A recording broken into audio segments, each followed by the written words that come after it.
Zhang Yang traverses into another realm, unexpectedly encountering a celestial maiden afflicted by a peculiar poison.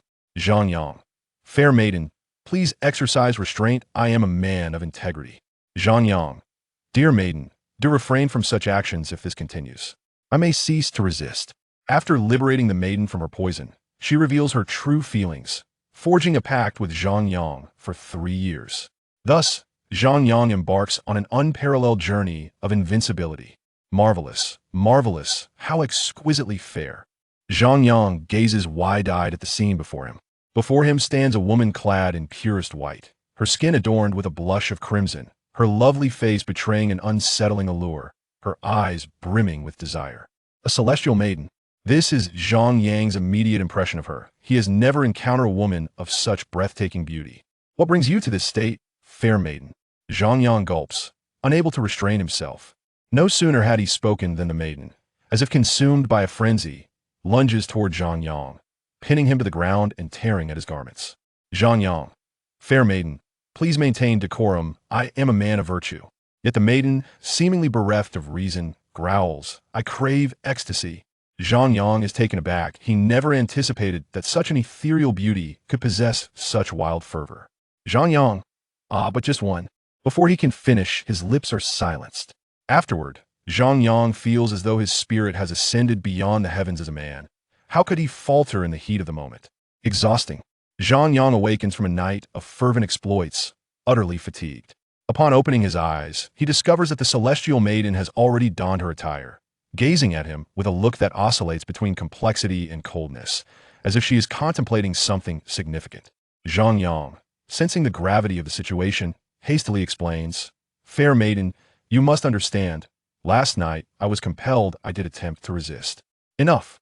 The maiden exclaims in indignation, memories of the previous night lingering in her mind, certain parts of her still aching from the intensity of their encounter. With a swift motion, she places her sword against Zhang Yang's forehead. A mere push further would seal his fate. Let us not act rashly. We can discuss this. Zhang Yang's expression stiffens as he gently pushes the blade away, unwilling to meet his demise. The maiden retracts her sword, her expression laden with complexity. Yesterday, I fell victim to a vile plot and was poisoned, which led to such outrageous behavior, she sighs. That is understandable. I bear no grudge and require no recompense. Zhang Yang nods earnestly. Upon hearing this, the maiden's expression twitches slightly, yet she suppresses her urge to strike him, stating, as compensation, I can assist you in activating that small cauldron upon your chest. It should prove valuable. Her knowledge of the cauldron stems from their previous encounter. With a delicate gesture, she channels a beam of light into the cauldron, which begins to emit a faint glow. Having completed this, the maiden prepares to depart. May I inquire your name? Fair maiden? Zhang Yang asks. Hu Jian, she replies, her voice as melodious as a celestial tune.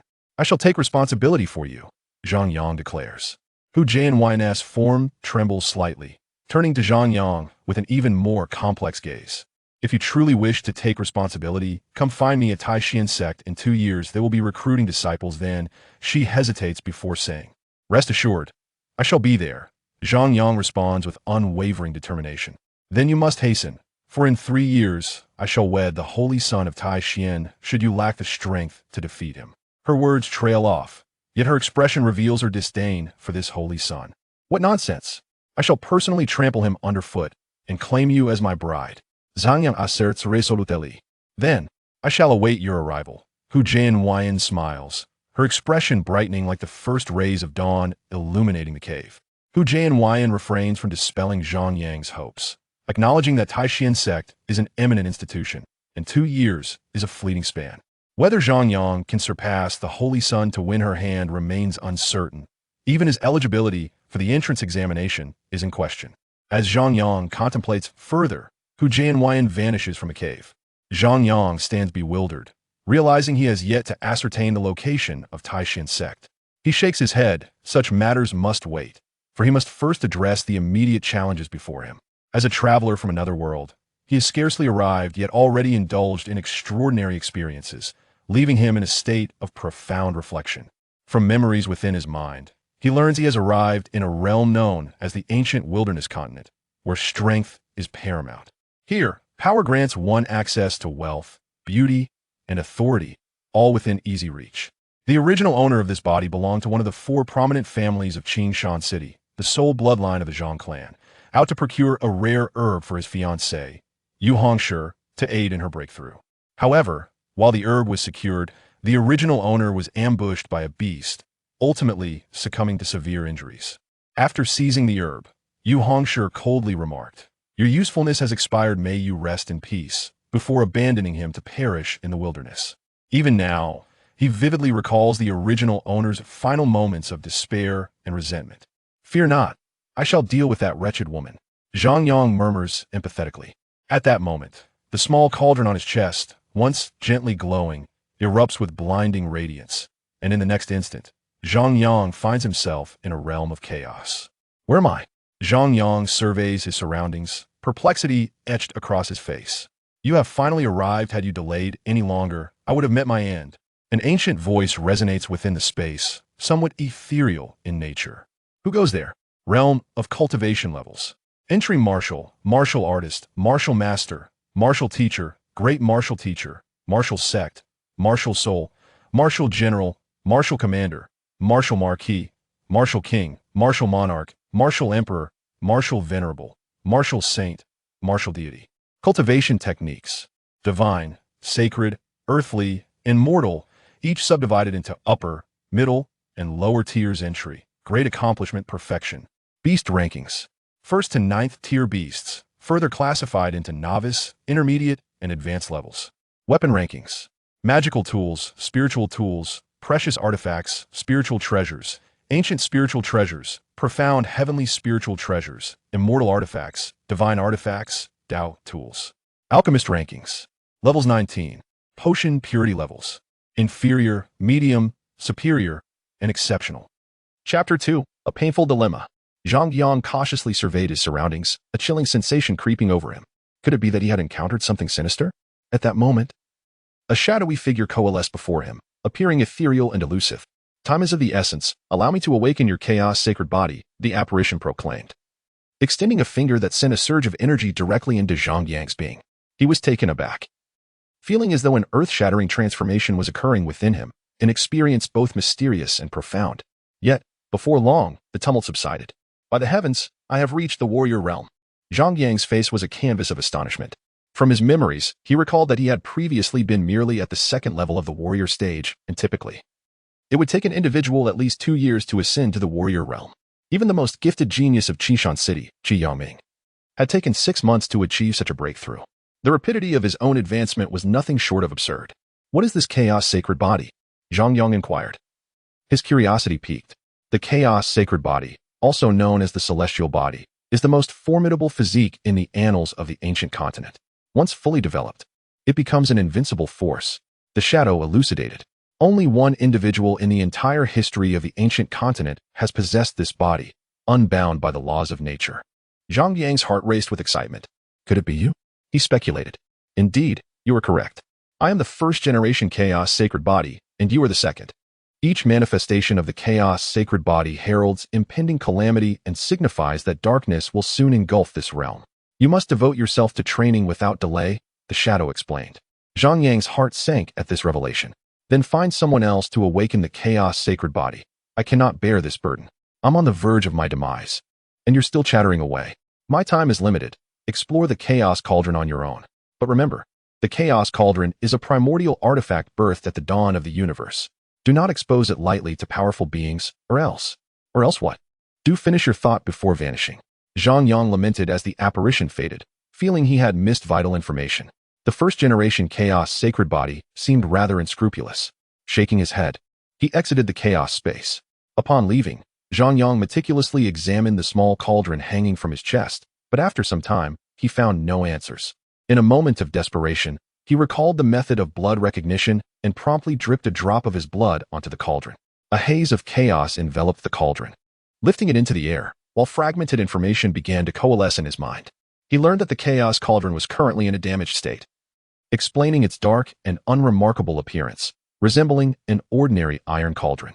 Fortunately, some of its functions remained operational. "How peculiar," Zhang Yang murmured, deciding to leave the cave. Outside, the sun shone brilliantly. It was midday. Time to test my newfound strength against a beast, he muttered as he ventured deeper into the woods. Before long, he encountered a massive gray wolf, towering over him at twice his height, a first-level primary demon beast known as Grey Wolf. What a surprise, Zhang Yang exclaimed, recalling that his predecessor had been injured by this very creature. The Grey Wolf lunged at Zhang Yang the moment it spotted him, its size belied by its lightning-fast speed. Cunning indeed, Zhang Yang cursed, raising the chaos cauldron and striking the wolf's head with it. The impact shattered the creature's skull, killing it instantly before Zhang Yang's eyes. So weak? He pondered, puzzled. In his memories, first-level primary demon beasts were significantly sturdier than humans, and even a third-level warrior would typically flee upon encountering one. Yet, with a mere strike from the cauldron, the Grey Wolf lay dead. Next time, I won't use the cauldron, Zhang Yang resolved, proceeding to dissect the beast and extract its demon core and fur. Both the core and the pelt could fetch a handsome sum. Suddenly, he had an epiphany and glanced at the chaos cauldron, wondering if it could refine the demon core. With a determined spirit, he tossed the core into the cauldron. Within mere moments, a drop of milky white liquid emerged, exuding a subtle fragrance. What is this? Zhang Yang mused, cautiously tasting it. The flavor was a delightful mix of sweet and sour. To his surprise, he swallowed it whole, and an exceptionally pure energy surged into his body, converging in his dantian. Zhang Yang's expression transformed with joy. Typically, a demon core required a skilled alchemist to refine it and eliminate impurities, which would disrupt the core's energy balance, significantly diminishing its efficacy. Yet, the liquid he consumed was evidently far more potent than a refined demon core, rich in concentrated energy. I must find another beast to test my strength, Zhang Yang exclaimed, exhilarated, as he discovered a discarded iron sword on the ground and gathered the wolf's pelt. Soon, he stumbled upon another Grey Wolf. Armed with the iron sword, he charged at it, and with just 2 strikes, he felled the creature. The chaos sacred body is truly remarkable, Zhang Yang shouted in exhilaration, realizing the truth of the elder's words. His physique was indeed unparalleled. In the time that followed, Zhang Yang sought out first-level primary demon beasts to slay, reveling in his newfound prowess. In just half a day, he advanced to the second level of the warrior realm. It is time to depart. After dispatching the last beast and skillfully extracting its demon core and pelt, Zhang Yang wandered through the woods. Suddenly, his ears perked up. He heard a familiar sound, reminiscent of what he had faintly discerned in the cave. Zhang Yang stealthily approached the source of the noise and soon beheld a pair of snow-white figures, 2 individuals engaged in amorous activity. Li Feng. He recognized the man. A member of the Li family, one of the 4 great families of Qingshan City, who had previously tormented Zhang Yang's predecessor due to his superior rank. Many of Zhang Yang's wounds were inflicted by Li Feng. What a delightful scene. Engaging in such activities in broad daylight, aren't you afraid of catching a chill? Zhang Yang called out, deliberately taunting them. The sudden intrusion startled Li Feng, causing him to falter, and he lost his previous bravado. How dare you interrupt my private moment? I will kill you. Li Feng roared upon recognizing Zhang Yang, his fury erupting like a volcano. However, he was unaware that Zhang Yang was no longer the defenseless victim he once was. With a swift kick, Zhang Yang struck Li Feng in his vulnerable spot. The sound of a crushing egg echoed, and Li Feng crumpled to the ground, clutching himself in agony, his face contorted in pain. Zhang Yang, I will make you pay, he screamed, though his distress was evident as he inadvertently aggravated his injury. Zhang Yang ignored him, turning his attention to the woman, who had hastily clothed herself. Albeit her attire did little to conceal her ample figure, Zhang Yang couldn't help but admire Li Feng's composure in such a compromising situation. He felt a twinge of respect. As Zhang Yang pondered this, the woman trembled, gazing at him with trepidation, as if fearing he would take advantage of her. Rest assured, you shall always belong to Li Feng. However, it seems he may need urgent medical attention. Otherwise, your future happiness may be at stake, Zhang Yang remarked. A smirk playing on his lips, Zhang Yang finished speaking and departed directly. Soon, he returned to the Zhang family in Qingshan City. Upon entering the family residence, he encountered an elderly man with a grim expression seated in the hall. However, upon seeing Zhang Yang's return, a hint of joy briefly flickered across the old man's face before it was swiftly concealed. This man was Zhang Yang's grandfather, the patriarch of the Zhang family. Zhang Qingshan. So, this rascal knows to come back. Where have you been? Zhang Qingshan exclaimed in anger. I went to the Monster Beast mountain range for some training. Zhang Yang replied softly. What? You, a mere second-tier martial artist, dared to venture to the Monster Beast mountain range for training? Do you want to give me a heart attack? Zhang Qingshan roared, instantly furious, rising to strike Zhang Yang. Grandfather, please calm down.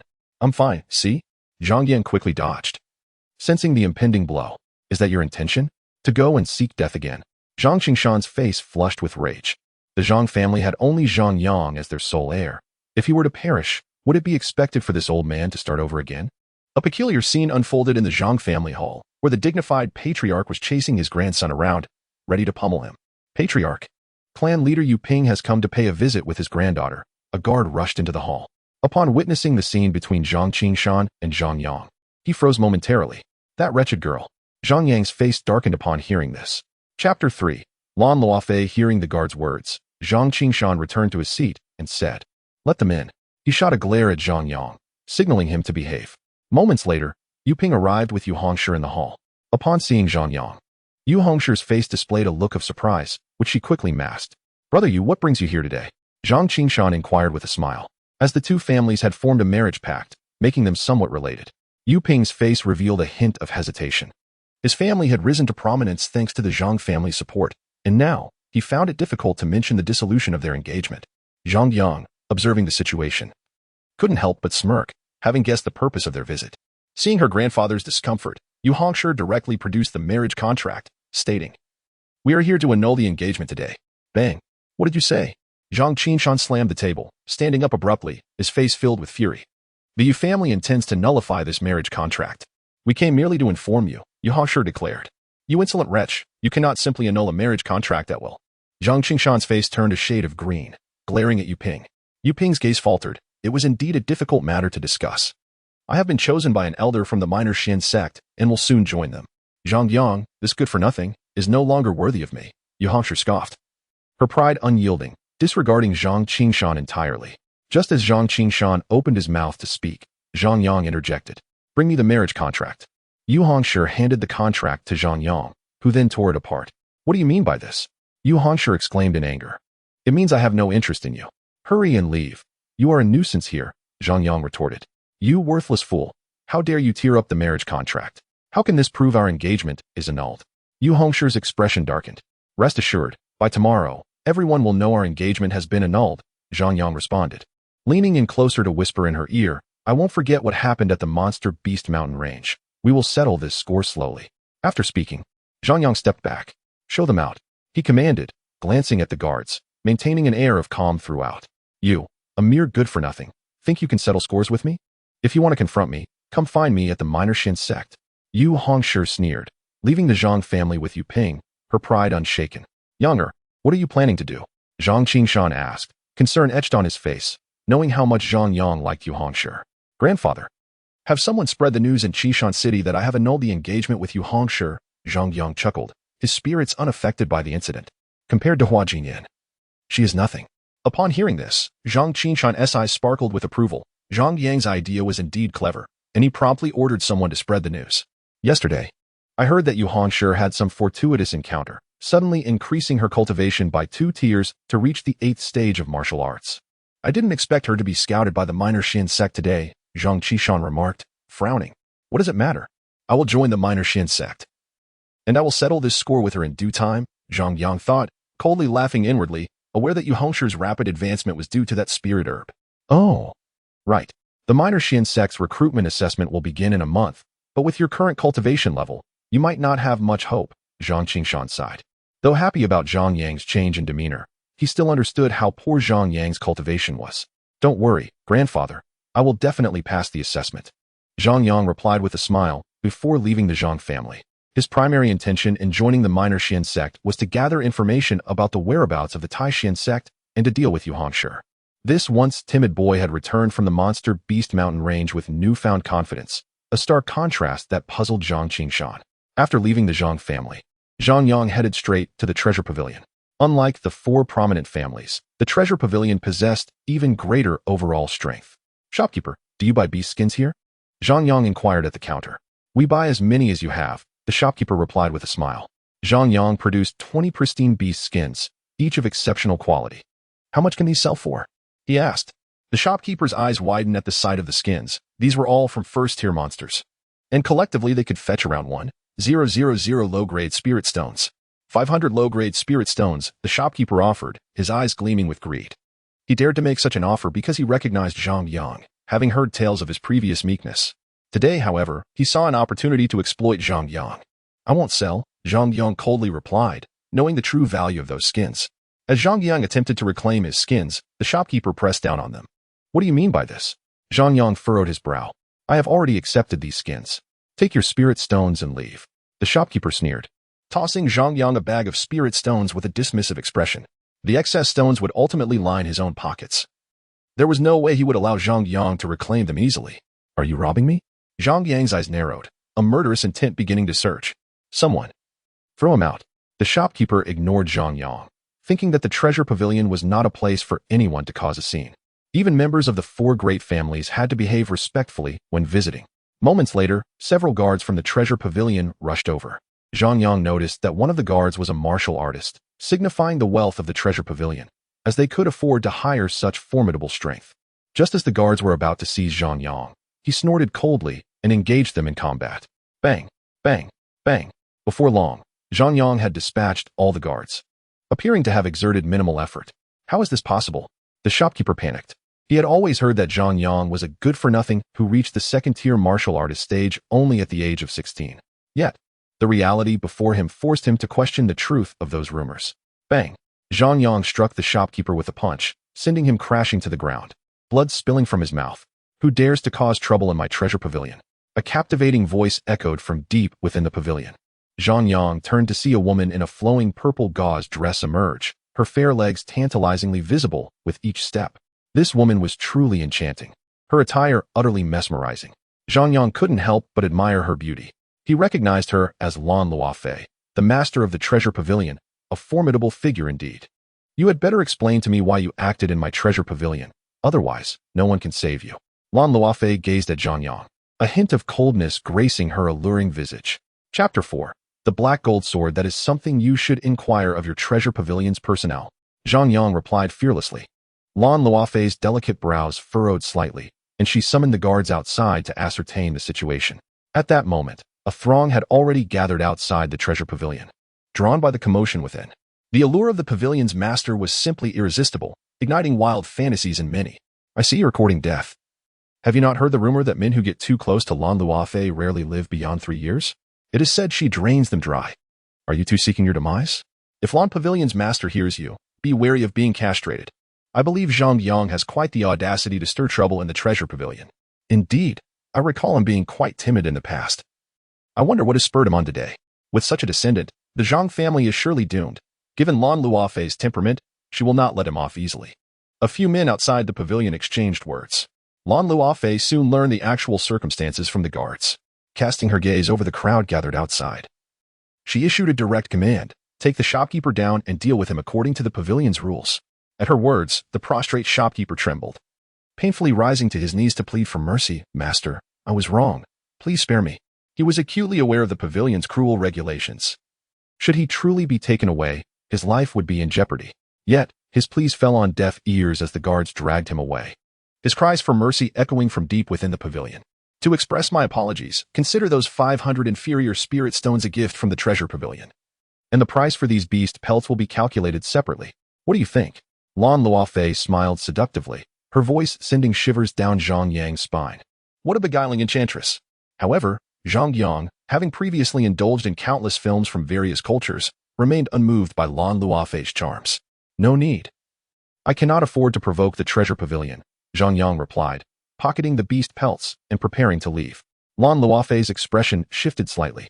As a merchant, reputation was of utmost importance. With Zhang Yang's departure, she could already foresee the impending damage to the pavilion's standing. Wait, dear brother, come with me to the second floor. I can grant you a gift of your choosing. Lan Luofei's voice rang out, realizing that she could not afford to let this opportunity slip away without a cost. Zhang Yang hesitated, turning to Lan Luofei. Are you certain you are offering me a gift and not plotting against me? Rest assured, with so many witnesses, how could I have any ulterior motives? Lan Luofei assured him, pulling Zhang Yang towards the second floor, marveling at his remarkable caution for one so young. Zhang Yang was led to the second floor, initially expecting Lan Luofei to find a way to eliminate him for the pavilion's sake, but instead, she sought to compensate him. Being alone with a woman in such a setting was indeed perilous. Lan Luofei was in her prime, clearly intent on devouring Zhang Yang. Poor boy. So young yet to be drained dry. The onlookers outside gazed in astonishment as Zhang Yang and Lan Luofei ascended to the second floor. though she appeared enchanting. Those with insight understood that Lan Lufei was a formidable character. Otherwise, she would not hold the position of master of the treasure pavilion. What would you like, dear brother? Choose freely, Lan Lufei purred. Are you certain I can choose freely? Zhang Yang responded cautiously. Of course, my word is my bond, Lan Lufei declared. Seizing the opportunity, Zhang Yang began to peruse the offerings on the second floor. He had to admit, the items there were vastly superior to those on the first floor. If the first floor catered to ordinary cultivators, the second floor was tailored for the wealthy and powerful. Zhang Yang was captivated, but ultimately, one sword drew his attention, a weapon of deep black, seemingly unremarkable, yet he felt an inexplicable affinity for it. I want this sword. As he grasped the sword, a chill coursed through his palm. Dear brother, your taste is impeccable. This sword is known as the Black Gold Sword, a medium-grade spirit weapon. However, it possesses a peculiar weight, making it nearly impossible for an average person to wield in combat. You should consider selecting a different weapon, Lan Lufei chuckled. A medium-grade spirit weapon. Zhang Yang was astonished. He understood that once a weapon reached the spirit weapon tier, cultivators could infuse their spiritual energy into it, significantly enhancing their combat prowess. Spirit weapons were far more valuable and costly than ordinary artifacts. His grandfather wielded a low-grade spirit weapon, the only one in the Zhang family. A true family treasure. As for the weight Lan Lufei mentioned, Zhang Yang felt no discomfort. I want this black gold sword, he declared, his attachment to it unwavering. Since you are so determined, I shall not dissuade you further, Lan Lufei acquiesced. Noting that the black gold sword had languished in her pavilion for quite some time without interest, Zhang Yang placed the black gold sword aside, presenting Lan Lufei with the beast pelts and 500 inferior spirit stones. How much for this black gold sword? These beast pelts should offset some of the cost. This black gold sword is priced at 30,000 inferior spirit stones. I fear your offerings may fall short, Lan Lufei laughed lightly. Farewell. Startled, Zhang Yang turned on his heel and left the treasure pavilion without a backward glance. Watching him depart, Lan Lufei mused with intrigue. It seems this lad from the Zhang family is far from the useless fool the outside world claims him to be. Even I find him somewhat inscrutable. Zhang Yang swiftly returned to the Zhang family, retrieving a sword manual before heading back to his small courtyard. He opened the manual, revealing a mid-grade yellow-tier sword technique known as the Thunderbolt Sword Art, the highest-tier technique currently available to the Zhang family. Its primary characteristic was the remarkable speed of its strikes. When mastered, one could unleash 3 successive thrusts in a mere instant. This technique aligned perfectly with his black gold sword. With a smile, Zhang Yang began to practice the sword art in his courtyard. After just an hour, he thrust the sword at a massive stone. The black gold sword struck twice in quick succession, moving so swiftly that it left afterimages, effortlessly penetrating the stone. My grandfather claimed the Thunderbolt sword art is exceedingly difficult to master. He labored for decades to reach perfection, yet I have achieved great success in just 1 hour. Zhang Yang extracted the black gold sword from the stone, puzzled. As a second-level martial artist, paired with the black gold sword, I could contend with even 5th-level cultivators. And against 6th-level ones, provided they are not exceptionally gifted, I should be able to withdraw unscathed. Zhang Yang mused, a smile creeping across his face. Young master, trouble is brewing. Clan leader Li has come with his 2 sons to seek you out. The elder has urged you to hide. A guard rushed into Zhang Yang's courtyard. Panic etched on his face. Chapter 5. A determined fate. Decapitating Li Feng, I understand. Zhang Yang's expression darkened as he strode towards the main hall. Young master, the front door is that way. A guard called out loudly, alarmed by Zhang Yang's direction. As Zhang Yang approached the hall's entrance, he overheard a heated argument within. Hurry up and hand over your grandson. He shattered my grandson's egg. This matter will not end today. Li Yun's furious voice resonated from inside, referring to his grandson. Li Feng, how absurd. Zhang Yang is merely a second-level martial artist. How could he possibly possess the strength to shatter your grandson's egg? If you wish to cause trouble for the Zhang family, at least provide a more suitable reason. Zhang Qingshan retorted vehemently. Li Yun paused, struck by the logic of Zhang Qingshan's words. In his rage, he had lost sight of reason. Are you certain Zhang Yang is the one who shattered your grandson's egg? Li Yun turned to Li Feng for confirmation. It was he who ambushed me when I was unprepared. Otherwise, how could this fool have possibly struck me? I must confront this scoundrel for a life-and-death battle. Li Feng's legs were tightly pressed together, and the surge of anger tugged at his wounds, causing his face to fluctuate between shades of green and purple. Are you certain it was an ambush, or did you simply invite me to kick you? Zhang Yang's voice echoed as he stepped through the door. Accompanying him was a guard, who was desperately trying to pull Zhang Yang back. But no amount of force could budge him. Upon witnessing this, Zhang Qingshan's expression shifted, while Li Feng immediately began to curse. Enough of your nonsense. I have come today for a battle to the death, and whether you agree or not, you must comply. This is my Zhang family. It's not your place to act recklessly here. Hearing Li Feng's words, Zhang Qingshan slammed his hand on the table, rising in fury. Your grandson has already admitted to having harmed mine. This battle to the death must proceed. If you refuse, it is tantamount to declaring war on my Li family. Li Yunshan spoke coldly, confident in his grandson's ability to easily slay Zhang Yang. Let us fight. I fear you not. Zhang Qingshan retorted, showing no signs of retreat. I agree to the battle to the death. Just as tensions escalated, Zhang Yang's voice unexpectedly rang out. You foolish boy, are you out of your mind? Zhang Qingshan exclaimed, shocked. He was well aware of Zhang Yang's capabilities. Haha, splendid. Truly, heroes emerge from youth. Li Yunshan had not anticipated Zhang Yang would accept such a seemingly hopeless challenge. It appeared that while Zhang Qingshan had once been a hero, his grandson was merely a dim-witted bear. Let us proceed. Li Feng's heart leaped with joy, at last. The opportunity for vengeance had arrived, and he limped towards the courtyard of the Zhang family. Zhang Yang cast a reassuring glance at Zhang Qingshan before heading inside. Let me make it clear, regardless of life or death, neither side shall seek revenge against the other family, Zhang Yang proclaimed. Upon hearing this, Li Yunshan chuckled, appreciating Zhang Yang's consideration for his family. Zhang Qingshan, however, furrowed his brow, remaining silent. Zhang Qingshan, did you hear that? This is your grandson's word. I hope you will honor it, Li Yunshan stated. What need have you to say? Zhang Qingshan retorted angrily, yet he was already contemplating his next move. If Li Feng failed to defeat Zhang Yang in one strike, he would immediately interrupt the duel and concede. While this would plunge the Zhang family into a public relations crisis, he deemed it necessary. His family could not afford to lose their only descendant. Let us commence. Li Yunshan declared with a relaxed demeanor, contrasting sharply with Zhang Qingshan's tense expression. Today, I shall let you experience the agony of shattered hopes, and then leave you a widower. A cold smile spread across Li Feng's face as he drew his sword. In the next moment, his expression froze. The black sword tip had already pierced his forehead, blood streaming down as terror etched itself onto his face. Fool, in a battle to the death, why so much chatter? You deserve your fate, Zhang Yang scoffed, withdrawing his blade as Li Feng collapsed to the ground.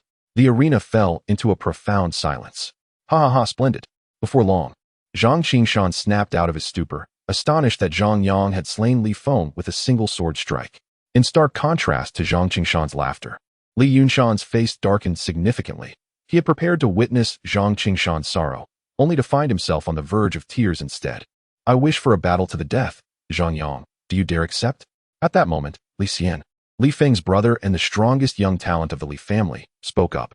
Is your Li family not finished yet? Zhang Qingshan retorted angrily. If Zhang Yang agrees to the battle to the death, should Li Xian lose, the Li family is willing to relinquish a mine. Li Yunshan's gaze was somber.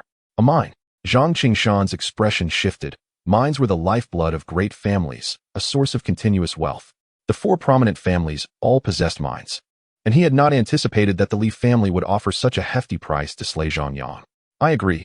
3 days hence, at the arena in the center of Qishan City, I shall await you, Zhang Yang declared. It is settled then. Li Xian, smirking inwardly, departed the Zhang family alongside Li Yunshan. Zhang Qingshan, furious that Zhang Yang had agreed to the death match without his consent, rushed forward and began to beat Zhang Yang. You little rascal, I shall beat you to death, Zhang Qingshan shouted as he struck. Grandfather, let me explain, Zhang Yang pleaded, shielding his head.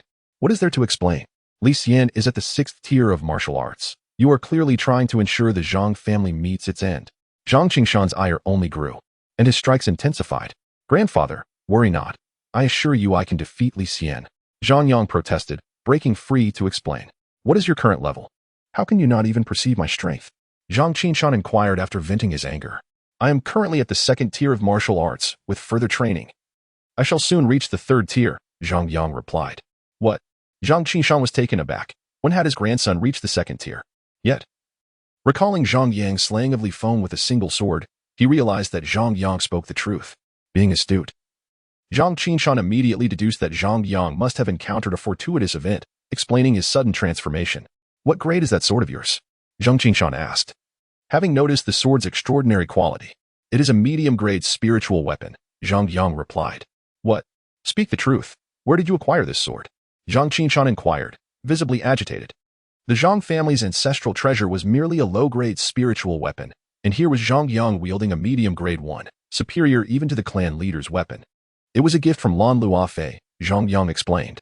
Upon hearing this, Zhang Qingshan's expression turned grave, and he quickly began to examine Zhang Yang's condition. Stay away from that woman. There have long been rumors in Qishan City that no man who gets close to her lives beyond 3 years. Do not believe rumors, nor spread them, Zhang Yang retorted. Exasperated, Zhang Qishan kicked Zhang Yang in the rear, scolding, "Do not waste my time with nonsense. You are still young, and the Zhang family needs heirs. I do not want to see you drained by that woman at such a tender age." Chapter 6. Seeking help from Lan Luofei. Returning to the Monster Beast Mountains. If I kill Li Xian, will the Li and Qi families join forces to retaliate against the Zhang family? Zhang Yang inquired. This was his greatest fear. He understood that the Qi and Li families had always been at odds with the Zhang family, but they had never united against them. The primary reason for this was the Li family's reluctance, as the Zhang family's downfall would leave the Qi family as the sole dominant force in Qingshan City. There is indeed a possibility, Zhang Qingshan admitted, furrowing his brow at Zhang Yang's assertion. Grandfather, I must step out for a moment, Zhang Yang announced before leaving the Zhang family without opposition. Zhang Qingshan recognized the need to prepare in advance, prompted by Zhang Yang's reminder. After leaving the Zhang family, Zhang Yang headed directly to the treasure pavilion, where he sought out Lan Luofei through the newly appointed steward. What brings you to me? Little brother? Lan Luofei languidly reclined in a chair, her graceful figure on full display. Is there any elixir that can help my grandfather swiftly break through to the 6th tier of martial arts? Zhang Yang asked. He knew his grandfather had been stagnating at this level for quite some time, and if he could break through, it would ensure greater safety in the event of unforeseen circumstances. The 8 Directions pill can assist your grandfather in achieving a smooth breakthrough, but it is quite expensive. Lan Luofei replied. How many spirit stones are required? Zhang Yang inquired. 3,000 low-grade spirit stones for each pill, given your grandfather's age. He will need to replenish his vitality, so 2 pills would be most suitable for him, Lan Luofei explained. So expensive. Zhang Yang had anticipated a high price, but he did not expect it to be this exorbitant for 2 pills. Please set them aside for me. I shall return to purchase them, Zhang Yang stated. Thus, he resolved to hunt more monsters in the Monster Beast Mountains to gather the necessary spirit stones. Lan Pavilion Master, I have a request. I hope you will grant it. Zhang Yang contemplated before speaking. Let me hear it, Lan Luofei replied. Should my Zhang family encounter a crisis in the future, could you lend your assistance? Zhang Yang asked. Zhang Yang was acutely aware that within the confines of Qingshan City, Lan Luofei was not only formidable in strength, but also possessed a profound background. She was indeed the most reliable ally. Little brother, you have set your sights on your sister, quite audacious of you, Lan Luofei remarked. The treasure pavilion typically maintained a stance of neutrality, refraining from involvement in the internal strife of Qingshan City. Sister is so beautiful and captivating. I believe she would not wish to see her brother bullied, Zhang Yang replied with a grin. You are quite sweet-tongued for one so young, Lan Luofei chuckled. I could assist you, but you must agree to one condition, she continued. What condition? Zhang Yang asked, perplexed. We shall discuss it after you pass the recruitment examination of the Shaoxuan Zone. If you fail, I will be unable to assist you, Lan Luofei stated. Rest assured. I will succeed, Zhang Yang declared confidently. Do not be so certain. As far as I know, the Shaoxuan Zone accepts only 3 candidates from Qingshan City, and 2 of those spots have already been filled by Yu Hongshi and Qi Yangming. Only 1 spot remains, Lan Luofei explained. Zhang Yang was taken aback by this revelation. He had presumed that Yu Hongshi and Qi Yangming would not be counted among the applicants. It appeared that the competition for the Shaoxuan Zone spots would indeed be fierce. Fear not, Sister Lan, this time I shall secure my place in the Shaoxuan Zone, Zhang Yang proclaimed before departing the treasure pavilion. What an interesting young man. Lan Luofei mused with a giggle, before falling into contemplation. As Zhang Yang left the treasure pavilion, he overheard discussions regarding Yu Hongshi being dismissed by him, which had caused quite a stir in Qingshan City. Most viewed Yu Hongshi's early admission into the Shaoxuan Zone as a testament to her talent, while Zhang Yang was perceived merely as a cultivation failure with no hope of entering the sect. They were puzzled by his decision to take such a step. In the Li family's hall, Li Yunshan cautioned, Zhang Yang has killed your brother. Do not underestimate him, lest he exploit your weaknesses. Do not worry, grandfather. Zhang Yang's victory over my brother was merely due to the sword he wields. Besides, my cultivation is on the verge of a breakthrough, and dealing with him will be effortless, Li Xian replied confidently. Upon hearing this, Li Yunshan felt somewhat reassured but still advised caution. It would be prudent. I have observed that the sword in Zhang Yang's possession has reached the level of a spiritual weapon. I am uncertain of its origins. Ensure that you bring the family's inferior spiritual weapon, the killing blade, for added assurance. Li Xian was taken aback. The killing blade was the Li family's treasured artifact. The fact that his grandfather was willing to utilize it against Zhang Yang underscored the significance of this life-or-death confrontation. Understood, Li Xian affirmed. Once Zhang Yang is eliminated, the Zhang family will be finished. Li Yunshan's gaze turned cold, indicating that there would be a steep price for the death of his grandson. After leaving Qingshan City, Zhang Yang ventured into the Monster Beast mountain range, seeking both experience and profit. He quickly delved into the depths of the mountain, where he encountered his first adversary, a mid-tier first-grade monster, the Iron Paw Bear. This beast was not only physically stronger than a gray wolf but also immensely powerful, far surpassing the wolf in every aspect. Had anyone known that Zhang Yang, a mere second-level warrior, dared to challenge the Iron Paw Bear, they would surely have deemed him insane. The Iron Paw Bear, engaged in its meal, sensed movement behind it, turned its massive frame, remnants of flesh clinging to its jaws, blood dripping ominously. Upon spotting Zhang Yang, it opened its gaping maw and lunged. Zhang Yang, undeterred, brandished his black gold sword and thrust it toward the bear. The clash of steel against claw produced a shower of sparks, sending Zhang Yang reeling back. No wonder it's called the Iron Paw Bear. Its paws are incredibly tough, Zhang Yang exclaimed, channeling his energy into the black gold sword and charging again. Having been momentarily repelled, the bear stood upright and slammed its paws down towards Zhang Yang with an enraged roar. With swift precision, Zhang Yang severed both of the bear's massive paws, eliciting a pained roar from the creature. He then lunged again, unleashing a flurry of strikes that pierced through the bear's skull, causing its colossal form to collapse to the ground. The black gold sword proved its might. Without it, Zhang Yang would have faced a considerable challenge in defeating the Iron Paw Bear. Filled with exhilaration, Zhang Yang began to dissect the bear, extracting its monster core and fur, storing everything within the chaos cauldron. Just as he prepared to continue his exploration, a light-hearted voice interrupted him.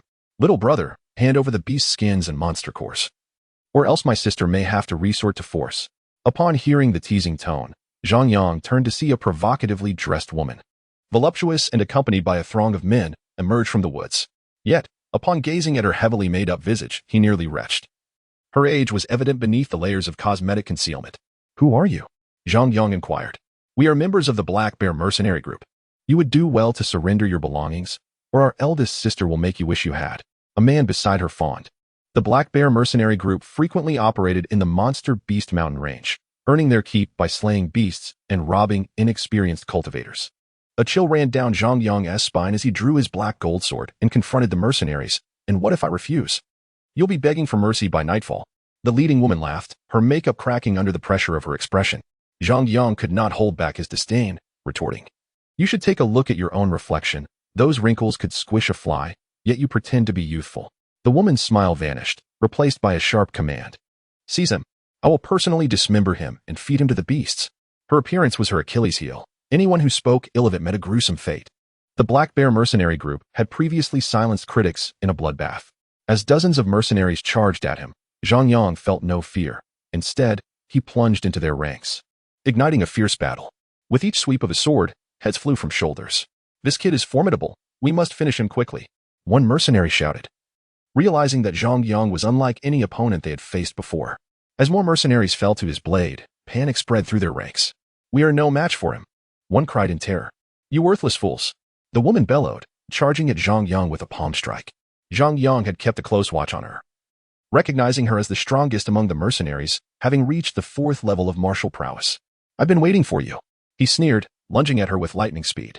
The black gold sword pierced through her palm and directly into her skull, leaving her eyes dimmed and her face frozen in terror. "Big sister is dead. Run." The remaining mercenaries fled in panic, but they were swiftly hunted down one by one. Zhang Yang, having completed his task, began to scour their bodies for spiritual stones. 3,000 low-grade spiritual stones, not too shabby, he mused, eyeing the spoils. "Time to continue my training. I still need 3,000 more." Zhang Yang continued deeper into the mountains after speaking, harboring a faint hope that someone would come to rob him again. 3 days swiftly passed. Zhang Yang's expectations were dashed. Apart from that group of mercenaries, he had not encountered another living soul. With a swift motion, Zhang Yang struck down a first-tier intermediate demon beast. Expertly extracting the fur and the demon core, his movements increasingly deft. "Now that I have perfected the Thunder Sword technique, it is time for a breakthrough," Zhang Yang mused to himself. He then placed dozens of demon cores into the chaos cauldron, which soon yielded several drops of fragrant liquid. Without hesitation, Zhang Yang consumed all of it and began to cultivate in a seated position. Boom. Not long after, a resounding noise erupted from within him. He had achieved a breakthrough. Yet, Zhang Yang did not cease his cultivation, for he had not fully absorbed the energy from the liquid. Boom. Moments later, another thunderous sound reverberated within him. And this time Zhang Yang opened his eyes. Having broken through 2 realms in succession, he now stood at the 4th level of the martial artist realm. A smile crept onto his face. If Li Xian remains at the 6th level of the martial artist realm, it will merely take a single strike to defeat him. I hope he brings me some surprises, Zhang Yang murmured as he rose to his feet. It was about time to return. He departed from the Demon Beast mountain range. Zhang Yang quickly arrived at the treasure pavilion, where Lan Luofei happened to be at the counter. He promptly produced 3,000 spirit stones along with a mound of demon beast furs, which piled high on the platform like a small mountain. These should be enough to purchase 2 8 directions pills, Zhang Yang remarked. Please fetch 2 8 directions pills for this young brother, Lan Luofei smiled, not even bothering to count the furs. The new shopkeeper was utterly astonished at the sight of the demon beast furs overflowing the counter. Typically, one would sell only a few pieces, yet Zhang Yang had filled the entire counter. Soon, the shopkeeper handed over a brocade box to Zhang Yang, containing the 2 8 directions pills within. Taking the brocade box, Zhang Yang made his exit from the treasure pavilion. Lord Lan, I've heard that Zhang Yang is engaged in a life and death battle with Li Xian today at the central platform. Would you care to witness the excitement? The new shopkeeper flattered. Is that so? Lan Luofei was genuinely unaware of this. Without hesitation, she left the treasure pavilion, eager to see just how much Zhang Yang had grown in the past few days. Should Zhang Yang prove unable to defeat Li Xian, she would reconsider her assistance. Zhang Yang returned to the Zhang family, his spirits high. Why are you back so late? I thought something had happened to you. Zhang Qingshan sighed in relief upon seeing Zhang Yang's return. Grandfather, I have brought you something wonderful, Zhang Yang said with a smile as he presented the brocade box to Zhang Qingshan. Zhang Qingshan eyed Zhang Yang suspiciously. This was the first time Zhang Yang had given him a gift. Though he maintained a neutral expression, he felt quite pleased inside. Opening the brocade box, he discovered 2 white pills nestled within, releasing a rich medicinal fragrance. 8 directions pills, Zhang Qingshan exclaimed, astonished. Where did you acquire these? In recent years, the Zhang family had been in decline, and Zhang Qingshan's own progress had stagnated. This had led him to be aware of the benefits of the 8 directions pills. Yet he had hesitated to purchase them due to the family's impoverished state. I bought them, Zhang Yang replied with a grin. Where did you get so much money? Zhang Qingshan inquired. From slaying demon beasts, Zhang Yang explained. You should keep the pills. I am too old for such elixirs. It would be a waste. Zhang Qingshan pushed the pills back toward Zhang Yang. Grandfather, must you be so hesitant? Just accept them, Zhang Yang insisted, returning the pills to Zhang Qingshan. The life and death battle is about to begin. Once I defeat Li Xian and acquire the Li family's mine, the Zhang family will soon flourish again. These pills will become a staple. Zhang Yang smiled. Excellent. Truly my grandson. Zhang Qingshan beamed, having not felt such joy in a long time. Come, grandfather. Let us go meet Li Xian, Zhang Yang said, sharing in his grandfather's happiness. Let's go. Zhang Qingshan laughed heartily. Together, Zhang Qingshan and Zhang Yang left the Zhang residence, proceeding towards the central platform, which was already packed to the brim with spectators. Chapter 8. Life and Death Battle in the central square of Qingshan City. The atmosphere was electric, bustling with excitement, as many had gathered to witness the impending clash between Zhang Yang and Li Xian. Have you heard? Li Feng was slain by Zhang Yang. This life and death match is Li Xian's attempt to avenge his brother, and it is rumored he has wagered a mine on the outcome. Whispers circulated among the crowd. According to rumors, Li Xian seems to have broken through to the 7th level of the martial artist realm. With his current strength, he stands a good chance of securing a spot in the recruitment assessment for the Shaoshan Sect. Zhang Yang must have encountered some fortuitous event to have improved so dramatically. Facing Li Xian now, he is surely doomed. The crowd engaged in lively discussions about the battle. Look, the Li family members are here, a man exclaimed. Zhang Yunshan arrived with Li Xian, prompting the crowd to part for them. Why does that knife in Li Xian's hand look so familiar? Nonsense. That is the Li family's ancestral treasure, the killing blade, a low-grade spiritual weapon. Zhang Yang is finished. Li Xian leaped onto the platform, exuding confidence. Just as he ascended, Zhang Qingshan and Zhang Yang arrived at the central platform. Without hesitation, Zhang Yang jumped up onto the stage. You finally arrived, Li Xian sneered. Clan leader Li, does our agreement still stand? Zhang Yang ignored Li Xian and addressed Li Yunshan below the platform. Of course it stands. If you win, the Li family mine will be yours, Li Yunshan replied, fully confident in Li Xian's victory. If I kill your grandson, There should be no one left to challenge me in a life and death battle, right? Zhang Yang inquired again. Upon hearing this, the crowd gasped.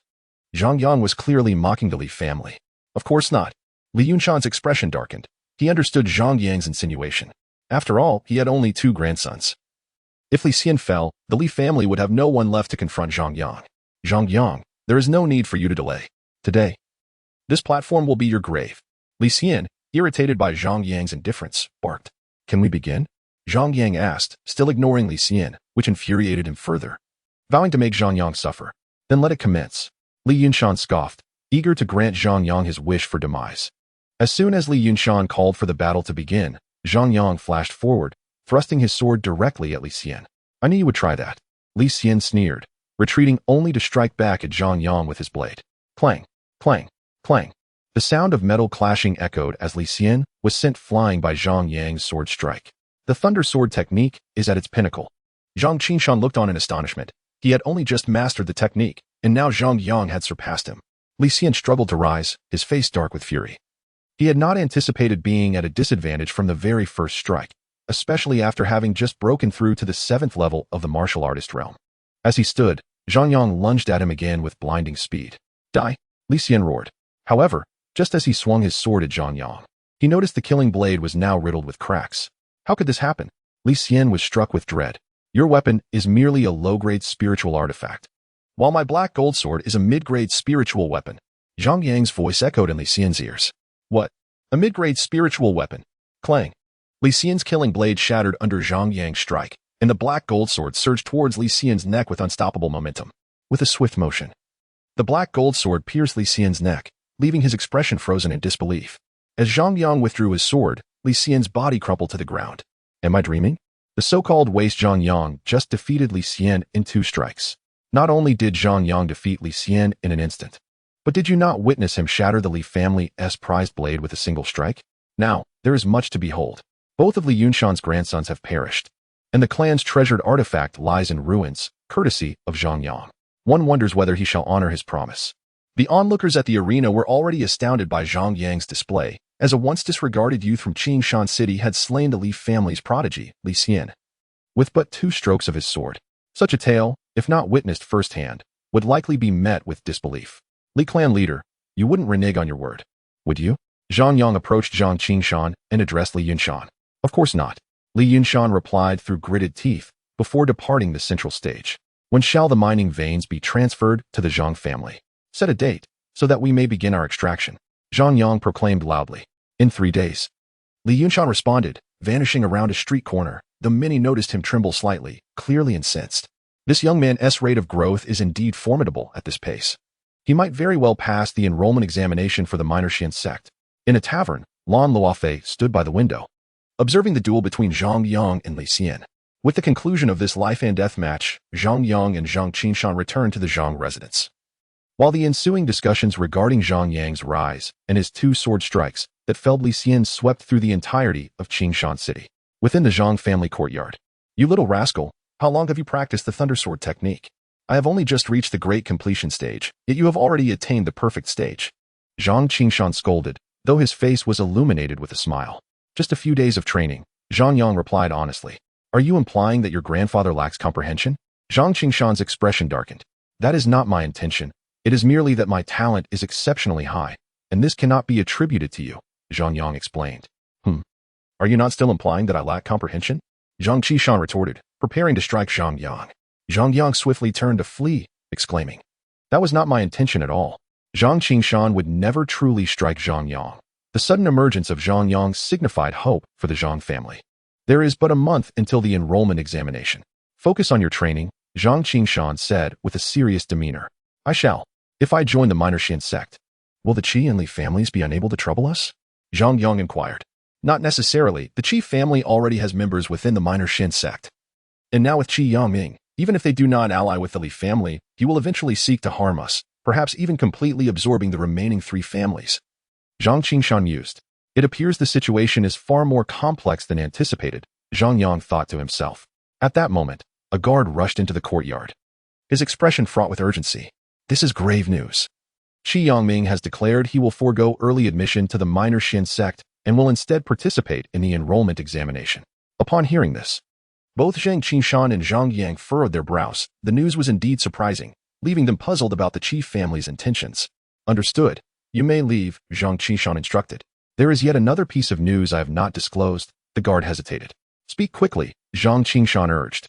According to reliable sources, Yu Hongshi has become engaged to Qi Yangming, the guard revealed. It appears this was premeditated. The Yu family clearly had this plan in mind all along. Seeking to marry into the Qi family after breaking off the engagement with us, Zhang Yang pondered aloud.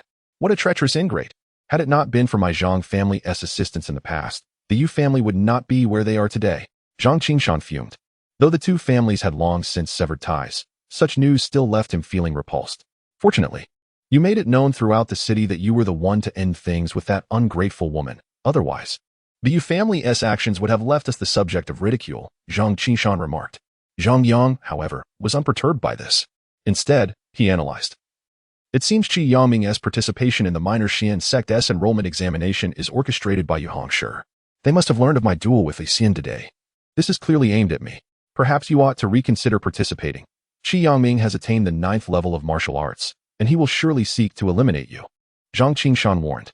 No matter. Such an opponent will only serve to fuel my determination, Zhang Yang replied resolutely. Grandfather, I intend to venture into the Beast Mountain range for training and shall return before the minor Xian Sect's enrollment. Zhang Yang was acutely aware that Qi Yangming held a distinct advantage over him. Being 5 realms ahead, he needed to push himself beyond his limits.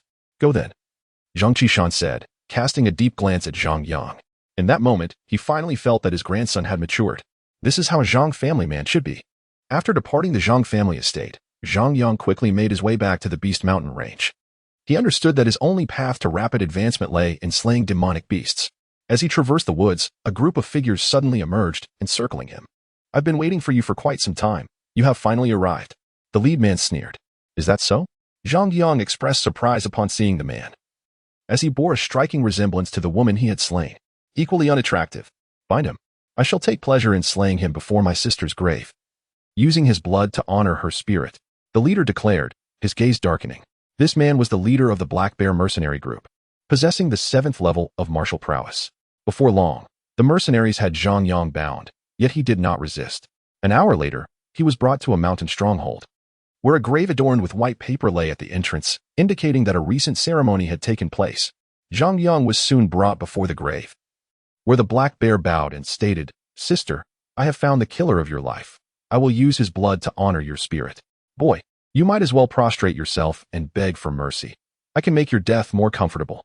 Black Bear taunted Zhang Yang, who, however, ignored him. Refusing my kindness will only lead to harsher consequences. Hold his head still while I assist him in bowing, Black Bear commanded coldly. As Black Bear attempted to seize Zhang Yang's head, an explosion erupted. With a furious shout, Zhang Yang shattered his bonds, sending Black Bear reeling. Your sister not only sought to claim my demon core but also wished to take my life. Today, I shall send you to join her, Zhang Yang proclaimed with a cold smile, the black gold sword appearing in his grip. You, a mere 4th-level martial artist, dare to kill me? You are truly delusional.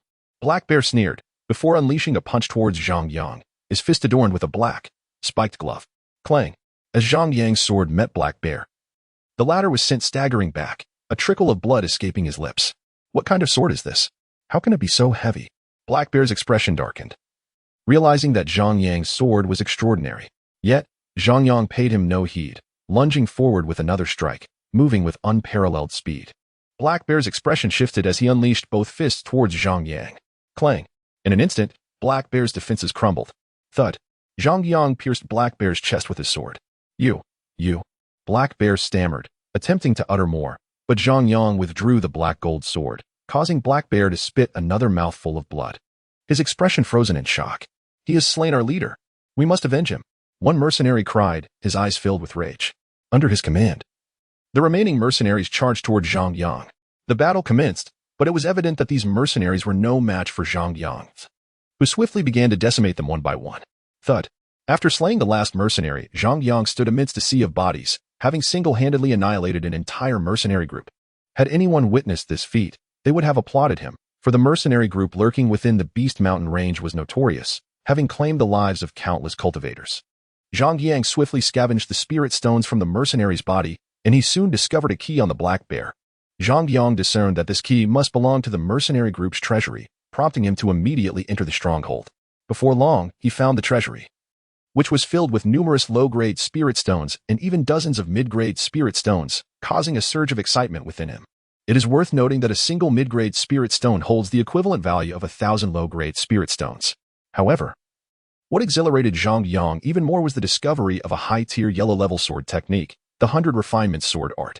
This technique is characterized by an increasing speed of strikes as the battle progresses, and upon reaching perfection, it is equivalent to a low tier. This sword technique can indeed be used in conjunction with the Thunder Sword technique.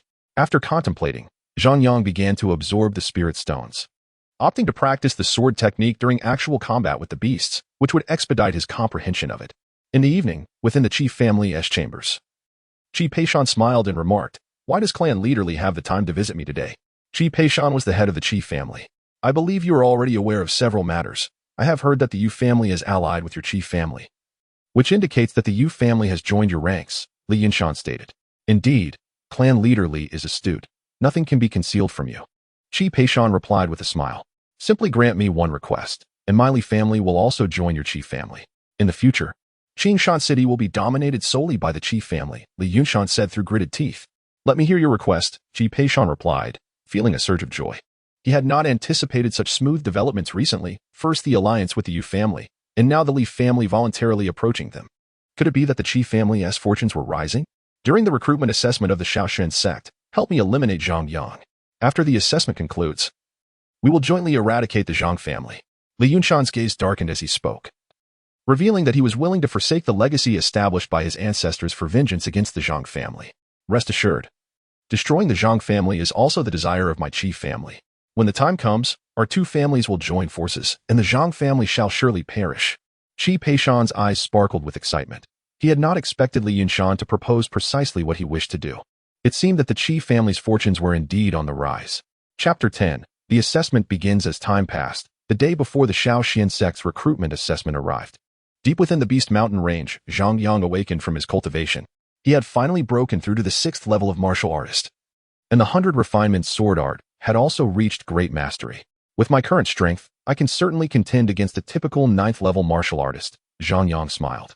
Over the past 20 days, Zhang Yang had dedicated himself to relentless training, battling beasts during the day and refining beast cores with the Chaos Cauldron at night, resulting in astonishing progress. It is worth noting that Qi Yangming, recognized as the first prodigy of Qingshan City, took 2 years to reach the 6th level of martial artist under the abundant resources of the Qi family, whereas Zhang Yang accomplished this feat in merely 20 days. However, what delighted Zhang Yang even more than his breakthrough in realm was the awakening of a unique secret technique belonging to the Chaos Sacred Body, the Chaos Void Technique. This secret technique grants Zhang Yang formidable combat strength in a short duration and enables him to easily discern his opponent's weaknesses. If he activates the Chaos Void Technique, his combat prowess might rival that of a warrior-level expert. Zhang Yang felt a surge of excitement. As he calculated the time, he realized that tomorrow would be the Shaoxian Sect's recruitment assessment. It was time to return. Zhang Yang murmured to himself before rising and departing from the Beast Mountain range. Upon Zhang Yang's return to the Zhang family, it was already evening. Why is the Zhang family so quiet today? He wondered as he entered through the main gate, finding the place eerily desolate, with even the guards absent. Something felt amiss. Zhang Yang rushed into the main hall, and upon arrival, he discovered numerous corpses lying on the ground. Many Zhang family guards were bandaged, clearly having recently endured a fierce battle. His grandfather, Zhang Qingshan, sat within the hall, his complexion pale and his expression grim. "Grandfather, what on earth has happened?" Zhang Yang furrowed his brow. Hearing Zhang Yang's voice, Zhang Qingshan looked up, a rare expression of joy gracing his face. "Yanger, you've returned. I'm relieved you are safe." Zhang Qingshan seemed to breathe a sigh of relief. He gazed at the deceased guards and sighed. "After you left, I took a group to demand the mining rights from the Li family. However, the Li family kept making excuses to delay us. It was until this morning that I sensed something was amiss, so I led a force to storm the Li family's mine. Upon entering, I discovered that these scoundrels were actually destroying the mine. By the time I arrived, the mine had already been largely obliterated. Enraged, I engaged them in battle. The Li family's strength was comparable to ours, yet for some unknown reason, they had a group of mysterious experts among them today, which placed my Zhang family at a grave disadvantage. Ultimately, due to heavy casualties, I had no choice but to abandon the mine and return to the clan." As he spoke, Zhang Qingshan slammed the table in anger, clearly infuriated. "Grandfather, do not worry. We must first tend to everyone's injuries, Zhang Yang urged. The Zhang family currently has little funds left, Zhang Qingshan replied helplessly. Zhang Yang felt a weight in his heart. Although his grandfather did not explicitly say it, he understood that the Zhang family's dire situation was undoubtedly orchestrated by the Qi family. It's all right. I have money, Zhang Yang asserted before quickly leaving the Zhang family and heading towards the treasure pavilion. Upon arriving at the treasure pavilion, Zhang Yang sold all the beast pelts he had hunted during this period, earning a total of 50,000 low-grade spirit stones. Subsequently, he spent 20,000 low-grade spirit stones on a significant quantity of healing medicines and then swiftly returned to the Zhang family.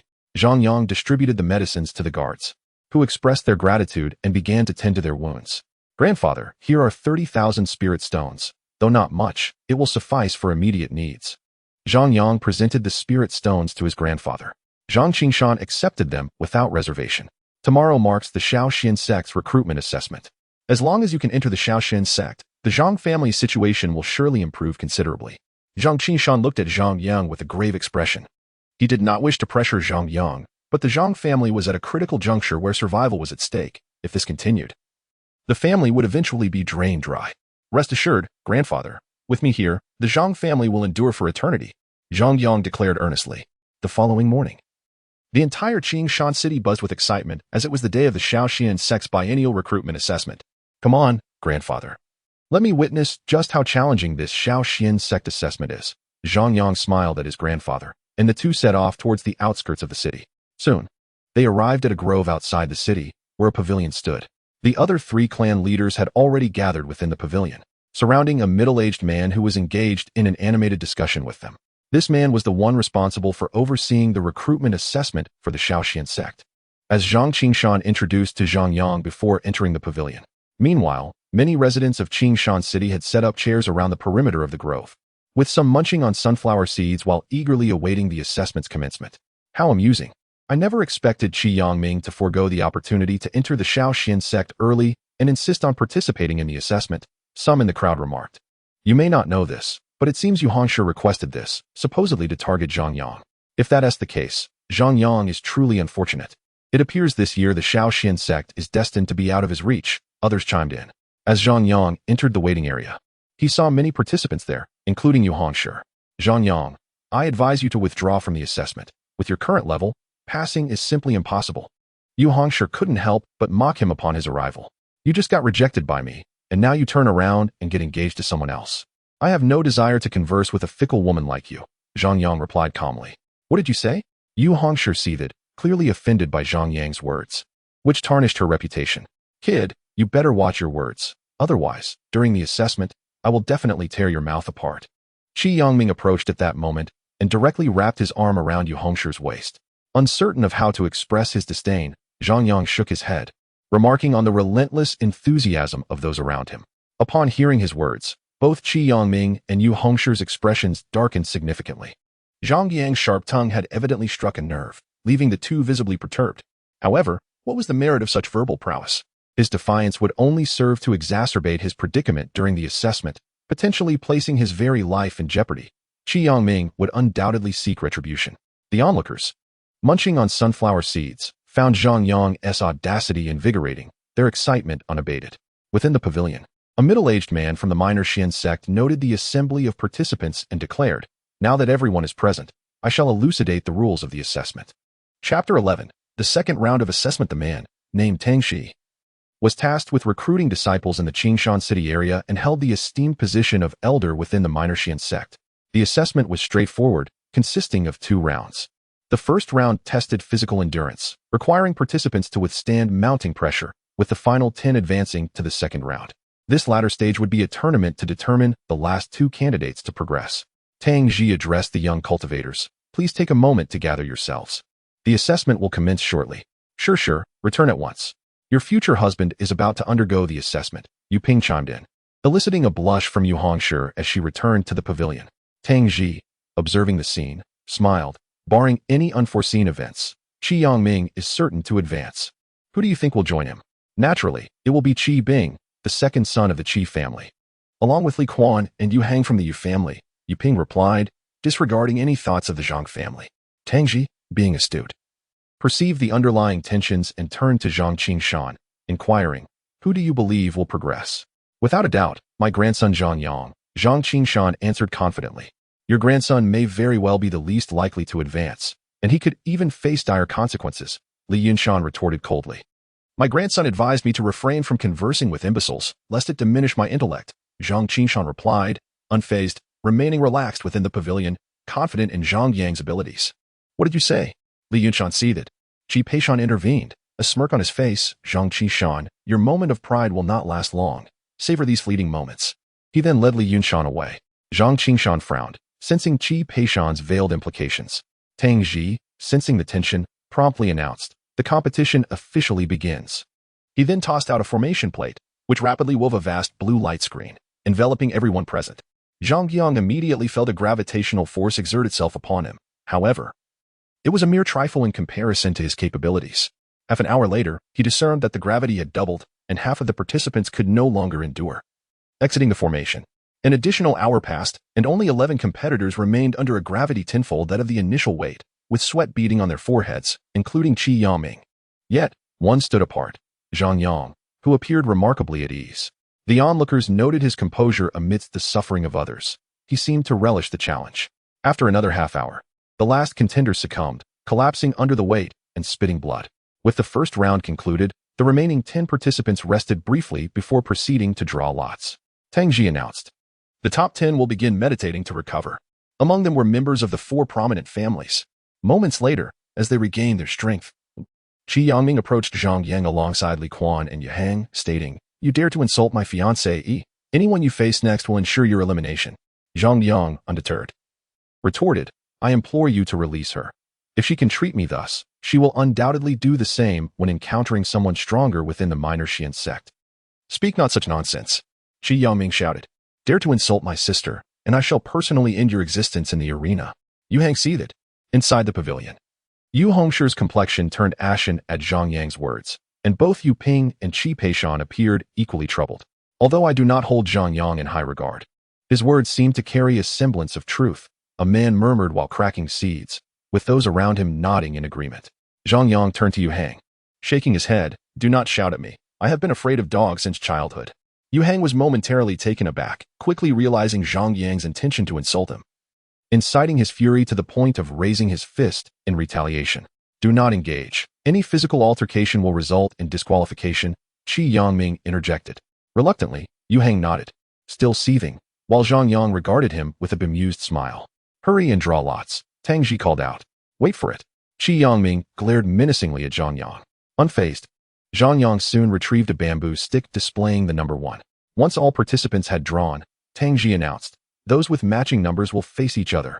Zhang Yang, having drawn number 1, ascended the stage, which had been hastily constructed from wood during the participants' break. To his surprise, Yuhang appeared on the stage. Zhang Yang chuckled. What a coincidence. I didn't expect you to be so eager to meet your demise. Yuhang's expression faltered, and he retorted, Bravado is futile. Let your strength speak for you. You speak true, Zhang Yang nodded. He then turned to Tang Ji in the pavilion, asking, It wouldn't be an issue to kill him. Would it? Not at all, Tang Ji replied, having observed Zhang Yang's previous confrontations with the other 3 families. He was intrigued by Zhang Yang's calm demeanor in the face of adversity. Such poise suggested either folly or genuine strength. You think you can kill me? Yuhang, fueled by rage, lunged at Zhang Yang with his sword. Clang. The sword shattered. Splat. Yuhang's head was severed. Pathetic, Zhang Yang remarked nonchalantly. Gasp. The spectators were left in awe as Zhang Yang effortlessly dispatched Yuhang. Despite Yuhang's status as a 7th-level martial artist, his strength was formidable, placing him among the elite of the younger generation, second only to Qi Yangming. After slaying Yuhang, Zhang Yang cast a glance at Yu Hongshi before closing his eyes to await the conclusion of the remaining matches. Yu Hongshi's face was pallid as she approached Qi Yangming, declaring, Zhang Yang has slain my brother. You must avenge him. Qi Yangming's expression was equally grim as he nodded. I will personally incapacitate him and deliver him to you. The subsequent matches unfolded with little suspense, as both Li Quan and Qi Yangming emerged victorious effortlessly. The second round of draws commenced, and by mere chance, Zhang Yang found himself pitted against Li Quan. Chapter 12. Qi Yangming's hidden card. Zhang Yang and Li Quan stepped onto the stage, Li Quan's demeanor somber, acutely aware that his strength was comparable to that of Yuhang. Had he not trained longer, he would not have qualified for the assessment. He had witnessed Zhang Yang's prowess in dispatching Yuhang with a single stroke. Let us bid farewell. Once I strike, you shall have no opportunity left. Zhang Yang stated calmly. At these words, Li Quan trembled, fear coursing through him. If you remain silent, then perish. Zhang Yang lunged at Li Quan with his sword. I concede. Li Quan bellowed. Zhang Yang's sword abruptly halted just a finger's breadth from Li Quan's forehead, causing the latter to break into a cold sweat. Zhang Yang patted Li Quan on the shoulder and remarked, next time, speak up sooner. I nearly lost control. He then left the arena without further ado. Li Quan took a deep breath, feeling a sharp pain on his forehead that cleared his mind. The Li family had provoked a monster like Zhang Yang. If given time to mature, our family would be in peril. Sighing softly, Li Quan descended from the stage. He was not a direct descendant of the Li family. He had only been compelled to step up because Zhang Yang had defeated both Li Feng and Li Xian, leaving no other capable candidates. You wretch. How dare you concede defeat? You've brought shame upon the Li family. Li Yunshan exclaimed angrily as he grasped Li Quan's shoulder. Li Quan shrugged off Li Yunshan's grip. Retorting, my strength is merely a forced enhancement through elixirs. I'm not truly capable. If I don't concede, do you wish for my demise? Although Li Yunshan recognized the truth in Li Quan's words, he still scolded. Better to die than to be of no use to the Li family. Then I shall withdraw from the Li family, Li Quan declared, departing without hesitation. Zhang Yang observed the unfolding events in silence. Another match soon concluded, with a young girl named Chen Duoduo emerging victorious. The Chen family, a second-tier clan in Qingshan City, was elated. They had never expected her to reach the top 3. A truly glorious achievement. Knowing that the Shaoxian sect recruited disciples every 2 years, the Chen family had never before placed in the top 5. After celebrating with her clan, Chen Duoduo approached Zhang Yang, her expression sincere. Thank you. Without you, I could never have reached the top 3. That is only possible due to your own formidable strength. Zhang Yang replied with a smile. He understood her implication. It was evident to all that the draw had been rigged, allowing Chen Duoduo a chance to shine, thanks to Zhang Yang diverting stronger opponents. Regardless, I must express my gratitude, she insisted. Do you wish to claim first place? Zhang Yang suddenly inquired. First? Chen Duoduo shook her head. I know my own abilities. Reaching the top 3 is my limit. I say you can do it. Thus, you shall, Zhang Yang encouraged. Upon hearing his words, her heart raced. Who wouldn't desire the top spot? There's one final round left. Let us proceed with the draw. One contestant will have a bye, Tangji announced. No need for a draw, Elder Tang. I wish to fight Qi Yangming in a life-or-death duel, Zhang Yang declared, causing the entire venue to fall silent. Did I hear that correctly? Zhang Yang actually wants a life-or-death battle with Qi Yangming? Murmured one spectator. Despite having underestimated Zhang Yang previously, they could hardly ignore that Qi Yangming was renowned as the greatest talent in Qingshan City. Zhang Yang's recent surge in power seemed to have bolstered his confidence, but excessive self-assurance could lead to his downfall. Zhang Qishan, this is your grandson seeking his own demise. This is not Qi Yangming's fault. Qi Peishan laughed heartily. Zhang Qingshan remained undeterred by Qi Peishan's mockery. His greatest concern during this assessment was Zhang Yang facing Qi Yangming. What do you think? Tang Ji asked Qi Yangming. If he seeks death, I shall oblige. Qi Yangming coldly replied. Then let the final match commence. Zhang Yang versus Qi Yangming, Tang Ji announced, drawing cheers from the spectators as the climax of the assessment approached. Zhang Yang and Qi Yangming took to the stage. I will ensure you pay for the humiliation you inflicted upon my fiancée, Qi Yangming declared icily. What a pitiable soul, blinded by such a woman. Zhang Yang sighed softly. This sigh elicited grim expressions from everyone in the Qi and Yu families, particularly Qi Yangming and Yu Hongshi. You are but a mere 6th-level warrior. On what grounds do you dare speak so boldly? Qi Yangming retorted angrily, drawing a battle blade that shimmered with golden light. It was an inferior-grade spirit weapon. The flowing blade. Everyone present was witnessing this weapon for the first time, with Qi Yangming at the 9th level, coupled with the flowing blade. How could a mere 6th-level Zhang Yang hope to contend? Qi Peishan laughed heartily. Zhang Qingshan clenched his fists, filled with deep concern. So it's an inferior-grade spirit weapon? But did no one inform you that my sword is a middle-grade spirit weapon? Zhang Yang waved the black gold sword in his hand. So what? You are still no match for me. Qi Yangming scoffed, though he was secretly astonished that Zhang Yang possessed a middle-grade spirit weapon. What a foolish bird, Zhang Yang muttered. Then lunged at Qi Yangming, executing the Thunderstrike sword technique. Clang, clang, clang. However, all 3 of Zhang Yang's strikes were effortlessly deflected by Qi Yangming. I thought you were formidable. It turns out you were just this. Qi Yangming sneered, then slashed at Zhang Yang with his blade. Zhang Yang activated the 100 Refinements sword technique, engaging Qi Yangming in combat. Initially, Zhang Yang was at a disadvantage, but as time passed, the spectators were astonished to see his sword strikes quicken, causing Qi Yongming to gradually fall behind, eventually being firmly suppressed by Zhang Yang, leaving everyone bewildered. Die. Zhang Yang seized the moment, unleashing the Thunderstrike sword technique once more, aiming a deadly thrust at Qi Yongming. Swish. Qi Yongming's heart raced at the sight. Yet he reacted swiftly, narrowly evading Zhang Yang's lethal strike. Nevertheless, Zhang Yang's sword still grazed his face, leaving a bloody gash. Qi Yongming touched the blood trickling down his face, his expression darkening as he declared, "I had no intention of revealing my trump card, but you have thoroughly provoked me." As soon as Qi Yongming finished speaking, an explosive aura erupted from him, unleashing an invisible pressure that spread outward. Martial artist realm, gasped the crowd. Astonished that Qi Yongming still had such a hidden card, Zhang Yang narrowed his eyes, feeling immense pressure from Qi Yongming's aura. Die Zhang Yang. Qi Yongming roared, charging at Zhang Yang with unyielding ferocity. Boom. Zhang Yang attempted to block with his sword, but the force of the blow sent him flying. Clang, clang, clang. The battle reignited, but this time, Qi Yongming ruthlessly overwhelmed Zhang Yang, causing blood to spill from the corners of Zhang Yang's mouth. Younger, Zhang Qingshan shouted in desperation. His eyes reddened with worry. Kill Zhang Yang. Qi Peishan cackled, his previously suppressed feelings now surfacing in delight at Zhang Yang's plight. Boom. Zhang Yang was once again sent flying by Qi Yongming's strike, his body drenched in blood. It seems breaking off the engagement with Zhang Yang was indeed the right decision. His rise was merely temporary. Yu Hongshi thought, feeling elated. Qi Yongming refrained from attacking again. He wished to savor Zhang Yang's suffering, believing it would ease his own resentment. Just then, Zhang Yang propped himself up with his sword, wiping the blood from his lips and revealing an unsettling smile. I thought you were strong, but you have disappointingly let me down. Zhang Yang grinned, blood still trickling from his mouth. You stand at death's door, yet you still dare to be defiant. Qi Yongming scoffed, convinced that Zhang Yang was now an easy target. You have a trump card. Do you think I lack one? Zhang Yang laughed maniacally, his expression wild. Chaos void technique. He murmured, and in an instant, a golden aura erupted around him, ascending skyward. Zhang Yang's visible injuries healed rapidly, his long black hair transforming into white under the golden energy's influence. What a powerful surge of energy! The crowd gasped in shock at Zhang Yang's sudden transformation.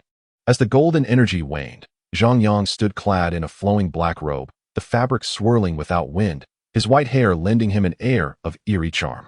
Qi Yongming's expression was grave, for at this moment he felt not a trace of spiritual energy emanating from Zhang Yang. Do not attempt to deceive me. You remain no match for me. With that, Qi Yongming lunged forward, aiming to strike Zhang Yang with his blade. Yet, Zhang Yang remained motionless, merely raising a hand to gently wave, and the black sword aura sliced through the air like lightning. Clang. The flowing blade in Qi Yongming's hand was effortlessly shattered by Zhang Yang's sword. How is this possible? Qi Yongming was struck with shock. The flowing blade was a low-grade spiritual weapon. How could it be so easily destroyed? The game is over. Zhang Yang's deep voice resonated in Qi Yongming's ears. Before Qi Yongming could fully comprehend the situation, a flash of black light passed by, and his body was cleaved in two, with Zhang Yang having mysteriously appeared behind him. Silence. An unprecedented stillness enveloped the arena. The outcome of this fierce battle was beyond everyone's expectations. All had assumed that once Qi Yongming revealed his trump card, Zhang Yang's fate would be sealed. Little did they know that Zhang Yang possessed his own hidden strength, one that surpassed Qi Yongming's, and was even more formidable. With a single stroke, he shattered the flowing blade. With another stroke, he decimated Qi Yongming. In that moment, everyone realized that Zhang Yang was indeed the strongest prodigy of Qishan City. Zhang Yang wins. Tangji awoke from his stupor and immediately declared. At that moment, he realized he had found a promising talent for the Xiaoxuanzong. As Tangji announced the results, the audience, no longer snacking on their seats, erupted into fervent applause for Zhang Yang. At that instant, Zhang Yang's state was completely restored. His hair returned to its original black, and a wave of inexplicable emptiness swept over him, making him feel unsteady. It appeared that the chaotic void technique must be used with caution. Having utilized it for merely a few breaths, he felt his body could no longer endure, and he had to lean on his sword for support. There remains one final battle, my young friend Zhang Yang. Shall we continue? Tangshi chuckled, even altering his address to Zhang Yang. No more fighting. Zhang Yang replied with a smile. Excellent. The first place in this assessment goes to Qian Duoduo. Second place to Zhang Yang. Tangji announced the results directly. Everyone understood that Zhang Yang was, in reality, the true first place, merely masquerading as second. Qian Duoduo, brimming with excitement, dashed onto the stage and embraced Zhang Yang, exclaiming, Thank you, Zhang Yang. I can enter the Xiaoxuanzong now. This is something I never even dreamed of. Zhang Yang, somewhat breathless from Duoduo's exuberance, managed to say, "Please stop jumping. I'm about to suffocate." Upon hearing this, Duoduo blushed furiously and quickly released Zhang Yang, realizing she had indeed gotten carried away.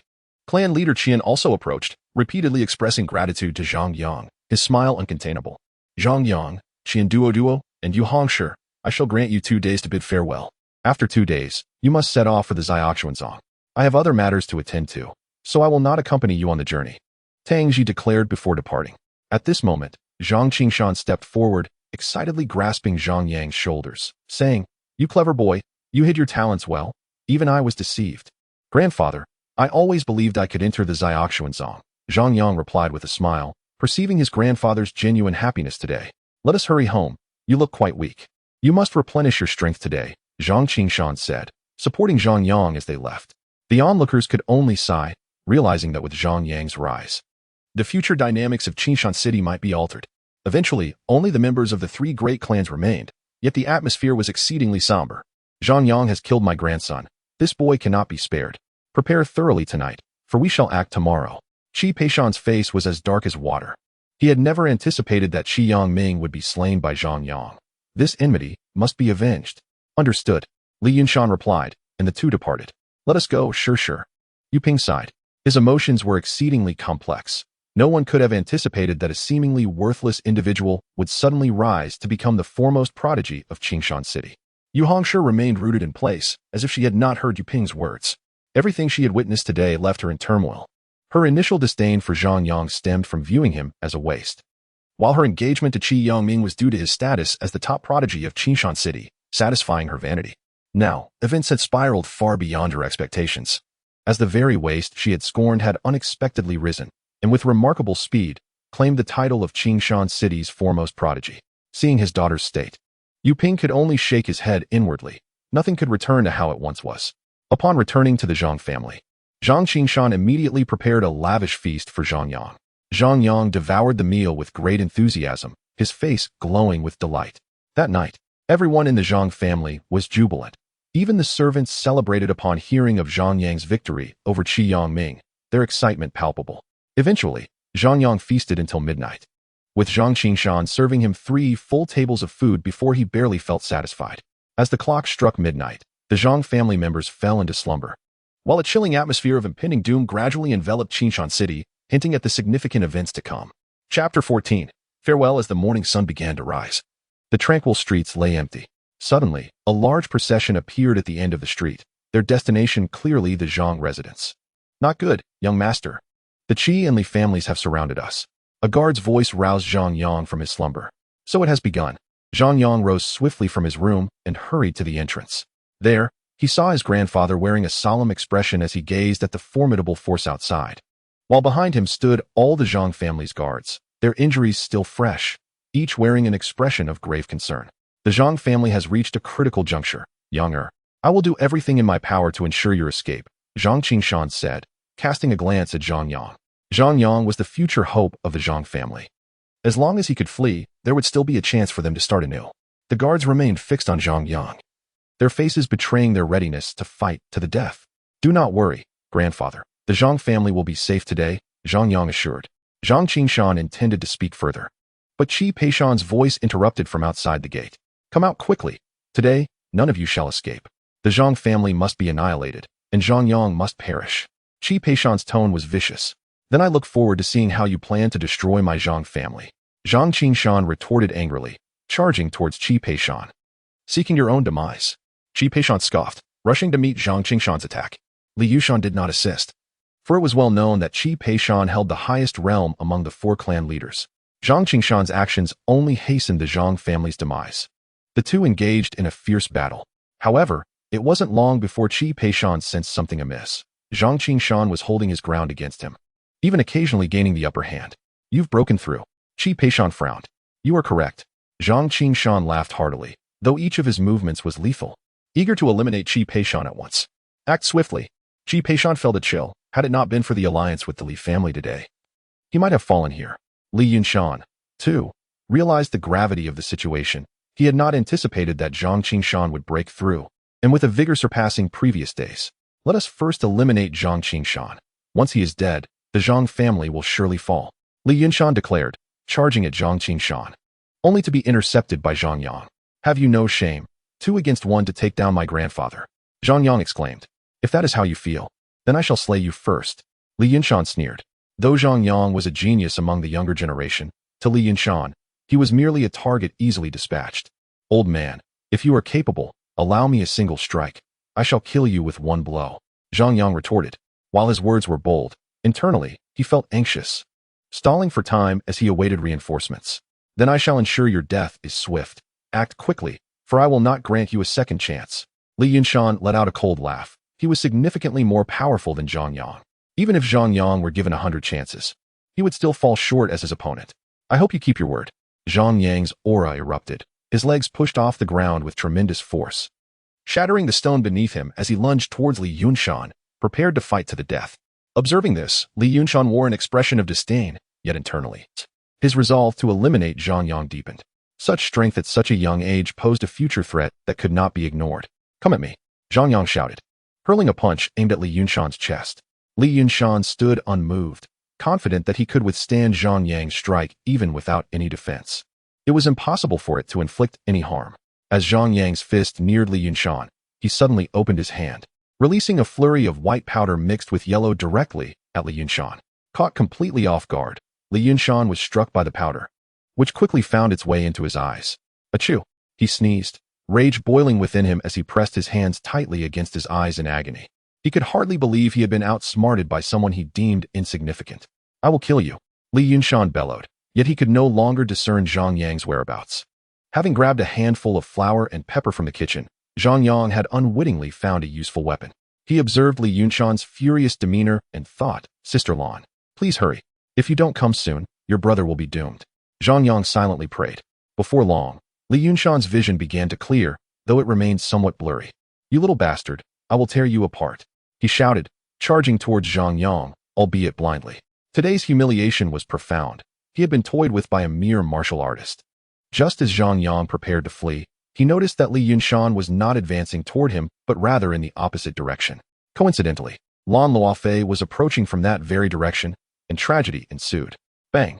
Li Yunshan lunged for Lan Luofei, who furrowed her brows and struck him squarely in the chest.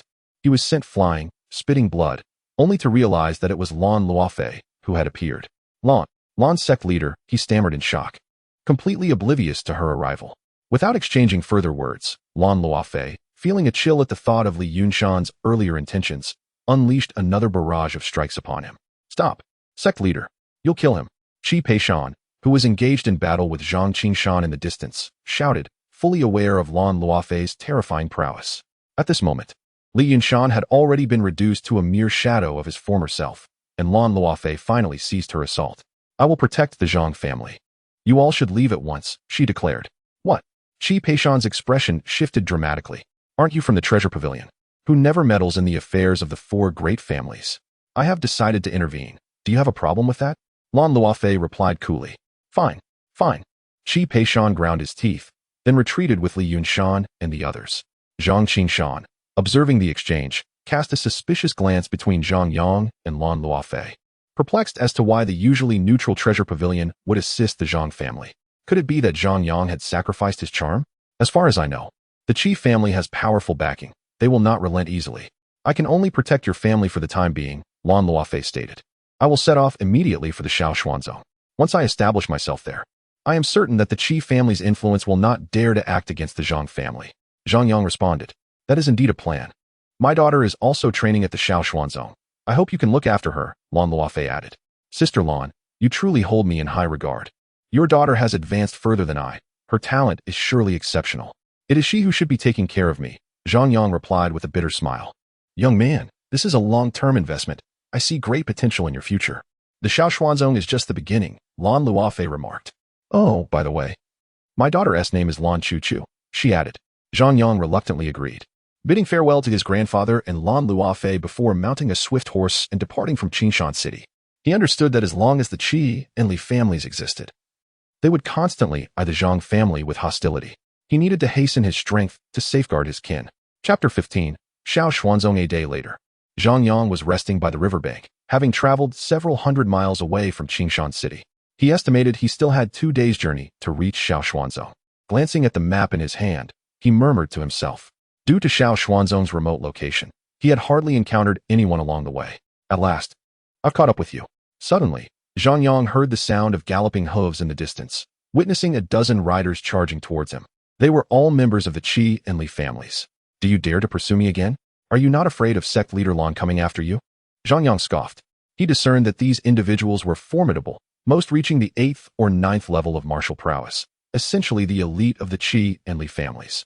Even if the clan leaders did not come, Sect leader Lan won't do anything about it. The leader sneered. After being compelled to retreat, the Qi and Li families had held a secret meeting, concluding that while the Zhang family could temporarily remain, Zhang Yang must die. They anticipated Zhang Yang would leave Qingshan City in the next couple of days, thus laying an ambush for him. They had realized that Zhang Yang had likely utilized some secret method to defeat Qi Yangming and could not sustain it for long. Today, they had dispatched their elite forces, confident that even if Zhang Yang were strong, he could not withstand a joint assault. Have you all made up your minds? Zhang Yang retorted with a cold smile. Today, we will present your head and hang it at the entrance of the Zhang family. The leader declared with a sneer, signaling for his comrades to draw their weapons and charge at Zhang Yang. In response, Zhang Yang's figure darted into the crowd like a specter, each strike of his sword resulting in a fallen adversary. How can he be so strong? The leader gasped, realizing that within mere moments, Zhang Yang had already decimated half of their forces. Since you are here, you shall all remain. Zhang Yang's voice was cold as black sword light danced through the throng. Before long, the remaining assailants were obliterated, and the leader met his end at Zhang Yang's hands. It seems I must leave quickly to avoid any unforeseen complications. Zhang Yang thought to himself as he sheathed his black gold sword and mounted his horse, departing without delay. 2 days later, Zhang Yang stood before a sprawling mountain range, where at its base stood a stone tablet inscribed with the characters Xiao. Finally arrived, he exclaimed, hastening into the mountains. Soon, he reached the entrance of Xiao, only to be stopped by a disciple guarding the gate. This is Xiao. Outsiders are not allowed entry, the disciple stated. I come from Qingshan City and have passed Elder Tang's assessment, Zhang Yang explained. Ah, a newcomer. Follow me, the disciple replied, leading Zhang Yang to a small square where several youths were gathered. These individuals are like you, hailing from various cities. Wait here with them, the disciple instructed before departing. Zhang Yang glanced at the waiting youths and approached one who appeared amiable. What are we waiting for? He inquired. The youth explained. We are waiting for the spirit root assessment. Only after testing will it be determined if we are accepted. I see, Zhang Yang murmured, joining them in their wait. Moments later, a disciple stepped into the square and surveyed the group of youths. We will now begin the spirit root assessment. Those who do not qualify will be sent back, he announced, producing a crystal stone. The youths formed a line to undergo testing. Xiangde, low-grade spirit root. Xiong'er, mid-grade spirit root. Xiangsan, low-grade spirit root. As long as one possessed a low-grade spirit root, they could enter the miscellaneous department. And those with a mid-grade spirit root would gain direct access to the outer sect. If entering the servant academy poses a risk of elimination, then stepping into the outer sect is akin to a carp leaping over the dragon gate, marking the transition into a true disciple of the Shaoxian sect. Even if one were to depart from the Shaoxian sect in the future, they would still thrive, sought after by countless individuals. The assessment proceeded swiftly, and soon it was Zhang Yang's turn. He placed his hand upon the crystal stone, yet after a moment, there was no response whatsoever. What is happening? The disciple furrowed his brow and gestured for Zhang Yang to try again. Feeling dejected, Zhang Yang thought it illogical that he, the sole chaos sacred body in existence, could elicit no reaction. He placed his hand on the crystal once more, but still, no response came. Zhang Yang, you possess a wasted spiritual root, the disciple announced. In that moment, Zhang Yang was utterly speechless, harboring doubts about whether the elder had made an error when awakening his chaos sacred body. Observing the other disciples departing joyfully, he seized the arm of the disciple preparing to leave. You should leave quickly. The Shaoxian sect does not accept wasted spiritual roots, the disciple remarked. Zhang Yang promptly produced 10 medium-grade spirit stones from his possession and pressed them into the disciple's hands with a smile. I do not require entry into the outer sect. I would be content merely to enter the servant academy. These medium-grade spirit stones were the remnants from the previous extermination of the Black Bear mercenary group. The disciple's eyes sparkled upon seeing the 10 medium-grade spirit stones, and he quickly accepted them, whispering, I enjoy conversing with clever individuals like you. I believe that even if you do not gain entry into the outer sect, you shall still thrive in the servant academy. Subsequently, he made a correction in his record book, transforming Zhang Yang's wasted spiritual root into a low-grade spiritual root. Come, I shall take you to the Servant Academy, the disciple said with a grin. The Servant Academy lay at the foot of the mountain, and soon they arrived at its entrance. This is the Servant Academy. You may enter, the disciple stated, handing Zhang Yang a token for the academy before departing. Upon entering, Zhang Yang saw several youths who had undergone the test previously. Their faces displayed astonishment at his arrival. They were aware that Zhang Yang was considered a wasted spiritual root. This fellow must have bribed that senior brother. How shameless. One named Xiong fumed. Unbothered, Zhang Yang replied, and what of it? If you possess the ability, feel free to bribe as well. Hearing this, Xiang Da's face turned a shade of fury, yet he was at a loss for words, as he could not afford to bribe anyone, now that everyone is present. I shall assign your tasks, a youth approached, clearly an elder of the Servant Academy. Xiong Da, you will clean the latrines. Xiong Er, you will carry dung. Zhang Yang, you will, never mind, for now, accompany me. The youth swiftly assigned tasks to everyone. Why is Zhang Yang treated differently from us? Xiong Da asked, slightly irritated. Is it necessary for me to explain? The youth retorted. Remember, the Servant Academy conducts monthly eliminations. Failure to pass the assessment will result in expulsion, understood? He added coldly. In the midst of Xiong Da's burning rage, Zhang Yang followed the disciple away. May I ask your surname, senior brother? Zhang Yang inquired with a smile. Curious about the apparent assistance he was receiving. I am Duoduo, one of the overseers of the Servant Academy. Someone has requested that I look after you. It seems your background is not simple, Duoduo replied with a grin. Zhang Yang paused, recalling the outer disciple who had brought him here. Realizing that it was likely that person who had instructed Duoduo to assist him. Senior brother Luo, what precisely is this elimination assessment you mentioned? Zhang Yang asked, puzzled. It serves to eliminate those with particularly poor aptitudes, allowing for a fresh influx of talent. You must strive diligently, while I can assist you at times. I cannot help you during the assessments, Duoduo explained. Zhang Yang nodded, then inquired, if one performs well in the assessments, is there a chance to enter the outer sect?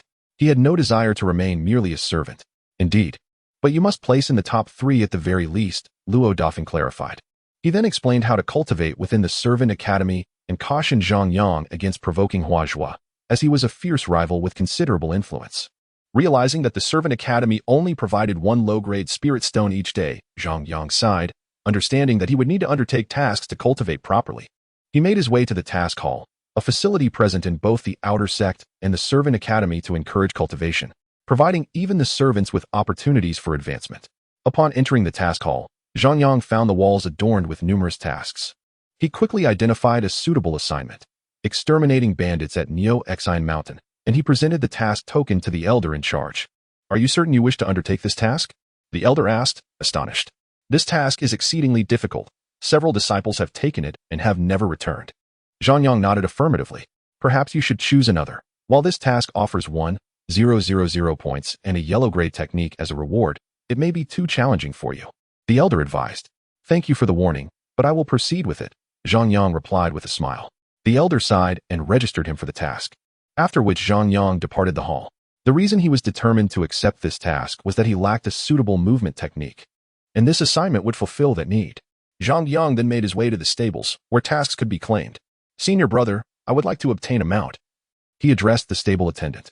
You are the one who entered through connections, aren't you? The attendant replied, not offering Zhang Yang a horse, but rather speaking with a hint of derision. Do not speak without evidence, Zhang Yang retorted. I have no horses for you. Figure it out yourself, the attendant stated brusquely. Zhang Yang glanced at the several spirit horses within the stable and remarked, are there not horses inside? I said there are none. Leave at once and do not linger here. The attendant snapped. With a swift motion, Zhang Yang delivered a punch, knocking the attendant down. Truly insufferable. I attempted to speak to you amicably, yet you refused to listen and insisted on being obstinate, Zhang Yang declared, delivering another kick to the attendant before mounting a spirit horse and departing. Shortly after Zhang Yang left, the attendant struggled to rise, revealing a broken nose. Blood streaming from his face. You dare strike me. You will regret this. He spat, limping away without another glance at the stables. A day later, guided by a map, Zhang Yang soon arrived at Neo-Exine Mountain. Such a vast mountain range. Where shall I find these bandits? He pondered, staring at the imposing peaks before him. It seems I must resort to that method.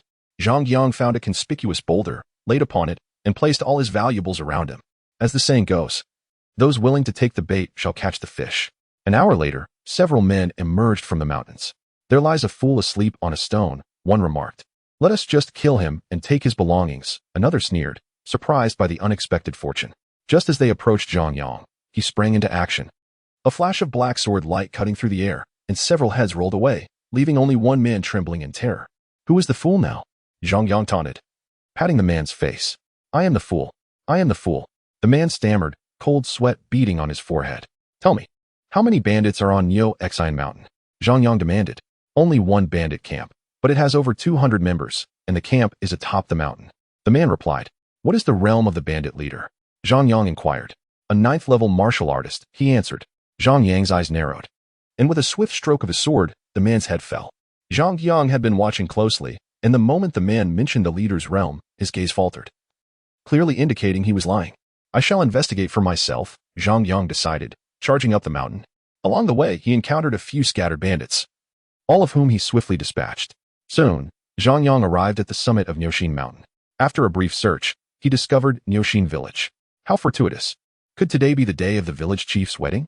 Zhang Yang concealed himself behind a large tree. The village was adorned with festive decorations, red lanterns hung everywhere, and the villagers appeared to be in high spirits, reveling in merriment. At that moment, the door of one of the houses swung open, and a woman clad in bridal attire stepped out, followed closely by an older woman who was pushing her forward. It was Chen Duoduo. Zhang Yang was taken aback, unable to comprehend why she was there. He noticed her hands were bound, and tear stains marred her cheeks. Inside the village, a burly man with a rugged appearance fixed his greedy gaze upon Chen Duoduo as she approached. My dear, come forth and pay your respects for our union. Afterward, I shall introduce you to the greatest pleasures of life, the brute leered. His companions echoed his raucous laughter.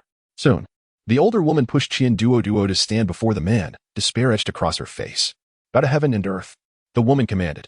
The man bowed, but Chen Duoduo remained motionless. Hurry and bow. The woman forcefully pressed Chen Duoduo's head down. Bow to the elders. Again, she pressed Chen Duoduo's head down. But her struggles were in vain. Bow to your husband, the woman declared, preparing to force her head down once more. Suddenly, a dark shadow darted across, and the woman's head flew off her shoulders. By the time the villagers realized what had happened, the figure had already whisked Chen Duoduo away from the village. It was Zhang Yang. Chapter 17. The Annihilation of Niuxin Village. What brings you here? Shouldn't the Shaoxian sect be in the opposite direction? Zhang Yang furrowed his brows. Upon seeing Zhang Yang, Chen Duoduo's eyes reddened with tears as she choked out, I was ambushed right after leaving Qishan City and woke up here. Do you know who was responsible? Zhang Yang asked, his brow knitting further. It might have been the chief family, she whispered. You must leave at once. This place is perilous. Zhang Yang handed her a map. You too won't escape. The burly man had gathered his men and was closing in on Zhang Yang. But what about you? Chen Duoduo shook her head. They're no match for me. You need to go. Zhang Yang hastily untied her bonds and pushed her away. At that moment, one of the men charged after Chen Duoduo, prompting Zhang Yang to thrust his sword forward, piercing the assailant's back. As the remaining bandits attacked from behind, Zhang Yang rolled aside and plunged into the fray. With swift strikes, he reaped the lives of the bandits, each swing of his black gold sword resulting in severed heads flying through the air. This kid has some strength, the burly man grunted, drawing his battle axe and swinging it at Zhang Yang. The blow sent Zhang Yang staggering backward, blood oozing from his palms. A warrior. Zhang Yang realized the brute had reached the warrior realm, explaining why the errand disciples often vanished on their tasks. Most were merely martial artists, while those who reached the warrior realm had long since joined the outer sect. Without hesitation, Zhang Yang activated the Chaos Void technique. Today, he might truly lose his life here. In a flash, golden light enveloped him, his hair turning white once more. In the next instant, he vanished from sight. Bang! Zhang Yang slashed at the burly man, who, despite his quick reflexes to block with his axe, was sent flying. What is this kid's deal? Such formidable strength. The burly man wiped the blood from his mouth, alarmed. As he rose, Zhang Yang was already upon him, unleashing 3 sword shadows that pierced through the man's axe. The black gold sword drove through the burly man's skull. Upon witnessing their leader's demise, many bandits fled in terror, while the more loyal ones attempted to avenge him, only to be slain by Zhang Yang. Once he dispelled the Chaos Void technique, an overwhelming weakness washed over him. He needed to find something to eat to replenish his strength. Leaning on his black gold sword, Zhang Yang scoured the village, ultimately discovering a spirit ginseng and over 100 low-grade spirit stones. What a wretched village, so impoverished, Zhang Yang lamented. Nonetheless, he quickly consumed the spirit ginseng and shattered the spirit stones, absorbing their energy simultaneously. After a moment, Zhang Yang opened his eyes, astonished. I've broken through. He hadn't anticipated the spirit ginseng contained such rich energy. Unbeknownst to him, the village's poverty stemmed from the burly man purchasing the ginseng to elevate his own power. Yet even with his breakthrough, the lingering weakness in his body remained, indicating he needed further sustenance. I must replenish myself, Zhang Yang murmured, then set off deeper into the mountains. In the past 2 days, Zhang Yang had engaged in battles with high-level first-order demon beasts, honing the 100 refinements sword technique to perfection. Additionally, through continuous absorption of the white liquid, his cultivation had surged, even though he hadn't broken through. The demon beasts within Niaoshin Mountain had been struck with fear, fleeing at the first opportunity while the rest met their end in Zhang Yang's stomach, allowing him to recover from his weakness. I need a bath before heading back. Zhang Yang glanced at the filthy blood covering his body and quickly sought out a river, stripping off his clothes and diving in. Just then, a woman suddenly emerged from the water, her long black hair glistening with droplets, her skin a flawless white. Zhang Yang, initially prepared to embrace the water, found his eyes widening in shock at the sight of the woman. Plop. As the woman surfaced, Zhang Yang instinctively wrapped his arms around her, and they both plunged back into the water together. So soft, he thought, feeling as if he had collided with a cloud. His curiosity prompting him to reach out, sensing something yielding beneath his touch. Bang! In the next moment, the lake erupted as Zhang Yang was propelled from the water, flying like a streak of light into the nearby woods. The woman resurfaced, her delicate face a mixture of surprise and anger, her neck still flushed. How dare this scoundrel take advantage of me? The more she pondered, the angrier she became, hastily dressing and preparing to chase after him into the woods. What's wrong, Lan's sister? I heard an explosion just now. A man rushed from the trees. It's nothing, she replied coldly. Then we should hurry back, he frowned, sensing that Lan's sister was concealing something. Very well. She cast a glance at the distant woods, cursing herself for not even catching a glimpse of the lecher's face. Yet she memorized the scent he carried, confident that she would recognize him upon their next encounter. How ruthless this woman is. It was just a touch. I didn't mean it. Zhang Yang climbed at his feet, rubbing his chest. I wonder if she's gone. I don't have any extra clothes. He covered his lower half with leaves and stealthily approached the riverbank. Upon seeing that the woman had already departed, he sighed in relief, quickly washing his clothes and putting them back on. Time to head back. After dressing, Zhang Yang left Niaoshin Mountain. 1 day later, Zhang Yang returned to the servants' courtyard and went to the mission hall to submit his task. You actually completed it. The elder gazed at Zhang Yang in disbelief, astonished. Just luck, Zhang Yang smiled. The elder, unable to accept such a flimsy excuse, handed over the points and a high-grade yellow-tier movement technique to Zhang Yang. Zhang Yang departed from the mission hall, intending to return and practice the footwork technique he had just acquired. The recent experience at Niaoshin Mountain had made him acutely aware of his deficiencies in speed. Zhang Yang, come with me, a man suddenly approached, exuding a friendly demeanor as he grabbed Zhang Yang and attempted to lead him away. Zhang Yang furrowed his brow, quickly noticing several figures lurking around the corner. Following the man towards the corner, Zhang Yang was curious about the intentions of this group. Upon reaching the corner, he recognized a familiar face, the one who had been observing the horse stable. The man, his face wrapped in a scarf, glowered menacingly at Zhang Yang. Do you know who we are? The man who had brought Zhang Yang there shoved him roughly, only to find that Zhang Yang did not budge. Just a servant. Zhang Yang replied. The others gasped. Of course, in the servant courtyard, you are merely a servant. I am asking if you know who we are. The man retorted angrily, clearly infuriated by Zhang Yang's response. People from Huazhua? Zhang Yang speculated. Knowing that, you still dare to provoke us? Are you seeking death? The man shouted, astonished that a newcomer would dare to challenge the veterans. Then ask him. I want a spirited horse, but he refuses. Zhang Yang pointed at the man in the scarf. He can refuse you, and even if he strikes you, you must endure. The man said coldly. Are you bullying a newcomer? Zhang Yang sneered. These individuals reminded him of a gang from his past life. Bullying me? What will you do? The man laughed arrogantly. Bang! Zhang Yang struck the man with a punch, sending him flying, and he collapsed, unconscious upon landing. You dare to lay a hand on me? The remaining few displayed horrified expressions, shocked that Zhang Yang had the audacity to strike first. Bang! Bang! Bang! Zhang Yang unleashed several more punches, knocking the others out in a series of unfortunate events, leaving only the man with the scarf standing. Why you? Don't come any closer. The man stammered, retreating involuntarily. Tell me, who gave you the confidence to think you could hit me twice? Zhang Yang advanced towards him. Huazhua is the foremost disciple of the servant courtyard, the most popular among the outer disciples. I am Huazhua's man. If you touch me, Huazhua will not spare you. The man, now genuinely frightened, invoked Huazhua to threaten Zhang Yang. Bang! Zhang Yang retaliated with another punch, striking the man squarely on the nose, blood gushing from beneath the scarf, causing him to faint from the pain. What Huazhua? I will strike him just the same. Zhang Yang huffed before returning to his quarters. The Qingzhu wooing footwork. Zhang Yang gazed at the high-grade yellow-level technique he had just acquired, a look of anticipation on his face. 5 days later, Zhang Yang moved swiftly within the courtyard, his speed so remarkable that it created afterimages. He had finally mastered the Qingzhu wooing footwork to perfection, a testament to the terrifying prowess of the chaos sacred body. In just 5 days, he had traversed a path that would take others 2 years. Bang! Suddenly, the courtyard door was kicked open, splintering the wooden frame as several men stormed in. Are you Zhang Yang? The leader, slightly older than the others, inquired. You broke our door. You must compensate today. Zhang Yang replied, completely disregarding the man's question. If you dare to touch my men, let us see what capital you have to be so arrogant. The man sneered, commanding his companions to attack Zhang Yang while he stood back to assess Zhang Yang's strength. Bang! Bang! Bang! The men charged at Zhang Yang, only to be swiftly defeated, lying helplessly on the ground. No wonder they are so arrogant. They indeed possess some strength, the leader mused. You must be Huazhua, Zhang Yang stated. Knowing this, you still dare to be so insolent? Today, I will cripple you, Huazhua declared, preparing to strike Zhang Yang. Stop. A voice rang out from outside the courtyard as Duoduo rushed in. Huazhua glanced between Duoduo and Zhang Yang, then sneered. No wonder you're so bold. It seems you have backing. This is my territory, so leave at once, Duoduo said darkly. Then let you experience the responsibilities of leadership a bit longer.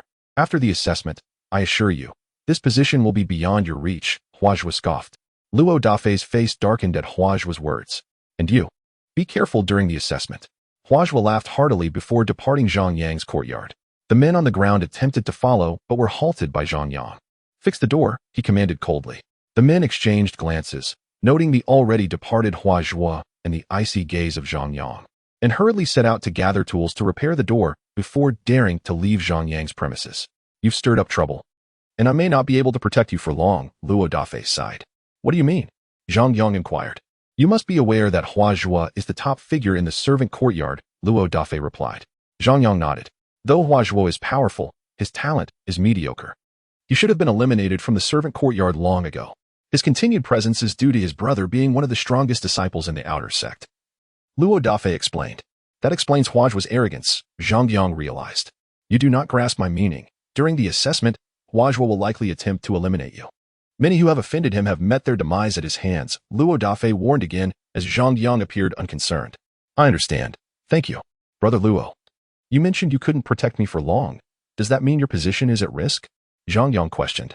Duoduo sighed again. Recently, Huazhua's faction has cultivated another servant disciple at the 9th level of martial arts. I will likely not be his match, and losing my position means I must relinquish it. The servant courtyard will likely fall completely under Huazhua's control. These people harbor great ambitions, Zhang Yang thought to himself. By the way, Zhang Shidi, I heard you completed that exceptionally difficult task, earning a substantial amount of points. I recommend you train at the 100 Refinements Pavilion. The spiritual energy there is incredibly dense and will provide you with significant improvements in a short time, Duoduo suggested. Zhang Yang was surprised, despite his own dire situation. Duoduo still showed concern for him, altering Zhang Yang's perception of him. After bidding farewell to Duoduo, Zhang Yang headed directly to the 100 Refinements Pavilion to train, his strength rising rapidly.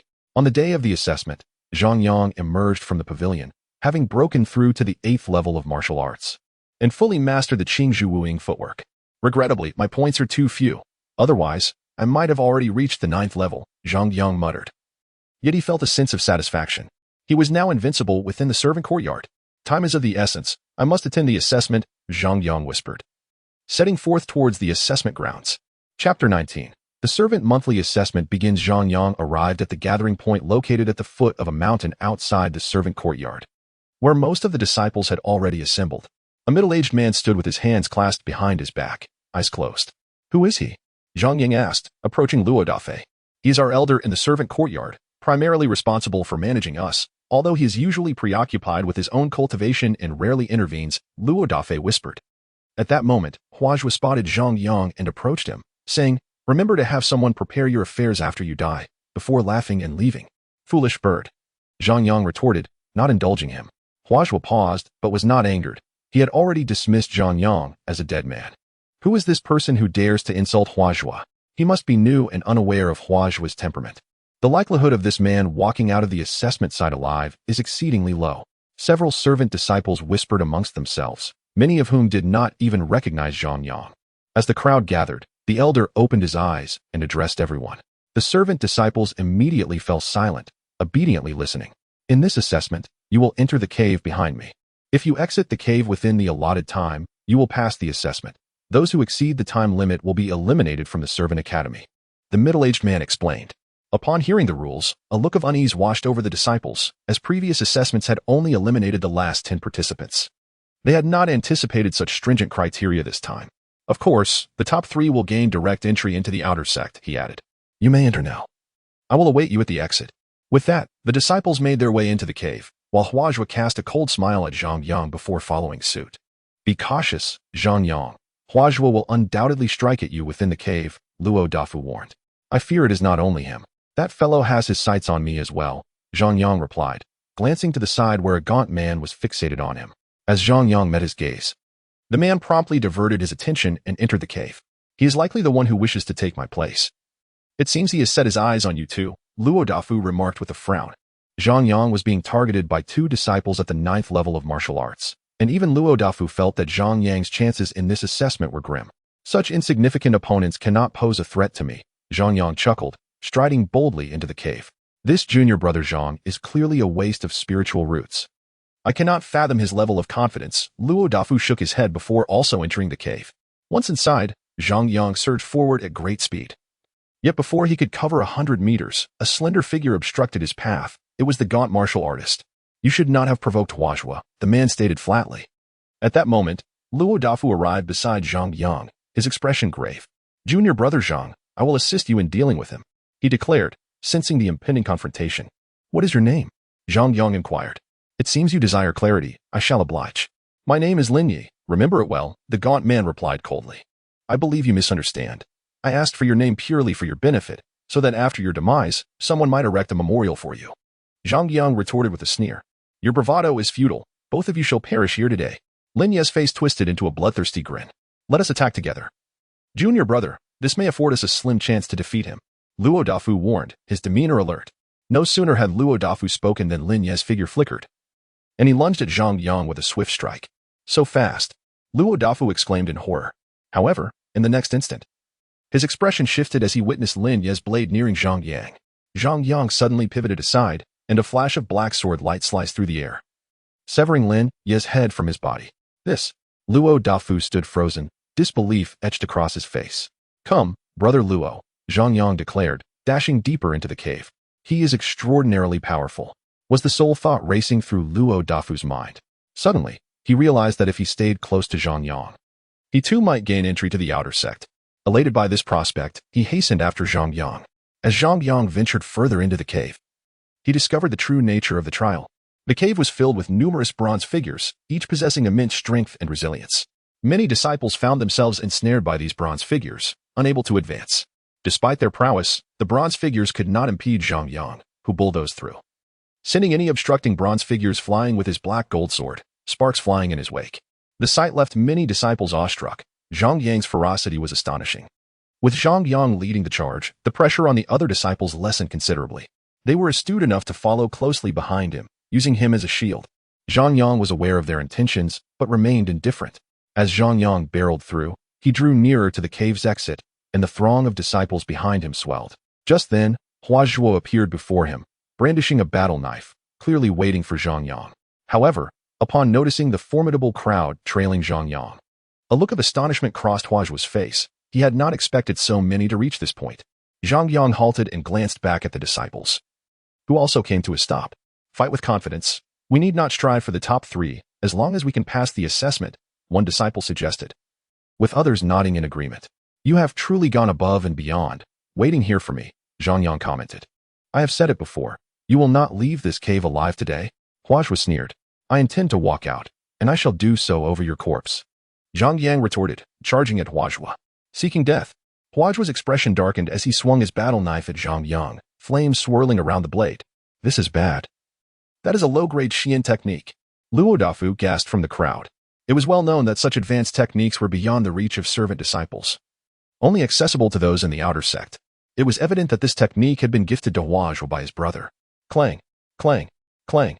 Zhang Yang's sword met Huazhua's battle knife with a resounding clash, the flames scattering in all directions as Huazhua staggered back from the impact. Zhang Yang realized instantly that this technique was of a significantly higher tier than his thunder sword technique. If I cannot pierce you, then I shall cleave you. As Huazhua struggled to regain his footing, Zhang Yang was already upon him, the black gold sword raining down strikes like a tempest. Clang, clang, clang. The crowd watched in awe as Zhang Yang relentlessly assaulted Huazhua, who was left defenseless, blood streaming from his mouth, clearly gravely injured. Incredible. Zhang Yang is a monster. Huazhua stands no chance against him. A disciple exclaimed in shock. The onlookers were dumbfounded. It was a complete and utter rout. Clang, clang, clang. Huazhua fought desperately to fend off Zhang Yang's onslaught, but the weight of his sword was overwhelming, each impact resonating through his very core. Crack. A sound of splintering echoed as countless fissures marred Huazhua's battle knife. Realizing the gravity of his predicament, Huazhua's heart sank, but it was too late. With a swift stroke, Zhang Yang shattered the battle knife and cleaved Huazhua in two, blood splattering the ground. Zhang Yang sheathed his black gold sword and charged toward the cave's exit. The disciples behind him quickly followed suit, knowing that with a stroke of luck, they might secure a place in the top three. Moments later, Zhang Yang burst forth from the cave, and upon seeing him, the elder glanced at the time and smiled. Congratulations, you have secured first place. Before he could finish his sentence, Duoduo emerged from the cave, causing the elder to pause in surprise. For he had not expected Duoduo to place second. Duoduo, second place, the elder announced.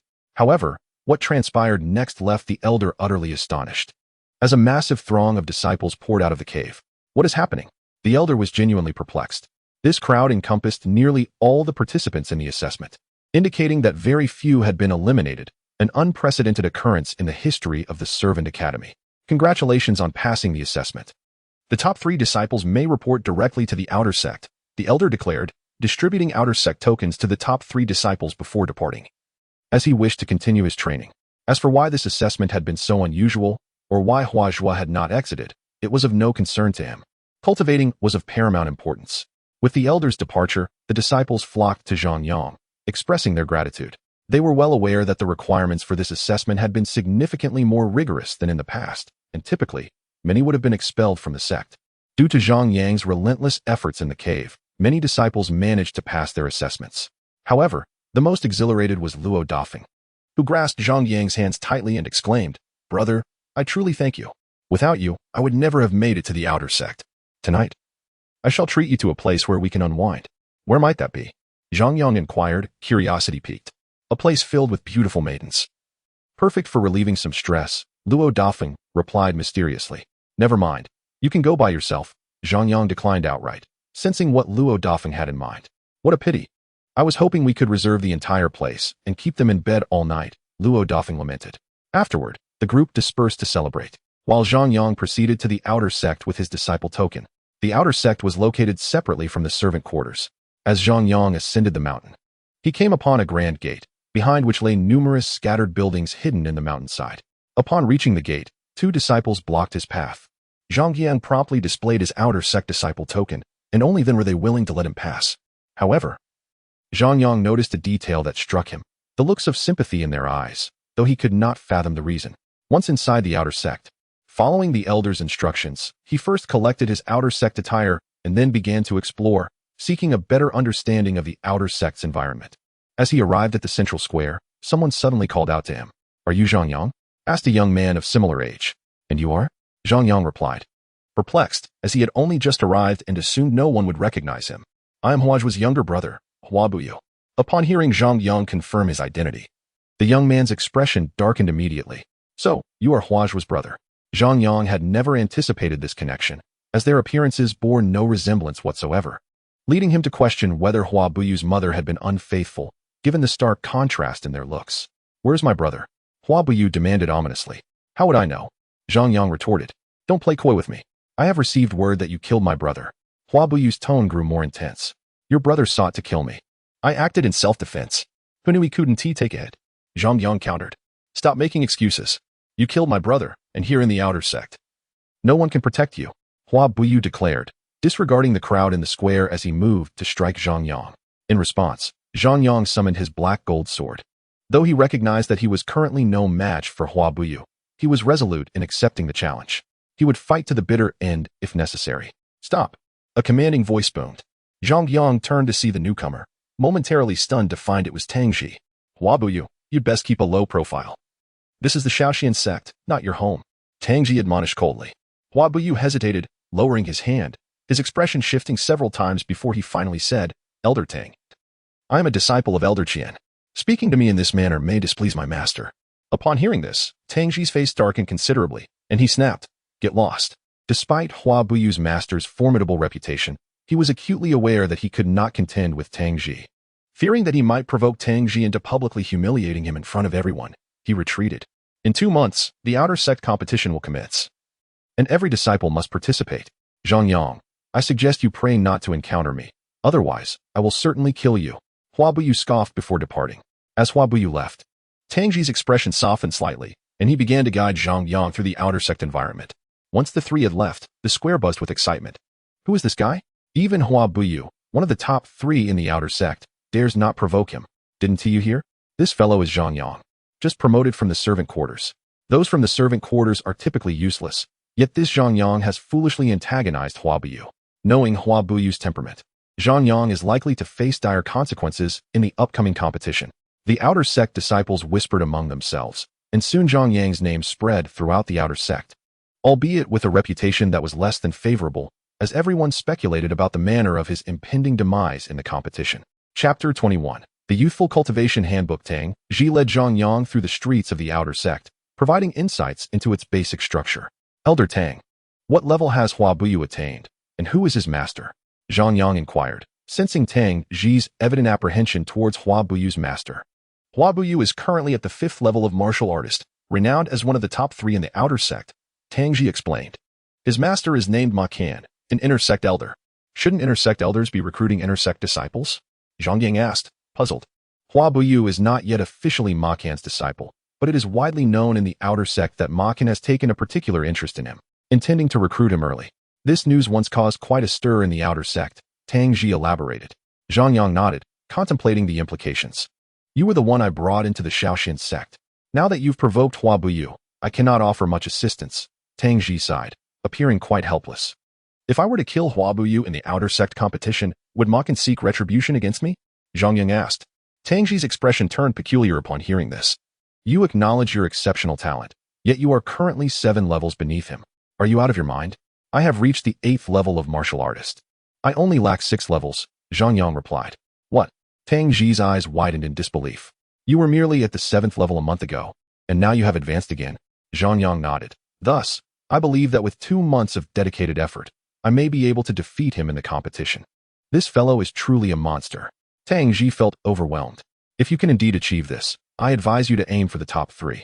Doing so would grant you direct entry into the inner sect and allow you to take on a master. At that point, Ma Kan would think twice before acting against you, Tang Ji suggested. Zhang Yang nodded and then parted ways with Tang Ji, heading directly to the points exchange hall, a dedicated space for the redemption of items. Not long after entering the hall, he spotted a technique that caught his eye, the high-grade profound sword technique, the Taiyin sword art. Upon inspecting the introduction to the sword technique, Zhang Yang learned that the Taiyin sword art required the absorption of extreme Yin energy to condense Yin orbs, which were essential for its cultivation. Once fully mastered, the technique could rival the power of earth-grade techniques, capable of cleaving mountains. The very name of the sword art exuded an aura of greatness. Little one, don't even think about it. You cannot afford this, a nearby elder remarked, approaching Zhang Yang. Recognizing the elder as the one responsible for the points exchange hall, Zhang Yang inquired, how many points is this technique? 20,000 points, the elder replied with a smile. Damn, Zhang Yang could not help but exclaim, realizing he truly could not afford it, perhaps not even in his lifetime. This technique is exceedingly difficult to cultivate. The Yin orbs are particularly challenging to produce. I advise you to reconsider, the elder kindly advised. I must cultivate this technique, Zhang Yang insisted, gritting his teeth. You ought to heed my warning. Many have tried to acquire this technique, and while some may afford it, no one in the Shaoxian sect has ever successfully mastered it, the elder cautioned. Hearing this, Zhang Yang was taken aback, realizing the immense difficulty of this technique. Nevertheless, With his chaos sacred body, he remained confident in his ability to master it, albeit acknowledging that condensing the yin orbs would be a formidable challenge. Elder, do you know any quick methods to earn 20,000 points? Zhang Yang inquired with a grin, his expression oozing flattery. The elder sighed and replied, you could head straight to the task hall. There are 2 exceptionally challenging tasks that, upon completion, will grant you the requisite points. As soon as the elder finished speaking, Zhang Yang dashed out of the points hall, racing toward the task hall. The elder could only shake his head, lamenting the audacity of youth. Soon, Zhang Yang arrived at the task hall and quickly identified the 2 tasks, each worth 10,000 points. He approached the elder in charge of the tasks to register. Upon seeing the tasks, the elder's face registered surprise, followed by a scrutinizing glance at Zhang Yang, who was now looking earnest. Young man, there's no need to take such reckless risks. Seeking death should not be approached so casually, the elder admonished. Zhang Yang retorted, Elder, I'm merely undertaking tasks, not courting death. The elder pressed, have you thoroughly assessed the difficulty of these tasks? Zhang Yang replied, I have. They're classified as difficult. And there's a high chance of dying. The elder responded with a look of disbelief. Are you afraid of dying just once, hence the choice of 2 tasks? Moreover, considering your current martial prowess, isn't this tantamount to seeking death? It was now the elder's turn to be speechless. Elder, could you perhaps say something more encouraging? I feel as though you're cursing me. Zhang Yang couldn't help but express. The elder, feeling resigned, ultimately assisted Zhang Yang in registering for both tasks. He then cautioned, the task of eradicating the demon cultivators is a group endeavor. With you included, the numbers are sufficient. I will notify the others, and you can gather here at the hall entrance tomorrow. Grateful, Zhang Yang exited the task hall, feeling a bit unsettled by the elder's words. I must devise alternative strategies. If I fail these tasks, I should have a backup plan, he muttered on his way back. Upon reaching his cave, designated for disciples, he gathered paper and ink, beginning to sketch. In just half a day, he created 3 chapters filled with illustrations and text. I believe they will undoubtedly appreciate this. Zhang Yang mused as he admired the exquisite drawings and the evocative text. With a sly grin, he placed the paper into a bamboo tube, labeling it Youth Cultivation Manual in bold letters, and promptly left his cave. Zhang Yang soon arrived at the Outer Sect's central plaza, the most bustling area, equipped with various facilities for the Outer Sect disciples. In one corner of the plaza, numerous stalls displayed an array of peculiar items, drawing in many eager disciples hoping to find bargains. Zhang Yang situated himself in an open spot, sitting cross-legged with the 3 bamboo tubes arranged before him. Passers-by, don't miss this. The Youth Cultivation Manual, a treasure you deserve, he called out loudly. In a brief moment, a disciple approached out of curiosity. The Youth Cultivation Manual? What on earth is that? Asking for 100 points. Zhang Yang leaned in conspiratorially, opening one of the bamboo tubes to reveal its contents to the disciple. Chapter 22. Team Assembly. Upon glimpsing the illustrations, the disciple's nose bled from excitement, and he quickly stuffed the drawing back into the tube, whispering to Zhang Yang. This is incredible. Where did you find this? I drew it myself, Zhang Yang explained. The disciple, now visibly thrilled, handed over 100 points. Eager to rush back to his cave, impatience radiating from him. Hold on. What you have is the first volume. The other 2 tubes contain the second and third volumes. Zhang Yang whispered. Wait, there are more volumes? The disciple's eyes lit up as he immediately purchased the other 2 volumes. Will there be more to come? He inquired. Indeed. And there will be variations with different skin tones. The Youth Cultivation Manual will continue to be updated. Zhang Yang winked. You're like a reincarnated benefactor, inspiring me to reclaim my vigor in the martial world. The disciple, bubbling with enthusiasm, asked, May I inquire where you learned those techniques? These are insights I stumbled upon. Mastering the techniques within will guarantee a unique experience, especially that split position. Zhang Yang chuckled. After all these years, I never knew such variations existed. I feel as though I've wasted my life. The disciple exclaimed. No more chatter. I must rush back to experiment. With that, he dashed off, easily earning 300 points. Zhang Yang pondered. Should I return to sketch more?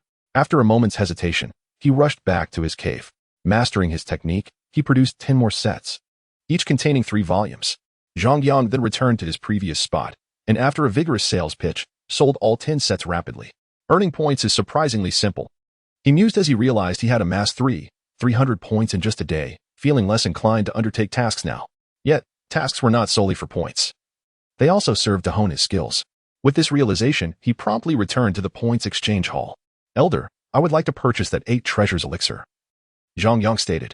The elder handed him a vial of green liquid, saying, "This potion is quite beneficial. It can rapidly heal injuries and replenish spiritual energy.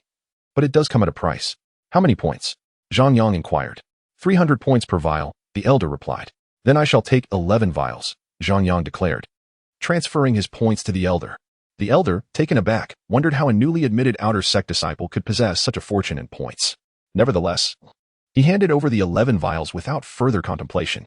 Upon leaving the points hall, Zhang Yang hurried back to his cave to test the elixir's efficacy. He removed his trousers to reveal a wound on his backside, a remnant from an encounter with a beast during his previous training. Pouring some green liquid onto the injury, he soon felt a cool sensation accompanied by a hint of itchiness. Moments later, he checked the wound and discovered it had completely healed, the skin supple and smooth as though it had never been injured. "Truly remarkable, albeit somewhat expensive," Zhang Yang exclaimed in delight.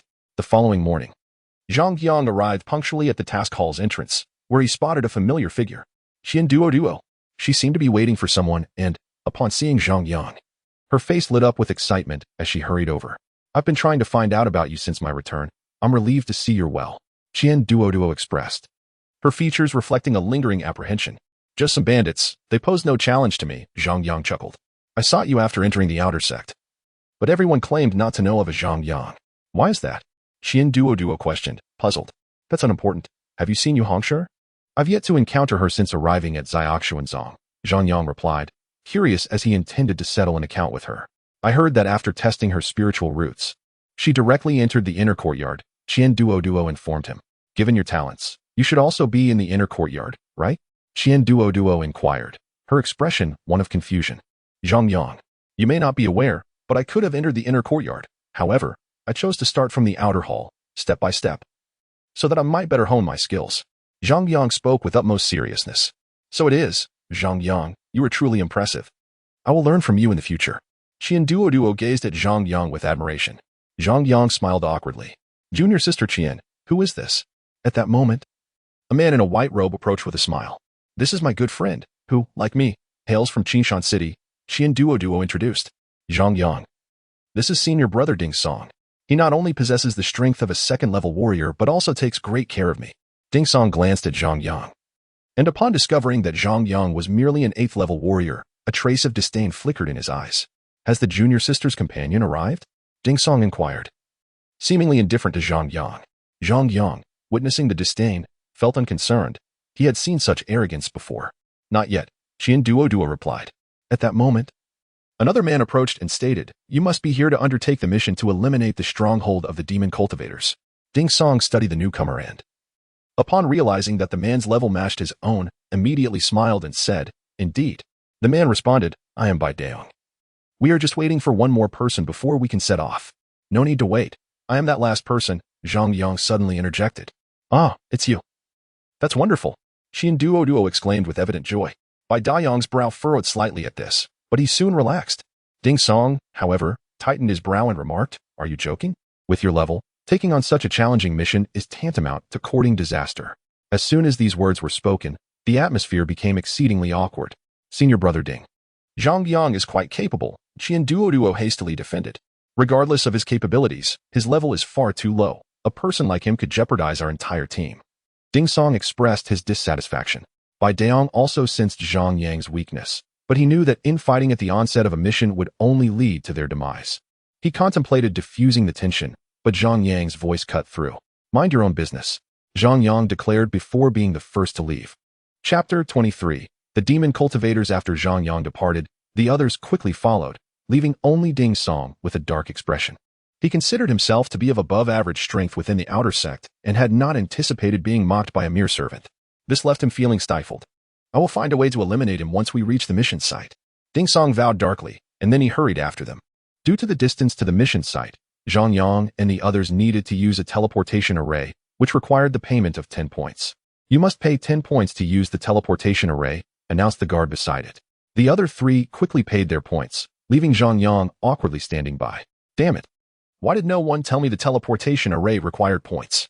Zhang Yang felt immensely embarrassed, as he had not a single point to his name. Chen Duoduo noticed Zhang Yang's predicament and immediately paid the 10 points on his behalf. "You are truly kind, Duoduo," Zhang Yang expressed his gratitude. Hearing Zhang Yang address her so affectionately made Chen Duoduo blush. A team should help one another, She replied. A grown man. And you still have the audacity to have junior sister Chen pay your points. You are simply bringing shame to us male disciples of the Shaoxin sect. Ding Song's voice dripped with sarcasm. Fool. Zhang Yang retorted, stepping into the teleportation array. Following him, Qian Duoduo and Bai Daong did likewise. Before entering the teleportation array, Bai Daong muttered, this Zhang junior brother has quite a sharp tongue, yet he seems impossible to rebut. Ding Song, hearing Bai Daong's words, felt his expression darken to the extreme. He longed to strike Bai Daong, but knew they were of equal strength, so he channeled all his resentment onto Zhang Yang. Enjoy your moment of pride. There will come a time when you will regret it. Ding Song stepped into the teleportation array. When Zhang Yang and the others emerged from the teleportation array, they found themselves outside a small village. Their mission was to locate the stronghold of the demon cultivators. And this area had recently been attacked by them, so they came to look for clues. What a strong smell of blood! Zhang Yang frowned and rushed toward the village. The other three quickly sensed that something was amiss and followed Zhang Yang. Upon entering the village, the sight of corpses littering the ground caused Zhang Yang's brow to furrow deeply, as a foul stench wafted from the decaying bodies. Upon arrival, Qian Duoduo immediately turned pale and retched at the sight of the rotting corpses. These demon cultivators are simply beasts, using the blood of innocent people to cultivate. Bai Daong's face turned grim. Prompted by Bai Daong's words, Zhang Yang noticed that, while there was blood on the bodies, it was far too little for each corpse. Are the demon cultivators indeed using the blood of others to cultivate? Zhang Yang inquired, as his knowledge of demon cultivators was limited. Yes. Their cultivation technique is an evil one that requires blood for enhancement, and the blood of cultivators is their favorite, Bai Daong explained. Zhang Yang frowned, for this was the first time he had heard of such wicked techniques. Senior brother Bai, are we the first to obtain this information at Shaoxin Sect? Zhang Yang asked. Bai Daong replied, this area falls under the jurisdiction of Shaoxin Sect, so we are certainly the first to receive the news. After pondering for a moment, Zhang Yang said, Senior brother Bai, we must be cautious. These corpses likely died only last night, meaning the demon cultivators may not have left. In his view, if the demon cultivators favored cultivating with the blood of cultivators, they might very well be lying in ambush, waiting to slay the first wave of incoming cultivators before departing. These are merely your wild speculations. Why should we believe you?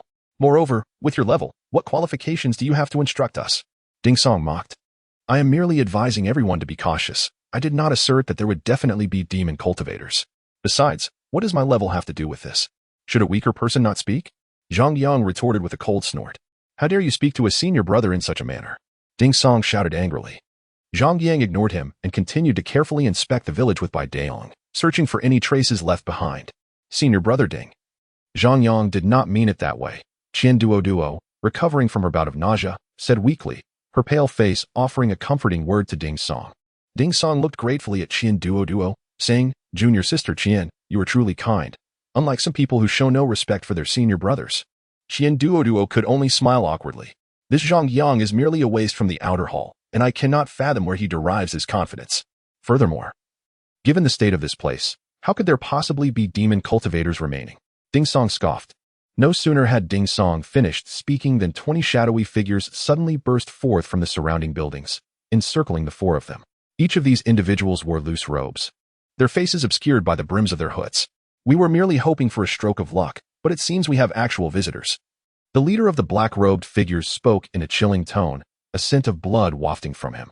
It appears your junior brother was correct, Bai Daong said. His expression guarded as he eyed the black-robed figures.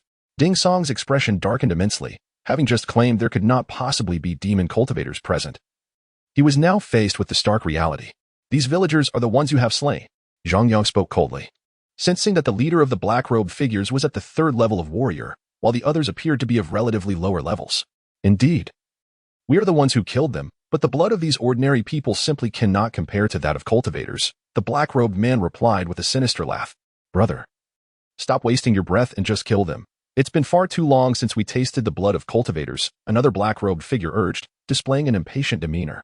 Zhang Yang drew his black gold sword and instructed the other three, Qian Duoduo, you stay in the middle, leave the black-robed leader to Ding Song. How dare you assign orders when you are the weakest among us? Ding Song shouted in fury.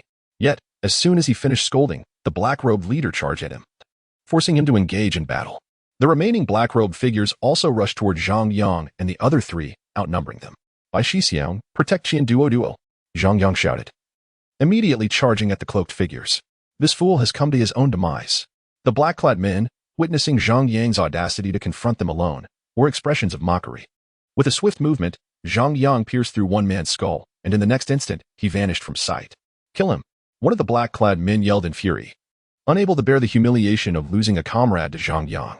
However, before he could finish his sentence, a dark sword pierced through his throat, extinguishing his life in an instant. Zhang Shidi appears to be even more formidable than I anticipated. Bai Daong watched in astonishment as Zhang Yang demonstrated his terrifying strength despite his lower realm. With the attention of the black-clad men drawn to Zhang Yang, he and Chen Duoduo found themselves in a surprisingly safe position.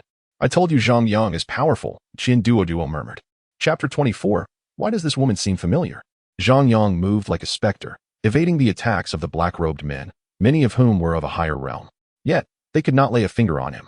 Each strike of his sword resulted in the demise of another black-clad man.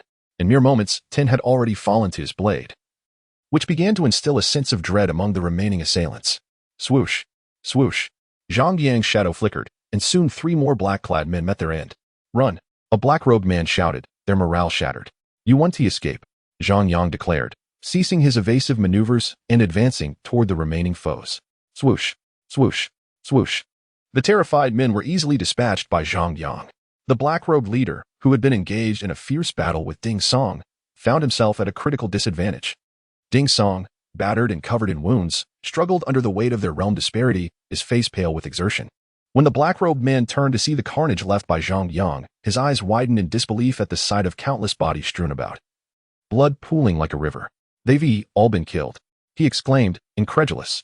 Seeking death, the black-robed man broke free from Ding Song's grasp and charged at Zhang Yang in rage. Bai Daong quickly reacted, throwing a punch at the black-robed man while calling out to Ding Song, "Hurry and help. Get lost." The black-robed man retorted, delivering a crushing blow to Bai Daong, sending him flying. "Ding Shixiang, please help," Chen Duoduo cried, rushing to support Bai Daong and alleviate his impact. Ding Song's expression was one of turmoil. He had sustained serious injuries, and intervening now could cost him his life. "No one leaves today?" The black-robed man snarled, lunging toward Bai Daong once more. Seeing this, Bai Daong pushed Chen Duoduo away, but it was too late. The punch was already upon him. Swoosh.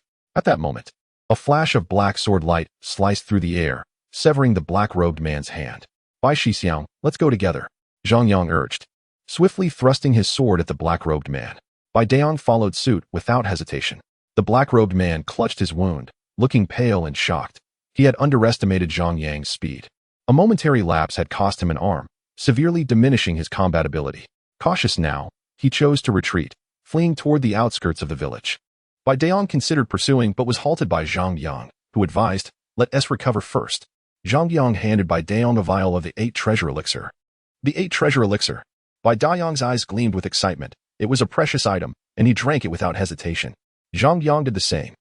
And soon both began to recover their strength. In mere moments, they were fully revitalized. "Give me a vial," Ding Song said, his eyes darting as he approached Zhang Yang. His injuries were severe, and ordinary pills would not suffice. "You do not deserve it," Zhang Yang replied bluntly. "We are a team. You gave Bai Daong one. Why not me? Besides, I held off the black-robed man for you. Without my intervention, you would have perished." Ding Song retorted angrily. "That was not my choice. The black-robed man targeted you." Zhang Yang shot back. "And when Bai Shixiang called for help, why did you not respond? You nearly endangered us all." Zhang Yang scoffed. "How could I assist when I was injured?" Ding Song's gaze faltered. He had indeed hesitated out of fear. "If you refuse to give me the 8 treasure elixir, it would be akin to harming a fellow sect member. I will report you to the elders upon my return, and you shall face the consequences." Ding Song threatened. "Ding Song, you are crossing the line." Bai Daong admonished, unable to contain his frustration. "So what? Zhang Yang refuses to assist me with the elixir, leaving me unable to heal." Ding Song's demeanor became increasingly frantic. In such a perilous place, who knew if other demonic cultivators would arrive? If he did not recover swiftly, he risked falling prey to a beast. "The 8 treasure elixir is mine. I will give it to whomever I choose," Zhang Yang declared, signaling for Bai Daong and Chen Duoduo to leave. "If I survive this, I will ensure your disgrace and have your entire family exterminated," Ding Song threatened. Upon hearing this, Zhang Yang paused, his expression hardening. "You know fear. If you fear, then promptly hand over the elixir," Ding Song screamed, now completely unhinged. Swoosh. In the next moment, Ding Song's head was severed from his body. Zhang Yang sheathed his black gold sword, coldly stating, "I did not wish to lower myself to your level. But should you dare threaten my family, your fate is sealed." With that, Zhang Yang turned to leave. Bai Daong, witnessing Zhang Yang's decisive action against Ding Song, felt a shiver run through him. He had sensed an overwhelming aura of murder emanating from Zhang Yang, indicative of a man who had taken many lives. Zhang Shidi is far from simple, Bai Daong thought, filled with admiration for Zhang Yang's ruthless demeanor. Had he been in Zhang Dayong's position, he might have hesitated to take Ding Song's life. Soon, Chen Duoduo and Bai Daong caught up with Zhang Yang. Zhang Yang, where are we headed? Bai Daong inquired. Now perceiving Zhang Yang as the backbone of their small group, to find the demonic cultivator's stronghold, Zhang Yang replied. Do you know where it is? Bai Daong asked, puzzled. I left a mark on that person. I can sense the general direction, Zhang Yang explained. This was a small technique that had surfaced in his mind upon awakening the chaos sacred body, which had remained dormant until now. Following Zhang Yang, Bai Daong and Chen Duoduo made their way toward the mountains near the village. Zhang Yang quickly located the marked individual. What happened? Zhang Yang frowned at the lifeless body of the black-robed man on the ground. Has someone else arrived? Bai Daong scanned the surroundings warily. Sure enough. Just as he finished speaking, the sound of battle echoed in the distance. Zhang Yang swiftly moved toward the source of the commotion. And soon the three of them approached the fray. They beheld a scene where numerous black-robed men were besieging a man and a woman. The man, clad in white robes, exuded an extraordinary charm, while the woman, with flowing black hair cascading to her waist, wore a black skirt that accentuated her fair skin and long, graceful legs, radiating youthful vitality. Why does she seem familiar? Zhang Yang murmured, a sense of recognition washing over him. Suddenly, a flash of realization struck him. This was the woman who had sent him flying with a single palm strike in the Nyo-Xian River. Chapter 25, The Demonic Cultivator's Lair. Hearing Zhang Yang's muttering, Bai Daong interjected, that is Senior Sister Lan from the inner courtyard. How could you not recognize her? Senior Sister Lan? What is her full name? Zhang Yang inquired, a hint of disbelief in his voice. You don't know the first beauty of the Shaoxin sect, Lan Chuchu? Bai Daong exclaimed, looking utterly dismayed. Indeed, Lan Chuchu was remarkably beautiful. Chen Duoduo couldn't help but praise. Isn't this just awkward? I inadvertently touched. Zhang Yang felt an overwhelming sense of frustration. He never imagined that the last time he had touched something, it would belong to the daughter of Lan Luofei. Nevertheless, the sensation had indeed been quite pleasant. It seemed he would have to keep his distance in the future to avoid being recognized. He resolutely decided to set aside Lan Luofei's commission for later. Right now, his life was at stake. Let's go, Zhang Yang declared, turning to leave. Shouldn't we lend a hand? Bai Daong asked in confusion. The opportunity to impress Lan Chuchu was rare, and he wanted to seize it. Help? Have you seen the strength of those men in black robes? It's tantamount to seeking death, Zhang Yang replied tersely. The presence of so many black-robed figures indicated that their lair was likely nearby. Let's raid their stronghold, Zhang Yang chuckled. Excellent idea. Both Bai Daong and Chen Duoduo's eyes gleamed with excitement. The three quickly departed, carefully searching the woods for their hideout. Soon, they discovered a concealed cave entrance on a steep cliff, well hidden from the average person. This must be the place. Let us check it out, Zhang Yang declared.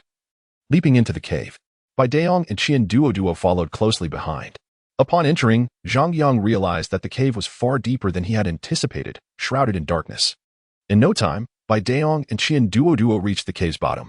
This place hardly seems suitable for a hideout, Bai Daong observed, scanning the area, which was filled only with indistinct rocks. Let us delve deeper, Zhang Yang suggested. Soon after, he stumbled upon another deep cavern, flickering with firelight. The trio cautiously peered inside to find a bonfire surrounded by several black-robed men, with numerous wooden crates scattered around them. We just massacred a small village. And yet the people from the Shaoxian sect arrived so swiftly, one of the black-robed men murmured. The boss anticipated that someone would come, so he has been waiting for them. However, I heard the two who arrived are exceptionally powerful. I wonder if the boss can capture them. If he does, his cultivation will surely advance through their blood, the others discussed quietly. Fortunately, we encountered Sister Lan. Otherwise, this task would have been impossible for us, Bai Daong remarked, shaken by the sight of the formidable leader of the demonic cultivators. With just the three of us, it seems exceedingly difficult to take down their lair. Especially with one of them having reached the third level of a warrior, Chen Duoduo cautioned. Leave those black-robed men to me. You two quickly grab what you can from those crates and wait for me outside, Zhang Yang instructed. No way. You're no match for the black-robed men. Bai Daong firmly refused, knowing that while Zhang Yang was strong, he was still outmatched. Stop wasting time. Those black-robed men could return at any moment. We must act swiftly, Zhang Yang insisted, charging into the cave. With gritted teeth, Bai Daong and Chen Duoduo followed him, albeit heading towards the treasure chests instead. Intruders. As Zhang Yang dashed into the cave, the black-robed men immediately sprang to their feet. "You two deal with the others. I'll handle this one," commanded the strongest among them.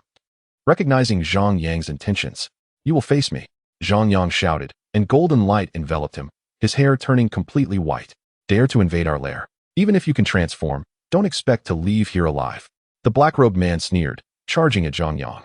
He could easily discern that Zhang Yang was merely at the 8th level of a martial artist, and even with secret techniques, he would still be no match for him. Clang! Zhang Yang's sword clashed against the black-robed man's weapon, shattering it effortlessly. Swish! Zhang Yang's speed was astonishing. Before the black-robed man could react, he was swiftly dispatched. The remaining black-robed figures were struck with fear. Their strongest had been easily defeated. They turned to flee toward the cave entrance. "Yuan escape," Zhang Yang shouted, aware that they were likely seeking reinforcements. In a flurry of movements, Zhang Yang swiftly beheaded several of the black-robed men, his hair returning to its original color. As I suspected, this situation demands swift resolution. The shorter the duration, the less I feel that debilitating sensation, Zhang Yang muttered before rushing towards the crates. Bai Daong stood frozen in disbelief, awed by Zhang Yang's power. What other secrets does this senior brother possess? How can he transform? That white hair truly looks magnificent. He marveled, momentarily forgetting the urgency of their situation. "What are you dawdling for? Move quickly," Zhang Yang called out, snapping Bai Daong back to reality. The trio swiftly emptied the crates of their contents. "Hurry, let us go," Zhang Yang urged, and they dashed toward the cave's exit. Upon emerging from the cave, Bai Daong inquired, "Where to now?" "Into the depths of the mountains," Zhang Yang replied. "The deep mountains are perilous, filled with second-tier beasts," Bai Daong hastily warned. "The most dangerous places are often the safest," Zhang Yang declared, charging deeper into the mountains. "There's wisdom in Zhang Yang's words," Bai Daong pondered. "I told you Zhang Yang is formidable," Chen Duoduo remarked, following closely behind. It became evident that he would need to learn from Zhang Yang in the future. Before long, the three reached the heart of the mountains, where the terrifying roars of beasts echoed around them. "This will do," Zhang Yang stated. Entering a smaller cave that appeared relatively secure, the others quickly followed. Once inside, they laid out their haul, filling the cave with a plethora of spirit stones and treasures. "I had no idea these rogues were so wealthy," Zhang Yang exclaimed in astonishment. "Most likely, they acquired it through plunder. They must have slain many," Bai Daong speculated. At that moment, Zhang Yang spotted a black orb among the pile of spirit stones, emanating a chilling aura that coated the ground in frost. Chapter 26. Consecutive breakthroughs. Zhang Yang picked up the orb for closer inspection. "It's the Xianin Pearl," Bai Daong exclaimed in surprise. "You recognize this?" Zhang Yang asked, intrigued. "This pearl contains an exceptionally rich essence of yin and cold. It is a rare treasure. However, many cannot utilize it effectively," Bai Daong explained. The discovery of the pearl in the lair of demonic cultivators suggested that they had likely sourced it from this very mountain range. Zhang Yang felt a surge of excitement. He urgently needed these Xianin pearls. "Let us begin cultivating," Zhang Yang announced. He shattered all the spirit stones and sealed the cave entrance, instantly filling it with spiritual energy that coalesced into a mist. "This is quite an extravagant cultivation method. I must admit, I rather enjoy it," Bai Daong remarked, experiencing this method for the first time. Typically, one would absorb spirit stones one by one. Zhang Yang, on the other hand, scooped up a handful of spiritual herbs from the ground and consumed them, immediately sitting cross-legged to cultivate. Bai Daong and Chen Duoduo mimicked his actions, diving into their training. Meanwhile, in the lair of the demonic cultivators, a man and woman stood amidst the chaos. "Junior sister, it seems we have arrived too late. The lair has been thoroughly looted." The man in white frowned as he surveyed the empty crates. "That is of little consequence. But it is unfortunate that the Xianin Pearl is gone," Lan Chuchu sighed, feeling somewhat helpless. "Shall we venture deeper into the mountains? The demonic cultivators must have obtained the profound Yin Pearl from within these peaks," the man in white suggested. "Let it be.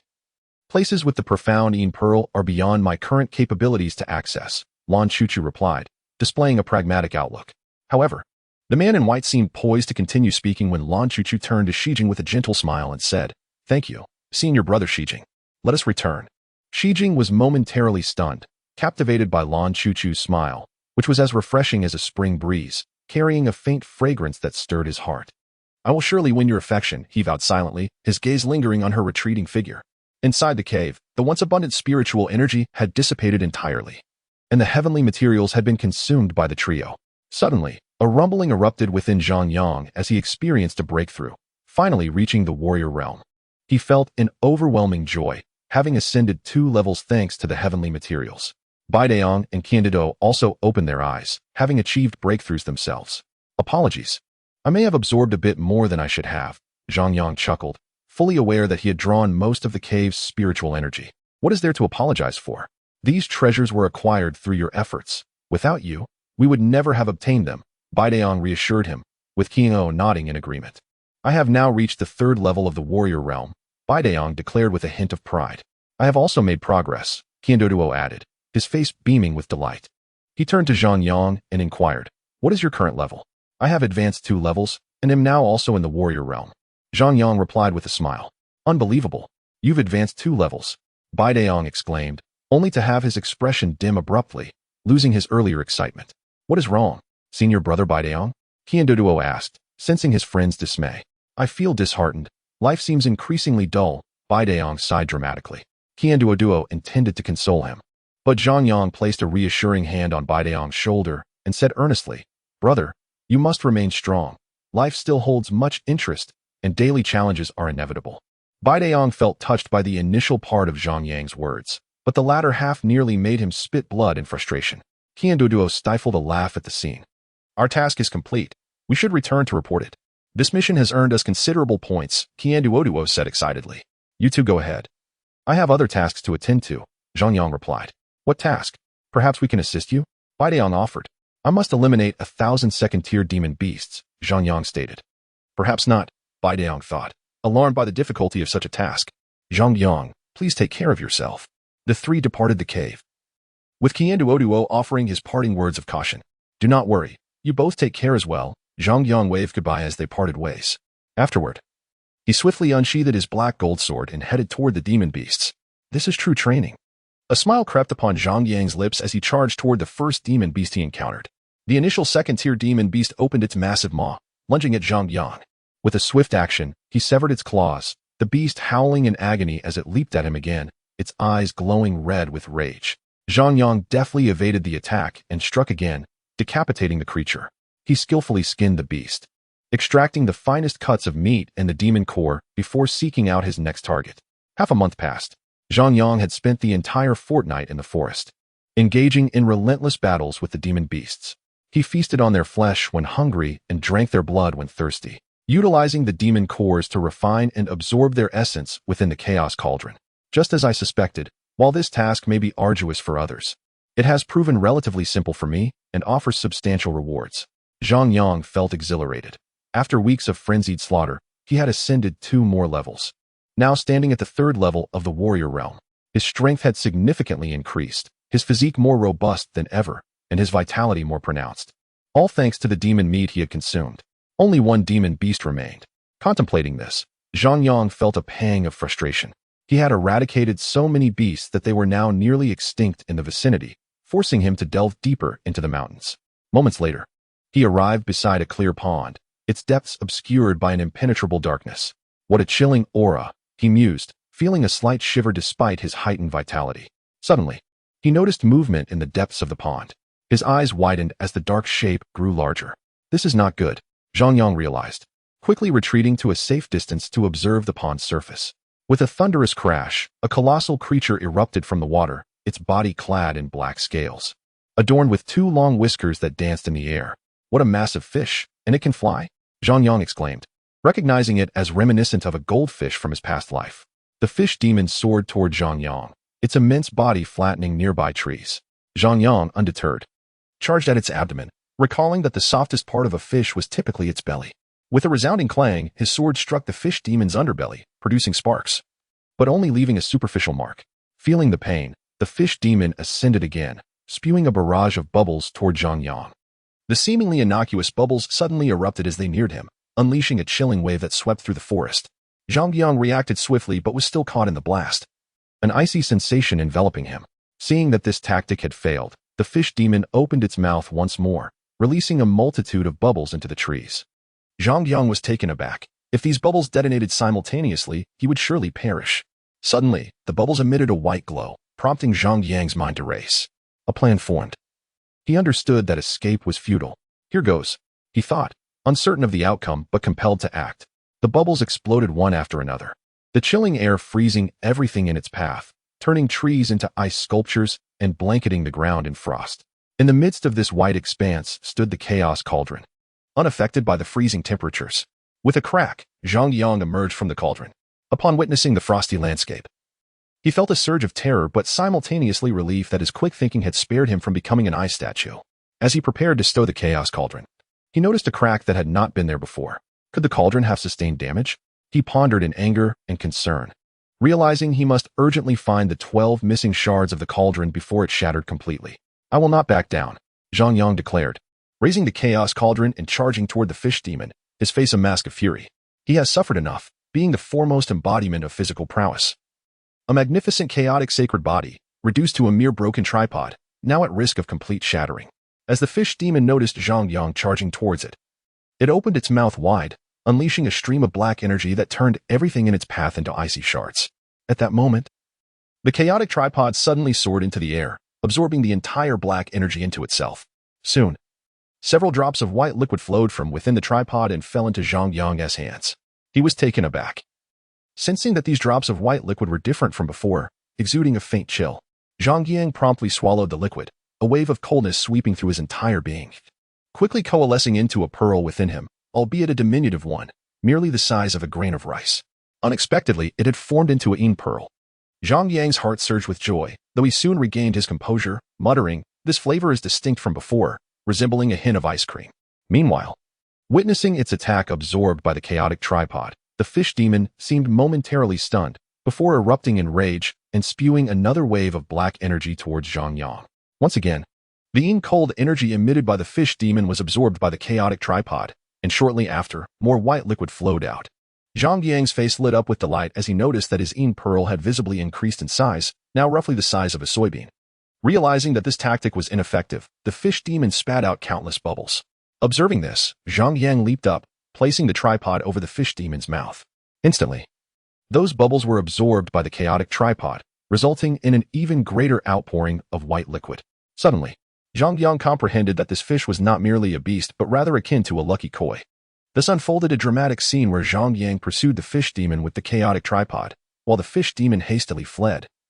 Realizing that its attacks had no effect on this human, just as the fish demon attempted to escape back to the pond, Zhang Yang hurled the tripod forward, and it streaked through the air like a shooting star, crashing down on the fish demon's head, rendering its massive form unconscious as it fell to the ground. Zhang Yang approached the fish demon, directly placing the chaotic tripod over its mouth. Moments later, all the cold energy from the fish demon was absorbed, resulting in a multitude of white liquid coalescing from within the tripod. At this juncture, the fish demon had shrunk significantly, now only the size of Zhang Yang's palm. Floundering on the ground, Zhang Yang consumed all the liquid, and soon, his pearl expanded even further, ultimately reaching the size of a fist before ceasing its growth. It seemed he had reached his limit. Zhang Yang mused, clearly sensing that the pearl could absorb no more cold energy. He picked up the small black fish, now merely palm-sized, and smiled. "Thank you for the opportunity you've provided me. I shall let you go this time." With that, he prepared to toss the small black fish back into the pond. Suddenly, Zhang Yang noticed a droplet flowing from the corner of the small fish's eye. Was it crying? He was taken aback, thinking it impossible, surely just a coincidence. After saying this, he released the small black fish into the pond. Upon entering the water, the small black fish regained its freedom, surfacing momentarily before shooting a jet of water from its mouth, soaking Zhang Yang completely, before swiftly diving into the depths of the pond. "How ungrateful! And to spray water at me, I should have known better than to let you go."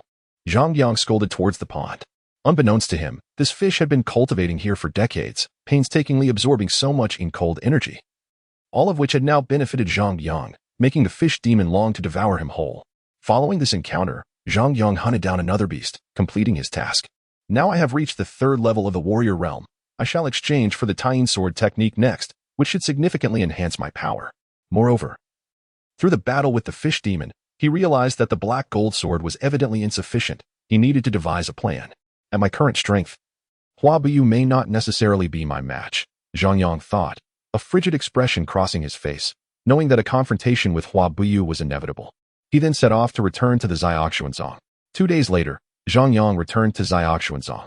Upon his arrival, he hastened to the task hall to submit his 2 completed missions. "You actually came back alive," remarked an elder in surprise as he looked at Zhang Yang. Zhang Yang felt a stream of black lines forming on his forehead, thinking, Could you not wish me well for once? Some outer sect disciples also gazed at Zhang Yang in astonishment. Many were aware that he had taken on 2 perilously difficult tasks, believing he was courting death. Yet now, not only had he returned alive, but he had also completed both tasks. What a freak! One disciple murmured. Your 20,000 points have been credited. Please verify. The elder said with a smile. Zhang Yang checked the token and indeed found the 20,000 points within. He then smiled and bid farewell to the elder before swiftly heading to the points exchange hall. I want the tying sword technique, Zhang Yang stated directly. Handing over his token, the elder paused momentarily before examining Zhang Yang's token, confirming the presence of 20,000 points. Good lad, you really did complete those 2 tasks? The elder exclaimed, knowing full well how arduous they were, with many disciples having ventured forth only to never return. Zhang Yang nodded in affirmation. Upon seeing his nod, the elder was taken aback yet still handed over the tying sword technique, cautioning, I must remind you that this sword technique is exceedingly difficult to cultivate. Many spend their entire lives without ever forming a yin pearl. Zhang Yang smiled slightly, replying, thank you for your concern, but I have already formed my yin pearl. With that, he departed the points exchange hall. This kid truly has a penchant for boasting, the elder thought, shaking his head. He himself had yet to form a yin pearl, while this young lad had already managed it after just acquiring the technique. Such an embarrassing situation was one he would never admit. As Zhang Yang walked back to his dwelling, he felt a surge of excitement. He had long coveted the tying sword technique. As he walked, he suddenly sensed something amiss, noticing a throng of disciples in the distance pointing and whispering about him, with an obvious preponderance of female disciples blushing. What is going on? Have they all fallen for me? Zhang Yang wondered in confusion. Just then, a male disciple rushed over, his expression brimming with excitement. Brother, ever since I read your youth cultivation manual and practiced some of the moves, my combat prowess has significantly increased. And my partner has been much gentler with me as a result, he declared enthusiastically. Zhang Yang chuckled. Those moves can make a man more formidable and enhance his pure yang power during battles. You'll grow stronger with continued practice. Is that true? The disciple exclaimed in delight. Zhang Yang nodded. When will you release a sequel? I can hardly wait, the disciple urged, clearly impatient. Good things take time, Zhang Yang replied with a smile. Hearing this, the disciple felt a tinge of disappointment but still said, my name is Wang Hong. If you release a sequel, please inform me first. Thank you for your support. Brother Wang, I will definitely notify you first when the sequel is out, Zhang Yang assured him with a smile. At that moment, several more figures rushed over, all displaying immense admiration upon seeing Zhang Yang. One of them remarked, Elder brother, you truly are a genius. Zhang Yang was puzzled, as he did not recognize these individuals.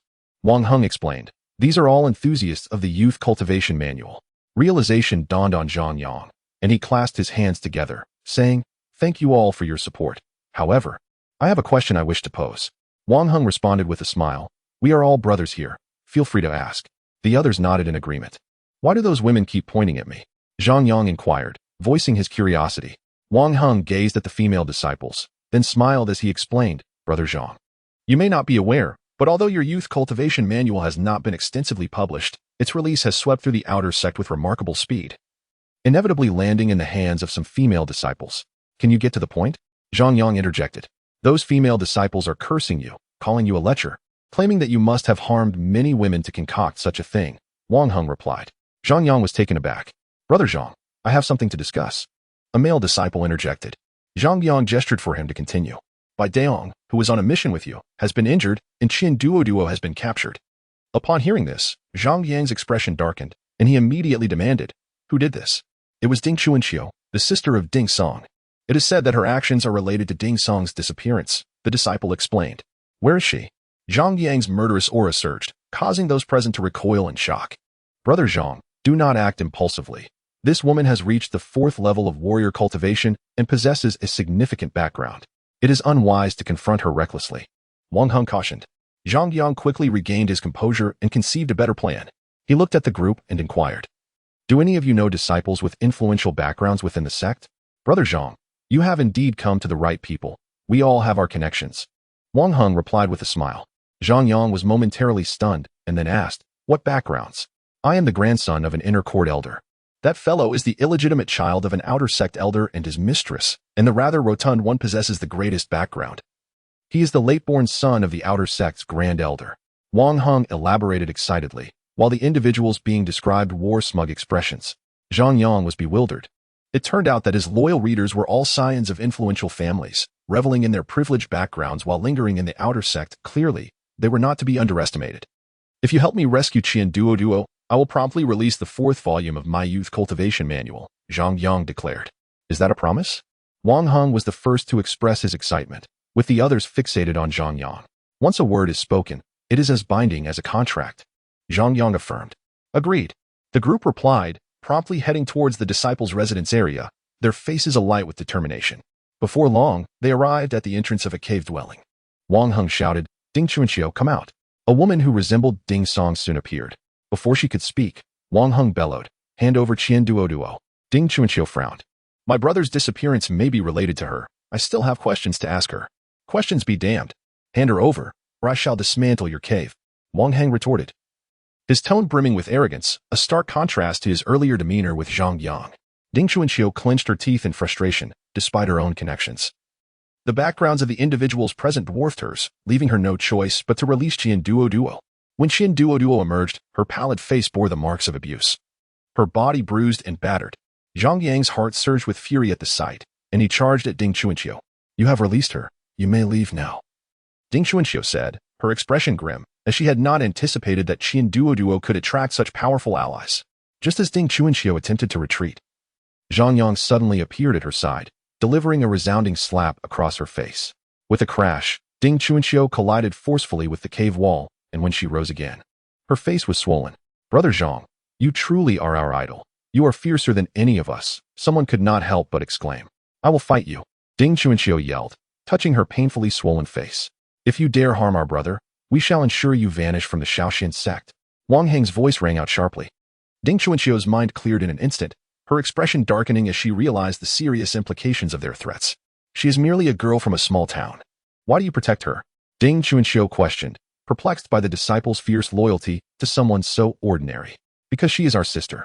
If you ever dare to lay a hand on her again, you will learn the consequences. Wang Heng replied coldly. Sister? Ding Chuanxiu scoffed, unable to believe it.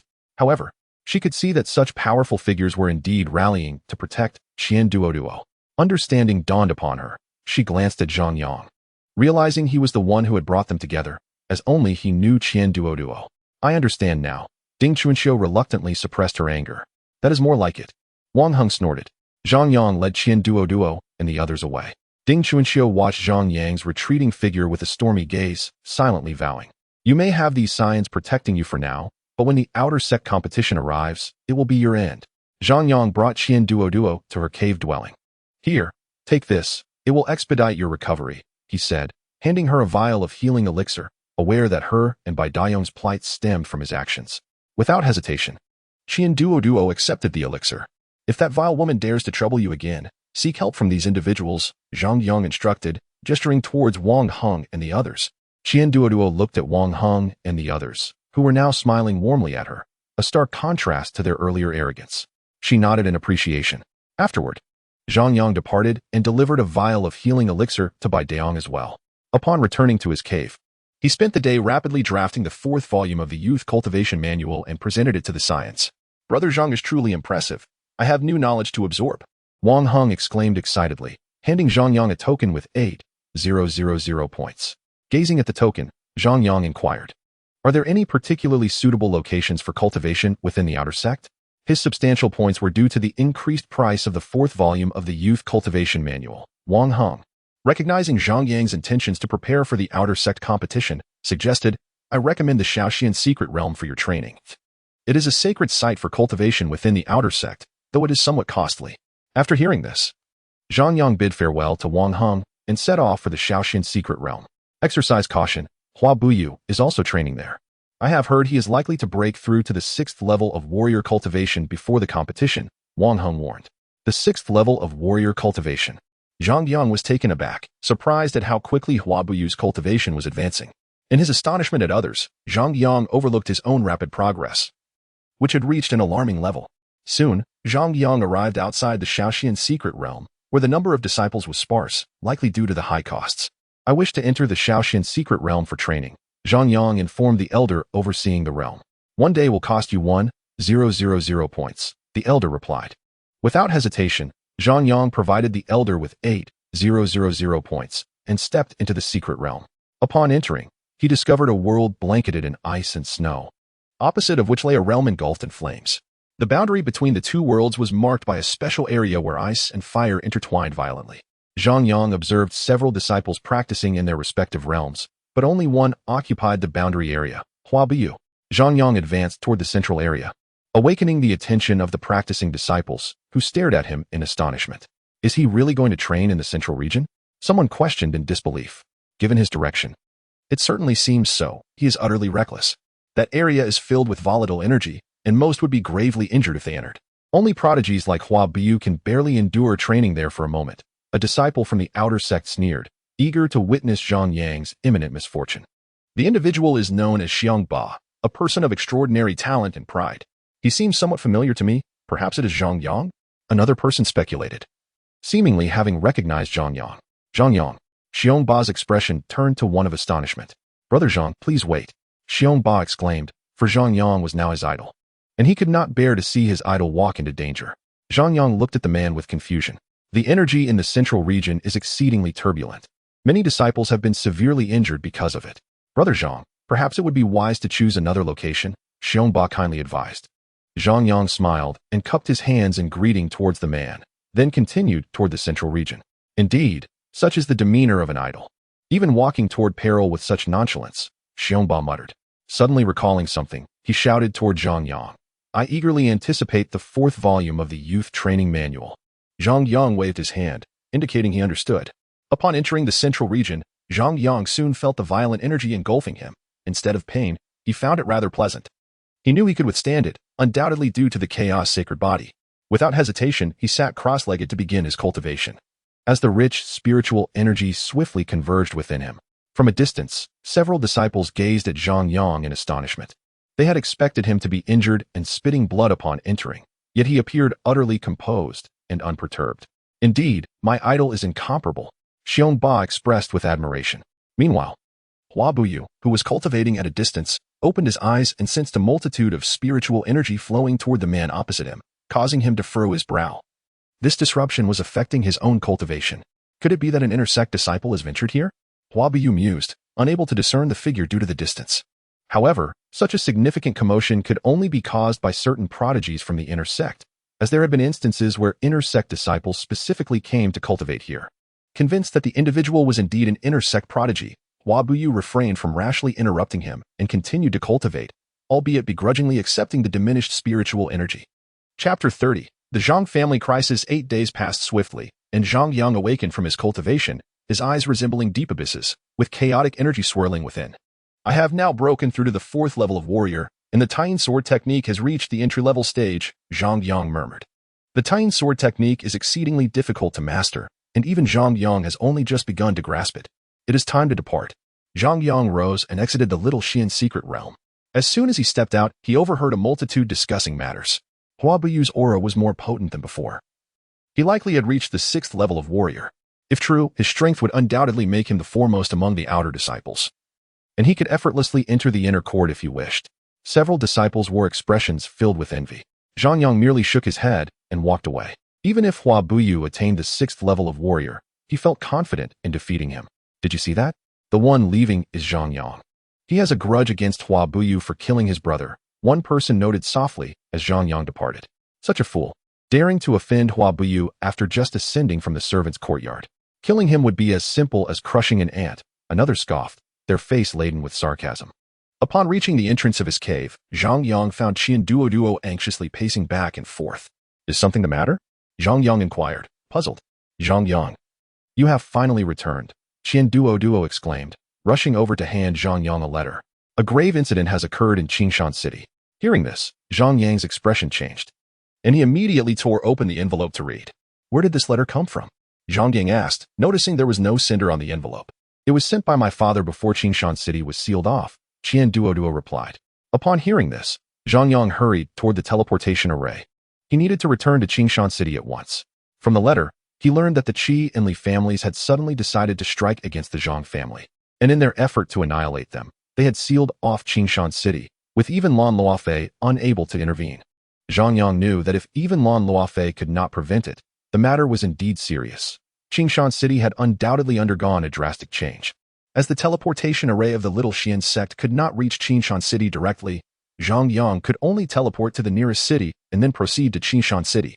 Half a day later, Zhang Yang rode a borrowed spirit beast swiftly toward Qingshan City, now only a short distance away. At that moment, an elderly man, disheveled and in tattered clothing, blocked Zhang Yang's path.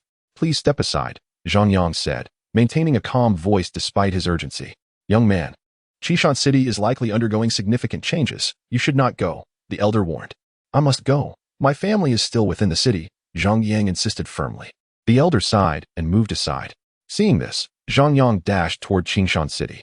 The elder watched Zhang Yang's retreating figure, muttering to himself, "In all my years, this is the first time encountering someone so polite. Perhaps I should see what is happening." After speaking, the elder leisurely made his way toward Qingshan City. Zhang Yang arrived swiftly at the city gates of Qingshan City, only to find them tightly shut, with a dozen individuals in various garbs guarding the entrance. The Qi and Li family's people. Zhang Yang recognized them instantly.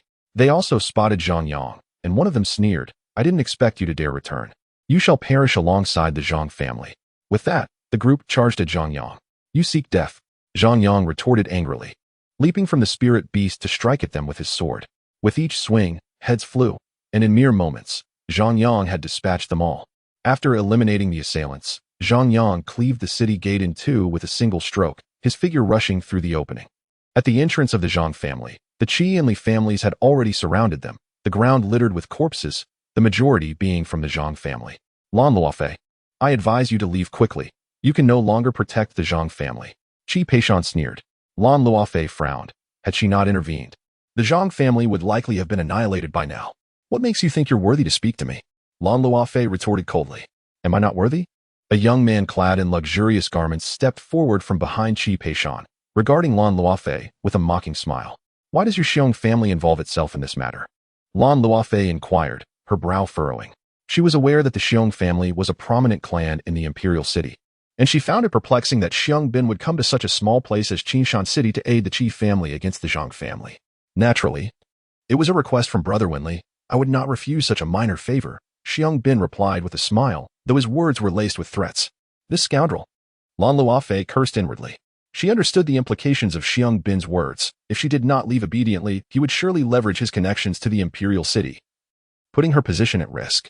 "Lan, you should depart. There is no need to sacrifice your position as the pavilion master for the sake of my Zhang family," Zhang Qingshan said, wiping the blood from his mouth, clearly recognizing Lan Luofei's predicament. However, Lan Luofei was torn with indecision. "We, the Zhang family, are grateful for your assistance today. You have already done enough for us. Even if we are to perish today, we shall not blame you," Zhang Qingshan declared. "Ha ha. Even this old fellow is advising you to leave. Lan Pavilion Master, you should really take your leave." Qi Peishan laughed heartily. "Old dog Qi, even if I die today, I will drag you down with me," Zhang Qingshan shouted defiantly. "You may not have the strength for that." Qi Peishan scoffed, his weapon glinting with a chilling light. "Quickly eliminate these Zhang family weaklings. I still have to return to the Little Xian sect," Xiong Bin stated impatiently, his eyes filled with indifference. Lan Luofei, why are you still not leaving? As the leader of the treasure pavilion in the humble Qingshan City, do you truly believe you can obstruct me?" After Xiong Bin uttered these words, an elder approached from the distance, exuding a terrifying aura. A master of martial arts. Lan Luofei's pupils constricted. She had not anticipated that Xiong Bin would bring a martial arts expert from his clan. It is well known that within the vast realm of the Dali dynasty, such masters are exceedingly rare. Upon seeing the elder, despair washed over the Zhang family, and Zhang Qingshan let out a deep sigh, realizing that fate had turned against his clan. Just as Lan Luofei hesitated over whether to abandon the Zhang family, a familiar voice rang out from the street. "As long as I am here, none shall extinguish the Zhang family." Chapter 31. The terrifying elder Zhang Yang, clad in a black robe and wielding a black gold sword, emerged from the depths of the street, his killing intent palpable, sweeping towards the Qi and Li families. "Zhang Yang." Qi Peishan's gaze darkened. He sensed a perilous aura emanating from Zhang Yang. Upon seeing Zhang Yang, Xiong Bin's expression turned to one of mockery. Lan Luofei, however, was filled with worry. She had not expected Zhang Yang to appear at such a critical moment. "Yang, flee at once," Zhang Qingshan shouted urgently. "You think you can escape? Kill him." Qi Peishan laughed, relishing the opportunity to eradicate the Zhang family entirely. The guards from the Qi and Li families received their orders and surged forward, a formidable force of over 100 charging at Zhang Yang.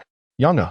Zhang Qingshan's eyes blazed with desperation as he attempted to aid Zhang Yang, but was swiftly obstructed by Qi Peishan and Li Yunshan. Do not rush. Once Zhang Yang is dead, it will be your turn. Qi Peishan sneered. Zhang Qingshan was not intimidated by Qi Peishan or Li Yunshan. His gaze was fixed on the elder behind Xiong Bin, who was now staring intently at him, instilling a profound sense of dread. Zhang Qingshan understood that should he act, the elder would intervene instantly, and he was acutely aware that he was no match for the elder. Zhang Yang regarded the guards rushing towards him with an icy indifference. Suddenly, a tremendous pressure surged from him, the aura of a fourth-level warrior bearing down on the guards as he darted into their ranks. Ah! Cries of agony erupted as the guards swiftly fell, blood pooling on the ground. Such formidable strength. Li Yunshan's brow furrowed. He had not anticipated Zhang Yang's rapid growth in just over a month. We must all attack together. He cannot be allowed to escape, or we will face dire consequences. Qi Peishan realized the threat Zhang Yang posed and recognized that he must not survive this day, lest they suffer grave repercussions. Li Yunshan nodded in agreement, and together they charged at Zhang Yang. I must commend your audacity. You dare to come alone to rescue the Zhang family. If so, then let us perish together. Qi Peishan cackled madly, slashing at Zhang Yang. Meanwhile, Li Yunshan circled around to strike from behind. The alliance of the two patriarchs against Zhang Yang, a mere junior, was unprecedented in the history of Qingshan City. Two old fools.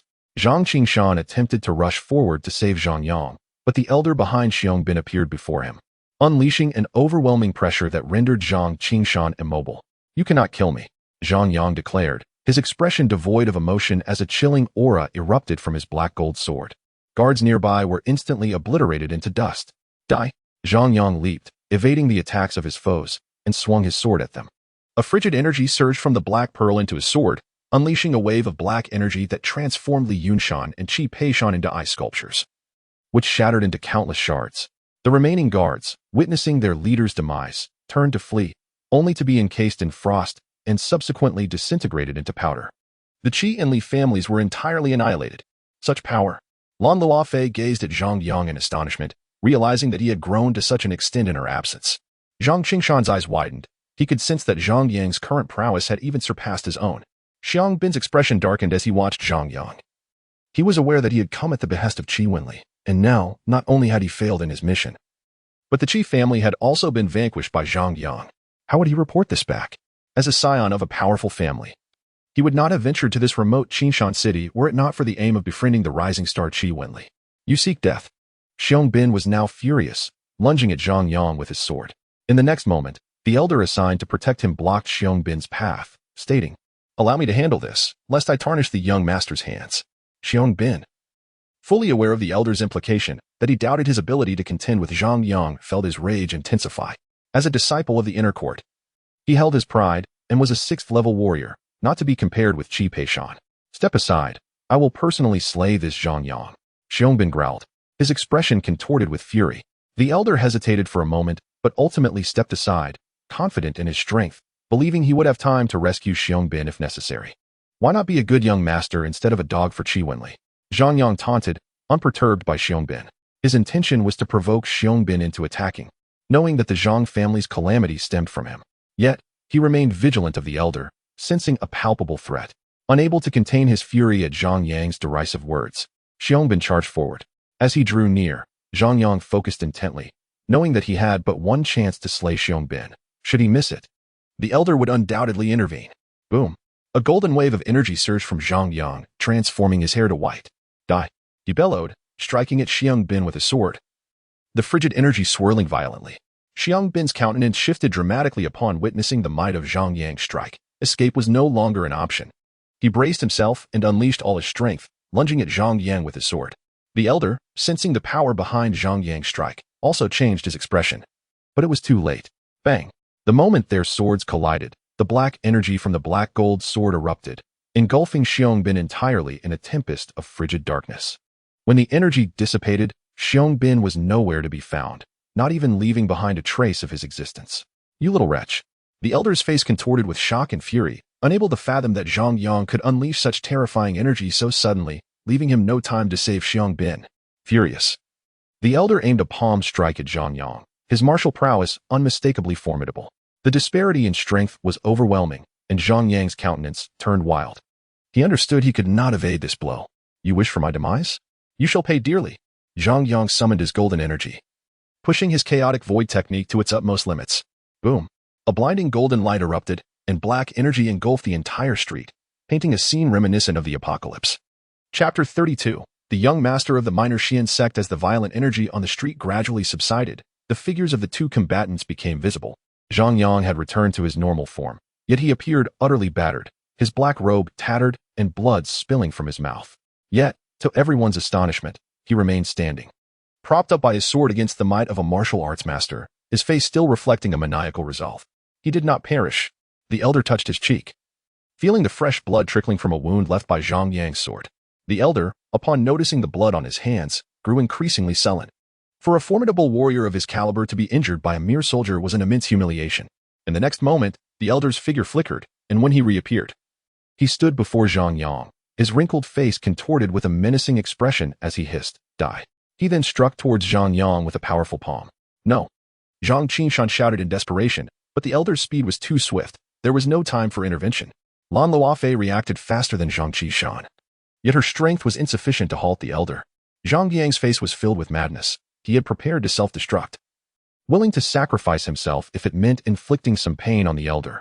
Just as the elder's palm was about to make contact with Zhang Yang's head, a thin, frail hand appeared out of nowhere, seizing the elder's wrist. The occurrence was startlingly abrupt. Following the frail hand, Zhang Yang was astonished to recognize the disheveled old man he had encountered on his way. Seeking death, the elder growled, launching another strike at the frail man.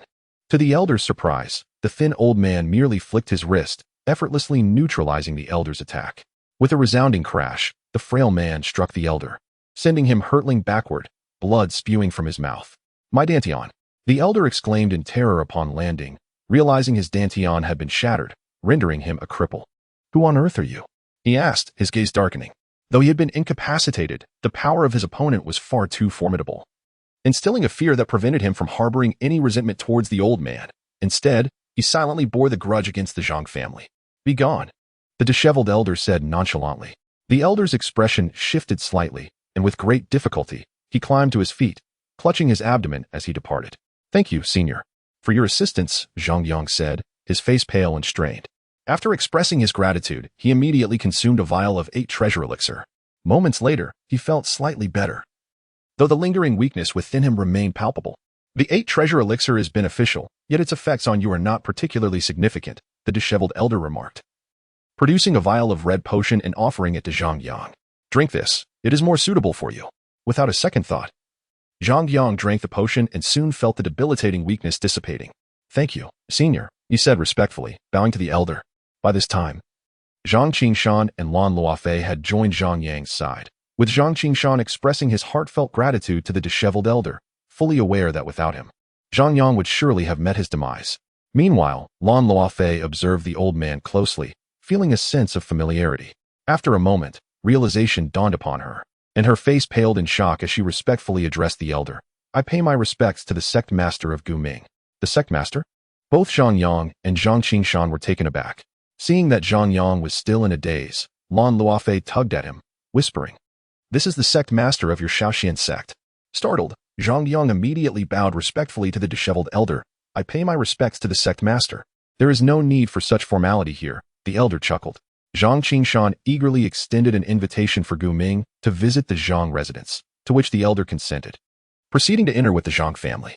Upon returning home, Zhang Yang first administered the last vial of 8 treasure elixir to his grandfather, and Zhang Qingshan's injuries began to heal rapidly. At the dinner table, Gu Ming maintained his usual disheveled appearance. "Do you know why I chose to save you?" Gu Ming inquired, gazing at Zhang Yang. "I do not know, senior," Zhang Yang replied respectfully. "Because you are a disciple of Shaoxian's sect and possess exceptional talent. Surviving an encounter with a martial master is no small feat," Gu Ming remarked with a smile. Zhang Yang offered a faint smile in return, acknowledging that without his secret technique, he might not have survived. "You jest, sect master. The Shaoxian sect has a long lineage of 1,000 years. Surely there are many disciples with similar talents. Your regard for me must stem from other reasons," Zhang Yang responded with respect. "Haha, you are indeed sharp.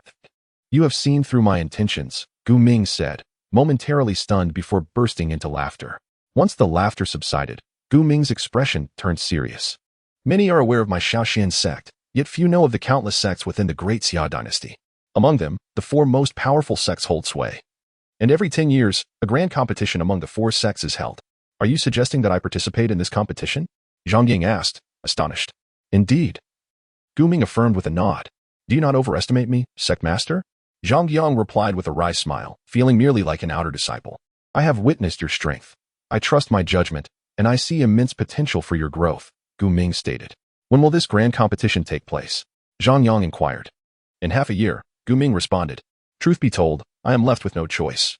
Given the current strength of our Shaoxian sect, we are bound to place last once more. I must take a gamble. With those words, Gu Ming sighed heavily, revealing his own helplessness. Zhang Yang felt the weight of the pressure bearing down on him. The competition was notoriously brutal, as he understood, should the Shaoxian sect fall to last place again, it would be replaced, relegated to the status of an insignificant sect. That cannot be. The Shaoxian sect is currently quite powerful, Zhang Yang expressed, doubtful. The so-called grand competition is essentially a struggle for resources. If the Shaoxian sect is excluded from the 4 major sects, it will no longer receive resource support. And it may not endure for long, Gu Ming explained, though he did not finish his sentence. Even without the conclusion, Zhang Yang grasped the precarious situation of the sect. He immediately vowed, the sect master rescued my Zhang family. I shall do my utmost to aid the sect. Ha ha ha, splendid. I knew I had not misjudged you. Focus on your cultivation. I will assign people to discreetly protect the Zhang family. Gu Ming laughed heartily. At that moment, a guard reported, the assets of the Qi and Li families have been completely seized. Chapter 33. Apprenticeship to Gu Ming. Upon arriving at the Zhang family courtyard, they found countless resources stacked high. Zhang Yang looked at the spiritual herbs and asked, Grandfather, may I have these spiritual herbs? Of course, Zhang Qingshan replied with a smile. Zhang Yang promptly collected the herbs, but as the banquet continued, he excused himself to return to his room. Once inside, he placed the spiritual herbs into the chaos cauldron. In mere moments, he watched in amazement as the herbs transformed into liquid, coalescing within the cauldron. Just as I suspected, the chaos cauldron can not only refine demon pills, but also spiritual herbs, Zhang Yang exclaimed with joy, quickly retrieving a transparent vial to store the green liquid. Due to the limited quantity of herbs, he managed to obtain only 2 vials of the liquid. However, he soon noticed that the luster of the chaos cauldron had dimmed significantly, causing him to furrow his brow. Before long, a possible explanation dawned on him. He rushed outside and returned with 50 mid-grade spirit stones, which he cast into the cauldron. In the next moment, the chaos cauldron emitted a faint glow, albeit brief. And Zhang Yang could distinctly see that its luster had brightened slightly. Indeed, Zhang Yang realized that the chaos cauldron required energy replenishment, but the cost was considerable. 50 mid-grade spirit stones had only restored a fraction of its brilliance. Given that the Zhang family had only acquired a few hundred mid-grade spirit stones from the demise of the Qi and Li families, it was apparent that he needed to devise a plan to acquire more spirit stones in the future. Zhang Yang, despite having the entire Zhang family behind him, understood that should all their resources be funneled into the chaos cauldron, it would likely only restore half of its energy. He returned to the hall with the 2 vials of green liquid, presenting one to his grandfather. This is for you. You may drink some or use it to nurture a batch of Zhang family disciples. Does this resemble a potion? Zhang Qingshan expressed his confusion. Zhang Yang nodded, uncertain himself, pondering if it should be classified as a potion. Where did you procure this? Zhang Qingshan questioned, as the Zhang family possessed no such potions. Observing the vial in Zhang Yang's hand, Gu Ming seized it for a closer inspection. After a moment, he exclaimed in astonishment, this potion boasts an exceptionally high purity, even surpassing that of top-tier potions. Where did it originate? Upon hearing this, Zhang Yang felt a jolt of surprise. He understood that potion purity is categorized into inferior, medium, superior, and top tier. The fact that the sect leader claimed his potion exceeded top-tier quality left him astounded, making him realize he must never showcase the potions refined within the chaotic cauldron. I found it among the spoils of the Qi and Li families, Zhang Yang replied. Do not deceive me. These potions appear freshly concocted. If I am not mistaken, they must be the spiritual herbs you just collected, Gu Ming retorted. Zhang Yang silently acknowledged Gu Ming's shrewdness but quickly devised a response. Indeed, you possess keen insight. This is genuinely my creation, Zhang Yang affirmed. How did you manage to produce such a pure potion? Could you share your method? Gu Ming inquired, visibly excited. I am uncertain. During the refinement process, I suddenly felt as if I had entered an extraordinary state. When I regained consciousness, the potion was complete, Zhang Yang replied, sincerity radiating from his expression. Understanding that some exceptionally talented potion makers occasionally enter a state of epiphany during their craft, which allows them to create potions far exceeding their usual capabilities. Gu Ming acknowledged this rare phenomenon. Zhang Yang felt relieved as he realized his excuse had successfully deceived Gu Ming. Would you consider taking me as your master? Gu Ming suddenly proposed. Ah? Zhang Yang was taken aback. This was unexpected. Gu Ming was a highly skilled potion maker who had never taken on a disciple before. If you can become Gu Ming's apprentice, it will greatly benefit your future, Lan Luofei interjected, signaling Zhang Yang to accept. But I cannot refine potions, Zhang Yang protested. Even without that skill, you have produced potions of such high purity. You are destined for the path of a potion maker. Gu Ming exclaimed, further igniting his excitement. Zhang Yang attempted to clarify, but was abruptly nudged by his grandfather, causing him to kneel. My grandson has knelt to take you as his master. So you are now his mentor, Zhang Qingshan chuckled. Very well, ha ha ha. Gu Ming laughed heartily, pleasantly surprised to have found a promising disciple during his visit to Qingshan City. He helped Zhang Yang to his feet and declared, from this day forth, you shall be my disciple, my sole apprentice. Zhang Yang was taken aback by the sudden turn of events, barely having the chance to react. I must remind you. The profession of potion maker differs greatly from that of alchemist. Potion purity is significantly higher than that of pills, making the process of crafting potions several times more arduous. Since it is so difficult, then I shall not pursue being a potion maker, Zhang Yang muttered. Smack. Zhang Qingshan playfully struck Zhang Yang's head. My grandson possesses extraordinary talent. Hence his occasional lapse in judgment. Do not take offense, Master Gu. Lan Luofei stifled a laugh at the scene. As long as you truly become a formidable potion maker, it will bring immense benefits to the Zhang family, potentially elevating it to a prominent clan, perhaps even the foremost family in the Great Xia dynasty. Gu Ming added. Zhang Yang silently mused, perceiving Gu Ming's words as an appealing promise. Master, he called out directly. Ha ha ha. Gu Ming beamed with delight. Typically, when one accepts a disciple, they provide a token of greeting. Master, Zhang Yang began, extending his hand expectantly. Ah, it seems my disciple is not to be underestimated, Gu Ming thought to himself, but still presented Zhang Yang with a vial of pink potion. The outer sect competition is about to commence. Take this to cultivate diligently. Zhang Yang promptly accepted the potion, and Gu Ming added, once you enter the inner sect, I will arrange for you to join the potion pavilion. Master, will you not personally instruct me? Zhang Yang inquired. You do not yet qualify as a potion maker. Only when you reach a certain level will you earn the privilege of my direct guidance, Gu Ming replied. Now, I have other matters to attend to, so I shall take my leave. With that, he vanished from the hall. With Gu Ming's departure, the gathering concluded. Zhang Yang chose not to return to the small Xian sect, but instead remained at the Zhang family estate to focus on his training. Time passed swiftly, leading to the day before the outer sect competition. Zhang Yang awoke in his room. Having successfully advanced to the 5th level of warrior thanks to the potion provided by Gu Ming, this experience made him acutely aware of the immense benefits potions provide for cultivation. It is time to depart, he declared, stepping out of his quarters to bid farewell to his grandfather before embarking on his journey back to the small Xian sect. Chapter 34. The outer sect competition commences after a lengthy journey. Zhang Yang returned to the small Xian sect by evening. Just as he was about to head to his dwelling, he encountered Chen Duoduo. You are truly remarkable. My father mentioned that you single-handedly devastated the Qi and Li families upon your return, Chen Duoduo exclaimed, her eyes sparkling with admiration. Zhang Yang chuckled awkwardly, thinking to himself that he was far from impressive, having barely escaped danger himself. My father asked me to convey that you must be cautious of Qi Wenli if you enter the inner court. He has been in the small Xian sect for 2 years and is a well-known prodigy. Moreover, after you killed Xiong Bin, the Xiong family will undoubtedly seek retribution. Chen Duoduo warned, her face etched with concern. Thank you for your concern, Duoduo. I will do my utmost in tomorrow's competition, Zhang Yang replied with a smile. Hearing the affectionate address made Chen Duoduo blush slightly as she responded, I am too weak to participate in the competition. Oh? I assumed everyone was required to compete in the outer sect contest. It seems my understanding was mistaken, Zhang Yang remarked. The following morning, Zhang Yang emerged from his dwelling. Gazing at the azure sky, where a breathtaking figure seemed to materialize, long, light blue hair and an unparalleled beauty. Hua Jingyan, await me. I will undoubtedly find you at Taishian sect. Zhang Yang smiled softly before making his way to the small Xian sect's martial arts arena. Upon arriving at the arena, he noticed that the stands were already filled with spectators, all of whom were outer sect disciples not participating in the competition.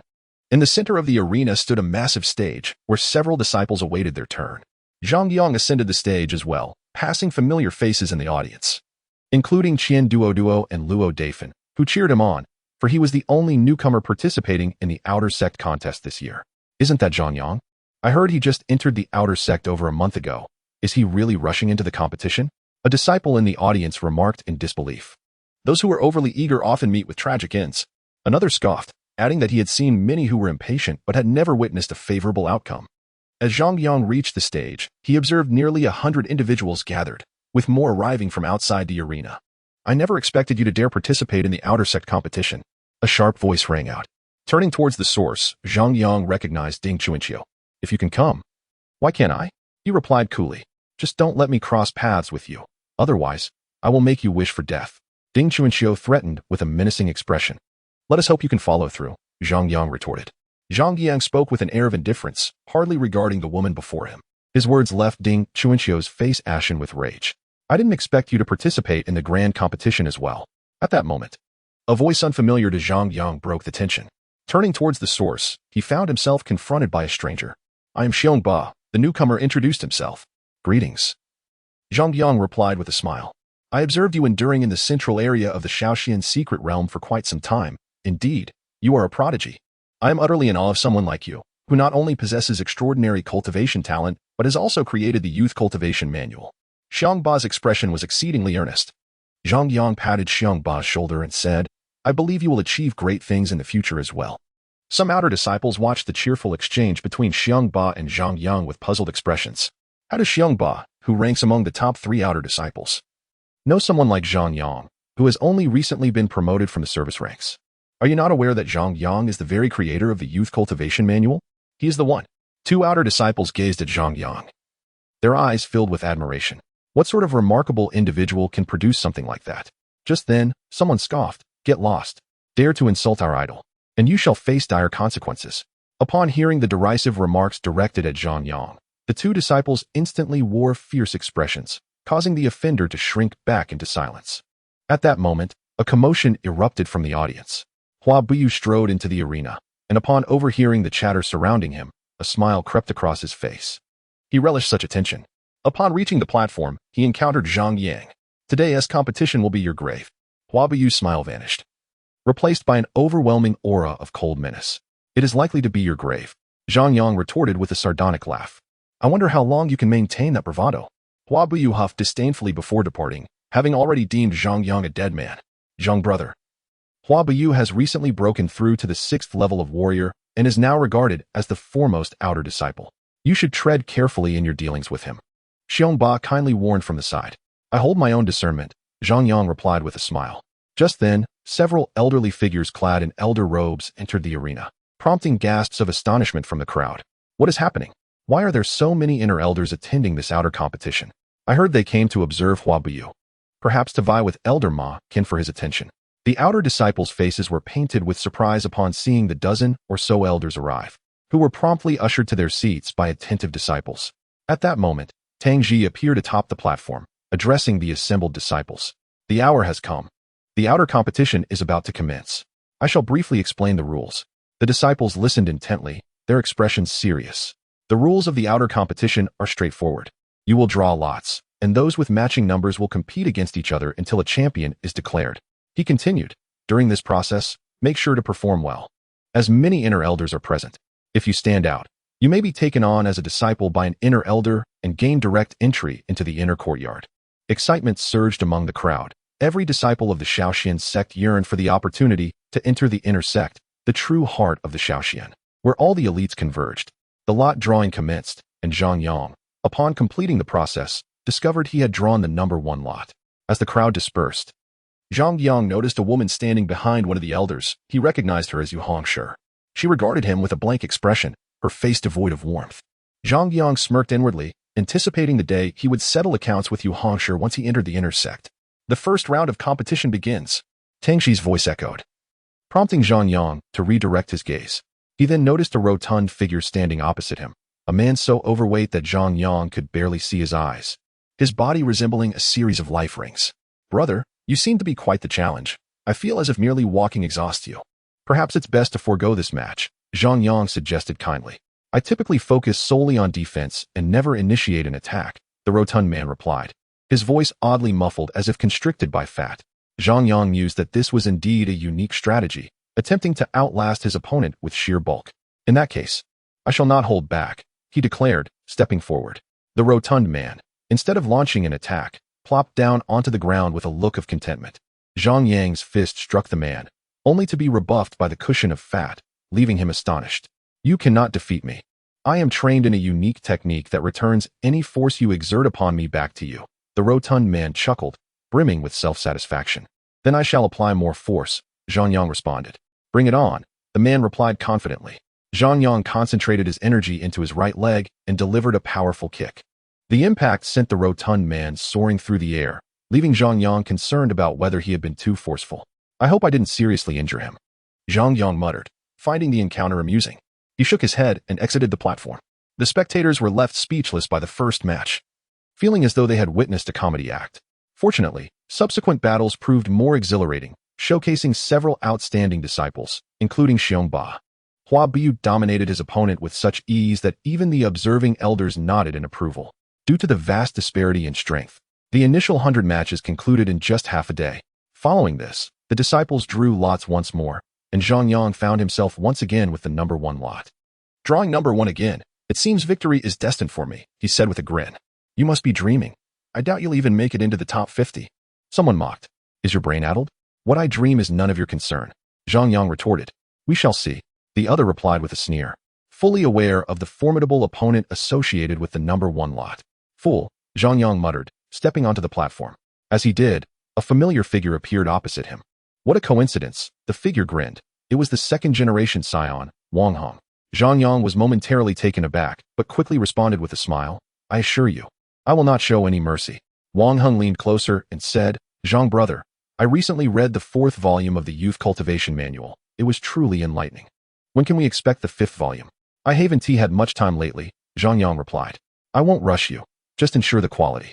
As for this competition, I can easily forfeit, Wang Hong whispered. That seems inappropriate, Zhang Yang countered. No worries. This competition holds little significance for me. If my father hadn't insisted, I wouldn't have bothered to attend, Wang Hong explained. Then I shall promise you, I will expedite the 5th volume's release, but do not rush me. Such a task demands considerable effort, Zhang Yang contemplated. Wang Hong's face lit up at this, and he promptly leapt off the platform, departing with a flourish. What are you doing? Tang Ji inquired. I concede, Wang Hong replied. A distant voice resonated, and Tang Ji paused momentarily before declaring Zhang Yang the victor. Among the elders present, one individual wore an exceptionally grim expression. Were it not for his status, he would have been inclined to confront Wang Hong directly. This man was Wang Hong's father, also an elder of the inner courtyard. As Zhang Yang descended from the arena, he passed by the individual who had previously mocked him and patted him on the shoulder, saying, advancement is as effortless as this. He made no move to leave, remaining steadfast beside him. The man's expression darkened further. He had never anticipated that someone like Wang Hong, possessing both influence and strength, would voluntarily concede. Zhang Yang's earlier words had been clearly mocking him, and now he stood there, adding to his discomfort. There's foul play, shouted someone from the audience, expressing vehement protest. However, it bore no fruit, and the tournament continued. Throughout the 50 matches, Ding Chunxiu distinguished herself, emerging as one of the most impressive competitors after Hua Biu and Xiongba. The elders shifted their attention to Ding Chunxiu. Although they had come to vie for Hua Biu, they were still inclined to accept the promising disciple. Feeling the weight of their attention, Ding Chunxiu felt a surge of pride, glancing toward Zhang Yang below the stage, a fleeting glimmer of murderous intent crossing her face. The draw commenced anew, this time reducing the competitors from 50 to 25, leading to a notably swift drawing process. Zhang Yang once again drew number 1, yet to his astonishment, his opponent stood right beside him, the individual he had previously referred to as 2B. What a coincidence, Zhang Yang smiled, a palpable aura of menace emanating toward the man. Initially believing that Zhang Yang had merely relied on luck to reach the top 50, the man felt as though he had plunged into an icy abyss upon sensing Zhang Yang's almost tangible killing intent. It was then he realized he might not be Zhang Yang's match at all. What realm have you reached? He inquired. 5th level of warrior, Zhang Yang replied with a smile. Hearing this, the man was taken aback, mentally cursing Zhang Yang for his deep concealment. He was truly a cunning individual. I understand now, the man said, relief washing over his face. Zhang Yang patted his shoulder reassuringly. You have potential. I wouldn't want to have to intervene. Once all competitors had vacated the stage, Tang Ji's voice rang out. The disciple who drew number 1, please ascend the platform. Zhang Yang and the man stepped onto the stage, and the latter immediately conceded, promptly leaving. Tang Ji was taken aback, glancing at Zhang Yang, unable to contain his curiosity. Why does your opponent keep conceding? Charisma, Zhang Yang chuckled as he stepped down from the arena. The audience erupted in boos, accusing foul play. Zhang Yang advanced to the top 25 almost without lifting a finger. Both Hua Buyu and WAN Xiao War displeased expressions. They had fought their way through, while Zhang Yang had breezed through to the top 25, deepening their sense of animosity toward him, yet they could not draw a favorable lot. Chapter 36, the final showdown. As the matches concluded, the drawing resumed, but this time there would be a bye. Zhang Yang once again drew number 1. Even he found it somewhat miraculous, suspecting whether Tang Ji had tampered with the lots, as the odds seemed too fortuitous. However, his streak of luck ended here, for he had drawn Ding Chuanxiu as his opponent. The disciples in the audience collectively sighed in relief. Sister Ding, defeat this Zhang Yang and eliminate this useless contender. They shouted in encouragement, expressing their dissatisfaction with Zhang Yang's apparent good fortune. Your reputation seems quite poor. If I were to eliminate you, I suspect they would be quite pleased. Ding Chuanxiu taunted, finally relishing the opportunity to confront Zhang Yang. With your abilities, you cannot defeat me, Zhang Yang replied nonchalantly, indifferent to the jeers from the audience, recognizing their envy. What a joke. I have reached the 5th level of warrior, and few in this outer courtyard can surpass me. Ding Chuanxiu scoffed, having sold all her possessions to acquire resources that enabled her to break through to this level in a short span. Though she was now left with nothing. My apologies. I too have recently achieved the 5th level of warrior. And I happen to be one of those few you cannot conquer, Zhang Yang declared. You are merely dreaming. How could you have reached the 5th level in such a short time since entering the outer courtyard? Ding Chuanxiu mocked, clearly disbelieving his words. Not only did Ding Chuanxiu doubt him, but even the disciples watching from below shared her skepticism. His claims seemed utterly absurd. Did you hear that? This little fellow appears quite confident, claiming to have attained the 5th level of warrior. One elder chuckled. I know this young man. His name is Zhang Yang, who caused quite a stir shortly after entering the outer courtyard with his so-called youth cultivation manual. Another elder added with a laugh. The youth cultivation manual? What on earth is that? A female elder inquired, puzzled. That's not important. It holds no value for you. The elder awkwardly cleared his throat, genuinely believing Zhang Yang to be quite the talent, having produced something as peculiar as the youth cultivation manual, which had even taught him a thing or two. Disciple. I recall that Zhang Yang hails from the same place as you. What do you think of his strength? Makan suddenly asked. Yu Hongshi, standing behind him, paused before responding. He has considerable talent, yet he is excessively arrogant. Such individuals typically do not last long. Indeed, well said. Zhang Yang serves as a prime example of what not to emulate. Always keep this in mind. Makan smiled. Disciple shall remember, Yu Hongshi replied, a smile gracing her face at her master's praise. Not only is your disciple talented, but she's also quite beautiful, ever since she entered the inner courtyard. My disciple has been utterly smitten, an elder remarked with a grin. Hearing this, Yu Hongshi's cheeks flushed slightly, appearing quite alluring. Let the competition begin. Tang Ji's voice echoed at that moment. Whoosh. As soon as Tang Ji's words fell, Ding Chuanxiu's figure blurred, lunging directly at Zhang Yang with her sword, which erupted with terrifying spiritual energy. She had awaited this moment for a long time. With a fierce expression, just as her sword was about to pierce Zhang Yang, her demeanor suddenly shifted, shock overtaking her features. Zhang Yang had effortlessly pinched her sword between 2 fingers, remaining motionless throughout. How could this be? Ding Chuanxiu gasped in disbelief. I told you, you are not my match, Zhang Yang stated calmly, and in an instant, a streak of black light flashed as Ding Chuanxiu had no chance to evade. Her head was severed from her body. Gasp. The audience collectively inhaled sharply, having assumed Zhang Yang advanced to the top 25 purely by luck. It now became evident that they had gravely underestimated his strength, which far exceeded their expectations. Wow, he's incredibly strong. Xiongba, waiting below the stage, wore an incredulous expression upon witnessing Zhang Yang's swift defeat of Ding Chuanxiu. Hua Buyu frowned, unable to comprehend the extent of Zhang Yang's terrifying strength.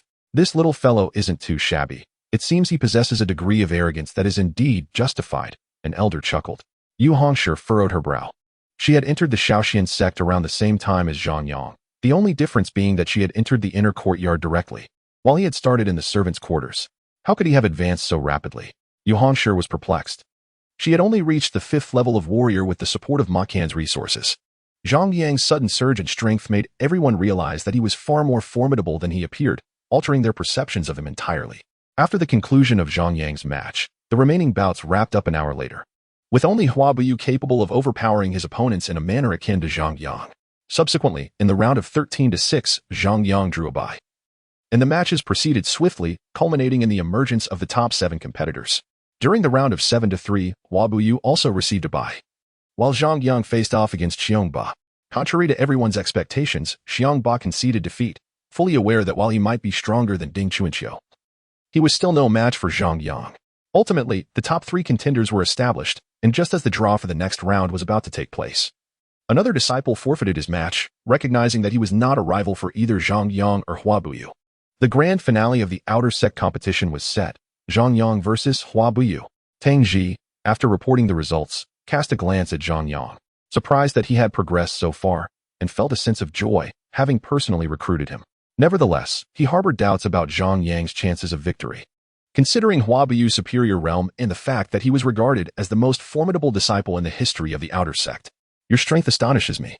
Yet you remain my inferior, Hua Buyu declared, brandishing his battle blade, his gaze fixed intently on Zhang Yang.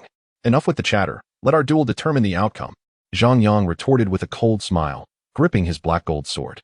At that moment, the audience held their breath, their attention unwaveringly fixed on the arena. Who do you think will triumph in this final match? Certainly Hua Buyu. He is hailed as the strongest disciple in the history of the outer sect. I believe Zhang Yang might also have a chance, as he has yet to reveal the full extent of his abilities, possibly concealing his true strength. Zhang Yang is undoubtedly no match for Hua Buyu. In every aspect, he fails to surpass him. In Chapter 37, the battle against Hua Buyu reached its climax, and the observing elders were keenly interested in the arena. One elder turned to Ma Kan and inquired, Elder Ma, who do you believe stands a greater chance of winning this final match? This elder was intentionally provoking a response since Hua Buyu was a disciple favored by Ma Kan. It is undoubtedly Hua Buyu. His talent is unparalleled among the outer sect disciples in recent years. Achieving a breakthrough to the 6th level of warrior within 2 years of entering the outer sect is a testament to his potential, comparable to some inner sect disciples. With proper guidance, he may achieve even greater heights in the future, Ma Kan replied, genuinely optimistic about Hua Buyu's prospects. The elder nodded, recalling the historical prodigies of the Xiaoxuanzong, individuals who initially displayed modest talent, yet later dominated inner sect disciples. Such disciples, once they matured, were the most formidable. Just as the elders contemplated this, the sounds of combat erupted from the arena, instantly drawing their attention. Hua Buyu swung his blade towards Zhang Yang, but Zhang Yang effortlessly deflected the strike. Let us not waste time. Let a single move decide our fates, shouted Zhang Yang, lunging at Hua Buyu with his sword, which was enveloped in dark spiritual energy, causing the temperature on the stage to plummet. Hua Buyu, recognizing the seriousness of the situation, did not underestimate his opponent. He unleashed a surge of spiritual energy from his battle blade, shaking the entire arena. With a resounding clash of blade against sword, a deafening sound reverberated through the arena. As tempestuous spiritual energy enveloped the stage, all eyes were riveted on the arena, sensing that this fearsome display of power would soon determine the victor. As the energy dissipated, the scene that unfolded was striking. Hua Buyu had inexplicably transformed into an ice sculpture, frozen mid-strike, while Zhang Yang stood calmly. With a subtle motion, Zhang Yang drove his black gold sword into the ground, the faint tremor causing Hua Buyu's form to shatter into countless icy fragments that swirled around Zhang Yang. This breathtaking scene left the audience spellbound, as if they were witnessing a masterpiece. The champion of the outer sect competition is Zhang Yang, Tang Ji proclaimed, still grappling with the reality of Zhang Yang's stunning victory. A deafening cheer erupted from the audience, silencing those who had previously doubted Zhang Yang and accused him of favoritism. The undeniable truth was laid bare. Zhang Yang was indeed formidable. I was wise to concede. I would have stood no chance against Zhang Yang, Xiongba admitted, genuinely impressed. Some elders engaged in discussion, acknowledging Zhang Yang's remarkable performance. Ma Kan's expression soured momentarily, having greatly valued Hua Buyu and previously extolled his prowess, only to be faced with a stark reality check. Yet, he quickly regained composure, recognizing that the emergence of such a prodigy was a boon for the Xiaoxuanzong. Hongshi, your fellow townsman possesses extraordinary talent. He is the most remarkable disciple I have encountered thus far. You must cultivate a good relationship with him, Ma Kan advised Yu Hongshi. Hearing this, Yu Hongshi's complexion paled slightly, but she quickly responded, Understood, Master. As the selection phase for disciples commenced, the elders were eager to choose their favored candidates. Tang Ji, in high spirits, remarked, Today, I am particularly pleased, for Zhang Yang was brought to the Xiaoxuanzong by me, and now I possess the opportunity to boast about his achievements. Elders surged towards Zhang Yang, vying for the chance to recruit such a prodigious talent. Zhang Yang, Become my disciple. I shall reward you with 10,000 mid-grade spiritual stones. One elder exclaimed, eager to secure Zhang Yang's allegiance. Before Zhang Yang could respond, a throng of elders surrounded him, each offering enticing conditions. I will be your disciple, provided you allow me to rotate among all of you as my masters each day. Zhang Yang proposed cautiously. The elders were left speechless, never having encountered such audacity in a disciple. You need not choose. You are already reserved by the apothecary pavilion. An elder declared as he approached, stroking his beard. Realizing the implications, Zhang Yang inquired, what are the benefits? None, the elder replied with a smile. No benefits? Then I decline, Zhang Yang rejected outright. You should think carefully. You must understand that this is the will of the sect leader.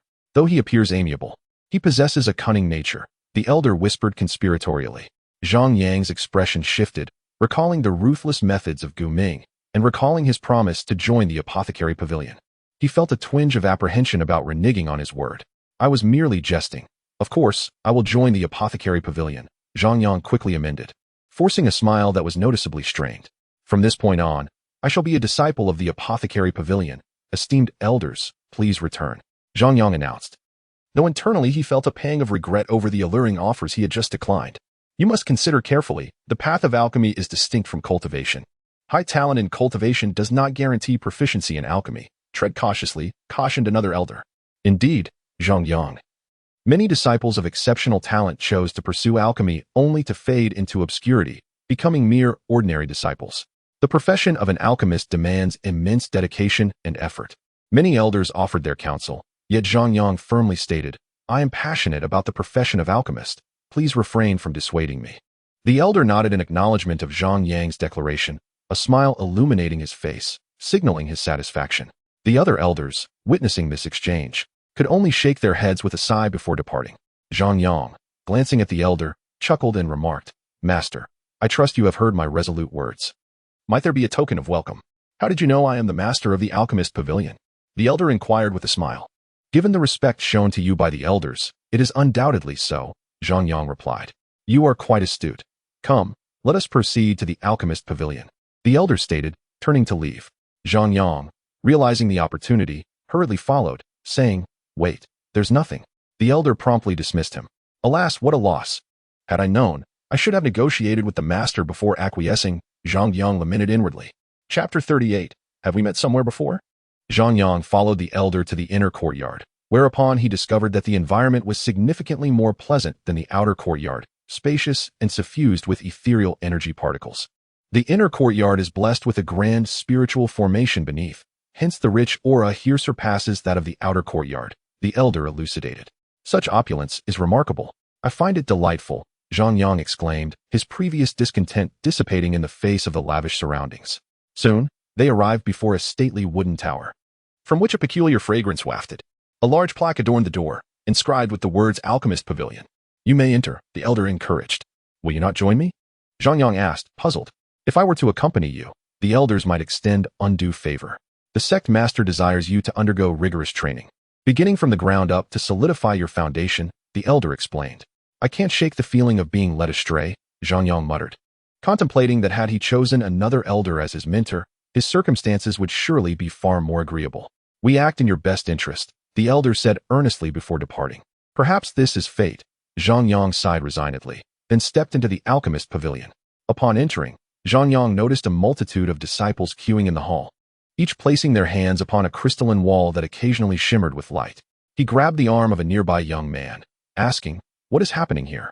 The man turned, noticing Zhang Yang's unfamiliarity, and replied, You must be new to the inner courtyard. Zhang Yang nodded. No wonder, the man continued. This wall tests one's aptitude for alchemy. Realization dawned upon Zhang Yang, and he inquired, I have heard that becoming an alchemist is exceedingly difficult, and that the profession is quite rare. Why then? Are there so many here? The man leaned closer, whispering conspiratorially, Indeed, it is a challenging path. Despite the crowd, most of us are merely trying our luck. The true reason for the throng is to catch a glimpse of the renowned beauty, Lan Chuchu, revered as the most stunning in the sect. Otherwise, who would venture to this desolate place? Lan Chuchu. Zhang Yang felt a jolt of excitement. Where can I find her? He immediately pressed. The man, amused by Zhang Yang's fervor, pointed towards the crystalline wall. She's right over there. Zhang Yang looked in the indicated direction, but the throng obscured his view. I can't see her, Are you certain she's here? He queried, secretly hoping she was not. Patience, brother. The crowd indicates that today, Lan Chuchu is overseeing the tests. Otherwise, this place is typically devoid of life. The man chuckled, patting Zhang Yang on the shoulder. Zhang Yang, uneasy, prayed fervently that she would not recognize him. After an hour, it was finally Zhang Yang's turn, and he laid eyes on Lan Chuchu. She stood smiling beside the crystalline wall, her short skirt accentuating her long, elegant legs, eliciting admiration from the surrounding disciples. Indeed, she has inherited her mother's captivating beauty, Zhang Yang mused. At that moment, the young man ahead of Zhang Yang approached Lan Chuchu to register, then proceeded to place his hand on the crystalline wall. After a brief moment, the wall remained unresponsive. Disheartened, the young man's spirits lifted again as he caught Lan Chuchu's beaming gaze, leading him to walk away with a satisfied smile. With the conclusion of that test, it was now Zhang Yang's turn. Anxiety coursed through him as he fervently hoped Lan Chuchu would not recognize him. Having long since forgotten the request of Lan Luofei, he approached Lan Chuchu, his gaze fixed on her pristine legs. This fellow is quite clever. Knowing he likely won't pass the test, yet seizing the opportunity to admire beauty. Why did I not think of such a strategy? The previously tested disciple, Ning Shang, stood nearby, now admiring Zhang Yang's audacity. What is your name? Lan Chuchu inquired, oblivious to Zhang Yang's awkward demeanor, focused instead on her record book. Zhang Yang, he replied, keeping his voice low for safety. You may proceed with the test. If you possess the talent of an alchemist, the wall will illuminate, she instructed. Zhang Yang turned his back to Lan Chuchu and approached the crystalline wall. Ning Shang, pondering Zhang Yang's actions, sensed deeper motivations behind his behavior. As Zhang Yang reached out, Lan Chuchu raised her head, inhaling deeply. This scent feels oddly familiar, she mused, her brow furrowing in contemplation. Just as she was on the verge of a revelation, the crystalline wall erupted. Startled, Lan Chuchu approached Zhang Yang, exclaiming, "What have you done? How could the wall explode?" Zhang Yang shook his head, equally bewildered. Incredible. I see now, the pretense of turning away was all part of the plan. The grand revelation awaited here, Ning Shang thought, increasingly impressed by Zhang Yang. It seems I was too concerned with appearances. Only someone like Zhang Yang could capture Lan Chuchu's attention, he concluded. Lan Chuchu, realizing the situation, instructed someone to bring another crystalline wall. During this interlude, she remained at Zhang Yang's side. Could you please step aside? Must you linger behind me? Zhang Yang thought. Beads of cold sweat trickling down his forehead, frozen in place. At this moment of silent prayer, Lan Chuchu's soft voice broke the tension. Have we met somewhere before? Chapter 39. Successfully entering the alchemist pavilion. Upon hearing her words, Zhang Yang's heart raced, and he silently cursed the inevitable confrontation. Sister, you must be mistaken. I have only just entered the inner sect, he replied, lowering his voice to sound more gravelly. Oh, turn around so that I may see you, Lan Chuchu requested. Sister, I lack confidence in my appearance, and I tend to blush easily when I see beautiful girls. Perhaps it's best to leave it at that, Zhang Yang said, his wit shining in a moment of urgency. So that's how it is, Lan Chuchu did not press him further. Nearby, Ning Shang silently admired Zhang Yang, thinking him to be a master of conversation, effortlessly striking up a dialogue with Lan Chuchu. Since Lan Chuchu had entered the inner sect, countless disciples had attempted to approach her, yet most only had the opportunity to observe her from a distance. Here was Zhang Yang, newly admitted to the inner sect, accomplishing what many had longed for, engaging in conversation with the goddess of the Little Xian sect, taking a step that many had not dared to take. Within the Alchemy pavilion, numerous disciples witnessed Chu Lanlan smiling and chatting with Zhang Yang, their eyes igniting with an unmistakable flame of envy. Although Zhang Yang had not turned back, that envy left a lasting impression on the hearts of the onlookers. At that moment, the disciples of the Alchemy pavilion brought forth a new crystal wall. Zhang Yang, give it another try, Lan Chuchu encouraged. Placing his hand once more upon the crystal wall, it shattered again, just as before. What is going on here? Zhang Yang lamented, feeling the pressure of Lan Chuchu's attention intensifying, a situation he wished to avoid. Junior brother Zhang, Lan Chuchu began to speak, but was interrupted by Zhang Yang. Sister, please don't say anything more. I know I lack the talent of an alchemist. Farewell. He turned and departed without hesitation. The onlookers were stunned, Lan Chuchu included, sensing that Zhang Yang seemed somewhat intimidated by her. Ning Xian stroked his chin, murmuring, to capture, one must let go. It appears there is much more for me to learn. Unbeknownst to them, an elderly figure on the second floor of the Alchemy pavilion had been observing the testing process. Upon witnessing Zhang Yang's attempt to flee, he immediately summoned a middle-aged man and instructed, "This Zhang Yang is now in your charge. He shall be your disciple in the future." The elder, named Jiang Sheng, was the head of the Alchemy pavilion. The middle-aged man, perplexed, retorted, "He possesses no talent whatsoever. Why must we take him on?" His dissatisfaction was palpable. This man was Ping Chun, a disciple of Jiang Xing and a key figure within the Alchemy Pavilion. "Have I not taught you to never underestimate anyone?" Jiang Xing reproached. "Master, I understand my error," Peng Chun replied with a respectful bow, then promptly descended the stairs. Jiang Sheng regarded Zhang Yang, who was still intent on leaving, and muttered, "This lad does possess considerable talent in cultivation, yet in alchemy, I see none. I wonder what the sect master is thinking." With a resigned shake of his head, he pondered further. Inside the main hall of the Alchemy Pavilion, as Zhang Yang attempted to exit, he was confronted by Ping Chun, who stood firmly in his way. "No need to leave. You have been accepted into the Alchemy Pavilion," Peng Chun stated. Zhang Yang was taken aback, unable to suppress his inquiry. "Why? Others are clamoring to enter the Alchemy Pavilion, and you dare to ask why?" Peng Chun silently cursed, finding the situation absurd. "There are no reasons. I choose to accept you," he snapped. Zhang Yang thought, "Is this fellow in a foul mood? I haven't done anything to provoke him." He found Ping Chun's ire inexplicable, suspecting he might be in a bad mood for some reason. "Follow me," Ping Chun commanded, moving away. Zhang Yang considered this opportunity favorable. As long as he did not encounter Lan Chuchu, he was indifferent to the rest, and thus followed in Peng Chun's wake. Lan Chuchu cast a curious glance at the departing figures of Zhang Yang and Peng Chun, sensing an unusual tension in Peng Chun's demeanor that was not characteristic of him. Meanwhile, the other disciples in the hall looked on in astonishment at the scene before them. Isn't that elder Peng Chun, a third-tier alchemist? He is personally taking in the utterly talentless Zhang Yang as his disciple? They speculated among themselves. This does not seem straightforward. Did you not notice elder Peng Chun's displeased expression upon leaving? I suspect Zhang Yang's admission is due to connections, one disciple suggested. Upon hearing this, and considering Peng Chun's straightforward nature, the disciples began to form their conclusions. Though they held disdain for Zhang Yang's apparent favoritism, they could not deny that connections existed in every corner of the world, and they had long since grown accustomed to it. Zhang Yang followed Peng Chun to the rear courtyard of the Alchemy Pavilion, where several disciples awaited. Among them, he recognized a few familiar faces, the same individuals he had seen pass the tests. Their expressions turned to surprise upon seeing him arrive. Having heard the tales of his 2 consecutive failures in the crystal wall test, which had branded him as talentless. Now, his presence here signified something altogether different.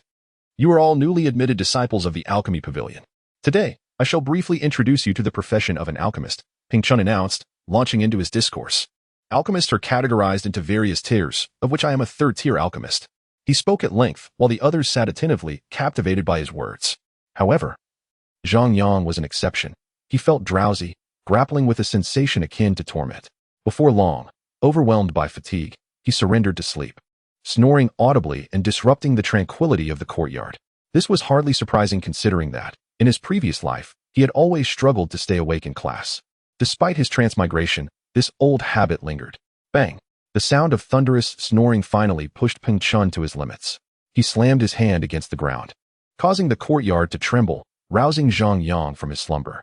The other disciples regarded him with a mixture of derision and disbelief. His underhanded entry into the Alchemy Pavilion had already earned their disdain, but now he dared to snore during Ping Chun's lecture, an unforgivable offense. They eagerly anticipated Peng Chun's dismissal of Zhang Yang from the pavilion.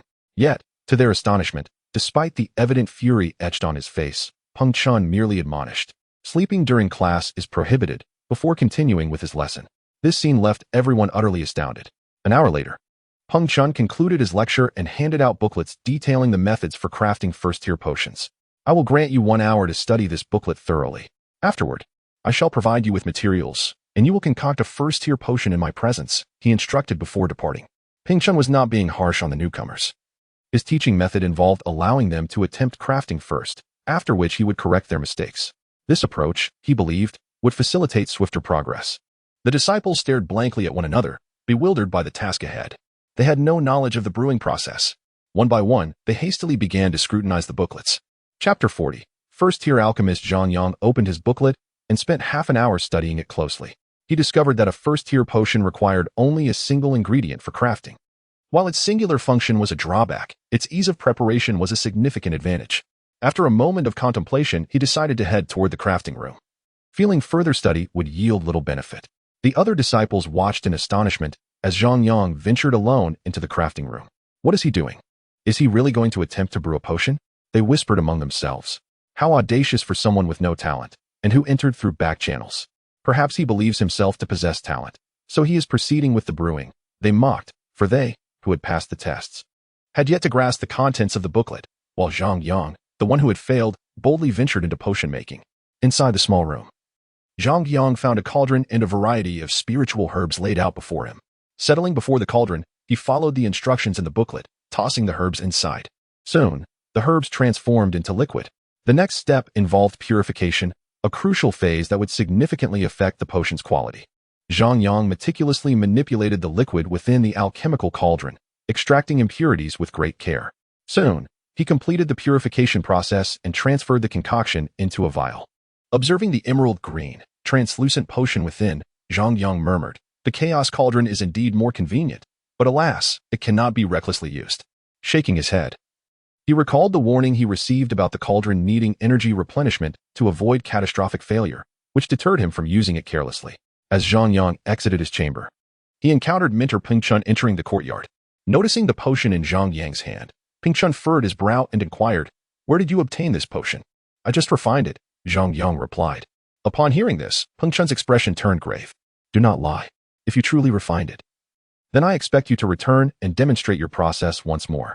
His disbelief was palpable. Over the years, he had taught numerous disciples, yet those who succeeded in their first attempt at alchemy were exceedingly rare.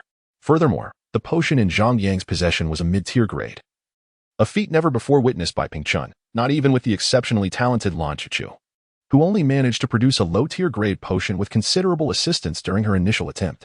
Seeing Ping Chun's skepticism, Zhang Yang re-entered the small room. The other disciples, witnessing the scene, wore expressions of derision. Their initial shock at Zhang Yang's success quickly transformed into relief, as they discerned from Peng Chun's reaction that he harbored doubts about Zhang Yang's claims. "What are you staring at? Get back to your alchemical tasks," Peng Chun admonished the lingering disciples. They promptly lowered their heads and obediently retreated to their respective small rooms. Once inside, Zhang Yang resumed the alchemical process. Before long, another vial of potion materialized in his hand. "A top-tier potion," he exclaimed, as the vial emitted a faint green glow. He recognized from his text that only top-tier potions possess such luminescence. "It seems that refining potions is not as challenging as I presumed," Zhang Yang mused. However, he did not immediately exit, as the room still contained numerous spiritual herbs. With his current financial constraints, he naturally began refining once more. Lower-tier potion, upper-tier potion, top-tier potion. Zhang Yang's initial attempts were somewhat inconsistent, yielding primarily upper-tier potions. Yet, as he grew more adept, nearly all his creations became top-tier. Soon, he had exhausted all the spiritual herbs, producing a total of 10 vials, 5 of which were top-tier potions. Just then, Ping Chun's voice called out from outside, prompting Zhang Yang to gather his potions and step out. Upon his emergence, he found Ping Chun inspecting the potions crafted by the other disciples. The grimace on Peng Chun's face indicated the dismal quality of their concoctions. When he noticed Zhang Yang, he asked, "Where are the potions you refined?" The other disciples breathed a sigh of relief, having been under Ping Chun's scrutiny for quite some time. Zhang Yang promptly presented his vials. Initially indifferent, Peng Chun's expression shifted to one of astonishment as he beheld the emerald potion radiating a gentle glow. "Top-tier potion. Remarkable. Previously, you produced a mid-tier potion, and now you vaulted to a top-tier potion." The other disciples were equally dumbfounded. "Impossible. How could a novice in the apothecary pavilion create a top-tier potion so effortlessly?" Peng Chun remained incredulous. Sensing Peng Chun's lingering disbelief, Zhang Yang revealed the remaining potions, 10 vials in total. "All the spiritual herbs have been used up," he stated.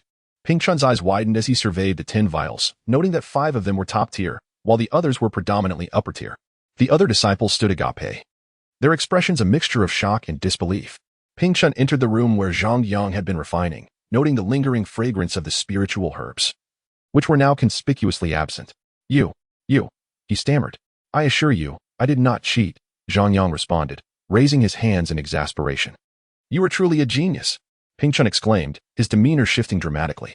He handed Zhang Yang a badge, stating, "You have successfully refined a top-tier potion, and this badge signifies your status as a first-tier apothecary." "What is the purpose of the badge?"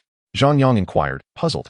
"The badge represents your identity and grants you the privilege of purchasing materials at a discounted rate in the apothecary pavilion," Ping Chun explained.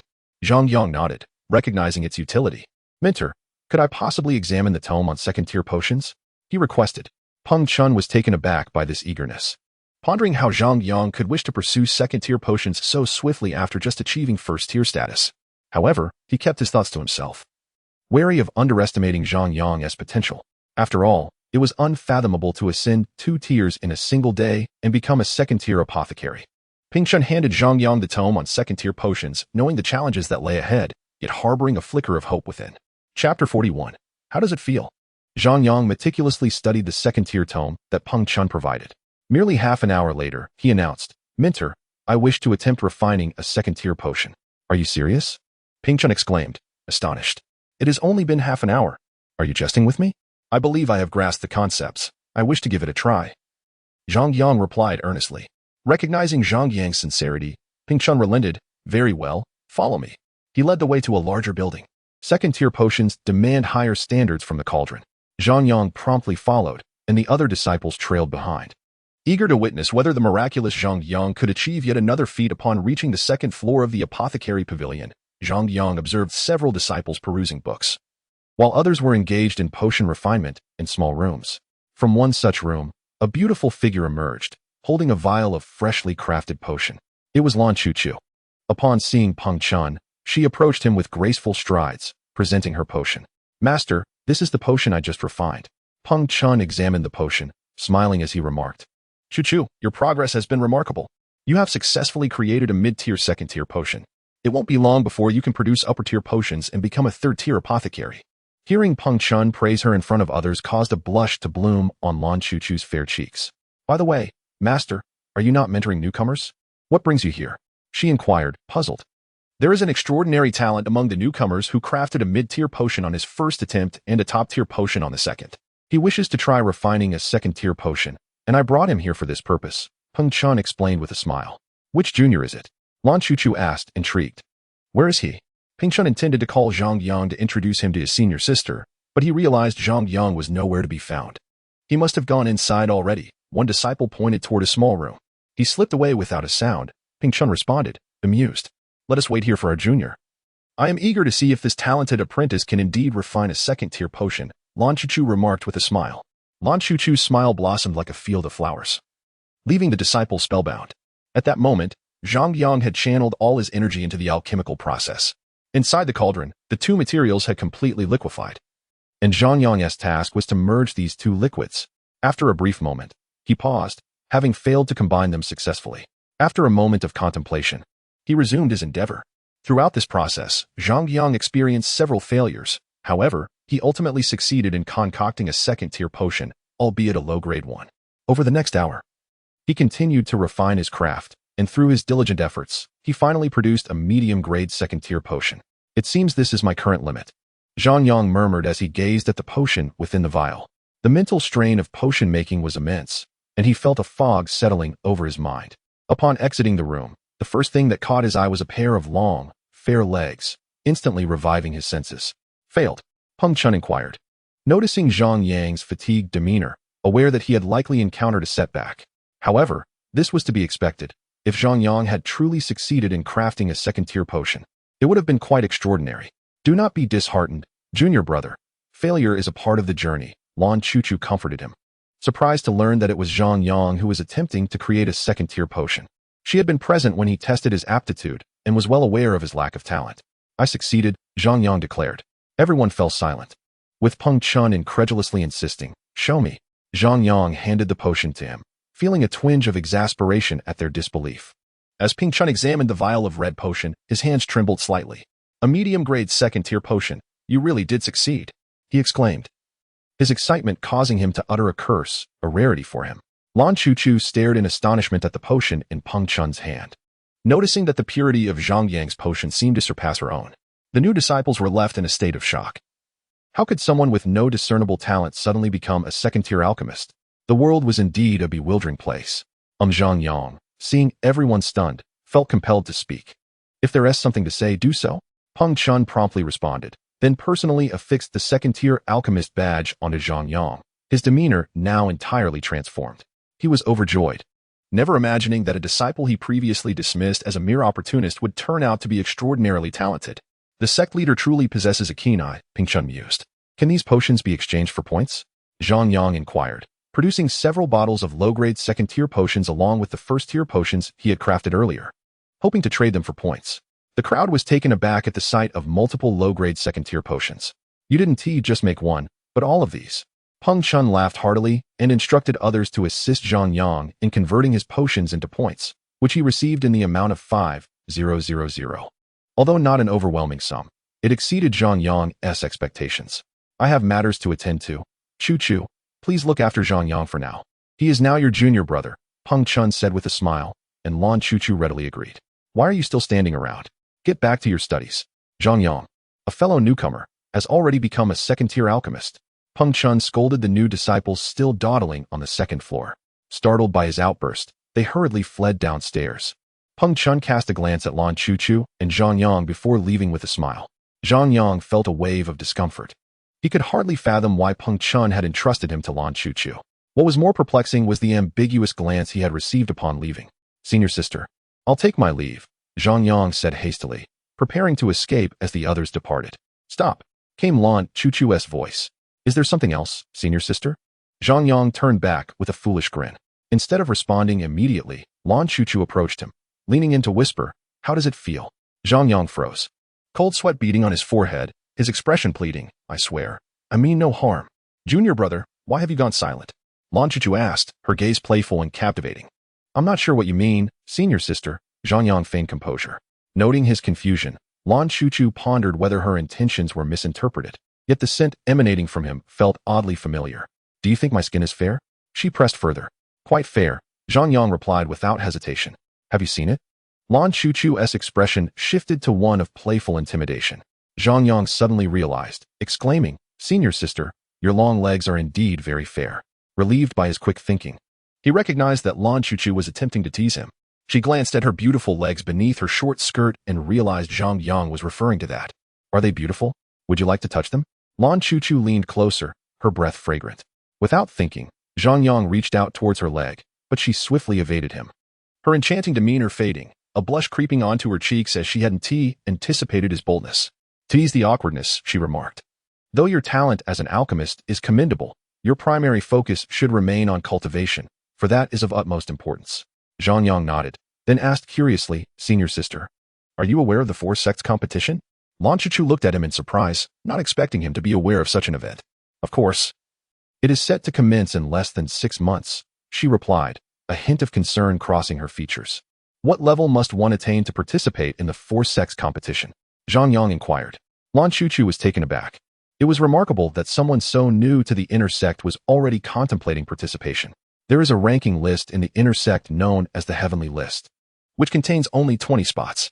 If you can secure a place on this list, you will have hope, she explained. The Heavenly List. Where can I find it? Zhang Yang asked, puzzled. Follow me, she instructed, leading him to the top floor of the building.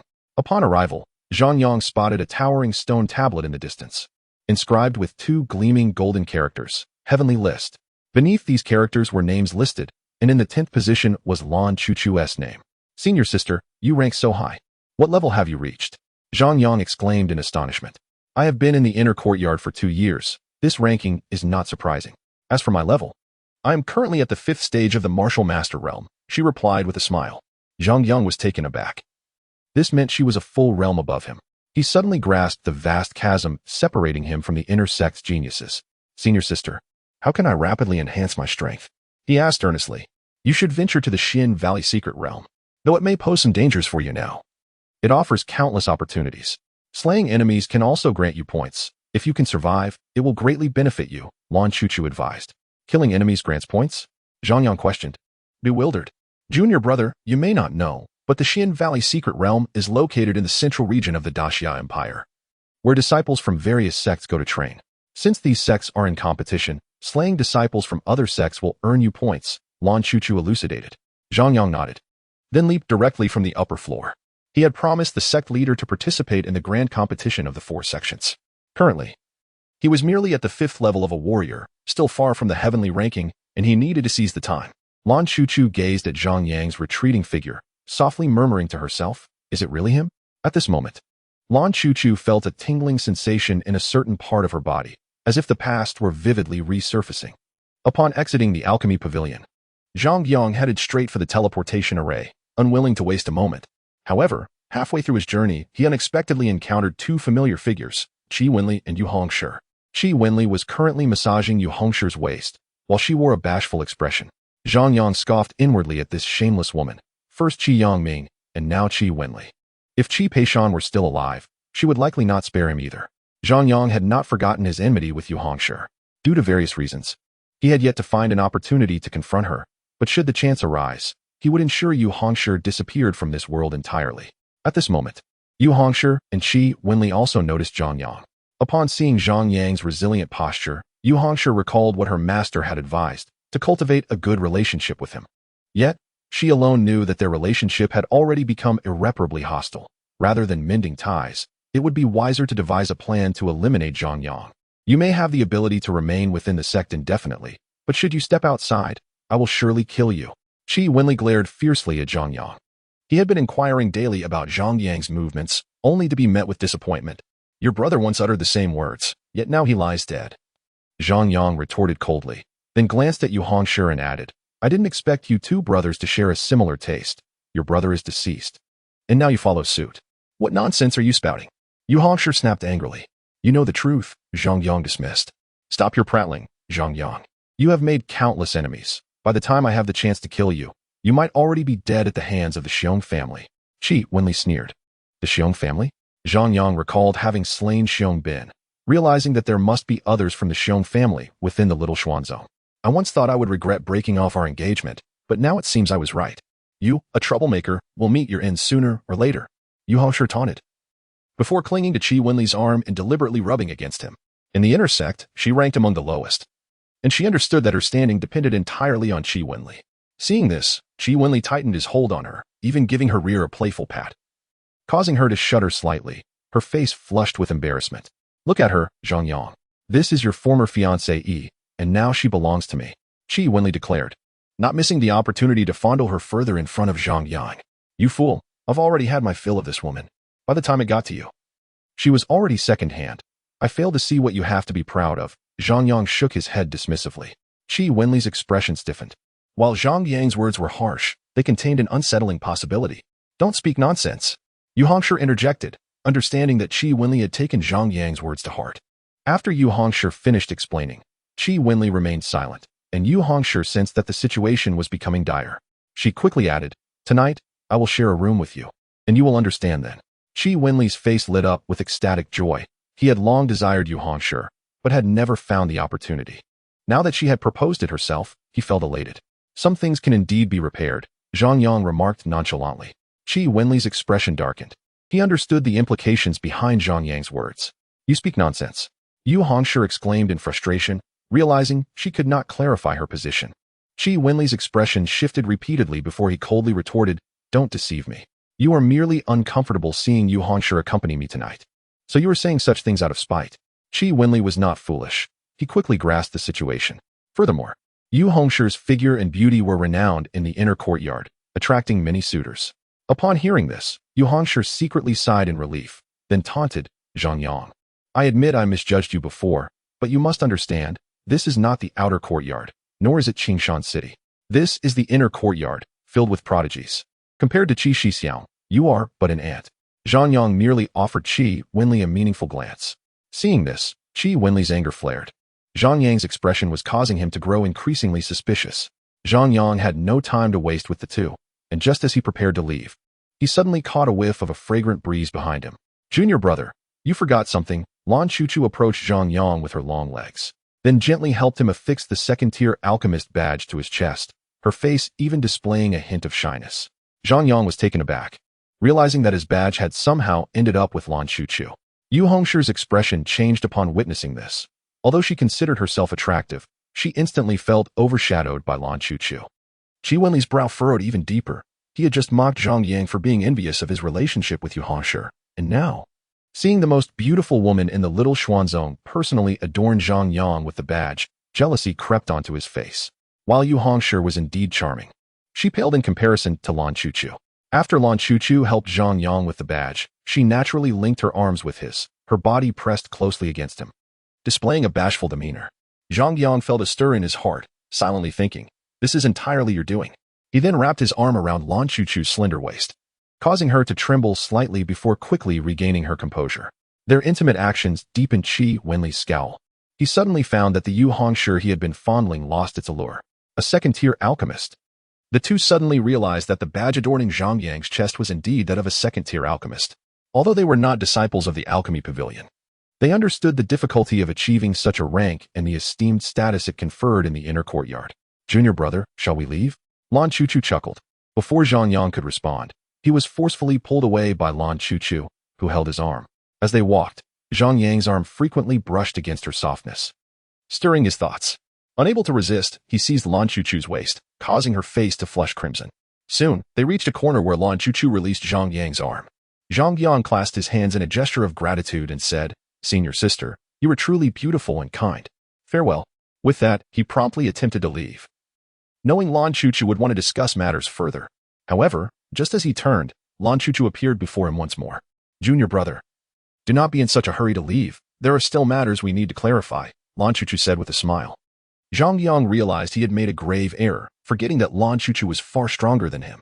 "I genuinely appreciate your assistance, senior sister. I will certainly repay your kindness in the future, but I truly have urgent matters to attend to. I must take my leave." Zhang Yang turned to depart, but Lan Chuchu reappeared in front of him, teasingly asking, "Did you enjoy the touch?" Lan Chuchu had aided Zhang Yang because she had overheard their previous encounters, acting impulsively to assist him. However, she did not anticipate being taken advantage of during the process, which left her feeling quite unsettled. "Senior sister, I am unsure what you mean," Zhang Yang replied innocently. "Are you certain you do not know?" Lan Chuchu raised her delicate fist in mock threat. "All right. I admit I couldn't resist, but you cannot blame me. With a beauty like senior sister Lan, I believe any man would be tempted under those circumstances." Zhang Yang replied candidly. "Shameless," Lan Chuchu exclaimed in anger. "There is nothing shameful about it. Lust is a natural instinct. I simply choose not to feign modesty." Zhang Yang countered. Lan Chuchu was momentarily speechless. She had never encountered someone who spoke of shamelessness with such earnestness.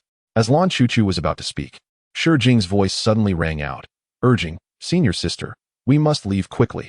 The secret realm will soon open." Upon hearing this, Lan Chuchu immediately recalled the matter of the secret realm and quietly said to Zhang Yang, "Don't think I'm unaware. You are the one who touched me in the river. We will settle our accounts later." With that, she departed without another word. Shi Jing cast a dark glance at Zhang Yang, internally condemning him to death.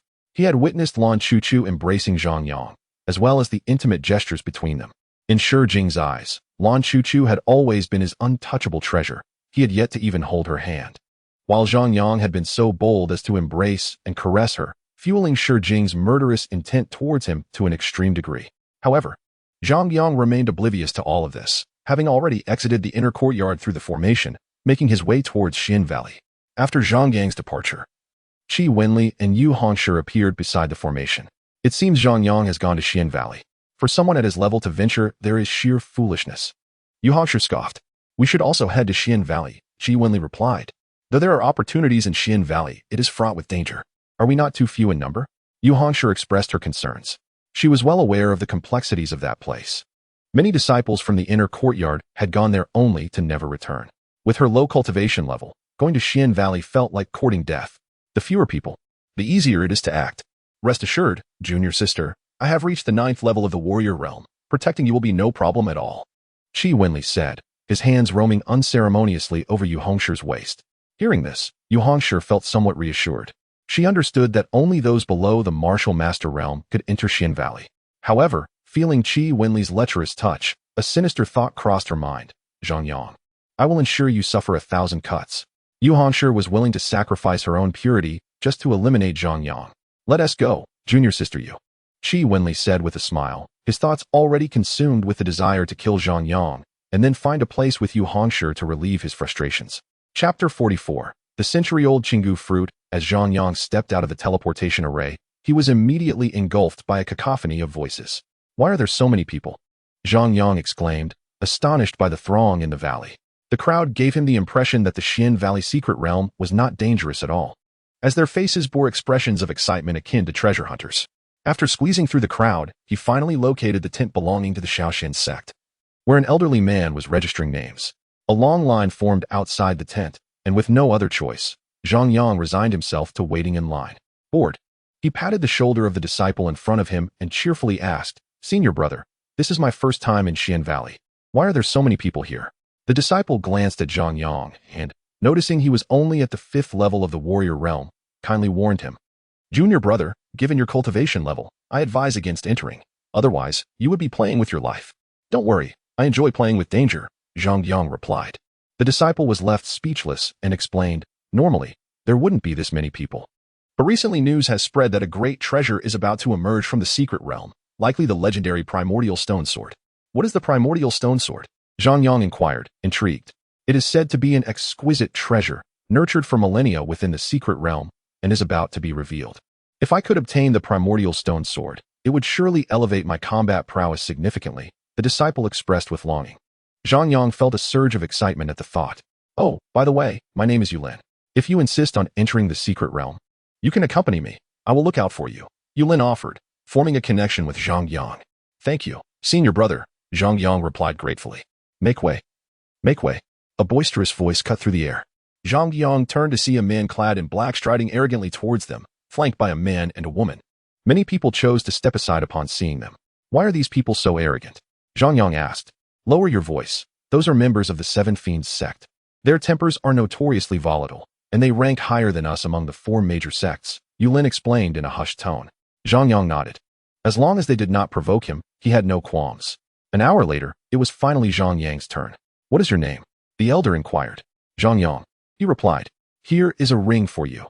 Do not lose it, as it represents your identity within the Shaoxian sect." The elder handed Zhang Yang the ring.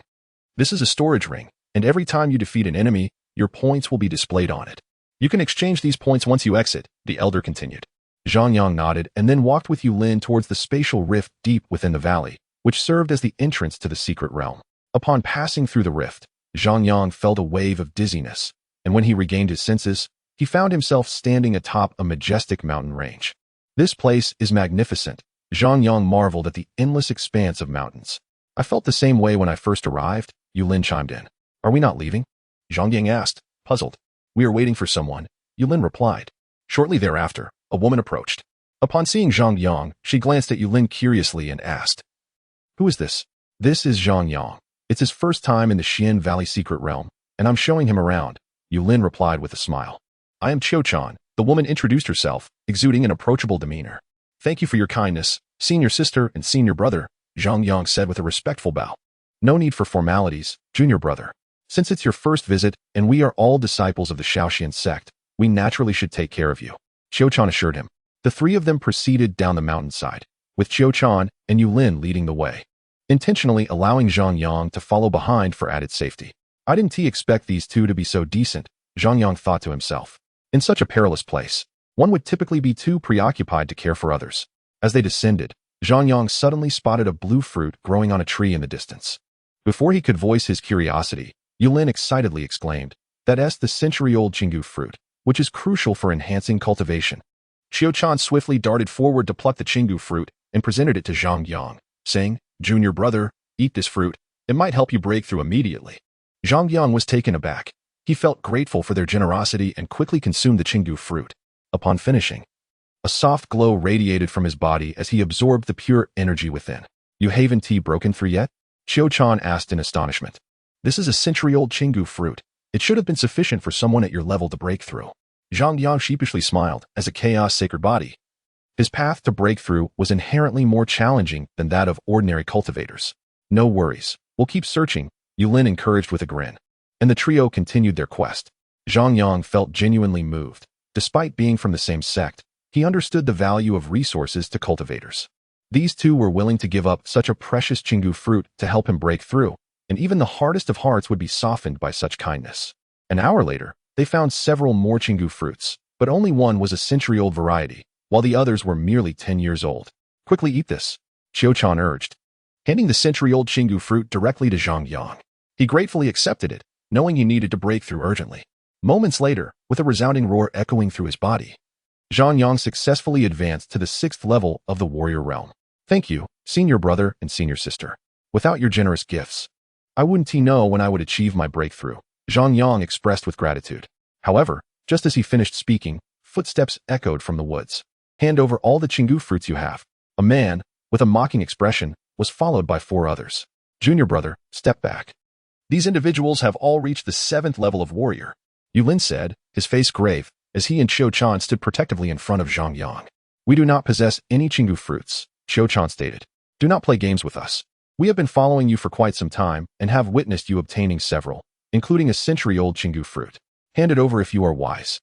The leader of the group sneered. Daring to stalk us? Yulin, let us take them on together. These mere small sect members think they can rob us. Xiao Chan scoffed, and together with Yulin, they charged at the group. Chapter 45. Millennium Qinggu Fruit as disciples of one of the 4 major sects, the Shaoxian Sect. Yulin and Xiao Chan felt confident against their more numerous opponents and believed they could defeat them. A few insignificant pests, do they truly believe we, the disciples of the Shaoxian Sect, are mere clay to be molded?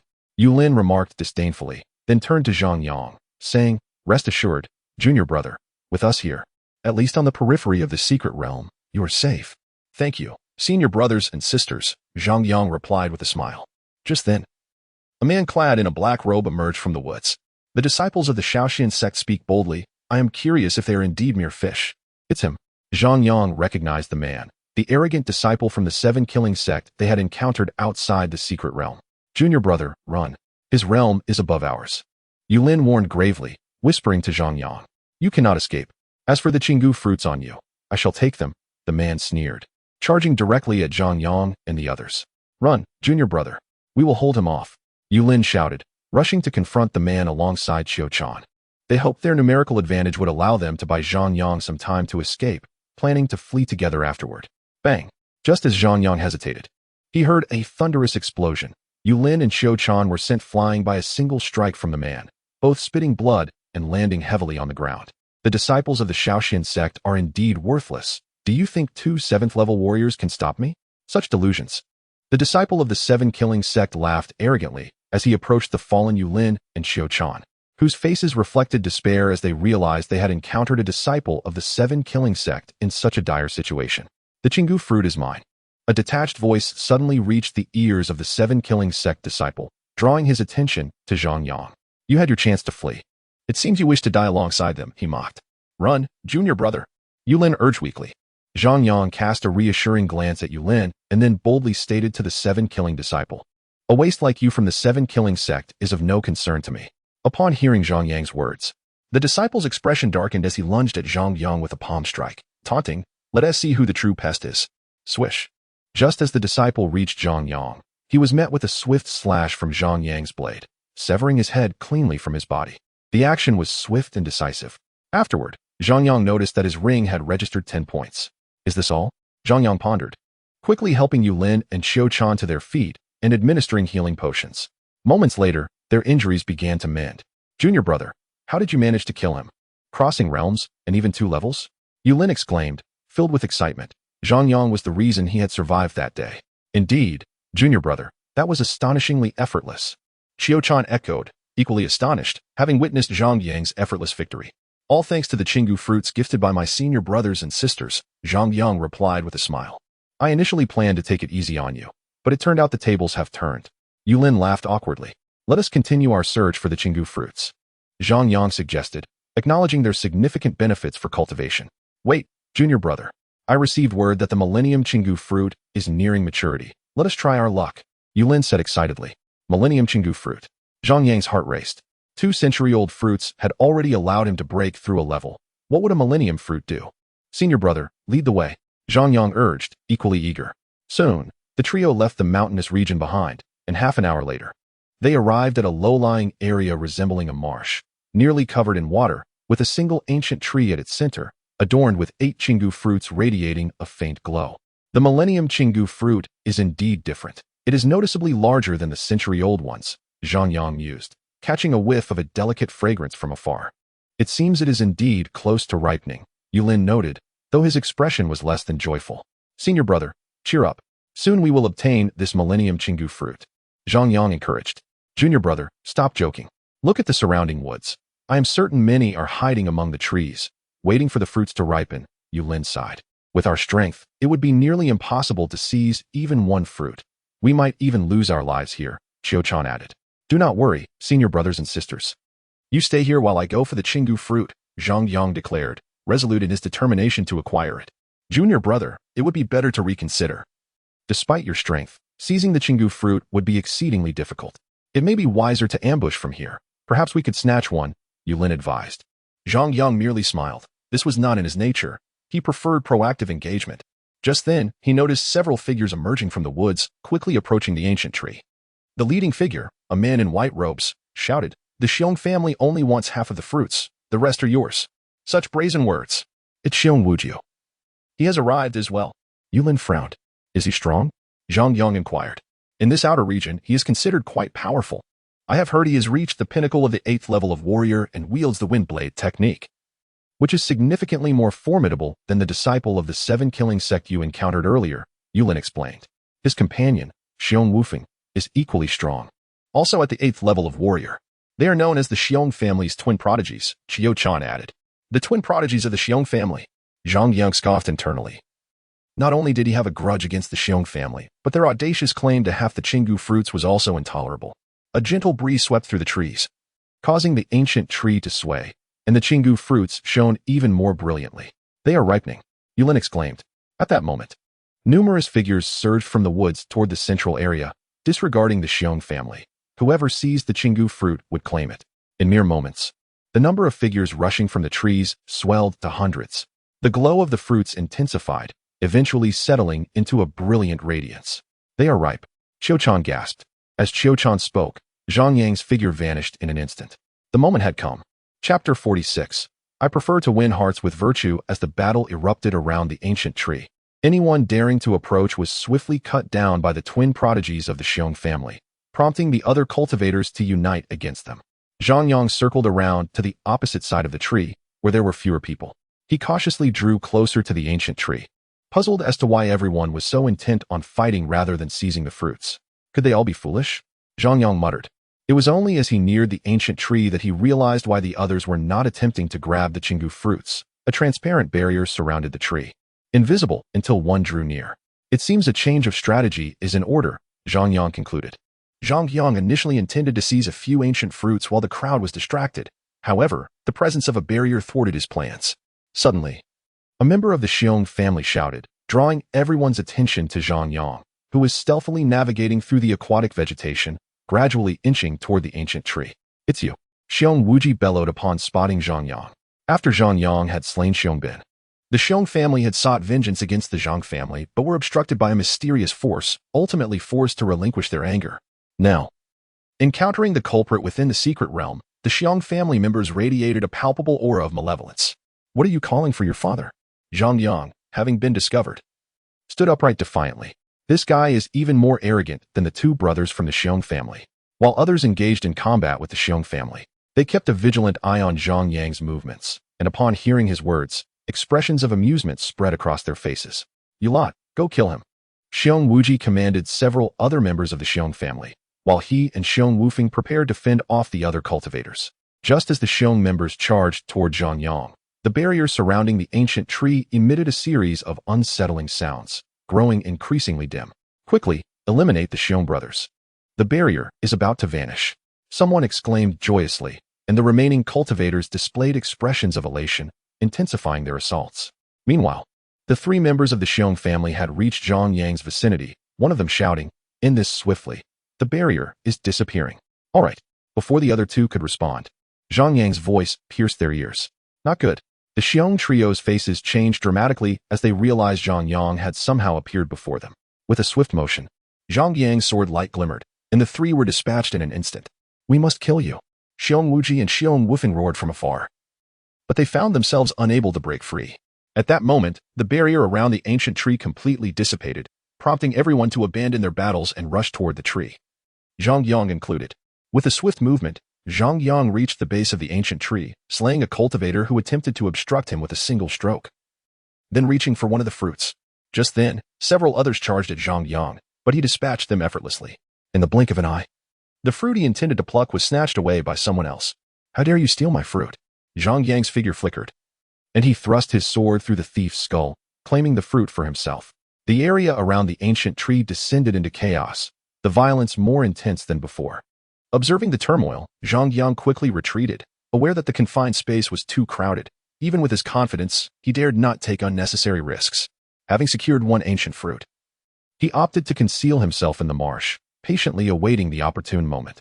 Before long, one individual, brimming with excitement, rushed toward Zhang Yang's hiding spot, muttering, "I can't believe my luck. I've stumbled upon an ancient fruit, truly the chosen one, ha!" As the person drew near, Zhang Yang emerged from his concealment, swiftly placing his sword against the individual's throat. Hand over the ancient fruit. The man's expression froze, and he forced a smile. "Brother, do I seem like someone who could steal an ancient fruit?" He sensed his inferiority to Zhang Yang. "I prefer to win people over with kindness. But if you do not comply, do not blame me for being impolite." Zhang Yang replied with a cold smirk. The man gritted his teeth, cursing Zhang Yang internally 1,000 times before reluctantly handing over the ancient fruit. Satisfied, Zhang Yang stowed the fruit away, now possessing 2 ancient fruits. "Can I leave now?" the man asked, irritated, as Zhang Yang's sword remained poised at his neck. "I never said I would let you go," Zhang Yang retorted. The man's expression shifted, and he snapped. "You tricked me. You were the one being foolish, unable to comprehend simple words," Zhang Yang replied. The man recalled that Zhang Yang had indeed never specified he would release him, silently cursing his own naivety. "Go find another one for me," Zhang Yang commanded. "What do you take this for? Just because you say so doesn't mean I can find one." The man protested angrily. "I trust you. Go quickly. But do not even think of escaping. While I prefer kindness, I will not hesitate to act if necessary," Zhang Yang warned. The man could only curse under his breath in frustration before obediently returning. The battle around the ancient tree raged on fiercely, with corpses littering the ground. Anyone who obtained an ancient fruit was swiftly killed, leaving little chance for anyone to escape the area with one. Cautiously approaching the ancient tree, the man was suddenly confronted by a figure crashing down before him. They exchanged glances, and the figure coughed up blood thrice before dying. "The ancient fruit!" he exclaimed in despair, lamenting his misfortune as he realized the fruit would not fall into his possession. He collected the ancient fruit and cautiously glanced behind him, only to find Zhang Yang smiling at him, his black gold sword emanating a faint cold glimmer. "This scoundrel. I've never had such good luck in my life. And now it all benefits him." Though he grumbled, he dutifully returned to Zhang Yang's side, surrendering the ancient fruit. Zhang Yang accepted the fruit, feeling immense satisfaction as he effortlessly acquired 3 while others fought desperately. Noticing the man's glum expression, Zhang Yang patted his shoulder in consolation, saying, "Wealth is but a transient possession. Ultimately, it will end up in someone else's hands. You must learn to let go." The man nearly choked on his indignation at Zhang Yang's words. "Is this how you comfort someone?" Chapter 47. Slaying the Xiong brothers after obtaining 3 ancient fruits. Zhang Yang finally caught the attention of others. "I saw the guy acquire several ancient fruits. Everyone, kill him, and we will share the spoils." Several cultivators charged toward Zhang Yang. "Quickly, leave. I lack the energy to protect you," Zhang Yang warned, his eyes gleaming with coldness. The man hurriedly departed but did not stray far, instead finding a secure spot to hide, waiting for an opportunity to ambush Zhang Yang once he was overwhelmed. "Hand over the ancient fruits, and we may spare your life." The group confronted Zhang Yang, one of them threateningly proclaiming, "A bunch of fools." Zhang Yang scoffed, vanishing in a flash toward the group. "This guy has lost his mind." The man hiding muttered, aghast at Zhang Yang's audacity to take on so many alone. Zhang Yang plunged into the fray, his sword slicing through the air, and within moments, several adversaries had fallen before him. "Stop hiding. This fellow is incredibly strong." Someone panicked, as the group harbored ulterior motives. Unbeknownst to them, even if they unleashed their full power, they were no match for Zhang Yang. Like a ghost, Zhang Yang dispatched them with ease, leaving no survivors. "This guy is astonishingly formidable." The man hiding observed in shock, realizing he might miss out on the ancient fruits altogether. Just as he sighed and prepared to abandon hope, his eyes suddenly lit up upon spotting the Xiong brothers racing toward Zhang Yang. The flame of anticipation ignited within him once more. "Zhang Yang, I know you possess 3 ancient fruits. Hand them over." Xiong Wuji had been monitoring Zhang Yang closely, aware of the fruits in his possession. "How many do you have?" Zhang Yang inquired. "We have 2. What of it? Do you intend to rob us?" Xiong Wufeng scoffed in disbelief. "Brother, stop wasting words. Just kill him. If we obtain his ancient fruits, we can both ascend to the 9th rank of martial artists." Xiong Wufeng sneered.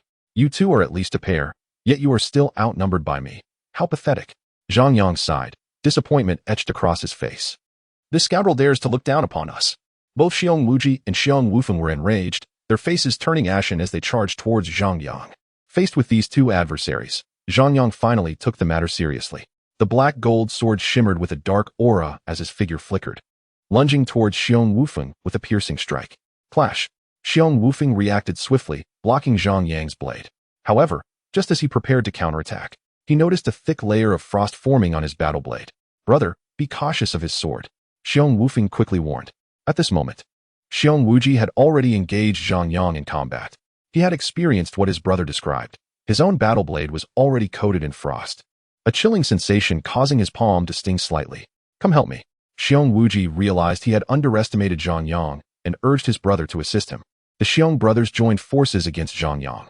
Initially, they held the advantage, but as time progressed, they sensed something was amiss. Zhang Yang's speed in wielding his sword increased exponentially, while the frigid aura hindered their energy flow, severely diminishing their combat prowess. Instead, they found themselves being dominated by Zhang Yang alone. Run! Xiong Wuji shouted, having grasped the dire situation, and turned to flee. Whoosh!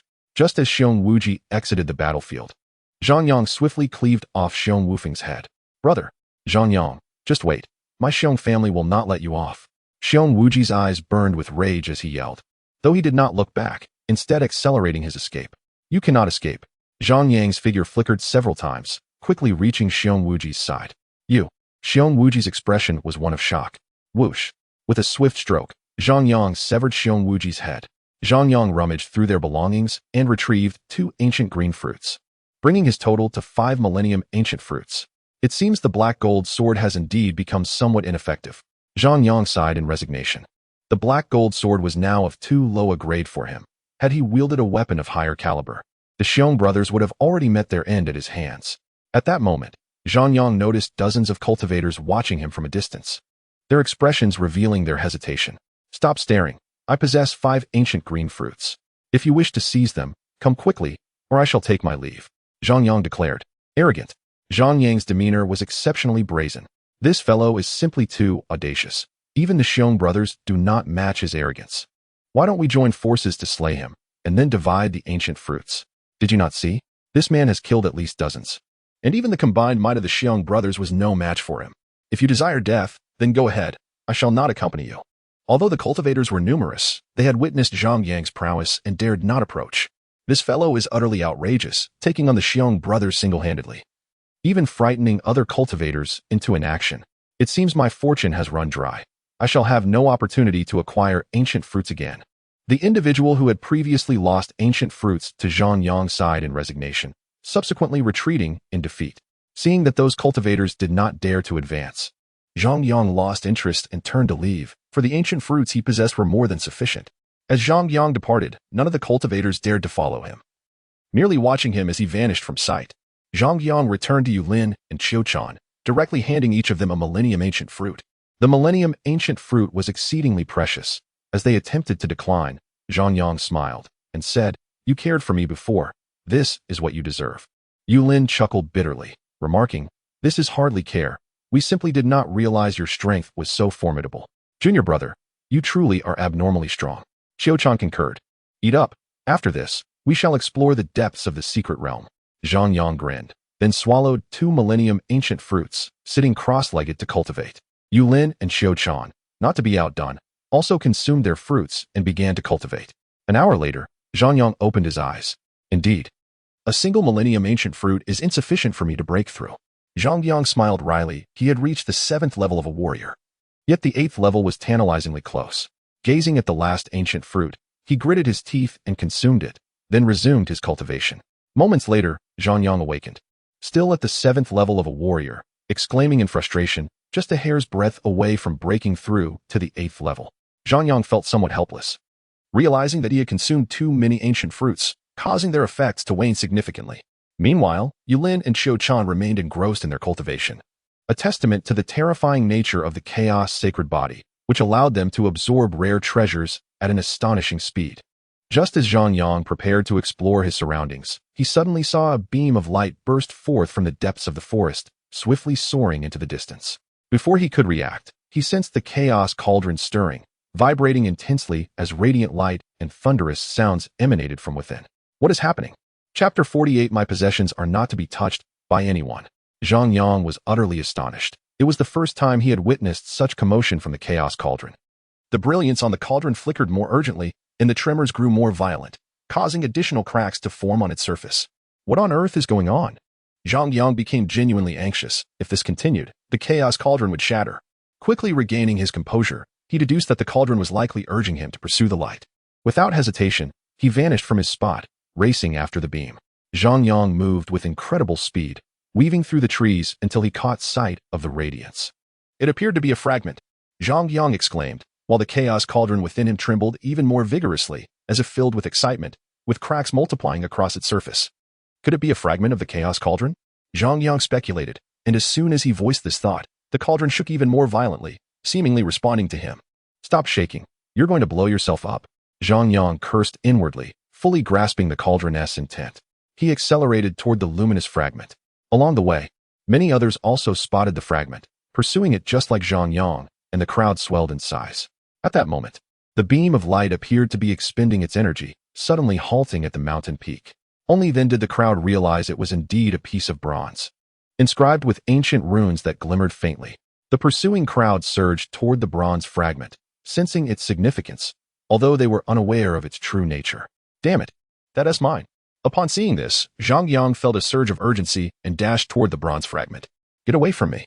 Zhang Yang wielded his black gold sword, cutting down any cultivator who dared to obstruct him. At this moment, Zhang Yang was in a frenzy. Some cultivators, witnessing Zhang Yang slay their companions, ceased their pursuit of the bronze fragment and instead charged at him, numbering over 20. You fools, get out of my way. Zhang Yang roared, even resorting to ancestral language, revealing his desperation. Whoosh, whoosh, whoosh. Zhang Yang, like a god of slaughter, tore through the crowd, dispatching any who stood in his path. Just then, he noticed that a portion of the crowd had reached the vicinity of the bronze fragment, intensifying his anxiety as the chaos cauldron vibrated more violently. Zhang Yang understood that if he failed to obtain the bronze fragment now, the cauldron might shatter, potentially taking him along with it. That is my possession. None shall touch it. Zhang Yang bellowed, racing toward the bronze fragment. Witnessing Zhang Yang's fervor, many realized that this bronze fragment was likely a valuable treasure. You lot. Stop him. This treasure belongs to me. A man amidst the chaos declared, as the battle raged on around the bronze fragment. The individual known as Chen belongs to the Seven Fiends Sect and is one of the 3 disciples Zhang Yang encountered outside the Xuangu secret realm. Upon hearing this, the other disciples of the Seven Fiends Sect immediately abandoned the battlefield and charged toward Zhang Yang, with a multitude of people already surrounding him. The additional disciples obstructing his path drove Zhang Yang into a frenzy. Those who stand in my way shall perish, Zhang Yang declared, channeling his spiritual energy to its utmost.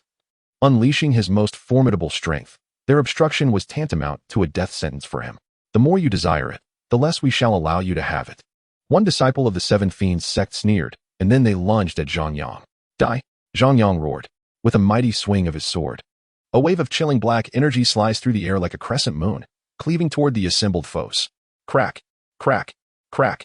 Wherever the black crescent passed, all adversaries instantly transformed into ice blocks, which subsequently shattered and dissipated into the atmosphere.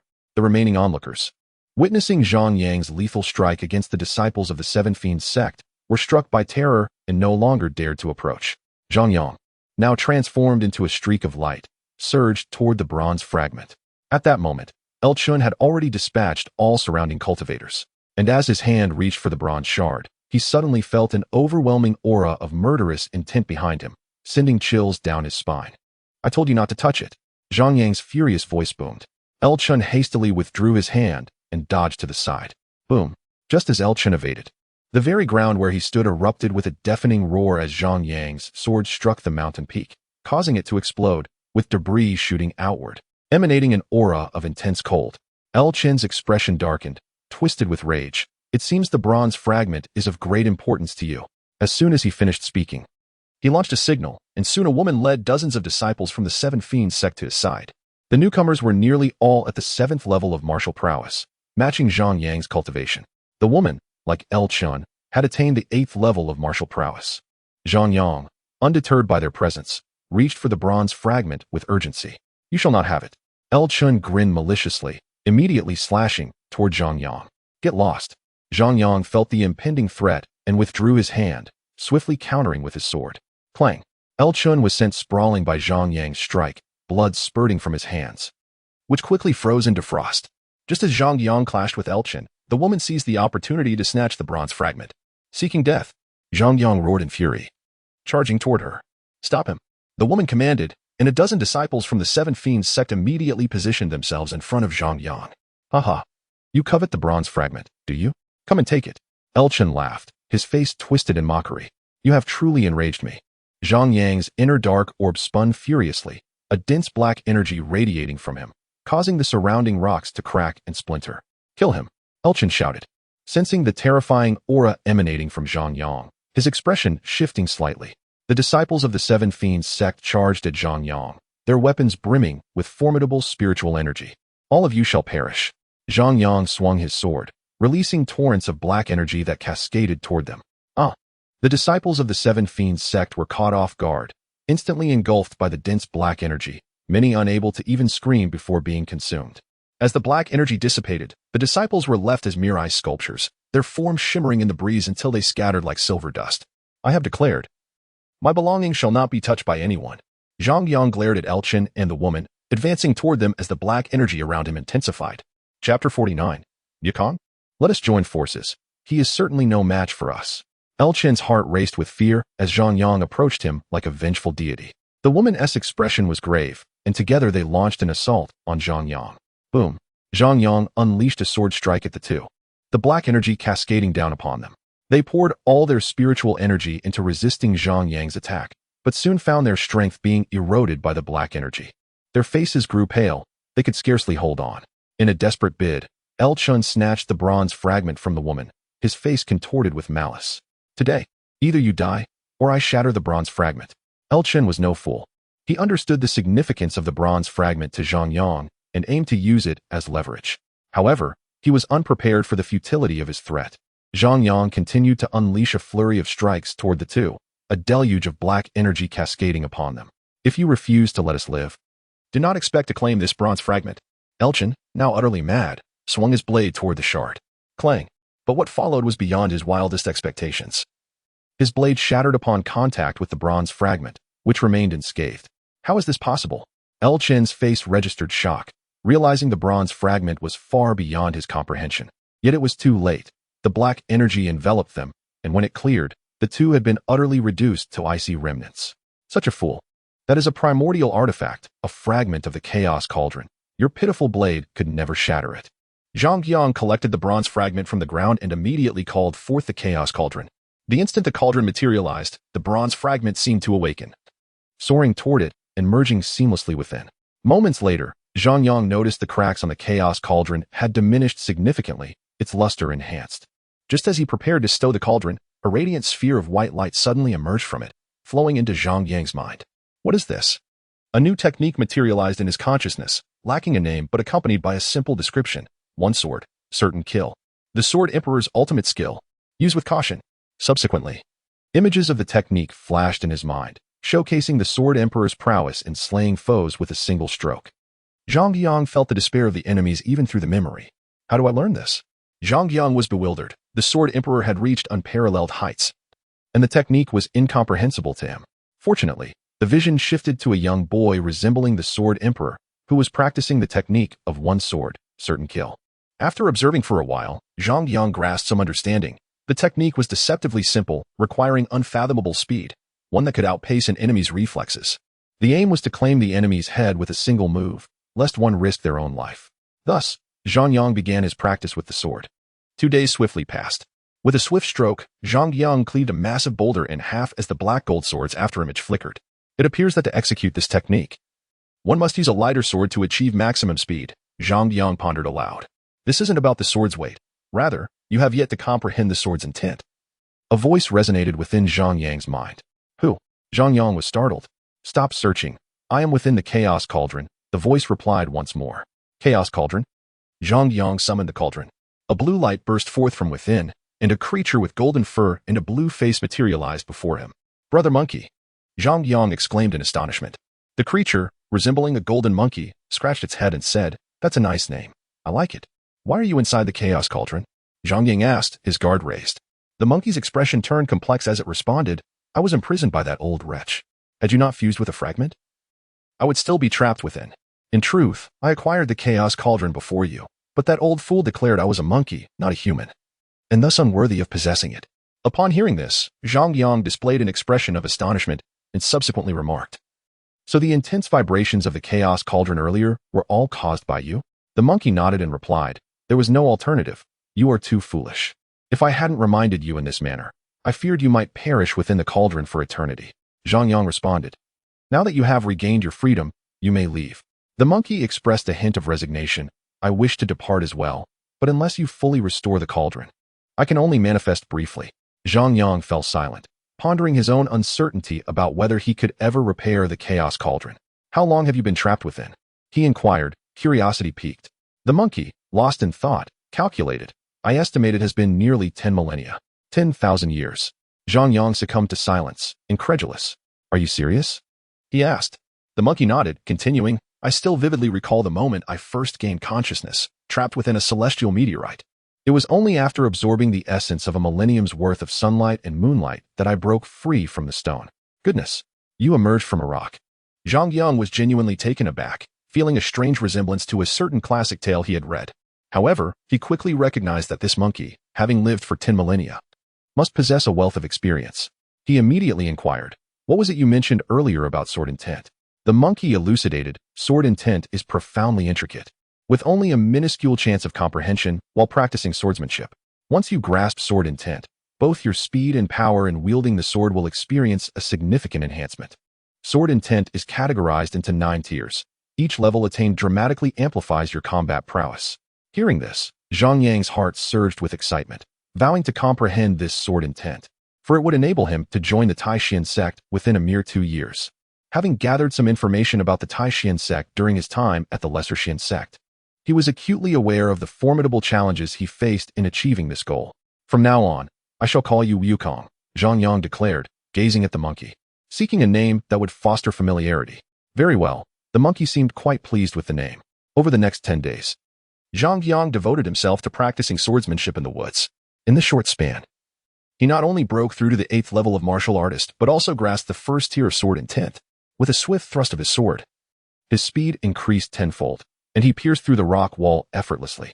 "I did it," Zhang Yang exclaimed, drawing forth the black gold sword, his face alight with exhilaration. As he withdrew the sword, the rock wall crumbled immediately. Indeed, the chaos sacred body's comprehension ability is unparalleled in this world, Wukong mused silently, observing the sword intent radiating from Zhang Yang. The speed of his comprehension was astonishing. Ordinarily, it would take a genius at least 6 months to grasp the first tier. Yet Zhang Yang had accomplished it in merely 10 days. However, Wukong's expression suddenly grew serious as he cautioned, "Do not let your pride overwhelm you. Many prodigies can comprehend sword intent in just 5 days. Your speed is still somewhat lacking." Wukong recalled the first-generation Chaos Sacred Body's admonition, urging him to suppress any second-generation Chaos Sacred Body he might encounter, for their exceptional talent often led to arrogance. The first-generation Chaos Sacred Body had suffered greatly due to this flaw, even facing near death on one occasion. "Thank you for the reminder. I shall strive harder." Zhang Yang expressed his gratitude. He realized he had indeed become somewhat conceited, mistakenly believing his speed of comprehension was exceptional, only to discover he was merely average. This realization filled him with humility and determination to surpass those gifted individuals. At that moment, Zhang Yang sensed a slight tremor beneath his feet. Suddenly, a resounding boom echoed, and a beam of golden light shot up from the distant sky, within which Zhang Yang could vaguely discern a white figure floating. The innate stone sword has emerged. Chapter 50. The enraged Zhang Yang. Though Zhang Yang appeared to be close, the actual distance was considerable. The location of the innate stone sword lay deep within the secret realm, and he dashed toward it with all his might. "No need to rush. The sword has not fully manifested yet. It is merely a prelude to its emergence," Wukong remarked, perched comfortably on Zhang Yang's shoulder. "Did you not mention you cannot remain outside for long?" Zhang Yang inquired, feeling increasingly irked by the monkey's nonchalant demeanor, which made him feel like a mere beast of burden. "Indeed, but as long as I am near you, I can linger a bit longer," Wukong replied. 2 days later, panting and disheveled, Zhang Yang arrived at the depths of the secret realm. "Your bit longer has turned into quite a lengthy duration," he remarked, feeling the strain of carrying Wukong, who, despite his small stature, was surprisingly heavy. "Let us hurry. It is just ahead," Wukong urged, dismissing Zhang Yang's complaint. At that moment, Zhang Yang noticed a mountain before him, atop which stood a temple. The entrance was strewn with bodies, a clear indication of the fierce battle that had previously transpired there. Zhang Yang raced towards the temple, But just as he was about to step inside, a hand seized his foot. "Junior, brother," a frail voice called out. "Senior brother." Zhang Yang turned to see his senior, Yulin, gravely injured, with a gaping wound in his chest, barely clinging to life. "Who did this?" Zhang Yang demanded. Fury igniting within him. "Go, save Xiao." Yulin gasped, his expression filled with anguish before his head drooped to the side. "Senior brother." Zhang Yang roared in rage, recalling the care Yulin had shown him when he first entered the secret realm. "Rest assured, I will immediately rescue senior sister Qiu-chan." Finding a safe place to lay Yulin's body temporarily, he dashed into the temple. Upon entering, Zhang Yang discovered an entirely different world inside. It was akin to a cavern. He sprinted deeper into the cave, his anxiety mounting as he encountered even more corpses than outside. Soon, he spotted a bronze door in the distance, where a number of cultivators had gathered. Those scoundrels from the Seven Fiends Sect. They actually closed the bronze door after entering. Some cultivators cursed, attempting to break down the door, yet their efforts were in vain. Just then, they heard a whooshing sound from behind. Zhang Yang charged towards the bronze door, wielding his black gold sword, which gleamed ominously. "What is this fool doing? Does he think he can break the bronze door alone?" One cultivator scoffed. As Zhang Yang reached the door, he thrust his sword into it, the black gold blade embedding itself deeply. "You cannot break this door alone." The earlier scoffer jeered, his expression mocking. Ignoring him, Zhang Yang withdrew the black gold sword. With a resounding explosion, the bronze door shattered, and Zhang Yang dashed through the opening. The scoffer stood dumbfounded. He had not anticipated that Zhang Yang could so effortlessly breach the door that had trapped them for so long. Seems like the fool couldn't comprehend. Someone else mocked, as many cultivators followed Zhang Yang through the door, leaving the scoffer behind, his face reflecting utter disbelief. Upon entering, Zhang Yang noted slight changes within the cavern but paid no mind, continuing deeper into the cave. "There is yet another bronze door ahead," Wukong informed him. "You can see that?" Zhang Yang asked, astonished. "My eyesight is adequate. I can barely make out 1,000 miles, Wukong replied. It appeared that some individuals were trapped beyond the bronze door, one of whom seemed to be in a faint state. Could that be senior sister Qiu-chan? Zhang Yang pondered, accelerating once more and transforming into a streak of black light as he rushed towards the bronze door. Arriving before the door, Zhang Yang recognized some familiar garments among the few cultivators present. They belonged to the Seven Fiends Sect. Senior sister Qiu-chan. Zhang Yang discovered a woman lying in the corner of the bronze door, her complexion pale and with traces of blood at the corners of her mouth. Fortunately, she was still alive. Without hesitation, he rushed towards Qiu-chan, but was intercepted halfway by a disciple of the Seven Fiends Sect. "Are you Zhang Yang?" the man inquired. "Was my senior brother killed by you?" Zhang Yang replied coldly, refusing to answer the man's question. "You mean that useless one? You can't blame me. I intended to inquire about your whereabouts, but he refused to speak. In the end, I had no choice but to kill him," the man said nonchalantly, as if the death of Yulin was of little consequence. "But you must bear the blame. If you hadn't slain so many of my Seven Fiends Sect, your senior brother would still be alive." After speaking, the man's expression turned vicious. "Brother Zhonglei, since Zhang Yang has arrived, we might as well kill that woman too. She is of no use now," suggested a disciple of the Seven Fiends Sect as he approached Jiang Lei. "That makes sense. Let's eliminate her," Jiang Lei said, licking his lips, his face revealing a bloodthirsty expression. Upon hearing this, the disciple moved towards Qiu-chan, drawing his battle blade. The other cultivators sensed the shift in atmosphere and retreated, fearing they would be caught in the crossfire. Zhang Yang is truly a man of sentiment. He came alone to save his senior sister. What good will that do? His cultivation is inferior to Jiang Lei's. He is merely throwing his life away. Zhang Yang glanced at the disciple advancing towards Qiu-chan, seeing him raise his blade, preparing to strike her neck. Seeking death, Zhang Yang bellowed, charging at the man. "With me here, you shall not pass." Jiang Lei swung his sword at Zhang Yang, relishing the sight of Zhang Yang's fury. He wanted Zhang Yang to witness his senior sister's demise. "Get lost." Zhang Yang retaliated, swinging his sword at Jiang Lei. The clash forced Jiang Lei to stagger back several steps before he regained his footing. What happened? Jiang Lei's heart filled with dread. His cultivation was clearly higher than Zhang Yang's, yet he found himself at a disadvantage. Having repelled Jiang Lei with a single strike, Zhang Yang dashed toward the Seven Fiends disciple. "You are too late. Say farewell to your senior sister, ha ha ha ha." The disciple cackled, lunging towards Qiu-chan's neck. Zhang Yang's expression darkened. Having been obstructed by Jiang Lei, he was indeed too late to save Qiu-chan. In a moment of desperation, he devised a plan. He lifted Wukong from his shoulder and hurled him towards the disciple. Wukong seemed to understand Zhang Yang's intent, kicking off midair and accelerating several times faster, hurtling like lightning towards the Seven Fiends disciple. Chapter 51. The Young Master of Saint Void. just as the Seven Fiends' disciple's blade was about to sever Qiu Chan's neck. A golden flash suddenly collided with his head, exploding his skull and causing his sword to clatter to the ground. After dispatching the disciple, the golden flash returned to perch on Zhang Yang's shoulder. This scene left everyone dumbfounded, for they had witnessed the monkey on Zhang Yang's shoulder crash into the Seven Fiends' disciple. Remarkably, the monkey emerged unscathed, while the disciple lay dead with his head shattered. That monkey has a remarkably hard head, one cultivator exclaimed in astonishment, realizing that the disciple was a formidable warrior of the 8th rank, far from an ordinary person. You killed my Seven Fiends' disciple, Zhang Lei roared, unleashing a torrent of 9th rank warrior aura that made the cavern tremble, sending countless stones tumbling from the ceiling. He had anticipated witnessing Zhang Yang's despair, but the situation had taken a dramatically unexpected turn. The surrounding cultivators' expressions shifted drastically, and they fled, aware that a fierce battle was about to ensue. Go join your senior brother, Zhang Lei shouted, thrusting his sword at Zhang Yang. The terrifying spiritual energy swirling around his blade akin to a force capable of annihilating the heavens and the earth. Zhang Yang remained remarkably calm. Had a powerful being been present, they would have noticed a significant shift in the magnetic field surrounding him. This was the essence of intent. With a flash, Zhang Yang zipped past Jiang Lei, and a line of blood appeared across Jiang Lei's neck, causing blood to spurt forth. Jiang Lei clutched his neck. Terror etched across his face. How? How is this possible? He stuttered. With a dull thud, Jiang Lei collapsed, lifeless. Gasps of disbelief spread among the cultivators, as they had barely comprehended what had transpired. They only knew that Zhang Yang had suddenly vanished, and upon reappearing, Jiang Lei was dead. Rest in peace, senior brother. Sister Qiu Chan will take good care of you. Zhang Yang's gaze drifted outside the cave, where Yulin's unwilling eyes finally closed. Afterward, Zhang Yang examined Qiu Chan's injuries. They were severe, but not immediately life-threatening. Who among you possesses healing elixirs? Zhang Yang asked the cultivators. Upon meeting Zhang Yang's gaze, they all trembled slightly, then hastily produced their finest healing elixirs for him to choose from.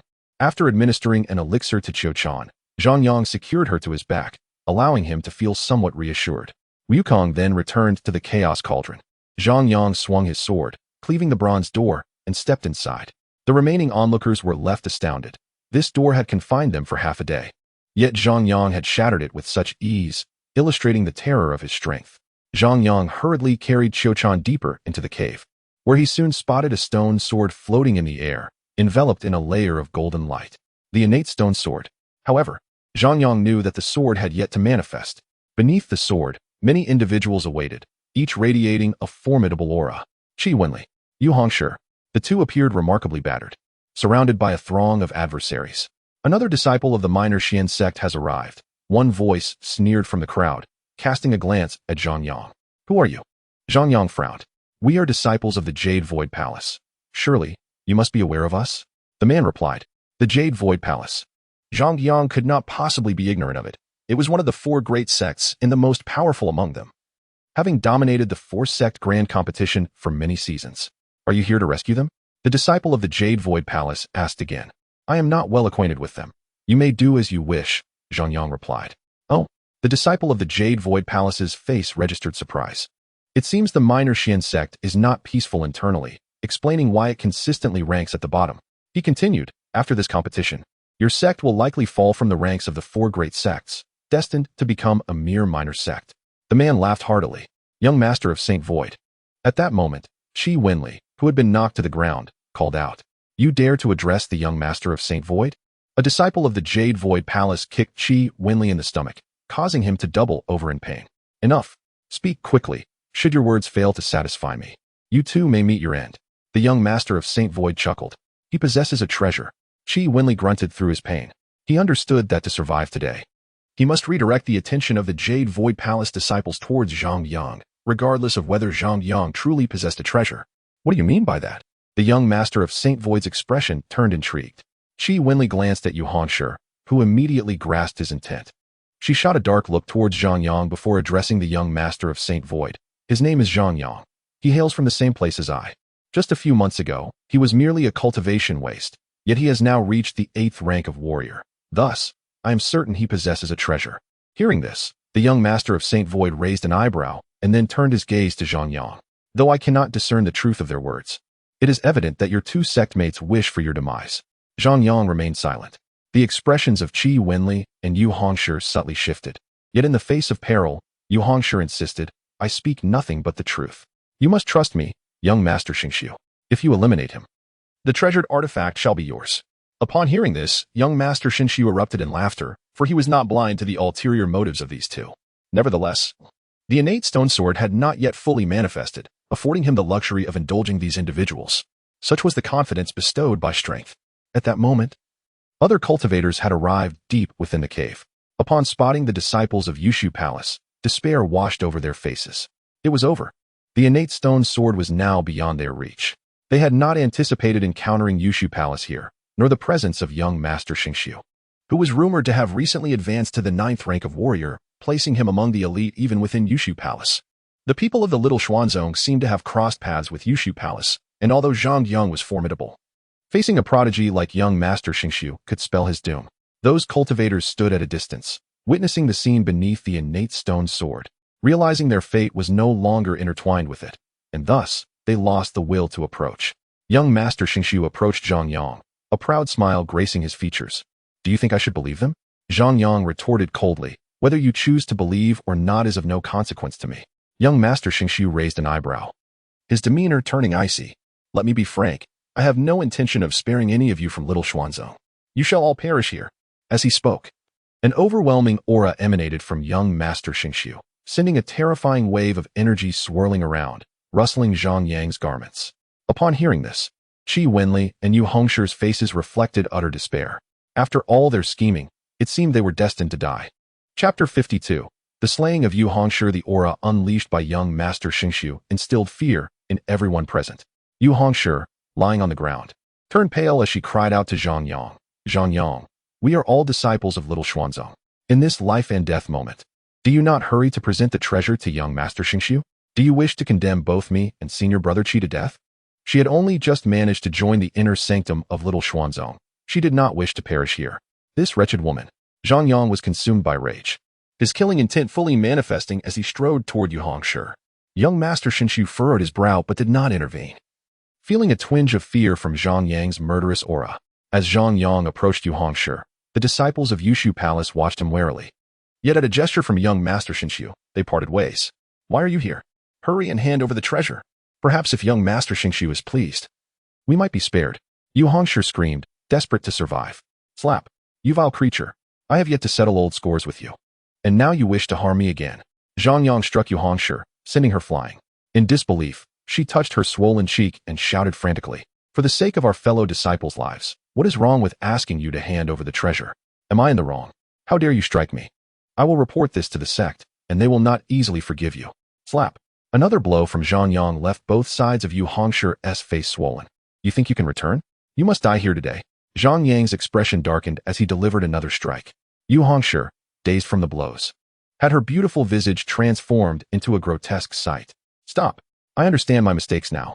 It was wrong of me to treat you this way. Yu Hongshi mumbled incoherently. How dare you? Zhang Yang swiftly ended her life with a single stroke of his sword, severing her head. I have avenged you. Rest in peace. With Yu Hongshi's demise, Zhang Yang felt a lingering distraction within his soul dissipate, allowing his spirit to fully claim this body. His gaze then fell upon Qi Wenli, who, upon witnessing this, recoiled in fear, his face a mask of terror. The dread Zhang Yang exuded made him appear as a harbinger of death. What are you afraid of? Did you not intend to kill me? Zhang Yang approached Qi Wenli. I was wrong. Please, do not kill me. Qi Wenli pleaded, tears in his eyes. He knew he stood no chance against Zhang Yang. Too late. I spare no enemies. With that, Zhang Yang's black gold sword cleaved through Qi Wenli, claiming his life as well.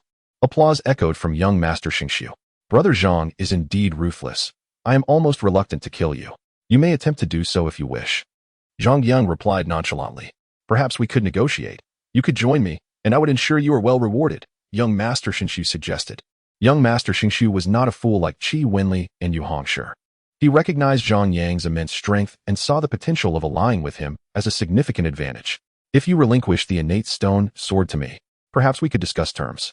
Then it seems there is nothing to discuss. Young Master Xingqiu's aura surged once more, revealing his resolve. My offer stands. It is you who refuses to accept. Zhang Yang countered. Altogether, let us kill him. Young Master Xingqiu commanded decisively, leaving no room for Zhang Yang to breathe. Suddenly, the cave trembled violently, and the golden light enveloping the innate stone sword began to fade, revealing its true form. The innate stone sword had emerged. In a flash, Zhang Yang vanished from his position, dashing toward the sword. "Block him!"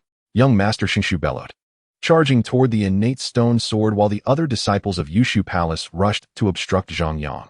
"Those who stand in my way shall perish," Zhang Yang roared, as his sword flashed, rendering the disciples of Yushu Palace motionless. With swift precision, he surged toward the innate stone sword. Why have the disciples of Yushu Palace stopped moving? A distant cultivator wondered. Before he could finish his thought, a line of blood appeared across the throats of the Yushu Palace disciples, who fell lifeless to the ground. What a monstrous entity! He killed them all with a single stroke. A terrified cultivator exclaimed. At that moment, young Master Xingshu reached the base of the innate stone sword, preparing to grasp it when he suddenly sensed a chilling intent from behind. He swiftly dodged. Bang! As he evaded, the black gold sword struck the ground where he had stood, creating a deep crater.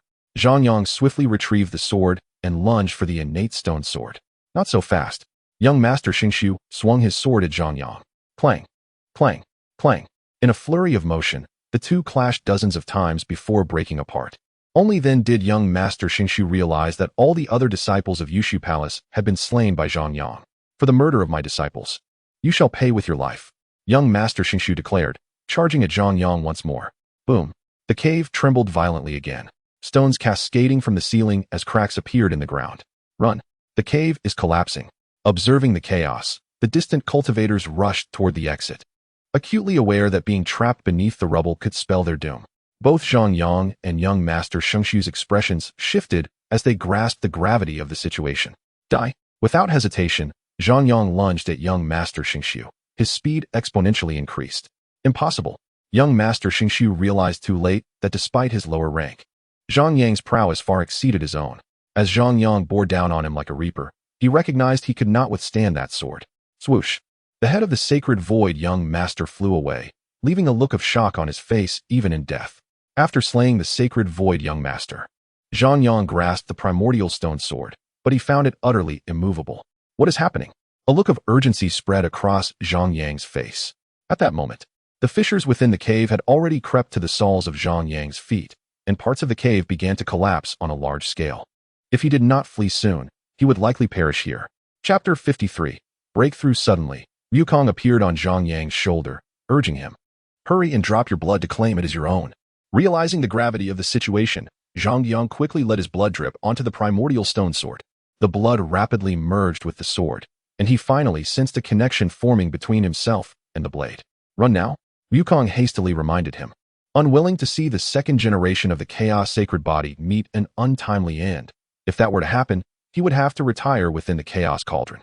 With the stone sword in hand and Qiu Chan on his back, Zhang Yang charged toward the cave's exit, exerting every ounce of strength.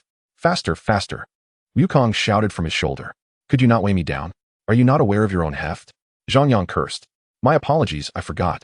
Wukong replied before retreating back into the Chaos Cauldron.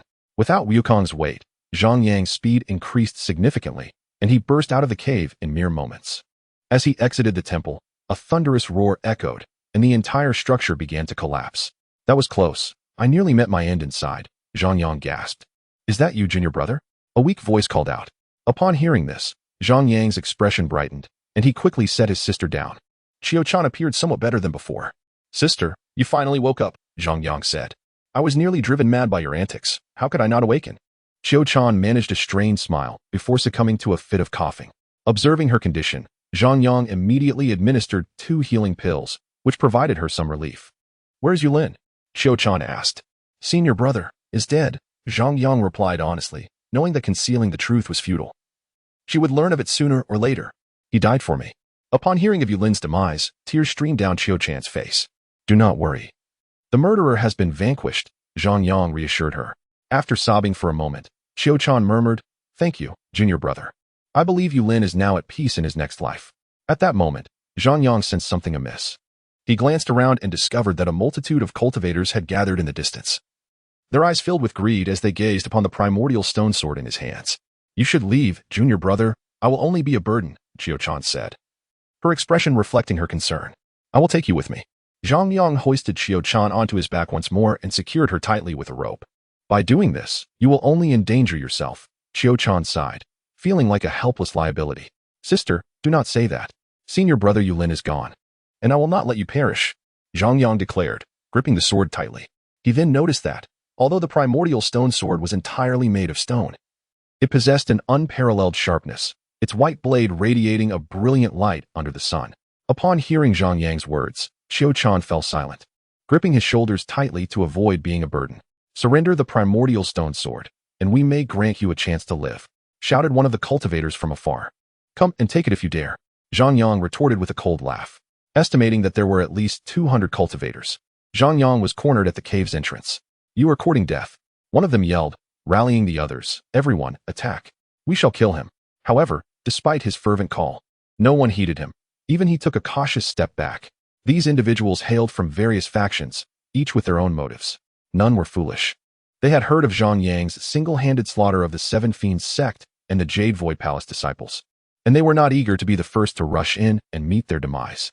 Zhang Yang, carrying Xiao Chan and wielding the primordial stone sword, advanced toward the group. He understood that unless he broke through the encirclement, death was inevitable. As he drew closer, those in the front row could distinctly feel the oppressive killing intent emanating from him, causing them to involuntarily retreat. Hurry up, are you just going to let him escape? One shouted in urgency. Indeed, we should join forces to slay him. We can divide the primordial stone sword later. Another echoed. With that, several cultivators rallied behind the call, realizing that hesitation would cost them dearly. Kill. As Zhang Yang neared, the first wave of over 10 cultivators charged at him. Seeing their comrades taking the initiative, the rest followed suit, and soon a dark tide of over 200 surged toward Zhang Yang, a formidable force that threatened to engulf him. Zhang Yang, unyielding, unleashed his full power, the primordial stone sword enveloped in an aura of extreme cold. With a swift motion, he darted through the throng like a specter, leaving a trail of severed heads in his wake. He moves too swiftly. Someone exclaimed in terror. Fear not, I will shield you. If he dares approach, all of you attack together. A burly cultivator clad in spirit armor charged at Zhang Yang, confident in his defense against a single strike. In response, Zhang Yang swung the sword at the armored cultivator with blinding speed. With a swift slice, the armored man was cleaved in two. Zhang Yang smirked inwardly. Had he wielded the black gold sword, it would have been impossible to slay this opponent, but now, with the primordial stone sword in hand, he was formidable. In an instant, the onslaught of attacks from behind surged toward him. The cultivators wore expressions of unrestrained joy, believing that such a barrage of strikes would surely bring Zhang Yang to his end. Desperate, Zhang Yang activated the Yin Pearl, and the terrifying black mist surrounding the primordial stone sword became increasingly chaotic. With a single swing, he unleashed the black vapor, engulfing dozens of cultivators. When the dark mist dissipated, those within had been transformed into ice sculptures that shattered into oblivion. Afterward, Zhang Yang continued his relentless assault, his fury unbridled. The cultivators were no match for him, falling one after another beneath his blade. Half an hour later, the battle concluded, leaving a mountain of corpses around Zhang Yang. At that moment, he was drenched in the blood of his enemies. Even the white stone sword stained crimson. Xiao Chan, who Zhang Yang had carried on his back, stared in shock at the mountain of bodies. She had not anticipated the terrifying fury that Zhang Yang could unleash. He was a cold, merciless god of death. Afterward, Zhang Yang departed the scene, and within half an hour, other cultivators discovered the grim tableau, the blood staining the earth a deep scarlet. Soon, the news spread throughout the Mystic Valley secret realm, shocking many who came to witness the carnage. Upon witnessing the horrific scene, everyone felt a chill in their hearts. The only thing they could ascertain was that these individuals had been slain by a single person, though the identity of the assailant remained unknown. In their quest for vengeance, various factions offered substantial rewards for the capture of the killer, who was given the ominous title, the God of Death. Chapter 54. The Camellia Gathering. After 2 days of travel, Zhang Yang arrived at the periphery of the secret realm. Under Zhang Yang's care, Xiao Chan's injuries had improved significantly over the past 2 days. She could at least manage some simple movements. As evening fell, the two rested beneath a tree, Zhang Yang fondling the primordial stone sword with great affection. This sword was far sharper than he had anticipated, without its aid. Escaping from the clutches of so many would have been no simple feat, junior brother. We must hurry back. I suspect the annual Sect Camellia Gathering is about to commence, Xiao Chan remarked. The Sect Camellia Gathering? Zhang Yang asked, gazing at her in confusion. The Sect Tea Party serves as an annual opportunity for the younger generation of the 4 major sects to engage in dialogue. And this year it is our turn to visit the 100 Flower Valley, explained Xiao Chan. I see, but there must be a limit on the number of participants, right? Zhang Yang replied, somewhat disinterested. There is indeed, but the quota is quite ample. I estimate there is a high probability that you will be going as well, Chen remarked. Never mind, I have no interest, Zhang Yang said, resting his head on his hands and lying back on the grass. The 100-Flower Valley is home to many beautiful women. Are you truly uninterested? Chen chuckled. Not interested, Zhang Yang insisted, keeping his eyes shut. After all, he was someone who had perused the manual for youthful cultivation. What beautiful women had he not encountered? Chen shook her head, laughing softly. 3 days later, the two returned to their sect. Chen needed to recuperate from her injuries and went to rest upon her return. Zhang Yang went back to his dwelling, having acquired a total of 2,000 points during his time in the Xian Valley. While the points were not excessive, he had primarily gained the innate stone sword. So the journey was not in vain. Zhang Yang gazed at the sharp white stone sword in his hand, his face beaming with joy. Junior brother Zhang, come out. Someone called from outside Zhang Yang's cave. Upon stepping out, he recognized it was Ningxiang, the one who had participated in the apothecary test alongside him. Your master is looking for you, Ningxiang stated. Which master? Zhang Yang inquired, puzzled. Peng Chun, Ningxiang replied proudly. You've joined the apothecary pavilion? Zhang Yang asked in surprise. After my relentless efforts, I finally succeeded, Ningxiang said boastfully. The two then made their way to find Peng Chun at the apothecary pavilion. In 10 days, our sect will head to the 100-Flower Valley for the tea party, and you are included in the quota, Peng Chun announced. I don't wish to go, Zhang Yang replied. Why not? Peng Chun asked, bewildered. It sounds rather pointless to travel such a long distance. Wouldn't that just be a waste of time? Zhang Yang replied. That is a pity. I've heard that the 100-Flower Valley is offering a millennium-old blood ginseng as a reward. It's said that consuming this ginseng can allow even the most talentless cultivator to break through their realm, possibly even achieving consecutive breakthroughs, Peng Chun explained. Since you're not going, I will seek out others, he said, turning to leave. Wait, Zhang Yang called out. What is the matter? Didn't you just say it was uninteresting? Peng Chun teased. Now it's interesting, Zhang Yang grinned. The millennium-old blood ginseng was precisely the kind of treasure he adored. Ningxian bid farewell to Peng Chun. It's wonderful that you're going. We can keep each other company, Ningxian said, looking quite excited. Why are you so thrilled? Zhang Yang questioned. How could I not be excited? It's the 100-Flower Valley, filled with female disciples. And many of them are stunningly beautiful, Ningxian replied with a mischievous grin. Even if there are many beauties, that's none of your concern, Zhang Yang retorted. You see, junior brother, back in the glory days of our little Xian sect, whenever we went to the 100-Flower Valley, they would be wary of us. Ningxian recounted. Why? Zhang Yang inquired. Because the seniors who participated back then were exceptionally talented, captivating many female disciples of the 100-Flower Valley. Some even desired to join our little Xian sect just for those seniors, Ningxian explained. That is outrageous, Zhang Yang thought, imagining that if he were the valley master, he too would be cautious, otherwise, everyone might leave. And what about now? Zhang Yang asked. Now, as our little Xian sect's overall strength has significantly declined, they no longer regard us with the same esteem, Ningxian sighed. So why are you so excited? Acting as if you could attract a disciple from the 100-Flower Valley? Zhang Yang questioned. Not at all. Junior brother, you misunderstand. I am merely going to appreciate the beautiful women. Why must I bring one back? Moreover, there is a legendary beauty named Yin Susu from the 100-Flower Valley, who, along with Lan Chu Chu, is renowned as the two unparalleled beauties of the Great Xia. I simply must go and admire her, Ningxian said earnestly. Zhang Yang was rendered speechless. This fellow clearly harbored ulterior motives, yet his words were quite charming. In the days that followed, Zhang Yang exchanged his points for medicinal materials and frantically concocted potions at the apothecary pavilion. During this endeavor, he successfully crafted a top-tier second-grade potion, astonishing Peng Chun, who noted that Zhang Yang had only joined the apothecary pavilion a month prior. Peng Chun couldn't help but exclaim that if Zhang Yang continued at this pace, he would soon catch up with him in rank as an apothecary.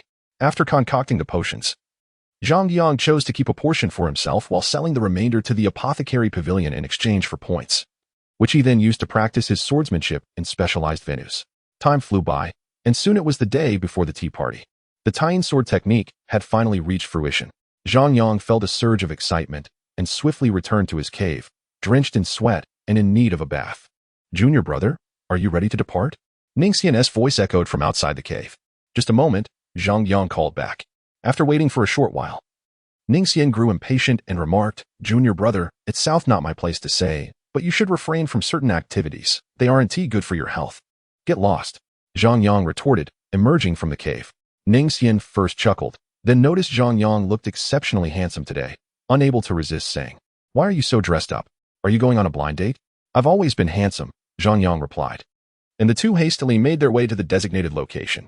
There, they found a large flying ship, with several disciples already waiting. There are quite a few people. Zhang Yang estimated, counting around 30. The top 20 disciples from the inner sect would be attending this time, but they were genuinely participating in the tea party.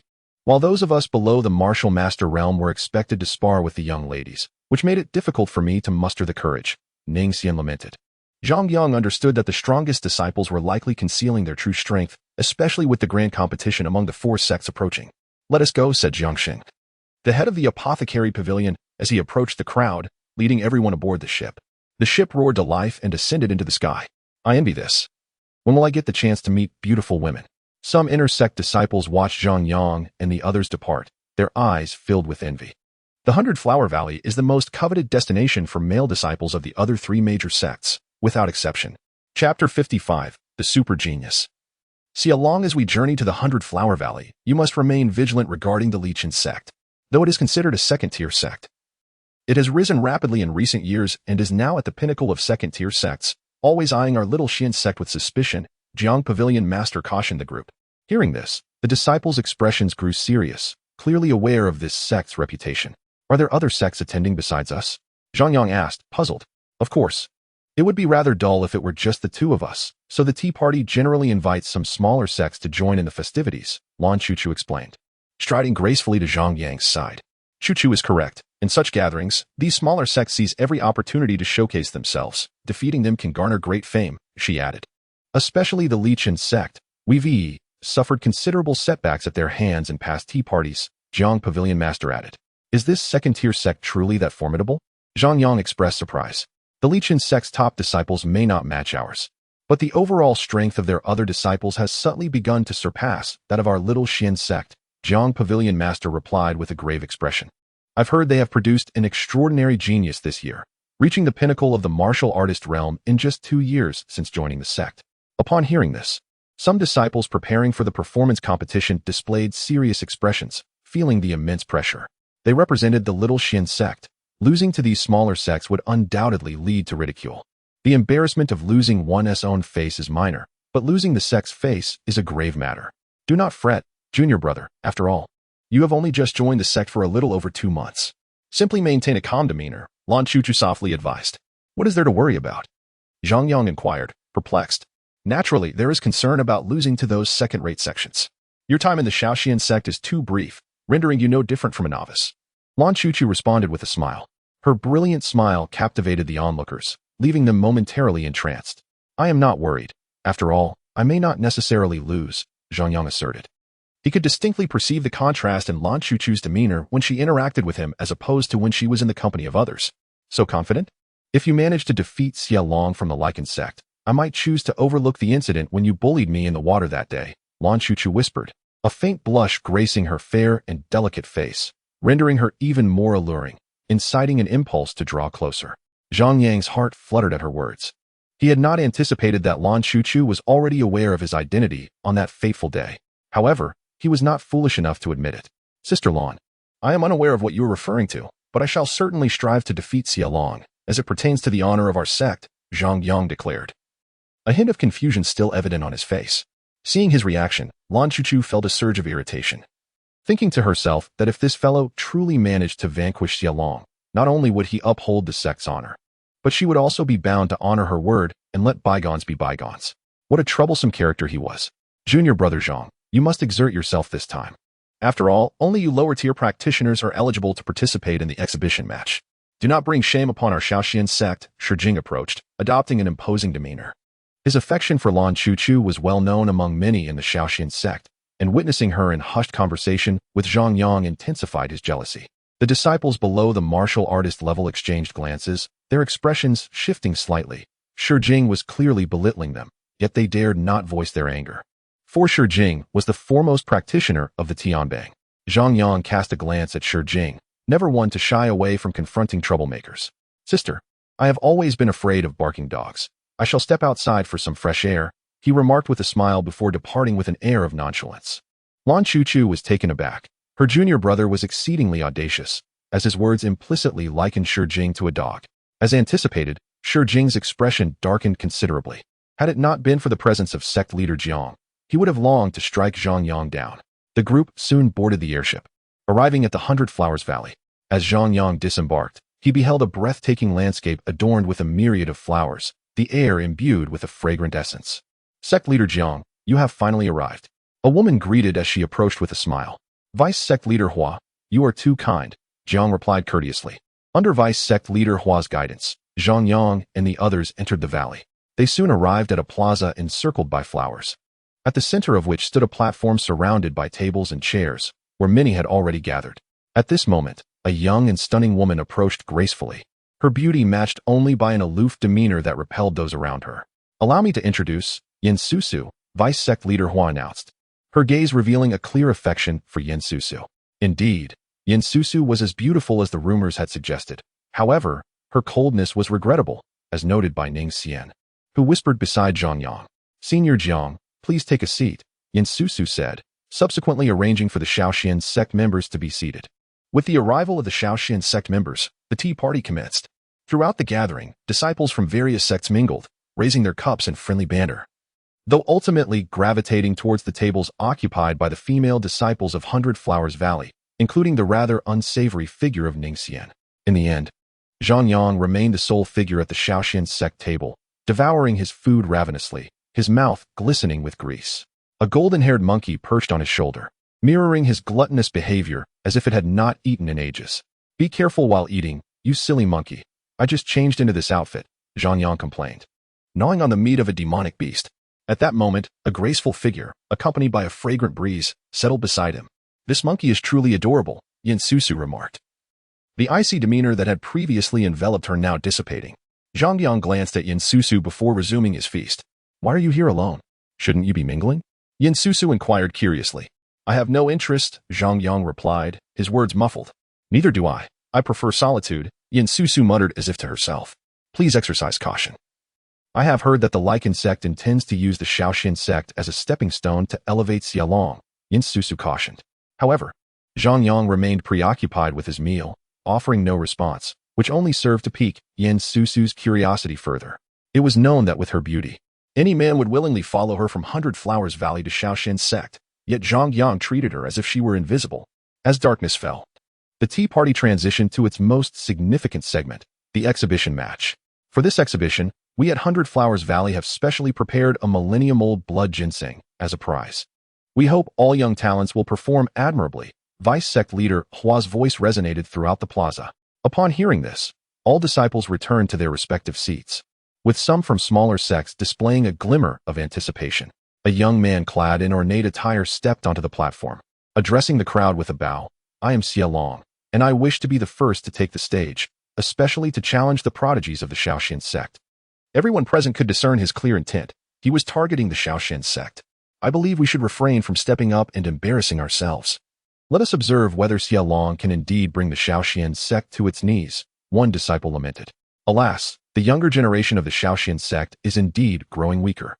I genuinely fear he may succeed, another commented. Xiaolong's intentions were blatant, and it was evident to all that he was set on challenging the Shaoxian sect. My apologies. Everyone, my disciple speaks rather bluntly and harbors no ill will towards the Shaoxian sect. A middle-aged man chuckled, the leader of the Lichen sect, Li Pu. Cut the charade. Your mirth is clearly intentional, Ning Xian muttered in discontent. Are there any exceptional talents from the Shaoxian sect willing to step up and engage in a friendly contest? Xiaolong unabashedly declared, openly challenging the disciples of Shaoxian sect. This Xiaolong is exceedingly arrogant. I am eager to see just how capable he truly is. A martial artist-level disciple from Shaoxian sect cursed, promptly stepping onto the platform. This individual was Qian Zheng, an esteemed senior disciple. Vice Sect leader Hua merely smiled at the unfolding scene, allowing the two to face each other on the platform. I have heard you are a rare genius of the Lichen sect. Today, I will personally seek your guidance, Qian Zheng proclaimed, pointing his sword at Xiaolong. In response, brandished a spear, his aura shifting to one of chilling intensity. Vice Sect leader Hua, I may inadvertently injure my opponent. Is it permissible if I accidentally inflict severe harm? Xiaolong queried. His words elicited gasps from the audience. This was merely an exhibition match, typically a formality. Yet Xiaolong clearly intended to engage seriously. An affront. The audacity of Xiaolong's statement was a blatant humiliation directed at the Shaoxian sect.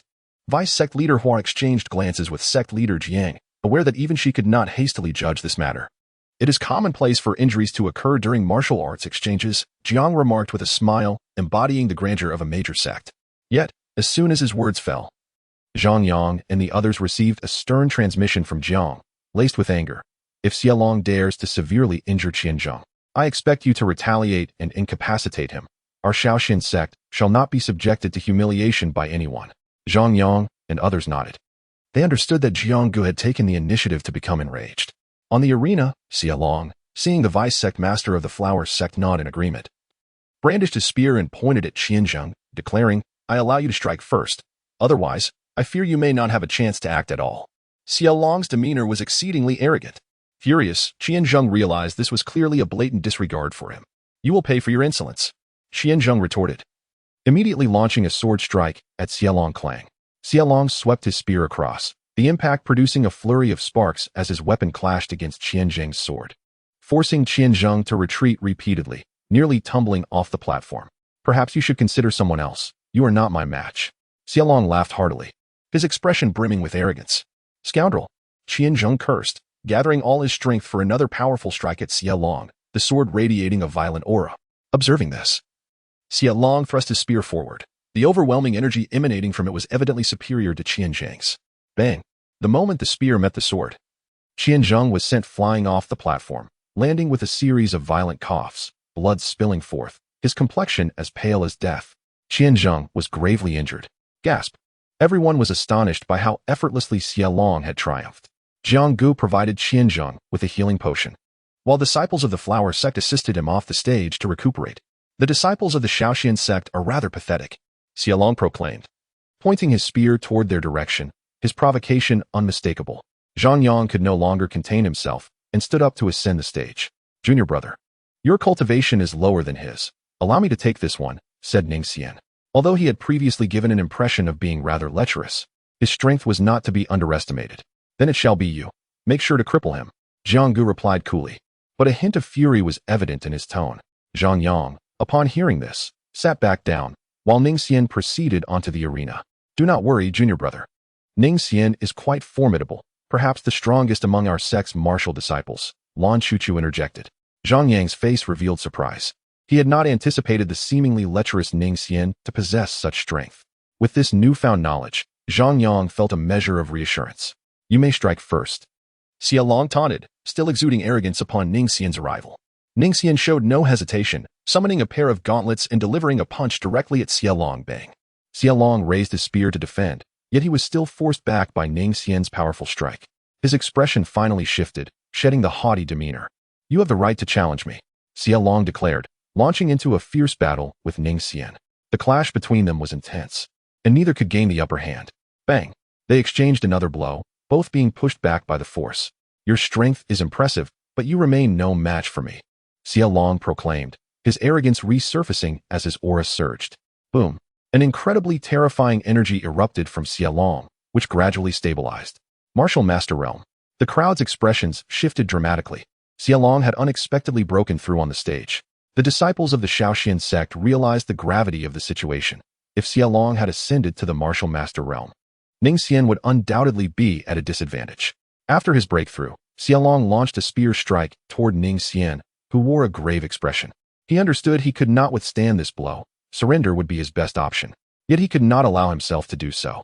The honor of the sect surpassed all else, and he had to endure this strike. Bang! Ningxian poured every ounce of strength into a punch against the spear. Yet no miracle occurred.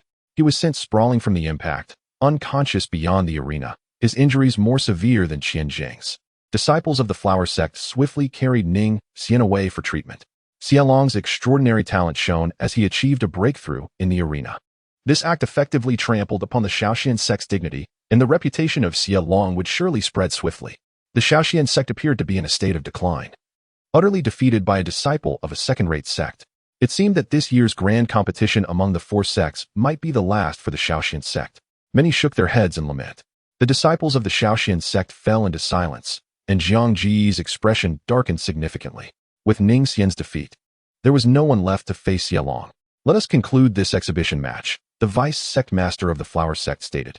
She recognized that the Shaoxian sect had no more combatants, especially with Xie Long having advanced to the martial master realm. The outcome was no longer in doubt. Just as everyone believed the exhibition match was at an end, a figure quietly ascended the stage, wielding a white stone sword. The exhibition match has only just begun. I wish to test the prowess of the Li Chun sect's super genius. Chapter 57. You all come at me. I shall take you down one by one.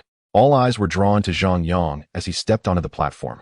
But confusion washed over the crowd upon realizing he was merely at the 8th level of the warrior realm. What was the Shaoxian sect thinking? Sending up an 8th level warrior to be humiliated? Lan Chuchu's face reflected concern, as she hadn't even noticed when Zhang Yang had left. Does this guy not think we've suffered enough humiliation today? Sure, Jing fumed. Jiang Gu furrowed his brow as well, but recalling the words of the sect master, his expression relaxed somewhat. Trust Zhang Yang. We have no other choice, Jiang Gu declared. He remembered the sect master saying that Zhang Yang was exceptionally cunning and should not be judged solely by his superficial strength. However, how could an 8th level warrior possibly contend with Xie Long? It mattered little if Zhang Yang embarrassed himself, but he risked tarnishing the reputation of the Shaoxian sect. Shi Jing looked troubled. No need for further discussion. Let Zhang Yang give it a try, Jiang Gu interjected decisively. The vice sect master of the flower sect was momentarily taken aback upon seeing Zhang Yang on the stage, particularly upon noticing his cultivation level.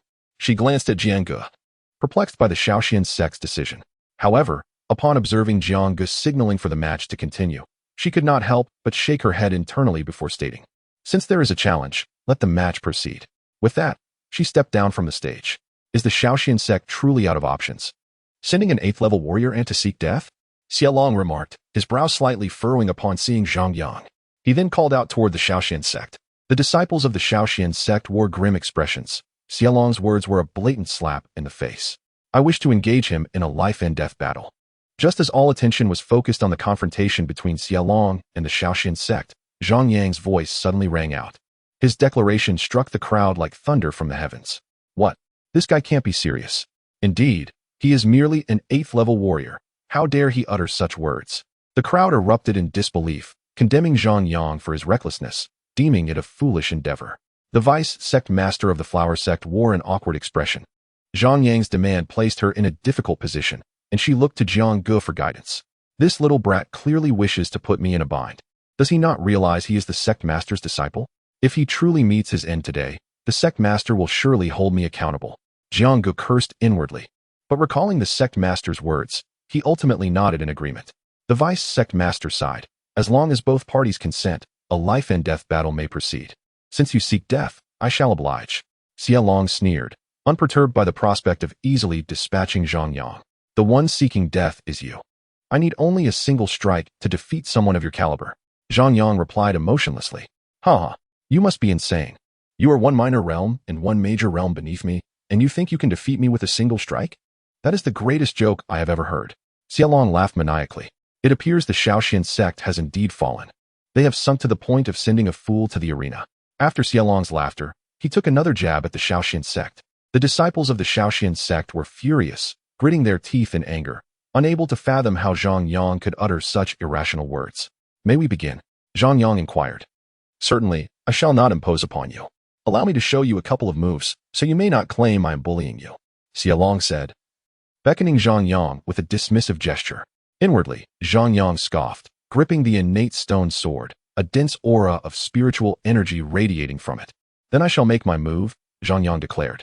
Bring it on. Xie Long paid Zhang Yang no heed. As soon as he finished speaking, Zhang Yang's figure vanished from sight. A flash of white light darted through the air, and Zhang Yang appeared behind Xie Long, who remained in his previous arrogant posture. But his head had already been severed from his body, falling onto the arena. Silence. The entire square was engulfed in an eerie stillness. After a moment, someone finally inhaled sharply, breaking the profound silence. Am I seeing things? You are not mistaken. I too have witnessed it. Zhang Yang truly beheaded Xie Long. The crowd remained in a state of shock. Everything had transpired too swiftly for them to comprehend. Zhang Shidi is surprisingly powerful. The disciples of the minor Xian sect were equally taken aback, for Zhang Yang held the lowest cultivation among them, yet his strength was astonishing. Who would have thought this rascal not only excels in alchemy, but also possesses such formidable combat prowess? Lan Chuchu murmured softly, her beautiful eyes fixated on the black-clad youth on the arena, lost in thought. Every reaction of Lan Chuchu was keenly observed by Shi Jing. who glared at Zhang Yang on the stage with a grim expression, realizing that Zhang Yang might pose a significant threat to him in the future. Zhang Yang, you are truly deserving of death. Shi Jing contemplated, having already sentenced Zhang Yang in his heart. This little brat truly lives up to what the sect master said. He has indeed concealed his depth remarkably well. The troubled look on Jiang Ji's face had vanished, and now only admiration remained in his gaze as he regarded Zhang Yang. What an impressive young lad. It seems this year's competition among the four sects may disappoint many. Vice Sect Master Hua was equally astonished by Zhang Yang's prowess. To defeat an opponent 2 realms above oneself is no ordinary feat. Such individuals, if nurtured properly, could alter the destiny of an entire sect. Xiaolong's corpse was soon carried away. The members of the Chen sect, who had previously ridiculed the minor Xian sect for their lack of notable talents, now wore expressions darker than thunder. I wish to experience the strength of all the geniuses of the Chen sect. Of course, you may come at me together. I assure you, each will fall with a single strike. Zhang Yang, grasping the innate stone sword, gazed calmly at the members of the Chen sect. Such arrogance. Zhang Yang's words were even more audacious than those of Xiaolong. Although the members of the Chen sect wore grim expressions, none dared to step forward. For they were not fools. They understood that stepping onto the stage meant certain death. Seeing that no one dared to ascend, Vice Sect Master Hua presented Zhang Yang with a millennium-old blood ginseng and declared, the champion of this exhibition match is Zhang Yang of the minor Xian sect. Zhang Yang accepted the ginseng and returned directly to his seat. Zhang Shidi, may I pose a question for your elucidation? Suddenly, the voice of Yen Susu rang out. What question? Zhang Yang replied. Recently, a figure known as the God of Slaughter has emerged in the Xiangu secret realm. Yet this God of Slaughter has mysteriously disappeared of late. I wish to know if this God of Slaughter is you. Yen Susu inquired. Her inquiry stemmed from the innate stone sword in Zhang Yang's possession, as that battle had indeed transpired at the entrance of the temple. Impossible. Absolutely impossible. That is the God of Slaughter, a being akin to a deity. I acknowledge Zhang Yang's strength, but compared to the God of Slaughter, there remains a vast chasm. I concur. I have heard that the God of Slaughter fought over 200 individuals while carrying an injured companion, slaying them all, and ultimately vanished into the sunset. How many can achieve such a feat? He is the very embodiment of a God of Slaughter. A group of fervent admirers of the God of Slaughter immediately retorted loudly. Chapter 58. Return to the sect. Upon hearing Yen Susu's words, all eyes turned to Zhang Yang. Disbelief etched upon their faces as they could not accept that the legendary God of Slaughter was Zhang Yang. God of Slaughter? I have never heard of such a figure. Zhang Yang replied. His words were truthful. He genuinely had never heard of the God of Slaughter. Upon Zhang Yang's declaration, many breathed a sigh of relief. Particularly the disciples of the Chen sect, who had numerous admirers of the God of Slaughter among them. If Zhang Yang were indeed the true God of Slaughter, they would be at a loss for how to face him. The disciples of the minor Xian sect wore puzzled expressions, one of whom could not help but exclaim. That title is far too ostentatious. Is the God of Slaughter truly that formidable? A female disciple from the minor Xian sect exclaimed excitedly, he is not merely strong. I have heard he fought to save his gravely injured partner, engaging in battle against various Sect prodigies and slaying over 200 of them, ultimately carrying his wounded partner away into the sunset. Upon finishing her statement, her face glowed with admiration. What nonsense! The God of Slaughter could not possibly have a partner. I distinctly heard he was carrying his good brother. A male disciple countered. It was a partner. It was a brother. The two disciples could not persuade one another, and their dispute escalated. Such talk of the God of Slaughter is absurd. He is merely a lowly warrior, Shi Jing scoffed. Shi Jing, you must not speak so lightly. Although you may currently be the strongest of the minor Xian sect, the world is vast, filled with talents far superior to you. You must temper your arrogance, or you will undoubtedly face dire consequences in the future, Jianggu admonished. I have heard that this individual was merely at the 8th level of the warrior realm. Yet he faced opponents of higher cultivation and managed to emerge victorious among such strong adversaries. He is certainly no ordinary person, Jianggu continued. Your words hold merit. I was indeed presumptuous, Shi Jing acknowledged, yet the disdain in his eyes remained unchanged. Why do I feel that the God of Slaughter is you? At that moment, Lan Chuchu sidled up to Zhang Yang, her expression laden with suspicion. Zhang Yang, too, felt perplexed, for the storyline bore a striking resemblance to his own experiences. I do not know who the God of Slaughter is, but I was indeed besieged that day, Zhang Yang responded, addressing Yen Susu's earlier question. As Zhang Yang's words fell, the entire venue plunged into silence. And then, a voice trembled from the crowd. I killed them all, Zhang Yang declared. Goodness. No need to speculate. You must be the legendary God of Slaughter, someone exclaimed, their tone charged with excitement. The arena erupted in an uproar. Zhang Yang's statements effectively confirmed his identity as the enigmatic god of slaughter. Zhang Shidi, you truly are that god of slaughter. Please, tell me, was it your partner you carried that day? A female disciple from the minor Xian sect inquired eagerly. Not at all, Zhang Yang replied. Then, was it your brother? Another male disciple asked. Neither, Zhang Yang stated, exasperated. God of slaughter, may I request your autograph? A small girl approached Zhang Yang, tugging at his clothing, her large eyes gazing up at him with innocent longing. Zhang Yang. Such a charming little girl, just grant her an autograph, Lan Chuchu chuckled. Where shall I sign? Zhang Yang asked, somewhat helplessly. On my back. The girl seemed thrilled and turned around, indicating for Zhang Yang to sign her back. With a flourish, Zhang Yang hastily scrawled the characters for God of Slaughter on her back. Thank you, God of Slaughter. The girl exclaimed joyfully, then skipped away. We want autographs too. Just as Zhang Yang tucked his pen away, numerous disciples rushed towards him, including many female disciples from the Hundred Flowers Valley. No way, Zhang Yang exclaimed, taking flight. Seeing Zhang Yang so warmly received by the female disciples of the Hundred Flowers Valley, Vice Sect Master Hua felt a twinge of anxiety, fearing a repeat of past events when the female disciples had followed the minor Xian sect members. Once the crowd learned that Zhang Yang was indeed the god of slaughter, most were filled with excitement, though a small number wore inscrutable smirks. A day after the tea party, Zhang Yang and his companions boarded a flying vessel, while many disciples from the Hundred Flowers Valley came specifically to bid him farewell. Zhang Yang, a man of remarkable spirit, is undoubtedly the favorite among them.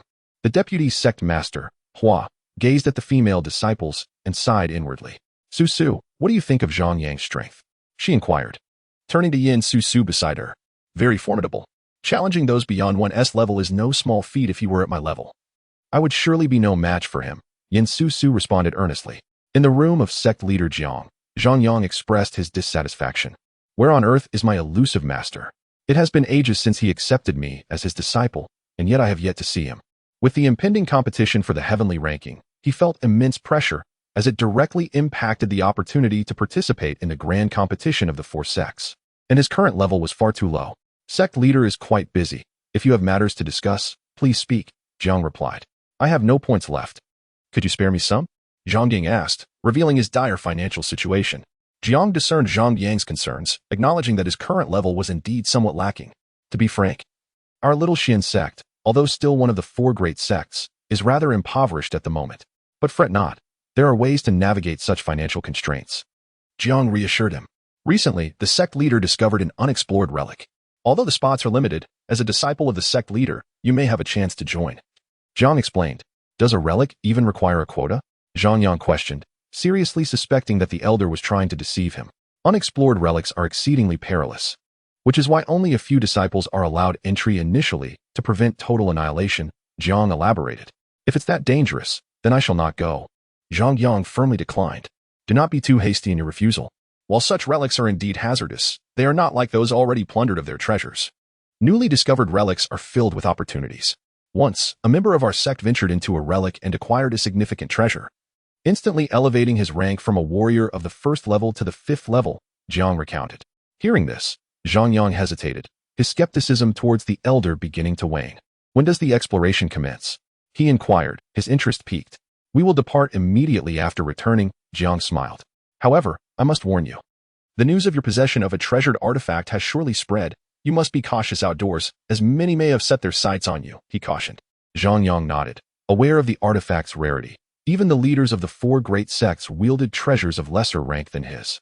Chapter 59. The Ancient Battlefield. 2 days later, the group returned to the Little Xian sect. During this time, Zhang Yang absorbed a millennium-old blood ginseng, reaching the 9th level of warrior. Upon returning to the sect, the crowd dispersed, and Jiang instructed Zhang Yang to wait briefly at the entrance of the apothecary pavilion. Before long, Jiang appeared with 4 others. This is Zhang Yang. You 5 will embark together, Jiang directed a young man among them. His name is Yang Yu, the leader of our team. Zhang Yang, simply follow his arrangements, Jiang advised before departing. Hello, I am Long Zhuang, and this is my brother, Long Yang. We are both at the 2nd level of warrior, a young man in white introduced with a smile. Zhang Yang offered a respectful gesture to the two. This is Fang Qian, who has reached the 3rd level of warrior, Long Zhuang continued, pointing to her. Our captain, Yang Yu, is the strongest, having attained the 4th level of warrior. We will rely on him for protection during this expedition. After hearing this, Zhang Yang also bowed respectfully to Yang Yu and Fang Qian. Junior Zhang, what level have you reached? Yang Yu suddenly inquired, a flicker of intrigue crossing his gaze. I have just broken through to the 9th level of warrior, Zhang Yang replied candidly. Upon hearing this, the Long brothers were momentarily taken aback, while Fang Qian's expression soured. What is your relationship with sect leader Jiang? Fang Qian suddenly demanded. I am merely a disciple of the apothecary pavilion. There is no special connection, Zhang Yang replied. As a disciple of the apothecary pavilion, you should focus on refining potions and not meddle in the exploration of relics, Fang Qian retorted disapprovingly. Zhang Yang remained silent. Do not worry, I will look after Junior Zhang, Long Zhuang interjected, attempting to ease the tension. With your meager strength, how can you protect anyone? Fang Qian scoffed. Long Zhuang's expression darkened, clearly displeased. I wonder what sect leader Jiang was thinking, sending someone of your caliber to hinder us. What if you endanger our entire team? Fang Qian sneered at Zhang Yang, her face twisted with disdain. I will relay your words to sect leader Jiang without alteration, Zhang Yang replied coolly. You! Fang Qian exclaimed, furiously taken aback by Zhang Yang's response.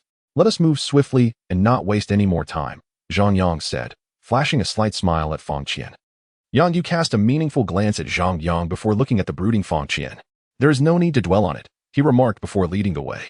You will pay for your words. Fang Qian shot a venomous glare at Zhang Yang before hastily pursuing Yang Yu. Junior, be wary of Fang Qian. She holds grudges, Long Zhuang warned. This newly discovered relic may not necessarily be dangerous. Junior Zhang, just stay behind us. We will protect you, Long Yang added. And the three followed Yang Yu's lead.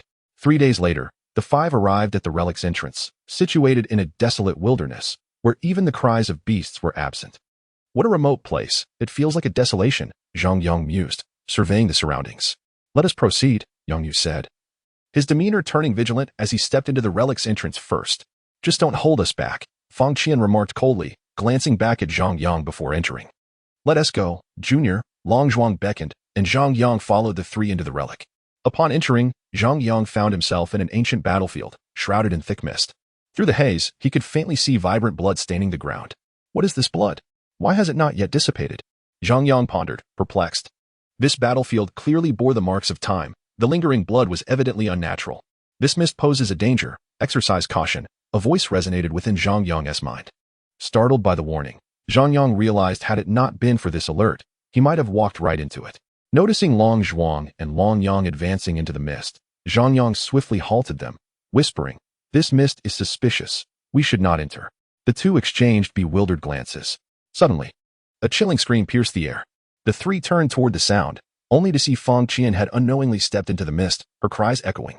This mist is poisonous. Yang Yu's expression changed drastically as he enveloped himself in spiritual energy and pulled Fang Qian from the mist. Once rescued, Fang Qian clutched her face in agony, clearly suffering. Yang Xixiao, my face. It hurts so much, she lamented. When Yang Yu uncovered her hands, they discovered that a portion of her face had rotted away. Pus oozing from the wound, a ghastly sight. Yang Yu, grimacing, instinctively took a few steps back, his expression filled with revulsion. Yang Xixiao, what's wrong? Fang Qian noticed the shift in his demeanor, touching her face carefully. Upon feeling the wound, her complexion drained of color. Junior Zhang, how did you know the mist was hazardous? Long Zhuang asked quietly, still shaken by the turn of events. Man's sixth sense, Zhang Yang replied succinctly. Long Zhuang remained speechless, while Long Yang was equally taken aback. What are you all staring at? Fang Qian snapped, her tone icy as she noticed their gaze. Zhang Yang and the 2 others immediately turned their heads away, completely disregarding Fang Qian. You 3 are the weakest. Lead the way ahead. Fang Qian commanded with a menacing expression, her anger intensifying at their reaction. Why should we listen to you? Long Zhuang retorted angrily, realizing that sending them into danger was akin to using them as human shields. Refusing to comply means death. Yang Yu's cold voice suddenly pierced through the tension. This bastard. Long Zhuang's face darkened. Brother Long, don't act impulsively. It's fine for us to go in front, Zhang Yang suggested softly. But once we enter, we are as good as dead. Long Yang protested, recalling Fang Qian's grim fate. Do not worry. I have a plan, Zhang Yang whispered, then began to walk away. Wukong had informed him that within this misty area, there must be a safe passage, though it would require meticulous searching. The Long brothers, seeing this, immediately followed suit, as they had no choice against Yang Yu and Fang Qian. Once the 3 of them had distanced themselves, Yang Yu coldly remarked, once we enter the mist, we will jointly eliminate Zhang Yang. Brother Yang, this. Fang Qian's voice trembled slightly. Although she despised Zhang Yang, she had never wished for his death. knowing that if the sect discovered such treachery against a fellow disciple, her fate would be dire. Enough with the chatter, simply obey. Yang Yu commanded with an icy demeanor that sent shivers down Fang Qian's spine, making her feel as though she were facing a stranger. Chapter 60. Sword Chi. Zhang Yang searched outside the mist for an hour before finally discovering a narrow passage where the fog was relatively thin. This is the place, he stated, stepping into the narrow path. The Long brothers exchanged surprised glances before promptly following him. Could he have been here before? Yang Yu frowned, then followed Fang Qian into the passage. As they delved deeper, the fog thickened, and they could even hear the sound of corrosion echoing ominously in the mist. We must avoid these white vapors. I sense they can corrode us instantly, Long Yang said, his complexion pale with fear, realizing the danger was far greater than they had anticipated. Hurry, stop wasting time. Yang Yu's impatience became evident. Meanwhile, Fang Qian had grown unusually quiet since their entry. Long Yang's frustration was palpable as Long Zhuang urged, let us move. As they continued deeper, Zhang Yang suddenly halted, alertly scanning their surroundings. Watch out, he warned, sensing danger. The air was rife with the sound of slicing winds, and the Long brothers, now wary, exchanged worried looks. Just then, Zhang Yang felt something hurtling toward him at high speed. Retreat, he shouted, springing back. Boom. The ground where he had stood erupted, leaving a deep crater in its wake. What kind of hellish place have you brought us to? Yang Yu seethed as he glared at the pit. Ignoring Yang Yu, Zhang Yang sensed a potent sword energy emanating from the crater. Suddenly, the sounds of slicing winds intensified around them. Run, Zhang Yang yelled, bolting ahead. The Long brothers followed suit without a second thought. What should we do, Brother Yang? Fang Qian's voice quivered with fear. The place was undeniably eerie. Stay close to them, Yang Yu instructed, and the two quickly complied. Boom, boom, boom. As they sprinted, countless sword energies whizzed past them, and the ground roared beneath their feet. This is life-threatening. Long Zhuang yelped as he dodged the sword strikes. Zhang Shidi, why are you running faster than us despite being at a lower level? Long Yang shouted. Zhang Yang had already put a significant distance between them. Because I fear for my life. His voice echoed back. Long Yang realized, I knew fear could unleash one's potential. You didn't believe me, brother. Stop talking and run. Long Zhuang snapped. Soon, the five of them burst out of the misty area, looking disheveled and battered. Though Zhang Yang appeared slightly better off due to his speed. Damn it. Yang Yu fumed inwardly. He had intended to deal with Zhang Yang in the mist, but had only managed to flee, missing his opportunity.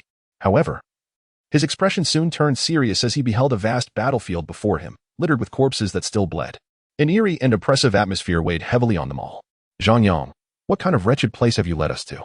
Yang Yu bellowed. Zhang Yang, too, was taken aback, wondering if these corpses might contain treasures. Be careful. Long Zhuang cautioned cautiously. Yang Yu's interest was piqued, and he turned to Zhang Yang. Go check it out. Zhang Yang frowned at the evident malice in Yang Yu's request. This place was too perilous for him to venture alone. Long Zhuang quickly intervened. You should go with him. Yang Yu sneered. Long Zhuang's face flushed with anger. And just as he was about to retort, Zhang Yang interrupted. I will go. He then stepped toward the ancient battlefield. Yang Yu smirked inwardly, knowing that if danger lurked within, Zhang Yang would likely perish. Conversely, if there were no threats and perhaps treasures, he could exploit the situation, effectively killing two birds with one stone. Your actions amount to betraying a fellow disciple, Long Zhuang warned, his tone laced with menace. If Shiji wishes to eliminate Zhang Yang, you best not meddle. The consequences are clear, Yang Yu retorted coldly. What? The Long brothers and Fang Qian were aghast. Shiji was the most formidable in the sect, and if she sought Zhang Yang's death, he would be in grave danger. At that moment, Zhang Yang entered the ancient battlefield, where he soon discovered that sword energies were rampant, even more perilous than before. Keep moving forward, Liu Kong's voice echoed in his mind. Zhang Yang nodded and ventured deeper into the battlefield. His compliance with Yang Yu's demands stemmed not from a willingness to acquiesce, but rather because Liu Kong had detected an opportunity within the ancient battleground. Cautiously avoiding the erratic sword energies, Zhang Yang searched for this so-called opportunity. There, Liu Kong directed. Zhang Yang dashed toward the indicated spot, soon coming upon a corpse clad in ancient armor. Is this your so-called opportunity? Zhang Yang remarked, incredulous. This body belonged to a powerful martial artist, and its residual sword energy can greatly aid your comprehension of sword intent. However, I advise you to refine the sword energy with the chaos cauldron first. Otherwise, your fate will be dire, Yukong cautioned. Zhang Yang, upon reflection, realized the truth in Yukong's words. The chaos cauldron cannot be revealed. I must devise a plan. He glanced back at Yang Yu's direction, only to find him fixated on Zhang Yang. An idea sparked in his mind. and he began to excavate the ground with the innate stone sword. His speed was remarkable, and soon a deep pit emerged before him. "What are you doing?" Wukong asked, puzzled. "Caution is the mother of safety," Zhang Yang replied, then leaped into the pit with the corpse, using the chaos cauldron to absorb the sword energy and replenish his own. "This fellow is cautious, unlike that old fool. He should survive longer," Wukong mused. At the outskirts of the ancient battlefield, though distanced from Zhang Yang, they could still see him digging a hole with the innate stone sword and then jumping in. He actually used the innate stone sword to dig. Fang Qian exclaimed, astonished. Knowing that the stone sword was a treasured artifact, most would cherish such a weapon, yet Zhang Yang was employing it for excavation. "Let us not worry about him. If he doesn't emerge soon, it indicates the area is relatively safe, and we can venture over to find him," Yang Yu sneered. Confident in his strength at the 4th level of martial arts, believing he could easily handle Zhang Yang. Moreover, he had long set his sights on the innate stone sword in Zhang Yang's possession, even if Shi Jing forbade him from killing Zhang Yang. For the sake of the innate stone sword, Zhang Yang was destined to perish today. Chapter 61. The Human Face Spider. Upon entering the pit, Zhang Yang utilized the chaos cauldron to absorb the sword energy from the corpses, and soon a pearl formed from the gathered sword energy appeared before him, its surface shimmering with sword energy. "Quickly absorb it," Wukong urged. Without hesitation, Zhang Yang began to absorb the sword energy pearl. After being refined by the chaos cauldron, the sword energy within the pearl lost its ferocity and became remarkably gentle, making the absorption process smooth and effortless. Moments later, Zhang Yang opened his eyes, a multitude of sword energies swirling within their depths. The sword intent had finally broken through. Zhang Yang felt elated. His sword intent realm had finally reached the 2nd level. Regrettably, although the corpse had a profound understanding of sword intent in life, time had ravaged it, leaving only a fraction behind. Zhang Yang felt a tinge of regret. "Be content," Wukong remarked, somewhat speechless. Zhang Yang had only practiced for a short time, and for an ordinary person, it was likely they wouldn't even comprehend what sword intent was at this stage. Yet here Zhang Yang was, having already reached the 2nd level of sword intent. Such an achievement was truly terrifying, and few would believe it if he spoke of it. Suddenly, the pit trembled violently. Before Zhang Yang could react, the ground shattered beneath him, sending him plummeting downwards. In midair, a sharp pain surged through his body, and he quickly realized he was surrounded by a thick white mist. Without a second thought, Zhang Yang dove into the chaos cauldron, and the burning sensation on his skin dissipated. In that very moment, countless white threads enveloped the chaos cauldron, a corroding sound echoing around it. "What on earth is this?" Zhang Yang's face filled with horror. "Forget about that. Without the chaos cauldron, you would undoubtedly perish. But with it, this white mist is akin to nourishment, offering you significant benefits," Wukong explained. "Why didn't you mention this earlier in the misty area?" Zhang Yang retorted. "The existence of the chaos cauldron must remain secret," Wukong clarified. Realizing this, Zhang Yang began to manipulate the chaos cauldron to absorb the white mist. Soon, white energy pearls floated around him, emitting a soft glow. "I never expected the chaos cauldron could even refine toxic gas," Zhang Yang marveled, then focused entirely on absorbing the energy pearls. Boom. Moments later, a roaring sound erupted from within Zhang Yang's body. He had broken through. Zhang Yang's heart raced with excitement. He had ascended to the martial master realm. However, before he could bask in his joy, a cracking sound suddenly emanated from the chaos cauldron. "The energy of the chaos cauldron is depleted. Quickly put it away," Wukong urged urgently. Zhang Yang understood the gravity of the situation. Just as he was about to exit the cauldron, he suddenly spotted a massive figure approaching rapidly through the thin white mist. "What the hell is that?" Zhang Yang exclaimed in shock. "Forget what it is. Run," Wukong shouted. Zhang Yang stowed away the chaos cauldron and took a glance at the colossal figure. To his horror, he saw a giant spider with a human face bearing down on him, its crimson eyes locked onto him intently. What a monstrous human-faced spider! Wukong was equally startled. The giant spider, resembling a human face, charged towards Zhang Yang, followed closely by a swarm of smaller spiders. "What kind of species is this? I've never heard of it." Zhang Yang turned to flee. The human-faced spider typically dwelled underground and was a Tier 3 demon beast, possessing highly corrosive silk. "You must be cautious. This white mist is likely produced by the human-faced spider. It is said that every time it devours a living creature, it emits this white mist," Wukong explained. "Does that mean there are many human-faced spiders nearby?" Zhang Yang's heart sank. Why hasn't Zhang Yang come out yet? Fang Qian frowned. Yang Yu pondered. He had vaguely sensed vibrations emanating from Zhang Yang's direction earlier, but they were fleeting, and he had dismissed them. "Did you hear a sound just now?" Yang Yu inquired. "I think I heard something," Fang Qian replied thoughtfully. "This isn't good. That kid must have gained some kind of opportunity, or else he wouldn't still be inside. Yang Yu suddenly realized, and he dashed towards the entrance of Zhang Yang's pit. The others quickly followed suit. They arrived at the dark pit previously dug by Zhang Yang, where an aura of pure energy pulsed, thick and abundant. Just as I thought. I knew that kid wouldn't come out without a reason. There must be treasures inside. Fang Qian exclaimed. No worries, we'll go in now, and all these treasures will belong to us. Yang Yu's face lit up with excitement. Hearing this, Fang Qian's eyes sparkled. She knew their opportunity had arrived, and she was set to soar to new heights. The Long brothers exchanged worried glances, understanding Yang Yu's intentions and feeling anxious for Zhang Yang. Just as Yang Yu and Fang Qian prepared to leap into the pit, Yang Yu suddenly changed expression, exclaiming, wait. Something feels off. He sensed a forceful wind rushing from the cave, which was quite abnormal. As confusion spread among them, Zhang Yang's figure surged forth from the pit. Incredible! There are so many treasures inside. Zhang Yang exclaimed upon seeing them, his face alight with excitement. Many treasures. Upon hearing these words, Yang Yu and Fang Qian wasted no time and leaped into the pit. Just as the Long brothers were about to follow suit, Zhang Yang hurriedly grabbed them, saying, we need to leave. It's dangerous here. Without waiting for a response, he bolted away. The Long brothers hesitated for a moment, then instinctively followed Zhang Yang. Just as they departed, they heard Fang Qian's piercing scream and Yang Yu's furious shouts echoing from the pit. Moments later, they witnessed Yang Yu emerge from the pit, his face ashen, followed by a swarm of spiders crawling out behind him. What the hell? The Long brothers stood frozen in shock. Just as they processed this, a giant spider squeezed out of the pit, causing the entrance to collapse. What a sight! The chilling reality struck the Long brothers as they beheld the human-faced spider, which, upon emerging, shook its body, releasing a wave of white mist that thickened the surrounding fog. But that was not the most horrifying part. Zhang Yang and his companions saw the human-faced spider chewing on a half-eaten leg, which was slowly being drawn into its mouth. That is Fang Qian's leg. Long Zhuang gasped, his face turning pale. Chapter 62. Slaying the human-faced spider. Once the human-faced spider erupted from the pit, it seemed to target Zhang Yang, charging directly at him. The human-faced spider has evolved. Zhang Yang shouted as the three turned to flee. The reason for his alarm was that the spider had split its forces. The swarm of smaller spiders was surging towards Yang Yu. As they ran, Long Zhuang anxiously inquired, what tier is this human-faced spider? It looks terrifying.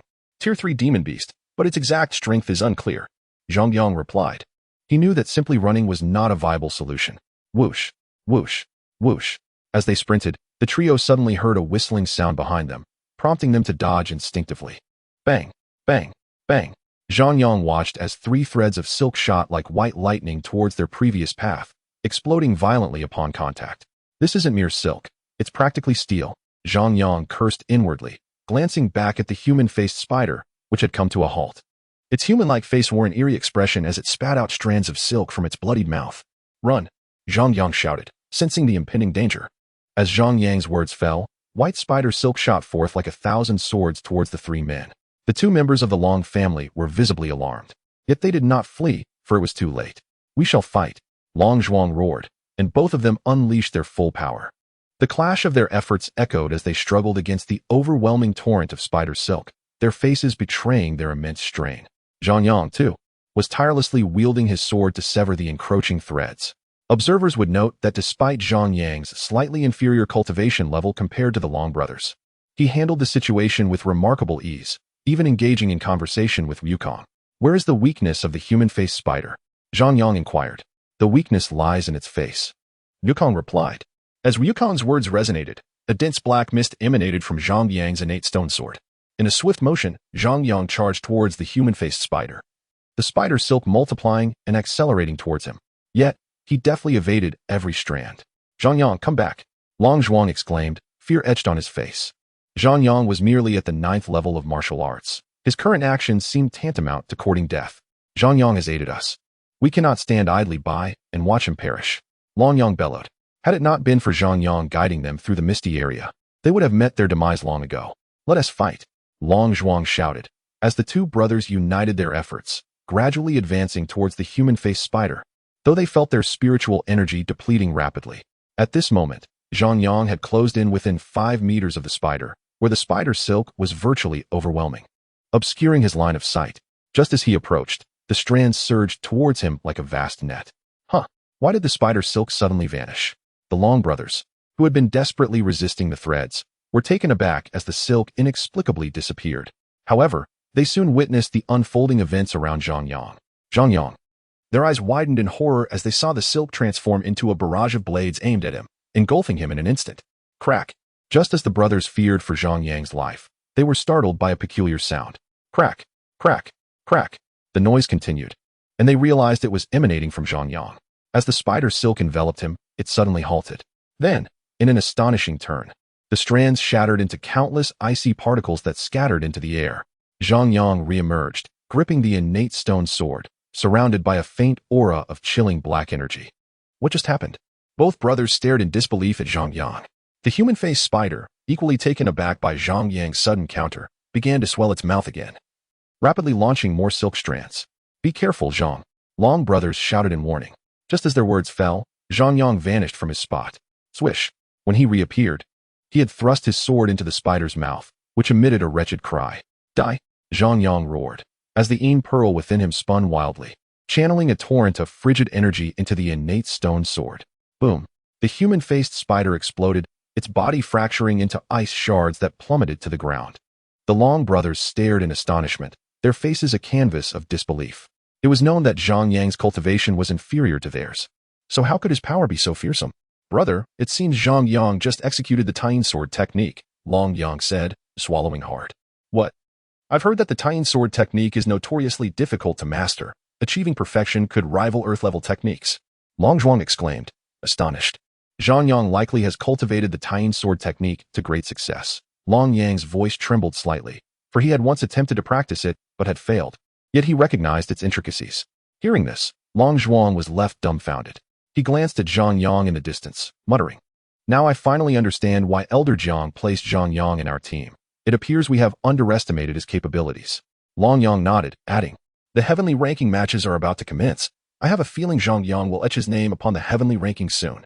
At this moment, Long Yang seemed to recall something and hurried to Zhang Yang's side.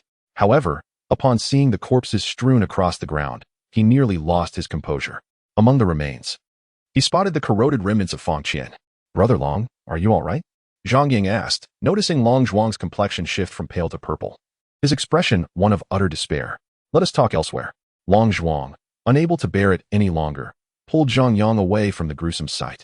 Once they had distanced themselves from the corpses, Long Zhuang's complexion improved slightly. Zhang, Yang Yu intends to kill you, he stated gravely. I see that, Zhang Yang replied. The one orchestrating him is Shi Jing, Long Zhuang added. Upon hearing this, Zhang Yang furrowed his brow, for theoretically, Shi Jing would not need to resort to such convoluted means to eliminate him. To employ another to do so, especially someone like Yang Yu, would only leave a trail of evidence against him. Shi Jing was not the sort to be so foolish. Yang Yu said that? Zhang Yang queried. Long Zhuang nodded. We should seek him out, Zhang Yang contemplated for a moment. The three then pursued the direction in which Yang Yu had fled.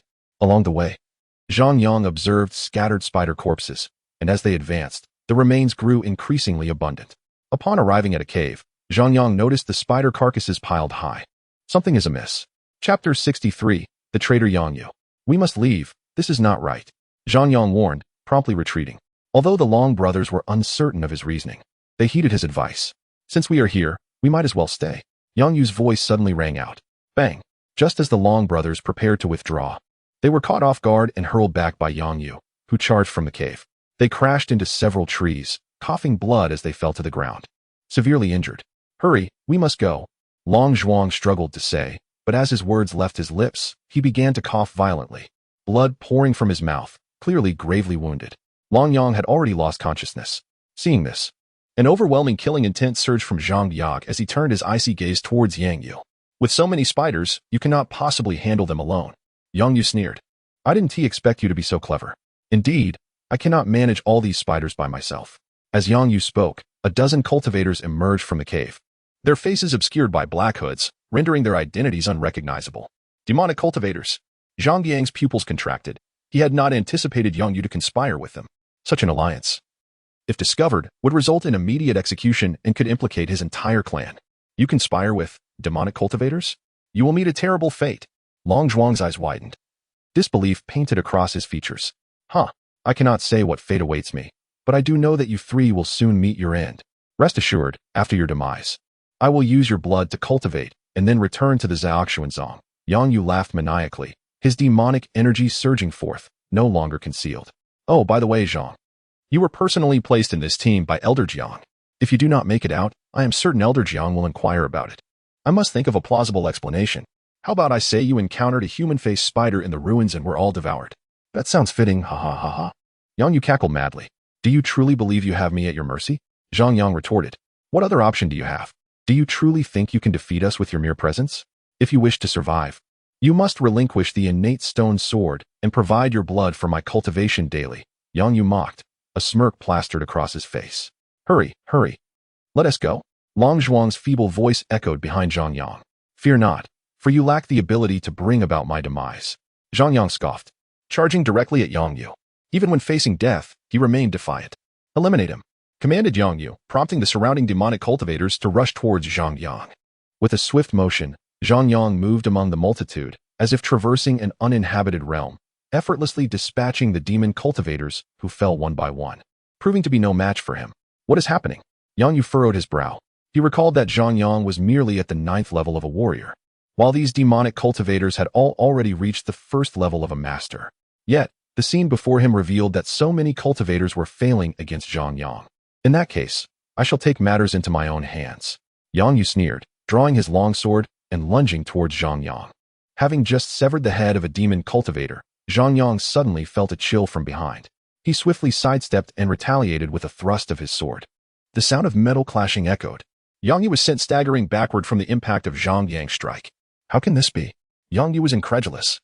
Under a single strike, he found himself at a disadvantage. I demand your death. Zhang Yang chuckled coldly, advancing once more towards Yang Yu. The two engaged in a relentless battle, and Yang Yu's expression grew increasingly grim. He realized that he had been suppressed from the very start, and the situation was becoming ever more unfavorable for him, leaving him with a sense of helplessness. What level are you truly at? Yang Yu's face was a mask of despair. The 1st level of a master, Zhang Yang declared, launching a series of rapid strikes at Yang Yu. Impossible. A 1st-level master cannot be this powerful. Yang Yu felt Zhang Yang was deceiving him. It is simply that you are too weak. Zhang Yang delivered a heavy blow, and Yang Yu's sword was shattered. Before Yang Yu could react, Zhang Yang delivered a powerful kick to his abdomen, sending him crashing against the cave wall. Coughing up blood, Yang Yu's vitality waned. Why forsake a good life to become a demonic cultivator? Zhang Yang thrust his sword towards Yang Yu. The speed so great it created a sonic boom in the air. Save me. Yang Yu cried out, terror etched on his face. He did not wish to die. Zhang Yang's brow furrowed at the cry. Could there be another? In the next instant, his suspicions were confirmed as a shadow burst forth from the cave, attacking Zhang Yang with incredible speed. Zhang Yang, reacting swiftly, redirected his sword to clash against the incoming palm strike. The force sent him flying back several meters before he regained his footing. Impressive. I did not expect you to survive my strike. Came the cold voice of the figure in black robes. I never anticipated someone would be hiding here. Zhang Yang's expression turned grave, sensing that this demonic cultivator was vastly stronger than the previous ones. Lord Ding has reached the 7th level of a master. Zhang Yang, you are doomed. Yang Yu interjected mockingly. However, before he could finish, he coughed up another mouthful of blood. What a waste. You cannot even deal with a 1st-level ant. What use are you to me? The black-robed figure's voice was icy. At these words, Yang Yu trembled slightly, becoming a docile creature, silent and compliant. Young man, you possess remarkable talent. Would you care to join us? The black-robed demonic cultivator proposed suddenly. What? My lord, no? Yang Yu exclaimed, knowing that if Zhang Yang agreed, the figure would likely kill him without hesitation. Such was the ruthless nature of demonic cultivators. The black-robed figure glanced at Yang Yu, who quickly fell silent. I have no interest, Zhang Yang replied. Then perish. The black-robed figure lunged at Zhang Yang. With a resounding clash, Zhang Yang met the figure's attack, but was again sent flying. It appears I must resort to the chaotic void technique. Zhang Yang wiped the blood from his mouth, reluctant to use such a technique that left him feeling vulnerable afterward. I shall offer you one last chance. Will you join us? The black-robed figure pressed again. Join you? Not a chance. Zhang Yang roared. Suddenly, an aura of raw power erupted from Zhang Yang, a golden energy soaring skyward, illuminating him with a radiant glow. His hair transforming to white. This is bad. The black-robed figure sensed the shift immediately and unleashed his full strength, striking towards Zhang Yang. As the golden light in Zhang Yang's eyes flickered, his white hair danced in the energy, and the innate stone sword emanated a soft white glow. Chapter 64. The Heavenly Ranking Competition begins. In the face of the black-robed figure's full-force strike, Zhang Yang smirked. In an instant, he vanished, his form akin to a flash of lightning cutting through the night, leaving behind only a fleeting shadow. With a swift clash between sword and palm, Zhang Yang found himself behind the black-robed figure. "Aha, I thought you were formidable, but you are nothing more than this." The black-robed figure laughed heartily, startled by Zhang Yang's sudden display of might. "Farewell," Zhang Yang stated coolly, sheathing his sword. As these words left his lips, the expression on the black-robed figure twisted grotesquely, his vision blurring. A line of blood erupted from his waist, splattering Yang Yu's terrified face. Yang Yu watched in horror as the black-robed figure's body was cleaved in two, dying instantly. How can this be? Yang Yu's eyes widened in disbelief, his face a mask of terror. The black-robed figure was a 7th-level master, while Zhang Yang was merely a 1st-level master. Yet, Zhang Yang had slain the figure in an instant, an unimaginable feat in Yang Yu's eyes. Now you should comprehend who faces death. Zhang Yang approached Yang Yu, his demeanor cold and unyielding.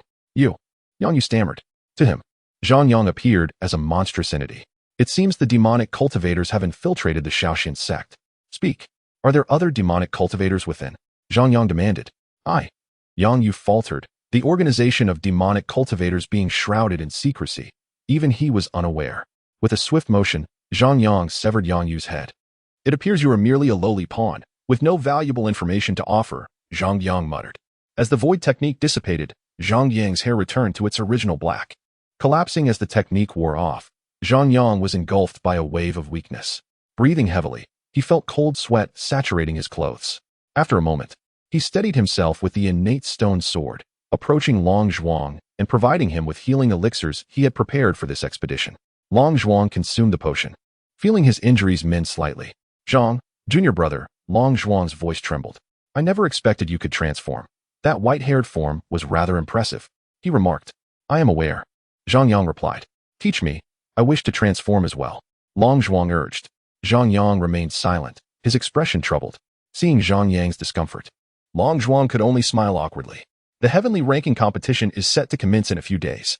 With your earlier transformation, I believe even Shi Jing, ranked 1st, would not stand a chance against you," Long Zhuang expressed enviously. "I heard that only those in the top 10 can participate in the 4 Sects Grand Competition?" Zhang Yang inquired. Long Zhuang nodded, cautioning, "Due to the limited spots for the 4 Sects Grand Competition, the competition for this heavenly ranking will undoubtedly be fierce." Before Zhang Yang could respond, the voice of Wukong resonated in his mind. "Stop the chatter. There are treasures within the cave." Zhang Yang, intrigued, handed some healing elixirs to Long Zhuang for Long Yang's recovery and proceeded towards the cave. Upon entering, Zhang Yang was met with an overwhelming stench of blood. "A blood pool," he gasped, eyes widening at the sight of a pool filled with blood radiating a faint glow. This blood must have been painstakingly gathered by the demon cultivators on the battlefield, and yet, it now benefited him, Wukong remarked. Without hesitation, Zhang Yang leaped into the blood pool. The moment he submerged, he was engulfed by excruciating pain as the blood surged over him, cleansing his body. "This hurts." He couldn't help but roar. "A true man must not cry out in pain," Wukong observed as, moments later, a resounding roar erupted from within Zhang Yang's body. He had broken through once more.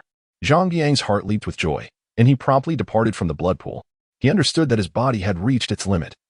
Any further absorption of that domineering energy could very well lead to his demise.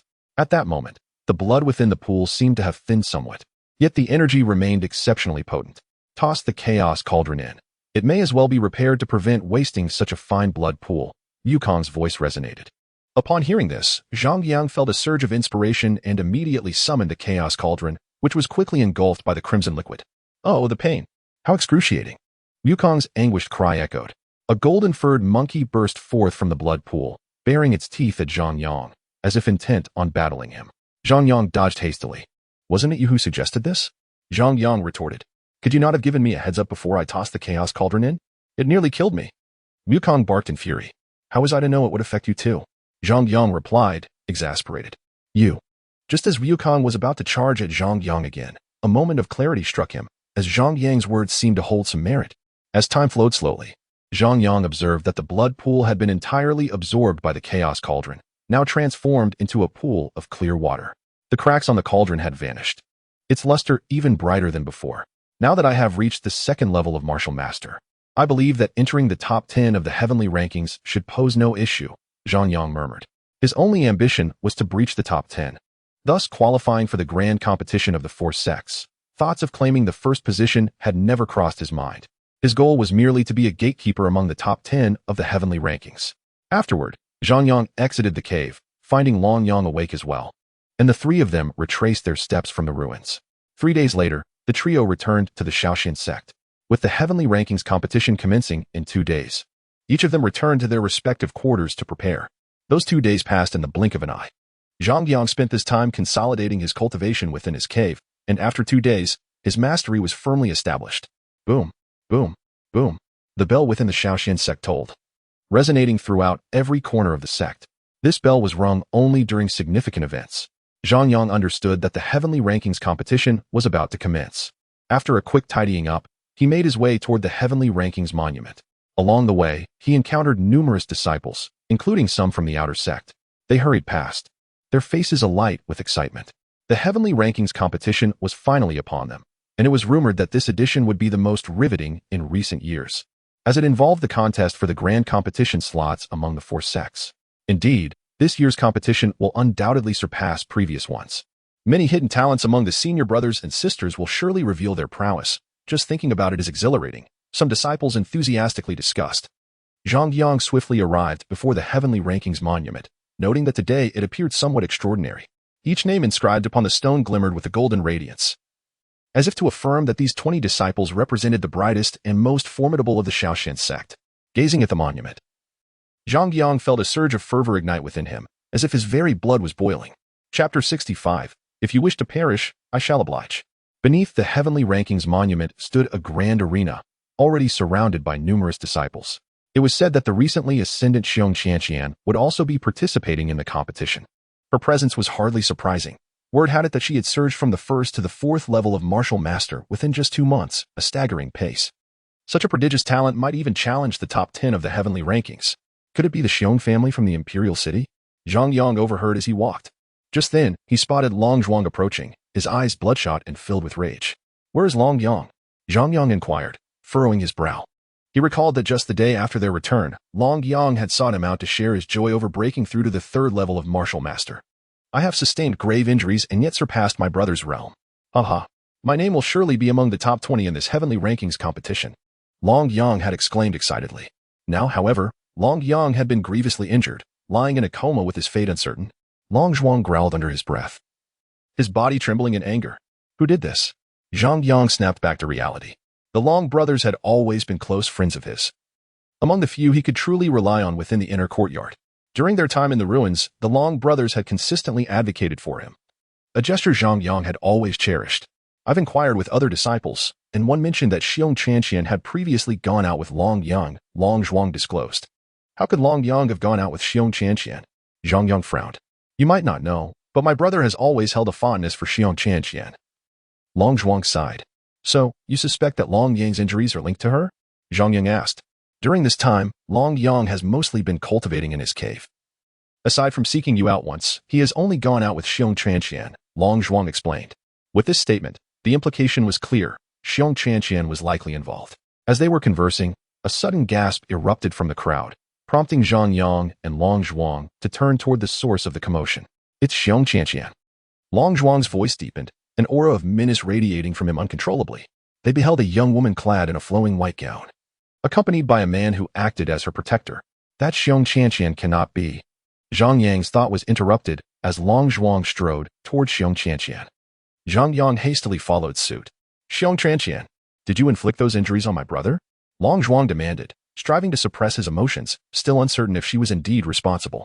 You must be Long Yang's brother. Yesterday, Long Yang attempted to violate Qianqian's trust, and I personally intervened, leaving him gravely injured. A man beside Xiong Qianqian remarked with a smirk. This man was named Huang Yan, ranked 11th on the heavenly rankings, a suitor of Xiong Qianqian. You lie? My brother is not that kind of person. Long Zhuang shouted in fury. I cannot speak to his character, but I did witness him attempting to act improperly toward Qianqian yesterday. Furthermore, with Long Yang's capabilities, how dare he entertain such thoughts? Next time, it won't just be a grievous injury. I shall ensure he is utterly incapacitated. Huang Yan mocked, disdain dripping from his words. He hailed from the esteemed Huang family of the Imperial City, and he regarded the Long brothers as mere commoners, hardly worth his consideration. You. Long Zhuang trembled with rage. What's wrong with me? If you dare, you may strike me. I welcome the challenge. Huang taunted. Should Long Zhuang act against him, he would seize the moment to cripple him publicly, ensuring all would witness that Long Zhuang had struck first, leaving the sect unable to fault him. I will kill you.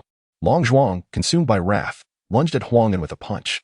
Huang'an's face twisted into a cold smirk as he prepared to retaliate against Long Zhuang. But a powerful hand suddenly intervened, pulling Long Zhuang back. Brother, do not act rashly, Zhang Yang cautioned. Long Zhuang snapped out of his fury, a wave of fear washing over him. Had Zhang Yang not intervened in time, he might have found himself crippled by Huang'an. Who are you? Huang'an withdrew his hand, narrowing his eyes at Zhang Yang. You are Zhang Yang. Huang'an's recognition came before Zhang Yang could respond. You are from the Huang family in the Imperial City, Zhang Yang replied, his suspicions growing. He sensed that Long Zhuang's predicament was likely tied to him. Are you here to participate in the heavenly rankings competition?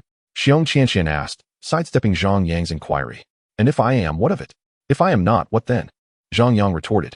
Long Yang was deceived and rendered useless by me, and this wretched toad still dares to pursue me. Truly, he deserves his fate. Xiong Qianqian mocked.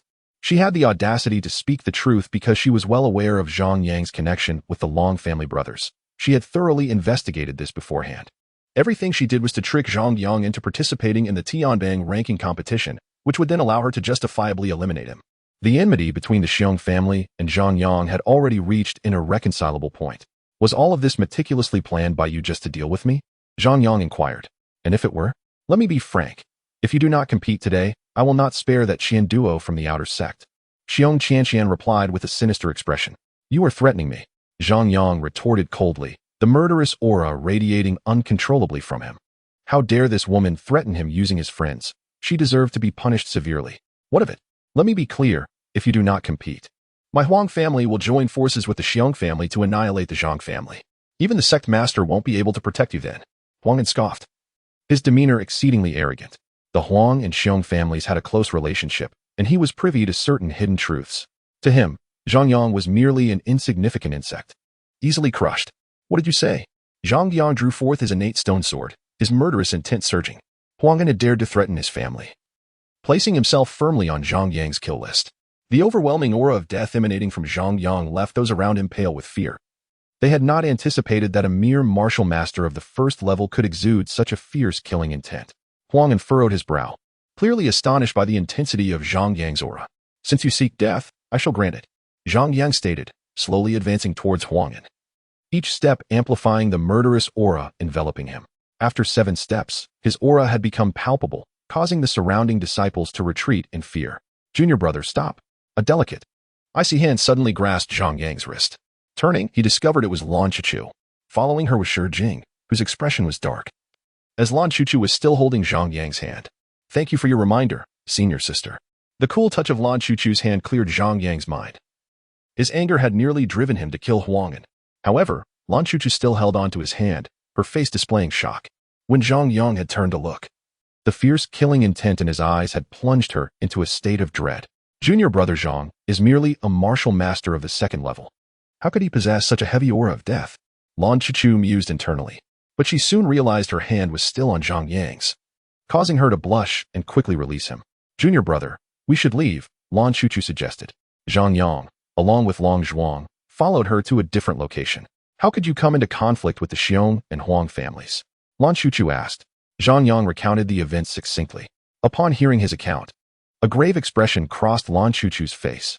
Shi Jing, standing nearby, sneered. Zhang Yang, I must say, offending the Huang family is akin to courting death. Huang'an was not lying. The Huang family has always had a close relationship with the Yushu Hall. If they truly wanted to target the Zhang family, our sect master might not be able to intervene. Hearing this, Zhang Yang's expression shifted slightly. He had not anticipated that the Huang family had the backing of Yushu Hall. At that moment, the commotion resumed. Zhang Yang turned to see Gu Ming, the long-absent leader of the Shaoxin sect, appearing before everyone, accompanied by several elders from the inner sect. It seems everyone is present, Gu Ming said, surveying the disciples with a smile before stepping onto the stage. Given that this Tianbang ranking competition pertained to the upcoming 4-sect grand competition, the rules for this ranking would differ significantly. This time, the ranking competition allows for free challenges, meaning anyone can directly challenge those on the Tianbang. If successful, you may take their position, Gu Ming declared. Upon hearing this, The disciples below the stage erupted in gasps. This would undoubtedly intensify the competition for the Tianbang rankings. The disciples already on the Tianbang frowned, as this rule was highly unfavorable to them, indicating that retaining their positions would become increasingly difficult, facing a multitude of challenges. The top 10 disciples in this ranking competition would represent the Shaoxian sect in the 4 Sect Grand Competition. Once the ranking competition concludes, the Shaoxian sect will open the Xuanxin ancient grounds for everyone to cultivate. Du Ming's announcement was akin to a bombshell, exploding amidst the crowd. The Xuanxin ancient grounds. This location was known to nearly all disciples, though few had ever set foot inside, as it was a forbidden ground of the Shaoxian sect. What is the Xuanxin ancient grounds? Zhang Yang inquired, puzzled. It is said to contain a dragon vein. The Shaoxian sect was established here after discovering this vein. Lan Chuchu explained. It seems the sect is indeed sparing no effort, even offering the dragon vein for the disciples to cultivate, Shijing remarked, astonished. One must understand that a dragon vein would eventually be depleted. Now, the Shaoxian sect was wagering its current fate for a chance at the future in the 4 Sect Grand Competition. Let us begin. This Tianbang ranking competition has no rules. It will truly test your strength, Gu Ming concluded before departing the stage. Once Gu Ming's words resonated, the previously eager disciples immediately settled down. No rules indicated that stepping onto the stage could mean death at any moment. Senior sister, your ranking seems a bit precarious, Zhang Yang noted.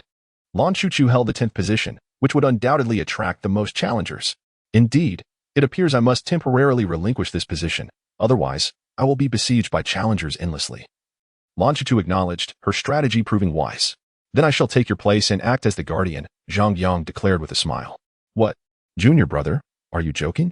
If you go up, Xiong Tranqian and Huang'an will undoubtedly challenge you, and they will surely seek to kill you. Lan Chuchu immediately shook her head in refusal. Senior sister, trust me, they are no match for me, Zhang Yang insisted. Zhang Yang, I believe you are out of your mind.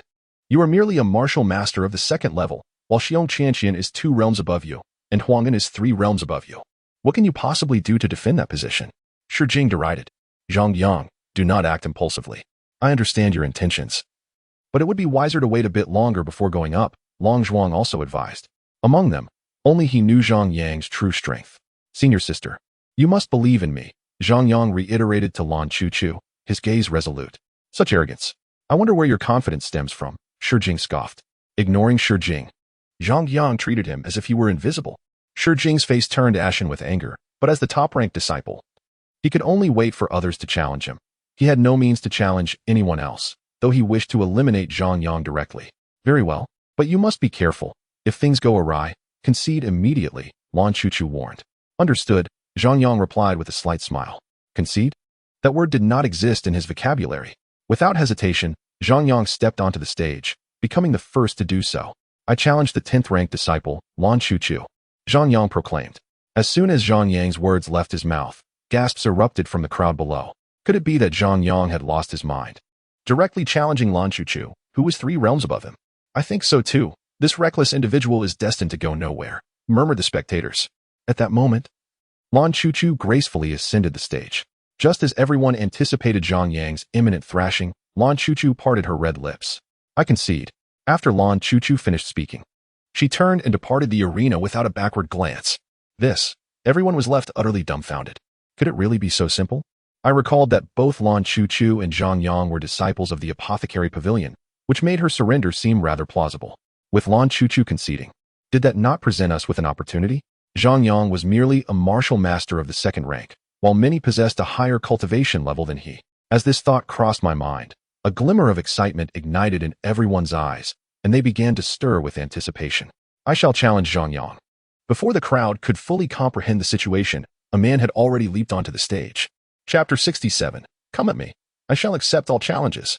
I am Dijia, a martial master of the 2nd rank, and I wish to challenge Zhang Yang, who is ranked 10th on the heavenly list. Dijia proclaimed with a confident smile adorning his face. Zhang Yang, noticing the courtesy displayed, returned the gesture with a slight bow. I apologize, Zhang Shidi, but I shall be claiming the 10th spot on the heavenly list, Dijia asserted, his expression turning serious. Double strength technique. Dijia roared, and his aura surged explosively. The onlookers marveled as Dijia's form rapidly enlarged, soon transforming into a towering giant, standing an impressive 10 meters tall. Incredible, I had no idea such techniques existed. Zhang Yang was taken aback, feeling diminutive in comparison to Dijia. You shall taste defeat. Dijia exhaled a cloud of mist. His eyes tinged with a hint of crimson, and he hurled a punch toward Zhang Yang. Boom. The very ground where Zhang Yang had stood erupted. Yet he effortlessly evaded Dijia's assault. Though powerful, the strike lacked speed, Zhang Yang mused, having discerned Dijia's flaw. Whoosh. In the next instant, Zhang Yang appeared before Dijia, delivering a punch aimed squarely at his knee. Boom. Zhang Yang's fist connected with Dijia's knee, causing Dijia to stagger back only 2 steps, utterly unscathed. As solid as a rock, Dijia remarked slowly, then launched a palm strike at Zhang Yang. Observing this, Zhang Yang dodged and declared, I offer you a chance to concede. Otherwise, I shall not hold back. Come at me. Dijia scoffed. What a joke. With the enhanced strength from his double strength technique, conceding was simply out of the question. Upon hearing this, Zhang Yang no longer concealed his prowess and struck at Dijia with a powerful punch. After all, he was the chaos sacred body, incomparable to the double strength technique. You were seeking death. Dijia sneered inwardly, thinking Zhang Yang foolish for challenging him in a contest of strength. Boom. Dijia's enormous form was sent flying off the stage, prompting the crowd to scatter in alarm. Cough. Dijia spat out a mouthful of blood. Returning to his normal state. Hiss. The crowd gasped in astonishment. They had not anticipated that Zhang Yang could send Dijia flying out of the double strength technique state with a single punch. What extraordinary strength. I warned you. But you would not listen. Zhang Yang shook his head. Dijia was ultimately carried away. Those who wish to challenge me, step forward. I shall accept all. Zhang Yang addressed the crowd below the stage. What audacity for a mere second-rank martial master to be so arrogant. The crowd was incensed by his words. And soon many rushed to the stage, eager to face Zhang Yang. I am Li Gui, a second-rank martial master. I come to challenge you. A disciple emerged from the throng, the first to ascend the stage. I neglected to mention that from this moment forth, I will show no mercy. Anyone who dares to challenge me and loses shall pay with their life. Zhang Yang stated coldly, the innate stone sword appearing in his hand. Upon hearing this, the crowd fell silent for a brief moment, only to erupt into shouts of outrage. This guy is insufferably arrogant. Li Gui, dispose of him. On the stage, Li Gui merely smiled coldly as a battle knife materialized in his grasp. Do you think I was raised in fear? Li Gui scoffed inwardly.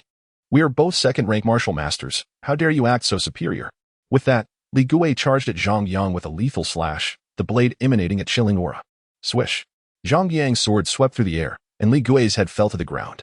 Throughout the exchange, Zhang Yang had not even moved a muscle. The crowd below the stage stood frozen in shock. What just transpired? How did Li Gui suddenly meet his end? I am at a loss. I did not even see Zhang Yang move. Could it be a ghost? Zhang Yang had struck with such swiftness that many disciples of lesser strength failed to perceive his actions. Xiong Qianqian furrowed her brow, having garnered a general understanding of Zhang Yang's capabilities. She took a step forward, only to be restrained by Huang'an. Do not rush in. Zhang Yang is not as simple as he appears, Huang'an cautioned. Xiong Qianqian frowned but halted her advance. After witnessing Zhang Yang's prowess, the atmosphere around the stage grew ominously quiet. The previously eager disciples remained silent, obediently staying on the sidelines. I shall test your strength. At that moment, another disciple ascended the stage. It was none other than senior brother Zhu Jian, rumored to have reached the 3rd rank of martial master. His swordsmanship said to be unparalleled, far superior to the likes of Li Gui. A disciple exclaimed. Zhang Yang regarded the man in white before him with a chilling tone. You are no match for me. Do not speak such arrogance. Your cultivation is still beneath mine. Zhu Jian retorted. You will meet your demise. Zhang Yang countered. I truly do not understand where your confidence stems from. Yu Jian shook his head. Then let us begin. Zhang Yang declared, immediately thrusting his sword at Zhu Jian. Zhu Jian's eyes widened in disbelief as he realized just how swift Zhang Yang's strike was. Swish. Zhang Yang's blade pierced through Zhu Jian's chest before he could even lift his own weapon. The audience was left utterly astonished. My goodness. What kind of monster is Zhang Yang? Even Zhu Jian, a 3rd-rank martial master, is no match for him. Not merely unmatched. Zhang Yang had dispatched 2 opponents with 2 strokes of his sword, one of whom was of a higher rank. A disciple exclaimed. After Zhang Yang's terrifying display in the previous 3 rounds, no one dared to ascend the stage. Even those who were 3rd-rank martial masters abandoned any fantasies of victory. Zhang Yang's swift execution of Zhu Jian had left an indelible impact on their senses. Is there anyone else? If not, I shall take my leave. Zhang Yang surveyed the silent crowd below the stage. At this moment, the onlookers remained utterly quiet, none willing to step forward to meet a grim fate. I shall go. Just then, Xiong Qianqian's voice rang out as she stepped from the crowd to the arena. At last, you have chosen to show yourself. Zhang Yang smirked. Having awaited this moment, you need not be so pleased. I am not like those who came before. Xiong Qianqian's gaze darkened. Zhang Yang's strength surpassed her expectations. Yet she still regarded him with disdain, considering the gap in their cultivation levels. Spare me the chatter. You dared to orchestrate the heavy injury of Long Yang, and even sought to harm Qian Duoduo. Today, you shall perish. As Zhang Yang spoke, an aura of murderous intent began to envelop him. It was all to coax you into the arena. Long Yang's injury was also a consequence of your actions. Xiong Qianqian taunted, a mocking expression gracing her features. Wretched woman. Zhang Yang's fury ignited. Boom. Zhang Yang's aura erupted, sending waves of energy spiraling across the arena. The disciples below wore expressions of shock, even some third-rank martial masters involuntarily taking a step back. At this moment, they finally grasped the vast chasm between their abilities and Zhang Yang's, silently thanking their stars for not stepping forward to court death. Die! Zhang Yang roared, slashing his sword toward Xiong Qianqian. Chapter 68. I despise being threatened. Do not presume that possessing a treasured weapon will allow you to triumph over me. I have one as well. Xiong Qianqian retorted with a cold laugh. Instantly, a slender sword appeared in her hand, radiating a green light. Clang! The innate stone sword collided with the azure slender sword, unleashing a tempest of spiritual energy across the arena. Clang! Clang! Clang! The sound of their clash resonated as they exchanged a flurry of blows, only to retreat afterward. That is the Qinggang sword of the Xiong family. I have heard it is a mid-grade treasured weapon. I did not expect the Xiong family to bestow such a weapon upon Xiong Qianqian. How could one not? She is the most cherished daughter of the Xiong family head. Zhang Yang's path to victory now seemed far more arduous, given that his weapon's advantage was diminished, and his rank was still beneath Xiong Qianqian's. Some disciples, aware of the details, expressed their astonishment. With the emergence of the Qinggang sword, it seemed Zhang Yang was doomed. Huang wore a cold smile. He was acutely aware of the formidable strength possessed by Xiong Qianqian, who wielded the Qinggang sword. It appeared that Zhang Yang would ultimately pay the price for his arrogance. Shi Jing chuckled, relishing the thought of Zhang Yang being vanquished by Xiong Qianqian. Meanwhile, Lan Chuchu remained silent, her gaze fixed intently on the arena, her face betraying a look of concern. Upon the stage, Xiong Qianqian coldly remarked, I expected more from you. Frankly, I find you quite disappointing. I merely utilized 50% of my strength earlier. After a brief exchange with Zhang Yang, she had already concluded that he was no match for her. Are you so confident? Zhang Yang retorted indifferently. As he spoke, the innate stone sword in his hand emitted a faint white glow, and a subtle sword intent began to permeate the air. Indeed, Zhang Yang had not yet unleashed his full power. He feared that a careless strike could fatally wound Xiong Qianqian, and he was not inclined to let her off so easily. You are nothing but an insect from a backwater like Qingshan City, utterly oblivious to the chasm between us. But worry not, you will understand after your demise. Xiong Qianqian taunted, her face a mask of derision. As soon as she finished her words, the Qinggang sword in her hand surged with blinding light, lunging toward Zhang Yang with a swift thrust. The terrifying aura emanating from the sword shattered the arena's surface. Zhang Yang, his expression unyielding, merely watched as Xiong Qianqian charged at him. Without making a single move, he struck out with the sword. The white blade gleamed like a resplendent galaxy slicing through the air. Bang! A deafening explosion resonated throughout the arena as two energy storms, one blue and one white, erupted, sweeping outward and obscuring the spectators' view of the battle. Suddenly, a crackling sound echoed from the arena, coinciding with the dissipating energy storm. When the chaos cleared, Xiong Qianqian lay bloodied on the ground, her Qi-gang sword reduced to countless fragments. Zhang Yang stood before her, his demeanor utterly calm, as if nothing had transpired. How is this possible? Shock washed over the onlookers, none of whom had anticipated such an outcome. Is Junior Zhang really this powerful? Lan Chuchu mumbled, stunned. This fellow seems stronger than before, Long Zhuang thought to himself. This scoundrel actually won. Xiong Qianqian is truly a waste. How could she lose to someone 2 realms below her? Shi Jing, disheartened by the turn of events, felt a surge of dissatisfaction. On the stage, Zhang Yang effortlessly lifted the injured Xiong Qianqian, only to deliver a resounding slap across her face. The impact sent her flying, causing her to spit blood. This slap is for Long Yang, Zhang Yang declared, advancing toward Xiong Qianqian once more. Dare to insult me? My Xiong family will eventually annihilate your Zhang family. Xiong Qianqian hissed, her expression twisted in rage. She had never imagined that her full-force attack would be so easily thwarted by Zhang Yang. He seized her again, stating coldly, You should not have used the Zhang family to threaten me. Smack. Smack. Zhang Yang delivered 2 more slaps, causing Xiong Qianqian's face to swell. Tell me, how vast is the gap in our strength? He inquired, gripping her by the collar with indifference. Xiang Chanqian's eyes widened in disbelief. Zhang Yang was clearly mocking her with her own words. If you have the courage, kill me. Let's see if my Xiong family will allow your Zhang family to perish. She snarled. As you wish. Zhang Yang brandished his sword, preparing to strike Xiang Chanqian down. Upon witnessing this, her pupils dilated, her body trembling violently.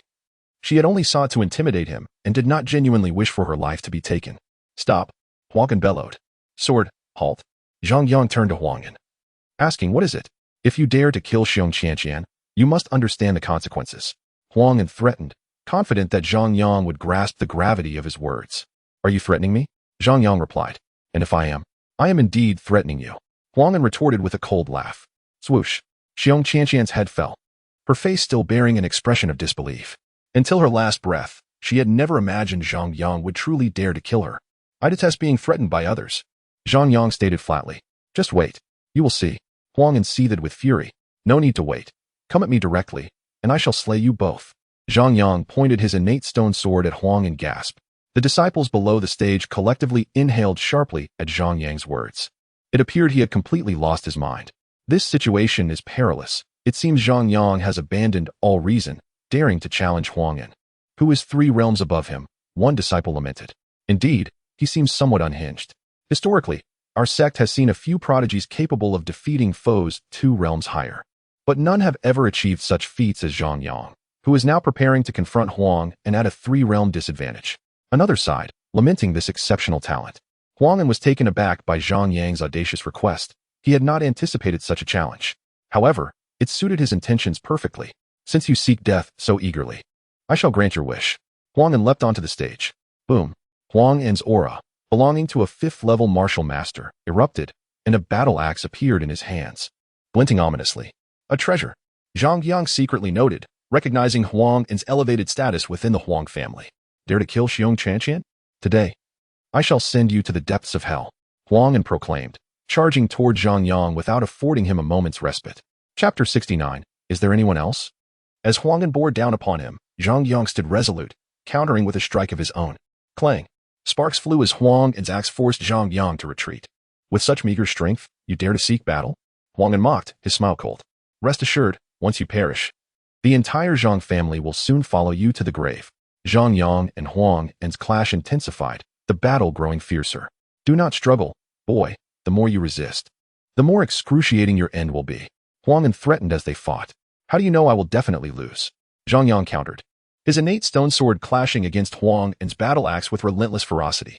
Whether I win or lose today, your Huang family will surely be annihilated. Huang'an sneered. If your Huang family dares to harm the Zhang family, as long as I draw breath, I will personally eradicate your clan. Zhang Yang's gaze darkened ominously. Just you? Huang'an erupted into laughter, finding Zhang Yang's delusions absurd. Does this fool truly believe he can obliterate a grand family like ours? Just me. Zhang Yang bellowed, delivering a powerful downward strike with his sword. Bang. Zhang Yang's blow forced Huang'an back, nearly sending him tumbling off the stage. This fellow's strength is rather peculiar. Huang'an mused, brow furrowed. Though he wielded a battle axe, typically more lethal in direct confrontation, he had distinctly felt that Zhang Yang's strikes surpassed the power of his own. However, Zhang Yang wasted no time, attacking again with a fierce swing of his sword. Do you think I am made of clay? Huang'an's anger flared, his 5th-level martial master aura fully unleashed. Despite being 3 realms above Zhang Yang, he found himself in a precarious position, even feeling a sense of humiliation. Crack the earth. Huang'an unleashed his signature move. A colossal shadow of an axe coalesced above the arena, and then it struck directly at Zhang Yang. Bang! The arena was cleaved, leaving a fissure over 10 meters long, with countless fragments scattering in all directions, forcing the onlookers to momentarily evade. Just an insignificant warrior of the 2nd realm, daring to think he could defeat me. Huang'an gazed at Zhang Yang's position, a mocking expression etched on his face.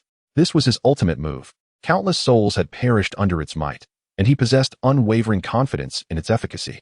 All eyes below the stage were fixated on Zhang Yang's direction, where chaos reigned, dust obscuring the view entirely. At that moment, everyone shared a singular thought. Zhang Yang was finished. As the smoke began to dissipate, an anomaly was revealed. It appeared Zhang Yang had survived. Someone exclaimed in astonishment. Amid the swirling ash, a figure stood tall. As the haze cleared, the silhouette became increasingly distinct. He was indeed unharmed, and he seemed entirely unperturbed. Gasps of disbelief filled the air. Zhang Yang raised his right hand, the innate stone sword held defensively before him. His expression remarkably calm. He managed to block Huang En's ultimate technique with just one hand. The crowd below was stunned, unable to detect any signs of injury on Zhang Yang, yet it was evident that he had effortlessly countered Huang En's strike. What? How could this be? Upon witnessing Zhang Yang unscathed, Huang En's heart lurched painfully. He could hardly fathom the reality before him. Impossible. I refuse to believe my ultimate move has no effect on you. Huang En descended into madness, swinging his axe at Zhang Yang once more. It seems I have overestimated you. This time, Zhang Yang revealed no semblance of concealment. Black gas swirled around the innate stone sword. He stood firm, unyielding, and slashed at the axe shadow with a single stroke. Clang!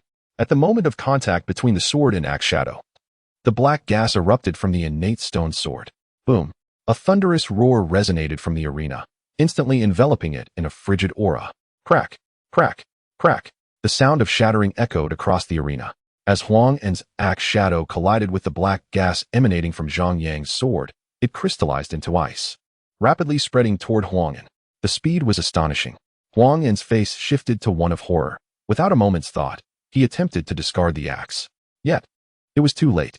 The ice had already reached his hands, and before he could register his next emotion, he transformed into an ice sculpture. Bang! In the next instant, the ice sculpture shattered, dispersing into a fine powder. This scene left everyone dumbfounded, plunging the arena into a brief silence. Zhang Yang had truly triumphed over Huang En, transcending 3 realms. My goodness, this world is utterly insane. Insanity, indeed. Our Shaoxian sect has produced a prodigious talent. Perhaps we truly stand a chance in this 4 sects grand competition. Zhang Yang is undoubtedly extraordinary, yet compared to the prodigies from the other 3 sects, he possesses the disadvantage of being slightly lower in realm. The disciples who had come to witness the battle wore expressions of exhilaration, fully aware that they were witnessing the birth of an extraordinary talent. Junior brother Zhang's last move seemed to employ the tying sword technique, and it appeared he had mastered it to an advanced degree. Lan Chuchu emerged from her astonishment, her face awash with shock. It is worth noting that she had long desired to cultivate this sword technique, but had never been able to condense the Yin Pearl. However, upon witnessing Zhang Yang's prowess, her heart stirred once more. Although he had vanquished Huang En, showcasing his innate talent, all of this was merely a reckless act. The Xiong and Huang families would undoubtedly retaliate against the Zhang family, and I wonder how he will fare then. A cold laugh resounded from Shi Jing. While Zhang Yang's talent indeed astonished him, he knew that Zhang Yang had irreparably offended both the Xiong and Huang families, and once they initiated their revenge, Zhang Yang would surely meet his demise. Shi Jing's words cast a shadow over the previously elated Lan Shichu and Long Zhuang. Indeed, the Xiong and Huang families are prominent clans in the Imperial City. Should they decide to act against Zhang Yang, he would likely face a perilous fate, perhaps even one from which he could not return. On the arena, Zhang Yang surveyed his surroundings, an aura of menace enveloping everyone below. As the spectators felt the intensity of his killing intent, they instinctively recoiled a few steps. Is there anyone else?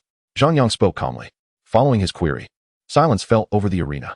Some disciples, hiding at a distance, muttered in hushed tones. Huang En, a 5th realm warrior, was effortlessly slain by you. Who in their right mind would dare challenge you now?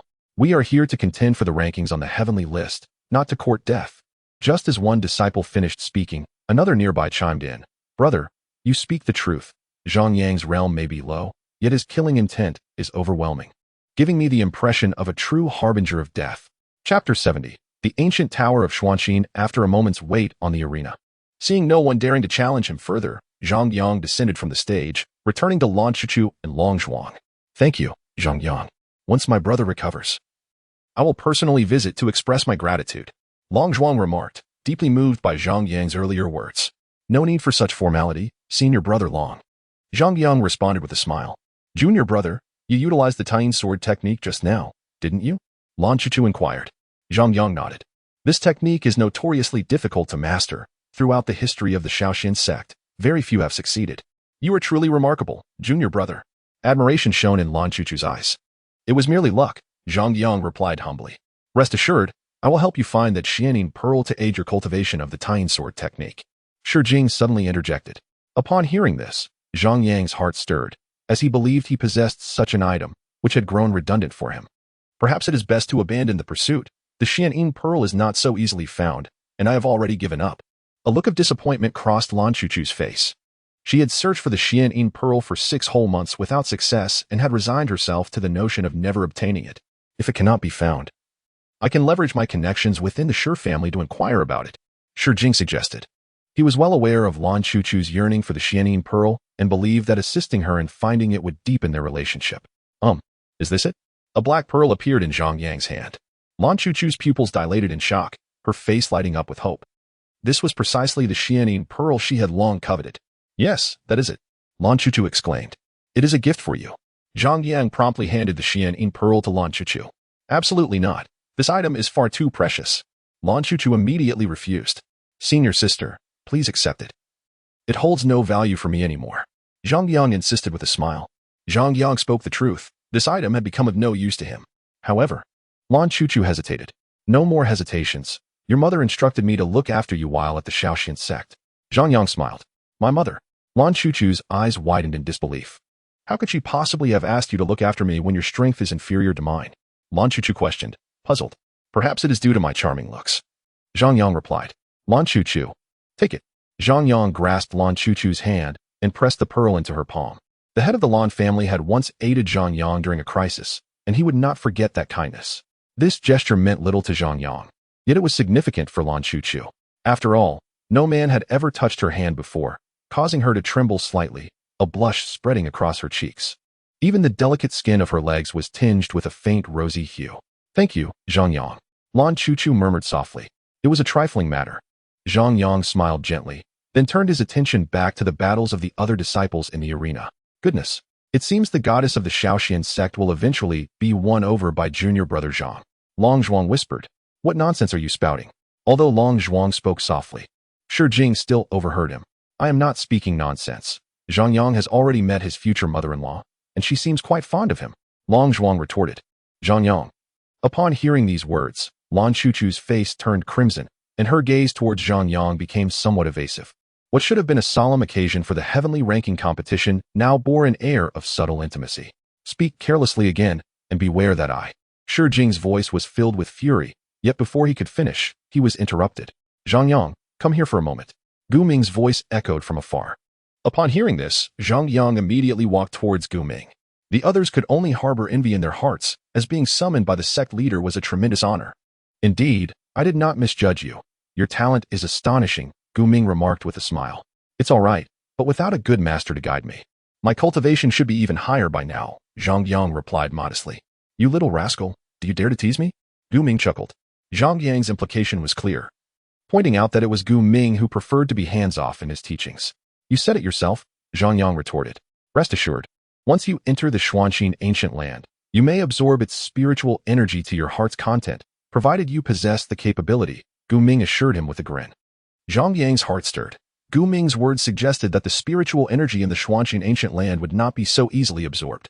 You just killed members of the Xiong and Huang families. Have you thought about how to deal with the repercussions? Gu Ming suddenly inquired. Isn't that your responsibility, master? Zhang Yang replied. Gu Ming laughed heartily. If I were to personally oversee your Zhang family, nothing would happen to you. However, as the sect leader, I have numerous responsibilities. Zhang Yang furrowed his brow slightly and asked, Master, do you mean? I will dispatch several powerful elders to protect your Zhang family, which should ensure its temporary safety. However, if those two families truly decide to go all out against you, your Zhang family will be in grave danger, Gu Ming warned.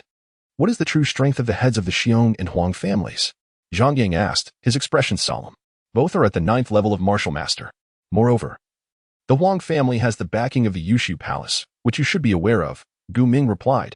You must hasten your cultivation, as we are outnumbered. And my energy is limited, he added with a serious tone. Zhang Yang nodded in agreement. As time progressed, the heavenly ranking competition continued unabated, growing increasingly intense. Yet, no one else emerged who could defeat opponents 3 levels higher like Zhang Yang. Half a day later, the competition concluded. And Zhang Yang's name finally rested at the 10th position on the heavenly ranking, while Lan Chuchu had defeated the 9th-ranked participant, placing her above him. Ultimately, only the 9th and 10th positions on the ranking had changed, indicating the remarkable caliber of the competitors on the list. Zhang Yang gazed at his name, shimmering with golden light on the monument, yet felt no joy, for far greater challenges awaited him. Now that the heavenly ranking competition has concluded, the top 10 disciples shall follow me, Gu Ming announced before turning to depart. Junior brother, it's time to go, Lan Chuchu's voice rang out. All right, Zhang Yang finally snapped out of his daze and joined the group. Shortly after Zhang Yang and the others left, within just an hour, the entire sect was abuzz with the name Zhang Yang. Everyone hailed him as a prodigious talent. Even some elders were immensely excited, having nearly lost faith in this grand competition, only to be revitalized by the emergence of such a gifted disciple. They believed that perhaps there was still a chance in this competition. The group soon followed Guming to the innermost part of the sect, where they beheld a row of statues, each representing the past leaders of the Shaoxin sect. With deep respect, the disciples first bowed to the statues. And then Guming waved his hand, conjuring a spatial vortex before them. "Let us proceed," Guming instructed, stepping into the vortex first, with everyone following closely behind. Upon emerging from the vortex, they found themselves enveloped in an atmosphere rich in spiritual energy, so potent that it dampened their clothing. The concentration of spiritual energy here was at least 10 times that of the outside world. A disciple could not help but exclaim, his face filled with astonishment. Continuing onward with Guming, they soon arrived before an ancient tower radiating with multicolored light. The density of spiritual energy surrounding the ancient tower was noticeably higher than at the entrance. Zhang Yang was taken aback, realizing that if he were to cultivate here, his progress would be at least 10 times faster than outside. This ancient tower, known as the Xuanqin Ancient Tower, was formed from a segment of a dragon vein and had been nurturing its energy for millennia. Guming's serious voice broke the silence. "You may choose to cultivate outside or within the tower. However, I must warn you that while the spiritual energy is more concentrated inside, it may not be as easy to cultivate as you imagine." Intrigued by Guming's words, the disciples grew even more interested in the Xuanqin Ancient Tower. Just then, several lists appeared in Guming's hand, which he distributed to each of them. The 4-sect grand competition begins in a month. This list contains the rankings of the top disciples from the other 3 sections. "You may take a look," Guming instructed. Zhang Yang glanced at the list, and his eyes were immediately drawn to the top 4 disciples. Yushu Palace, Lung Lingjia, Martial Master 9th level. Baiwa Valley, Yin Susu, Martial Master 9th level. Qisha Sect, Feng Luo, Martial Master 9th level. Shaoxin Sect, Shijing, Martial Master 8th level. Upon seeing the list, the disciples' faces were filled with concern. There were only 10 names on this list, and Shaoxin Sect had but one representative, Shijing. The disparity was overwhelming. How could they compete? Someone despaired. "This is precisely why I brought you all to the Xuanqin Ancient Land. Here, if you immerse yourselves in your cultivation, you will surely break through your current levels. However, you must act swiftly, for the Xuanqin Ancient Land only remains open for about 7 days, Guming advised. This time, Guming was truly going all out for the 4-sect grand competition. Hearing Guming's words, the disciples did not hesitate, each choosing to enter the ancient tower for cultivation. Since seeing the list, each disciple felt a sense of urgency fill their hearts. Just as Zhang Yang was about to step into the ancient tower, Guming called out to him. "This 4-sect grand competition relies on you," Guming said. "Isn't Shijing also participating? I believe he will have no problem breaking through to the 9th level of Martial Master in 7 days, Zhang Yang replied. "Just him alone may not suffice. Our sect has been weak for too long, and our overall strength pales in comparison to the other 3 sects," Guming said with a bitter smile. Zhang Yang understood Guming's meaning. Apart from Shijing, everyone else in Shaoxin sect was merely at the 7th level of Martial Master. Even if they managed to break through to the 8th level within the Xuanqin Ancient Land, they would still be unable to match those who had long since reached that level. There was a significant gap between the freshly advanced and those who had mastered their levels. "Rest assured, Master." "Oh, by the way, Master, are you certain we can absorb freely?" Zhang Yang asked for confirmation. "Absolutely," Guming replied, somewhat amused, thinking to himself how much could one person absorb. Not to mention that the spiritual energy within the tower was not so easily obtainable. Reassured by Guming's guarantee, Zhang Yang entered the ancient tower. As for the 4-sect grand competition, even without Guming's urging, he would give his all, for Guming had shown immense kindness to his Zhang family. Had it not been for Guming's intervention, his family would have perished. Watching Zhang Yang disappear into the ancient tower, Guming sighed inwardly. "Zhang Yang, it is not my intention to burden you, but Shaoxin sect has truly reached a critical juncture. We must rely on your ability to challenge those above your level." Inside the ancient tower, the moment Zhang Yang entered, he found himself enveloped in a mist. This mist was nothing but condensed spiritual energy. What a splendid place for cultivation.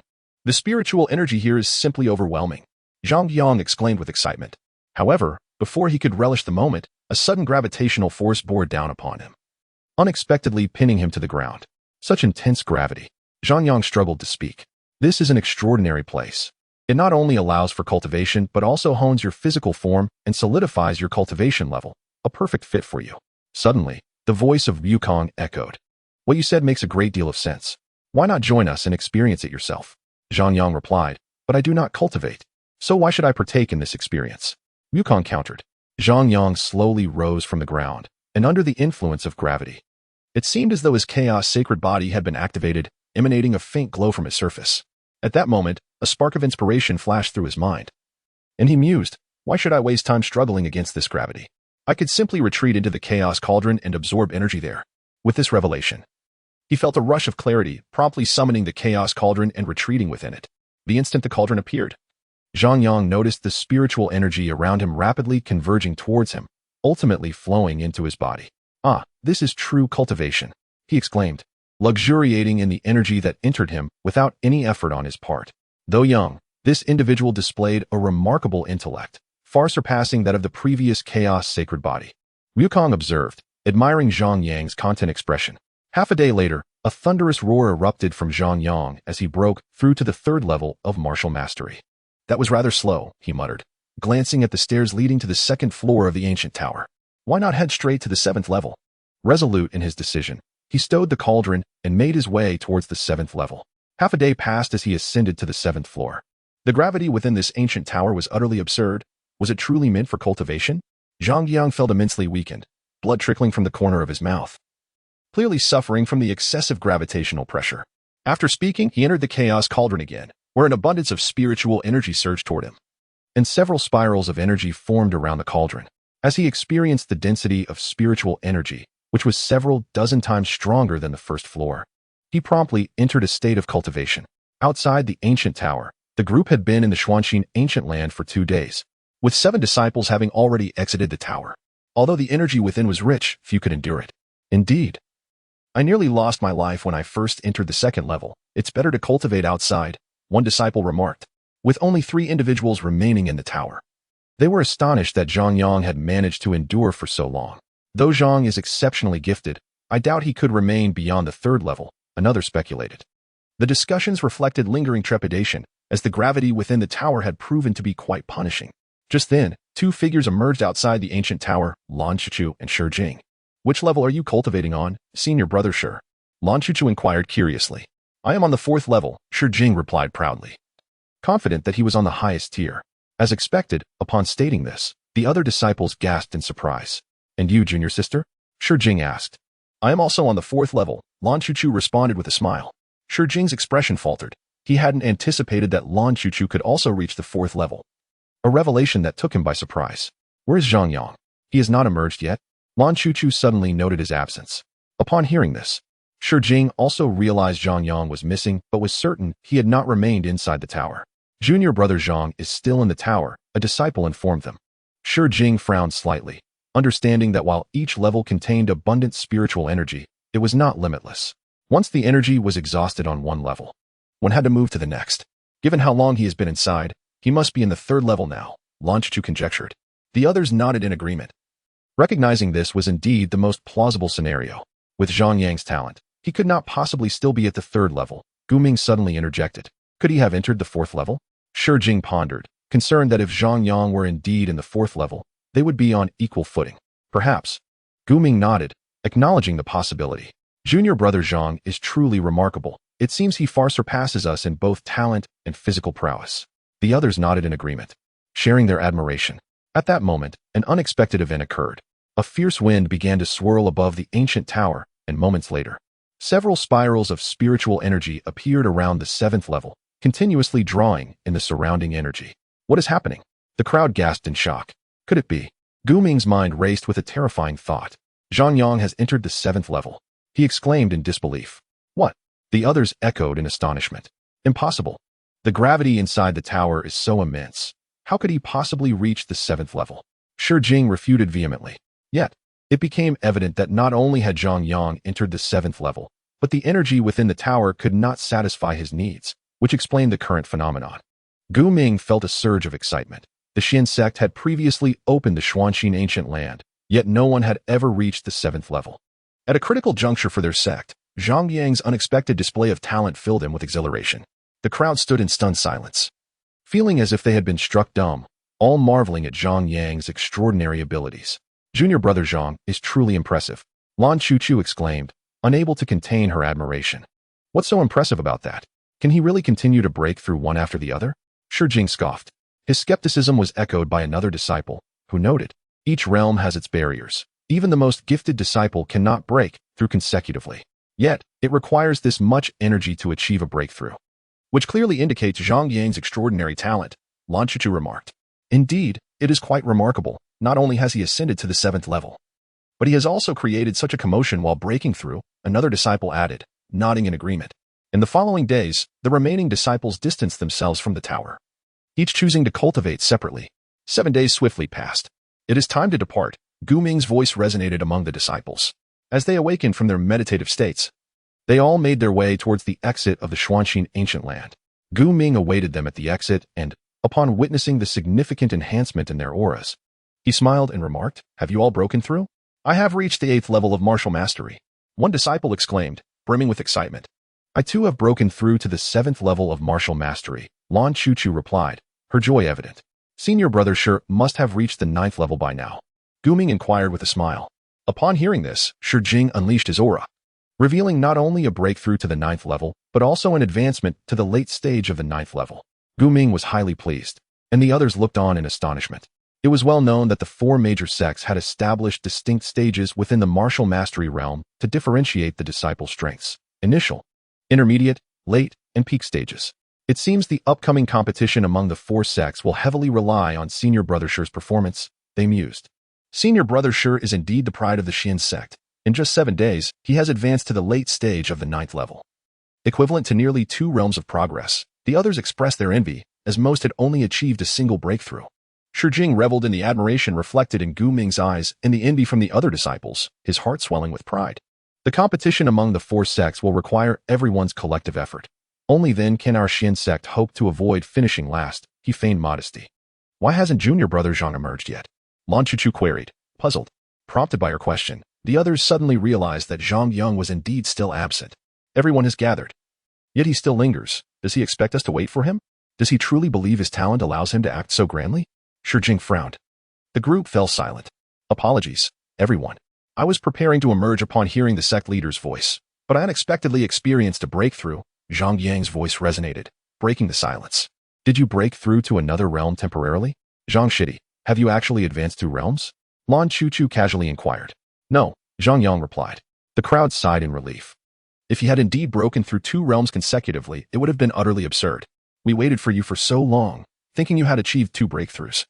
But it turns out you only advanced 1 realm, Jing scoffed.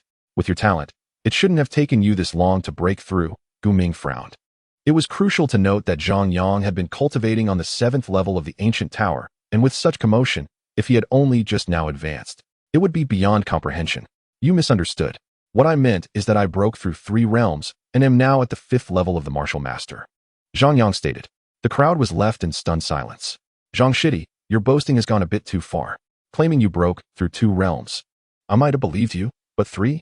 That's pushing it, one disciple remarked skeptically. Then why don't you release your aura for us to see? Jing mocked. In his eyes, Zhang Yang was clearly delusional. Zhang Yang, you're just fabricating this, Jing retorted scornfully. Believe it or not, it doesn't concern me. Zhang Yang replied indifferently. You. Jing was furious, wishing he could crush Zhang Yang, but had yet to find the opportunity. Zhang Yang, just show us, Gu Ming urged. Genuinely curious. If Zhang Yang had truly advanced 3 realms, it would be a tremendous boon for the Shaoxian sect. Upon hearing his master say so, Zhang Yang felt compelled to comply and released his aura. Boom. The aura of a 5th level martial master erupted from Zhang Yang, sending a wave of energy sweeping outward, causing the garments of those present to flutter. Unbelievable. He really has broken through 3 realms. Is this world turned upside down, allowing such casual breaches of boundary? Did you not notice that Zhang Shidi's aura is far stronger than that of an ordinary 5th level martial master? The crowd was truly dumbfounded. In just 7 days, Zhang Yang had consecutively broken through 3 realms, shattering their perceptions of cultivation. This is impossible. Even Jing, who prided himself on his exceptional talent, was left bewildered. All right, haha. Gu Ming was exceedingly delighted. Until they left the Xuanxin secret realm, the astonishment on their faces had yet to fully dissipate. Zhang Yang had left them utterly shocked. Quit daydreaming, Gu Ming reminded them, pulling them from their stupor. Zhang Shidi's speed of advancement is a bit embarrassing for us. One disciple covered his face and lamented. You all have also made breakthroughs. We have half a month left, and I will take you to the trial tower next. Although this place 1T increase your cultivation, it will sharpen your skills, which will be highly beneficial, Gu Ming explained. It seemed their master was investing considerable effort. The points required for the trial tower were exorbitant, and Zhang Yang had never been there before. Soon, the group followed Gu Ming to the entrance of the trial tower, which comprised 10 levels. Go on in, Gu Ming instructed. Upon entering the trial tower, an identical figure swiftly materialized before Zhang Yang. Astonishingly, it matched his realm as well. This figure even shares my realm. Zhang Yang was taken aback. Before he could ponder further, the figure lunged at him with a sword. Swish! Zhang Yang reacted swiftly, countering with a sword strike that felled the opponent. That was a bit weak, Zhang Yang muttered. He quickly ascended to the second level, where another identical figure awaited him. As soon as he appeared, the figure charged at him. Swish! Zhang Yang effortlessly dispatched this opponent as well. In the following moments, Zhang Yang dispatched each foe with a single strike, swiftly reaching the 6th level. That one has a 2-realm advantage and has comprehended sword intent. Zhang Yang exclaimed in surprise. However, even this opponent was no match for Zhang Yang, who dispatched him with a single strike. Still too weak. This is hardly a challenge. Zhang Yang shook his head. Before long, he arrived at the 10th level of the trial tower. As he materialized, the figure before him charged. How swift! Zhang Yang's expression changed. This figure was faster than he was. Clang! Zhang Yang quickly retaliated but was sent flying by the opponent's sword strike. Damn, that's powerful! Zhang Yang cursed. Before he could finish his thought, the figure lunged at him again with another strike. Zhang Yang dodged by rolling away and engaged the figure in combat. This one has 3 realms on me, Zhang Yang thought as he slashed, only to be repelled once more. Damn it, this sword intent comprehension has reached the 3rd level, surpassing even mine. Zhang Yang grumbled. Zhang Yang had breezed through the first 9 levels, each opponent falling to his sword with ease. Little did he know, the 10th level would subject him to relentless trials. Clang, clang, clang. Zhang Yang and the figure clashed continuously, his wounds multiplying as blood flowed from his body. Remarkably, despite being at a severe disadvantage, Zhang Yang persevered, rising each time to continue fighting. 6 days later, Zhang Yang was still battling the figure, but the tides had turned. No longer was the figure suppressing him. Now, Zhang Yang was the one gaining the upper hand. Swish! Seizing an opportunity, Zhang Yang unleashed a swift strike, finally severing the figure's head. Phew! Phew! I almost met my end. Zhang Yang gasped, this battle being the most arduous he had faced since his arrival. He had narrowly escaped death on several occasions. Yet, he felt grateful to the figure. Without this challenge, he would not have advanced his sword intent to the 3rd level so swiftly, and his realm had solidified as well. I should exit now, Zhang Yang declared, vanishing from the trial tower. As Zhang Yang reappeared, Lan Chu and Gu Ming, who had been waiting outside, were momentarily taken aback. Pervert! Lan Chu's cheeks flushed suddenly, and she quickly covered her eyes and turned away. Pervert? Zhang Yang was bewildered. However, upon noticing his tattered clothing, his face also reddened, and he hastily covered his lower half. With 2/3 of his attire missing and the remainder barely hanging on, it was nearly indecent. What kind of state is this? Hurry and change your clothes. Gu Ming scolded. I don't have any on me, Zhang Yang replied awkwardly. Gu Ming was speechless and tossed a set of disciple robes to Zhang Yang, who quickly changed. Why did you come out so soon, looking like this? Gu Ming questioned. Zhang Yang had been inside for approximately 7 days, and he estimated he had only reached the mid-level of the trial tower. Upon hearing Gu Ming's question, Lan Chu peeked through her fingers to see Zhang Yang had dressed, her face turning even redder as she exclaimed, You scoundrel! I didn't do it on purpose. Besides, you've seen everything. That has quite an advantage for you, Zhang Yang retorted. You rascal. Lan Chu's face burned. Kid, that is a bit excessive. Since you've been seen by Chu, you should take responsibility. You two might as well become partners, Gu Ming chuckled, his concern for his disciples evident. Zhang Yang and Lan Chu were both stunned into silence. My master seems rather unorthodox, Zhang Yang mused. Master, what are you talking about? Lan Chu protested, her cheeks aflame. Gu Ming burst into laughter. By the way, why did you come out so soon? I cleared it, Zhang Yang replied. Cleared it? You mean to say you completed the trial tower in 7 days? Gu Ming asked. Pretty much. But I reached the 10th level on the first day and was stuck there for 7 days. I must say, that opponent on the 10th level was exceedingly formidable. Zhang Yang, still haunted by the memories, muttered to himself, so it is like this. Gu Ming and Lan Chu wore expressions of numbness on their faces. Zhang Yang's eccentricities had astonished them too many times. They had finally become desensitized. In the following days, the other disciples gradually emerged from the tower. aside from Zhang Yang. The one who performed best was Shi Jing, who took half a month to reach the 10th level. However, he was instantly defeated upon entering the 10th level. Nonetheless, this achievement was remarkable, placing him among the elite in the history of the Shaoxian sect. Upon his exit, Shi Jing was quite pleased. Having learned that Zhang Yang had exited much earlier, leading him to conclude that Zhang Yang's performance in the trial tower could not surpass his own. Gu Ming and Lan Chuchu, realizing this, chose not to dampen his spirits. The location of the four sects grand tournament was in the Imperial City, which was quite distant from their current position, necessitating an immediate departure. After Gu Ming spoke, the Shaoxian sect's airship descended directly. Chapter 74. Arrival at the Imperial City. The airship swiftly traversed the skies, and Zhang Yang approached Gu Ming. Master, do you know what the requirements are to join the Taishian sect? Zhang Yang inquired. Taishian sect? Gu Ming pondered for a moment and replied. I'm not quite sure about that. Zhang Yang was not surprised by this answer. However, if you wish to join the Taishian sect in the future, your only pathway is to achieve commendable results in the four sects grand tournament. Otherwise, there is no hope, Gu Ming explained. Why is that? Zhang Yang's interest was piqued. According to the information I previously obtained, the disciples who rank high in this four sects grand tournament will represent the great Xia dynasty in the WAN Xiao War. And this WAN Xiao War serves as the optimal stage for showcasing your talents. Only by performing excellently can you attract the attention of the great powers in the eastern region, thereby gaining the opportunity to connect with the central region, Gu Ming elucidated. WAN Xiao War. The name alone sounds extraordinary. What is the WAN Xiao War? Zhang Yang asked, perplexed. You do not need to know about that for now. If you perform well in the four sects grand tournament, I believe someone will explain it to you. Just remember, you must seize this opportunity in the tournament. Gu Ming advised. Zhang Yang nodded earnestly.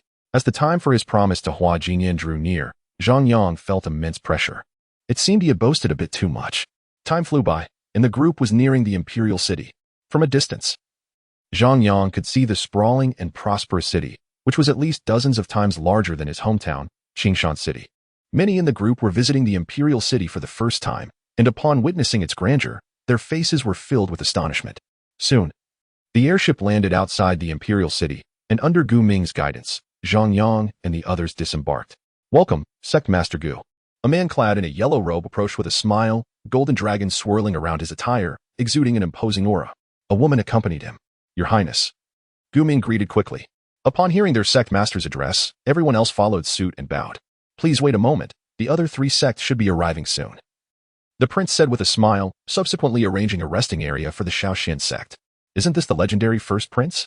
Shi Jing's expression turned grave as he sensed the dangerous aura emanating from the prince. He was none other than the first prince of the great Xia dynasty. Known as Xia Luo, with his cousin, Xia Ji, by his side, who was also a talent not to be underestimated. The first pride of the great Xia dynasty. The crowd gasped in awe. Such a title was undeniably magnificent. Interesting, Zhang Yang murmured while stroking his chin. At that moment, another airship landed, and members of the Seven Fiends sect stepped out. Upon seeing them, Prince Xia Luo went to greet them. The people from the Seven Fiends sect have arrived, and at the forefront should be their leader, Zhang Xiao. Who is that young man in black? You don't know? He is Feng Luo, the foremost talent of the Seven Fiends sect, hailed as a once-in-a-century genius. As the members of the Seven Fiends sect arrived, the onlookers began to chatter excitedly. Prince Xia Luo also arranged a resting area for the Seven Fiends sect, coincidentally placing it right next to the Shaoxian sect's area. Once the members of the Seven Fiends sect settled in, the atmosphere grew tense, as the relationship between the Seven Fiends sect and the Shaoxian sect had always been strained. Sect Master Gu, you must cherish this last opportunity to participate in the four sects grand tournament. There may not be another. Zhang Xiao remarked with a smile that did not reach his eyes as he greeted Gu Ming. That does not require your concern, Gu Ming replied coolly. Oh, why does your Shaoxian sect still have a martial artist at the 5th level? He can't possibly be here for the four sects grand tournament, can he? A disciple from the Seven Fiends sect feigned surprise. Upon hearing this, all members of the Seven Fiends sect turned to look at Zhang Yang, followed by mocking laughter. The remark was intentional. Everyone knew that any disciple present was certainly participating in the tournament. This bastard! The disciples of the Shaoxian sect were filled with rage. It seemed that the only way for the Shaoxian sect to survive the four sects grand tournament was to defeat Shi Jing. Feng Luo spoke indifferently, his disdain unmistakable. Shi Jing's expression darkened, but he remained silent. Don't go too far. Lan Chuchu retorted angrily. Oh, this girl is quite attractive. Those long legs of hers are particularly appealing. I've made my decision. You will be my woman from now on. Feng Luo's attention shifted to Lan Chuchu, his eyes widening at the sight of her legs. Humiliated by Feng Luo's advances, Lan Chuchu's face turned ashen. The others from the Shaoxian sect looked to Shi Jing, hoping he would retaliate. But the reality was that he chose silence. The atmosphere grew heavy as everyone realized that, in terms of momentum, the Shaoxian sect had already lost. Just as despair began to set in, Zhang Yang's voice suddenly broke through. "You are so ugly that my senior sister would never like you," Zhang Yang stated flatly. "What did you say?" Feng Luo's anger flared, his eyes burning with fury as he glared at Zhang Yang. "Is your hearing impaired?" Zhang Yang retorted. "Say that again if you dare," Feng Luo threatened, his murderous intent palpable as he lunged at Zhang Yang. "I am Mud Daddy," Zhang Yang declared. The crowd gasped at his unexpected retort, especially the Shaoxian sect members, who struggled to stifle their laughter, never expecting Zhang Yang to be so sharp-tongued. "I will kill you." Feng Luo was enraged, completely losing his composure. However, just as he was about to strike, the authoritative voice of Prince Xiaoluo echoed. "This is the Imperial City. If you dare to act here, you will die." Hearing this, Feng Luo immediately calmed down, his eyes fixated on Zhang Yang, filled with a desire for vengeance.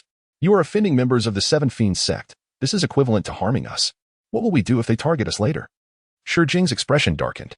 Before Zhang Yang could respond, Lan Chuchu's displeased voice rang out. "We have already been trampled upon, as the foremost disciple of the Shaoxian sect. You remain silent at such a crucial moment. Are you even a man?" Lan Chuchu exclaimed angrily. Shi Jing was about to retort, but swallowed his words upon meeting the unfriendly gazes of the other Shaoxian sect disciples. His resentment toward Zhang Yang deepened. Zhang Yang, observing Shi Jing's somber expression, shook his head and declared, "A true man, traversing the world, ought to confront challenges head-on. If one lacks the spirit, what distinguishes them from the dregs of society? To deal with the Seven Fiends sect, I alone am sufficient." Zhang Yang's resolute voice resonated within the hearts of every disciple of the Shaoxian sect. Chapter 75. The four sects gather. The relationship between the Shaoxian sect and the Seven Fiends sect reached a freezing point, and at that moment, another airship landed, with members of the 100 Flowers Valley disembarking. "Please, Sect Master Hua," Prince Xiaoluo warmly welcomed the members of 100 Flowers Valley to the resting area.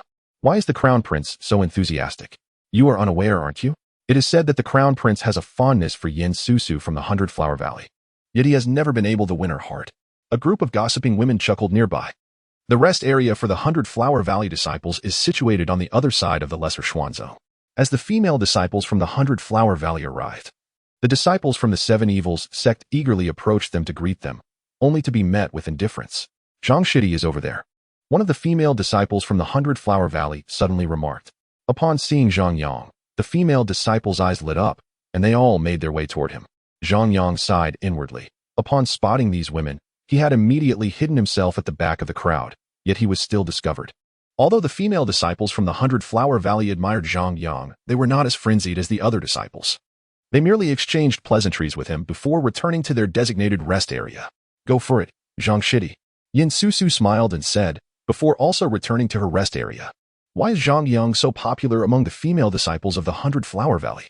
Some onlookers exclaimed in astonishment, completely baffled.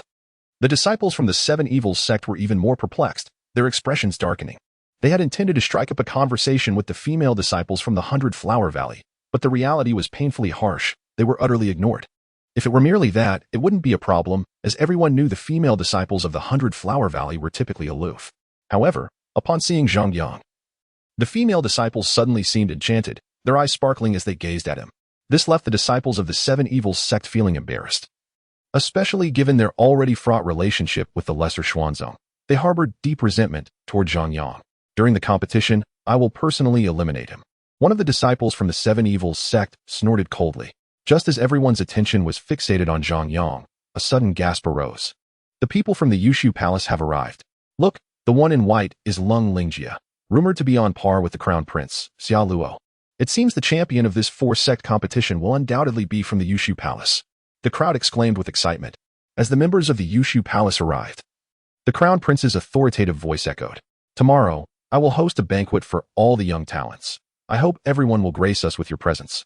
Crown Prince Xiaoluo declared. "Naturally, we shall attend the Crown Prince's banquet," Lung Lingjia replied with a smile, and the others nodded in agreement. "Now, I will lead everyone to your respective residences for a brief rest, as the competition will commence in 3 days," the Crown Prince added with a smile. Guiding everyone into the Imperial City, Considering the upcoming competition among the four major sects, the Crown Prince deliberately situated the disciples' lodgings far apart in the four corners of the Imperial City. Under the guidance of a guard, Zhang Yang and the others headed eastward. It was understandable that the Crown Prince personally escorted the 100-Flower Valley to their lodging, given his affection for Yin Susu. But why did Xiaji personally lead the way for the Yushu Palace? One disciple wondered. Among the four major sects, only they and the Seven Evils sect were escorted by guards, indicating a significant disparity in treatment. I heard that Xiaji has long harbored feelings for Lang Lingjie. Perhaps that is the reason, Lan Chuchu remarked. The others finally understood. The lesser Xuanzong members soon arrived at a secluded villa in the Imperial City, which, while somewhat remote, was also quite tranquil. What a grand villa. It is larger than my entire family estate. One disciple marveled. Everyone, please rest here for the next few days, the guard said with a smile before leaving. The disciples entered the villa, each selecting a room to rest in. As evening fell, they gathered in the courtyard of the villa for dinner. The meal was provided by the royal family and was exquisite, featuring many ingredients Zhang Yang had never seen before, leaving him utterly delighted. Tomorrow evening, you will be attending the Crown Prince's banquet, so don't forget to prepare some gifts, Gu Ming reminded. The others nodded in agreement. Shitty. Let us go buy gifts together tomorrow. We can also explore the Imperial City, Lan Chuchu said excitedly, as it was her first time in the Imperial City. Aye. Zhang Yang was about to respond. All right, then consider it a promise, Lan Chuchu interjected with a smile. Zhang Yang.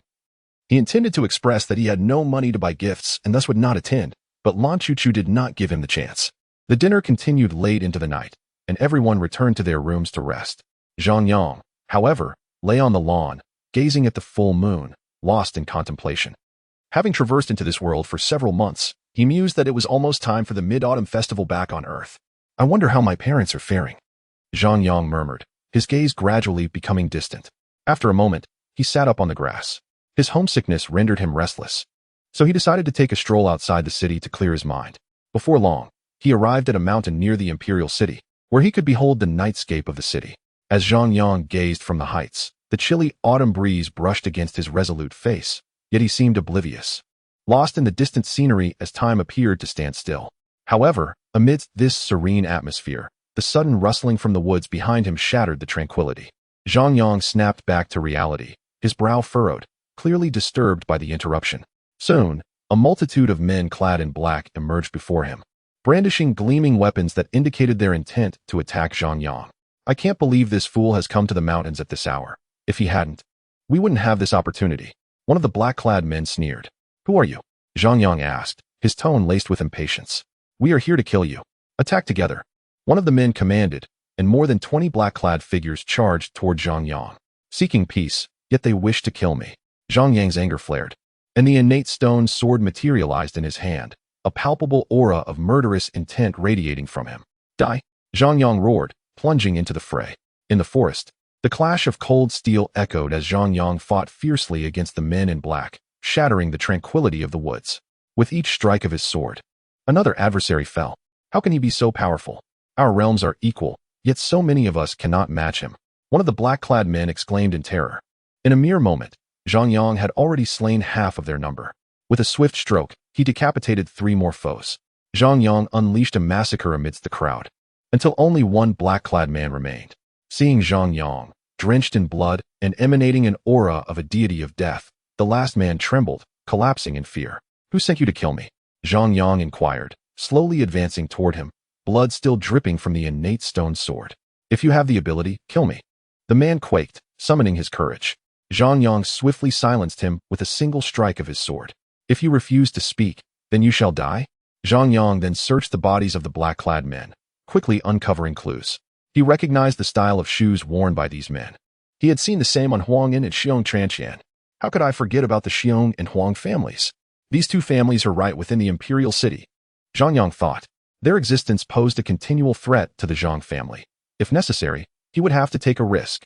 A glint of cold determination flashed in his eyes as he turned to leave, returning to the lesser Xuanzong villa. In the Huang family hall, 2 middle-aged men sat comfortably, their expressions relaxed as though anticipating good news. These two were Xiong Batian, the head of the Xiong family, and Huang Dia, the head of the Huang family. This time, the two families have joined forces, sending only their finest warriors. I believe that Zhang Yang will be unable to escape this time. Xiong Batian laughed heartily. I never anticipated that Zhang Yang would wander into the mountains late at night. Such a golden opportunity. I certainly shall not let it slip by. Huang Duya chuckled as well. After arriving in the Imperial City, he had dispatched men to keep a constant watch on the residents of Xiaoxuanzong, hoping to find a chance to eliminate Zhang Yang. Little did he know that this unintentional act would present him with a once-in-a-lifetime opportunity. Suddenly, a guard burst into the hall, exclaiming, "Master, it's bad." "What do you mean by bad? Explain yourself." Huang Duya frowned. "Not a single one of our men sent to kill Zhang Yang has returned," the guard reported. "And Zhang Yang?" Xiong Batian inquired. "We did not see him," the guard replied. A sense of foreboding washed over Huang Do, and he quickly made his way to the mountains with Xiong Batian. Upon entering the mountains, they were immediately struck by a strong stench of blood, and soon they came across a scene strewn with corpses. Both Huang Dia and Xiong Batian furrowed their brows, for there was no sign of Zhang Yang among the bodies. "It seems Zhang Yang must have returned. We just don't know if he discovered the identity of these assassins," Xiong Batian expressed his concern. "Zhang Yang is here to participate in the grand competition of the four sects. If he uncovers this matter and informs the royal family, it would spell disaster for both our clans." "Do not worry," Huang Duya reassured. "All these men have changed their clothes. He cannot possibly know it was us. We must return and discuss this matter further." Huang Duya's face bore a cold smile. Xiong Baishan's heart settled. He was well aware of the Huang family's background, which brought him some comfort. The following day at noon, Zhang Yang struggled against his captor, yet to no avail, as Lan Chuchu stubbornly dragged him to the most bustling street in the Imperial City. The central district of the Imperial City was the most prosperous area, filled with the sounds of vendors calling out their wares, creating a vibrant atmosphere. Upon arriving, Lan Chuchu became exceedingly excited, flitting from one site to another like a lively sprite. However, Zhang Yang bore the brunt of her enthusiasm. They had agreed to purchase gifts and leave. Yet as evening approached, Lan Chuchu remained tireless, zealously shopping. Zhang Yang found himself laden with more and more items, nearly unable to bear their weight. "Sister, have you bought your gift yet?" Zhang Yang reminded her. "Oh no, I forgot," Lan Chuchu suddenly realized.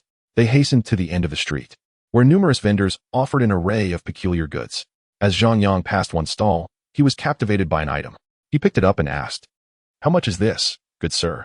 The vendor replied, "Ah, your taste is exquisite. This is made from black silk, providing warmth in winter and coolness in summer, and it enhances the appearance of the legs." "Is this worn on the legs?" Zhang Yang asked in surprise. The vendor nodded. "Goodness, this is indeed high-quality black silk." Zhang Yang had not expected to find such an item here. He promptly purchased it with the money he had taken from the assassins. Soon, Lan Chuchu also finished her shopping, and they returned to the Xiaoxuanzong residence together. "Sister, this is for you. I believe it will suit you splendidly." Upon their return, Zhang Yang presented the item to Lan Chuchu. Curiously, she opened the packaging to reveal two silk-like pieces resembling black pant legs. "What is this?" Lan Chuchu inquired, puzzled. "The vendor said that wearing this will keep you warm in winter and cool in summer. Why not try it on when you get back? Oh, and remember, it's for your legs. Don't wear it incorrectly," Zhang Yang advised. Lan Chuchu looked bewildered but decided to try it on. After a moment, when the door opened, Zhang Yang's eyes widened in astonishment. "Is it beautiful?" Lan Chuchu twirled around. "Absolutely stunning." Zhang Yang nodded vigorously, with the black silk adorning her. Lan Chuchu appeared even more vibrant. "But why is this black silk so short? It doesn't cover the upper part at all," she wondered aloud. "That section is called the absolute territory," Zhang Yang explained. "What does that mean?" she asked, still puzzled. "Zhang, we must leave. We will be late otherwise," called out other Xiaoxuanzong disciples from outside the residence. "Hurry, sister," Zhang Yang urged as they departed. He certainly could not explain the concept of absolute territory to Lan Chuchu. Soon, they arrived outside the residence, and when Lan Chuchu appeared before everyone, their eyes widened in astonishment, some even experiencing nosebleeds. Shi Jing stared, captivated, with an even deeper longing in his gaze. "Why are you all having nosebleeds?" Lan Chuchu asked in confusion. Nothing. They all quickly shook their heads, wiping their noses clean. Once they composed themselves, they made their way to the Heavenly Palace restaurant, the venue arranged by the Crown Prince for the banquet. Zhang Yang walked at the back of the group when a disciple stealthily approached him and whispered, "That black silk Lan Shimi is wearing, you gifted it to her. Didn't you?" Zhang Yang nodded. "You truly are a remarkable person," the disciple exclaimed. "Thank you for the compliment. But don't get the wrong idea. I bought this for my sister to enhance her beauty and nobility," Zhang Yang replied earnestly. The disciple gave Zhang Yang a knowing look and remarked, "Excellent taste." Chapter 77. The night banquet. Upon arriving at the entrance of the Heavenly Palace restaurant, they were greeted by the sight of 4 golden characters elegantly displayed above the entrance. exuding grandeur. A few elegantly dressed women stood at the entrance, offering smiles and service to the arriving guests. Do you have a reservation, esteemed guests? One woman inquired. Noticing Zhang Yang and the others. We are invited by the Crown Prince, Shi Jing replied. Upon hearing this, the woman's expression subtly changed, and she led Zhang Yang and the others to the rooftop. This is the place, she said before departing. It's open air. A Xiao Xuanzong disciple exclaimed in surprise. The Heavenly Palace restaurant boasts 9 stories, making it one of the tallest buildings in the Imperial City, offering a breathtaking view of the cityscape at night. At last, the members of Xiao Xuanzong have arrived. Crown Prince Xiao War greeted them with a smile.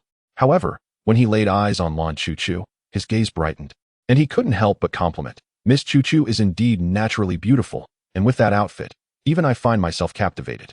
Lan Chuchu smiled gratefully at the Crown Prince's praise, knowing it was merely a jest. Isn't this outfit similar to yesterday's? She wondered, but as she examined her ensemble closely, she noticed the black silk on her legs. Could it be because of this? She couldn't help but glance at Zhang Yang. After exchanging pleasantries with the members of Xiao Xuanzong, Crown Prince Xiao War arranged for everyone to take their seats. After a brief wait, the representatives from the other 3 sects began to arrive, and the rooftop grew lively. Crown Prince Xiao War raised his glass and declared, "Let the banquet officially commence." Seeing this, everyone lifted their glasses, downing their drinks in unison. Your Highness, I have heard that this grand competition pertains to the selection for the 10,000 Nations War. Is this true? Lung Lingjie asked with a smile. Upon hearing his words, everyone turned their attention to the Crown Prince, their curiosity piqued by the rumor. Indeed, there is truth to this matter. Xiao was about to respond when his cousin, Xiaji, interjected immediately. The crowd gasped in excitement, their eyes gleaming with anticipation.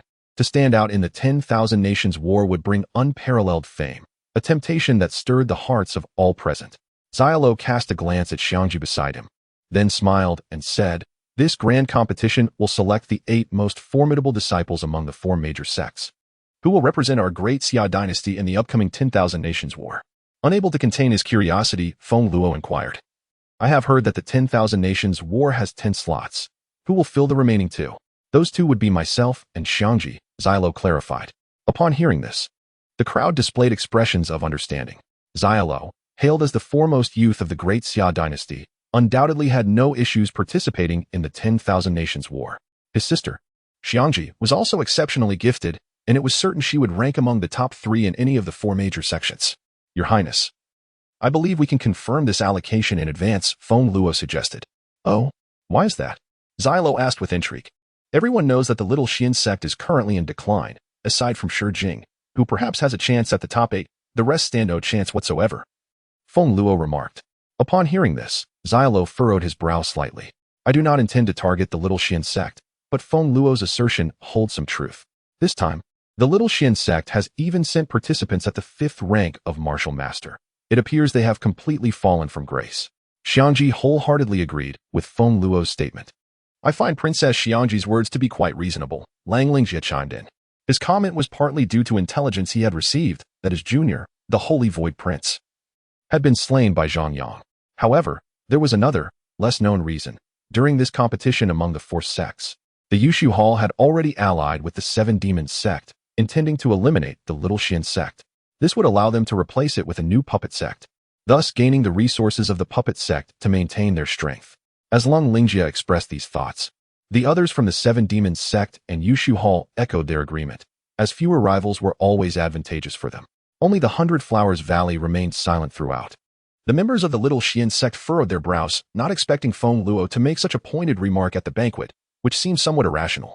One does not understand the depths of decline until one experiences it. It is not merely a matter of words, Zhang Yang's assertive voice rang out. Among all disciples from the 4 major sects, you possess the lowest cultivation. I fail to see how you have the audacity to utter such words. Feng Luo retorted with scorn. Previously, Zhang Yang had embarrassed him outside the city, and he was determined to reclaim his dignity. As for another significant reason, only he and Lung Lingjie were aware of it. What does that have to do with you? Zhang Yang replied coolly. You had best keep your mouth clean. Otherwise, do not blame me for being unkind. Feng Luo shot back angrily. You had better show respect to your father. Otherwise, do not blame me for taking you down during the competition, Zhang Yang countered defiantly. You. Feng Luo nearly lost his temper again, but fortunately, the other disciples from the 7 Demons sect intervened. Is there no one left in the Little Xian sect? How could they send a mere 5th-rank martial master to speak for them? Long Lingjie said coldly, then turned his gaze to Shi Jing. Shi Jing furrowed his brow slightly at this, but remained silent. I believe Zhang Yang is correct. One cannot judge strength solely based on appearances. What if the little Xian sect is actually very powerful? Yin Susu suddenly added. The atmosphere at the banquet grew increasingly chaotic, teetering on the brink of losing control. Observing this, Xylo finally became enraged, as this was his banquet, and these individuals were showing him no respect. Bang! Xylo's murderous aura erupted, and he coldly declared, I host this banquet today. If any of you ruin it, none of you shall leave alive. Upon hearing Xylo's furious voice, the crowd fell silent immediately. Those familiar with the Crown Prince understood that beneath his jovial facade lay a ruthless disposition. He had caused many deaths in the past, and if truly provoked, one could fear that he might act on it. After all, this was the Imperial City, not their sect. Zhang Yang was also somewhat surprised, thinking that this demeanor was more akin to that of a bandit than a prince. Long Lingjie noticed the shift in atmosphere and smiled, saying, Your Highness, please calm your anger. I have prepared a grand gift for you today. With that, he presented a brocade box to the Crown Prince. Seeing this, the Crown Prince snorted lightly, then opened the gift box to reveal a piece of armor. This is a low-grade treasure, the Wind Forest armor. One disciple exclaimed in astonishment. Armor of treasure grade is quite rare. It seems Long Lingjie has genuinely put in effort. Another marveled. Treasure armor, quite ordinary, Xylo remarked, casting a glance before tossing it to his servant. Normally, he would have shown some courtesy towards Long Lingjie, but his anger had yet to subside, and he was disinclined to grant him any favor. Besides, while treasure armor was commendable, it was rather unremarkable for him, given he was the crown prince of the great Xia dynasty, the future successor, who had seen far better treasures. Following that, the attendees presented their prepared gifts to Xylo. Yet he maintained a stoic expression, discarding many gifts after merely a glance. Feng Luo from the Seven Demons Sect gifted a crimson stone. Yin Susu from the 100 Flowers Valley presented a box of Dragon Tiger Spirit Gel. A servant beside Xylo continuously announced the gifts being presented. Only when Yin Susu made her offering did a slight smile appear on Xylo's face. He remained cold towards everyone else, giving no one a pleasant expression. Observing this, the others fell silent, fearing Xylo might erupt once more. Shi Jing from the Little Xian sect offered a vial of white essence too. The servant continued to announce, Since most gifts have been presented, let us proceed with the banquet, Xiangji suggested, hoping to mediate, as she understood Xylo's temperament, knowing his anger would not dissipate easily. Do not rush. It seems someone has yet to present their gift. Feng Luo interjected at an inopportune moment. Who else? Xiangji frowned. Feng Luo's words were clearly stirring up trouble, and even she felt a tinge of anger. Naturally, it is Zhang Yang from the Little Xian sect, Feng Luo said respectfully. Upon hearing this, everyone's gaze turned towards the Little Xian sect. Zhang Yang had yet to present a gift, and the reason was evident. He had not prepared one at all. Junior brother Zhang, you did not forget to buy a gift, did you? The members of the Little Xian sect looked at Zhang Yang. He nodded in response. Everyone's expression shifted, and Lan Chuchu hurriedly handed Zhang Yang a jade pendant, saying, Take this for now. I have nothing else on me. Are you trying to get us killed? Knowing we had to present gifts today, you still deliberately did not buy anything. Shi Jing scolded. Zhang Yang pushed Lan Chuchu's hand away and replied to Shi Jing, I have no money. How could I buy anything? No money? The crowd was taken aback. This simple and straightforward reason was unexpected, leaving even Shi Jing speechless for a moment. Unsure how to retort.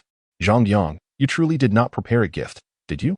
Feng Luo observed Zhang Yang's hesitance and immediately surmised the cause. It seems your Little Xian sect does not regard the Crown Prince at all. We all prepared lavish gifts, yet you came empty-handed. Feng Luo remarked with a hint of sarcasm. The Crown Prince, Xylo, frowned slightly. Feng Luo was constantly stirring trouble at the banquet, and truthfully, if he were not the host, he would have wanted to take action against him. Zhang Yang stood up, saying, Why is your mouth so foul? I genuinely want to slap you. This statement left the audience with a singular impression. Zhang Yang's arrogance was palpable. The Crown Prince was momentarily stunned, as Zhang Yang's words resonated deeply with him. You.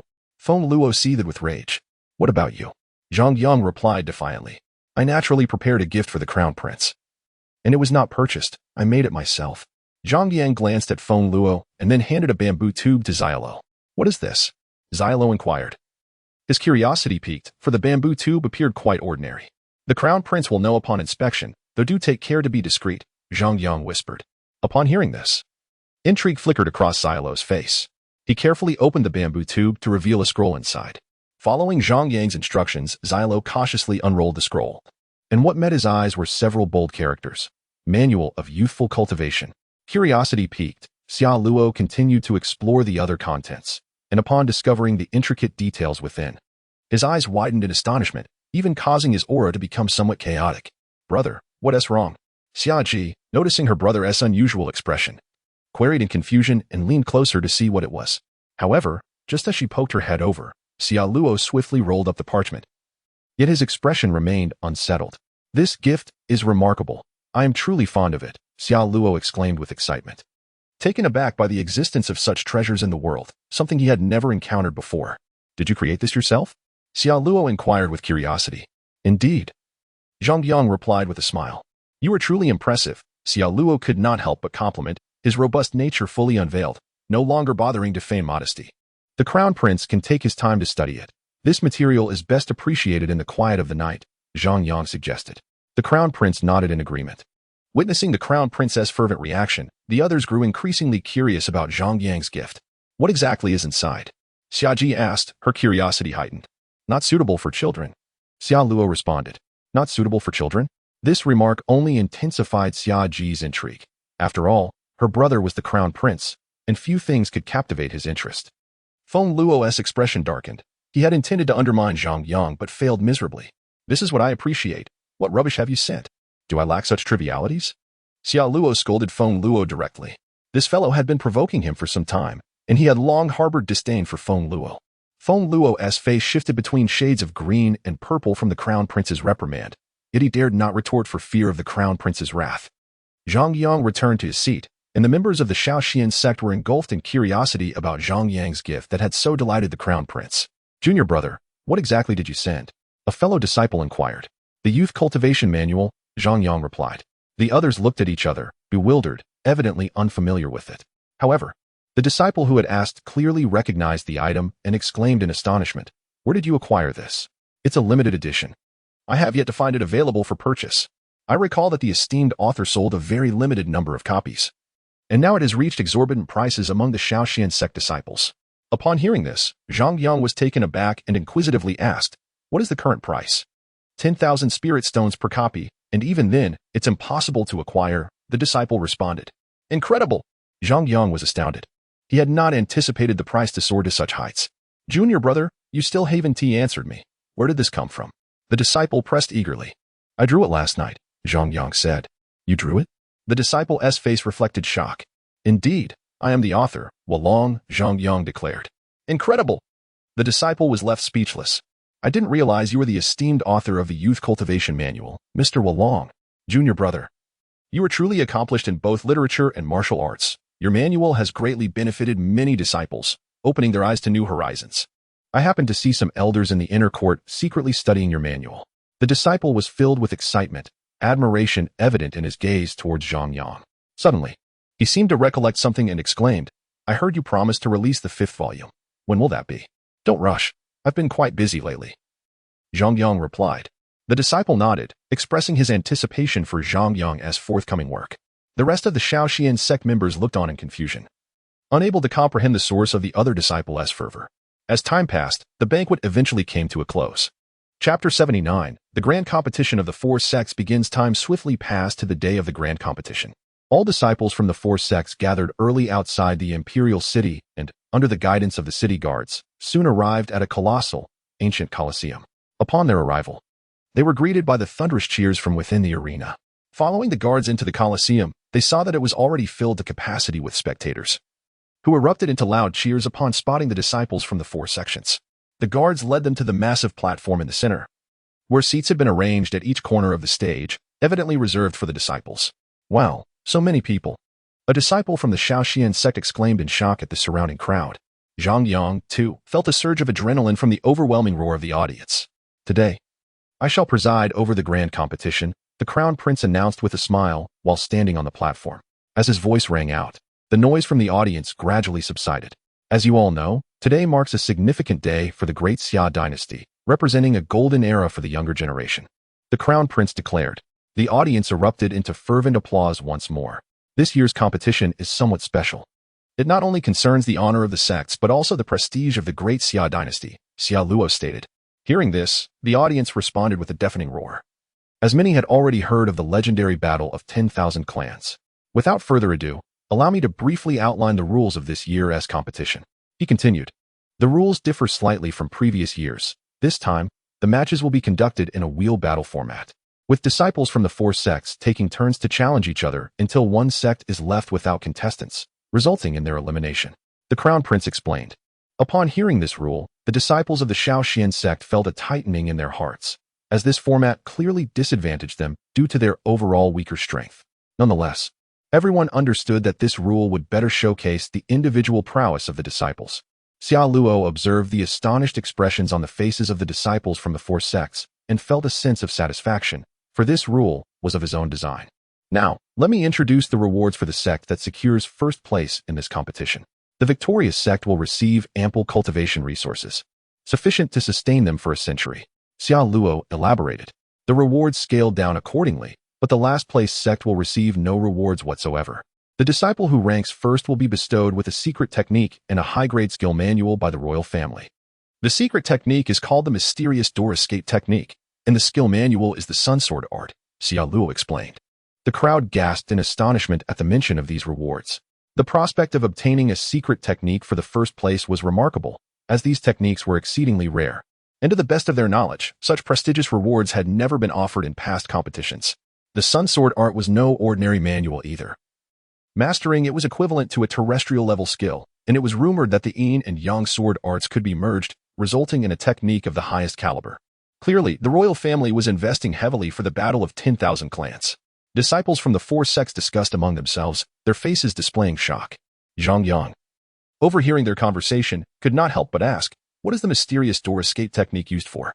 He understood that secret techniques were valuable, but was curious about its specific application. The mysterious door escape technique is a top-tier escape technique. Once deployed, one can instantly flee 100 miles away, serving as a life-saving tool. Mastering this technique is akin to gaining an extra life, Lan Chuchu explained. Upon hearing this, Zhang Yang's heart stirred. The ability to escape 100 miles in an instant was indeed remarkable. You all take a brief rest.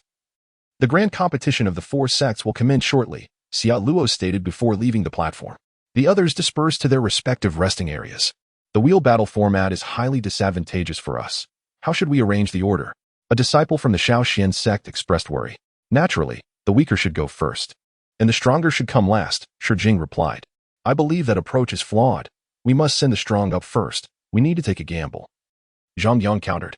Are you suggesting I go first while you go last? Shijing scoffed. Not quite. I'll go second, Zhang Yang clarified. If both of us lose from the very beginning, what should we do then? Shijing remarked. Then we have lost, Zhang Yang replied. The overall strength of the Xiaoxuanzong is inferior to that of the other 3 sects. If the 2 of them are eliminated right away, Xiaoxuanzong would be no different from a defeat. Upon hearing this, Shijing fell into contemplation, realizing that Zhang Yang's plan was indeed feasible. Although he harbored a dislike for Zhang Yang due to Lan Chuchu, the interests of the sect now took precedence, and he would not allow personal grievances to lead to the sect's failure in the grand competition. After all, he had grown up in Xiaoxuanzong and held a special affection for the sect. Let us proceed with this plan, but be sure not to falter at a critical moment, Shijing said gravely. Zhang Yang cast a surprised glance at Shijing, not expecting him to agree. The rest of Xiaoxuanzong had anticipated another quarrel between the 2. But to their astonishment, they set aside their past grievances and began to cooperate. In a private box at the arena, the leaders of the 4 major sects were seated, including an elderly man clad in a yellow robe, the current ruler of the Daxia dynasty, Xiao Wushang. Which sect do you think will claim the first place in this competition? Xiao Wushang inquired with a smile. Naturally, it will be Yushu Palace. They have won many times in succession, Zhang Xiao replied with a grin. The others did not refute this, as Yushu Palace was indeed the strongest among the 4 sections. Which disciple do you favor? Xiao Wushang asked. He initially intended to ask which sect would come in last, but refrained upon considering Xiaoxuanzong's situation. The strongest disciple is undoubtedly Lung Lingjia. Even our Feng Luo is far from his match, Zhang Xiao asserted. Among the younger generation of the Daxia dynasty, perhaps only Crown Prince Xiao Luo can rival him, the leader of Huagu praised. Though Lung Lingjia is quite formidable, let us not elevate him too high. Only through competition can we determine the victor, Yuk Suzi said with a smile. His outward humility belied his true thoughts. He was certain that victory would belong to Yushu Palace. A knock on the door interrupted them, and Xiao Luo entered. Luo, you have arrived. Please Please share your thoughts on who among the younger generation will emerge as the champion of the four sects in this competition, Xiao Wushang asked with a smile. I believe it will be Zhang Yang, Xiao Luo replied. Oh? Pray, elaborate on your reasoning, Xiao Wushang said, intrigued. It is merely a feeling, Xiao Luo answered. The Crown Prince certainly jest. Zhang Yang is but a martial master of the 5th rank. How could he possibly be in contention? Zhang Xiao remarked. Zhang Xiao is correct. Zhang Yang's cultivation is far too low. Once he steps onto the stage, he will undoubtedly be the first to be eliminated, Yuxuzi added.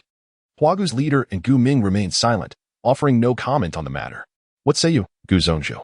Zhang Xiao suddenly turned to Gu Ming. A playful expression on his face. Gu Ming, aware of Zhang Xiao's intent, chuckled and remarked, Are you suggesting that anyone can easily overpower Zhang Yang? Is that not the case? Zhang Xiao scoffed. Shall we place a wager? Gu Ming proposed. What do you have in mind? Zhang Xiao asked. Taken aback by Gu Ming's request. I wager the Xianyang pearl you possess, Gu Ming stated. Agreed, but what stake will you offer? Zhang Xiao inquired. I shall use the black Xian crystal as my wager, Gu Ming declared, producing a black crystal. Then it is settled. Zhang Xiao's eyes gleamed upon seeing the black Xian crystal. It was a premium crystal for crafting treasures, a rarity indeed. The two then entrusted the Xianyang stone and black Xian crystal to Xiao Wushang for safekeeping. As the competition commenced, the leader of Huagu suddenly announced. Everyone turned their gaze to the arena, where Xi Jing had stepped out of the resting area, accompanied by Lung Lingjie from Yushu Palace. Ha ha ha. Zia Xuanzong has dispatched its strongest contender first. It seems Yushu Palace has seen through their strategy, Zhang Xiao laughed. Gu Ming's heart sank at the sight. Xi Jing facing Lang Lingjie was a certain defeat. If Xi Jing were eliminated from the outset, it would be a devastating blow to Zia Xuanzong. Chapter 80. The tragic Xi Jing on the arena, the referee declared, You may concede during the match, but once you do, you must not act again. If you do, the penalty is execution. Do you understand? All disciples of the four sects nodded. In this competition, a victory allows you the choice to continue fighting or take a temporary respite. Is that clear? The referee reiterated. The referee, with a fearsome demeanor and formidable strength, was capable of commanding the attention of the talented disciples present. Satisfied with their understanding, he left the arena. According to the established order, the first match featured Zia Xuanzong against Yushu Palace. Both sects had submitted their list of participants well in advance, and once submitted, these lists could not be altered. Following their prearranged plan, Xi Jing stepped forward first. The other sects, Xichao and Bai Wagu, were momentarily taken aback, not expecting Zia Xuanzong to send its strongest contender into the fray right from the start. However, as Lang Lingjie from Yushu Palace took the stage, the disciples from the other three sects displayed expressions of astonishment. Zia Xuanzong is finished. Yushu Palace has discerned their intentions. Though Xi Jing is strong, he cannot possibly match Lang Lingjie. A female disciple from Bai Wagu remarked. Indeed, they are rather unfortunate. If Xi Jing loses immediately, Zia Xuanzong will stand little chance in this competition, Yin Susu sighed. Ha ha ha. Zia Xuanzong is doomed. Once Xi Jing loses, it is tantamount to their early elimination. Feng Luo laughed heartily, having not anticipated that Zia Xuanzong would send Xi Jing first, especially against Lang Lingjie. It seemed as if fate had conspired against Zia Xuanzong. Within Zia Xuanzong, everyone was enveloped in a profound gloom, the atmosphere weighed down by despair. Is it truly the will of heaven to extinguish Zia Xuanzong? Lan Chuchu murmured, her face etched with hopelessness. All understood the significance of this competition for Zia Xuanzong. Should Xi Jing falter at the outset, their chances would be nearly extinguished.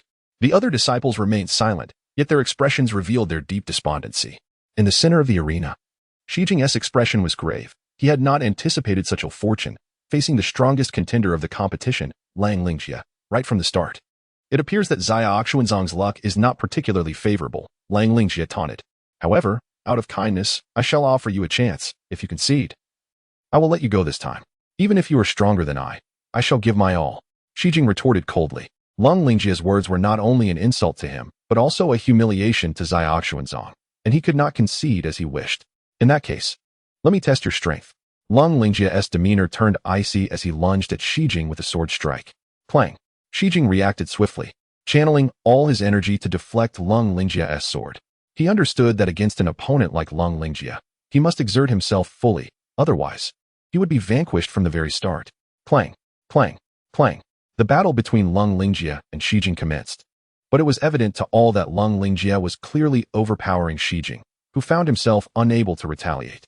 With a sudden surge, Lang Lingjie accelerated his strikes, catching Xi Jing off guard, and pierced his shoulder blade with a single thrust, blood flowing profusely. Will you concede? Lung Lingjie sneered.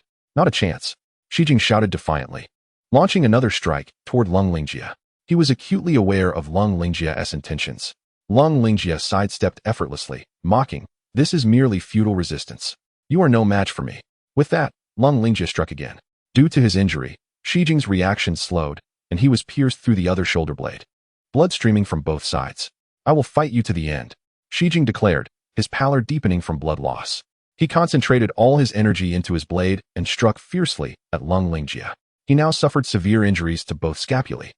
Shijing understood in his heart that this was his final strike. Should he fail, he would lack the strength to continue the battle. The blade-like manifestation of spiritual energy surged towards Lung Lingjie. A cold smile crept across Lung Lingjie's face as he swiftly thrust his sword multiple times, unleashing countless sword shadows that collided violently with the blade manifestation, which was instantly engulfed and reduced to nothingness. The remaining sword shadows descended upon Shijing, who felt as though he were pierced by a myriad of swords, countless wounds appearing on his body as blood flowed profusely, staining the ground beneath him a deep crimson. As he swayed on the arena, he cast a fleeting glance towards the Xiao Xuanzong resting area, the corners of his bloodied mouth twitching slightly, as if to convey that he had given his all. With a thud, Shijing collapsed, blood seeping from beneath him and spreading across the arena's periphery. Lung Lingjie is victorious, the referee declared, rushing onto the stage to examine Shijing's injuries. The members of Xiao Xuanzong hurried to Shijing's side, their eyes filled with bloodshot fury as they glared at Lung Lingjie. The injuries were grave, although his heart and dantian remained intact. They had sustained severe damage and required immediate treatment to preserve his life. The referee assessed the situation before urgently summoning the medical personnel from the tournament to swiftly carry Shijing away for treatment. Will Shijing survive? Lan Chuchu clenched her hands tightly, her expression fraught with worry. His fate is uncertain, the referee remarked. Upon hearing this, the faces of Xiao Xuanzong members darkened significantly. Though they were often critical of Shijing, they understood that he had truly exerted himself, possibly even at the cost of his life for the sake of Xiao Xuanzong. An insignificant insect should simply concede. This is the consequence of ignorance, Lung Lingjie mocked, returning to the Yu Su Palace resting area. Indeed, merely an insect. Foolishly attempting to defeat Lung Lingjie. Such delusions. Feng Luo scorned. With Shijing's defeat, Lung Lingjie believed that Xiao Xuanzong had already lost this tournament, and their plans had come to fruition. As the members of Xiao Xuanzong returned to their resting area, they discovered Zhang Yang seated there, motionless, seemingly as if he had never left. Junior brother Zhang Yu. One Xiao Xuanzong disciple hesitated. It was palpable that, despite Zhang Yang's impassive demeanor, an overwhelming aura of murderous intent enveloped him, sending chills down the spines of those present. Shijing has done his utmost. I shall handle the rest. Zhang Yang's voice resonated. His words carried an enchanting power, compelling the others to nod in agreement involuntarily. Chapter 81. Zhang Yang takes the stage. The competition for Xiao Xuanzong was undeniably tragic, yet the tournament must proceed. Next up was the match between Baiwa Valley and Qixia Sect. To everyone's surprise, Baiwa Valley chose to emulate Xiao Xuanzong and Yu Su Palace by sending out Yin Susu first. In contrast, Qixia Sect adopted a more conservative approach, dispatching a disciple at the 8th level of Martial Master. The outcome was evident.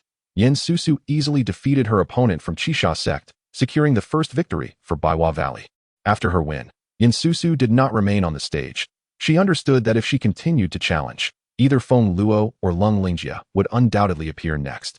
Following the conclusion of the Baiwa Valley versus Qixia Sect match, it was now Xiao Xuanzong's turn to face Qixia Sect. It remained uncertain who Xiao Xuanzong would send forth. Although they had another disciple at the 9th level of Martial Master, it was likely he would be their final contender. Despite having only completed one round of the tournament, Xiao Xuanzong had effectively been eliminated in advance. Female disciples from Baiwa Valley exchanged sympathetic glances for Xiao Xuanzong. The first disciple from Qixia Sect ascended the arena, exuding arrogance as he declared, "Xiao Xuanzong, hurry up and come to the stage, don't dawdle. I will send you packing immediately." With Shijing eliminated, he believed only one individual posed a threat to him, Xiao Xuanzong's final disciple at the 9th level of Martial Master. However, he was confident that this individual would not emerge so soon. All eyes turned to Xiao Xuanzong's resting area, eager to ascertain who would take the stage. At that moment, a youth clad in black robes, wielding a white sword, slowly ascended the arena. It was Zhang Yang. Gasps of astonishment filled the air. No one anticipated that the second contestant would be Zhang Yang, widely regarded as the weakest in this tournament. It seemed Xiao Xuanzong had resigned themselves to defeat in the second round. A disciple from Baihua Valley sighed. Who would have thought it would be this fellow? Given his connection with Feng Luo from Qixia Sect, Feng Luo would likely not let him off easily.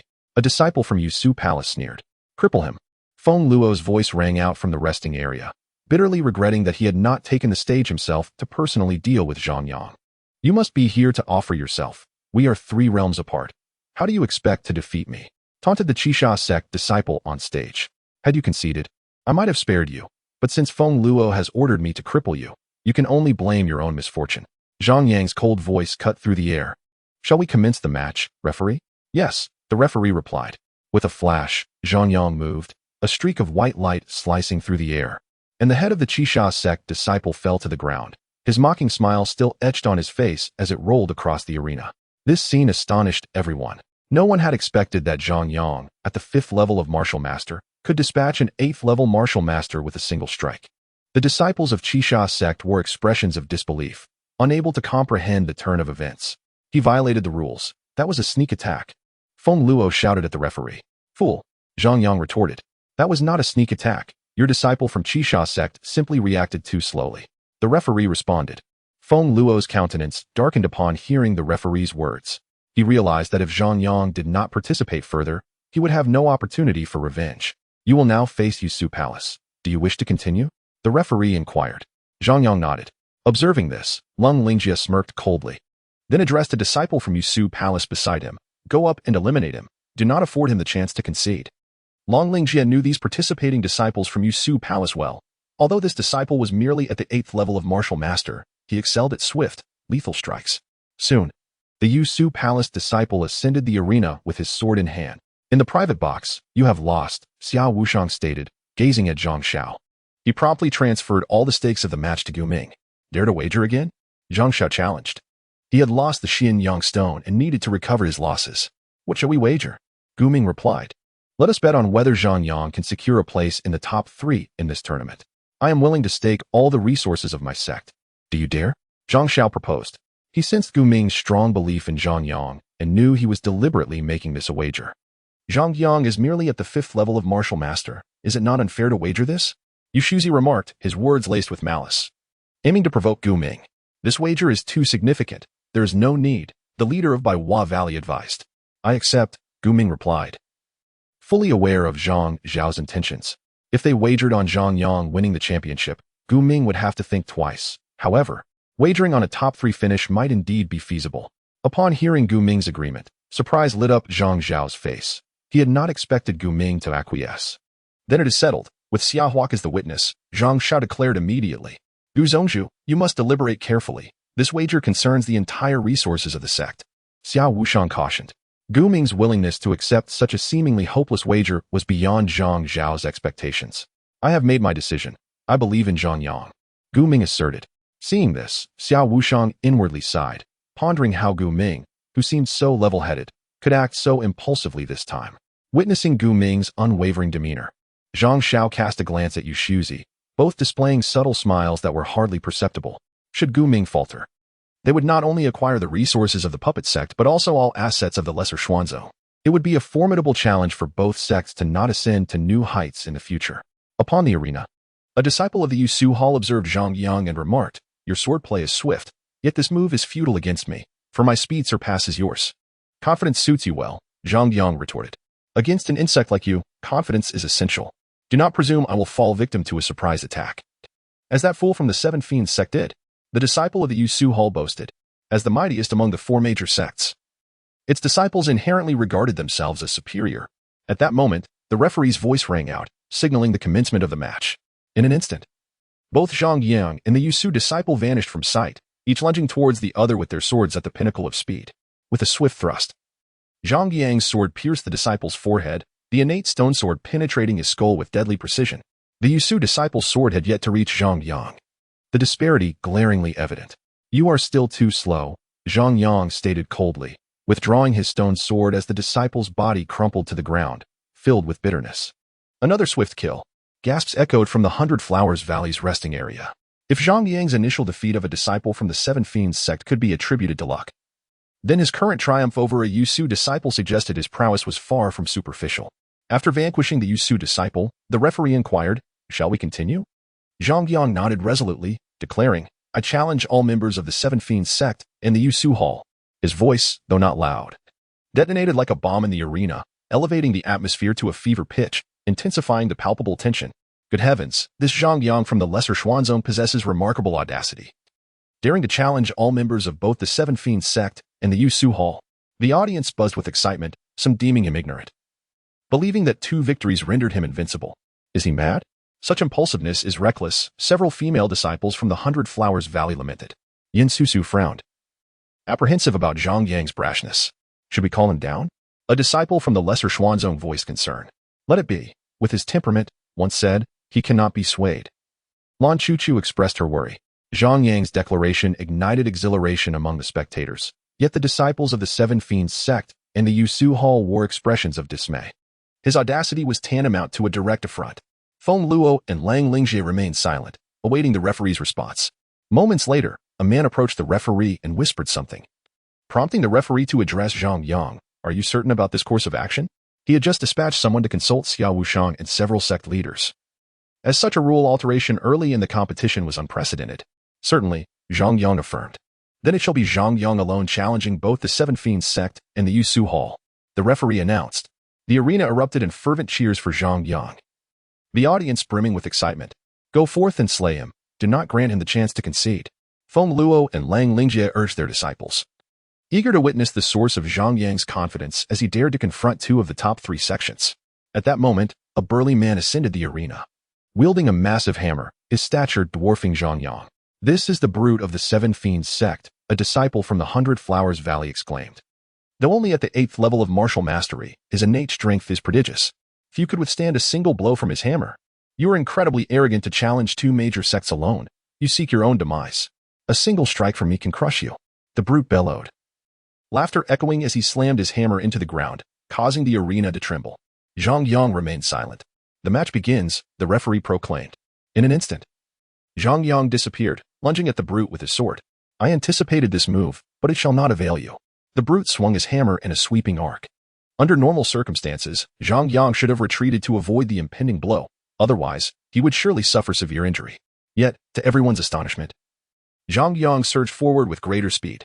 Seeing this, the brute laughed heartily, for his hammer was poised to descend upon Zhang Yang. With a flash, the hammer was cleaved in 2. Before the brute could react, Zhang Yang severed his head with another swift stroke. The massive head rolled to a stop at Feng Luo's feet. Next, Zhang Yang stated nonchalantly. The audience erupted in cheers, rallying behind Zhang Yang, eager to see how he would continue to dismantle the disciples from the Seven Fiends Sect and the Yusu Hall. This rascal, Feng Luo fumed, infuriated by Zhang Yang's apparent intent to humiliate them further. Do Tong, go and eliminate him. I wish to see just how swift his sword truly is. Lang Lingjie ordered, sending a female disciple into the fray, intent on uncovering Zhang Yang's vulnerabilities. Do Tong stepped onto the arena, and Zhang Yang frowned, distracted by her revealing attire, his gaze inadvertently drawn to her alluring figure. Brother Zhang Yang, please be gentle with your sister when the time comes. Do Tong giggled, her ample asset swaying provocatively, capturing the attention of all present. Zhang Yang, recognizing Lang Lingjie's strategy, could only smirk inwardly. Such tactics might ensnare others, but they were futile against him. With a wealth of experience from his past life, he dismissed her allure with ease. Yet, instinctively, he could not help but inquire, "E-cup?" Do Tong paused, then continued to giggle. What does that mean? The sister is hearing that term for the first time. Lang Lingjie, observing Zhang Yang's reaction, internally scoffed, convinced that Zhang Yang had succumbed to her beauty, realizing his imminent doom. Dear sister, do refrain from swaying. They appear to be sagging, Zhang Yang kindly cautioned. Dare you call me sister? Who is sagging? Speak clearly. Do Tong retorted, nearly choking on her indignation. I merely offered a friendly suggestion. You might consider binding those together for a more aesthetically pleasing appearance, Zhang Yang advised earnestly. Do Tong's breath quickened, her agitation palpable. Die. She brandished a pair of daggers, vanishing from sight in an instant. Zhang Yang's heart raced. Her speed was evidently superior to his, rendering him unable to track her movements. The situation was dire. However, his mind raced, and soon he devised a countermeasure. Closing his eyes, he began to attune himself to the fluctuations around him. All he could do now was sense the killing intent emanating from Do Tong. He understood that whenever Do Tong made a move, her murderous aura would inevitably be unleashed, no matter how well she concealed it. At that moment, Zhang Yang felt a faint trace of killing intent coming from his right side. Without hesitation, He thrust his sword in that direction. As he did so, Do Tong, wielding a dagger, burst forth from that very space. Chapter 83, Zhang Yang vs. Feng Luo with a swift motion, as Do Tong appeared. A flash of white light flickered before the innate stone sword pierced directly into her chest. Blood spewed from Do Tong's mouth, her face a mask of disbelief. She had never anticipated that her prideful assassination techniques would be so effortlessly countered by Zhang Yang. With a thud, Do Tong collapsed. After vanquishing Do Tong, Zhang Yang turned to Feng Luo and Lang Lingjie, beckoning them with a gesture. Don't send anyone up to die. If you have the capability, come up yourselves. Such arrogance. To the onlookers, Zhang Yang's words were utterly audacious. Yet, to Feng Luo and Lang Lingjie, it was a stinging affront, a public slap to their faces. Feng Luo could no longer contain his fury. He had to personally eliminate Zhang Yang, or he would never quell the anger boiling within him. He stood up, preparing to approach the arena. Feng Luo, hold on. Zhang Yang is mine. A man rose, pulling Feng Luo back. Feng Luo glanced at this man, then nodded and returned to the resting area. Li Yetong, the senior brother, was about to take action. Li Shixiang had previously been the foremost disciple of the Seven Fiends sect. With Li Shixiang stepping in, it was believed that Zhang Yang was destined to meet his demise. Seeing Li Yetong make his move, the disciples of the Seven Fiends sect felt a wave of reassurance wash over them. Li Yetong brandished a long knife as he ascended the arena, his gaze cold and indifferent as he addressed Zhang Yang. Your cultivation may be lacking, but your strength is formidable. I must eliminate you today. For a prodigy like you will undoubtedly become a significant threat to the Seven Fiends sect in the future. Zhang Yang furrowed his brow at the man, who, despite appearing ordinary, exuded a palpable sense of danger. Who is this person? I have never seen him before. A female disciple from the 100 Flowers Valley wondered aloud. This individual is exceedingly powerful. He has been in seclusion and was previously the top disciple of the Seven Fiends sect, Yen Susu explained. Upon hearing Yen Susu's words, the female disciple expressed her concern. Then Zhang Yang is bound to lose. This man has already reached the 9th level of martial master. Yen Susu refrained from answering. For Zhang Yang left her with an impression of unfathomable depth. She could not ascertain the limits of his power. Enough of the chatter. Let us engage in battle. Zhang Yang declared. Your confidence is quite bold. Let me inform you. I have recently comprehended the essence of the blade. A single strike will suffice to deal with you. Li Yetong responded with a self-assured demeanor. You may attempt it. Zhang Yang scoffed inwardly. No wonder the aura felt so familiar. It turned out he had comprehended the essence of the blade. In that case, allow me to facilitate your downfall. Li Yetong twisted his right hand, and an overwhelming blade intent erupted from his being. In the next moment, he vanished from sight, slashing toward Zhang Yang with a single stroke. Clang. Zhang Yang also executed a swift strike, effortlessly neutralizing Li Yetong's assault. How is this possible? Li Yetong exclaimed, his expression shifting in shock. Despite having grasped the essence of the blade, he could not comprehend how Zhang Yang had so easily countered his attack. It appears your comprehension of blade intent leaves much to be desired, Zhang Yang taunted, immediately countering with a thrust aimed at Li Yetong. Clang, clang, clang. The two engaged in an intense duel atop the arena, neither able to gain the upper hand. Zhang Yang maintained his composure, while Li Yetong grew increasingly alarmed. Realizing he could not suppress Zhang Yang, you have mastered sword intent, Li Yetong exclaimed in a mix of anger and astonishment. After exchanging over 100 strikes, they remained evenly matched. This could only mean one thing. Zhang Yang had similarly attained a profound understanding of intent. Your perception is lacking. It took you this long to notice. Zhang Yang retorted, his aura suddenly shifting, becoming even more formidable. Sword intent, 2nd level. You have comprehended the 2nd level of sword intent. Li Yetong's face betrayed his fear. At that moment, he finally understood why Zhang Yang had so confidently faced him. His understanding of intent far surpassed his own. You are rather late in your realization. Zhang Yang lunged forward, thrusting his sword at Li Yetong. With the release of his 2nd level of sword intent, Zhang Yang's combat prowess and speed surged dramatically. Clang, clang, clang. Li Yetong struggled to fend off Zhang Yang's relentless strikes, soon realizing he was no match for him. Just as he was about to concede, it was too late. Swoosh. Zhang Yang's sword pierced through Li Yetong's throat. Li Yetong's eyes widened in shock, his mouth agape, yet he could utter no more words. The spectators were stunned, witnessing Zhang Yang's triumph over Li Yetong, especially given that Li Yetong was a 9th level martial master. Unbelievable. Zhang Yang is extraordinarily powerful. Even Li Yetong fell before him. A female disciple from the 100 Flowers Valley gasped in astonishment. The other female disciples looked at Zhang Yang with adoration in their eyes. Yen Susu appeared equally astonished. Zhang Yang's effortless defeat of Li Yetong had surpassed her expectations.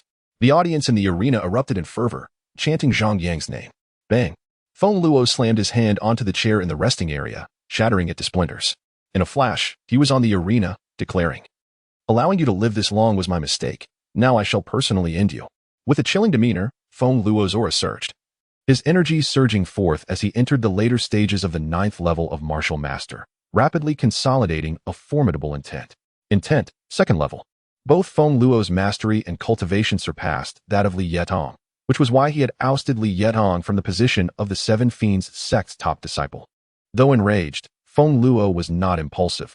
He had observed Zhang Yang for long enough to believe he understood the latter's capabilities.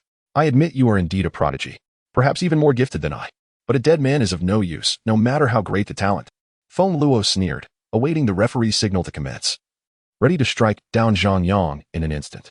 "Enough with the empty words. We shall see who prevails," Zhang Yang retorted with a cold smile. Feng Luo's discomfort deepened at Zhang Yang's unwavering confidence. "Our realms differ significantly, and I have also attained the 2nd level of intent. What grounds do you have for such confidence?" Feng Luo challenged, his voice laced with disdain. "You shall soon find out," Zhang Yang replied. Feng Luo's unease grew. Did this fellow harbor hidden cards? The referee's voice called out, "The match begins." As the words echoed, both combatants surged forward simultaneously. Clang! The clash of blade and sword resonated. "Allow me to demonstrate my true strength," Zhang Yang proclaimed. Boom! As he spoke, his aura intensified once more. Intent, 3rd level. Feng Luo's expression turned grave. He had not anticipated Zhang Yang's intent to reach the 3rd level. Chapter 84. Decapitation of Feng Luo. Clang!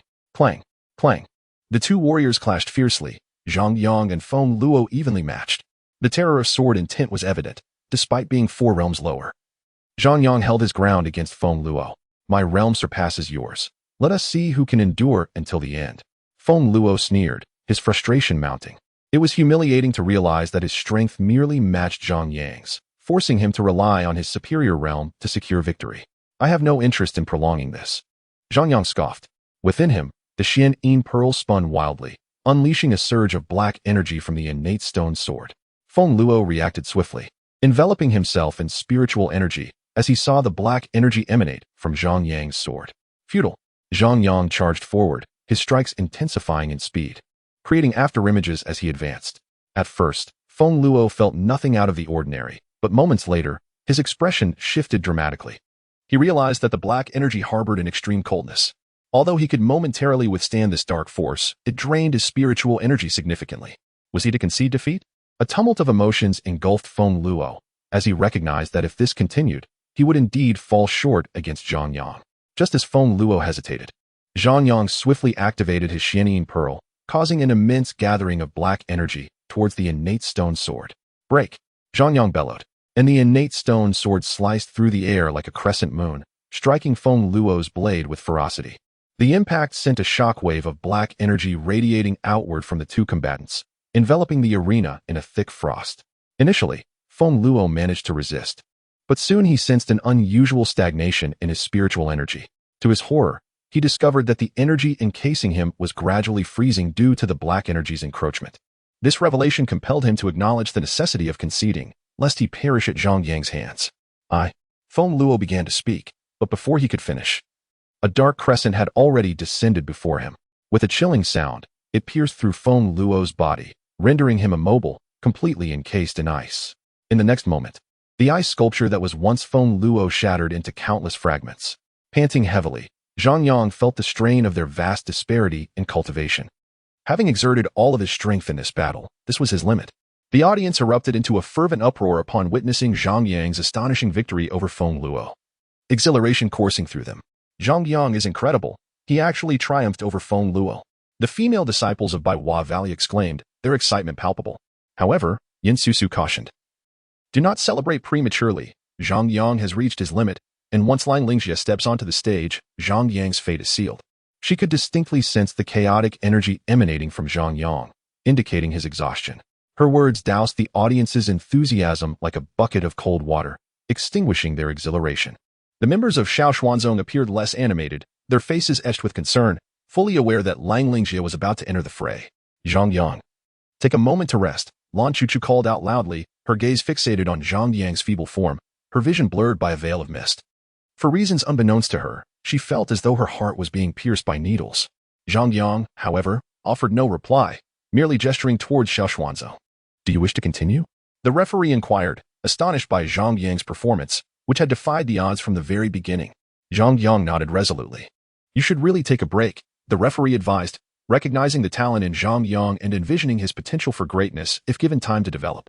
Zhang Yang glanced back at the referee and smiled. "I am still able to fight." The referee sighed internally, ceasing further persuasion. "It seems I underestimated you. You are indeed far superior to others, perhaps even gifted beyond my comprehension. If you had chosen to forfeit, your future achievements would have been remarkable, but alas, you have chosen otherwise." Long Lingjia's voice rang out as he stepped onto the stage with an air of confidence. "Why all this chatter? If you wish to fight, let us engage. If not, simply concede," Zhang Yang retorted. "Such spirit, yet you find yourself at the end of your strength. You may be a genius while alive, but once dead, you are nothing." Long Lingjie replied, his demeanor relaxed. Having observed Zhang Yang's earlier struggles, he felt assured of his victory. "Do you believe you have me at your mercy?" Zhang Yang sneered. Long Lingjie felt a slight tremor at Zhang Yang's words, not from fear, but from the ominous history of Zhang Yang's foes meeting grim fates after such declarations. Long Lingjie chose silence, awaiting the referee's signal to commence. "Utilize the void technique. Deliver a decisive strike." Wukong's voice echoed in Zhang Yang's mind. "I am already in such a weakened state. Employing the void technique would only exacerbate my condition." Zhang Yang countered. "It matters not. You can recover afterward," Wukong replied nonchalantly. "What nonsense! If I weaken beyond a certain point, recovery is impossible. Furthermore, it could even affect my personal matters. Are you trying to lead me to my doom?" Zhang Yang scolded. "Now that you mention it, I recall that the previous generation of the Chaos Sacred Body also suffered from overexertion, requiring numerous divine healers for recovery," Wukong remarked. "You insufferable monkey. Can you not be more reliable?" Zhang Yang shot back, exasperated. "I merely care too much," Wukong replied. "What, then, is your strategy against this opponent? You are not his equal at present." Wukong cautioned, "Do not allow yourself to be slain, or I shall remain trapped in this cauldron for eternity." "Must you curse me so?" Zhang Yang retorted, wishing to pull Wukong out and skin him alive. "It seems I have no choice but to employ that technique," Zhang Yang concluded internally. After conferring with Wukong, the latter quickly understood Zhang Yang's intent. "You are quite cunning. I like it," Wukong chuckled. "Let the contest commence." The referee's voice jolted Zhang Yang back to reality. As the referee's words echoed, Lang Lingjie lunged forward, thrusting his sword at Zhang Yang. With a clang, Zhang Yang braced against the blow, which sent him hurtling backward. "Pooh!" Zhang Yang spat blood, his complexion paling dramatically.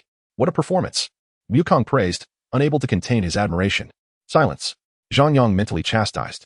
Lung Lingjie paused, momentarily stunned by Zhang Yang's evident vulnerability. However, recalling Zhang Yang's prior battles and the considerable energy expended in his fight against Feng Luo, it all began to make sense. "You are at your limit, Zhang Yang, but I can offer you a chance at life. If you bow and admit your error, pledging allegiance to my Yusu Hall, I will spare you." Given Zhang Yang's current state, Lung Lingjie was in no rush to deliver a fatal blow. The female disciples of Baihua Valley exchanged glances, their expressions shifting. Lung Lingjie's demand was not just an affront to Zhang Yang, but also a humiliation to Xiao Xuanzong. Knowing Zhang Yang would never concede, he had spoken with malice. Yin Susu frowned, her distaste for Lang Lingjie's actions evident. The members of Xiao Xuanzong clenched their fists in solidarity, while the audience expressed their sympathy for Zhang Yang. Fully aware he would not yield. "If you bow before me, I can grant you entry into Xiao Xuanzong." Zhang Yang struggled to rise, wiping the blood from his lips. However, as he did, he coughed up another mouthful of blood, his pallor worsening. "Since you refuse, do not blame me for my ruthlessness. I will defeat you as I did Shi Jing."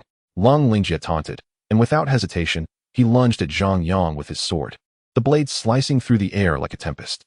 "Now," Zhang Yang roared internally. Wukong, receiving the command, activated the Chaos Cauldron, channeling pure energy into Zhang Yang's dantian. With a thunderous sound echoing within him, Zhang Yang unexpectedly broke through to the 6th level of Martial Master. Lung Lingjie sensed the sudden surge of power emanating from Zhang Yang and realized he was too late to retreat. It dawned on him that Zhang Yang's earlier display of vulnerability had been a ruse. "Die!" Zhang Yang cried out. Zhang Yang thrust his sword, and the innate stone sword instantaneously transformed into countless sword shadows that surged towards Lang Lingjie. the terrifying scale of which surpassed even the number of sword shadows cast by Lang Lingjie himself. The sound of slicing filled the air as the sword shadows emitted by Lang Lingjie were swiftly devoured and nullified by those unleashed by Zhang Yang. The remaining sword shadows pierced through Lang Lingjie's body. Blood spewed from his mouth as he finally experienced the feeling of being pierced by 1,000 arrows. However, his fate was grimmer than Shi Jing's. At least Shi Jing managed to preserve vital organs. While all of Lang Lingjie's internal organs were shattered by the sword shadows struck by Zhang Yang. With a thud, Lang Lingjie collapsed to the ground, his vision gradually blurring. To his last breath, he could scarcely believe that he had been defeated by Zhang Yang, and that he had fallen prey to Zhang Yang's cunning. After vanquishing Lang Lingjie, Zhang Yang exhaled a long breath of relief. Thankfully, his wit had served him well. He had stored ample energy within the chaos cauldron to facilitate a breakthrough at a crucial moment, enabling a turnaround from the brink of despair. For this moment, he had kept his trump card hidden even from the readers and the author, who remained oblivious to his secret. At this moment, Zhang Yang felt an overwhelming sense of satisfaction. It was primarily due to your exceptional acting skills. Had it not been for this fool being deceived by your clumsy performance, it would not have been so simple to slay him, Wukong remarked disdainfully. Of course, your skills cannot be compared, especially since you have acted in Journey to the West. Zhang Yang replied. What nonsense is that? Wukong retorted. Zhang Yang chose not to engage further with Wukong and instead knelt before Lang Lingjie. Upon seeing Zhang Yang before him, Lang Lingjie, who had intended to close his eyes, suddenly widened them, as if experiencing a moment of clarity, filled with an unwillingness to accept defeat. Do not glare at me, nor harbor any resentment. Combat requires not only immense strength, but also intellect. It is evident that I surpass you in both might and cunning. Tell me, what do you have to contest with me? Zhang Yang stated calmly. At hearing these words, Lang Lingjie let out a muffled sound, followed by another spurt of blood, before finally closing his eyes for good. Observing this, Zhang Yang slowly rose and turned his gaze towards the resting area of the Seven Fiends Sect and the Jade Void Palace. Is there anyone else? He shouted towards the two sects' resting area, his voice resounding like thunder. All disciples from the Seven Fiends Sect and the Jade Void Palace fell silent. Their strongest disciple had been slain by Zhang Yang, leaving them with no means to confront him. After waiting a moment and seeing no one daring to step forward, he turned to the referee and asked, does this mean that these two sects concede? Upon Zhang Yang's inquiry, the referee finally reacted and called out to the resting area of the Seven Fiends Sect and the Jade Void Palace, if no one dares to challenge, then I shall declare both sects eliminated. Following the referee's announcement, there was still no response from either sect. Thus, it was decided that the Seven Fiends Sect and the Jade Void Palace were to be eliminated, leaving only the 100 Flower Valley and the Little Xian Sect. No need for further competition. The first place in this grand tournament belongs to the Little Xian Sect, Yin Susu declared. She believed she could not possibly rival Zhang Yang, thus deeming it unnecessary to waste more time. The referee, taken aback, then proclaimed, in that case, I announce that in this grand tournament of the four sects, the Little Xian Sect takes first place. Zhang Yang is the strongest disciple of this tournament. As the referee's words echoed, thunderous applause erupted within the arena, with spectators continuously shouting Zhang Yang's name. In the resting area of the Little Xian Sect, the crowd was momentarily stunned, unable to fathom the sudden arrival of such fortune. Zhang Yang had single-handedly led the weakest sect to victory in the grand tournament, a truly miraculous feat as they regained their composure. The disciples of the Little Xian Sect surged forward, rushing towards Zhang Yang. While he was still observing the Seven Fiends Sect and the Jade Void Palace, he suddenly heard commotion behind him. Just as he turned, he found Lan Chuchu leaping towards him, landing squarely against him. Before he could relish the moment, the other disciples from the Little Xian Sect had already piled on top of them. Zhang Yang was forced to endure the impact. After a brief moment, the disciples finally got off of Zhang Yang, only to realize that they had been pressing down on Lan Chuchu. Her face flushed with embarrassment. She quickly scrambled off Zhang Yang. The other disciples exchanged knowing glances, their expressions rife with innuendo. I can hardly breathe, Zhang Yang muttered as he rose from the ground. Upon hearing his words, Lan Chuchu's face turned an even deeper shade of crimson, her neck and ears flushed as well. Chapter 86, The Conclusion of the Tournament. The WAN Xiao War inside the VIP room, both Zhang Xiao and Yushuzi wore grim expressions. They had assumed that the Little Xian Sect would undoubtedly come in last, and had already devised plans for who would replace them. However, they never anticipated that a figure like Zhang Yang would emerge, completely disrupting their plans and enabling the Little Xian Sect to attain first place. This outcome resulted in considerable losses for both sections.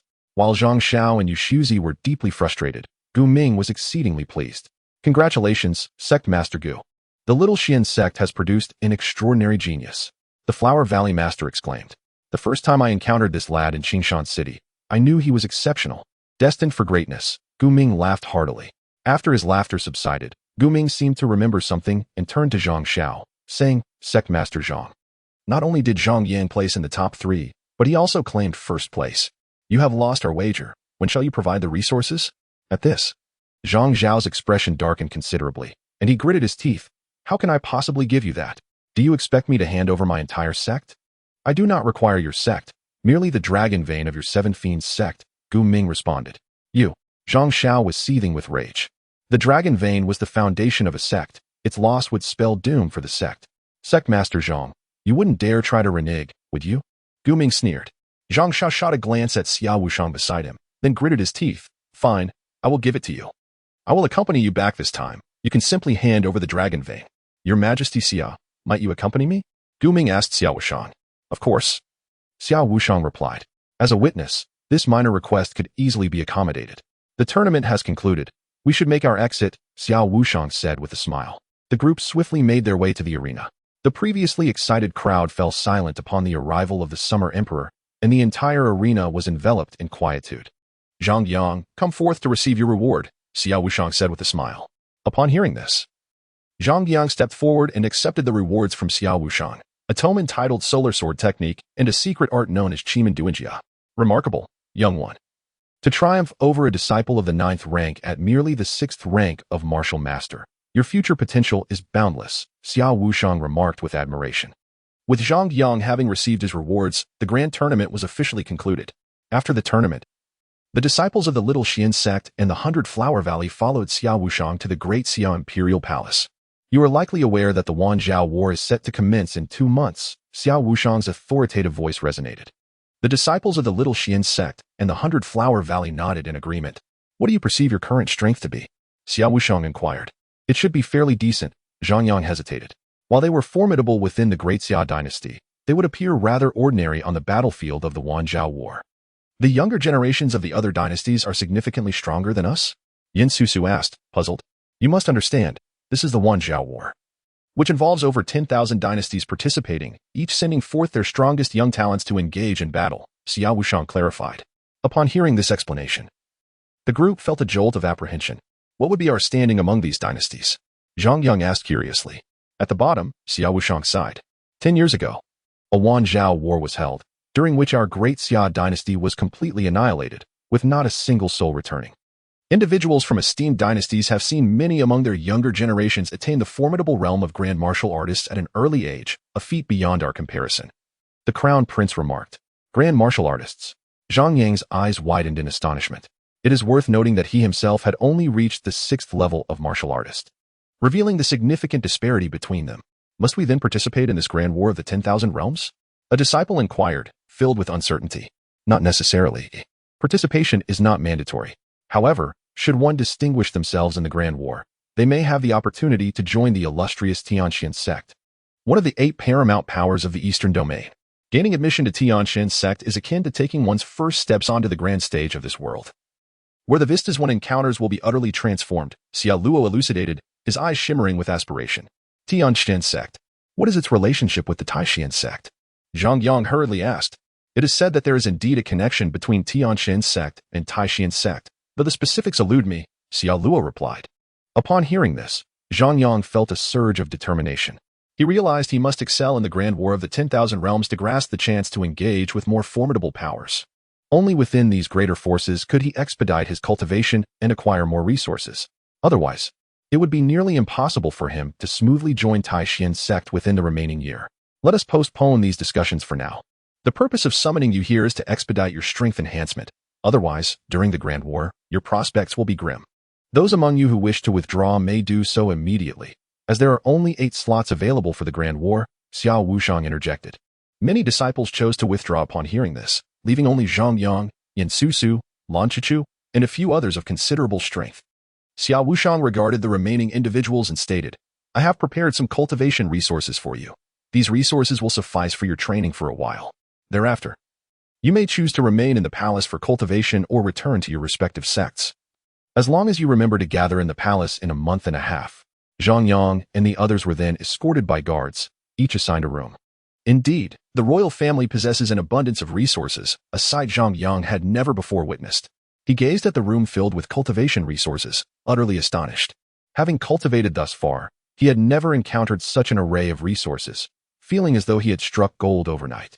Without hesitation, Zhang Yang summoned the chaos cauldron and began to absorb the resources voraciously. Under the cauldron's transformation, the resources swiftly converted into pure crystalline energy, converging within Zhang Yang's body.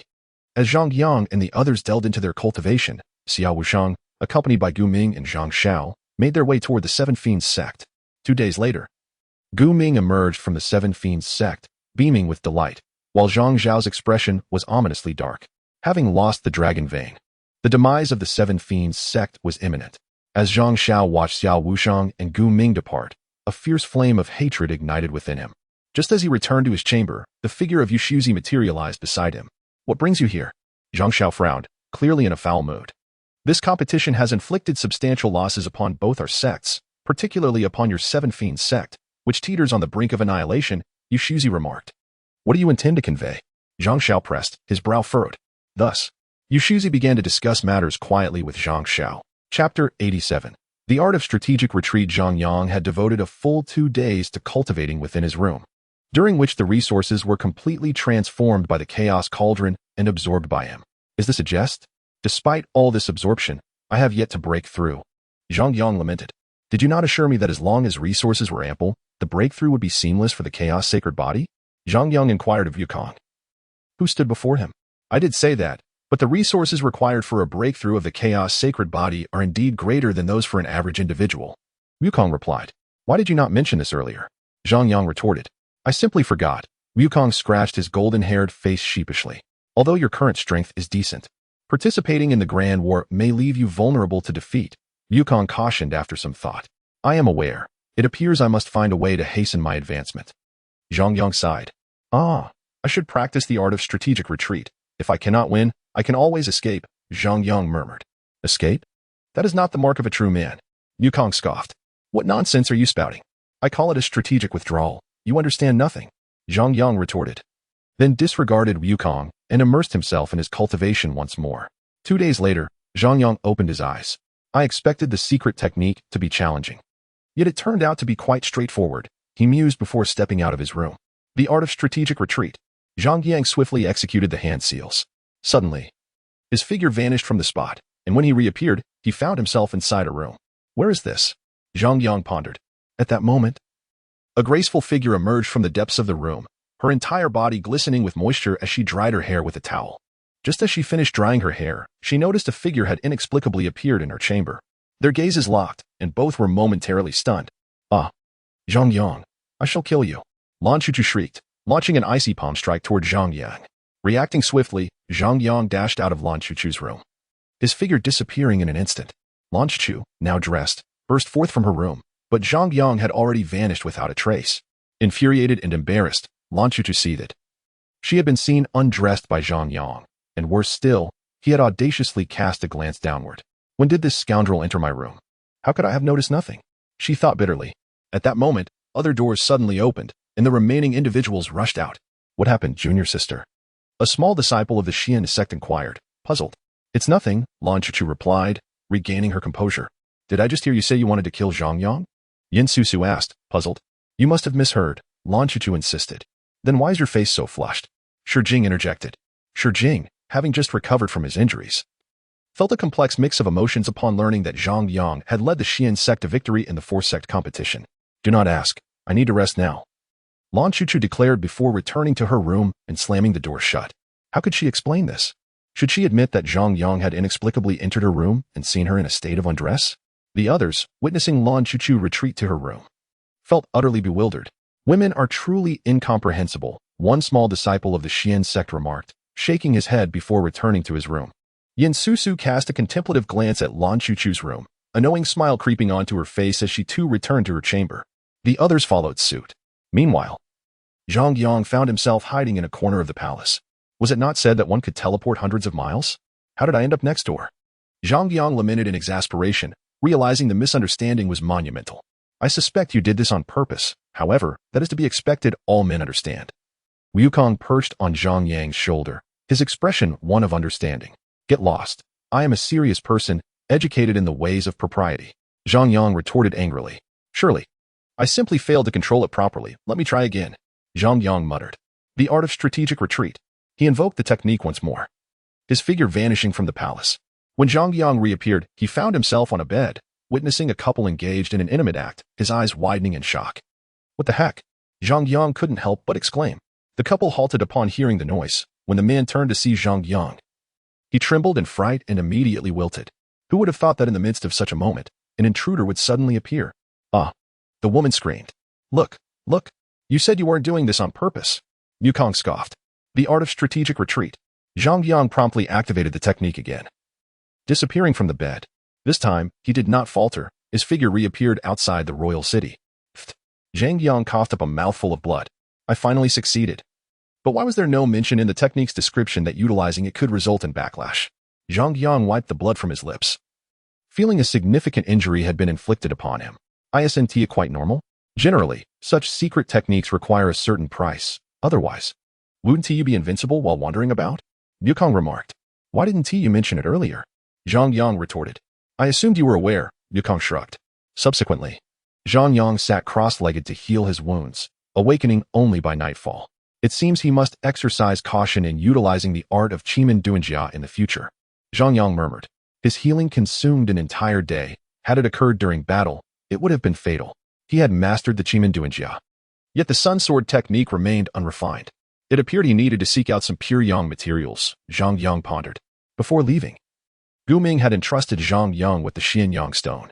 Under ordinary circumstances, a single Xian Yang stone would suffice for cultivating the sun sword technique. But Zhang Yang was different. He required more than the average person for any cultivation. Perhaps it is best to set this aside for now. It is time to settle accounts with the Xiong and Huang families. A cold expression crossed Zhang Yang's face. He understood that he must resolve these two families before the WAN Xiao War. Otherwise, they would undoubtedly devise ways to target the Zhang family in his absence. Under the cover of darkness, Zhang Yang stealthily approached the two families. Aren't you going to disguise yourself? Wukong inquired. There is no need. Tonight, I shall eradicate them completely. Zhang Yang replied coldly. Before long, he arrived at the western district of the Imperial City, a gathering place for numerous families. The Xiong family. Zhang Yang gazed at the large characters on the plaque, drawing forth his innate stone sword. Who are you? The first member of the Xiong family to see Zhang Yang approaching with a sword displayed a wary expression. The one who will annihilate your clan, Zhang Yang declared. With a swift motion, he severed the head of the guard. He pushed open the main gate and dragged the guard's corpse inside. It is time to settle the score. Zhang Yang closed the Xiong family's gate and advanced deeper into their domain. Half an hour later, blood flowed like a river within the Xiong family, and amidst the sea of corpses, Zhang Yang frowned. Where could Xiong Badian be? After contemplating for a moment, he departed the Xiong family, heading towards the Huang family. You're quite ruthless, annihilating an entire clan, Wukong remarked. One must eradicate enemies thoroughly to prevent any resurgence. Zhang Yang's face bore a chilling indifference. He realized that once he left the Daxia dynasty, opportunities for return would be scarce. For the safety of the Zhang family, he had to eliminate all obstacles. Should he show mercy, it could very well lead to the Zhang family's demise. Zhang Yang soon arrived at the Huang family, where lights still illuminated the night. He frowned, refraining from launching an immediate attack and instead carefully infiltrating the household. In no time, he located the room where Huang Duoduo resided. Zhang Yang stealthily approached the rooftop, removing a tile to peer inside. Within, three figures appeared to be plotting something. In 2 months, we will participate in the WAN Xiao War. It will be the moment we strike to obliterate the Zhang family. Huang Duoduo sneered. Let that boy bask in glory for a while longer, when he returns to find his family annihilated. I can only wonder what his expression will be. I truly look forward to it. Xiong Batian laughed heartily. You two had better execute the plan flawlessly. We have other schemes to attend to, a middle-aged man cautioned. Rest assured, elderly, Emir Zhang family is easily dealt with, Huang Duoduo chuckled. Elderly nodded. For the Xiong and Huang families, the annihilation of a trivial Zhang family was indeed a trivial task. Have those individuals you were to contact made any progress? Elderly inquired. Not yet. Their movements are too clandestine and will require more time, Huang Duoduo replied. Elderly nodded. Hurry up. Otherwise, if the higher-ups take notice, I cannot bear the consequences. Elderly understood that those individuals could not be exposed to sunlight, making contact challenging. Has Zhang Yang been causing such a commotion lately that the higher-ups have not acted against him? Xiang Badian pondered. Zhang Yang has been in the palace cultivating, leaving no opportunity to deal with him. You need not concern yourselves with these matters. Focus on your own tasks, Elderly urged. You have arrived just in time. You overheard everything, Wukong said. Who? The three figures in the room became alert upon hearing Wukong's voice. Zhang Yang exchanged glances with Wukong. Bang! A tile shattered as a golden figure fell into the room. A monkey? The three were momentarily stunned. What are you three staring at? Come and fight me if you dare, Wukong shouted. The three were taken aback. Huang Duya angrily exclaimed. I'll skin you alive. With that, he lunged at Wukong. Bang! At that moment, the door was suddenly kicked open. Swoosh! Before the three could react, Xiang Badian's head fell to the ground. Zhang Yang! Huang Duya shouted in rage. You heard everything? Elderly S expression shifted. You are correct. There is no need for you to personally visit the Zhang family. Tonight, you shall all perish. Zhang Yang declared coldly. Just you? Huang Duya exclaimed angrily, launching a palm strike at Zhang Yang.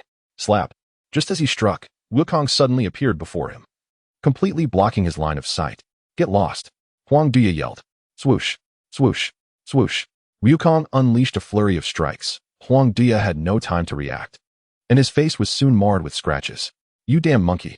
Huang Duya was furious, turning his attention entirely to Wukong and disregarding Zhang Yang. Who do you think you are, and why do you target the Zhang family? Zhang Yang coldly addressed Elderly. Do you think I would tell you? However, I can inform you that you have offended a significant figure, and your Zhang family is doomed. Anyone connected to you must die. All of this is due to your own actions. Elderly sneered. If you want to speak, then perish. Zhang Yang thrust his sword forward. You cannot kill me. Elderly retaliated with a sword strike of his own. Clang. Zhang Yang was forced back several steps by Elderly-S strike. A grand martial artist. Zhang Yang immediately recognized the level of his opponent's strength. You, a mere insignificant bug, dare to threaten me. Today, I shall slay you. And tomorrow, I will personally annihilate your Zhang family, leaving no trace behind. Elderly declared, charging at Zhang Yang once more. Zhang Yang advanced rather than retreating, thrusting his sword towards Elderly. Die? Elderly laughed heartily, believing Zhang Yang's decision to confront him was tantamount to seeking death. At the moment their swords were about to clash, Zhang Yang's aura suddenly surged, his hair turning white. Elderly's expression changed upon sensing Zhang Yang's energy. How could this be? But it was too late. Swoosh! The sword light flashed, and Elderly's head fell to the ground. After dispatching Elderly, Zhang Yang glanced towards Wukong, who was still being pursued by Huang Duya, unable to lay a finger on him despite the multitude of scratches adorning his own face. Swoosh! Without hesitation, Zhang Yang slashed Huang Duya down with a single stroke, just as the Huang family guards arrived. Zhang Yang, wielding the innate stone sword, charged forth. Half an hour later, Zhang Yang had wiped out the Huang family. As he prepared to depart, he noticed Wukong had yet to catch up. Where has that damned monkey gone? Zhang Yang frowned.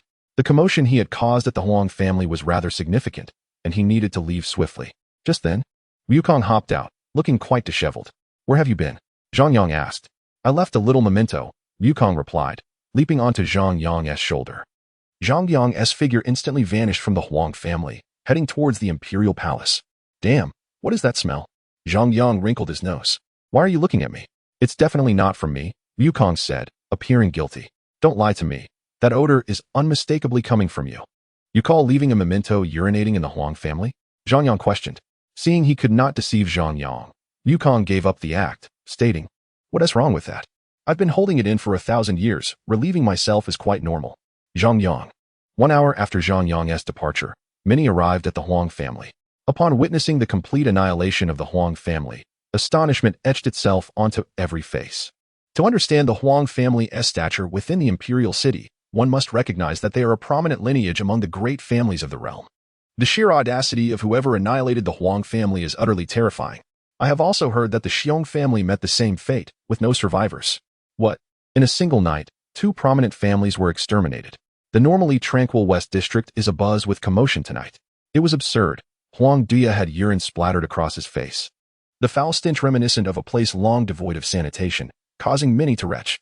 A man rushed out from the Huang residence, his face displaying a troubling array of colors. Is it truly that exaggerated?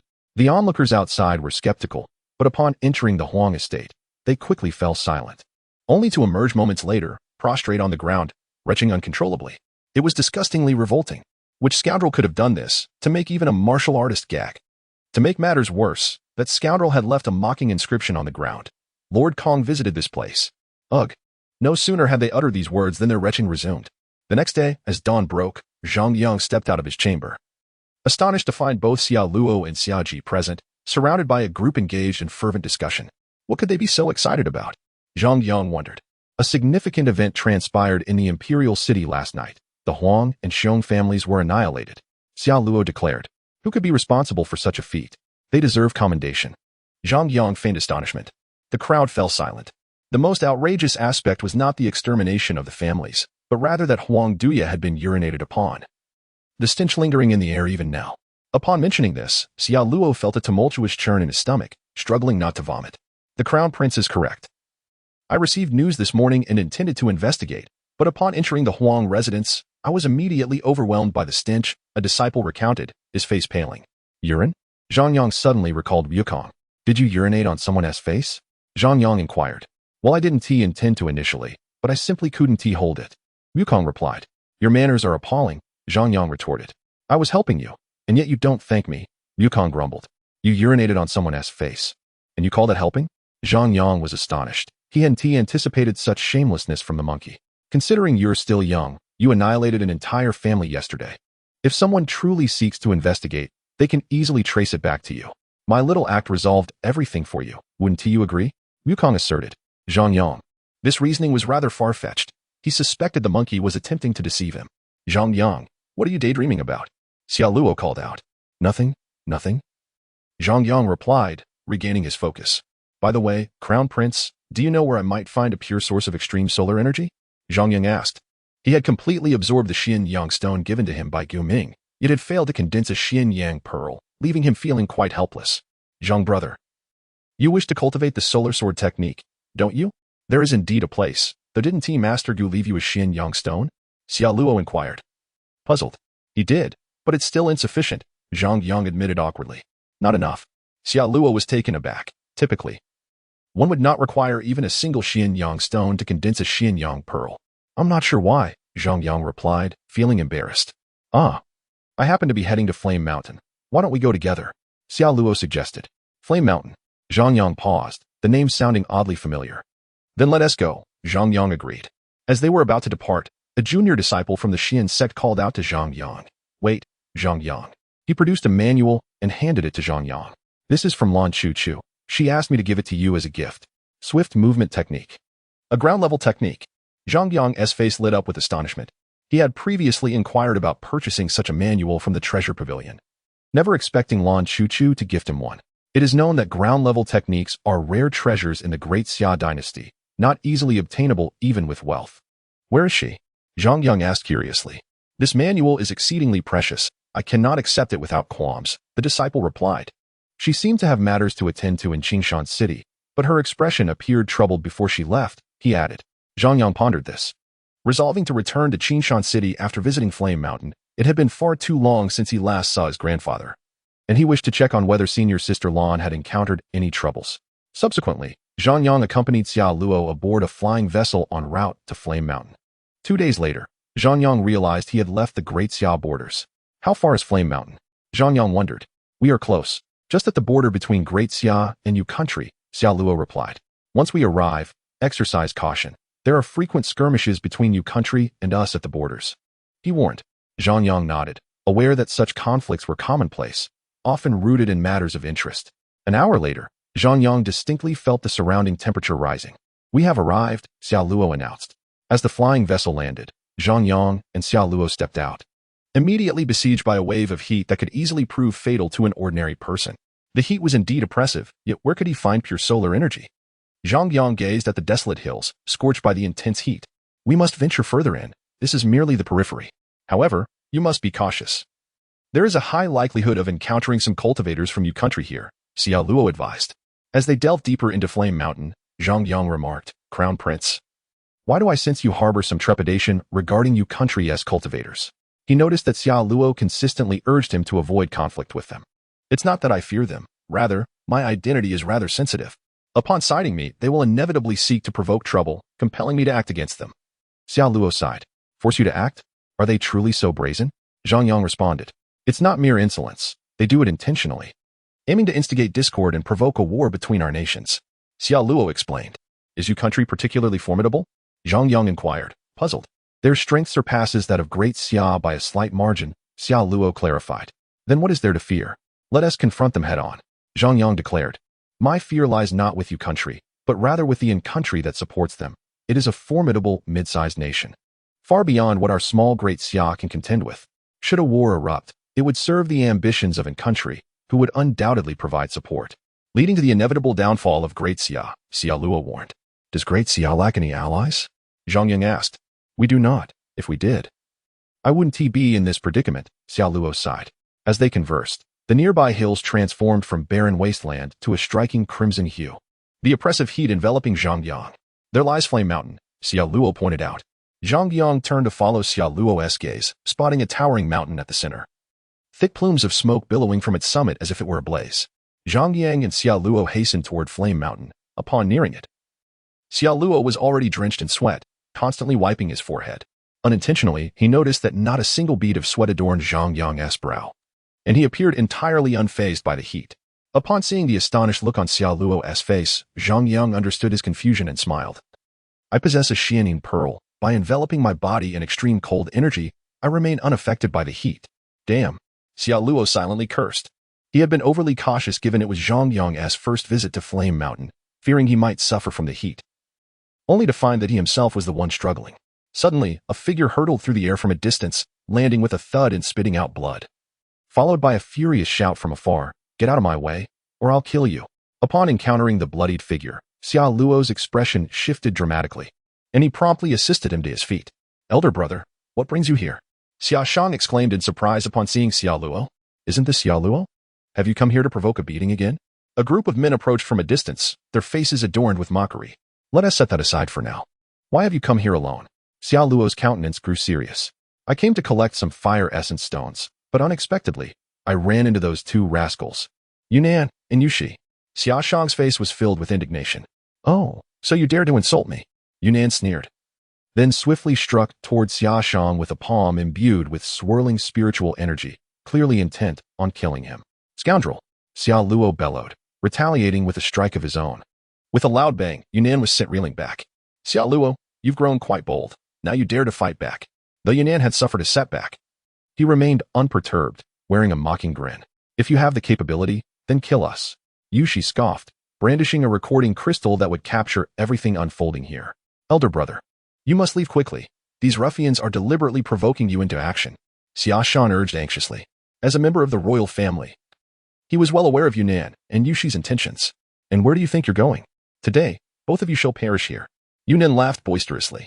Let us eliminate them together, he said to Yushi, and the two charged towards Xia Shang. This is bad. Xiao Luo realized their intent. These two scoundrels clearly aimed to ambush the injured Xia Shang, intending to leave Xiao Luo behind. For he was the crown prince of the great Xia dynasty and the most gifted son of Xiao Wushang. They believed that by killing Xiao Luo, the Xia emperor would undoubtedly rage, potentially igniting a war between their nations, thus fulfilling their nefarious aims. Throughout the encounter, they treated Zhang Yang as if he were invisible, their focus solely on Xiao Luo. Suddenly, a white sword light flashed, and the heads of both men flew from their bodies. Zhang Yang stepped forward, crushing the recording crystal beneath his foot. Xiao Luo and Xia Shang were both stunned. Zhang Yang, you. Xiao Luo gasped, astonished. Rest assured, Crown Prince, I have been listening intently and have grasped the situation. Primarily, it is your royal family that cannot act. As someone without royal status, my actions will not implicate the royal family or provoke a war, Zhang Yang explained. But if you kill them, the Yu royal family will not spare you. Xiao Luo cautioned. Let them come. I have no debts that weigh me down, Zhang Yang replied nonchalantly, sheathing his innate stone sword with an indifferent expression. He has killed our princes. We must send word back immediately. A voice of outrage erupted from a distance. A group of men clad in Yu royal guard attire appeared, and upon witnessing Zhang Yang slay the two princes, some hastily retrieved crystals to relay the news. Xiao Luo's expression changed dramatically as he turned to warn Zhang Yang to eliminate those guards, only to find that Zhang Yang had vanished. In an instant, Zhang Yang had appeared among the guards, dispatching them with ease as if they were mere vegetables. After eliminating the guards, he began to rummage through their belongings, soon revealing a dozen fiery red crystals in his hands. The moment these crystals touched his skin, Zhang Yang felt an intense heat emanating from them. These must be the Xianyang stones, he murmured. Elder brother, where did you find this person? His methods are astonishingly wild. Moreover, his fluid movements suggest he is quite experienced in this, Xiaoshang remarked in surprise. He hails from the Little Xin Sect, Xiao Luo replied. I heard the Little Xin Sect has sunk into obscurity. Are their disciples now living like bandits? Xiaoshang questioned. Obscurity my foot. Zhang Yang single-handedly took on the Jade Void Palace and the Seven Fiends Sect, Xiao Luo retorted. Incredible, Xiaoshang exclaimed. At that moment, Zhang Yang approached Xiao Luo and Xiaoshang. Is this the Xianyang stone? He inquired. Xiao Luo nodded. Where can I obtain more? Zhang Yang asked. At the summit of the Flame Mountain, Xiao Luo responded. Thank you, Zhang Yang said before dashing towards the peak of the mountain. He must be planning to cultivate the Sun Sword technique. Surely, he requires more Xianyang stones, Xiaoshang pondered. Zhang Yang is no ordinary person. You should address him as Brother Zhang from now on, Xiao Luo asserted. I am still a prince. Do you expect me to call him Brother Zhang? Xiaoshang protested vehemently. With your current demeanor, you would be nothing without the royal family. Zhang Yang's talent will inevitably lead him beyond the great Xia. And his legend will echo throughout the eastern domain, Xiao Luo declared. Is it truly that outrageous? Xiaoshan murmured, having never seen Xiao Luo praise anyone so fervently. With a swift kick, Xiao Luo sent Xiaoshang stumbling, exclaiming, If I say to call him, you call him. No more nonsense. And have your sister charm Zhang Yang. He must leave behind a legacy for us before departing the great Xia. Zhang Yang reached the summit of Flame Mountain, where the oppressive heat left him astounded. And thick smoke blurred his vision. The mountain was indeed a volcano. Peering into its depths, he observed bubbling magma. He diligently searched for the Xianyang stones, noting numerous fiery red crystals embedded in the cliff walls. Finally found them. Zhang Yang rejoiced inwardly, then activated the Xian pearl to draw forth more frigid energy to envelop his body, for the heat was nearly unbearable. Having prepared himself, Zhang Yang leaped into the volcano. Moments later, he landed atop a red rock within the volcano, where the terrifying heat enveloped him. He realized he must act quickly. Even with the Xian pearl, he could not endure for long. As he felt the extreme energies clashing beneath him, steam evaporated from his feet, only to be swiftly consumed by the heat. With swift motions, Zhang Yang plucked numerous crystals from the cliff, and in a short span, he amassed 100 Xianyang stones. This should suffice, he murmured before commencing his cultivation. Outside Flame Mountain, Xiaoshang gasped as he watched Zhang Yang jump into the volcano. Is he lovesick? Why would he choose such a torturous fate? He exclaimed, his eyes wide. Silence your foolish thoughts. If Brother Zhang dares to jump in, he surely has the means to emerge. Xiao Luo scolded, kicking Xiaoshang in frustration at his brother's incompetence. Chapter 91. Yinyang Pearl. Zhang Yang sat cross-legged on the rock, a crimson energy rapidly coalescing within him, while the Xianyang stones around him visibly diminished. Soon, the stones were entirely consumed, and the Xianyang pearl began to take shape within him. Just as Zhang Yang believed, he was on the verge of success. A crack suddenly appeared on the surface of the Xianyang stone. Oh no! Zhang Yang's expression shifted as he realized this was due to insufficient pure yang power. He extended one hand, summoning a force that caused the Xianyang stones on the cliff to tremble slightly, drawing forth a stream of red energy towards his palm. With this influx of energy, the cracks on the Yang Pearl's surface began to heal, and it soon coalesced successfully. At last, I have succeeded. Zhang Yang's face lit up with joy. Should I consider merging them? He pondered aloud. You fool. You've just formed the Xianyang pearl. If you rush this, both pearls will shatter, Yukong cautioned. But the warning came too late. Zhang Yang had already begun the process, carefully manipulating the Yang stone and Yin pearl to merge slowly. At the moment when the two beads made contact, the forces of extreme Yin and extreme Yang clashed violently. Two torrents of chaotic energy surged within Zhang Yang, causing him to grimace in pain, his face contorted with agony. After half an hour, the expression of torment vanished from his visage, revealing a newfound tranquility within him. However, a bead, marbled in black and red, floated above his dantian, appearing significantly smaller than the previous two. Success at last. Zhang Yang wiped the cold sweat from his brow, genuinely believing he was on the brink of death. You've truly struck it lucky, Yukong remarked, exasperated. Typically, merging such extreme forces requires extensive preparation. Yet this impetuous youth plunged in headfirst and miraculously succeeded. Let us test its power, Zhang Yang commanded the yin-yang bead. Instantly, two streams of gas, one black and one red, manifested in his hands, beautifully intertwined, exuding an aura of serenity. With a powerful strike, he directed the combined energies towards the cliff. A ferocious explosion of black-red energy erupted upon impact, sending tremors through the entire volcanic crater. What immense power! This is at least tenfold stronger than a single bead. Zhang Yang exclaimed, brimming with excitement. Suddenly, a thought struck him, and he summoned the chaos cauldron. Soon, droplets of liquid appeared within. Without hesitation, he consumed the liquid. After a brief period of cultivation, Zhang Yang successfully advanced to the 7th rank of martial master. I almost forgot that the Huang Xiong family's resources were stored within the chaos cauldron, he mused, rising slowly from the rocky ground. Zhang Yang realized it was time to depart. He leaped away from the fiery mountain, but abruptly halted upon witnessing a throng of armored soldiers encircling Xiaoluo and the Xiaoshan clan below. They all appeared to be at the martial master level. Behind them, 3 mounted generals loomed, their ranks even higher, reaching the 9th level of martial master. Xiaoluo, you dare linger here after slaying 2 princes of the Yu Kingdom? Your audacity is remarkable. This works in our favor. We can take you both back as hostages. One general's face lit up with glee, recognizing a splendid opportunity for merit. You scoundrel, how dare you plot against me? Xiaoluo's lips turned purple, blood oozing from his arm, revealing a strangely purplish wound. What do you mean by plot? That was merely your own carelessness. Otherwise, how could you have fallen for it? The general laughed heartily. You cur. If it weren't for taking advantage of our inattention, how could you have succeeded? You are no match for my elder brother. Xiaoshan retorted angrily. Enough chatter.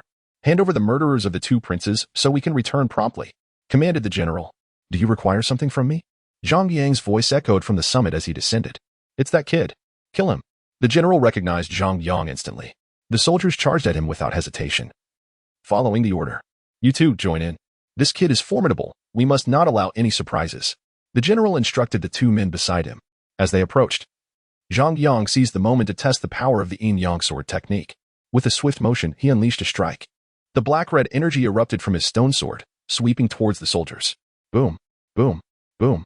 Those soldiers, alongside the 2 generals, were instantly engulfed by the force of yin and yang, the battlefield resounding with terrifying explosions.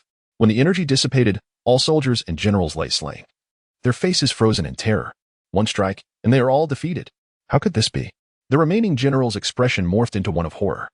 Xiaoluo and Xiaoshan mirrored his shock, utterly astounded. It seems I cannot rely on this technique too often, Zhang Yang thought. Sensing the energy fluctuation of the yin-yang bead weakened significantly. I can use this technique at most twice before the yin-yang bead approaches its limit, he murmured, anxious that overuse might shatter the bead, leaving him with nowhere to grieve. The remaining general, overcome with dread, turned his steed to flee, but in the next instant, a flash of white light severed his head from his body. Brother Zhang, your prowess is astonishing, Xiaoshan exclaimed, finally rousing from his stupor. Do not call me Brother Zhang. I am younger than you, Zhang Yang replied, bemused. With your strength, could you not effortlessly slay in the WAN Xiao War? Xiaoshan continued, seemingly oblivious. These are merely ordinary generals. The WAN Xiao War involves the elite of each nation. They are not the same.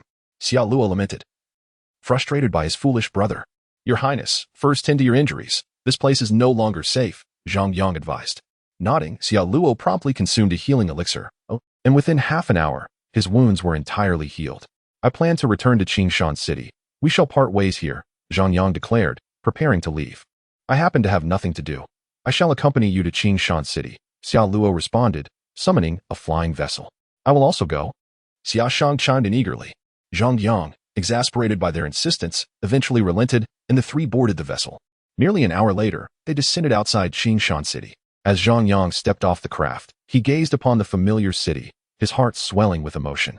It had been a long time since he last visited the Zhang family. Walking along the well-known streets, he felt a profound sense of nostalgia. Why has Zhang Qingshan suddenly vanished from Qingshan City? He pondered. I heard he seems to have fallen victim to some potent poison. He may already be dead. Surely not. If he were truly dead, the Zhang family would have made some noise. Isn't that only to be expected? The Zhang family relies on Zhang Qingshan alone. They must handle this discreetly. The current Zhang family is substantial and prosperous, yet they have attracted numerous triumphant individuals. 2 men at a roadside stall discussed as they slurped noodles. Zhang Yang, overhearing their conversation, felt a sudden chill and immediately dashed towards the Zhang family residence. Xiaoluo and Xiaoshan, initially admiring the scenery, were taken aback by Zhang Yang's abrupt departure but quickly followed suit. Chapter 92. Young Master. You have returned. Zhang Yang rushed back to the Zhang family estate, seizing a guard and urgently inquiring, where's grandfather? The guard, upon recognizing Zhang Yang, beamed with joy. However, recalling the current state of the elder, he swiftly led Zhang Yang to Zhang Qingshan's room. Bursting into the chamber, Zhang Yang found Zhang Qingshan lying quietly on the bed. His complexion alarmingly pale. Zhang Yang hurried to his bedside and gently shook his grandfather, but Zhang Qingshan remained unresponsive. Placing his fingers on Zhang Qingshan's nose, he felt an extremely faint breath, as if life could slip away at any moment. Zhang Yang hastily pulled back the covers, revealing that Zhang Qingshan's veins were grotesquely swollen, displaying a disturbing purplish-black hue. Upon closer inspection of Zhang Qingshan's abdomen, he noticed a faint red line creeping towards his chest. What kind of poison is this? Zhang Yang's expression turned frantic. The sight alone was terrifying. This is the poison of the heartbreak grass. Wukong's voice resonated within Zhang Yang's mind. How can this poison be cured? Zhang Yang urgently asked. It is an extraordinary poison, exceedingly difficult to counteract. Once afflicted, death is almost certain, Wukong explained. Am I to merely watch as my grandfather dies? Zhang Yang felt a surge of despair. Your grandfather is still alive, indicating that he has only been mildly poisoned. Otherwise, he would not be here now. This poison can be countered with the infinity grass, yet that too is a rare herb and hard to find, Wukong reassured him. How much longer can my grandfather endure in this state? Zhang Yang pressed. Probably around 2 months, Wukong replied. 2 months. He is soon to participate in the WAN Xiao War. His return is uncertain, and time is of the essence. At that moment, Zhang Yang suddenly recalled Xiao Luo outside the door and dashed out of the room, his expression fraught with urgency. Your Highness, have you ever heard of infinity grass? Endless grass? The Crown Prince pondered for a moment and replied, I have indeed heard of it, but this grass is exceedingly rare. I have never encountered it myself. Where did you hear about it? Zhang Yang's face showed signs of urgency. I believe my father mentioned this herb once, though the specifics escape me, Xiao Luo said. My father spoke of someone who spotted this herb on the battlefield of the 10,000 Dynasty War, Xiao Shang added. Oh, yes, that sounds familiar, Xiao Luo exclaimed, smacking his forehead. The battlefield of the 10,000 Dynasty competition? Zhang Yang, you may not know, but the competition actually takes place within a remnant of an ancient world. Opportunities abound there. Some individuals have reportedly obtained rare treasures on their very first day, enabling them to break through to the Grand Martial Master realm, Xiao Luo explained. I have also heard of individuals acquiring spiritual treasures, and some even claim to have obtained incomplete ancient spiritual artifacts, Xia Shang remarked. Upon hearing this, surprise spread across Zhang Yang's face. Ancient spiritual artifacts. Just hearing those words evokes an immense power. Are you suggesting that with so many rare treasures on the battlefield of the 10,000 Dynasty competition, there surely must be endless grass as well? Zhang Yang asked. It is highly probable, Xiao Luo responded. Zhang Yang fell into a contemplative silence. Realizing that his primary mission in the upcoming 10,000 Dynasty War was to seek out the endless grass. Why do you need this herb? Endless grass is a toxic plant, and it is generally of no use to ordinary people, Xiao Luo queried. My grandfather has been poisoned by the deadly heartbreak grass and is in grave danger, Zhang Yang replied. Heartbreak grass? Who could have done this? Heartbreak grass is as rare as endless grass, Xiao Luo exclaimed in astonishment. I will find out, Zhang Yang declared, a surge of malevolence emanating from him, causing both Xiao Luo and Xia Shang to change their expressions. Zhang Yang's strength may have completely surpassed mine, Xiao Luo thought, deeply shocked by the aura of ferocity surrounding Zhang Yang. Seemingly recalling something, Zhang Yang summoned a guard and asked, when did my grandfather fall ill? Just a few days ago, the guard replied. Has anyone visited the Zhang family during this time? Zhang Yang inquired. No, the guard responded. Could it be an insider's doing? Zhang Yang pondered, furrowing his brow. I suspect it is highly likely. Otherwise, this situation is inexplicable, Xiao Luo added. But who could it be? Zhang Yang mused. Soon, a figure emerged in his mind. It couldn't possibly be him, could it? Zhang Yang whispered softly. Yet, he could think of no one else. Does anyone know of my return? Zhang Yang suddenly turned to the guard. Not that I am aware of, the guard answered. Then you may leave. Do not let anyone know I have returned, Zhang Yang instructed. The guard acknowledged and promptly exited.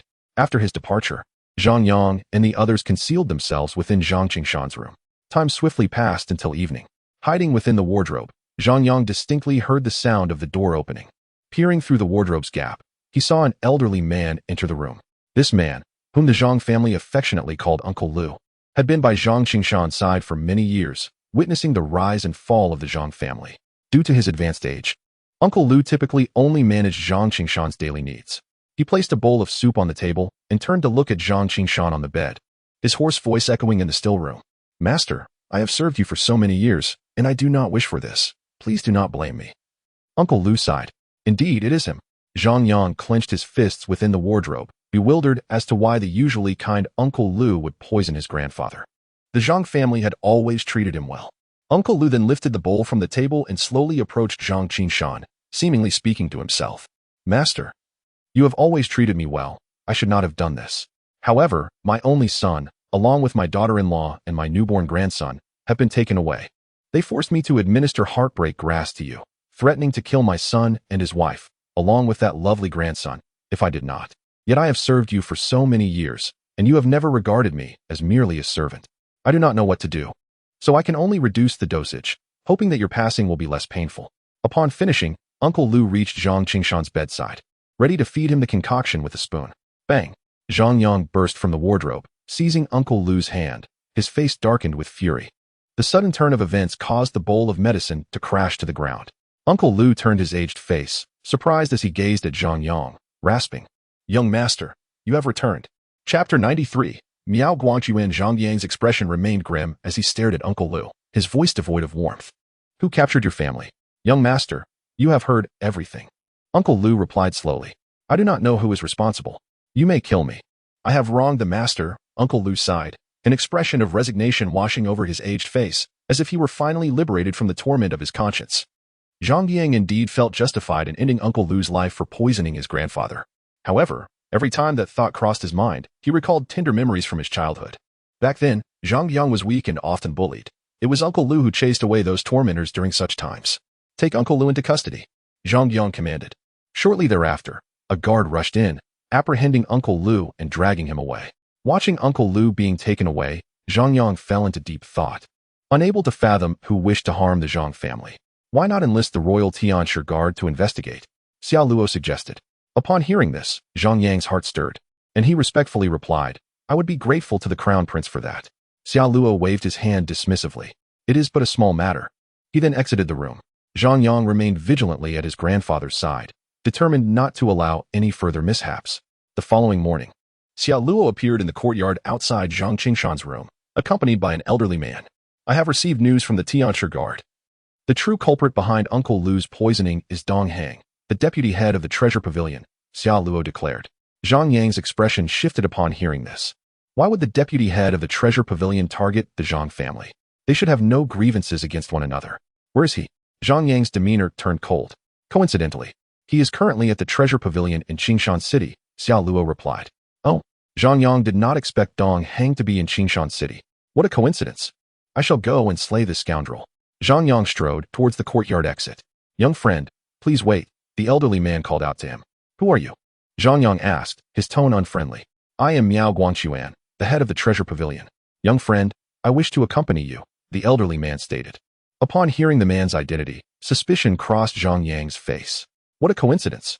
The head of the treasure pavilion just happens to be here? You are here purely by chance. I happened to be in Duoduo City next door and learned of this matter, so I invited him over. Do not overthink it. Head Miao has been a close friend of my father for many years, and we know him well. He would not do such a thing, Xiao Luo assured. Aware of Zhang Yang's thoughts, Zhang Yang glanced at Miao Guangquan and coldly replied, I hope that is indeed the case. If I discover your involvement, I shall not hesitate to eradicate the treasure pavilion myself. He then strode away from the courtyard. This young friend seems to have quite the temper, Miao Guangquan remarked, frowning. Do not take offense, head Miao. Zhang Yang's grandfather has been poisoned, and he is understandably upset, Xiao Luo explained. Is it acceptable to speak so rudely to an elder? He even threatens to destroy my treasure pavilion. Who does he think he is?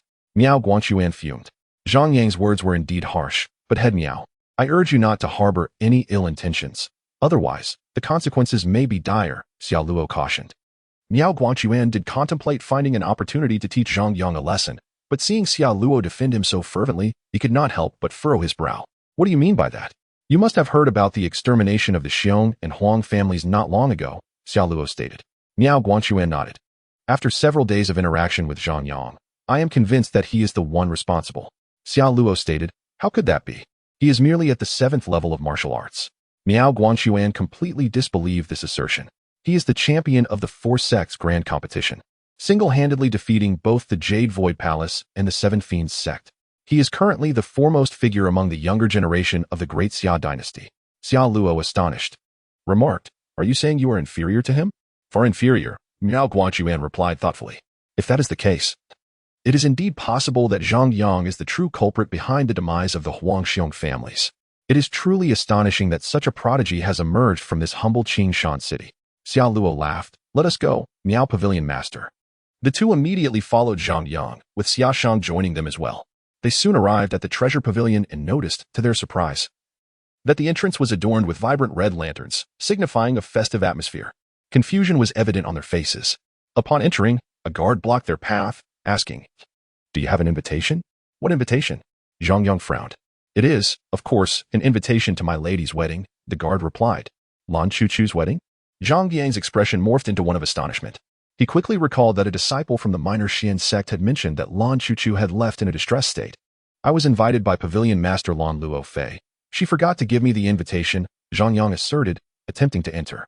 However, the guard remained steadfast, saying, "No invitation. No entry." Just as Zhang Yang was about to force his way in, Miao Guangquan interjected, "Allow me." He glanced at the others, as if to convey that this was a matter he must handle. "I am the Grand Master of the Treasure Pavilion. I command you to step aside. We must enter," he declared, approaching the guard directly. The guard scrutinized Miao Guangquan and scoffed. "Grandmaster, is it? I see you are merely here to mooch off the food and drink. Begone." Zhang Yang, Xiao Luo, and Xia Shang were taken aback, and Miao Guangquan's face flushed with embarrassment, clearly unrecognized by the guard. "Step aside now, or I shall not be polite," Zhang Yang warned, having lost his patience. "What do you intend to do?" The guard replied defensively. With a swift motion, Zhang Yang struck him away and stepped into the treasure pavilion. As they ventured deeper into the pavilion, they found it bustling with guests indulging in wine. A short, stout man clad in wedding attire was toasting among the crowd, while Lan Luo Fei sat at the main table with a gloomy countenance, silent. The man in the groom's attire was Dong Hao, the son of the deputy master Dong Hang, who, despite his diminutive stature, had somehow found a bride. Miao Guangquan's surprise was evident. "There are intruders in the treasure pavilion. Capture them." A swarm of guards rushed in, encircling Zhang Yang and his companions. The previously lively atmosphere descended into chaos at their arrival. Lan Luo Fei glanced toward Zhang Yang, but due to the encirclement, she could not see him. "Where's Lan Chuchu?" Zhang Yang demanded coldly. He had come to find Dong Hang, only to discover upon arrival that Lan Chuchu was also missing, her whereabouts unknown. "How dare you disrupt my wedding? Kill them." Dong Hao's voice, thick with irritation, rang out. It was indeed his wedding day, and the intrusion infuriated him. Chapter 94. Here we go again. With a command from Dong Hao, the guards surged toward Zhang Yang and his companions. In response, Zhang Yang summoned his innate stone sword and plunged into the fray. With swift strikes, he severed the heads of numerous guards, and within moments, they lay defeated. "Murder!" The guests at the banquet screamed in panic, fleeing in all directions. "You! It's you!" A furious voice erupted as a middle-aged man approached Zhang Yang. "Yu Ping." Zhang Yang narrowed his eyes, recognizing Yu Hongshi's father among them. Zhang Yang. Lan Luo Fei, who had been momentarily dazed, sprang to her feet and rushed to him. "Why have you returned so suddenly?" she asked. Before Zhang Yang could respond, Dong Hao's ominous voice interjected. "So you are all acquainted." He approached the group, a sinister smile on his face. "Lan Aunt, are they forcing Chuchu into marriage?" Zhang Yang inquired. Lan Luo Fei hesitated, her expression betraying her inner turmoil. "You should leave quickly," she urged with a sigh, though she was initially pleased to see Zhang Yang return. Realizing he was merely an ordinary inner sect disciple of the minor Xian sect made her reconsider. Speaking out could endanger him. Dong Hao observed Lan Luo Fei's reaction with satisfaction. "Zhang Yang, are you here to disrupt my wedding?" Yu Ping mocked. Zhang Yang, feeling the palpable malice emanating from him, replied, "I am here to find someone." "Who are you looking for?" "Surely not Lan Chuchu." Yu Ping sneered. "I am indeed here for her." "Where is she?" Zhang Yang demanded. "Presumptuous. Lan Chuchu is Dong Gongzi's concubine. What gives you the right to covet her?" Yu Ping scolded. He quickly turned to Dong Hao, bowing. "This rogue is after your concubine. I suggest we eliminate him and his entire family." He shot a venomous glare at Zhang Yang. "You speak true. This rascal not only disrupts my wedding but also dares to covet my concubine. He deserves to perish." Dong Hao echoed, his cold laughter filling the air. "Seize Zhang Yang first, then eradicate the Zhang family," Yu Ping commanded loudly. In no time, a throng of guards, including those from the Yu family, rushed in, their numbers exceeding 100. Zhang Yang noted that some bore the 9th level of martial arts, undoubtedly brought by Dong Hao. Lan Luo Fei's expression shifted dramatically as she implored Dong Hao. "I have already given you my daughter. Spare the Zhang family." Desperation filled her heart as she realized she had no idea where her daughter was hidden. "Spare him?" He is merely the young master of a minor clan. How dare you speak to me in such a manner? Dong Hao retorted, his disdain palpable.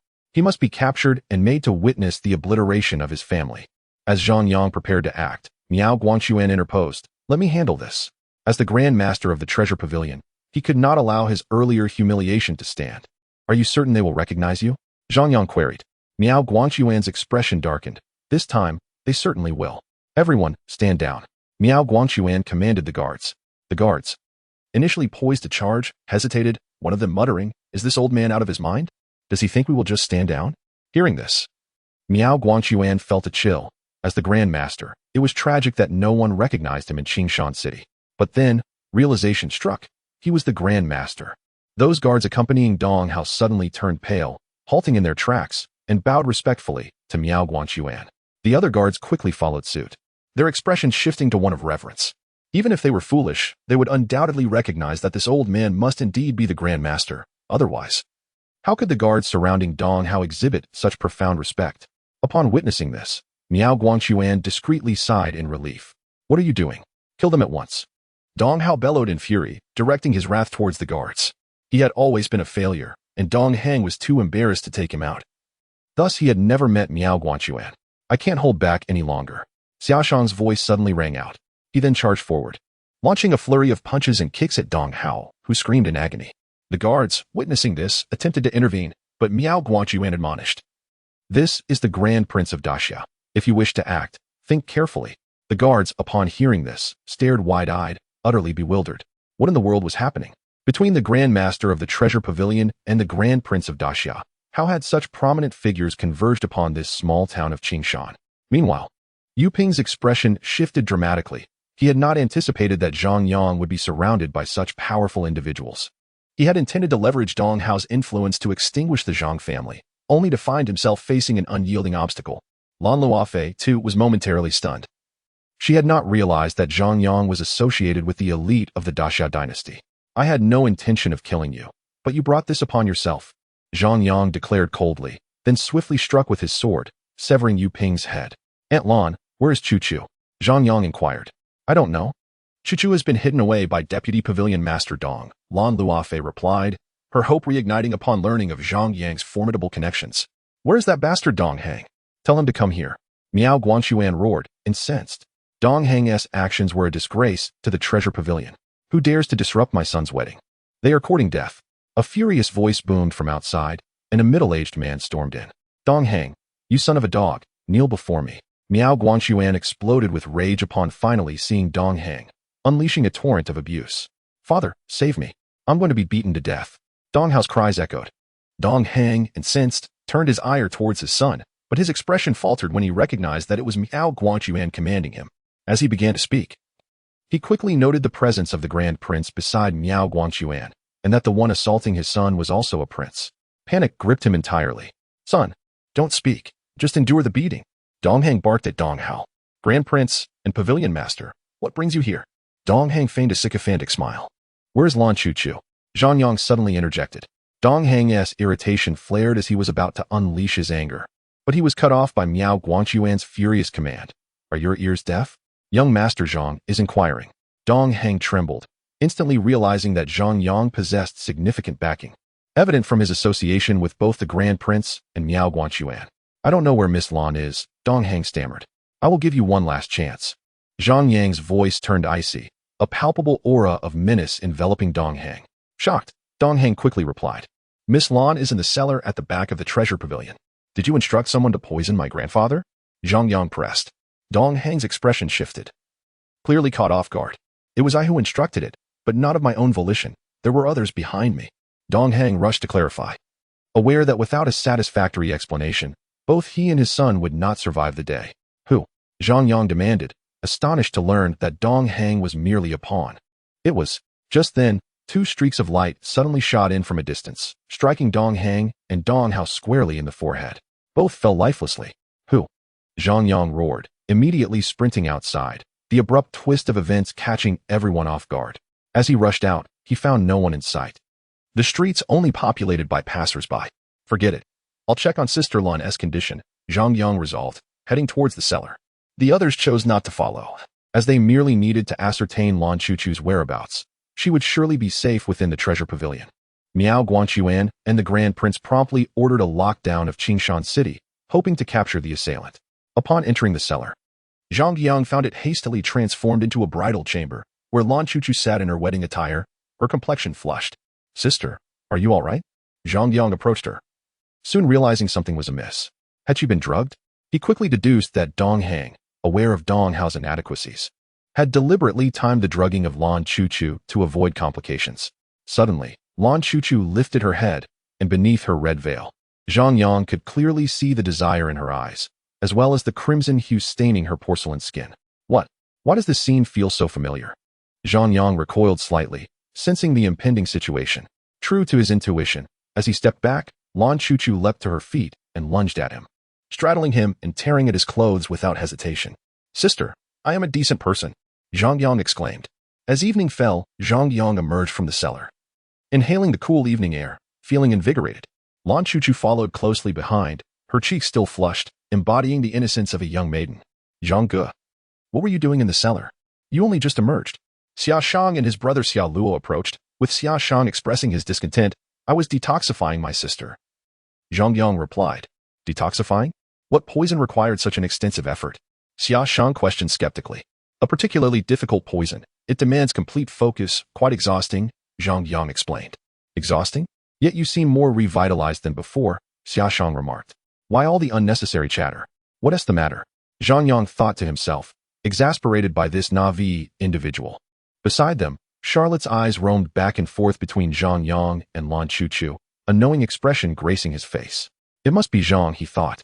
Someone capable of producing a manual for youthful cultivation must have certainly engaged in numerous high-difficulty maneuvers. Charlotte found himself growing increasingly respectful of Zhang Yang. Lan Chuchu, noticing the knowing look on Charlotte's face, felt a wave of shyness wash over her, her cheeks blooming like a flower bud. Unable to restrain herself, she pinched Zhang Yang's waist. The sudden sharp pain made Zhang Yang grimace. "Why did you pinch me, Zhang Ge?" Summer asked in confusion, having caught sight of Lan Chuchu's discreet action. Smack! Charlotte slapped Summer on the head, unable to contain his irritation. "Why do you have so many questions? Hurry up and speak of important matters." Summer rubbed the spot where he was struck, lamenting, "I'm already this foolish. Must you keep hitting my head?" Charlotte fell silent. Previously, our faction had dispatched numerous personnel to search for the assailant, yet we still failed to locate him. However, we did find Lu Bo's son and daughter-in-law, Summer explained. The assailant must possess considerable strength. Otherwise, he couldn't have escaped so effortlessly. It feels as though a mysterious force is targeting you, Zhang Yang. You must be cautious, Charlotte warned. Zhang Yang fell into deep contemplation, unable to ascertain who exactly was targeting him. "And Lu Bo's son and daughter-in-law?" Zhang Yang inquired. "They are at the treasure pavilion," Charlotte replied. "Let them return. I will first go back to the Zhang residence," Zhang Yang stated, and without delay, he departed. The other three exchanged glances before following suit. Zhang Yang swiftly returned to the Zhang residence and accompanied the guards to the cell where Lu Bo was detained. "Young master, please punish us," the guard in charge of the cell implored. "What happened?" Zhang Yang frowned. "We failed to keep watch over Lu Bo. He committed suicide in his cell," the guard reported. Upon hearing this, Zhang Yang hurried to the cell, only to find Lu Bo slumped on the ground, a pool of blood staining the wall. "Sigh." Zhang Yang sighed inwardly. "Give Lu Bo a proper burial and inform his descendants of this news," Zhang Yang commanded.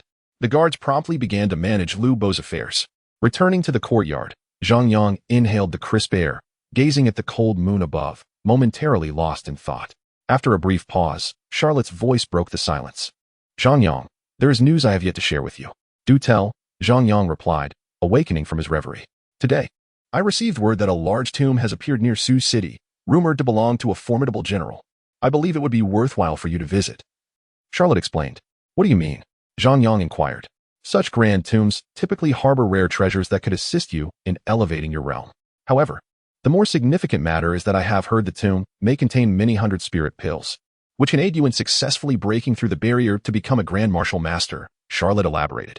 Upon hearing the mention of 100 spirit pills, a flicker of emotion finally crossed Zhang Yang's previously calm face. He understood that for a martial master to advance to the Grand Martial Master realm, they faced an insurmountable barrier. Many had perished while striving to break through the 9th level of Martial Master, forever trapped in their stagnation. "Aren't you going?" Zhang Yang noted that Charlotte had not mentioned his own plans to go. Summer and I are royal members. Our presence would be too conspicuous, making it perilous for us to venture there. You, on the other hand, would be relatively safe as no one would recognize you, Charlotte reasoned. Zhang Yang considered this and found it to be a valid point, then turned to Lan Chuchu. Senior sister, will you go? I shall not. I wish to stay in Qinshan City with my mother, Lan Chuchu replied. Zhang Yang nodded, recognizing that such matters could not be forced. By the way, I have heard that the ancient tomb may also contain the legendary Taixing water, though this information is merely hearsay, Charlotte added. Zhang Yang nodded in acknowledgement. Then let us part ways here. Summer, and I must return to the Imperial City. I must strive to break through to the Grand Martial Master realm during this period. Otherwise, our great Xia dynasty will face humiliation in the upcoming WAN Xiao Grand competition, Summer declared with unwavering determination. I too shall endeavor to break through, striving not to become a burden, Lan Chuchu affirmed. Oh, and rest assured, Zhang Shidi, I will dispatch royal personnel to protect the Zhang residents. You can leave with peace of mind, Charlotte assured him. Zhang Yang nodded. With the protection of the royal family and the Shaoxian sect, he indeed felt more at ease departing. Chapter 96, Ping Zhongjin the following morning. Zhang Yang bid farewell to Lan Chuchu and departed Qinshan City aboard the flying vessel gifted by Charlotte. Since Su City was not within the territory of the Great Xia dynasty, his journey would take at least 10 days. Standing on the deck, he observed the swiftly retreating scenery, muttering to himself, to stand out in the WAN Xiao Grand competition, I must take this risk. Venturing alone to the Grand Tomb, particularly in a foreign territory, was undeniably perilous. One misstep could result in never returning. At that moment, Wukong suddenly appeared on Zhang Yang's shoulder. His expression grave as he spoke, I need Taixing water. It was the first time Zhang Yang had witnessed Wukong so serious, prompting him to ask, what do you need that for? Taixing water can refine the spirit. The reason I cannot remain away from the Chaos Cauldron for long is due to severe damage to my spirit that requires the cauldron's assistance to stabilize, Wukong explained. You never mentioned this before, Zhang Yang replied. That was to deceive you. At that time, you were simply too weak, and it would have been futile to explain. Wukong retorted. Zhang Yang felt a twinge of humiliation at Wukong's words. I sense you're mocking me, he said, displeased. Although Wukong had deceived him, Zhang Yang could not genuinely blame him, as Wukong had indeed helped him on numerous occasions. I speak the truth. You are too weak, Wukong stated. I'm not going. You can seek the Taixing water yourself, Zhang Yang snapped. Then I shall reveal what transpired that night when you and Lan Chuchu were detoxifying, Wukong threatened. You saw that? Zhang Yang's eyes widened. I did not see it, but I heard a little. Still, it cannot be blamed on me. I did not wish to hear it, yet the noise was too loud, Wukong replied. Zhang Yang. 10 days later, Zhang Yang arrived near Su City, swiftly retracting the flying vessel and entering the city. Unaware of the tomb's precise location, he needed to gather information within the city. Zhang Yang deliberately chose the most luxurious tavern in Su City, knowing such places were ideal for acquiring news. As he entered the tavern at noon, the cacophony within was overwhelming, giving him a headache. However, he recognized he had come to the right place. Finding a corner seat, he soon attracted the attention of a waiter. What would you like, esteemed guest? The waiter inquired. Just bring me some assorted dishes, Zhang Yang replied. Certainly, the waiter responded. Turning to leave. Wait, also bring me a bunch of bananas, Zhang Yang called after him. The waiter paused, then glanced at Wukong perched on Zhang Yang's shoulder, a look of understanding crossing his face. Before long, the waiter returned with the dishes, including a bunch of fragrant bananas. Zhang Yang wondered what the patrons were so animatedly discussing. Those individuals are nobles from Su City. I cannot divulge what they are talking about, the waiter replied, a look of discomfort on his face. Recognizing the waiter's expression, Zhang Yang realized what he was thinking. He promptly handed the waiter some silver coins, smiling. Is this more convenient now? Absolutely. The waiter's face brightened immediately. You may not know, but recently a tomb of a formidable general has been discovered at Ping Zhongjin, roughly 100 miles from Su City. Many people have already rushed there, the waiter divulged. Then why aren't these nobles going? Zhang Yang asked. Because the tomb will not open for another 2 days, and the emergence of this tomb has caused quite a stir, attracting even prodigies from other nations, the waiter explained. It is merely a grand tomb, yet it has managed to attract individuals from other nations? Zhang Yang expressed his astonishment. Such places are inherently perilous. Even if one were to risk everything to enter, the possibility of acquiring any fortune remains uncertain. Were it not for Zhang Yang's prior knowledge of what lay within, he would not have ventured here. It is said that the tomb holds a plethora of Bailing Dan, which has drawn many young prodigies to this location. The innkeeper remarked. Zhang Yang nodded. confirming that this aligned with the information he had received. After lingering in the tavern for a while and gathering more insights from the nobles, he called for the innkeeper to settle his bill. Your total comes to 1,000 taels of silver, the innkeeper stated. Zhang Yang was taken aback, wondering how such a modest meal could cost so much. Please do not misunderstand, sir. The dishes total 50 taels, but this bunch of bananas costs 950 taels, the innkeeper explained with a smile. What kind of absurd bananas are these? Zhang Yang exclaimed in disbelief, yet he ultimately paid the sum. Throughout the ordeal, Yukong enjoyed the food immensely, repeatedly praising the sweetness of the bananas. If he hadn't acquired some silver during the recent defeat of the Yellow Bear clans, he would have likely been forced to dine and dash due to the exorbitant price of the bananas. After leaving the tavern, Zhang Yang quickly made his way towards Pingyongjin, guided by the information he had gathered. He arrived at Pingyongjin with remarkable swiftness, only to discover that the so-called Pingyongjin was, in fact, an expansive lake, a vast body of water that seemed to stretch endlessly. By the lakeside, numerous people had already gathered, and Zhang Yang could clearly discern the factions among them based on their positions. It appears to be an underwater grand tomb, which is rather uncommon, Yukong muttered. Is there any difference? Zhang Yang inquired, puzzled. An underwater grand tomb is generally difficult to discover unless one originates from it. Moreover, such tombs have a significant likelihood of remaining uncharted, rendering them potentially treacherous, Yukong elaborated. Zhang Yang nodded in agreement and approached the crowd, needing to gather more intelligence. As he stepped closer to the edge of the crowd, he overheard the very information he sought. Have you heard? The emergence of this grand tomb seems to have stirred quite a number of people. Even those from cities surrounding Sioux City have arrived, one person remarked. It's not just those near Sioux City. I've heard that prodigies from other nations have come as well. This expedition into the grand tomb is bound to be fierce, especially with the 4 renowned young masters of Sioux City in attendance. They have all reached the pinnacle of the 9th rank of martial masters, clearly aiming to acquire by Ling Dan to break through into the grand martial master realm. Another added. Indeed, for those of us with relatively weaker abilities, it would be wiser to scavenge for scraps. It's safer that way, a third voice chimed in. Listening to their discussions, Zhang Yang mused. It seems this expedition into the secret realm will be exceptionally intense. Besides the 4 young masters, there must be many other prodigies from various nations hidden among the crowd.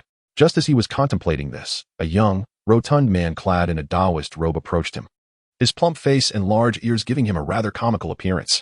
The man held a whisk in his hand and appeared to be mumbling to himself. The portly individual had a rather unseemly appearance, and his Taoist attire suggested he was not to be trusted. Yukong commented disdainfully from Zhang Yang's shoulder. Zhang Yang nodded in agreement, noting the rare instance of shared sentiment between himself and Yukong. It seems I overheard you speaking ill of me, the chubby Taoist said with a smile as he approached Zhang Yang and Yukong.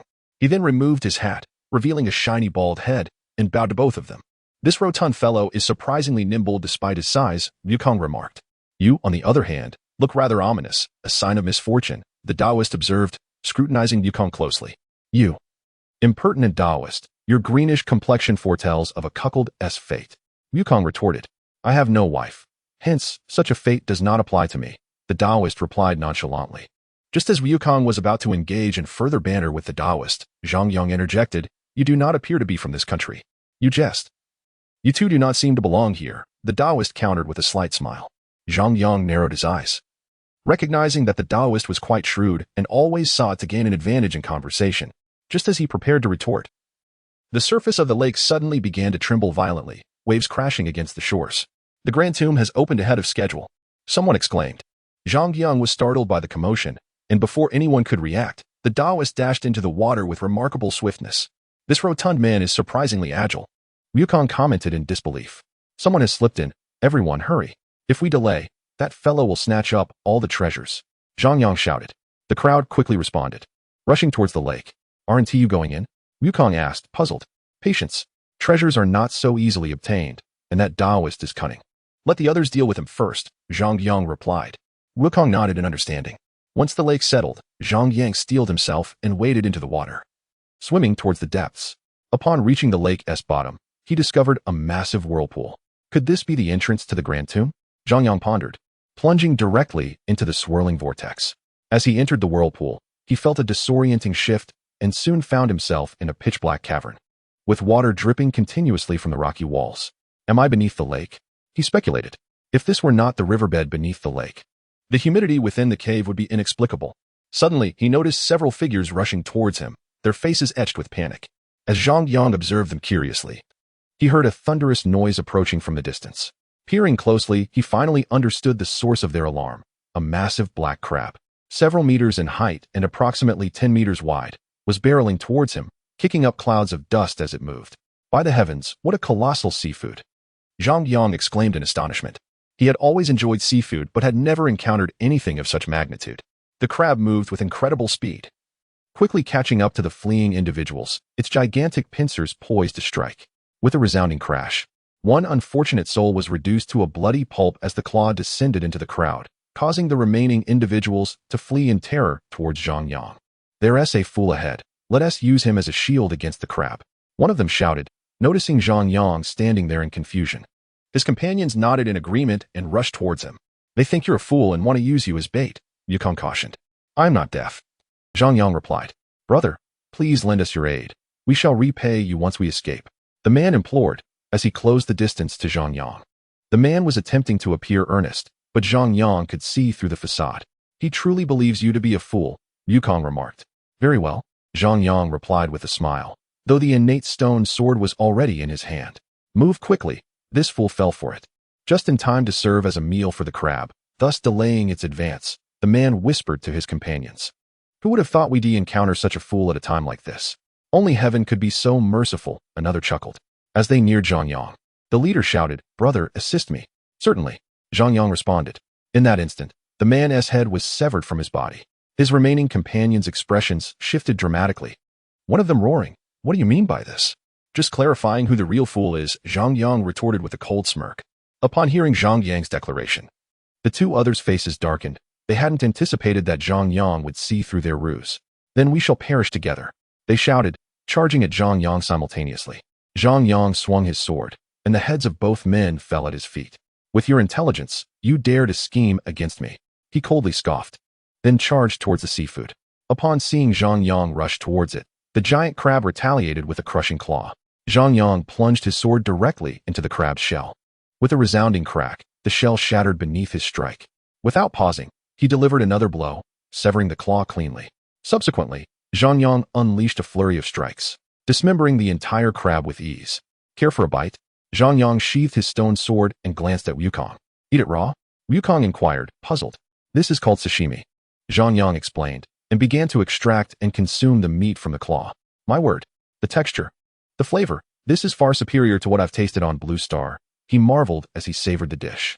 Seeing Zhang Yang relish his meal, Wukong joined in, and within 10 minutes, the two had devoured the entire crab. After finishing, Zhang Yang let out a satisfied burp and resumed his charge into the cave. Soon, Zhang Yang arrived at a fork in the path, faced with 3 tunnels, and he indiscriminately chose one to enter. Exiting the passage, he found himself in an even larger cavern, where the sounds of fierce combat reached his ears. Turning towards the noise, he beheld over 100 individuals locked in battle with a dozen massive lobsters. Lobsters? What is this place? All seafood?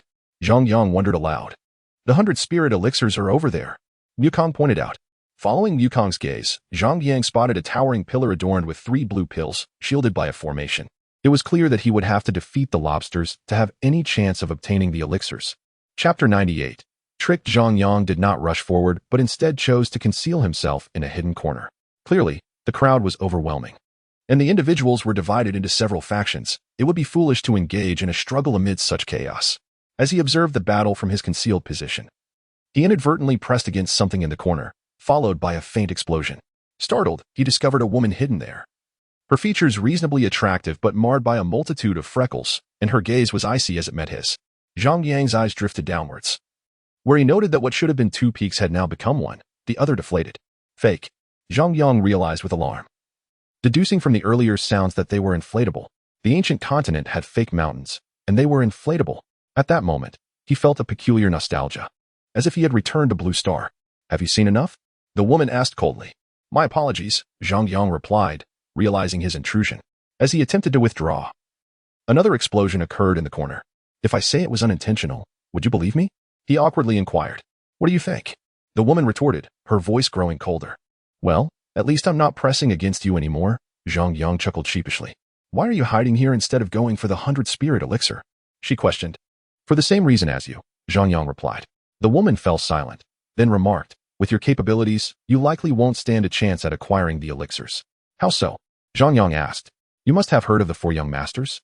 She stated. Zhang Yang nodded. Chen Yang and Zhou Weidong are both here, and they belong to the same faction. The 100 spirit elixirs will most likely end up in their hands, she explained. Oh, Zhang Yang responded nonchalantly. The woman's frustration grew at his indifferent demeanor. What attitude is this?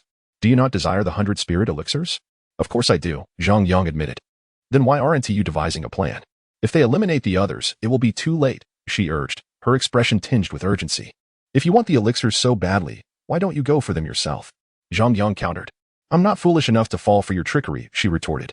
The two young masters are far too powerful. I'm no match for them, she sighed. Never fear, I shall gift you one later, Zhang Yang offered with a smile. The woman's inflatable features struck a chord with Zhang Yang, and he felt a twinge of guilt for having caused her distress. Your boldness suggests you are not from Sioux City. You clearly do not comprehend what the four young masters represent. She continued, they are once-in-a-century talents of Sioux City, all having reached the pinnacle of martial mastery at a young age, rendering them virtually invincible among their peers. Even the younger generations from over a dozen neighboring cities are utterly suppressed by them. From what you say, their strength seems considerable, Zhang Yang acknowledged. Brother, you are merely a martial master of the 7th level. How can you be so confident? The woman gazed at him in disbelief. Suddenly, explosive sounds erupted throughout the cave, causing both Zhang Yang and the woman to shift their focus to the battlefield. In the brief interlude of their conversation, the two young masters had decimated the remaining combatants and were now advancing towards the 100 spirit elixirs. Incredible! The woman exclaimed. Before she could finish her sentence, Zhang Yang had already vanished from his spot. So fast, she gasped, watching in astonishment as he appeared behind the two young masters. Hearing the commotion, the young masters turned to Zhang Yang, with Zhou Weidong sneering. Kid, I advise you to scram now, or you shall meet your demise. Chen Yang added with a derisive laugh. Why waste words on him? Just kill him. Having been at the pinnacle of martial mastery for some time, the 100 spirit elixirs were crucial for their breakthrough. Zhang Yang, however, merely scoffed internally and drew his innate stone sword. But suddenly, an unexpected turn of events transpired. A rotund figure clad in a Taoist robe appeared beside the pillar, executing a hand gesture that caused the formation surrounding the pillar to vanish. The plump Taoist then soared into the air, reaching for the 3 elixirs. You bloated fool! Zhang Yang cursed vehemently. His outburst alerted the two young masters, who turned to see the Taoist snatching the elixirs. Brother Zhang, I'm off. I'll secure the other 2 elixirs for you later. I'm out of here. The Taoist grinned at Zhang Yang before vanishing into thin air. Damn it, Zhang Yang swore, realizing he had been duped by the Taoist. Sure enough, the two young masters glared at Zhang Yang, their eyes ablaze with fury. After all our hard work, to think we were outsmarted by you. Chen Yang fumed. Let us kill him first, and then deal with that fat Taoist. Zhou Weidong echoed, equally enraged. As the two charged at Zhang Yang, he too was engulfed in anger, never expecting the Taoist to pull such a stunt. As they advanced, Zhang Yang's ire boiled over, and he coldly declared, fools with no brains. Unable to discern who has tricked them, you call yourselves the 4 young masters, yet you are nothing but 2 foolish donkeys. With that, he unleashed a furious strike, and with a flash of icy white light, the heads of both men tumbled to the ground. Having accomplished this, Zhang Yang did not linger. He immediately dashed towards another cavern, fully aware that the rotund Taoist had not yet departed and was likely still hidden within the grand tomb. The woman, concealed in the corner, watched in awe as Zhang Yang dispatched the 4 young masters she had admired. As she came to her senses, he felt a shadow dart past her, and the cave was instantly enveloped in silence, save for the words left behind by Zhang Yang. I owe you the spirit of the 100 spirits, but first, I must capture that rotund fellow. The woman gazed at Zhang Yang, who had vanished into the depths of the cave, murmuring to herself, this individual, appearing to possess only the strength of a 7th-level martial master, has slain 2 prominent young masters with a single sword stroke. What an extraordinary talent. Zhang Yang's prowess shattered her previous understanding, making her realize that there are indeed realms beyond her comprehension, and that there are always individuals superior to oneself. The so-called 4 great young masters, regarded as rare talents of a century, were nothing in comparison to Zhang Yang. Chapter 99. You have a good sister. How can that rotund fellow manage to disappear into thin air? Zhang Yang searched forward. He must be an array master, naturally endowed with formidable spiritual power, perhaps even possessing some unparalleled physique, Wukong speculated. I didn't expect this rotund fellow to be so remarkable. Zhang Yang was taken aback. After all, he had perceived the chubby Taoist as rather lewd. Soon, Zhang Yang arrived at the second cave, where he found the ground strewn with corpses. At that moment, only a dozen individuals were engaged in fierce combat over 3 spirit of the 100 spirits. Zhang Yang's sudden appearance went unnoticed by the others. After all, he was merely a solitary figure. That rotund fellow isn't here. Zhang Yang frowned. He must have gone to another cave. If my instincts are correct, the supreme pure mysterious water should be within that cave. Quickly, seize those spirit of the 100 spirits, and we must hasten to the last cave. This chubby fellow is cunning and sly. Let us not allow him to snatch them away. Wukong urged anxiously, for the supreme pure mysterious water was of utmost importance to him. Zhang Yang nodded and charged directly towards the stone pillar, shrouded in arrays. The combatants, witnessing Zhang Yang's approach, made no effort to impede him, as the array surrounding the pillar was not easily dismantled. Zhang Yang swiftly reached the pillar and struck the array with his sword. Bang! With sheer force, he cleaved through the array, grasping the 3 spirits of the 100 spirits in his hand before bolting toward the exit. All those engaged in battle paused, for they had previously attempted to breach the array but had failed. Zhang Yang, however, had effortlessly sliced it apart. Stop! The others rushed to block Zhang Yang's path. Do not obstruct my way. Zhang Yang replied coldly. We have fought here for half the day, and you think you can just waltz in and leave with them? Such fortune does not exist in this world. One individual scoffed. Young Master Zhu, young Master Wang. If we do not set aside our grievances and join forces to eliminate this brat first, we can divide the spirits of the 100 spirits afterward. What do you say? A man in black suggested. That suits me well. Young Master Zhu laughed heartily. With that, the group prepared to encircle and eliminate Zhang Yang. They had not taken Zhang Yang too seriously, for he was but one person. Their primary objective was the spirit of the 100 spirits in Zhang Yang's possession, and the one who seized it first would gain the upper hand. Wait, just as they were about to strike, a freckled girl burst into the cave. What are you doing here? Hurry and leave. Young Master Zhu exclaimed angrily, for the freckled girl was his sister. Ignoring the chaos, she rushed to her brother's side, her expression grave. Brother, do not lay a hand on him. You must trust me. Young Master Wang could not help but chuckle. What is wrong with your sister, Zhu? Is this fellow her lover? The others erupted in laughter. What nonsense. You should leave at once. Young Master Zhu frowned. His sister typically obeyed him, but today, she seemed obstinately defiant. No, you are my brother. I cannot watch you meet your demise. The freckled girl insisted firmly, pulling young Master Zhu towards the exit. Nonsense. Young Master Zhu forcefully shook off her arm, his face flushed with anger. The spirit of the 100 spirits was crucial to him, and if he failed to obtain it today, acquiring it later would be exceedingly difficult. Brother, if you do not come with me, I will take my own life. The freckled girl produced a dagger, pressing it against her throat, her eyes pleading. You. Young Master Zhu was furious. Zhu, you should follow your sister's advice and leave. There will be other opportunities for the spirit of the 100 spirits, young Master Wang mocked. Though they were collectively known as the 4 great young masters, they were also rivals, and their collaboration for the spirit of the 100 spirits was merely temporary. Another member of the opposing faction added derisively, hurry and leave, or your sister will meet her end. Haha, this bunch of scoundrels. Young Master Zhu trembled with rage. However, when he turned to look at his sister, he could only let out a sigh, allowing her to pull him toward the cave's exit. What a sham of a young Master Zhu. With such a weak resolve, he dares aspire to be a top-tier expert? Such delusion. Young Master Wang sneered as he watched young Master Zhu being led away by his sister. Hearing this, young Master Zhu paused momentarily, his expression darkening. Sister, I am doing this for your sake. If you do not believe me, stay and witness, then you shall understand why I do not wish for you to intervene. The freckled girl stated. Young Master Zhu halted upon hearing this, taking a position in a corner of the cave alongside his sister. He felt reluctant but was curious to see just how strong Zhang Yang truly was to warrant such concern from her. Observing young Master Zhu standing aside, one individual from the opposing faction could not resist taunting. Watch closely, for the spirit of the 100 spirits is surely beyond your reach. Once he finished speaking, all of them charged toward Zhang Yang. Young Master Wang, not wishing to be outdone, increased his speed to the utmost, determined to be the first to slay Zhang Yang, thus securing the spirit of the 100 spirits firmly in his grasp. Zhang Yang remained silent throughout, but unbeknownst to him, the innate stone sword had become entwined with 2 energies, one black and one red, emanating a destructive aura. As the attackers drew closer, Zhang Yang remained unmoved. Sister, are you sure you are not mistaken? He appears as if he is waiting to be slaughtered. Young Master Zhu observed Zhang Yang's stillness, beginning to regret listening to his sister. Boom, boom, boom. Suddenly, a deafening roar echoed through the cave, startling young Master Zhu. He turned to Zhang Yang, his face now filled with astonishment. Zhang Yang swung his sword, unleashing the black and red energies that engulfed all who charged at him in an instant. When the chaotic energy subsided, all those present, including young Master Wang, had been reduced to mere ashes, vanishing within the cave. After completing the task, Zhang Yang approached the freckled girl and handed her one of the spirits of the 100 spirits, saying, "This is what I promised you." He then turned to the still astonished young Master Zhu, remarking, "You have a good sister, otherwise you would have perished." With that, Zhang Yang departed, racing toward the third cave, leaving only the freckled girl and young Master Zhu behind. "Sister, slap me. I wish to see if I am still dreaming." Young Master Zhu exclaimed, his eyes wide as he gazed at the previous battlefield. "You are not dreaming. He is indeed that strong."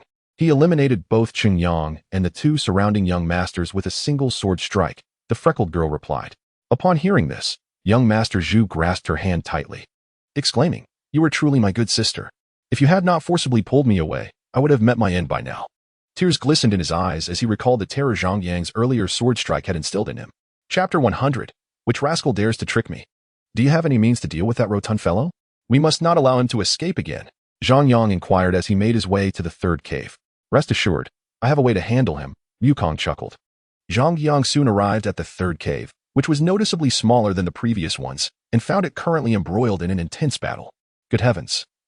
They are all martial master level experts, Zhang Yang thought, quickly concealing himself as he appeared at the cave's entrance. In this dire moment, Zhang Yang found himself in a predicament where charging forth would undoubtedly lead to his demise. Concealed in the shadows, he meticulously surveyed his surroundings and soon spotted a stone pillar within the cave. However, instead of the expected elixirs, he discovered a water jar perched atop it, emanating radiant hues. This, he surmised, must be the elusive toxin-purging water. This greedy fool must have employed some sort of invisibility array. His avaricious nature would never allow him to forsake the toxin-purging water, Zhang Yang murmured. Wukong had been searching for the portly Taoist since entering, yet his figure remained elusive. Wukong then tossed a small bead near the stone pillar, its diminutive size failing to attract attention. What is that?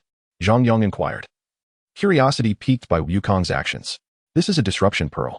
Should that rotund Taoist dare to use his invisibility array, I shall immediately dismantle it, Wukong replied with a chuckle. Are you certain it will be effective? Zhang Yang questioned, skepticism evident due to the Taoist's formidable spirit power. Fear not. This artifact is specifically designed to counter him. Even if he manages to break free, the pearl will leave a mark on him, allowing us to teach him the true meaning of being caught unaware, Wukong asserted confidently. Zhang Yang felt reassured by Wukong's words, though anticipation flickered across his face. Just wait, you glutton. He gritted his teeth. As Zhang Yang and Wukong conspired against the rotund Taoist, the battle within the cave was nearing its climax. The fierce clash among the dozen or so formidable martial masters had dwindled their numbers to just 3 still engaged in combat. The time is nigh. That plump Taoist is bound to appear, Zhang Yang whispered, his gaze fixed upon the distant stone pillar. Sure enough, Zhang Yang soon noticed a subtle fluctuation in the air at a corner of the cave, and a stout figure stealthily approached the stone pillar, moving with utmost caution. He's here, Zhang Yang breathed, his eyes ablaze with vengeful fervor as he and Wukong fixed their sights on the Taoist.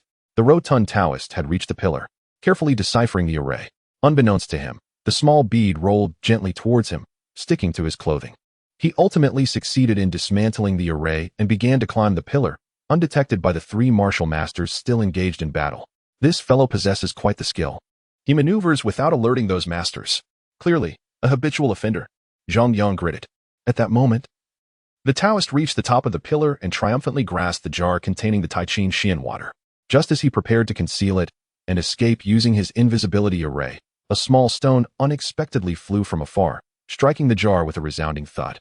The sound echoed throughout the cave, and it was Zhang Yang who had thrown the stone, determined not to allow the Taoist to slip away unscathed. The Taoist's smug grin froze in an instant, though he quickly reacted, stowing the jar and attempting to utilize his invisibility array for escape. However, the remaining 3 martial masters had spotted him.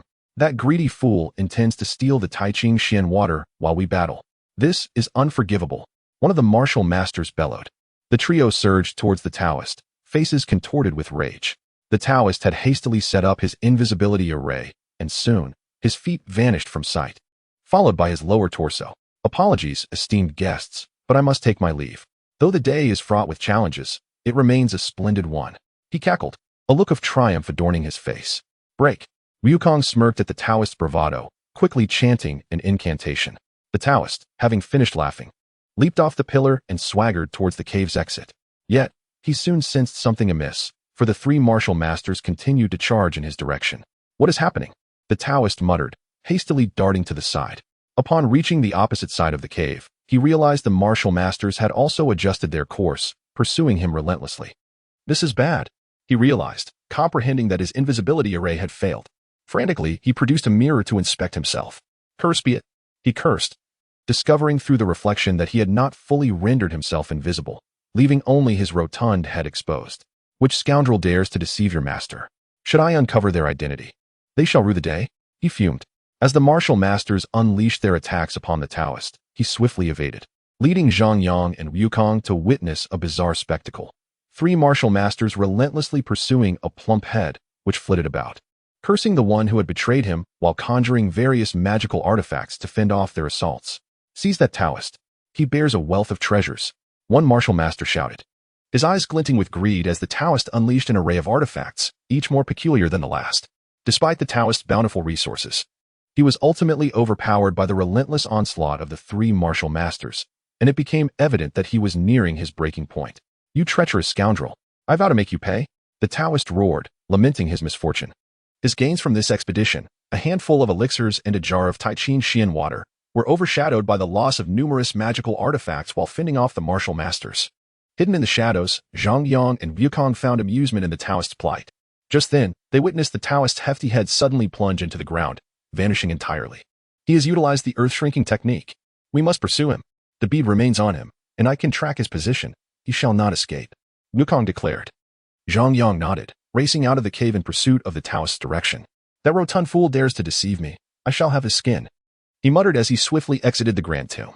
Chapter 101. The unfortunate Taoist Zhang Yang dashed across the lake's surface, following Wukong's guidance towards the distance. He navigated through the forest until he encountered a massive tree, beneath which lay a concealed hole. He is hiding in there, Wukong whispered. This cunning fellow had the foresight to establish a refuge here. The earth-shrinking technique must lead directly to this spot, Zhang Yang mused before leaping into the depths. Upon entering the dark pit, he proceeded cautiously until he spotted flickering flames ahead. Approaching the source, he discovered a hidden alcove. Peering into the cave, he beheld the stout figure of the Taoist, blood trickling from his lips as he changed his garments. Once dressed, the Taoist retrieved a handful of healing elixirs from his storage ring, hastily consuming them without a second thought. This time, I have been thoroughly duped. I shall hunt down the scoundrel responsible, and if I catch them, I will ensure they regret it, he grumbled, his voice rife with indignation. Zhang Yang, concealed outside the cave, watched the Taoist with eyes gleaming in the darkness, reflecting the wealth he had amassed, consuming the precious elixirs as though they were mere sweets. For cultivators at the Martial Master and Grand Martial Master levels, the Chaoyuan pill is indeed a miraculous remedy for healing. No matter how grievous the injury, 2 Chaoyuan pills will surely restore one to health. However, the pill does have its drawbacks. It is exceedingly expensive, making it unattainable for most cultivators. And excessive consumption leads to side effects such as drowsiness. As expected, the rotund individual consumed an excessive number of Chaoyuan pills and soon succumbed to slumber. Zhang Yang, upon witnessing this, stepped into the cave and gave the plump figure a couple of kicks, only to see the mass of flesh wobble slightly, showing no sign of awakening. This hefty fellow surely never anticipated anyone would find him, which explains his reckless consumption of the pills, Wukong remarked. Zhang Yang immediately removed the spatial ring from the plump man's hand and began to examine its contents. Goodness, this fellow possesses quite a treasure trove, Zhang Yang exclaimed, promptly retrieving a large water jar and handing it over to Wukong. Wukong, in turn, cradled the jar and returned to the chaos cauldron, indicating he intended to mend his divine soul. This restoration of my divine soul may take some time. You must be cautious and ensure that by the time I am restored, you are not already deceased, Wukong's voice echoed from within the cauldron. Could you refrain from cursing me? Zhang Yang retorted, exasperated. Zhang Yang stowed away the spatial ring and prepared to leave. Yet he took a moment to survey the cave once more to ensure he had not overlooked any valuable items. Suddenly, his eyes lit up. The clothing worn by this rotund fellow seems extraordinary. Judging by the material, it must be quite valuable. Perhaps it could fetch a handsome price, Zhang Yang mused. He then proceeded to strip the hefty Taoist of his garments, revealing a considerable expanse of flesh before his eyes. How unfortunate, Zhang Yang muttered in disdain. Oh, these trousers appear to be of fine quality as well. Without hesitation, he removed the plump man's trousers. Lo and behold, this rotund fellow is adorned in golden threaded undergarments. Does he not find them constricting? Zhang Yang remarked, subsequently stripping away the undergarments as well. He gathered all the plump man's clothing into the spatial ring. And just as he was about to depart, his gaze fell upon the hat atop the man's head. Having gone this far, I might as well take the hat, Zhang Yang decided, swiftly removing it and exposing the bald head beneath. Wait a moment. Zhang Yang recalled that the rotund man had just expressed a desire to hang the perpetrator and deliver a beating. Was that not a reference to himself? Zhang Yang pondered. He then found a length of rope and hung the plump Taoist upside down. The hefty figure dangled in midair, swaying from side to side. Satisfied, Zhang Yang clapped the dust from his hands and grinned. Although it may be somewhat lacking in size, this must be what they refer to as bird gliding. With that, he gave the plump man a gentle push, causing the rotund body to sway further.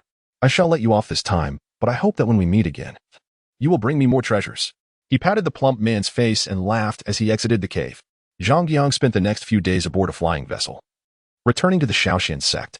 Upon his arrival, he traversed the inner sanctum as usual when suddenly he heard an enthusiastic shout, "Zhang Yang is back." Instantly, a throng of disciples emerged from every corner, their faces alight with excitement as they surrounded him. Zhang Yang was taken aback, bewildered by their fervor. We all know that you single-handedly toppled the Yushu Hall and the Seven Fiends sect. You are the hero of Shaoxian sect. Hero, hero, hero. The chorus of exclamations rang out, each disciple brimming with enthusiasm. It was common knowledge that Zhang Yang had single-handedly saved the Shaoxian sect from the brink of disaster. I wish to marry you, one female disciple declared. No, Zhang Yang is mine. If anyone marries him, it should be me first.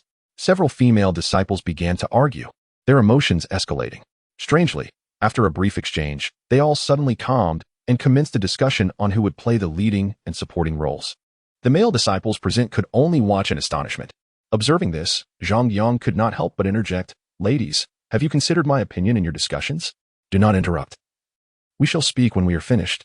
One female disciple shot him a glare before resuming her conversation with the others. Zhang Yang sighed in resignation. "Zhang Yang, come here," called a voice, Gummings. Hearing Gummings' call, Zhang Yang felt a wave of relief wash over him. His mentor had finally come to his rescue. He quickly pushed through the crowd to escape. "Brother, do not leave. We have yet to finish our discussion," a female disciple exclaimed as she noticed Zhang Yang's intent to flee. Zhang Yang's face went pale at the sight. What had begun with only a few female disciples now numbered in the dozens who could withstand such a pursuit. "Sisters, have you not considered whether I can endure this?" Zhang Yang muttered under his breath, hastening his steps to escape the throng. "Brother, do not go." As the female disciples attempted to chase after him, they halted abruptly upon seeing the sect leader beside Zhang Yang. Finally able to breathe a sigh of relief, Zhang Yang departed with Gumming. "Ah, you seem quite popular now." Gumming chuckled. "Master, do not jest. They are merely caught up in a moment of excitement. They will surely regain their composure soon," Zhang Yang replied. "You cannot escape. The sisters have already lined up in order. You will have one each month, and each day will be different," came the voices of the female disciples from behind. Zhang Yang felt a shiver run down his spine and quickened his pace. Chapter 102. Farewell. Upon returning to the Shaoxian sect, Zhang Yang did not pause in his pursuits. Instead, he seized this final period to immerse himself in rigorous cultivation. Following Gumming's acquisition of the dragon vein from the Seven Fiends sect, he had become notably generous. Not only did he arrange for Zhang Yang to have access to the finest cultivation chambers in the Shaoxian sect, but he also provided him with numerous resources to aid in his training. Zhang Yang spent the ensuing days entirely within the cultivation chamber. As the commencement of the WAN Xiao Grand competition drew near, merely 10 days remained. Zhang Yang opened his eyes, a glimmer of chaotic radiance erupting from his gaze before swiftly settling into tranquility. "I did not anticipate that the resources from the plump Taoist, combined with those provided by my master, would only elevate my cultivation to the pinnacle of the martial master 8th level." A hint of disappointment crossed Zhang Yang's face. He had expected to at least reach the 9th level, but alas, he had overestimated his progress. Fortunately, he had mastered the initial stage of the swift movement technique, a terrestrial-level footwork technique that would afford him greater agility during the competition. Additionally, his sword intent had ascended to the 4th layer, and he was confident that as long as he did not encounter particularly formidable foes during the WAN Xiao Grand competition, he would be able to safeguard himself. As Zhang Yang pondered and assessed his current strength, he realized that with only a few days remaining until the competition, it was time to depart. He exited the cultivation chamber and bid farewell to Gumming, his esteemed mentor. "Take care during the WAN Xiao Grand competition. Be mindful of your temper, and if danger arises, do not hesitate to flee," Gumming advised. Though Gumming had not extensively guided Zhang Yang, he was still somewhat aware of his temperament. After parting with Gumming, Zhang Yang made his way to the apothecary pavilion. There, he found Peng Chun instructing the new disciples in the rear courtyard. Zhang Yang's sudden appearance drew everyone's attention. Why is senior brother Zhang Yang here at the apothecary pavilion? Perhaps the newcomers are unaware. But Zhang Yang is the most gifted disciple in the history of the apothecary pavilion. I know senior brother Zhang Yang is exceptional in martial arts. But how is he considered talented in alchemy? On the very day he entered the apothecary pavilion, he attained the rank of second-tier alchemist, breaking the pavilion's records. Had he not been delayed by the 4 Sects grand competition, he would have undoubtedly surpassed Master Peng Chun's level by now. Senior brother Zhang Yang is so remarkable. Does that mean he possesses both exceptional talent in alchemy and martial arts? The newly arrived disciples of the alchemy pavilion gazed at Zhang Yang with admiration as the senior disciples introduced him. Meanwhile, Peng Chun noticed Zhang Yang's arrival and smiled, saying, "Aren't you supposed to be participating in the WAN Xiao War? How do you still have time to come here?" Zhang Yang returned a slight bow and replied with a smile, "I am here to bid farewell." Peng Chun paused momentarily, then placed a reassuring hand on Zhang Yang's shoulder, saying, "Go forth. The realm of the Little Xian sect cannot contain you. You belong to a grander and broader stage." Zhang Yang expressed his gratitude to Peng Chun before departing. As Peng Chun watched Zhang Yang's retreating figure, a sense of nostalgia washed over him. Zhang Yang had been his most gifted student, and now, the thought of his departure stirred an unexpected reluctance within him. After leaving the alchemy pavilion, Zhang Yang sought out Chen Duoduo and the other privileged youths to bid them farewell before finally leaving the Little Xian sect. He understood that this departure might lead to a prolonged absence, perhaps without any opportunity for reunion in the near future. Over the next 2 days, Zhang Yang traversed the cloud sea aboard a flying ship, standing on the deck and gazing at the familiar landscapes in a daze. Suddenly, a loud rumble interrupted his thoughts. Zhang Yang noticed a ship approaching from the distance, clearly headed in his direction. As the vessel drew closer, he discerned the figures on its deck, an assembly of individuals wielding weapons, their expressions eerily cold. As the two ships passed each other, those individuals sprang into action, boarding Zhang Yang's vessel. He estimated there were around 20 of them. "Who are you?" Zhang Yang inquired, drawing his innate stone sword and frowning at the intruders. He could sense that among them, 3 had reached the great martial master realm, while the rest were at the 9th level of martial master, a formidable force indeed. "Who we are is of little consequence. You merely need to know that you've offended someone you shouldn't have," the leader of the group sneered. "Tell me who stands behind you, and I may spare your lives," Zhang Yang demanded. He had sensed that a mysterious force was targeting him and the Zhang family. Yet he remained unaware of its identity. "Are you jesting? Do you truly believe you will leave here alive today?" The leader scoffed. "Though you possess notable talent, you are merely at the 8th level of martial master. We outnumber you and have 3 great martial masters among us. There is no escape for you today." Without further ado, the leader commanded his men to attack Zhang Yang. Prepared, Zhang Yang unleashed a strike with his sword, a surge of black-red energy erupting forth. Boom, boom, boom. Explosions echoed across the ship, splintering the deck and filling the air with thick smoke. The assailants who had attempted to assassinate Zhang Yang were instantly reduced to ashes, leaving only the 3 great martial masters, gravely injured yet still alive. Shock painted their faces as they regarded Zhang Yang, who had displayed terrifying power beyond their expectations. "Tell me, who is behind you?" Zhang Yang demanded coldly. "We will never divulge that," the leader retorted with a chilling laugh. Just then, Zhang Yang noticed blood seeping from the corners of the 3 men's mouths, indicating they had taken poison to end their lives. Witnessing this, a heavy cloud of despair loomed over Zhang Yang's heart. Due to the immense power of his previous strike, the ship was severely damaged, and it began to plummet toward the ground amidst the billowing smoke. "It seems I must find another way to return to the Imperial City." Zhang Yang sighed softly before leaping from the ship and landing atop a massive tree. 10 days later, the time for assembly arrived, and the disciples participating in the WAN Xiao War had gathered at the designated point, a colossal ship bearing the words Great Xia Dynasty in golden letters behind them. Why hasn't Zhang Yang arrived yet? Lan Shichu pondered, having just returned to the Imperial City the previous day. She had elevated her rank to the 9th level of martial master through diligent resource accumulation. Could he have been delayed by something? Xiao Luo frowned. At that moment, Xiao Wushang stood silently on the ship's deck, ready to lead the expedition to the WAN Xiao War. Just as the crowd anxiously awaited Zhang Yang's arrival, he burst through the gates of the palace, appearing disheveled and grimy. The sight of him left everyone momentarily stunned. Lan Shuchu approached with a handkerchief, wiping his face and asking, "How did you end up like this?" "I was chased," Zhang Yang replied. At this revelation, the expressions of the participating disciples shifted. "Who would be so audacious as to pursue you? Do they not realize you represent the royal family now?" Xiao Luo questioned, his brow furrowing. "I do not know." Zhang Yang shook his head, still unclear about the identity of his pursuers. Come aboard. Xiao Wushan's voice resonated from the ship. The group hurriedly boarded, and the ship ascended, heading toward the deep blue sky. You were attacked? Xiao Wushang inquired, regarding Zhang Yang intently. Zhang Yang nodded, stating, previously, someone poisoned my grandfather and even pressured senior sister Lan into marriage. I believe these incidents are all connected to me. Xiao Wushang's brow furrowed further, pondering the seriousness of Zhang Yang's claims. What you say is true. I was present at the time. I sent people to investigate, but they found nothing. Xiao Luo added. To leave no trace at all suggests a significant force is behind this. Zhang Yang frowned, realizing he had not knowingly offended any major powers.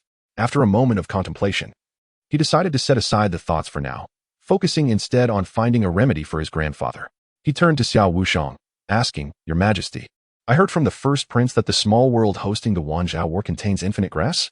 Xiao Wushang paused, then replied, Indeed, but infinite grass is no ordinary herb. It is quite elusive. Zhang Yang nodded, already aware of this fact. For his grandfather's swift recovery, he must find it. The ship housed numerous rooms, and Zhang Yang and the others chose accommodations within. Over the ensuing 10 days, Zhang Yang either trained in his room or visited Lan Chuchu's quarters to practice. Their mutual exploration of techniques allowed them to complement each other's strengths. 10 days flew by in the blink of an eye. Everyone, gather, we are nearing our destination. Xiao Wushang's voice echoed in everyone's ears. Zhang Yang and Lan Chuchu exited their rooms, and a disciple from the Little Xian sect remarked with confusion, Hey, senior sister Lan, you seem different from 10 days ago.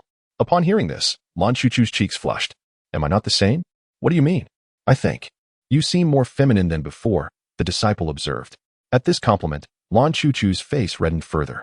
Brother, we should hurry. His Majesty is waiting for us. Zhang Yang chuckled. Yes, let's go. The disciple suddenly exclaimed, Wait a minute. How come you just walked out of Senior Sister Lan's room? Is that not normal? As fellow disciples of the Little Xian sect, it is only natural for us to discuss our training from time to time to advance together, Zhang Yang explained. That makes sense. As expected of the great Xia's foremost prodigy, I am humbled. The disciple nodded in agreement. The group quickly made their way to the deck. With only an hour remaining until they reached their destination, Xiao Wushang addressed them. There are some matters I must discuss with you in advance. The anticipation among the crowd grew palpable, for they were about to enter the grand stage of the WAN Xiao War, where talents from all corners would converge. As you enter the small world where the 10,000 Dynasty War takes place, be particularly vigilant of several nations renowned as the invincible dynasties. Historically, nearly all those who have managed to secure a spot in the top 50 hail from these realms: Qing, Rome, Jin, Di, Qi, Liang, Lan, and Xian. Should you encounter individuals from these dynasties, do not even entertain the thought of confrontation. Flee immediately without hesitation, cautioned Xiao Wushang with an exceptionally grave expression. The others exchanged glances, their astonishment palpable. Shi Jing, perplexed, questioned, Is it truly that exaggerated? No matter how formidable they are. Surely it cannot be to the extent that we must run at the mere sight of them. At that moment, they stood as the most formidable young talents of the great Xia dynasty, each possessing their own pride. Hearing Xiao Wushang's warnings, a sense of defiance stirred within them. What is your current level of cultivation? Xiao Wushang inquired, evading Shi Jing's question. Great martial master, Shi Jing replied, a confident smile gracing his face. Xiao Wushang nodded approvingly. Achieving a breakthrough to great martial master in such a short span is indeed commendable. However, are you aware of the cultivation level of the individual known as the foremost prodigy of the Qing nation, Yu Buzhao? The group shook their heads. After a moment of hesitation, Shi Jing ventured. Is it the third level of great martial master? He based his assumption on Xiao Wushang's previous statements, believing it would be a significant leap above his own level. You are mistaken. According to my intelligence, Yu Buzhao has, without a doubt, reached the pinnacle of the fifth level of great martial master, Xiao Wushang revealed. What? The group was visibly taken aback, their faces reflecting sheer disbelief. Zhang Yang's expression mirrored his shock. If this were true, it would mean Yu Buzhao surpassed him by a staggering 6 levels. Is this true? Shi Jing questioned, skepticism lacing his voice. Indeed, it is true. I have long sent individuals to verify this, Xiao Luo sighed, confirming the information. Upon hearing both Xiao Luo and Xiao Wushang affirm this, the initial excitement etched on their faces dissipated, replaced by an atmosphere of grave concern. They understood that the upcoming 10,000 Dynasty War might be far more brutal than they had anticipated. I do not intend to discourage you, but it would be wise to heed my advice. When you encounter the young prodigies of the 8 invincible dynasties, run without hesitation, Xiao Wushang reiterated. The group nodded in agreement. One more thing. The participation in the 10,000 Dynasty War has reached a staggering 100,000. If even a small fraction of them engage in battle, the carnage will be unimaginable. Your overall strength is merely subpar among these disciples. So it is prudent to exercise caution. If you can escape, do so. Do not engage in fruitless battles. Even if you fail to enter the top 50, it matters not. Survival is paramount. Xiao Wushang emphasized, his words aimed at preventing a repeat of the tragic events from the previous 10,000 Dynasty War. Last time, the Great Xia dynasty faced complete annihilation with no survivors. This calamity caused a severe disruption in the younger generation of the Great Xia, a significant loss for any nation. The group nodded solemnly. Half an hour later, a colossal white city emerged before them, distinct from ordinary cities, as it floated amidst the surrounding mist. They gazed in awe, marveling at the sight of a city suspended in the air. This is the entrance to the 10,000 Dynasty War, the gathering point, the Sky City. Xiao Wushang introduced as he regarded the distant white structure. As the Great Xia's airship glided into the mist, they soon discovered a multitude of vessels hovering within, each emblazoned with their respective national insignias. Let us proceed, Xiao Wushang declared, leaping from the ship, prompting the others to follow suit. As they penetrated the dense fog, they landed within the White City. Zhang Yang surveyed his surroundings. Aside from a central building, the area was shrouded in white mist, exuding an aura of tranquility. In stark contrast, the vast city was teeming with people, a sea of dark figures. So many, Yin Susu exclaimed, unable to contain her astonishment. The crowd's sheer number left them all in a state of shock. There are more descending from above, Xiaji remarked. They looked skyward to witness figures cascading down from the clouds like rain. Just as they were immersed in this awe-inspiring spectacle, a discordant voice pierced the atmosphere. Xiao Wushang. We meet again. A middle-aged man clad in a black robe approached, a group of youths trailing behind him. Yubuchuan. Xiao Wushang responded coldly upon recognizing the newcomer. I trust that this time in the 10,000 Dynasty War, your Xia dynasty will emerge with none surviving. If this continues, your dynasty may face a more severe generational gap, Yubuchuan taunted directly. Had it not been for your nation clinging to the thigh of the Qi nation, your own position would not be much better. Xiao Wushang retorted icily. That is the Qi nation. Such a powerful ally is not easily attained, Yubuchuan dismissed, a smug expression gracing his features. Turning to the young people behind him, he commanded, remember these faces. Once we enter the small world, spare none, exterminate them all. The young members of the Nation regarded Zhang Yang and the others with cold indifference. One young man in white robes stated, Fear not, father. These worthless individuals from the Xia dynasty will undoubtedly perish this time. Yubuchuan nodded in satisfaction, then addressed Xiao Wushang, I apologize for the oversight. Allow me to introduce my son, Yulai, who has recently broken through to the great martial master level. Unable to restrain himself from retorting, Shi Jing interjected. I expected a higher level. Turns out he is merely a great martial master, no better than us. After speaking, he released his own aura. Yulai merely scoffed. You should let them see your aura as well. As soon as Yulai's statement left his lips, the others from the Yu Nation emanated their own formidable presence, all great martial masters. The expressions of Shi Jing and his companions shifted, realizing the stark disparity in strength. Only Shi Jing, Xiao Luo, and Yin Susu from the Xia side had attained the great martial master level, while the rest lagged behind. The difference in power was glaringly apparent. Pleased with their reaction, Yubuchuan reveled in their discomfort. Meanwhile, Xiao Wushang's brow furrowed. Acutely aware that the Yu Nation had invested considerable resources to prepare for this 10,000 dynasty war, given that the Yu and Xia nations were roughly equal in strength. Cultivating such a contingent of great martial masters in a short period must have required substantial resources that would destabilize smaller nations. The amount of resources invested is inconsequential, as long as we emerge alive. By then, your young ones from the Xia dynasty will likely have perished within the small world. Thus, in a few years, my Yu nation will possess the capability to easily conquer your frail Xia dynasty and annex your territory. Yubuchuan laughed heartily, envisioning the day he would absorb the Xia dynasty. Are you certain of that? Zhang Yang could not help but interject. His voice interrupted Yubuchuan's laughter. The latter shot a cold glare at Zhang Yang, and after a moment, his expression hardened. It's you. Child, you finally remember me. Indeed, Zhang Yang replied. The members of the Xia dynasty could not suppress their amusement. Even Xiao Wushang's face twitched slightly, though he ultimately refrained from laughter. The previously tense atmosphere among the Xia members lightened considerably thanks to Zhang Yang's remark. Impudent wretch, you are the one who killed my 2 sons. If you dare to speak such arrogance again. Yubuchuan fumed, his pride as a sovereign having never been so publicly insulted. Father, calm your wrath. This man is merely a martial master. Once we enter the small world, We can easily dispose of him. Yu Lai coldly asserted, narrowing his eyes at Zhang Yang. The remaining disciples of the Yu kingdom nodded in agreement, having witnessed Zhang Yang's slaying of their two princes. How dare you speak to your grandfather like that? And to even contemplate harming him. Such an unfilial descendant deserves to be dragged out and castrated. Zhang Yang admonished. What nonsense are you spouting?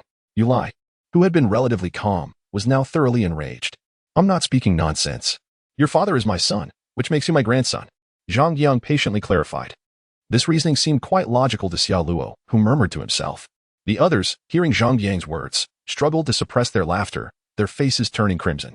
I see you are courting death. Yu Buchuan was now utterly furious, a terrifying aura emanating from him. You wish to make a move here. Xiao Wushang immediately placed himself in front of Zhang Yang. At that moment, a large hand rested on Yu Buchuan's shoulder, and a voice echoed. There is no need for anger, King Yu. When the time comes, Mayan Kingdom can lend you a hand to annihilate the Xia Kingdom. The speaker was Chuan, the emperor of the Yin Kingdom. Upon hearing this, Yu Buchuan's expression brightened, and he bowed, saying, Then I thank you, brother Chuan. He then shot a cold glance at Zhang Yang and Xiao Wushang before departing. Xiao Wushang, cherish this final time. Your Xia Kingdom is on a countdown. Yu Buchuan scoffed. Leading the younger generation of the Yu Kingdom away, Xiao Wushang gazed at the departing Chuan, his expression grave. Who is he? Zhang Yang inquired, puzzled.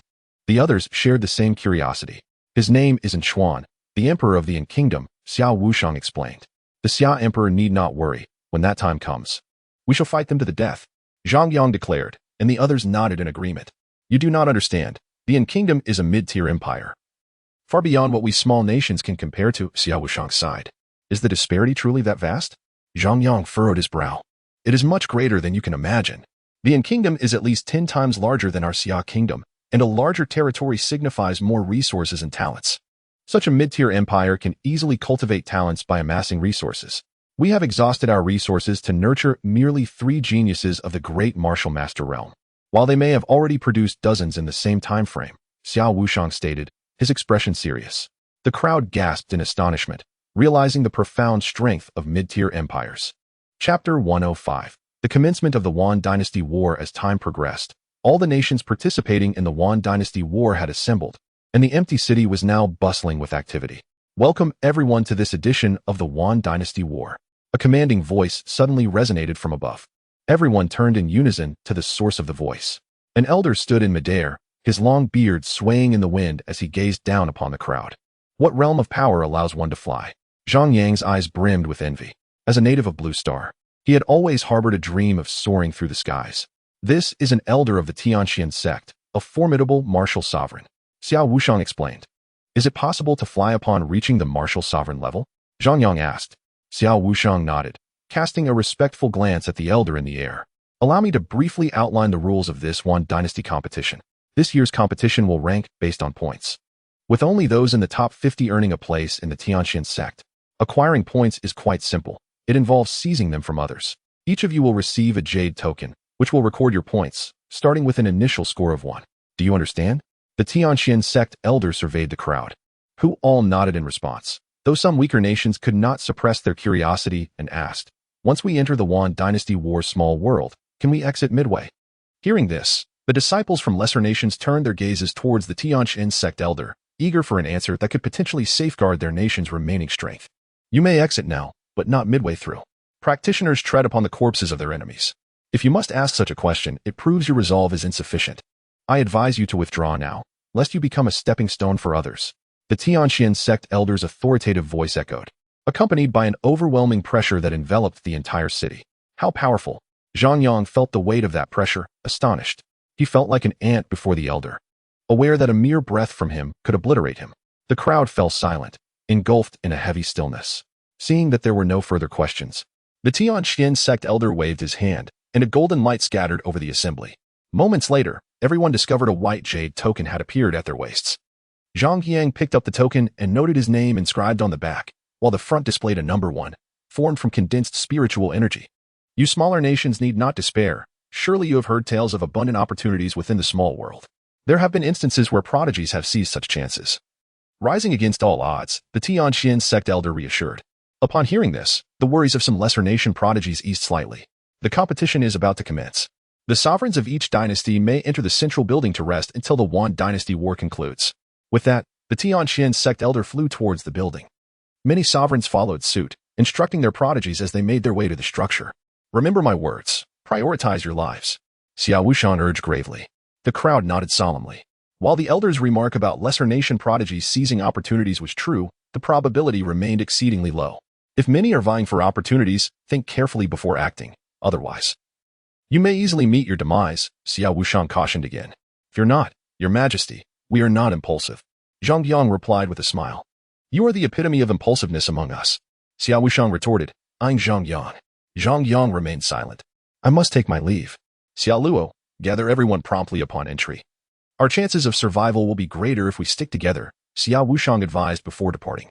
The members of the Great Xia Kingdom all nodded gravely, their expressions becoming increasingly somber. The WAN Dynasty War is about to begin. Zhang Yang, are you not anxious?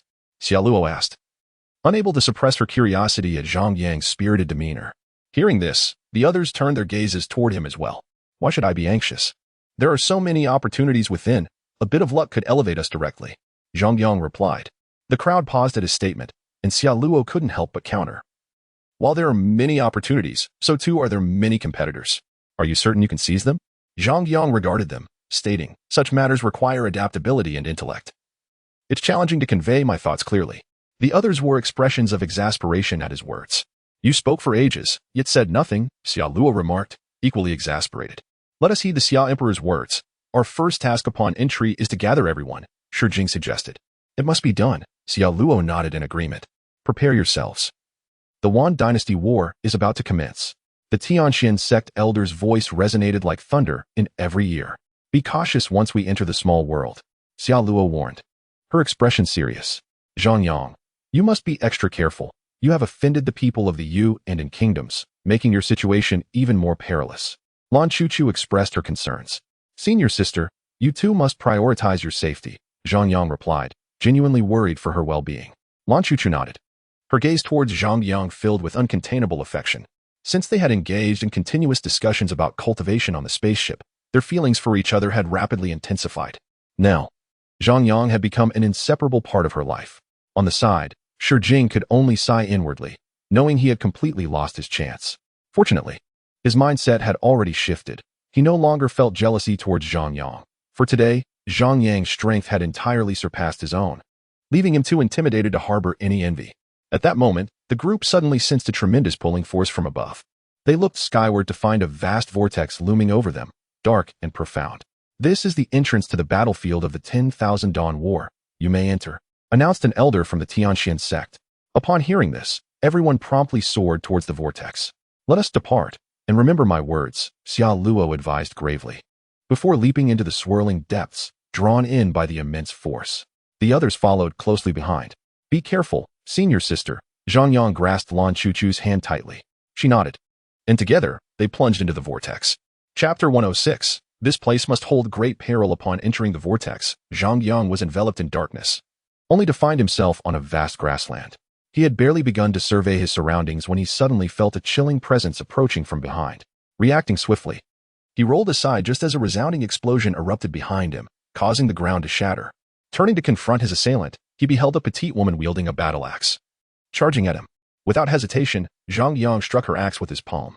The metallic clang echoed as the weapon was sent flying from her grip. Blood trickled from her hands, shock etched on her face. She had not anticipated her full-force attack to be so easily neutralized. Before she could recover, Zhang Yang was already before her, gripping her throat tightly. Are you out of your mind? I just arrived, and you try to kill me. The woman, gasping in pain, replied, I thought you were weak. Weak? What makes you think that? Zhang Yang retorted, his annoyance palpable. Had it not been for his heightened vigilance, another might have fallen victim to her ambush. My senior brother told me that those who enter late are merely cowards. So I was advised to eliminate anyone I encounter without hesitation. Yet, it seemed not all were weak. Some formidable opponents also entered late, she admitted, struggling for breath. Without a moment's hesitation, Zhang Yang snapped her neck, her body collapsing lifelessly to the ground. In the brutal arena of the 10,000 Dawn War, he would show no mercy simply because she was a woman. To spare her would likely invite gratitude from none, but instead, a vendetta against him, a foolish mistake he refused to make. After dispatching the woman, Zhang Yang glanced at the jade pendant at his waist. Noting that his score had risen to 2 points, he stowed the pendant and surveyed the vast grassland. A gentle breeze swept by, accompanied by the warm embrace of spring sunlight. In this moment of tranquility, Zhang Yang felt as though he had returned to Blue Star. This weather is perfect for a nap, he mused, tilting his head to bask in the sunlight and the gentle breeze, exhaling a long, contented sigh. You dare to kill my junior sister. Just as Zhang Yang indulged in nature's splendor, an irate voice pierced the serenity from behind him. The tranquility shattered, and Zhang Yang turned to face the intruder, who brandished a battle axe, glaring fiercely at him. You are her senior brother? Zhang Yang inquired, his brow furrowed. The sudden disruption of peace irked Zhang Yang. Enough of your prattle. Wait here. My brothers will be here shortly to assist me.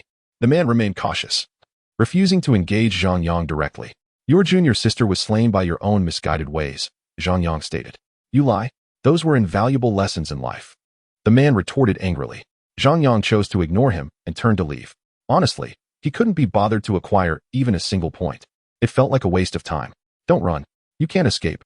The man shouted after him, but Zhang Yang paid no heed, continuing his solitary walk across the grassland. We're here. Which scoundrel killed my junior sister? At that moment, hurried footsteps approached, and 3 more figures appeared. It's him. Don't let him escape, the man urged. Zhang Yang turned to see these so-called brothers, each wielding an axe, momentarily taken aback. The Axe Brotherhood? Kill him. Avenge our junior sister. One of the newcomers bellowed. Without hesitation, they charged at Zhang Yang with their axes. With a swift, seemingly effortless motion, Zhang Yang's sword sliced through the air, and the heads of the 3 attackers flew off, their bodies collapsing lifelessly a moment later. These individuals were of the same realm as Zhang Yang, and he held them in little regard. The remaining man, witnessing this, turned pale and discarded his axe, fleeing in terror. However, he had scarcely taken 2 steps before Zhang Yang appeared before him, causing him to fall to the ground in fright. Why you? The man stuttered, trembling as he sat there. Weren't you seeking revenge? Why run? Zhang Yang asked with a smile. To the man, Zhang Yang's grin seemed devilish. You can't take revenge if you can't win, the man protested. Then why did you drop your axe? Zhang Yang inquired, curious. My experience tells me that axes are heavy and impede my speed, the man replied. Zhang Yang was momentarily taken aback. He hadn't expected such logic. Please don't kill me, the man pleaded, sensing Zhang Yang's intent. Give me a reason, Zhang Yang demanded. I heard rumors of a fruit in this area called the purple ancient fruit. Said to enhance one's cultivation, the man explained. This piqued Zhang Yang's interest, as his current level was too low, and he needed to elevate it urgently.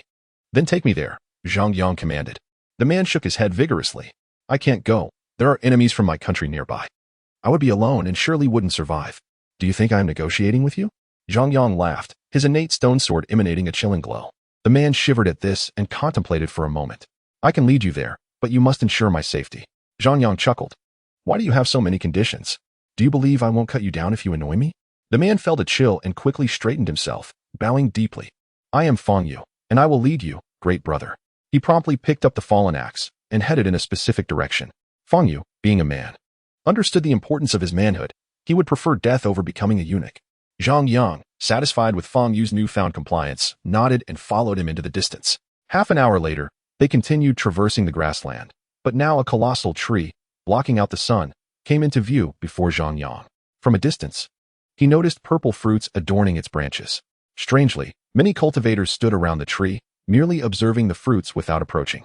As they drew closer, Zhang Yang noticed numerous corpses lying beneath the tree, their skeletal remains stained with traces of blood. This is utterly terrifying, Feng Yu gasped, his eyes wide. He quickly turned to Zhang Yang, his tone grave. Based on my rich life experience, we should avoid that purple fruit. This place is fraught with peril. Zhang Yang shot him a disdainful glance. Rich life experience? Anyone with functioning eyes can see that. Feng Yu's face turned awkward at this remark. Feng Yu truly finds himself in a narrow predicament, unexpectedly daring to venture here alone. Oh, wait, he is not alone. He is accompanied by a martial artist of the 8th level. Ha! Laughter echoes as a group approaches Zhang Yang, their faces etched with disdain. Chapter 107. Fetch me 2 purple ancient fruits. What are you planning, Zhu Chang? Feng Yu inquired, his expression darkening as he observed the approaching figures. Where are the others from my country? Surely, you aren't the only one. Zhu Chang scoffed. Brother Zhu, why not send those 2 to lure that giant python? Only then do we stand a chance at obtaining the purple ancient fruits. A woman clad in a deep skirt smiled seductively, playfully rubbing against Zhu Chang's arm. Zhu Chang, momentarily taken aback, patted her shoulder, saying, Stop that. We'll have a proper lesson later tonight. You're quite the rogue, Brother Zhu, she replied, her tone teasing. Zhang Yang felt a chill run down his spine. The woman appeared robust and imposing. He hadn't anticipated Xu Chang would fancy such a type. Both of you, gather 2 purple ancient fruits for me, Xu Chang commanded, his demeanor excessively arrogant. Brother, what should we do? Should we retreat immediately? Feng Yu asked, nervously hiding behind Zhang Yang. Given your experience, what do you think we should do? Zhang Yang replied with an air of ease. Feng Yu pondered for a moment, then said, Brother, while your strength is formidable and your capabilities are extraordinary, they outnumber us, and Xu Chang has reached the 9th level of martial arts, which exceeds our realm. It would be wise to retreat for now. Why do I get the impression you're implying something? Zhang Yang observed Feng Yu closely. You misunderstand. I'm looking out for you. Xu Chang is exceedingly ruthless and merciless, despite his youthful appearance. You wouldn't stand a chance against him. Feng Yu spoke with utmost seriousness. Zhang Yang, curious, asked, What makes you think he is so peculiar? Feng Yu's gaze shifted to the robust woman. Look at him. He is quite small in stature, yet is attracted to such brawny women. I even question who takes the lead in their interactions.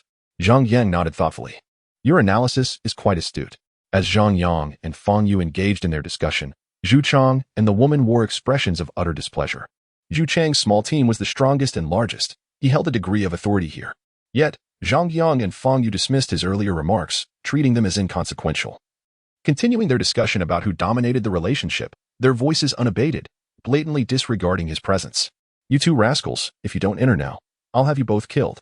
Xu Chang's face twisted with anger, the aura of a 9th-level martial artist radiating from him. It was evident that Xu Chang was on the verge of losing his temper. These 2 were in for a rough time. The other cultivators, sensing Xu Chang's oppressive aura, understood what was about to unfold.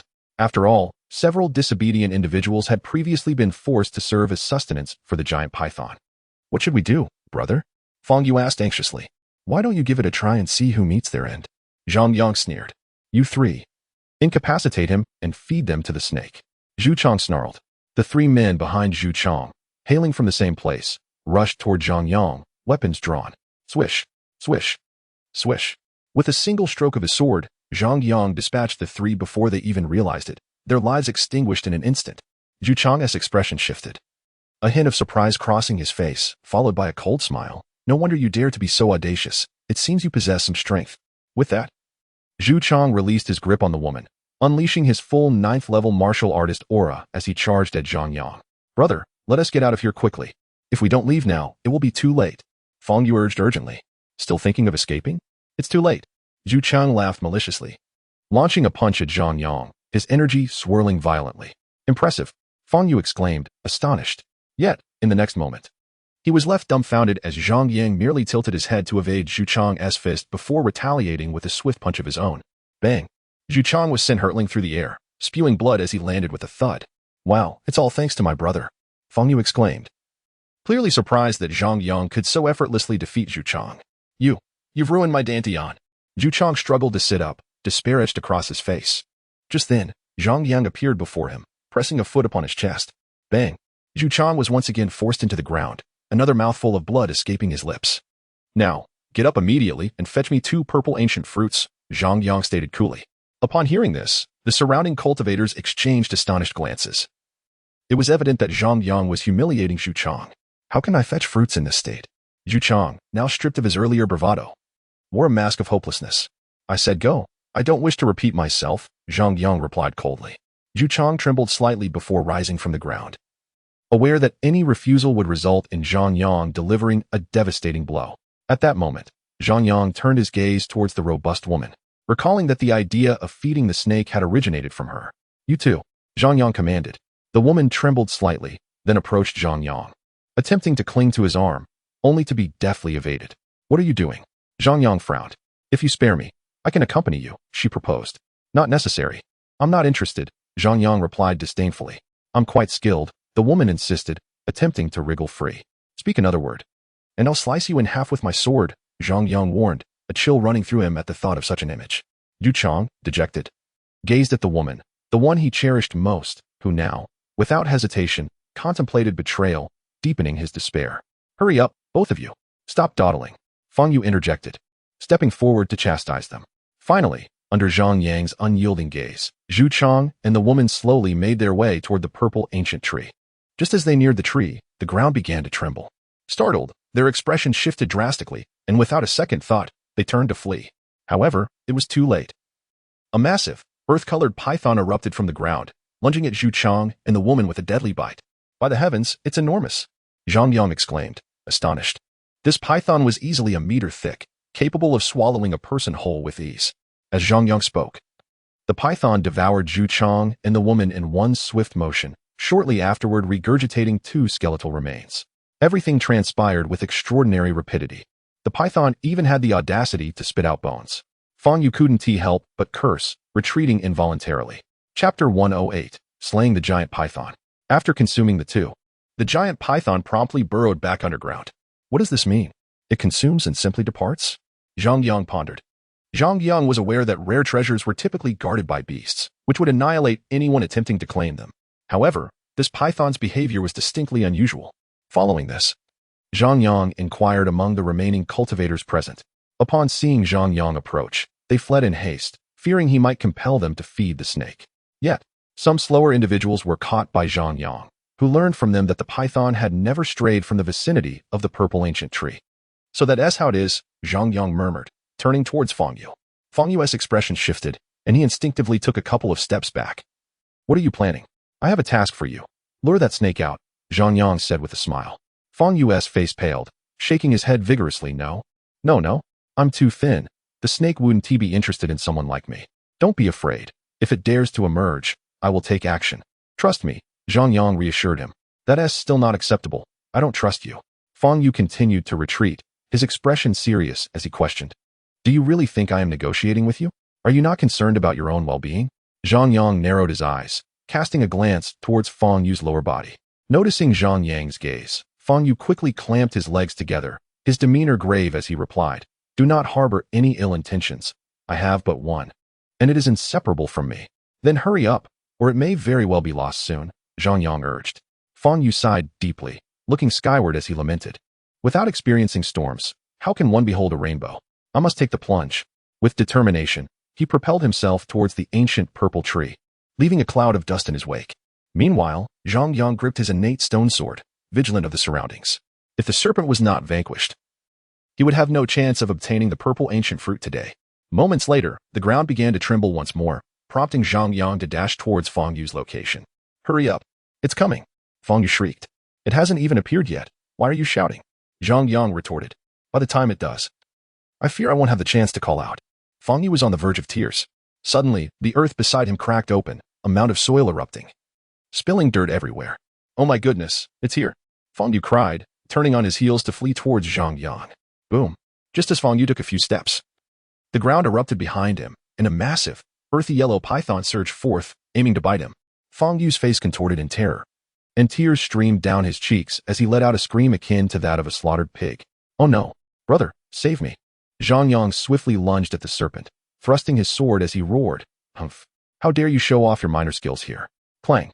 Just as the serpent was about to engulf Fang Yu, Zhang Yang struck its head with a fierce blow, causing the creature to recoil with a piercing cry before burrowing back into the ground.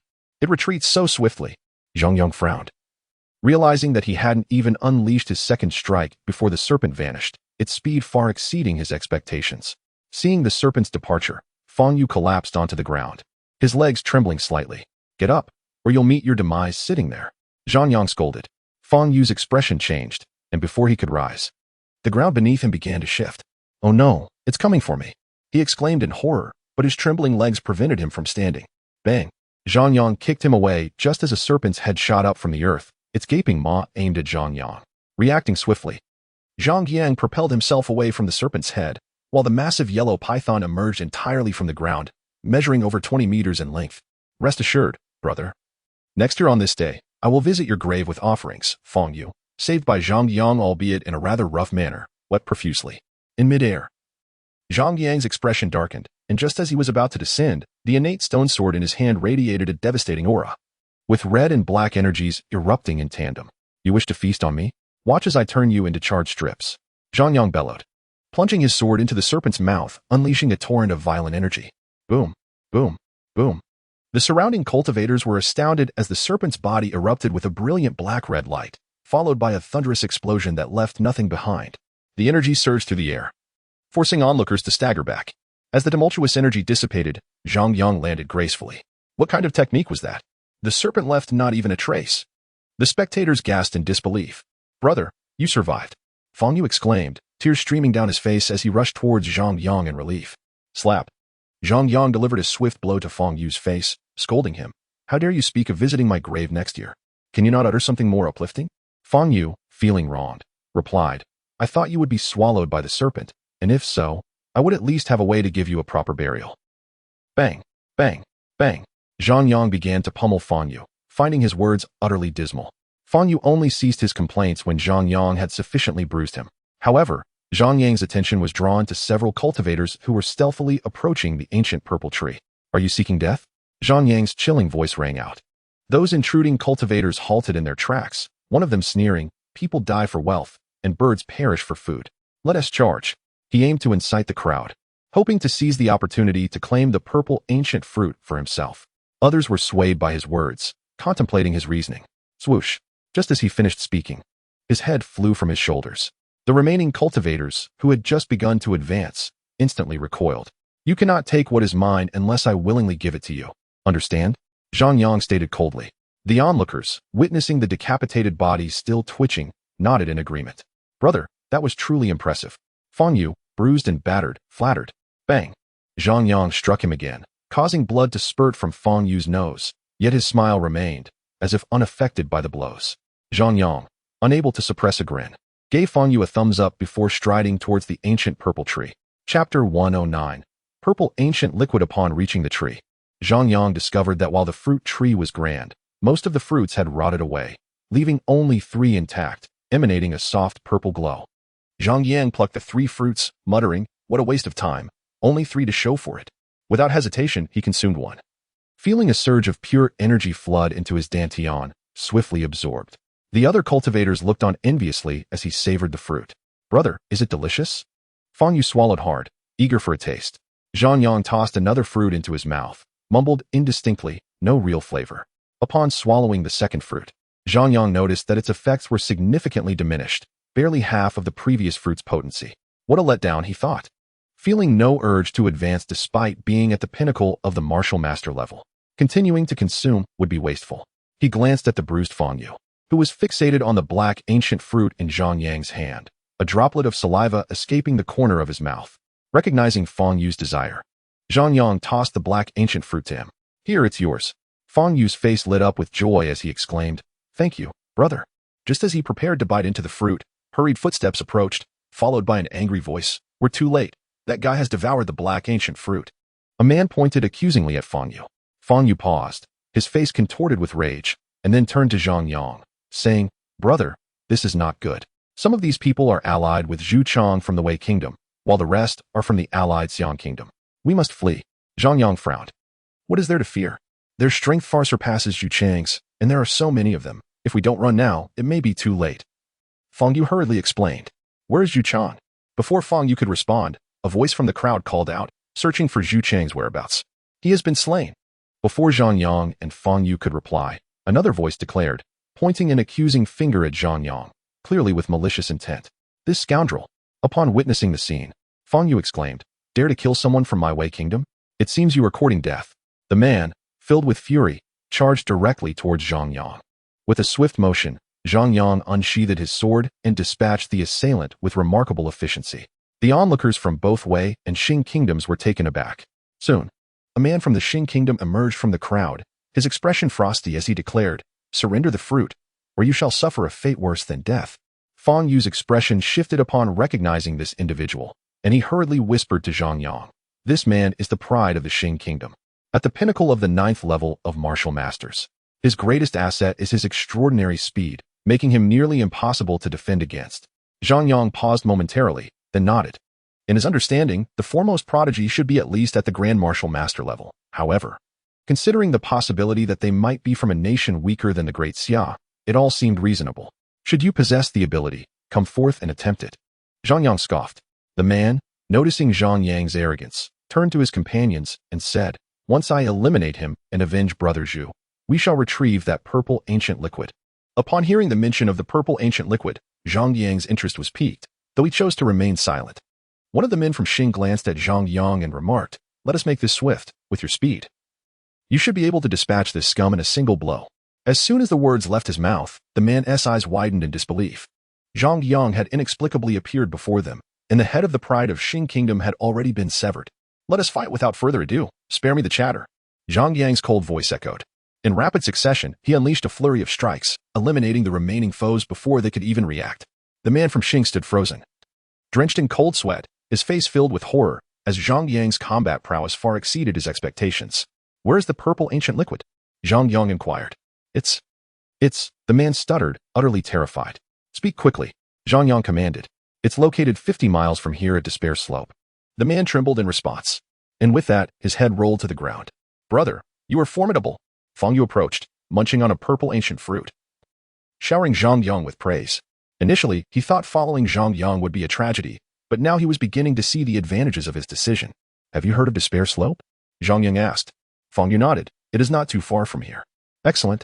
Upon finishing his sentence, Zhang Yang vanished from sight. In the crowd, one individual, his face pale with fear, quietly retreated to the back, preparing to flee. This was the one who had previously sought to harm Zhang Yang.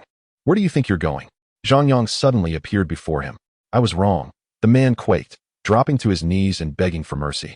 With a swift motion, Zhang Yang severed his head and returned to Fang Yu's side, who led him towards Despair Slope. Zhang Yang harbored no mercy for such individuals. As Zhang Yang departed, the remaining cultivators sighed in relief. His display of strength had left them in awe. Soon, Zhang Yang and Fang Yu arrived at the so-called Despair Slope.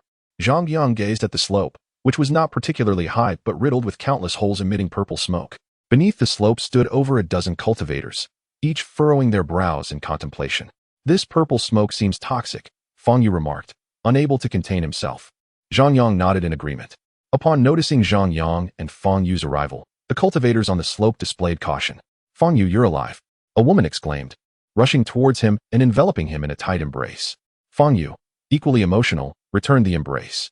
After a moment, the woman questioned, Fang Yu, why is your face swollen like a pig's head? Fang Yu, embarrassed, chuckled, I accidentally fell earlier. How could you fall so hard? The woman responded, astonished. Never mind that. Let me introduce you. This is my elder brother. Fang Yu gestured towards Zhang Yang. Greetings, elder brother. The woman bowed respectfully. Zhang Yang replied, there is no need for such formality. I am younger than you. No way. You will always be my elder brother. Fang Yu asserted earnestly. Is this a new attachment? Zhang Yang mused internally. This is your partner? Zhang Yang inquired, glancing at the woman beside Fang Yu. Yes, her name is Xiaoqing, Fang Yu replied. Zhang Yang nodded. Xiaoqing, you arrived early. What lies within those holes? Despite the toxic gas, Zhang Yang sensed there might be something of significance inside. Though I have been here for a while, we truly do not know what lies within. However, the purple gas emitted from those holes is highly toxic. Even a slight exposure could lead to severe corrosion, which is quite terrifying, Xiaoqing explained. Please, do not call me elder brother. Just refer to me as Zhang Yang. He pleaded, feeling overwhelmed. After surveying the slope, Zhang Yang noticed a small pool at the top, containing a dark liquid. You two step back. I will investigate, he declared. Xiaoqing immediately urged, you should not go up there. Several people have met their demise for underestimating the danger. Zhang Yang merely smiled and replied, stay back. I suspect there is something within those holes. But, Xiaoqing attempted to protest, but Fang Yu interjected, trust my elder brother. He then pulled Xiaoqing away to a safe distance. Zhang Yang turned to the remaining cultivators lingering around the slope, advising, please move back. I intend to ascend the slope to take a look, to avoid any accidental injuries. One man scoffed at Zhang Yang's words, if you wish to court death, go ahead. Do not concern yourself with us. The others regarded him with indifference, ignoring his warnings. Zhang Yang shrugged nonchalantly. He had already given his caution, and any ensuing misfortune was no longer his concern. Turning his attention back to Despair Slope, he observed the numerous holes continuously spewing purple smoke, which gradually accumulated into a faint mist above the slope. Climbing this slope may be challenging for an ordinary person, but I believe I can manage, Zhang Yang murmured. With that, he concentrated, channeling a fervent energy into his palm, and struck at the purple mist. Instantly, a vibrant red energy erupted from his hand, intertwining with the purple fog, producing a crackling sound in the air. Effective, Zhang Yang exclaimed with delight, as the red energy rapidly eroded the purple mist, thinning it considerably. That should suffice, he muttered, and with a swift motion, he dashed up the slope. What a fool, believing the mist has dissipated, thinking he can ascend. Obtaining the purple ancient liquid is not that simple. The cultivators jeered from below, anticipating his downfall. Previously, many had perished here, their cries still haunting the memories of those who remained. As Zhang Yang navigated through the streams of purple mist, he drew ever closer to the summit. Had it not been for his recent mastery of the Earth-tier martial skill, he would not have dared to ascend.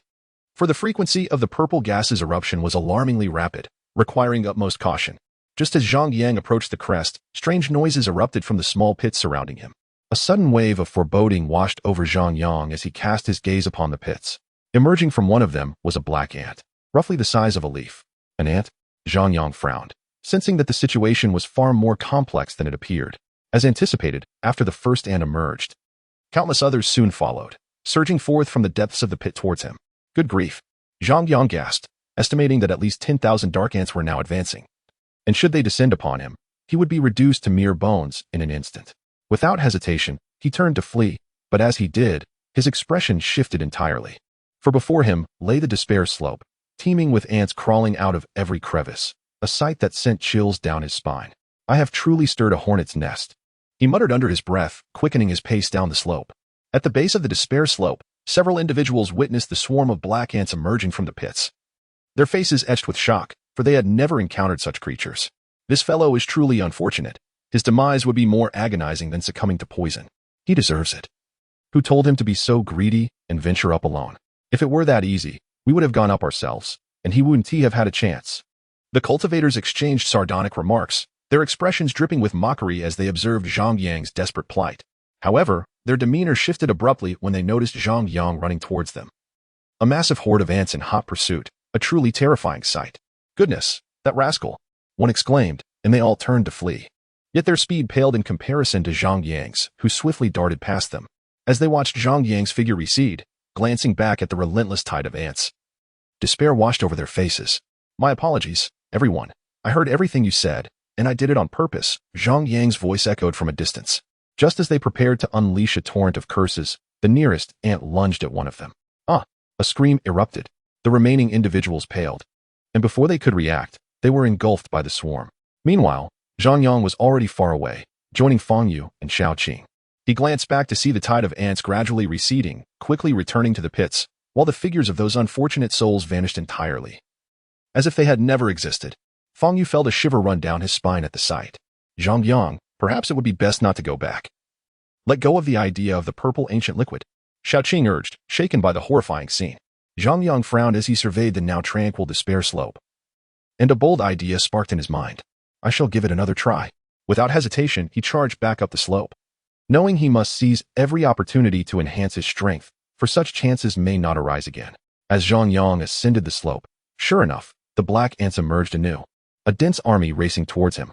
Amitabha, may the Buddha protect me, he prayed, feeling a pang of uncertainty at the sight of the overwhelming swarm. He immediately enveloped himself with the energy of the yin-yang pearl, betting on the hope that these ants would not mindlessly swarm him. For even with the power of yin and yang, he could not withstand their onslaught. Here goes everything. He gritted his teeth, closing his eyes and dashing up the slope. The ants quickly engulfed him, the sound of their movements echoing in his ears, while the yin-yang pearl inside him spun wildly, continuously replenishing his energy.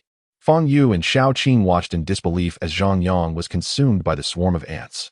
Xiao Qing voiced her concern. Zhang Yang, this is truly the end. At this rate, there won't even be bones left, let alone a grave. Fang Yu mumbled. What are you muttering about?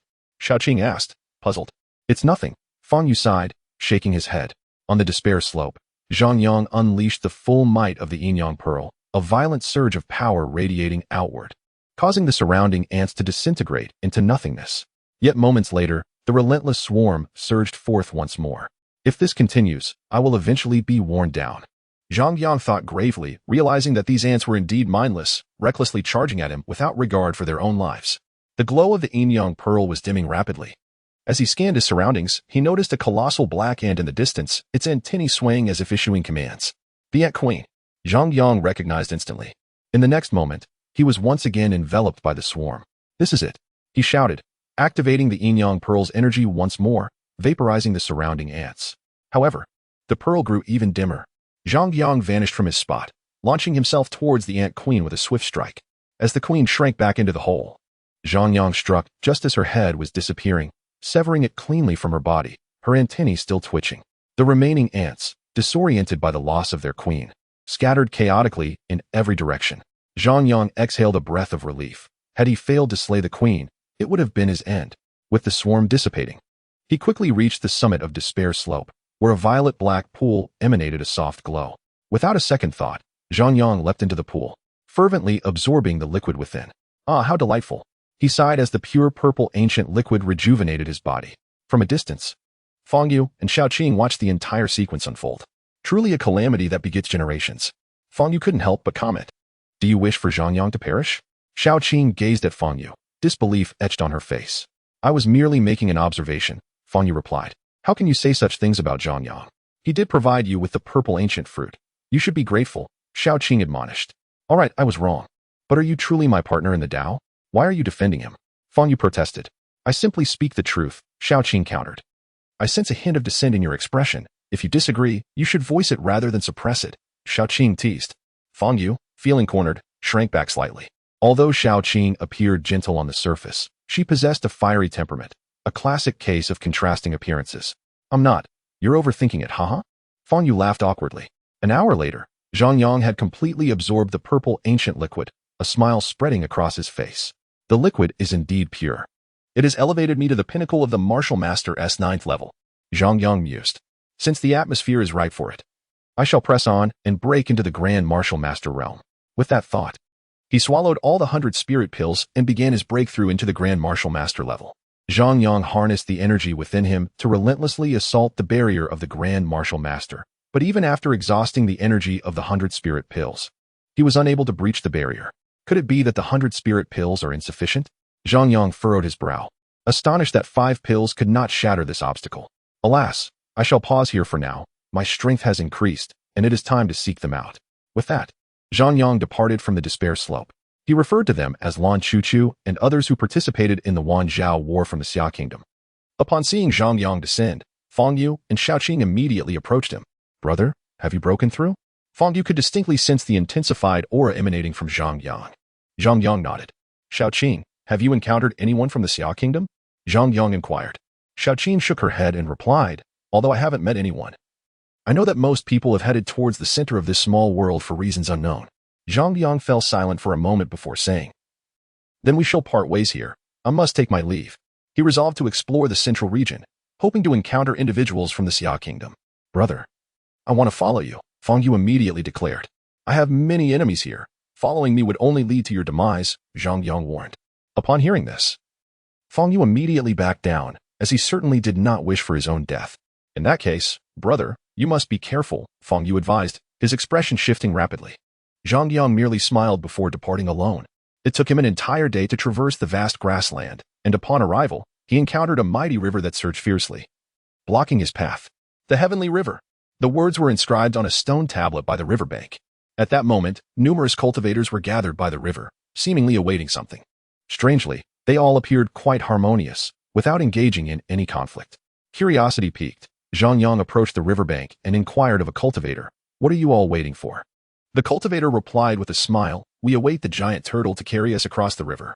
On the opposite bank lies the core region of this small world, where opportunities abound, and many prodigies from great nations can be found.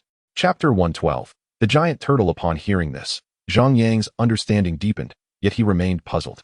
Why not swim across directly? The cultivator's expression turned wary. Indeed, some have attempted to cross this river, but upon reaching the middle, they inexplicably submerged.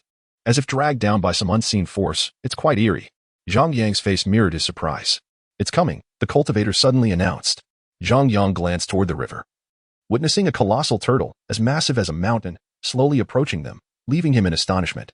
Moments later, the gigantic turtle anchored itself at the riverbank, prompting the crowd to leap onto its back, and the turtle turned its massive body toward the opposite shore, observing the endless river. Zhang Yang couldn't help but ask the person beside him, How long will it take to cross? About an hour, I would estimate, the cultivator replied. Given this information, Zhang Yang had no choice but to wait patiently. However, he soon noticed that the individual beside him seemed quite excited, leaving Zhang Yang perplexed as to the cause of their enthusiasm. Brother, what brings you such joy? Zhang Yang inquired. I've heard that Yu Buzhao from the Qing Kingdom and Su Chengquan from the Rong Kingdom are about to engage in a spectacular battle. I'm eager to witness the commotion. The cultivator exclaimed, his face alight with anticipation. Aren't you afraid of being killed in the fray? Zhang Yang retorted. As long as I keep my distance, it should be fine. Besides, many will undoubtedly be present. In such situations, indiscriminate violence can easily lead to a collective backlash, the cultivator explained. Upon witnessing Zhang Yang's disinterest, the cultivator pressed, Brother, you and I both possess only the 9th level of martial mastery. You should join me to witness the spectacle. Such grand battles often reveal true capabilities, and we might learn a great deal. Zhang Yang chuckled and replied, I shall pass. Such conflicts are hardly worth my attention. The cultivator immediately countered, Yu Buzhao is renowned as the foremost prodigy of WAN Xiao, while Su Chengquan is a close second. Their clash will undoubtedly be breathtaking. Are you certain you do not wish to observe? Zhang Yang shook his head, lacking any interest, especially as he was still searching for someone. The cultivator sighed and regarded Zhang Yang with a look of incredulity.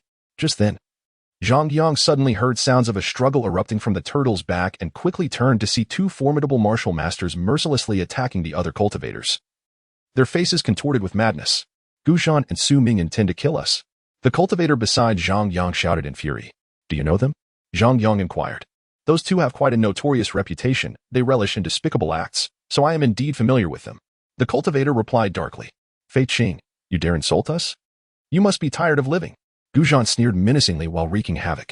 Just as he finished speaking, the giant turtle beneath them emitted a painful cry, resonating in every ear.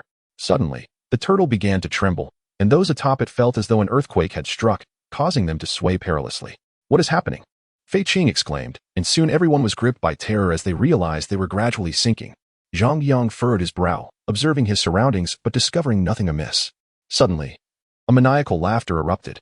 Zhang Yang and Fei Qing turned towards the source to find an individual standing atop the turtle's head, brandishing a knife and hacking at its neck. I've heard the blood of such turtles is beneficial. Today, I shall indulge, Su Ming declared, delivering several more strikes to the turtle's neck, which, despite its toughness, began to show signs of bleeding. Stop immediately. Do you wish to condemn us all? Fei Qing shouted in anger. Everyone understood that should the turtle sink, they would all meet their doom. Have you lost your mind? Get back here. Guzhan yelled, equally alarmed by Su Ming's reckless actions. Wait, blood will soon flow. Su Ming's face was painted with madness, showing no signs of stopping. Damn it! Zhang Yang's voice rang in Fei Qing's ear. Fei Qing turned just in time to see Zhang Yang vanish from his position. What speed? Fei Qing's heart raced.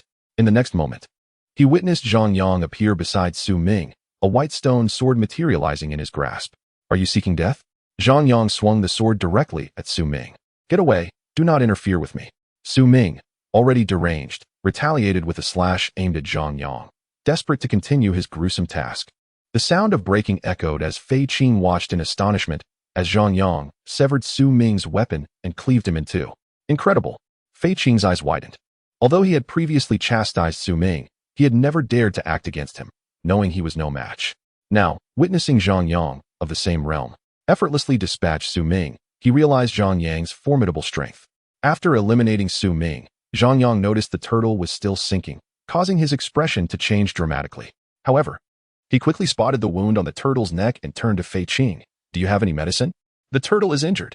Understanding Zhang Yang's intent, Fei Qing hastened to apply the best ointment he had to the turtle's wound. Sure enough, moments later, the giant turtle ceased its descent and began to float slowly again, prompting Zhang Yang to breathe a sigh of relief. Daring to kill Su Ming, you are courting death. Guzhan's furious voice erupted beside Zhang Yang. Watch out. Fei Qing cried, seeing Guzhan throw a punch at Zhang Yang. His expression shifted dramatically as he warned loudly.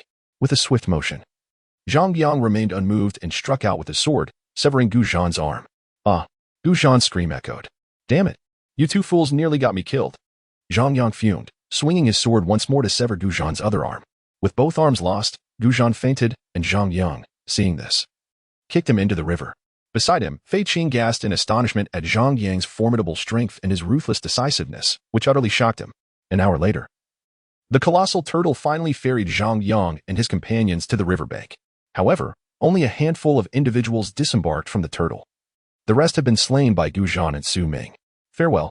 Zhang Yang bowed respectfully to Fei Qing and prepared to depart. Just then, he heard the distant sounds of battle. Frowning, he peered into the distance and saw a dozen individuals pursuing a man clad in a yellow robe. The man's hair was disheveled, blood trickling from his lips, and he appeared utterly wretched. Xiao Luo. Zhang Yang's expression changed. For the man being hunted was none other than Xiao Luo. You cannot escape, Xiao Luo. Today, we shall slay you. and then only Zhang Yang, the weakest, will remain. Ha! One of Xiao Luo's pursuers laughed menacingly.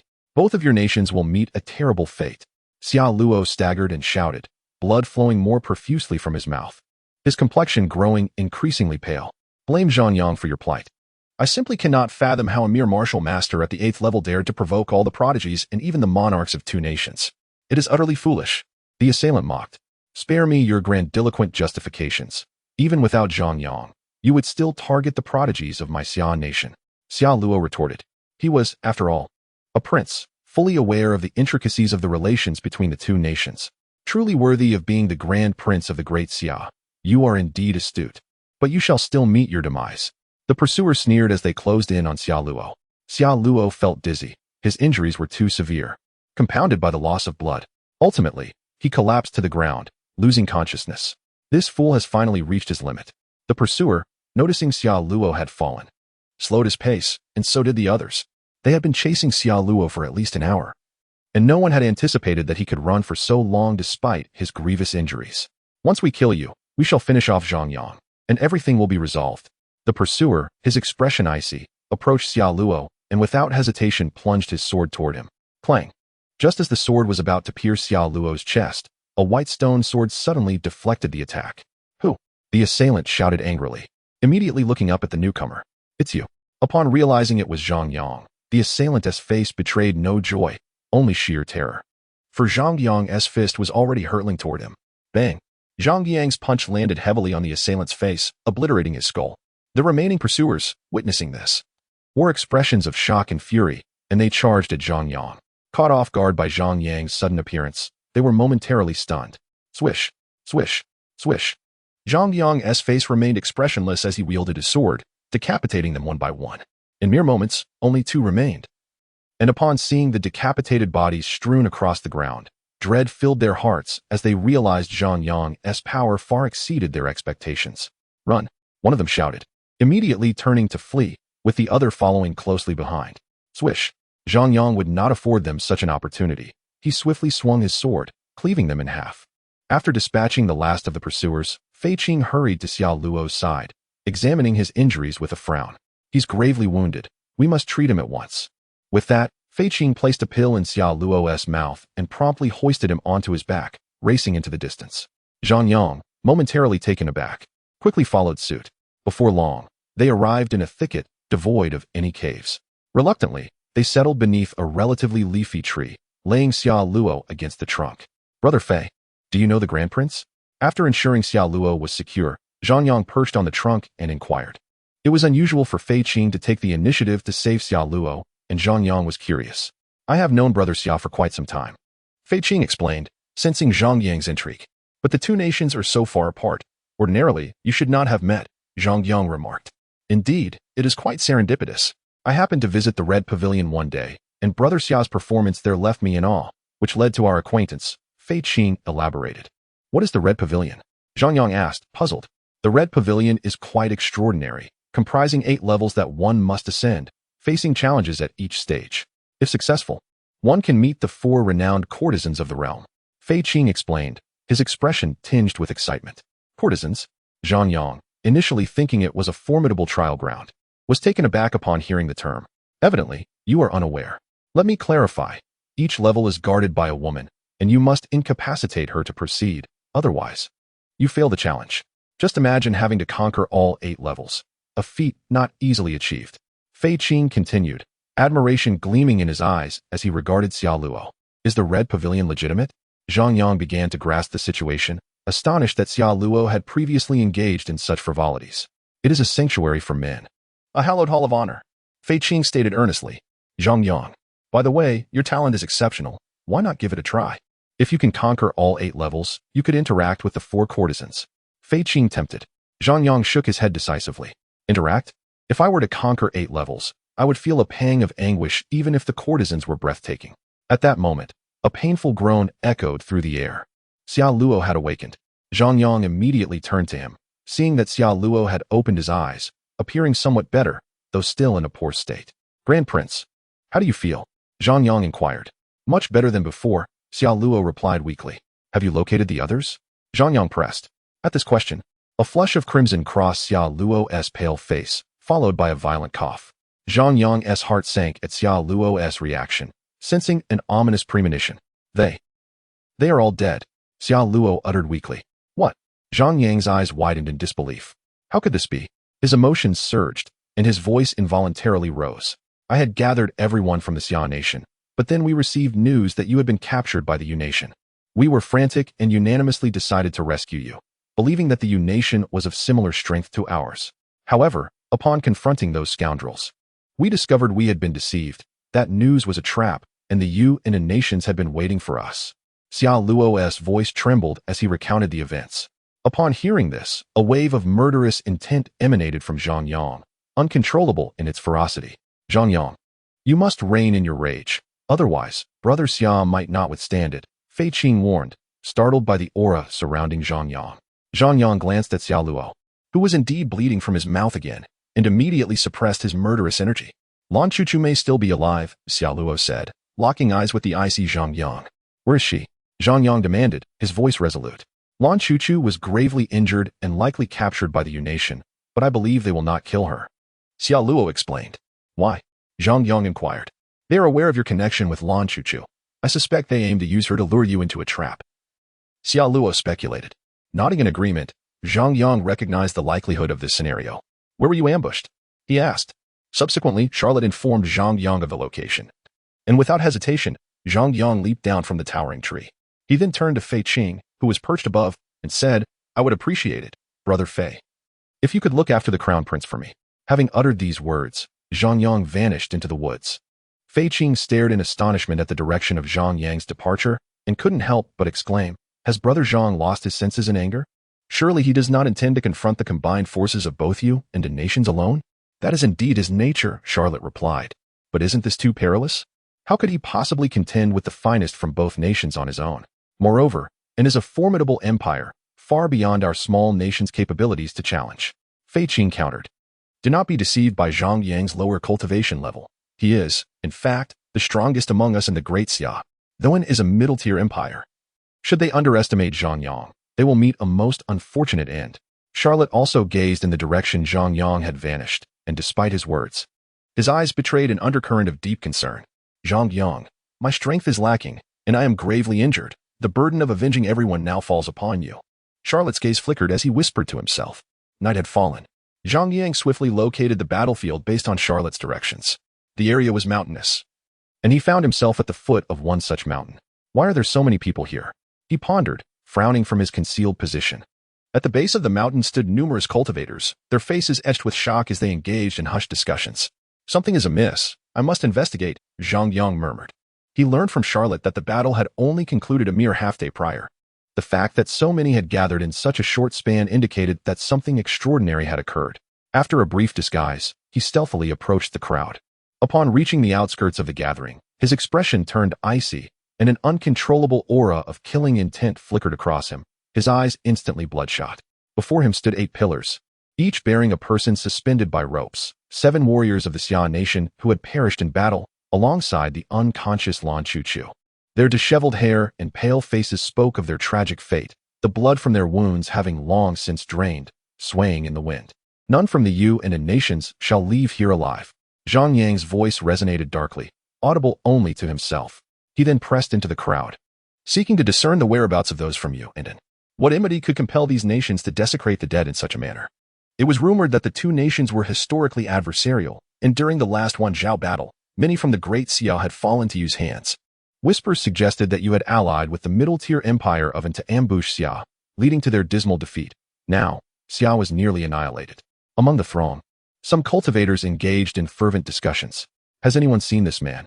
His name is Zhang Yang. If you have any information, the Yu nation may offer intelligence regarding the Gathering Caves. A Yu cultivator brandished an image of Zhang Yang before the crowd. The Gathering Caves. The crowd gasped in astonishment. Provide us with some information first. How can we trust you? Someone in the crowd countered. The Yu cultivator grinned. A bronze fragment has recently appeared at the Gathering Caves, inscribed with intricate runes and of remarkable material, likely from ancient times. Hearing this, the crowd's demeanor shifted, for they understood that such fragments, despite being mere remnants, could significantly enhance their weapons if integrated properly. The Yu cultivator, sensing their intrigue, added, moreover, Rumors suggest the discovery of a special substance that can elevate weapons to new heights. What? It can directly elevate weapons. The crowd was once again taken aback. What use is this to us if we do not know where the gathering caves are? Someone shouted. Simply provide information on Zhang Yang, and I will disclose the precise location of the gathering caves, the cultivator insisted. At this moment, excitement spread across the crowd. Zhang Yang's heart stirred. He suspected that the so-called bronze fragment might indeed be a shard of the chaos cauldron. With his head lowered, he swiftly exited the crowd. The cultivator possessed his likeness, making it unwise for him to reveal himself. Thus far, he had only spotted one cultivator. He had yet to encounter others from or in, leading him to believe they were lying in wait to ambush him. Just as he returned to the woods, a burly man with a fearsome appearance approached him. Zhang Yang's expression shifted, and he moved directly towards the man. Help me with something, he stated, blocking the man's path. The man was taken aback, scanning the surroundings before sneering. Help you? You might as well offer your life. He swung a fist at Zhang Yang, believing him to be deranged for addressing an enemy in such a manner on the battlefield. However, in the next instant, the man's expression contorted. Zhang Yang had seized his fist, a cracking sound emanating from the brute's hand, causing him to grimace in pain and kneel. Help me with something, Zhang Yang reiterated, his tone colder than before. The burly man looked up at Zhang Yang, and upon meeting his icy gaze, he trembled and promptly agreed to Zhang Yang's request. Wait here. I will summon others to deal with you. He feigned compliance while harboring malicious thoughts. As the man turned his attention elsewhere, Zhang Yang swiftly stuffed a pill into his mouth, forcing him to swallow it with his spiritual energy. What did you make me eat? The man shouted in anger. Kidney treasure. Zhang Yang replied nonchalantly. Chapter 115. You shall die? Kidney treasure? The man's face reflected confusion, clearly unfamiliar with the term. Do not concern yourself with what it is. Simply know that if you fail to fulfill my request, your kidneys will soon wither, and you shall certainly perish. Zhang Yang's expression was frigid. Upon hearing of his impending kidney failure, the burly man's face morphed into one of horror. What do you want me to do? He asked, devoid of any desire for revenge against Zhang Yang. After all, should Zhang Yang perish, so too would he. Zhang Yang succinctly outlined his plan, and upon hearing it, the man was struck with shock. You are quite devious. He gasped. Hurry and act. No more idle chatter. Zhang Yang commanded with an icy demeanor. The burly man, recognizing Zhang Yang's cold expression, immediately took his leave. You, scum of the and the nations. Think you can scheme against me? Let us see in the end who truly schemes against whom. Zhang Yang declared coldly before vanishing from sight. The burly man soon found himself amidst the crowd, just in time to hear the cultivator presenting Zhang Yang's likeness, urging others to provide information about him. I know where Zhang Yang is, he announced loudly, drawing astonished gazes from everyone present. The cultivator's expression brightened, and he quickly approached the burly man. Where is he? Tell me where the gathering caves are first, the man replied, his tone icy. The cultivator narrowed his eyes, threatening. You are but one man and have no standing to negotiate with me. With that, he gestured, and soon, hidden cultivators from the Zhao nation emerged, surrounding the burly man. What? Are you trying to intimidate me? If you dare to kill me, how will you ever find Zhang Yang? The burly man scoffed, though internally, he was gripped by fear. Fortunately, Zhang Yang had previously warned him that the practitioners from the state of might very well go back on their word, advising him to adopt a more assertive demeanor to break the deadlock. Upon witnessing the robust man's formidable presence, the Zhao practitioners indeed hesitated. Subsequently, one of them whispered a few words to another, who promptly dashed away. Before long, the figure of Yulai appeared before the strong man. I can reveal the location of the gathering cave ridge to you, but should you dare to deceive me, your demise will be most unpleasant. Yulai declared with a fierce demeanor. Speak, the strong man replied indifferently, feigning a demeanor that suggested he was unperturbed. Observing the strong man's calmness in the face of his threat, Yulai found himself believing the man's composure even more. Thereafter, Yulai disclosed the precise location of the gathering cave ridge. Can you now lead us to find Zhang Yang? Yulai inquired. The strong man nodded, stating, follow me. He subsequently guided Yulai and his companions to the prearranged location with Zhang Yang. As they delved deeper into the forest, after half an hour, Yulai gazed at the silent and pitch-black woods, unable to suppress his impatience. Why have we not arrived yet? The strong man, displaying visible annoyance, retorted. You have been inquiring everywhere about Zhang Yang. He is not a fool. He must be hiding. With a scoff, he continued deeper into the woods. This prince is so arrogant. Once Zhang Yang is slain, let us deal with him too. One of the practitioners fumed. Yulai nodded, a ruthless glint flashing in his eyes. Moments later, the strong man halted beneath a large tree. gesturing quietly to Yu Lai and his group before pointing at the tree. Yu Lai's eyes flickered. He noticed the dense foliage above and thought, this man is indeed clever. Hiding in such a place, it would be quite difficult for the average person to find him. The other Yu practitioners quickly grasped the strong man's intention and approached the tree. However, they were halted by Yu Lai, who signaled them to wait, insisting he would personally end Zhang Yang's life. He then unsheathed his battle knife and stealthily approached the tree. Upon reaching the base of the tree, he gathered his spiritual energy onto his battle knife and bellowed, Zhang Yang, perish. With that, he swung the knife upwards, a blade of spiritual energy cleaving through the tree, splitting it in two. Yet, the anticipated scream did not follow. Instead, cries of anguish erupted from behind him. It's Zhang Yang. Ah! The wails echoed through the dark woods. Yu Lai spun around, only to see a dark figure standing amidst the shadows, blood flowing down the white sword in his hand. The strong man had vanished without a trace. Zhang Yang! Yu Lai roared. It was only then that he realized he had been ensnared by Zhang Yang's scheme. So it turns out your companion's death incites your fury. Zhang Yang advanced slowly, wielding the bloodied innate stone sword, his expression as frigid as ice. You dare to slay practitioners from the state of Yu? Today, I shall personally use your blood to honor them. Yu Lai's countenance darkened as he discerned that Zhang Yang's strength was far from what it appeared to be. I fear you may not have that opportunity. Soon, you will join them, including those beasts from the state of Yin. Zhang Yang replied coldly. Throughout the ordeal, he had not encountered any practitioners from the state of Yin, but he had surmised their whereabouts. Tell me, which of my fellow practitioners from the state of Xia perpetrated the killings? Zhang Yang advanced step by step towards Yu Lai, with each stride amplifying the murderous aura surrounding him. Yu Lai felt as though he was being scrutinized by a ferocious beast, its bloodlust paralyzing him with fear. Some were killed by me, others by practitioners from the state of Yin. I had almost forgotten, especially that one named Shijing and another called Yin Susu. Both were exceptionally strong, but ultimately met with the most tragic ends. That said, without the assistance of Cui Chun from the state of Yin, our ambush against your state of Xia would have certainly failed, Yu Lai snarled. Upon hearing this, a similar ferocity flashed across Zhang Yang's face. Although he was somewhat distant from the stone pillar, he had witnessed the gruesome wounds on Shijing and Yin Susu. Zhang Yang could vividly imagine how fierce the battle had been. They must have fought until their last breath, or else their bodies would not bear such extensive injuries. Boom! Zhang Yang's aura erupted, causing the entire forest to tremble slightly, the surrounding leaves quivering despite the absence of wind. You shall die. In an instant. Zhang Yang vanished from his spot. Chapter 116, Serpent Goo. Upon witnessing Zhang Yang's sudden disappearance, Yu Lai's face twisted in terror, gripping his battle knife warily as he scanned the surroundings. What are you looking for? Zhang Yang's voice echoed from above. Yu Lai immediately looked up and swung his battle knife towards Zhang Yang. However, it was already too late. Swish. Zhang Yang's sword pierced through Yu Lai's forehead, leaving behind an expression of shock upon his lifeless visage. After slaying Yu Lai, the strong man appeared beside Zhang Yang. Just as he was about to speak, Zhang Yang interrupted him. Carry these corpses away, Zhang Yang stated coolly. The strong man, sensing the lingering murderous intent emanating from Zhang Yang, felt a tremor in his heart and obediently began to haul the bodies of the Yu practitioners. Follow me, Zhang Yang instructed, making his way towards the stone pillar. The strong man dutifully trailed behind Zhang Yang. They soon arrived at the stone pillar area, which had emptied of practitioners from the state of Yu.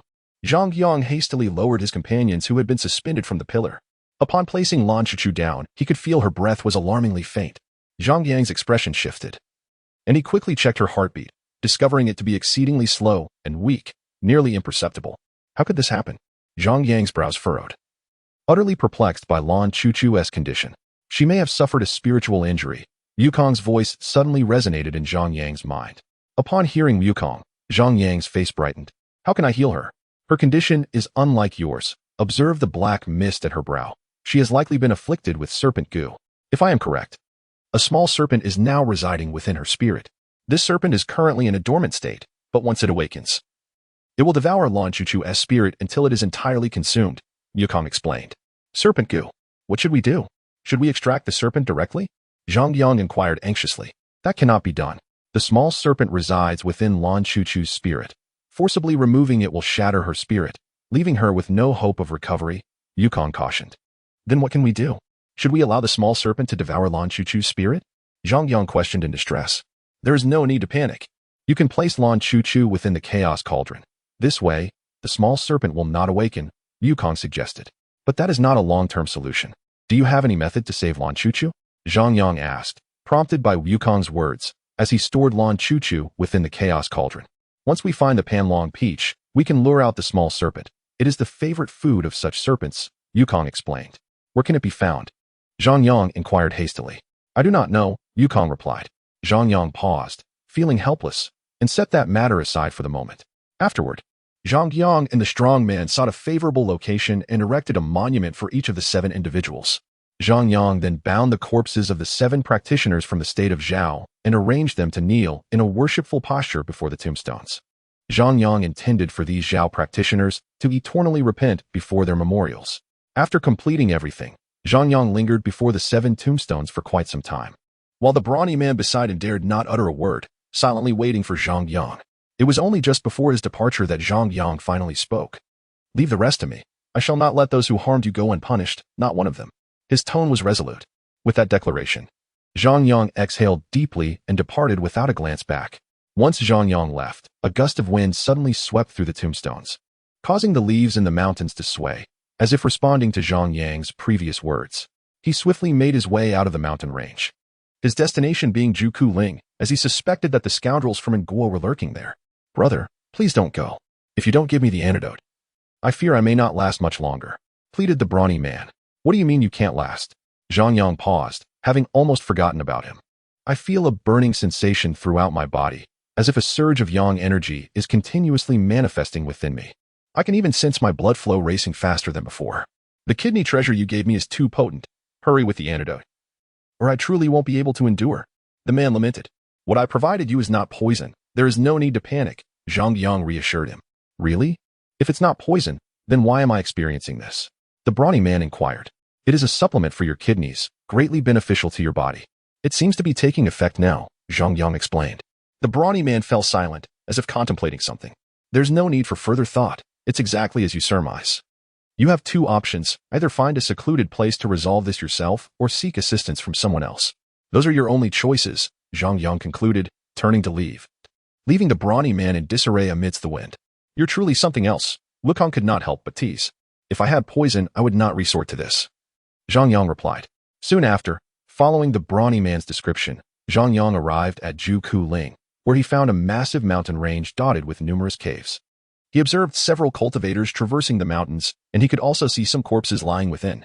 Zhang Yang quickly ascended the mountains and casually approached a cultivator to inquire, Brother, I have heard that a bronze fragment has appeared here, along with a special substance that can enhance weapons. Is that true? The cultivator was startled by Zhang Yang, but upon seeing his friendly smile, he relaxed his guard. Indeed, the special substance has already fallen into the hands of those scoundrels from Nguo. As for the bronze fragment, it only briefly revealed itself before disappearing again, and to this day, no one has managed to locate it, the man explained.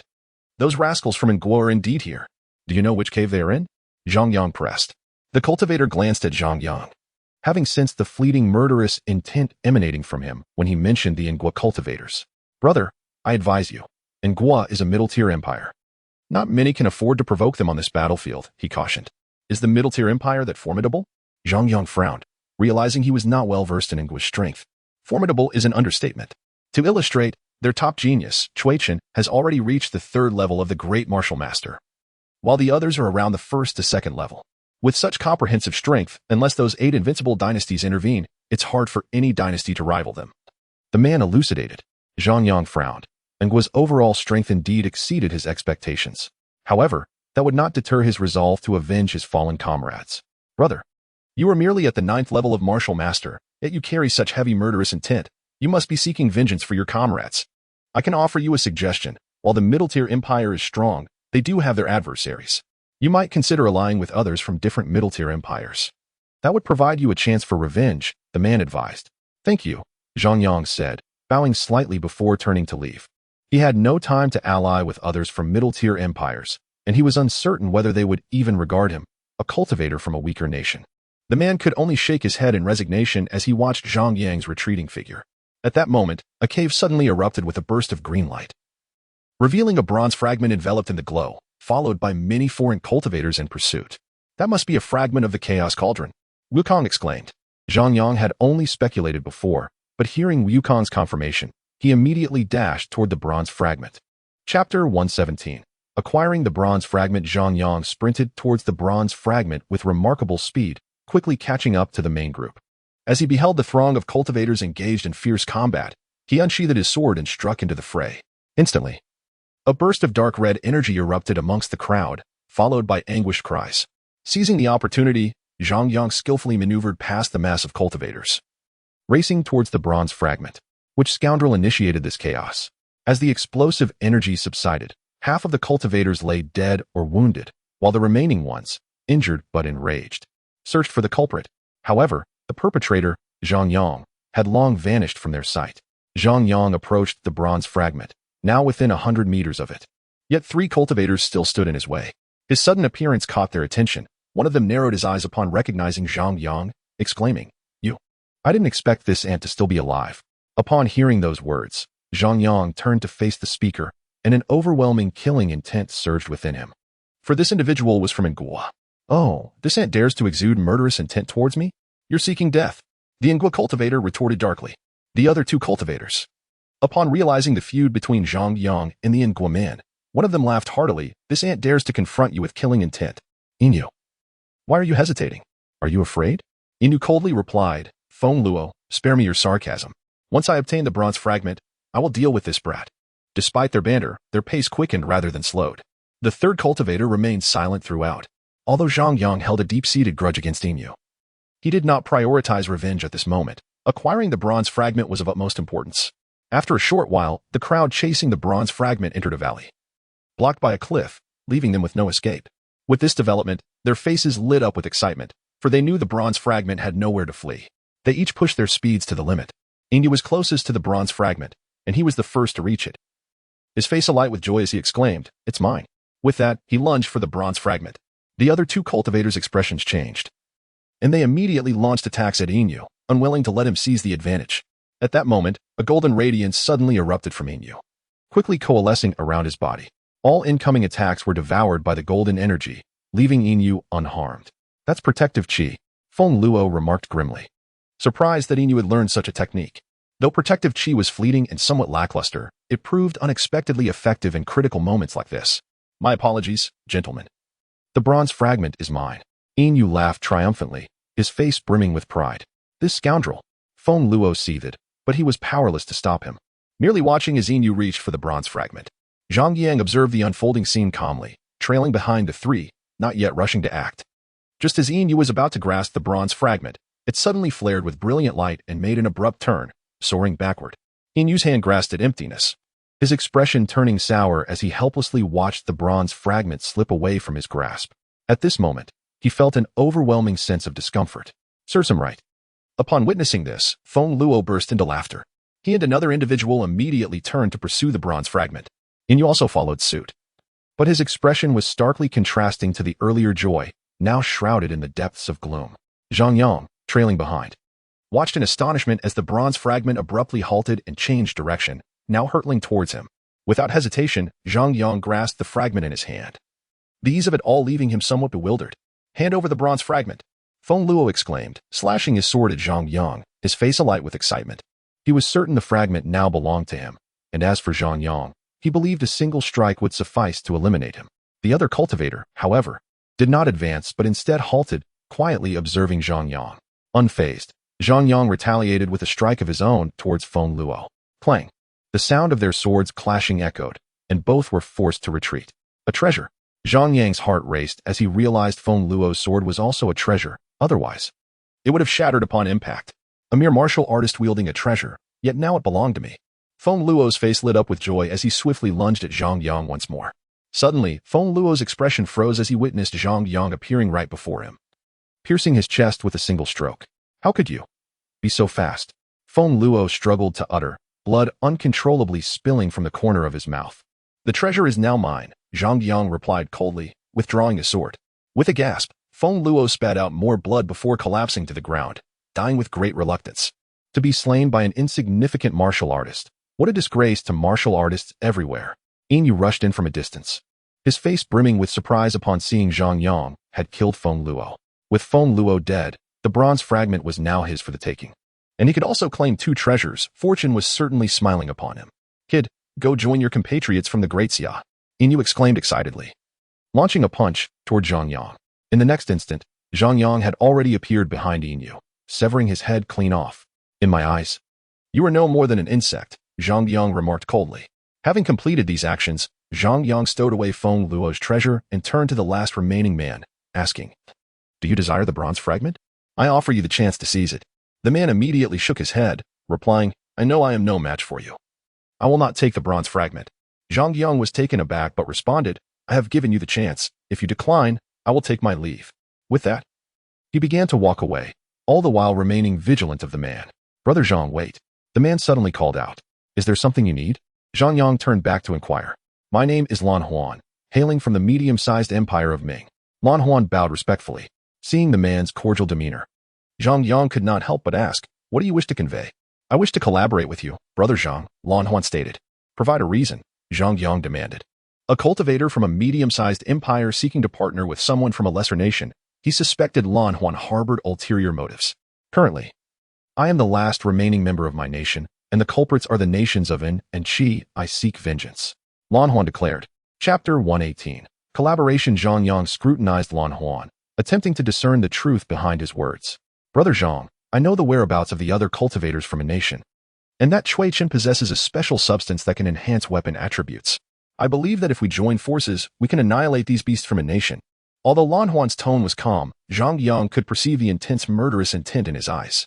Zhang Yang remained silent, refraining from immediate response. Observing Lan Huan's silence, he continued, "If I am not mistaken, the reason a nation is targeting your Xia nation is due to the influence of Qi nation behind the scenes." Lan Huan's shocking statement caused Zhang Yang's expression to shift.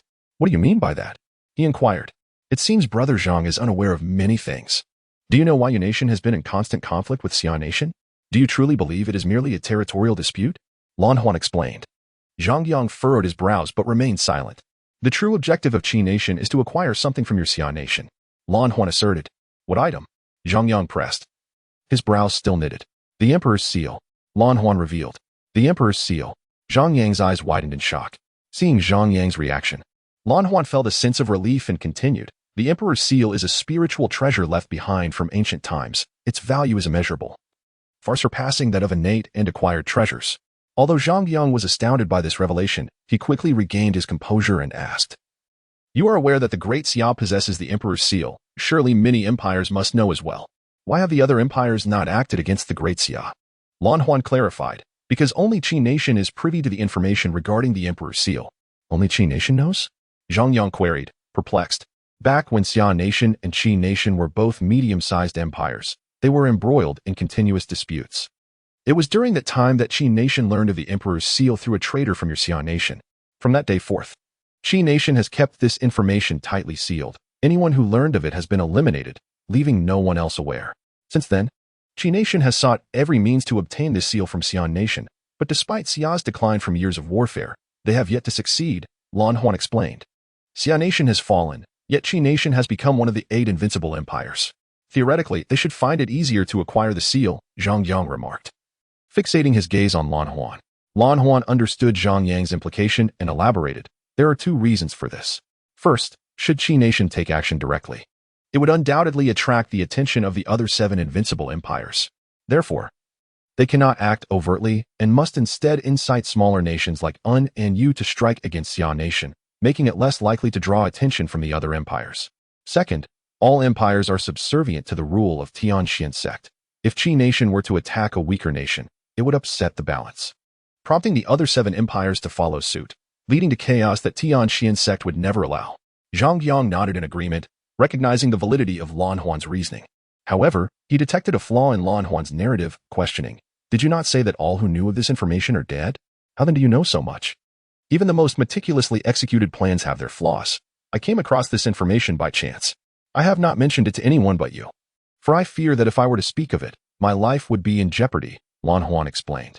Had he not sought to enlist Zhang Yang's aid against a nation, he certainly would not have risked revealing such information. Zhang Yang silently acknowledged this, having observed Lan Huan's reactions and becoming convinced of his honesty. "Collaborating with you is not out of the question, but I require a half-day's time first," Zhang Yang stated. Partnering with Lan Huan posed no detriment. After all, they shared common enemies, making things more manageable for him. "Very well," Lan Huan replied, his expression brightening. Subsequently, Zhang Yang struck a cave into the rock wall, while Lan Huan personally stood guard outside. Upon entering the cave, Zhang Yang fused the fragment into the chaos cauldron. And soon, a faint glow emanated from its surface. "Come in," Wukong's voice suddenly resonated. Without hesitation, Zhang Yang stepped into the chaos cauldron. As he entered, a surge of exceptionally pure energy coursed through his body, bringing an expression of joy to his face as he immediately began his cultivation. He recognized this pure energy as the cauldron's replenishment. Time slipped away unnoticed, and when Zhang Yang finally opened his eyes, a look of ecstatic triumph illuminated his face. "I have finally broken through to the great martial master realm," he exclaimed with excitement. "Your current level still falls short compared to the top-tier talents on this battlefield," Wukong cautioned. Upon hearing Wukong's words, Zhang Yang quickly regained his composure. Wukong's assertion was not unfounded. At least, to his knowledge, the foremost figure of the Qing nation, Yu Buzhao, had already reached the pinnacle of the 5th level of the Grand Martial Master realm, and currently, he was no match for Yu Buzhao. With this thought in mind, Zhang Yang promptly departed from the chaotic cauldron and exited the cave. "Brother Zhang, you emerged so swiftly?" Lan Huan exclaimed in surprise. He distinctly recalled that Zhang Yang had entered for cultivation, and he had assumed Zhang Yang was preparing for a breakthrough. However, he soon discovered that Zhang Yang's realm had not changed at all. "Just a brief session to consolidate my realm," Zhang Yang replied. He had deliberately concealed his aura using a secret technique, intending to keep a trump card hidden. After all, one must always be wary of others. "Take me to find those from the Yin Nation. Let us resolve this quickly," Zhang Yang stated. "Are we confronting them head-on?" Lan Huan hesitated. Zhang Yang nodded affirmatively. "Isn't that a bit too reckless? We struggled against Chen, who is merely at the 3rd level of the Grand Martial Master realm. And there are still other cultivators from the Yin Nation." Lan Huan expressed his concerns. "It matters not. Just hold Chen off for me, and I shall handle the rest," Zhang Yang assured him. "Are you serious?" Lan Huan faltered. He now regretted partnering with Zhang Yang. Realizing that the Yin Nation still had 9 cultivators, even without Chen, there remained 8 Grand Martial Masters at levels 1 and 2. Was Zhang Yang not out of his mind? "Stop wasting time and lead me there. After we eliminate them, we must also pursue the Qi Nation," Zhang Yang declared, his murderous intent unabashedly evident. "What? After dealing with the Yin Nation, we go after the Qi Nation directly?" Lan Huan cautioned. "I understand you are unsettled after discovering that the Qi Nation is the true mastermind. I can comprehend your desire to confront the Yin Nation. But to directly attack the Qi Nation seems excessive. We should deliberate further. Enough with the hesitation. You are acting overly cautious. If you do not guide me soon, our collaboration will cease," Zhang Yang retorted, impatience etched across his face. Lan Huan consoled himself. One must bravely face the consequences of their actions. He was overwhelmed with regret. He had initially perceived Zhang Yang as a composed individual, which was why he sought his partnership. However, he now realized that Zhang Yang's temperament was entirely contrary to his expectations, and it was too late for regrets. Chapter 119. It is time to settle our accounts. Lan Huan led Zhang Yang back to the core area of the gathering cave ridge. Upon their return, numerous cultivators turned their gazes towards them. Only 2 returned? I recall there were 4 who went to pursue the bronze fragments. It seems. Enough. The Yin Nation's people are here. A cultivator began to express his thoughts, but was swiftly interrupted by a companion. An Yin Nation cultivator emerged from the cave, and upon spotting Zhang Yang and Lan Huan, his brow furrowed, for he recognized both. "You two, halt," the Yin Nation cultivator commanded. Zhang Yang and Lan Huan came to a stop. "He is alone. If we act quickly, we can surely eliminate him," Lan Huan whispered. Zhang Yang shook his head slightly and turned away. "How infuriating," Lan Huan thought to himself, turning his body in tandem. "So it is truly you 2 worthless fools. I recall Inu accompanied you to pursue the bronze fragments. Where is he?" The Yin Nation cultivator's expression twisted into one of derision upon seeing Zhang Yang and Lan Huan. "I killed him," Zhang Yang declared. At his proclamation, Lan Huan's eyes widened in disbelief at his brother's brazen admission. "Who did it? Was it that Feng Luo? Where is he?" The Yin Nation cultivator's expression turned icy. Clearly, he had not considered that Zhang Yang was the one who had done the deed. Lan Huan felt a surge of relief. He hadn't anticipated the Yin Nation cultivator to be this foolish, not believing Zhang Yang's confession. It seemed there was still a chance to eliminate him. "Are you truly so dim-witted? I just told you it was I who killed him, yet you still refuse to believe." Zhang Yang feigned anger. Lan Huan had just been grateful for the Yin Nation cultivator's stupidity when Zhang Yang's next words sent him spiraling. "Ha ha. You insignificant martial masters dare claim to have slain the Grand Martial Master, ain't you? Those fools from the Xian Nation would rather die than reveal your whereabouts. I thought you were some sort of prodigy worthy of their protection, but it turns out you are merely a fool." The Nation cultivator laughed mockingly. Suddenly, his laughter ceased, his head rolled away from his body. It is indeed a miracle that a fool like you has lived this long, Zhang Yang remarked, gazing at the lifeless form of the Nation cultivator. Zhang Yang's swift execution of the Nation cultivator sparked an uproar, as numerous cultivators bore witness to the event. Zhang Yang's speed was astonishing. The Nation cultivator had not even had time to react before he was slain in a single stroke. Not only was his speed remarkable, he had evidently comprehended the essence of the sword, for his combat prowess was terrifying, whether through his mastery of sword intent or his incredible speed. This Zhang Yang was doomed. The other Nation cultivators would soon arrive, and once Chen appeared, these two would undoubtedly meet their demise. Does anyone dare to mock? Chen, a Grand Martial Master at the 3rd level, is a top-tier presence on the battlefield of the WAN Xiao War. Someone derisively observed. Meanwhile, Lan Huan stood in shock, unable to fathom how Zhang Yang had managed to eliminate the Nation cultivator with a single stroke. Yet, he quickly approached Zhang Yang and asked, "Why did you not eliminate him sooner?" "I thought it prudent to wait. I could eliminate more at once later," Zhang Yang replied.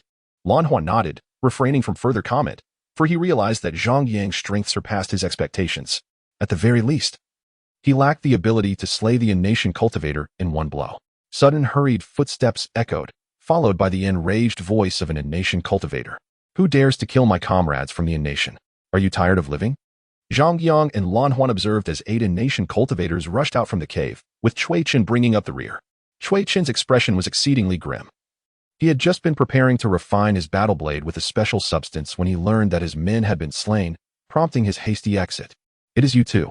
Chen's countenance darkened upon seeing Zhang Yang and Lan Huan. Before he could finish his sentence, Zhang Yang kicked something towards him with great speed. Chen swiftly sidestepped, causing the object to explode against the cave wall behind him, splattering him with foul blood and other unsightly substances. "What is this?" Chen pondered. But upon spotting the corpse of the Nation cultivator at Zhang Yang's feet, his expression darkened further. "How dare 2 worthless beings insult me?" Chen roared, charging at Zhang Yang and Lan Huan with his battle blade drawn. The remaining Nation cultivators also bore grim expressions as they followed Chen's lead towards Zhang Yang and Lan Huan. "Hold Chen off for me. I will deal with the others." "Are you confident you can withstand Chen's onslaught?" Zhang Yang inquired. "Why ask now? What good does it do?" Lan Huan's expression reflected his bitterness. "You must have faith in yourself. You are remarkable," Zhang Yang encouraged, glancing at the approaching Nation cultivators. "You are right." Lan Huan's determination solidified as he charged aside, shouting at Chen, "You wretched son, if you have the guts, come and kill your grandfather. Let me show you what I can do." Chen could not tolerate such humiliation and turned to the other Nation cultivators, commanding, "You go after Zhang Yang. I will handle this one." With that, Chen lunged at Lan Huan. Zhang Yang glared at the advancing Nation cultivators, bellowing, "You shall all descend today to accompany your comrades from the Xian Nation in death." With that proclamation, Zhang Yang's murderous aura soared. In the next instant, his figure vanished from sight. Where did he go? A monk from the in-country noticed Zhang Yang suddenly vanish from sight, and he warily scanned his surroundings. In an instant, the monk was pierced through the heart by a sword, leaving the others completely unresponsive. With swift precision, Zhang Yang struck again, dispatching 3 more in-country monks with lethal blows to their hearts. Within a mere moment, the ranks of the in-country monks were decimated, leaving only 3 survivors. "How could this happen so quickly?" one of them exclaimed in terror. "We must join forces," another shouted, realizing that if they did not unite, the remaining 3 stood no chance against Zhang Yang. The 3 monks charged at Zhang Yang, their faces twisted with madness. In response, Zhang Yang unleashed a single sword strike. A resounding boom echoed as a crimson-black energy consumed the trio, and when the energy dissipated, their forms had vanished without a trace, leaving not even a remnant behind. After this swift execution, Zhang Yang turned his gaze towards Lan Huan, who was being relentlessly pressured by Chen, appearing on the verge of collapse. Zhang Yang's expression shifted, and he disappeared from his position in an instant.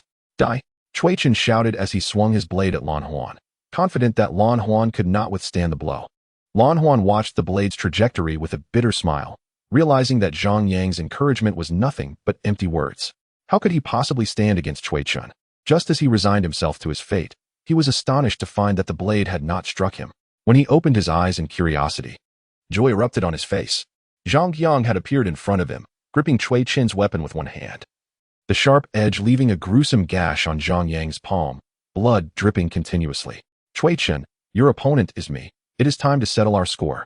Zhang Yang's expression was icy, showing no sign of pain despite the blade cutting into him. Chen's face reflected shock. He had not expected Zhang Yang to catch his strike barehanded. "Stay back," Zhang Yang commanded, and Lan Huan immediately retreated. With Lan Huan out of the way, Zhang Yang unleashed another sword strike against Chen. Clang. Chen was forced back repeatedly by Zhang Yang's attack. "You cannot defeat me. I am 3 realms above you." Chen snarled. His expression twisted as he lunged at Zhang Yang again. Having suffered humiliation at Zhang Yang's hands, his pride could not accept it. Zhang Yang, sensing the urgency, channeled his energy to its zenith, the yin-yang pearl within him spinning wildly, his aura surging. "I will take your head as an offering to honor my fallen comrades." Zhang Yang roared, subsequently delivering a horizontal slash. Instantly, the innate stone sword erupted with a black-red energy, and a blade of energy shot forth like a bolt of lightning. Chen froze in place, slowly lowering his gaze to his chest, where a crimson line had suddenly appeared. Blood gushed forth from the line as his body split in two. "You." Chen attempted to utter something, but found himself unable to speak, his vision fading into darkness. Thud. Chen's body fell apart, and Zhang Yang severed his head before striding toward the cave where the in-country monks had concealed themselves. Lan Huan stood in shock, rendered completely numb by the realization that Zhang Yang could dispatch not only ordinary in-country monks, but even a prodigy like Chen with a single stroke. Overwhelmed by astonishment, Lan Huan recognized that joining forces with Zhang Yang had been the wisest decision. The remaining monks were left in utter disbelief. Zhang Yang had demonstrated his ability to slay opponents above his level even in this battlefield of the WAN Xiao War, where extraordinary talents from various nations congregated. Zhang Yang's prowess likely placed him among the elite of mid-tier empires, and apart from a handful of unmatched prodigies, few could rival him. A distant monk gazed in astonishment as Zhang Yang disappeared into the cave, then sighed, "I was blind to underestimate Zhang Yang. It seems I am but a frog at the bottom of a well, foolishly unaware of my ignorance." This monk was one of the first Zhang Yang had encountered, who had initially tried to dissuade him. Inside the cave, upon entering, Zhang Yang encountered a peculiar substance that resembled a pool of black muck. Yet it emanated a faint glow. "Quickly, use it to enhance the quality of your stone sword. This is a rare find. With a stroke of luck, it could elevate your sword to the level of an innate spiritual treasure." Yukong's voice echoed. Zhang Yang's expression shifted slightly, though confusion clouded his thoughts. Isn't a postnatal spiritual treasure the next tier up? A postnatal spiritual treasure is artificially crafted from various materials, while your stone sword is a product of heaven and earth. Thus, if it can advance, it will become an innate spiritual treasure. The power of an innate treasure vastly surpasses that of a postnatal one. How could you not know this? Did the previous Chaos Saint not enlighten you? Wukong replied, exasperated. I had barely met him before he vanished. Leaving me to figure things out on my own, Zhang Yang recalled, feeling equally exasperated. It seemed that old man was truly unreliable. So how do I elevate the stone sword? Zhang Yang inquired. Simply toss the stone sword and that muck into the chaos cauldron, Wukong instructed. Zhang Yang's face lit up with surprise. Is it really that simple? Of course. This is the chaos cauldron. Enhancing your sword's tier is a trivial task.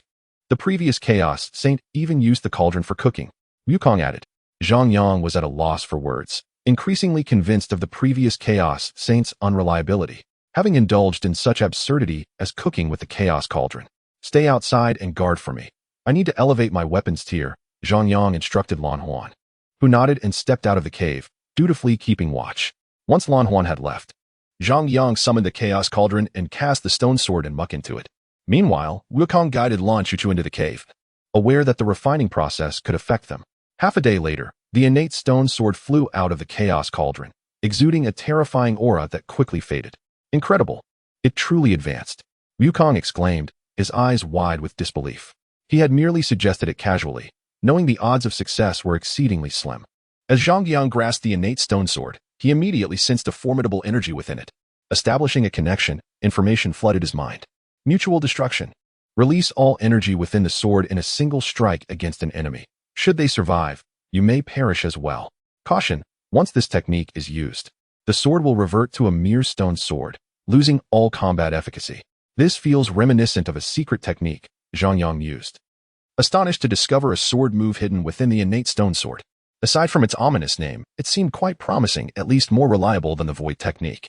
Zhang Yang muttered, recalling how the void technique drained him each time he used it, leaving even his Chaos Saint body struggling to recover, illustrating its severe side effects. Seeing Zhang Yang lost in thought, Wukong couldn't help but ask, "What are you smiling about?" Zhang Yang recounted to Wukong the matter of the innate stone sword harboring sword techniques. "You truly have the luck of a dog. Encountering such an improbable event is nothing short of miraculous. Yet, I must concede, your fortune far surpasses that of the previous generation's Chaos Saint body. Compared to you, the last Chaos Saint was akin to a jinx, constantly beset by adversaries." Wukong remarked, "That seems a bit exaggerated. There is usually a reason behind being targeted." Zhang Yang defended the previous Chaos Saint. "You are mistaken. I witnessed those events firsthand. If there were reasons for being attacked, the last Chaos Saint was simply someone everyone wanted to strike down. I can hardly fathom why," Wukong reflected, feeling exasperated by the memories. Perhaps the previous Chaos Saint was simply unappealing? Zhang Yang could only arrive at this conclusion. Chapter 121. The Black Land. Zhang Yang sheathed the innate stone sword. Now advanced to an innate spiritual treasure, he dared not display it casually, lest it attract unwanted attention. He then returned Lan Chuchu to the Chaos Cauldron before departing the cave alongside Wukong. At the cave's entrance, Lan Huan squatted. Upon seeing Wukong on Zhang Yang's shoulder, he exclaimed in astonishment, "You went in for just a moment, and a monkey emerged? Are you looking for trouble?" Hearing this, Zhang Yang's expression darkened. Just as he spoke, Wukong leaped off his shoulder, delivering a kick directly to Lan Huan's face. Bang! Caught off guard, Lan Huan was sent crashing to the ground, the stones beneath him cracking. "That hurt," Lan Huan groaned, rising with a deep monkey footprint on his face, blood streaming from his nose. "I intend to teach this monkey a lesson. You have no objections, I trust?" Though seething with rage, Lan Huan inquired of Zhang Yang, mindful of Zhang Yang's formidable strength and Wukong's association with him. "Go ahead," Zhang Yang replied. "I may not stand a chance against you, Zhang Yang, but this monkey dares to bully me? I shall skin it alive," Lan Huan retorted, lunging at Wukong. Wukong, however, was quick and agile, evading Lan Huan's grasp with a leap. Bang! Another kick landed on Lan Huan's face, sending him crashing to the ground once more. "I'll kill you," Lan Huan bellowed as he rose, his face swollen and blood pouring from his nose. Bang! Bang! Bang! Zhang Yang watched in astonishment as Wukong relentlessly pummeled Lan Huan. When had this monkey become so formidable? Zhang Yang realized that in a duel against Wukong, he might not be the victor. "Enough! Enough! I concede," Lan Huan cried in agony. Zhang Yang glanced over to see Lan Huan cowering, his face barely recognizable from the swelling. What a pitiful sight! Zhang Yang shook his head, calling Wukong back. He needed Lan Huan to lead him to the beasts of the Red Nation, and if Wukong were to accidentally incapacitate him, it would be troublesome. Wukong returned to Zhang Yang's shoulder, while Lan Huan hastily retrieved healing elixirs. After a moment, his injuries improved slightly, though his face remained swollen. "I can't even defeat a mere monkey. How disheartening. Stop moping and lead me to those beasts of the Red Nation," Zhang Yang urged, observing the despondent Lan Huan. Responding to Zhang Yang's command, Lan Huan emerged from his sorrowful state and guided Zhang Yang onward. Half a day later, Zhang Yang noticed the soil beneath them darkening steadily. After an hour, the ground had transformed entirely to black. "What is this place?" Zhang Yang furrowed his brow. "It is said to be the heart of this small world, and I have heard rumors of spiritual treasures existing in this region," Lan Huan explained. "I can't shake the feeling that this place resembles a graveyard," Zhang Yang mused, surveying the scattered tombs, aged and weathered with time. "I've heard that not only the Red Nation is present here, others from the super empires should also be around," Lan Huan added. "That makes it intriguing," Zhang Yang replied. After a moment, he recalled something and inquired curiously. "I heard that Yubuzhao was to engage Su Chengquan in a decisive battle. Who emerged victorious?" Upon hearing Zhang Yang's question, Lan Huan's face reflected admiration as he replied. "I heard that Yubuzhao killed Su Chengquan with a single strike, shocking many at the time." "One strike?" Zhang Yang exclaimed, his expression shifting. "I recall Su Chengquan being referred to as the second strongest among the younger generation, second only to Yubuzhao. How could Yubuzhao have slain him with one blow?" Lan Huan clarified, "I was incredulous at first, but after consulting many, I confirmed it was true. However, I also heard rumors that upon entering this core area, Yubuzhao seemed to have achieved the 5th level of sword intent, though I cannot attest to its veracity." The 5th level of sword intent. Zhang Yang's heart raced at the revelation. He had not anticipated Yubuzhao to be so extraordinary. His prowess not only high, but his comprehension of intent reaching such lofty heights. Seeing the astonishment on Zhang Yang's face, Lan Huan comforted him, "Do not despair. You are already quite remarkable. After all, Yubuzhao is hailed as the foremost prodigy of the myriad dynasties. It is only natural that you cannot compare. Yet, in my eyes, you have always been the best." While Lan Huan's heart harbored resentful thoughts of revenge for the previous motivational speeches Zhang Yang had delivered, he quickly sensed something amiss. Zhang Yang bore no expression of resignation. Instead, he radiated a fierce battle intent. What is the matter with him? Yu Buzhao is the greatest prodigy of the myriad dynasties, and yet he seems invigorated by this challenge. Lan Huan pondered in disbelief. Yu Buzhao, the greatest prodigy of the myriad dynasties? That title will soon belong to me, Zhang Yang declared, excitement gleaming in his eyes, akin to the thrill of encountering a worthy adversary. Oh right, this area is exceedingly perilous. Many have perished here. We should proceed with caution, Lan Huan warned. Peril is beneficial. It reduces the number of competitors. Zhang Yang responded, his face alight with enthusiasm. Opportunities often accompany danger. The more perilous the place, the greater the potential for fortune. Enough talk. Let's move quickly, lest we be outpaced by others. Wukong urged. Zhang Yang nodded and swiftly plunged deeper into the black land. These two seem increasingly unhinged, Lan Huan sighed, hastily following suit. In his view, had he shared these sentiments with a more rational individual, they would have been exceedingly cautious. Yet, upon relaying them to Zhang Yang and Wukong, their excitement only intensified, exhibiting an impatient eagerness. One might mistake them for seeking pleasure rather than venturing into a perilous abyss. Zhang Yang raced forward, soon arriving at the heart of the Black Land, where tombs proliferated. Raising his suspicions, this place feels rather eerie, Zhang Yang muttered. Just then, Lan Huan arrived breathlessly, leaning on his knees. Could you slow down? You'll run me to death. Huff, huff.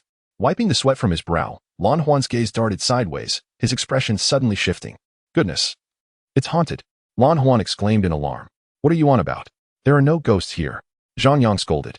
Look over there. That tomb just moved. Lan Huan exclaimed in panic. Zhang Yang turned to where Lan Huan pointed, but saw no sign of movement. Have you been overworking your hands? Perhaps your vision is failing you? Zhang Yang teased. Chapter 122. The skeleton army. Lan Huan disregarded Zhang Yang's jest, wiping his eyes and looking once more at the tomb. It really hasn't moved. Could it truly be that my eyesight is failing? Lan Huan murmured to himself, feeling a sense of relief within. Just as he finished speaking, he couldn't help but glance back at the grave, and his eyes widened in astonishment. He observed that the soil on the grave began to shift, and slowly, a white bony claw emerged from within. Goodness, good heavens! Lan Huan exclaimed, his eyes widening as he instinctively stepped back. Zhang Yang frowned upon noticing this. Why does this creature look so weak? Be cautious of what's behind. The grave seems to harbor trouble. Only then did Zhang Yang turn his gaze towards the grave. And in the next moment, his eyes narrowed.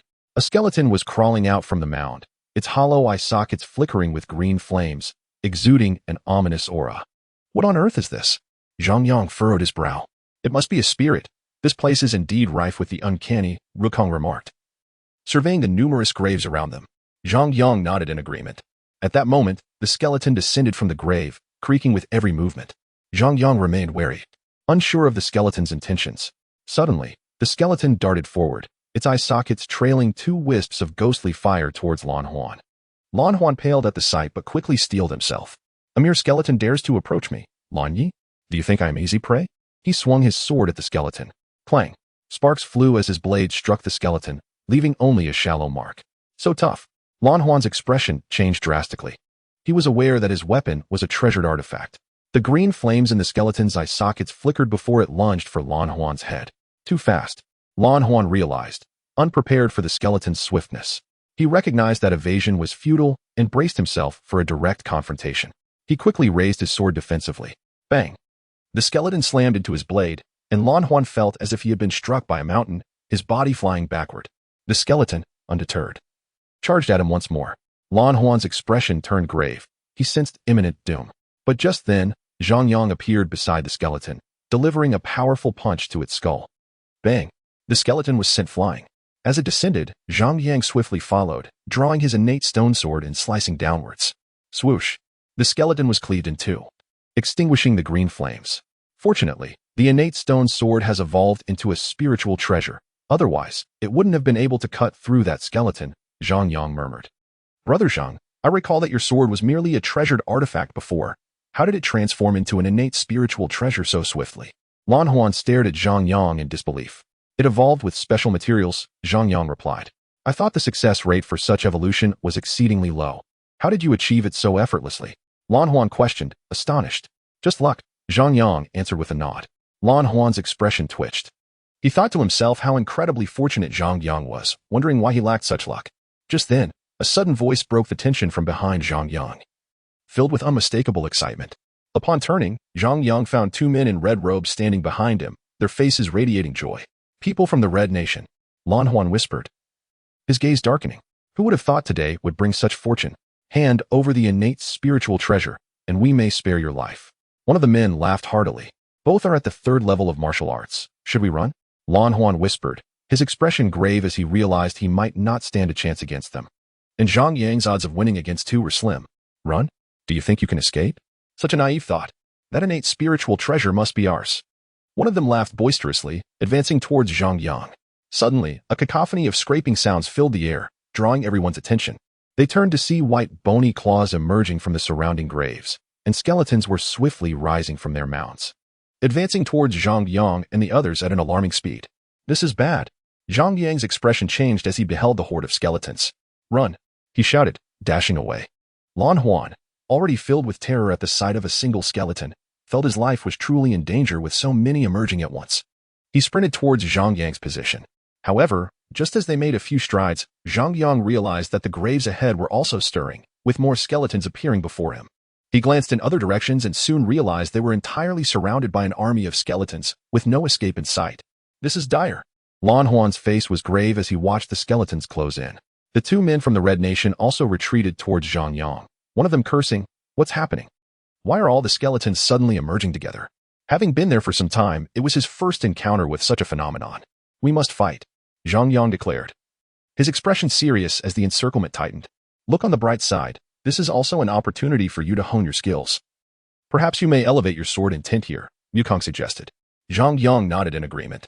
Goodness, Zhang's motivational speeches must be learned from that monkey, Lan Huan thought to himself. "Kill!" Zhang Yang roared, charging into the throng of skeletons with his innate stone sword. "Is he insane?" one of the Red Nation men exclaimed. "Let him go. He is just seeking his own demise." The two Red Nation practitioners exchanged grave glances, aware of the overwhelming skeleton army. "We must temporarily join forces, otherwise we all perish," one of them urged Lan Huan. Lan Huan nodded. Despite their enmity, his life was at stake, and survival took precedence. Revenge could wait until after they overcame this crisis. Meanwhile, Zhang Yang was already deep within the skeleton horde, swinging his sword, unleashing a ferocious surge of red-black energy that erupted like fireworks among the skeletons. Boom, boom, boom. The explosions reverberated throughout the skeleton ranks. Initially, battling within the throngs of skeletons proved arduous for Zhang Yang. But as he continued to synchronize with the now evolved innate stone sword, his strikes became swifter, and his combat flow improved significantly. Swoosh, swoosh, swoosh. Skeletons fell beneath his blade. With each clash, Zhang Yang gradually entered a state of enlightenment, yet his speed of attack never faltered. It only accelerated. Goodness, is he about to evolve again? Yukong marveled. As Wukong's words faded, a surge of sword intent erupted from Zhang Yang, reaching the 5th level. With this breakthrough, his speed of attack increased further, and the skeletons soon crumbled under his relentless assault. The two Red Nation practitioners watched in awe as Zhang Yang effortlessly dispatched the skeletons, their expressions filled with shock. They knew their cultivation was 2 levels above Zhang Yang's, and even they found it immensely challenging to fight against so many skeletons, while Zhang Yang seemed remarkably at ease. "The innate spiritual treasure is indeed formidable. We must find a way to seize it," one of the Red Nation practitioners whispered. "How? It seems we might not even stand a chance against him together," the other replied. After a brief moment of contemplation, they simultaneously turned their gazes towards Lan Huan, who was now on the verge of collapse, overwhelmed by the relentless advance of the skeletons. Seeing Zhang Yang on the brink of defeating the skeletons, their eyes met. And without further hesitation, they charged towards Lan Huan. Lan Huan was desperately fending off the skeletal foes, completely unaware of the imminent ambush from behind. Suddenly, a resounding thud echoed as a practitioner from the Red Kingdom struck Lan Huan's back with a forceful palm. Blood erupted from Lan Huan's mouth, and he instantly became feeble, collapsing to the ground. "You!" Lan Huan's words were abruptly cut short as he coughed up more blood, his body succumbing to severe injuries. At that moment, Zhang Yang had dispatched all the skeletons and was on his way to assist Lan Huan when he witnessed the two practitioners from the Red Kingdom launching a surprise attack. The two assailants were now fixated on him. "Hand over the spiritual treasure, and I shall spare his life," one of the Red Kingdom practitioners taunted with a mocking expression. "He fought alongside you against the skeletons. Without him, you would both be dead," Zhang Yang replied, his demeanor icy. "Spare me your rhetoric." He is merely a tool to us. If you do not surrender your sword, I will kill him. The practitioner's face twisted into a menacing grin as he seized Lan Huan by the throat, lifting him off the ground. Zhang Yang's brow furrowed, a look of struggle crossing his features. The two Red Kingdom practitioners exchanged glances, sensing that Zhang Yang's hesitation indicated a potential opportunity. Consider this carefully. If you entertain any treacherous thoughts, your companion will surely perish. The practitioner threatened. Zhang Yang's conflicted expression slowly relaxed as he sighed deeply.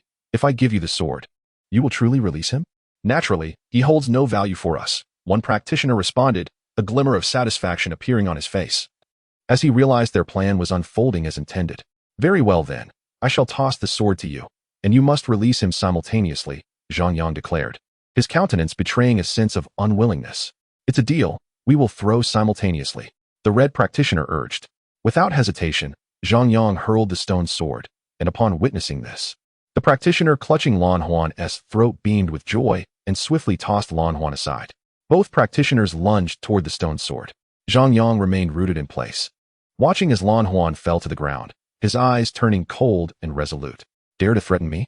I will end you, he roared. In an instant, the chaos cauldron appeared in his grasp, and he hurled it with great force towards the two assailants. Just as the practitioners were about to seize the stone sword, they suddenly felt a shadow loom over them. They looked up to see the cauldron hurtling towards them. One practitioner swiftly dodged, while the other gritted his teeth, determined to grasp the sword within reach. With a resounding crash, the chaos cauldron collided with the latter, obliterating him into a bloody pulp and sending the stone sword flying. The surviving practitioner, witnessing his companion's gruesome fate, turned pale, relieved that he had narrowly escaped. However, the sight of the fallen stone sword and the chaos cauldron reignited his greed, and he dashed toward them. It's mine, he exclaimed with jubilation. Just as he nearly reached the stone sword, a golden figure erupted from within the chaos cauldron. Caught off guard, the practitioner felt a foot slam onto his face. With a resounding thud, the practitioner fell heavily to the ground, his face contorted in pain. The golden figure was none other than Wukong. Wukong continued to stomp on the practitioner's face, eliciting a chorus of agonized cries. Zhang Yang retrieved the chaos cauldron and the stone sword, lifting the battered practitioner off the ground. You dare to threaten me with such a feeble mind? With swift, punishing strikes, Zhang Yang beat the practitioner mercilessly, leaving him dazed and bleeding profusely.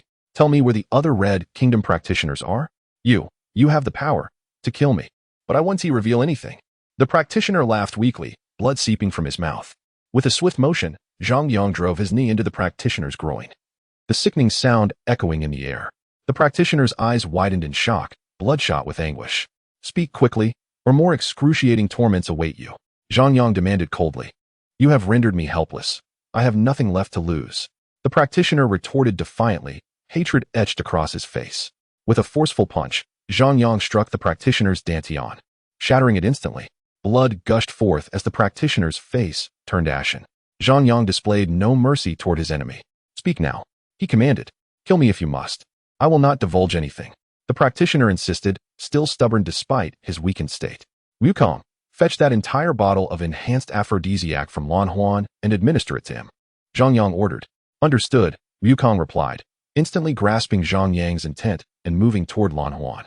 The practitioner's expression shifted dramatically, and he pleaded, No. Please, don't. I'll talk. I'll speak right now. Zhang Yang's ruthlessness had struck a nerve. The thought of consuming an entire bottle of enhanced aphrodisiac was an unbearable fate for one who had just been rendered impotent. Speak quickly, Zhang Yang said, his expression devoid of emotion as he gripped the practitioner's collar. They are in the skeletal garden ahead, the practitioner divulged. What are they doing there? Zhang Yang inquired. Rumor has it that someone sensed the aura of a primordial spiritual treasure, hence many have ventured there, the practitioner explained. Primordial spiritual treasure. Zhang Yang's interest piqued. You are not deceiving me, are you? He asked, narrowing his eyes. I speak only the truth. Grant me a swift end, the practitioner replied weakly, withholding crucial information. In reality, the skeletal garden was fraught with peril, and he and another practitioner had narrowly escaped with their lives. Very well. Zhang Yang seized the practitioner and brought him to a nearby grave mound. At that moment, a skeleton began to emerge from within. What do you intend to do? The practitioner exclaimed, witnessing the skeletal figure. You Red Kingdom scoundrels have conspired against my summer kingdom, causing grievous losses among my comrades. Do you think I would allow you an easy demise? Zhang Yang declared coldly. Upon hearing this, the practitioner's expression shifted to one of alarm. The Red Kingdom had always lurked in the shadows, and he was taken aback that Zhang Yang was fully aware of their machinations. As the skeleton crawled out of the grave, Zhang Yang forcefully hurled the practitioner toward it. With a loud thud, the skeleton was sent crashing back into the grave, along with the practitioner. No. The practitioner cried out as he coughed up blood, realizing Zhang Yang's intentions. Paying him no heed, Zhang Yang began to bury him beneath the earth. Please, no? The practitioner screamed in terror. The skeleton clutched him tightly from behind as it emerged, the sound of creaking bones sending chills down his spine. You two will have a splendid time together, Zhang Yang chuckled darkly. Burying the grave and placing a massive stone atop it for good measure, leaving without a moment's hesitation. What is his condition? Zhang Yang turned to the injured Lan Huan. Glancing at Wukong, I administered the medicine. He should awaken shortly, but full recovery will take time, Wukong replied. How painful. Lan Huan groaned as he regained consciousness. How are you faring? Zhang Yang asked, helping him to a seated position. My injuries are grave, but I am not yet at death's door, Lan Huan replied. You should leave this place at once. Delving deeper will only lead to your demise, Zhang Yang warned. Lan Huan nodded, his gaze fixed intently on Zhang Yang. You must help me eliminate those vile Red Kingdom fiends. Zhang Yang nodded in agreement. Even without Lan Huan's urging, he was resolved to do so. Afterwards, Lan Huan, bearing serious injuries, departed from the desolate land, while Zhang Yang ventured deeper into its ominous depths. Soon, he found himself standing before a graveyard, marked by a stone tablet inscribed with the blood-red characters, Skull Cemetery. An unsettling aura enveloped the place, prompting Zhang Yang to murmur to himself before stepping inside. As he entered the cemetery, he was greeted by an expanse of black earth, from which dark smoke wafted, swirling like a flowing river. Gazing into the distance, he beheld an ocean of black tombs, far surpassing those within the cemetery itself. Exercise caution. This place exudes a palpable menace, Wukong advised. Zhang Yang nodded in acknowledgement and proceeded further into the graveyard. Upon delving deeper, as he had anticipated, the mounds of earth began to tremble, and soon, black skeletons emerged, their eye sockets ablaze with flickering crimson flames. Black skeletons. Zhang Yang's expression shifted, and he summoned the innate stone sword to his hand. As the first skeleton lunged at him with astonishing speed, he swung his sword. The blade struck true, severing a rib, but leaving the rest of the skeleton intact. So resilient, he exclaimed, his face betraying surprise. After sustaining the blow, the skeleton's fiery gaze flickered, and it retaliated with a swift strike. Zhang Yang reacted swiftly, deflecting the attack with his sword, yet the impact seemed negligible. The relentless assault continued, and Zhang Yang evaded, realizing that these black skeletons were far sturdier than their white counterparts, impervious to his strikes. I sense that this black skeleton has developed a modicum of consciousness. Try striking its head. It appears to instinctively guard its cranium, Wukong suggested. Heeding this wisdom, Zhang Yang deftly avoided another attack and aimed for the skeleton's neck. With a decisive swing, he severed the head from its body. To his astonishment, the crimson flames within the eye sockets continued to blaze unabated. What manner of creature is this? It refuses to perish, Zhang Yang muttered, perplexed. Resigned, he decided to move on, reasoning that a disembodied head posed little threat. However, as he took a few steps, a chilling sensation crept up the back of his neck. Instinctively, he crouched, narrowly avoiding a shadow that shot above him, accompanied by a sound reminiscent of slicing air. Rising, he beheld a floating skull, its rows of black teeth clattering ominously. Is this madness never-ending? Zhang Yang cursed at the hovering skull. As it lunged toward him once more, he swiftly struck it down, cleaving it in two, extinguishing the gray flames that flickered within its eye sockets. Yet a rare seriousness graced Zhang Yang's features as he reflected, with so many tombs here. If they are all like this, becoming surrounded would spell doom for me. One step at a time, Wukong advised. Zhang Yang agreed, and pressed onward into the depths of the cemetery. As he advanced, the sounds of battle reached his ears, intense and chaotic. He turned to witness several women encircled by a throng of black skeletons. What is happening here? Why do some of these skeletons have red flames, while others burn black? Zhang Yang inquired, his brow furrowed. Wukong observed the battlefield and deduced, the skeletons with red flames appear to have gained some semblance of intelligence, while the black-flamed ones have not. Zhang Yang nodded in agreement. The movements of the black flames were indeed more rigid, whereas the red flames exhibited cunning and agility. Chapter 125. Shadows. Zhang Yang and Wukong briefly analyzed the situation before Zhang Yang resolved to depart. He was no benevolent savior, unwilling to intervene merely because the trapped individuals were women. However, just as he turned to leave, a skeleton in the distance fixed its gaze upon him, its red flames flickering wildly, as if transmitting a signal. This is dire. That skeleton is fixated on us. Wukong warned urgently. Zhang Yang turned to observe the skeleton, noting its flames dancing erratically. Suddenly, with a series of explosive bursts, the surrounding mounds erupted, unleashing a horde of skeletons that charged towards him.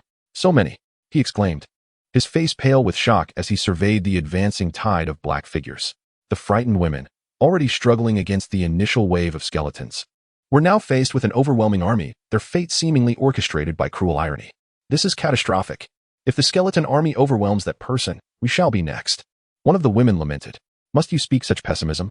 Let us pray he can vanquish these black skeletons. Only then do we have a chance. Another countered. But he is but one man, and of low cultivation. My instinct screamed that this is unrealistic. The first woman retorted. Then convince yourself otherwise. Assure yourself that he will prevail. Zhang Yang, eyeing the distant skeleton, felt the red flames within its sockets continue to flicker with intensity. This fool believes he can extinguish me. He shall be sorely disappointed, he declared coldly, unleashing his formidable aura as he charged into the throng of skeletons wielding his innate stone sword. With each strike, Zhang Yang unleashed his fury, cleaving through the ranks of skeletons without restraint. These skeletons lack the strength of their red-flamed brethren, Wukong remarked. Enough of this strength nonsense. Hurry and assist me, Zhang Yang retorted, dispatching another skeleton with ease. Assist? A Chaos Saint body requires assistance? That would be quite the embarrassment. Wukong chuckled. The previous Chaos Saint body faced foes alone. He was he, I am I. Why should I fight solo when help is available? Zhang Yang shot back defiantly. Ah, how fickle you are. You were quite adamant before, Wukong teased. Times change, very well. I shall manage on my own. Your presence is hardly reassuring. Zhang Yang growled, the clash of battle roaring around him. Amidst the chaos, explosions erupted as Zhang Yang's figure darted like a specter, his speed escalating. My movement technique is on the verge of a breakthrough, he realized, exhilaration surging within him. As the battle raged on, he felt himself nearing the threshold of mastery in his movement technique.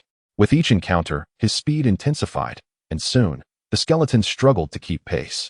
In a moment of triumph, Zhang Yang cleaved through another skeleton, laughing heartily. Come forth, let us continue. He surged forth, dispatching wave after wave of skeletons. Yet the relentless emergence from the mound showed no signs of abating.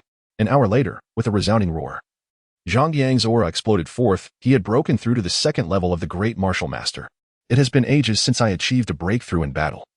What a thrill, he exclaimed, and with renewed vigor, he re-entered the fray, ready to confront the ceaseless tide of skeletons. The primary reason Zhang Yang was able to break through so swiftly was due to the chaos cauldron continuously absorbing the energy from the skeletons, ultimately replenishing a portion of that energy back to him. After another half hour had passed, an intense sword intent suddenly erupted from Zhang Yang. The sixth layer of sword intent. Ha ha ha. Wukong, you were right. It truly does rely on oneself. Zhang Yang exclaimed, exhilarated.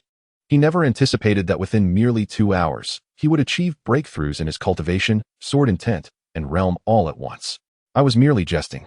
Yet he actually managed to accomplish it. It seems this lad is indeed stronger than the previous generation of chaos sacred bodies, Wukong muttered.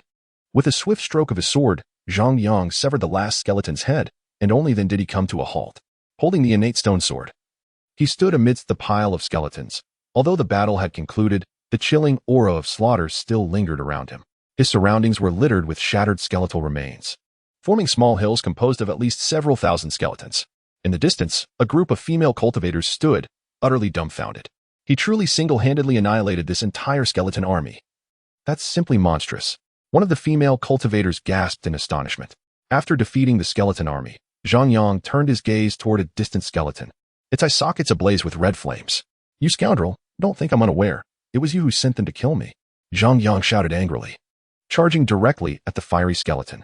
Upon seeing Zhang Yang approach, the skeleton's flames flickered slightly before it immediately fled into the distance. The other skeletons, witnessing its retreat, followed suit. The pressure that had been weighing down on the few female cultivators suddenly vanished, leaving them bewildered as they watched dozens of skeletons flee. Indeed, they possess intelligence. Today, all of you shall perish, Zhang Yang's furious voice echoed. The female cultivators turned their attention to him, observing as he rushed towards the fleeing skeletons and swung his sword at the one engulfed in red flames. With a resounding crash, the fiery skeleton was shattered, leaving only its skull behind.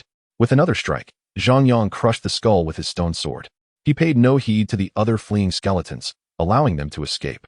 Once Zhang Yang had dispatched the fiery skeleton, he intended to leave, but as he turned, he heard a voice calling from behind.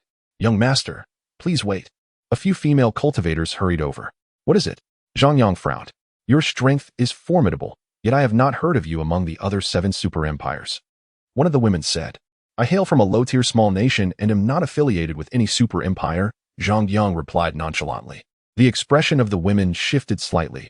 A cultivator from a low-tier nation achieving such strength was nothing short of extraordinary. One of the women immediately bowed respectfully and continued. Young master, we come from the Xian kingdom. May we request your assistance with a task? I have no time, Zhang Yang stated firmly, turning to depart.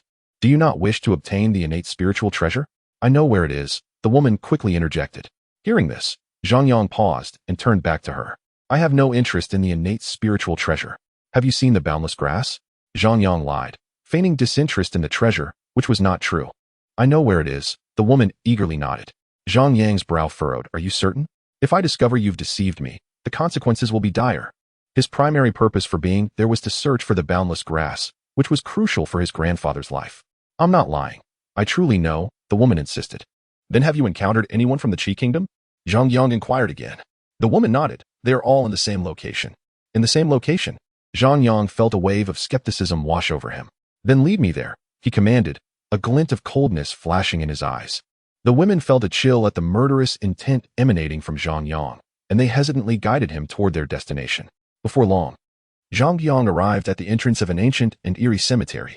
The cemetery was not particularly large, yet it was shrouded in thick black mist, with sounds of battle echoing from within. As Zhang Yang peered deeper into the cemetery, he could faintly see numerous skeletons, but soon his eyes widened in shock. In the depths of the cemetery, a massive shadow appeared to be standing, seemingly mounted on something. And the source of the black mist appeared to emanate from that very shadow. Chapter 126. Are you testing the officials with this? Young master. All of our people from the Xian kingdom are inside. We hope you can break the barrier, or we cannot enter, the woman said. Barrier? What barrier? Zhang Yang inquired. Perplexed. The entire cemetery is enveloped by a barrier, the woman explained, tossing a stone into the cemetery. Clang. Just as the stone was about to enter, a black wall suddenly emerged around the cemetery, blocking the stone. Zhang Yang frowned, looking at the woman. Why do you believe I can break this barrier? The woman clarified.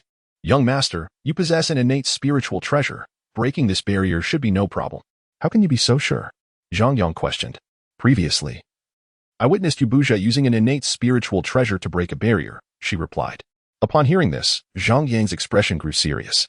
Yubuja was also inside, and the fact that he had yet to emerge indicated that the situation within was perilous. Nevertheless, Zhang Yang felt compelled to enter. After all, the boundless grass was still inside. Step aside. Zhang Yang wielded the innate stone sword and struck the barrier. With a swift motion, the barrier was breached, and the opening began to slowly heal. Zhang Yang, unwilling to hesitate, dashed inside. Upon entering the cemetery, he was immediately hit by a pungent smell of blood, accompanied by the howling of a cold wind. Suddenly, a scream echoed from afar as a figure hurtled toward him. Zhang Yang quickly dodged to the side, glancing at the figure that had fallen to the ground. A black skeletal claw gripped the person's neck, and as they reached out towards Zhang Yang, they gasped, Save me. Before they could finish, their head lolled to the side, lifeless. Zhang Yang used his stone sword to pry the skeletal claw away, only then noticing that the claw was slightly tinged with red. The corpse bore no blood, despite the visible wound on its neck. How peculiar. Suddenly, Zhang Yang heard a strange noise emanating from the corpse, which began to contort grotesquely before abruptly rising to its feet, startling Zhang Yang. What is happening? He furrowed his brow, instinctively stepping back to distance himself from the corpse. I cannot comprehend either. This place is utterly bizarre. Yukon's voice resonated in Zhang Yang's mind. At that moment, the corpse lurched forward, stumbling clumsily toward Zhang Yang. With a swift stroke of his sword, Zhang Yang severed its head, which then rolled to the ground. Zhang Yang focused intently on the head, fearing it might behave like the previous skeletons and attack.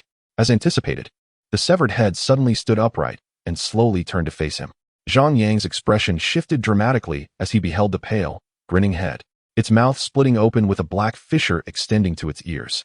In a flash, the head lunged toward Zhang Yang, leaving a blur in its wake. Zhang Yang reacted quickly, cleaving the head in two, causing a foul black liquid to ooze out. After waiting a moment to ensure the head posed no further threat, he turned to leave. As Zhang Yang ventured deeper into the cemetery, the sounds of battle grew increasingly distinct. Zhang Yang soon found himself amidst a fierce battle at the center of the cemetery, where numerous cultivators were engaged in combat with skeletal foes, strikingly crimson in hue. Above them, a multitude of pallid heads floated ominously in the air, occasionally swooping down to launch surprise attacks on the unsuspecting cultivators, causing considerable distress. It was evident that many had perished in this grim locale, as Zhang Yang observed the eerie heads with a murmured lament. At that moment, a graceful figure clad in white surged towards him, their eyes locking in a moment of mutual astonishment. The white-clad woman was taken aback by the sudden appearance of a stranger, while Zhang Yang was equally astonished by her beauty, despite her bloodied appearance.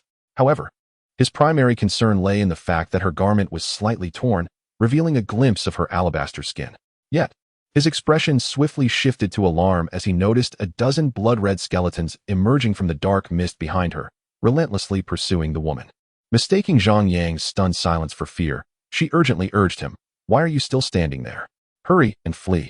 Just as she finished speaking, Zhang Yang not only remained rooted to the spot, but also drew his sword. "Run. Those crimson skeletons are far more formidable than the ones outside. If you don't leave now, it will be too late," she cried out. At that moment, one of the blood-red skeletons was already upon her, its claws poised to strike. The woman's countenance shifted to one of dread, and she attempted to evade sideways, but a swarm of pale heads surged towards her from all directions, effectively sealing her escape. Her face turned ashen as the realization dawned upon her that she was cornered. "Get down." Zhang Yang's voice cut through the chaos. The woman paused, bewildered, unsure why this stranger was instructing her to do so. "You fool, get down now," he bellowed, his frustration palpable, having never been chastised in such a manner. A flicker of indignation crossed her mind, yet instinctively, she complied and dropped to the ground. As the blood-red skeleton and the floating heads closed in, a surge of crimson-black energy collided with them, resulting in a thunderous explosion that obliterated the skeletal forms and heads into nothingness. Zhang Yang swiftly dispatched the remaining skeletons with a series of decisive slashes, astonished by the efficacy of his yin-yang energy against these foes. The white-clad woman, now on her feet, witnessed Zhang Yang's effortless prowess in vanquishing the skeletons. How can he dispatch them so easily when his cultivation level appears lower than mine? She pondered, her heart a tempest of emotions as she approached him. "Thank you, noble sir, for saving my life," she said, bowing slightly. "It was merely an act of kindness," Zhang Yang responded, clearing his throat. Had it not been for her earlier benevolence, he would have had little reason to intervene. "Are you injured?" she inquired. Concern etched upon her face as she glanced at his wounds. Zhang Yang's gaze fell upon the tear in her garment, and he couldn't help but remark, "You should be more mindful of your attire." Though the meaning of his words eluded her, she quickly discerned the implication through his expression. A gasp escaped her lips, and her face flushed crimson as she turned away to adjust her clothing. Zhang Yang's intentions were noble, as he wished to spare her any further embarrassment. Once she had composed herself, she turned back to face him, her attire miraculously mended. "My name is Su Man. I am grateful for your timely assistance," she said, offering another slight bow. "Are you from the Xian Kingdom?" Zhang Yang inquired casually. "How did you know?" Su Man replied, astonished. "I was sent in by someone outside to rescue you," Zhang Yang stated, though in truth, he had no knowledge of this. "However, it is easy to enter this place. But exiting is another matter entirely. Otherwise, I wouldn't be trapped here myself," Su Man sighed. Zhang Yang furrowed his brow, contemplating her words, yet he was undeterred, for he had entered with the intent of seeking the boundless grass and avenging his kin against the Red Kingdom. "I have heard that the boundless grass is found here?" he asked. Su Man's expression shifted slightly, and after a moment's hesitation, she replied, "Indeed, it exists, but acquiring it will be quite the challenge." "Why is that?" Zhang Yang queried, intrigued. "You must have seen the shadow over there." Su Man pointed towards the distance. Zhang Yang nodded, having encountered it even before entering the cemetery. "That is a colossal skeletal knight, and the boundless grass lies atop its head." "Atop its head?" Zhang Yang's countenance shifted in disbelief. "Are you suggesting I must ascend to the top of the skeletal knight to retrieve it? This is absurd. Has that skeletal knight moved at all?" Zhang Yang asked, having observed its stillness since his arrival. "It has not stirred, but it feels as though it is merely biding its time," Su Man speculated. Zhang Yang nodded, sharing her apprehension. "Are the people from the Red Kingdom present here?" he inquired. Su Man confirmed with a nod, then seemed to realize something. "There should be 3 remaining from the Red Kingdom, and their strongest, Dong Xiao, is amongst them. You don't intend to confront them, do you?" Before she could finish her warning, Zhang Yang had already plunged into the dark mist, offering no reply. This man is far too impulsive. Dong Xiao has reached the pinnacle of the 4th stage of martial mastery, and few can contend with him here. Su Man gritted her teeth, determined to follow. Cautiously, Zhang Yang navigated through the shadows, effortlessly dispatching the encroaching crimson skeletons and heads, thereby easing Su Man's passage behind him. As they ventured deeper, he finally beheld the skeletal knight in all its terrifying glory. Seated atop a skeletal steed, the towering crimson skeleton exuded an aura of dread, with black mist swirling around it. Within its hollow eye sockets, flickers of red flames danced erratically, creating an unsettling spectacle. The boundless grass truly rests upon its head. Zhang Yang mused, spotting a delicate black blade of grass swaying gently in the wind. This skeletal knight seems off. I sense it might awaken at any moment, echoed the voice of Wukong in Zhang Yang's mind. Upon hearing Wukong's warning, a grave expression crossed Zhang Yang's face, for he had noted the same unsettling possibility. You should act with haste. If it awakens fully, it could spell disaster, Wukong urged. Zhang Yang inwardly concurred, glancing at Su Man. Which of them are from the Red Kingdom? He asked. The ones in red garments, she replied. But tread carefully around the red-haired one. He is Dong Xiao and exceptionally powerful. Nodding in acknowledgement, Zhang Yang charged towards one of the Red Kingdom cultivators. The cultivator, preoccupied with battling a skeleton, suddenly lunged towards Zhang Yang with a swift strike of his sword, catching him off guard. Attempting to ambush me? Prepare to meet your demise. The Red Kingdom cultivator sneered. However, in the next moment, the expression on the face of the red-clad cultivator from the Crimson Nation froze. Zhang Yang swung his sword, cleaving the man in half at the waist. Seeking death, another cultivator from the Crimson Nation bellowed in fury and charged towards Zhang Yang. With a flash, Zhang Yang evaded, and a white line swept through the air, severing the man's head from his body. The remaining onlookers stared in astonishment at Zhang Yang, taken aback by the sudden appearance of this unfamiliar figure who exhibited such formidable prowess. Boom, boom, boom. Explosions erupted incessantly. Zhang Yang turned his gaze towards the source of the commotion, spotting a stone table before the skeletal knight, upon which rested a black orb radiating a terrifying aura. In front of the table, a cluster of crimson skeletons gathered, with several individuals engaged in a fierce struggle among them. That black orb must be the innate spiritual treasure, Zhang Yang mused. With another swift stroke of his sword, he cleaved the approaching crimson skeleton in two. These individuals possessed considerable strength, yet they were preoccupied with their own schemes. Otherwise, the skeletons would have been dispatched long ago. Zhang Yang could clearly see that three of them had formed an alliance, evidently intent on thwarting the purple-clad man from seizing the orb. However, it was equally apparent that the trio maintained a cautious stance towards one another, not exerting their full strength. The purple-clad man was Yu Buzhao, while the other two were Bailey Yi from the Rong Nation and Jin Xiaoya from the Jin Nation, all of whom had reached the 5th level of Grand Martial Master. The red-clad man was Dong Xiao, as Su Man explained, more as a caution to Zhang Yang, who seemed poised to take action. You dare to kill my Crimson Nation's people? Once I resolve this matter, I will personally ensure your demise. Dong Xiao's menacing voice echoed from afar. He had witnessed Zhang Yang eliminate 2 of his compatriots, and, had it not been for the innate spiritual treasure, would have attacked Zhang Yang immediately. Upon hearing Dong Xiao's words, the other 3 turned their gazes towards Zhang Yang, only to quickly return to their battles. Su Man, what happened to your injuries? Was it this brat's doing? Yu Buzhao's furious voice suddenly rang out from a distance. Brother, you misunderstand. The blood on me isn't from him. Rather, Zhang Yang saved me, Su Man hurriedly explained. Brother? Zhang Yang glanced back and forth between Yu Buzhao and Su Man. You two are from the Qing Nation and the Xin Nation. Zhang Yang was taken aback. Such coincidences exist in this world, Su Man clarified. Thank you, Brother Zhang, for saving my cousin. If you need anything in the future, I will do my utmost to assist. Yu Buzhao sighed with relief amidst the chaos of battle. Upon hearing this, Zhang Yang felt a stir in his heart and immediately cupped his hands in gratitude. Since Brother Yu is so generous, I shall not be polite. Yu Buzhao was momentarily taken aback. He had merely been making polite conversation, not expecting Zhang Yang to take it seriously. Brother Zhang, may I ask for your assistance next time? I have urgent matters at hand. No need to wait until next time. You can resolve this matter swiftly, Zhang Yang replied. Oh, pray tell, Brother Zhang, Yu Buzhao inquired with curiosity. Help me kill Dong Xiao, Zhang Yang stated plainly.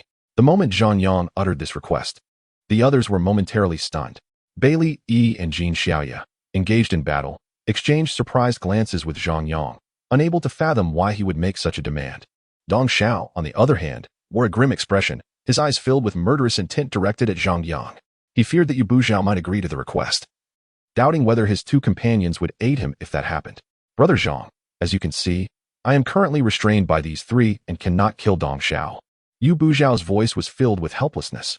Though he harbored the desire to eliminate Dong Xiao, He was preoccupied with the 3 adversaries and the multitude of skeletons surrounding him, rendering immediate action impossible. Then I shall take matters into my own hands, Zhang Yang responded resignedly, realizing he must rely on himself. A surge of killing intent emanated from him as he charged towards Dong Xiao, embodying the stance of either his death or Zhang Yang's. Seeing this, Dong Xiao's expression turned icy. Dong, do you not wish to deal with Zhang Yang first? Jin Xiaoya suggested. No need. I can slay this fool with a single strike.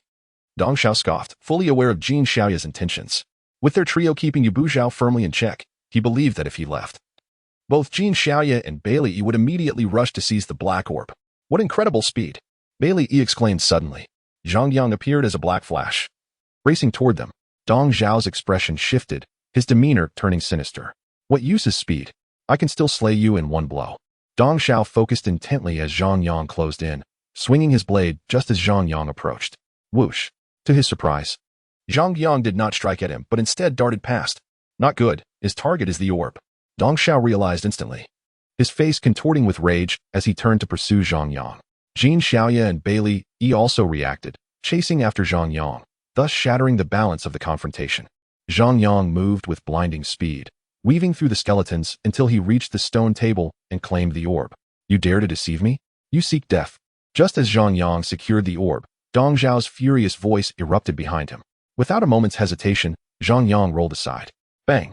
Dong Zhao's blade struck the stone table, shattering it into fragments. Today, not only shall I fool you, but I will also personally end your life. Zhang Yang crouched slightly, then propelled himself forward like a cannonball, aiming a strike at Dong Xiao. Dong Xiao smirked coldly, welcoming Zhang Yang's attack, knowing that with Zhang Yang's speed, he would be unable to catch him otherwise. Clang!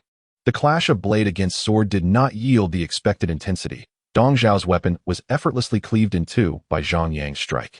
How is this possible? Dong Xiao's face contorted in shock. Die!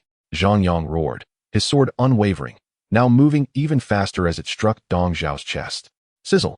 In an instant, Dong Xiao was cleaved in half, lifeless beyond revival. After eliminating Dong Xiao, Zhang Yang immediately pointed his sword at Jin Xiaoya and Bailey Yi, coldly declaring, The orb is mine.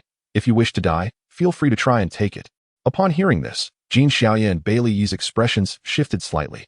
The overwhelming killing intent radiating from Zhang Yang, along with his ability to dispatch Dong Xiao with a single stroke, caused them to hesitate. Where did you meet this guy? He is merely at the second level of Grand Martial Master, yet it feels as though he nearly matches my strength.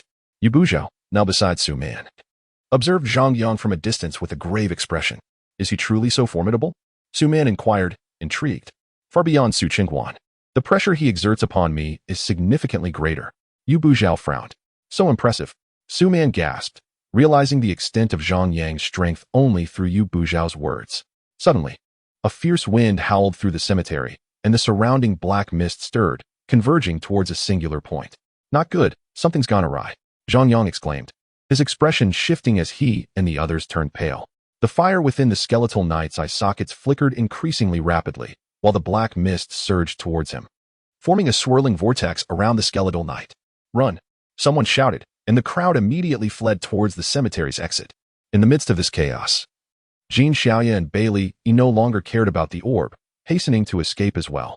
Zhang Yang cast a glance at the black vortex, where he could vaguely discern 2 crimson flames growing increasingly solid within its depths.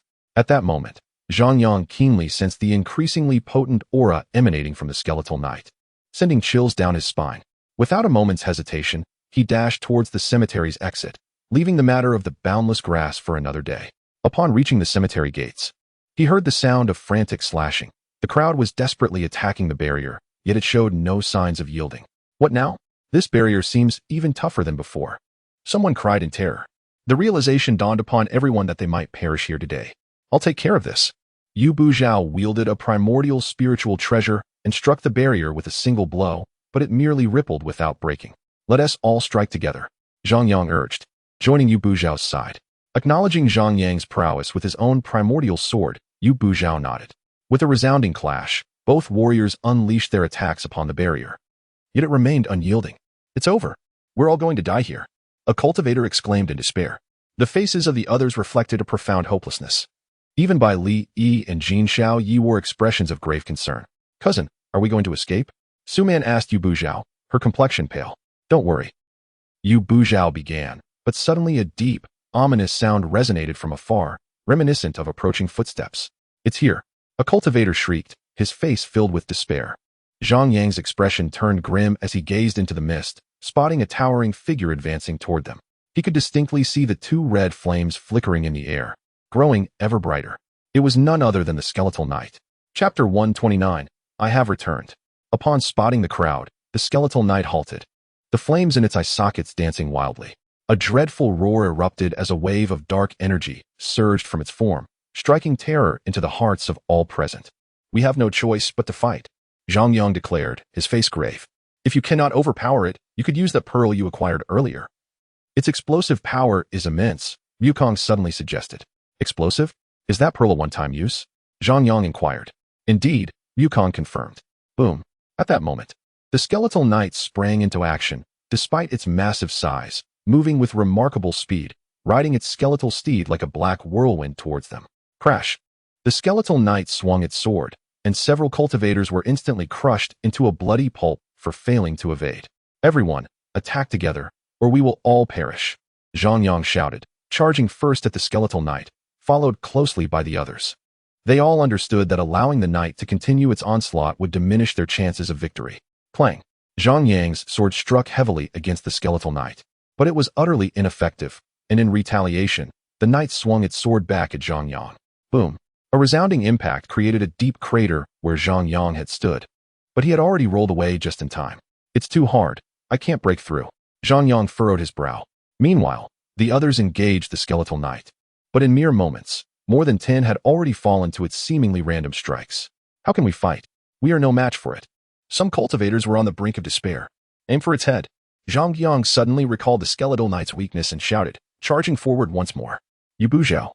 Bai Li Yi and Jin Xiao Ye's eyes lit up at Zhang Yang's words, and they too resumed their assault on the skeletal knight. As Zhang Yang rushed towards it, the knight swung its sword again. Crash! The bone sword struck the ground, creating a deep pit, but Zhang Yang was not caught within. Whoosh! With a swift motion, Zhang Yang leaped onto the bone sword and, in a blur, appeared before the skeletal knight. Die! He roared, channeling his energy as the primal stone sword surged with violent yin-yang power. Clang! Boom! Zhang Yang's sword struck the blood-red skull with tremendous force, and the explosive energy burst forth, sweeping across the vicinity. I've done it! Zhang Yang's face lit up with joy. Be careful! Yu Buzhao shouted urgently. At that moment, Zhang Yang felt a chill run down his spine as a sense of impending doom washed over him. The sound of slicing air filled the atmosphere as an ancient sword descended upon him from below with blinding speed. Zhang Yang, unable to evade in time, raised his primordial stone sword to block the strike. Boom! Zhang Yang was sent flying, spitting blood mid-air, unsure of where he landed. The others gasped at the sight. If Zhang Yang, with such formidable power, could not withstand the knight's blow, the knight's strength was truly formidable. Crack! A sound of shattering drew their attention. A faint crack appeared on the blood-red skull of the skeletal knight. Everyone, charge. We cannot let Zhang Yang's sacrifice be in vain, Yu Buzhao roared, leading the charge against the skeletal knight, with the others following closely. Boom! Boom! Boom! The battle erupted in full force, yet within moments, the cultivators suffered severe casualties. Only Yu Buzhao, Jin Xiaoyi, and Bai Li managed to draw near the skeletal knight.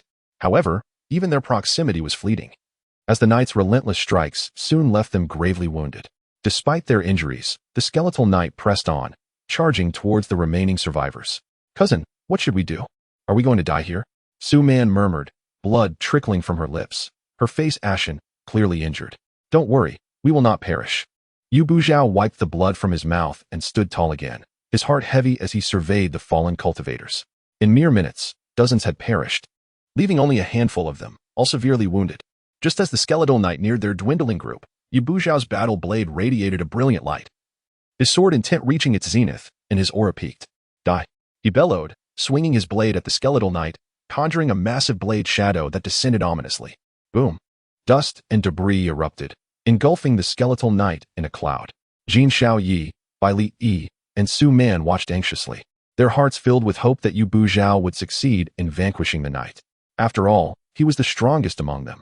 If he failed, their doom was inevitable. As the smoke began to clear, the skeletal knight's figure re-emerged, its bone sword completely shattered, yet its form remained unscathed. Yu Buzhao's face turned pale. A bitter smile etched on his lips, He had exerted all his strength and now felt utterly drained. Cousin, retreat. Suman's eyes widened in alarm as she noticed the skeletal knight moving again, brandishing its broken sword towards Yu Buzhao. Desperate to save him, Suman wished to act. But her injuries rendered her immobile. Jin Xiaoyi, clutching his chest, gritted his teeth and surged towards Yu Buzhao. Though they hailed from different lands, they were now united in purpose. If Yu Buzhao fell, their hopes of survival would vanish. If they could save him, perhaps a glimmer of hope remained for their escape. Just as the skeletal knight's sword was about to strike Yu Buzhao, Jin Xiaoyi leaped in, narrowly avoiding the blow. Boom. However, both were still thrown back by the tremendous shockwave, crashing to the ground, blood spilling from their mouths. With its attack thwarted, the skeletal knight swiftly turned its massive frame to strike at Yu Buzhao and Jin Xiaoyi once more. No, Su Man cried in despair. Bai Li Yi's expression turned ashen, a look of utter hopelessness settling upon her. Amidst the chaos, a skeletal figure loomed, yet Zhang Yang emerged, defiant and alive. His silhouette appeared beside the skeletal knight, as he deftly tossed a black orb into its mouth. With remarkable swiftness, he seized both Yu Buzhao and Jin Xiaoyi, propelling them forward. Run! Zhang Yang urged through gritted teeth, shouting to Su Man and Bai Li Yi. Without hesitation, the two women supported each other and followed suit. As they fled, the ground trembled with a series of explosive detonations, sending shockwaves that hurled the fleeing individuals into the air. Those already gravely injured coughed up blood as the fiery inferno engulfed the skeletal knight, illuminating the once ominous mausoleum, dispelling the surrounding shadows. What on earth did you use? The explosion's force is astounding. Yu Buzhao exclaimed, astonished at the remnants of the night. It was the orb I just acquired, Zhang Yang clarified. That was a congenital spiritual treasure, and you detonated it. Bai Li Yi gasped in disbelief. The others regarded Zhang Yang with a newfound respect. To sacrifice such a treasure indicated profound bravery. Life comes first, he replied, glancing at them all. I am grateful for your lives. Yu Buzhao, despite his injuries, bowed respectfully to Zhang Yang, prompting the others to rise with difficulty and reciprocate the gesture. Without Zhang Yang's selfless act, they would surely have perished. For not everyone possesses the fortitude to destroy a treasure of such caliber. Unbeknownst to them, the orb in Zhang Yang's possession was a one-time use treasure, designed solely for destruction. There is no need for thanks. In times of peril, sacrifices must be made, he stated resolutely. The group, in response, lowered their heads, feeling a wave of shame wash over them. Brother Zhang's virtue is commendable. We should aspire to emulate him, Yu Buzhao said, bowing again, his face painted with regret. A sentiment echoed by the others. As the flames subsided in the distance, they turned to see the skeletal knight had vanished entirely. The skeletal knight is dead, Su Man exclaimed, and a collective sigh of relief swept through the group, knowing that, with Zhang Yang's aid, they could escape this dire place. Yet, they soon realized that only they remained in the mausoleum, the others had been slain by the night. Wait, the barrier still exists. Jin Xiaoyi's voice pierced the air. The group's expressions shifted, and they hurried to the barrier's side. Zhang Yang reached out, causing ripples to spread across its surface, confirming the barrier's presence. This indicated that the skeletal knight had not yet met its end. Zhang Yang tightened his grip on the congenital stone sword, dreading the implications of this revelation. The relaxed expressions of his companions turned tense once more. Suddenly, a fierce wind swept through, clearing the dust from the explosion. The group beheld the skeletal knight's body, utterly obliterated, save for a shattered skull that lay on the ground, faint embers flickering within its eye sockets. I was careless, forgetting it was merely a skeleton. The orb must have rolled down its frame. Zhang Yang frowned. His intent had been to obliterate the skull directly, but fate had conspired against him. Without hesitation, he charged toward the skull, a foreboding instinct gnawing at him. The others watched with bated breath, hoping he could shatter the skull before calamity struck. As Zhang Yang neared, the embers within the skull's sockets flared, transforming into a menacing black flame that erupted, propelling the skull skyward. Not good. Zhang Yang's face paled as he unleashed a sword beam toward the flying skull. The impact reverberated, yet the skull remained unscathed. It then opened its mouth, unleashing a beam of dark energy toward Zhang Yang. Reacting swiftly, he dodged just in time, but the resulting explosion still sent him hurtling through the air. The skull, having attacked Zhang Yang, turned its wrath upon the others, unleashing a torrent of black energy that bore the weight of annihilation. Dodge! Yu Buzhao shouted. Panic etched on his face as he sprinted away with all his might, and the others followed suit. The ensuing explosion sent them all sprawling, bloodied and battered. Die! Zhang Yang's furious voice erupted. Clutching the congenital stone sword, he charged at the black skull with relentless determination. The sword met the skull with a resounding clang, fractures appearing across its surface, fragments breaking away. Suddenly, a surge of dark energy erupted from the skull, casting Zhang Yang aside as if he were a mere feather. He tumbled through the air, spitting blood, but managed to embed the stone sword in the ground, carving a deep gash to stabilize himself. The severely injured onlookers realized that Zhang Yang was no match for the skeleton. Resignation settled over them as they lay on the ground with vacant stares. Brother Zhang has done all he can, Yu Buzhao sighed. Indeed, we have done our utmost, but we are too wounded to continue, Jin Xiaoya's weak voice chimed in. Gritting his teeth, Zhang Yang spat out a mouthful of blood and declared, "It seems I have no choice but to resort to that technique." He roared internally, "We shall perish together." He refrained from vocalizing this grim sentiment, as it was too despairing. In an instant, the congenital stone sword gleamed with resplendent light, transforming into a brilliant silver, radiating a formidable energy. Above, the skull began to summon a vortex of dark energy, the surrounding forces converging upon it, targeting the incapacitated Yu Buzhao and the others. "It appears we are doomed," Bai Li lamented, attempting to rise, yet her body refused to obey. "We were rivals. Yet here we are, facing death together. Perhaps it is fate's design," Yu Buzhao spoke with resignation. "Cousin, perhaps Zhang Yang has a way to defeat this black skull?"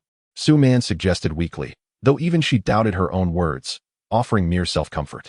The others remained silent, acutely aware that if victory had been attainable, they would have seized it by now. Zhang Yang, wielding the radiant stone sword, stood resolute, his face a mask of fervor. "This is the final blow. If you do not perish now, I shall unleash my full power," he bellowed. To activate the technique in this state could spell his end.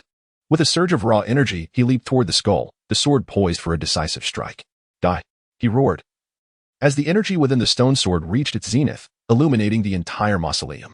The fallen group had braced themselves for death, yet suddenly, a blinding light surged from above. "It's Zhang Yang!" someone cried out.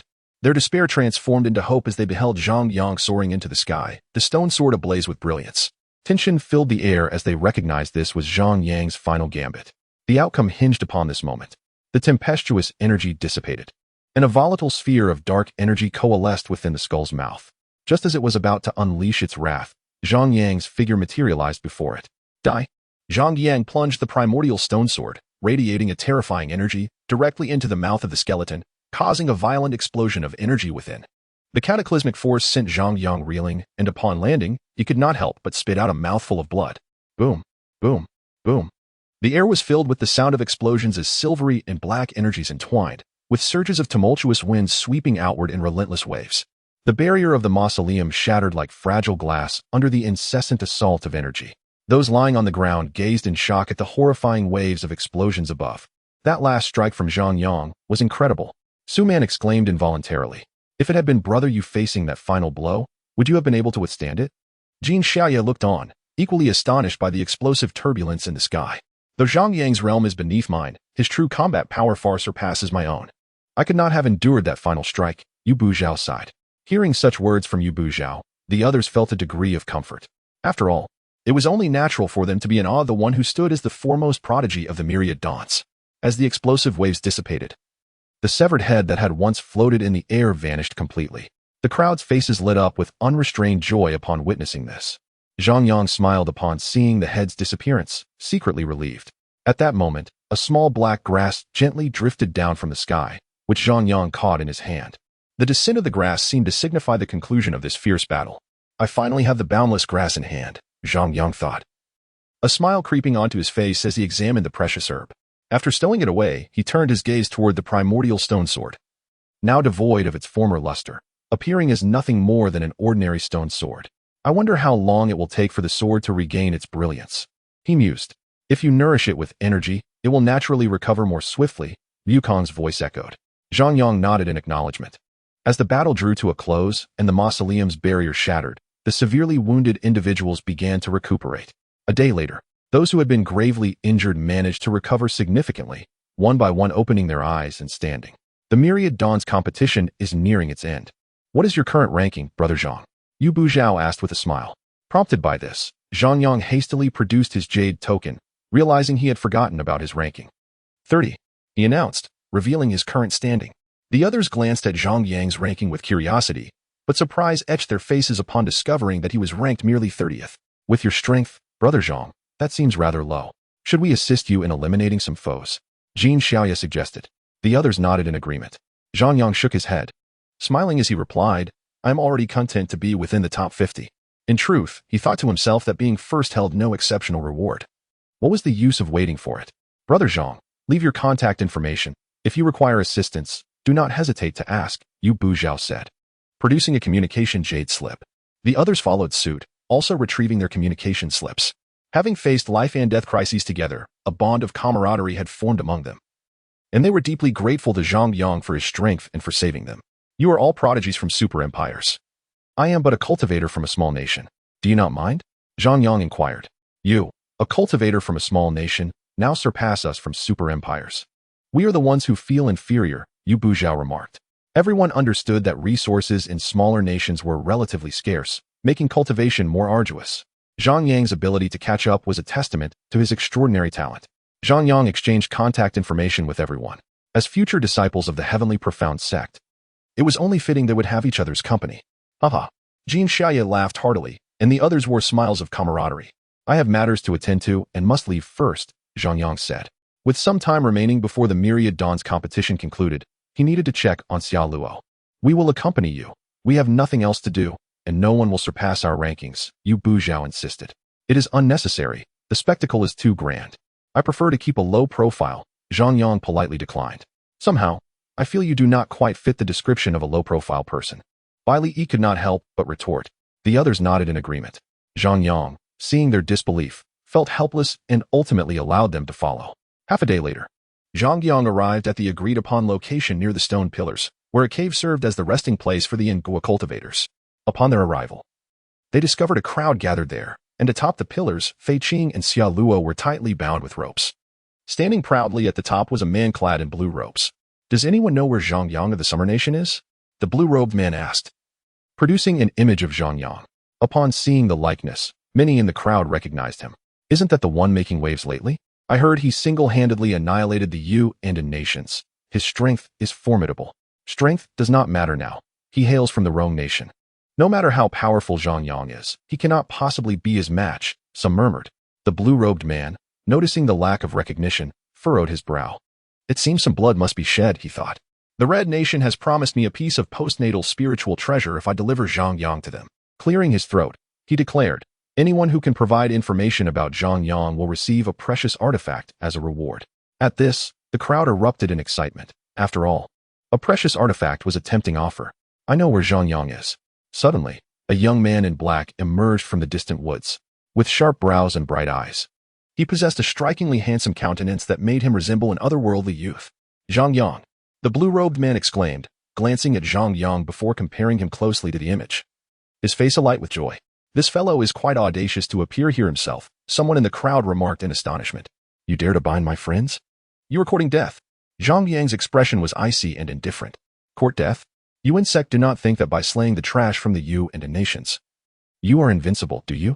The blue-robed man sneered. I am not invincible, but dispatching lowly scum like you is a trivial task for me, Zhang Yang retorted.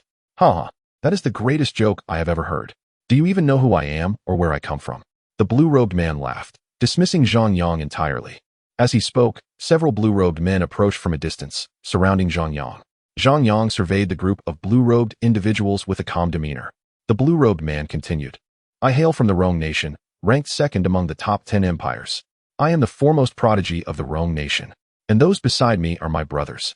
Pride radiated from his face. But I remember the foremost prodigy of the Rong Nation is Su Chengquan, Zhang Yang interjected. He has already been slain by Yu Buzhao. I am now the foremost prodigy of the Rong Nation, the blue-robed man boasted. Let me share a secret. The Red Nation has its sights set on you. If I hand you over to them, I will obtain a piece of postnatal spiritual treasure. Thus, you cannot escape today. The blue-robed man laughed heartily. With the Myriad Dawn's competition nearing its conclusion, he thought he would miss out on the spiritual treasure, but to his surprise, Zhang Yang had delivered himself right to his doorstep, feeling as if he were favored by fate. I have already slain those from the Red Nation, Zhang Yang declared. The moment those words escaped his lips, the blue-robed man was momentarily stunned, then erupted into laughter. Laughter erupted among all present as they questioned Zhang Yang's sanity. After all, the Crimson Nation was one of the 8 invincible empires. How could a mere Zhang Yang possibly achieve anything? Very well, even if you did kill him. Kindly find someone to attest to it. The man in the blue robe chuckled, tears of mirth forming at the corners of his eyes. Once his laughter subsided, he turned to the others, commanding, "Bind this fellow. I shall personally deliver him to that scoundrel Dong Xiao."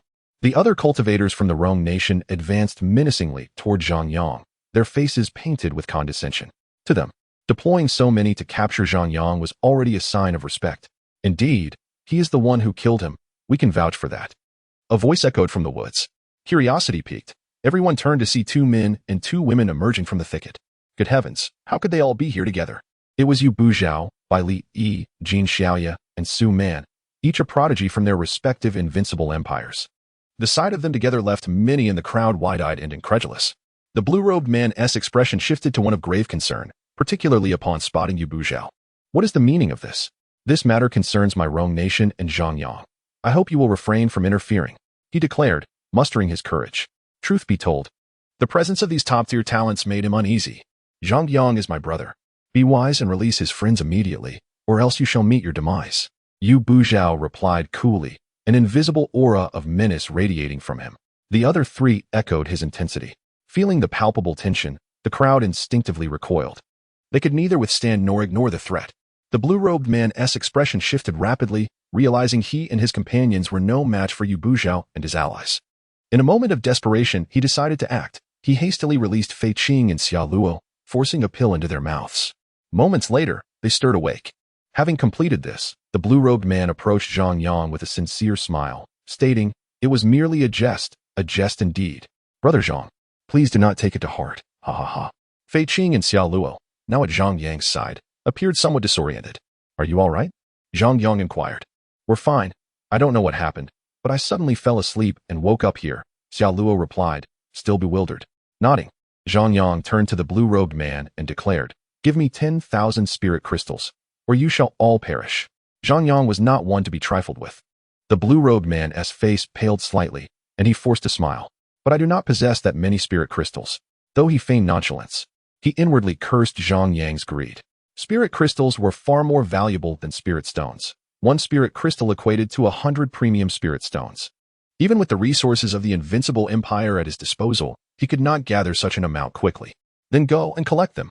I shall grant you 1 hour. Fail to procure them, and you will die," Zhang Yang responded. The blue-robed man's expression hardened, silently vowing to confront Zhang Yang. But upon seeing the formidable presence of Yu Buzhao and his companions, his resolve crumbled, forcing him to comply.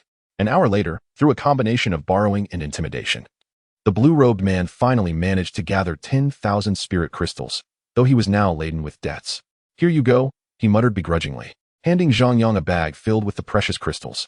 Zhang Yang took the bag without hesitation, opening it to reveal a multitude of transparent spirit crystals, radiating potent spiritual energy. Satisfied, he nodded. Spirit crystals were distinct from spirit stones, smaller in size, yet rich in purity and vigor.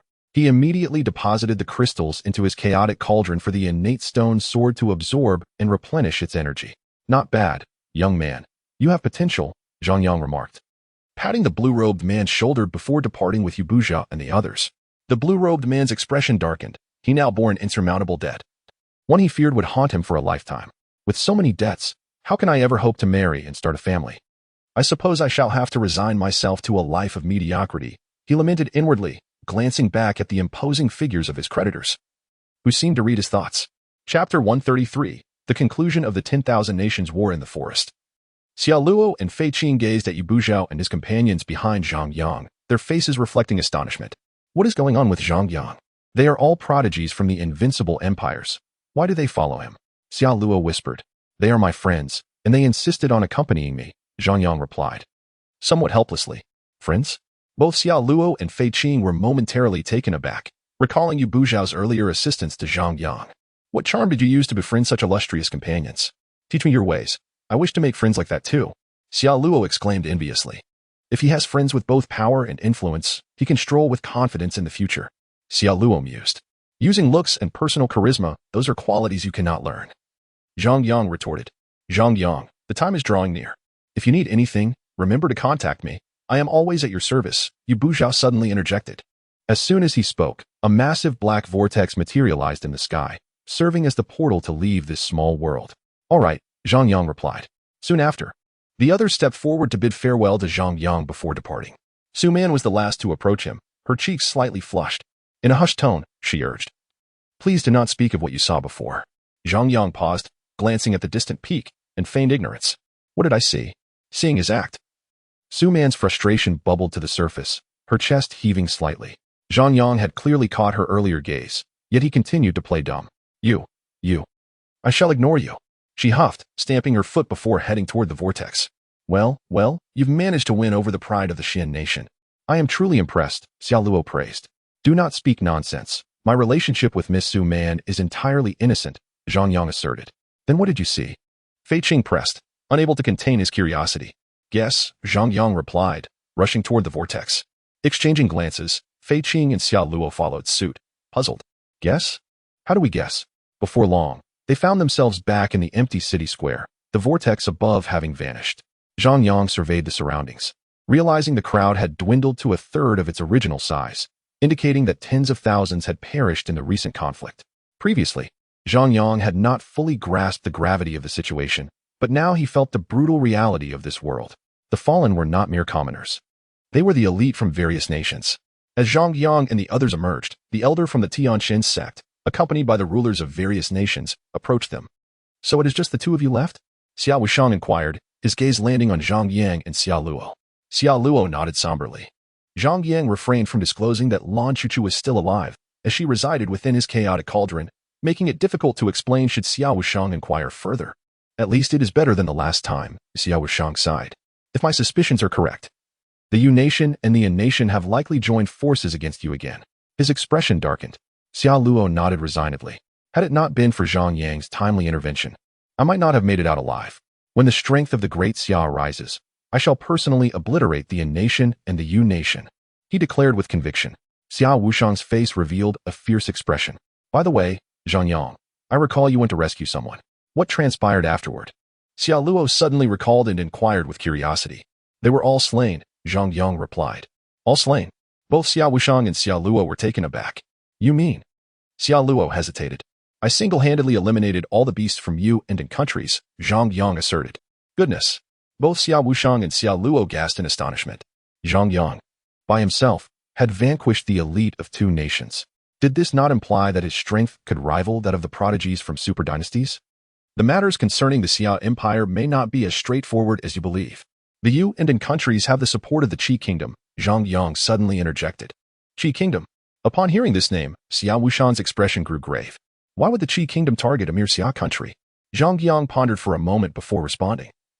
I've heard they covet the Emperor's seal.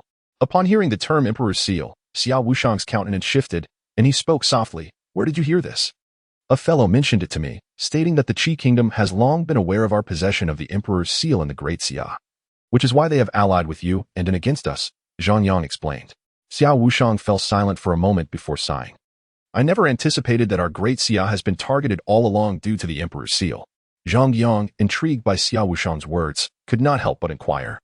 If such an ancient divine treasure exists, shouldn't you feel unafraid of the Yu and in countries?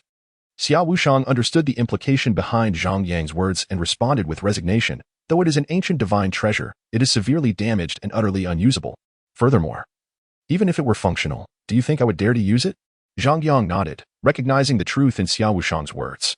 If the Emperor's seal were intact yet unusable, its deployment might indeed spell doom for the Great Xia. The atmosphere grew somber. Noticing the tension, Xiao Luo attempted to lighten the mood with a jest.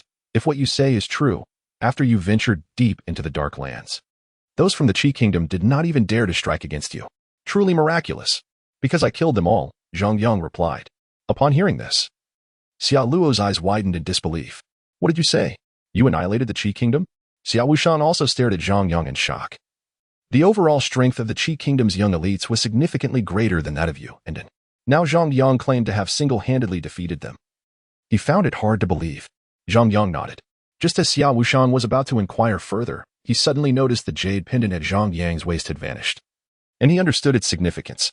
Indeed, the next moment, the voice of an elder from the Tianjin sect echoed across the square. The allocation of places for entering the Tianjin sect has been finalized. You have 1 month to return and pack your belongings, and report to the Tianjin sect in 1 month. As the elder's words faded, 50 golden names suddenly appeared in the air, and everyone knew what they represented. Zhang Yang. You actually made it into the top 50, Xiao Luo exclaimed. Xiao Wushang was equally astonished, gazing at the floating characters, rank 30, Zhang Yang of the Xia Kingdom, feeling as though he were dreaming. You are the only one in the history of the great Xia to enter the top 50, Xiao Wushang murmured, his face filled with excitement. Zhang Yang, you are my idol, Xiao Luo exclaimed, equally exhilarated. Why the excitement? With my strength? Making it into the top 50 is quite normal, Zhang Yang replied. Xiao Luo and Xiao Wushang were momentarily rendered speechless.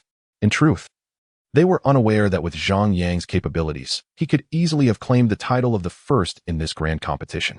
Chapter 134. Rescuing Grandfather. As the grand competition concluded, the allocation of places for entering the Tianxian sect was finalized, and everyone boarded their respective flying ships to return to their nations. Just as Zhang Yang and the others prepared to depart, the elder from the Tianxian sect suddenly called out to Zhang Yang. Xiao Wushang and Xiao Luo, understanding the situation, boarded the ship in advance. Is it true that your strength surpasses that of Yu Buzhao? The Tianxian elder regarded Zhang Yang with keen interest. Zhang Yang was momentarily taken aback and then respectfully replied, Brother Yu is joking. He ranked first in the grand competition. How could I possibly be stronger? The Tianxian elder squinted at Zhang Yang, then sighed. I initially believed I had found a promising talent and considered taking you as a disciple, but it seems your aptitude is not as exceptional as I had imagined. Taking on a disciple, Zhang Yang's mind raced, and a smile immediately graced his face. What benefits come with being your disciple? The Tianxian elder smiled slightly. Having a master means you possess support and resources. Without a master, everything relies on your own efforts. The elder's words were simple and direct, and he believed Zhang Yang understood the implications. Hearing such naked truths, Zhang Yang was no fool. He grasped the underlying meaning. Moreover, he was indeed in dire need of resources. Actually, my talent is quite decent as well, Zhang Yang replied with a cheeky grin. The Tianxian elder inwardly chuckled, realizing that this young man was indeed clever, only acknowledging his talent when benefits were mentioned. In truth, the elder had already inquired about Zhang Yang's abilities. Though Zhang Yang's realm was low, he could defeat opponents of higher realms. This alone was not something an ordinary prodigy could achieve. It required extraordinary combat prowess. Would you be willing to become my disciple? The Tianxian elder asked with a smile. Zhang Yang nodded. I am not being coerced. The elder reconfirmed, chuckling to himself. Do you think you can outwit me? Don't you know that age brings wisdom? I am here of my own volition, Zhang Yang insisted with utmost sincerity. The Tianxian elder nodded in satisfaction. When you arrive at the Tianxian sect in a month, I will be waiting for you. With that, the elder prepared to depart. Master, wait a moment, Zhang Yang called out as the elder turned to leave. The elder looked back, puzzled. Master, you know that someone with my exceptional talent is often coveted. I believe you wouldn't want your newly accepted disciple to be assassinated, Zhang Yang said. The elder raised an eyebrow. What are you implying? Master, at the very least, grant me a protective treasure so that my safety may be assured. Furthermore, isn't it customary for masters to offer a meeting gift when accepting disciples? You seem rather stingy. Zhang Yang's words trailed off, his gaze fixed intently on the Tianxian elder, his face a mask of innocence. The elder inwardly cursed, realizing that this rascal had been circling around, aiming to take advantage of him. Noticing the elder's silence, Zhang Yang quickly added, as a highly respected elder of the Tianxian sect, to accept a disciple without even a token gift would surely tarnish your reputation. Hearing this, the Tianxian elder retorted, You audacious brat, dare you threaten me? Don't push me to discipline you right now.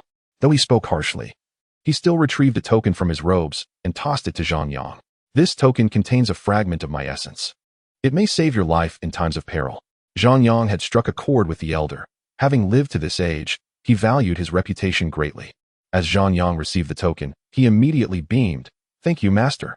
Now hurry and leave. The Tianxian elder urged. Understood. Zhang Yang promptly boarded the ship, which soared into the sky. This is troubling. With such shamelessness, I fear I have chosen the wrong disciple, the Tianxian elder muttered to himself before departing. On the Qi Kingdom's flying ship, 3 middle-aged men sat in the cabin, the atmosphere exceedingly oppressive. It is said that the prodigies of our 3 nations were all killed by a person named Zhang Yang. Is this true? The man in red robes spoke in a deep voice. Lord Luo, this matter is absolutely true. Brother and kin attest to it, Yu Buchuan replied, bowing with utmost respect. The man before him, Luo Lan, was the monarch of the Qi Kingdom, one of the 8 super dynasties. I have thoroughly investigated this matter, and indeed, as brother you stated, all of our people were slain by that Zhang Yang. He has caused us to suffer a complete loss in this WAN Xiao War.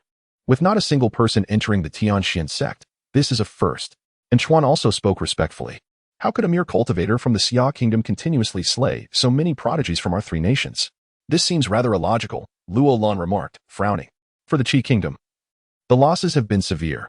One must understand that he dispatched top talents from the Qi kingdom, all of whom are now dead. Cultivating a new group will require tremendous resources, which even a top dynasty might struggle to bear.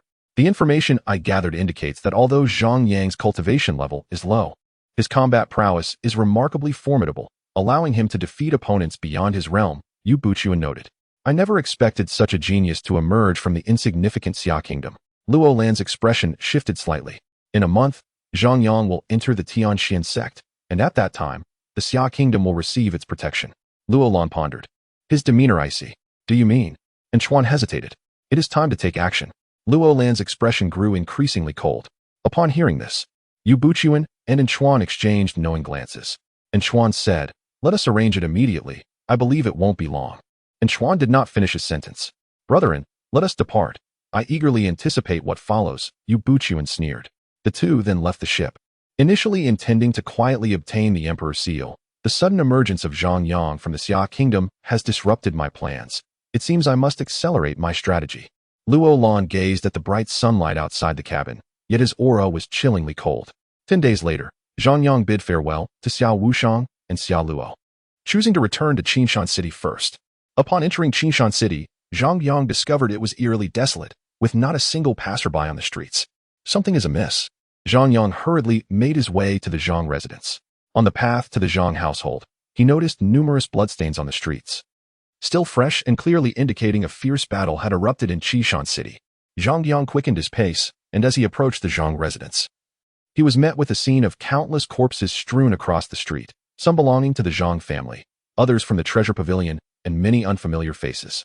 Many individuals were busy transporting the bodies. Upon witnessing this, Zhang Yang rushed back to the Zhang residence, where the guards greeted him with expressions of surprise. What on earth happened outside? Zhang Yang inquired.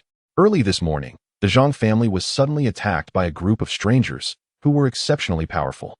Fortunately, we had the assistance of the treasure pavilion and the royal family. Otherwise, the Zhang family would have, one of the guards explained.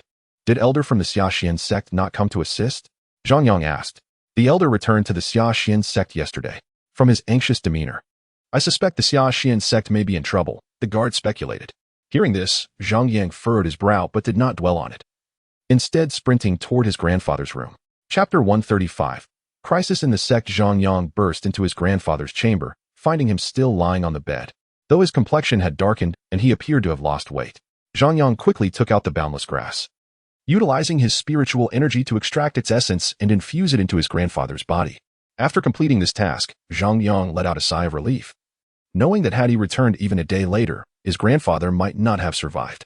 That night, Zhang Yang did not leave his grandfather's room, choosing to remain there throughout the night. The following morning, sunlight streamed through the window, warming Zhang Yang's body as he groggily opened his eyes. He had slept soundly, something he had not experienced in a long while. Upon awakening, he immediately glanced at the bed, only to find it empty, causing him to leap to his feet in a panic. Just as he was about to rush out to search for his grandfather, he spotted the door ajar, with Zhang Qinshan exercising in the yard, appearing to have recovered well. Grandfather, have you fully recovered? Zhang Yang approached Zhang Qinshan, who was moving his body. Zhang Qinshan turned to look at Zhang Yang, smiling. I am completely healed and feel even better than before. Zhang Yang nodded, relieved that his grandfather was well. After a moment of contemplation, he spoke to Zhang Qinshan. I have a question that has long been on my mind. Zhang Qinshan continued his exercises, puzzled. What is your question? Since I became aware, I have never seen my parents. Where have they gone? Zhang Yang inquired. Upon hearing this, Zhang Qinshan halted his movements. Your parents disappeared when you were very young. I once led a search for them, but they vanished as if they had evaporated from this world. To this day, I have no idea where they might be, Zhang Qinshan sighed. Zhang Yang frowned upon hearing this. Without any clues, he had no means to investigate further. Just as he was about to ask more, a guard hurriedly entered the yard, stating, Chen Duoduo from the Chen family urgently seeks the young master. Chen Duoduo? It has been quite a while since I last saw her. Since she has come today, it is a good opportunity to catch up. Zhang Yang and Zhang Qinshan quickly made their way to the Zhang family hall. As Zhang Yang entered the hall, he spotted the familiar figure of Chen Duoduo. Her hair disheveled, clothes torn, and bearing several wounds, looking quite disheveled. She was pacing restlessly, a look of urgency on her face. What's wrong? Zhang Yang approached her. Upon seeing Zhang Yang, Duoduo was visibly agitated, stammering, the Xiaxian Sect, the Xiaxian Sect. Seeing her distress, Zhang Yang handed her a cup of tea. Please, take a moment to collect your thoughts. Duoduo drank the tea hastily, clearly parched. After quenching her thirst, she took a deep breath, saying, a grave incident has occurred at the Xiaxian Sect. Zhang Yang's expression turned serious upon hearing this. What has happened? Early this morning, representatives from the Yusu Hall and the Seven Fiends Sect came to attack our Xiaxian Sect, intending to completely annihilate it, Duoduo explained. What? Zhang Yang's face reflected shock. Are you certain they are from the Yusu Hall and the Seven Fiends Sect? Duoduo nodded emphatically. The sect leader anticipated today's attack from both sects, which is why he ordered the evacuation of the outer disciples and miscellaneous staff, leaving only the inner disciples to defend the Xiaxian Sect. However, despite the advance evacuation, we encountered the Seven Fiends Sect and Yusu Hall forces on our way, leading to an early outbreak of conflict. Many perished. I was fortunate to escape the battlefield, Duoduo said, her eyes welling with tears as she recalled familiar faces falling before her. Where's the battlefield? Zhang Yang's emotions were heightened. He had acquaintances in the Xiaxian Sect, and his master was still there. I will take you there. Duoduo wiped her tears. You need not accompany me. Stay at the Chen family to recuperate. Just tell me the location, and I shall go alone, Zhang Yang asserted. But, Duoduo hesitated. No buts. Quickly tell me. Zhang Yang's tone was stern, an aura of killing intent emanating uncontrollably from him.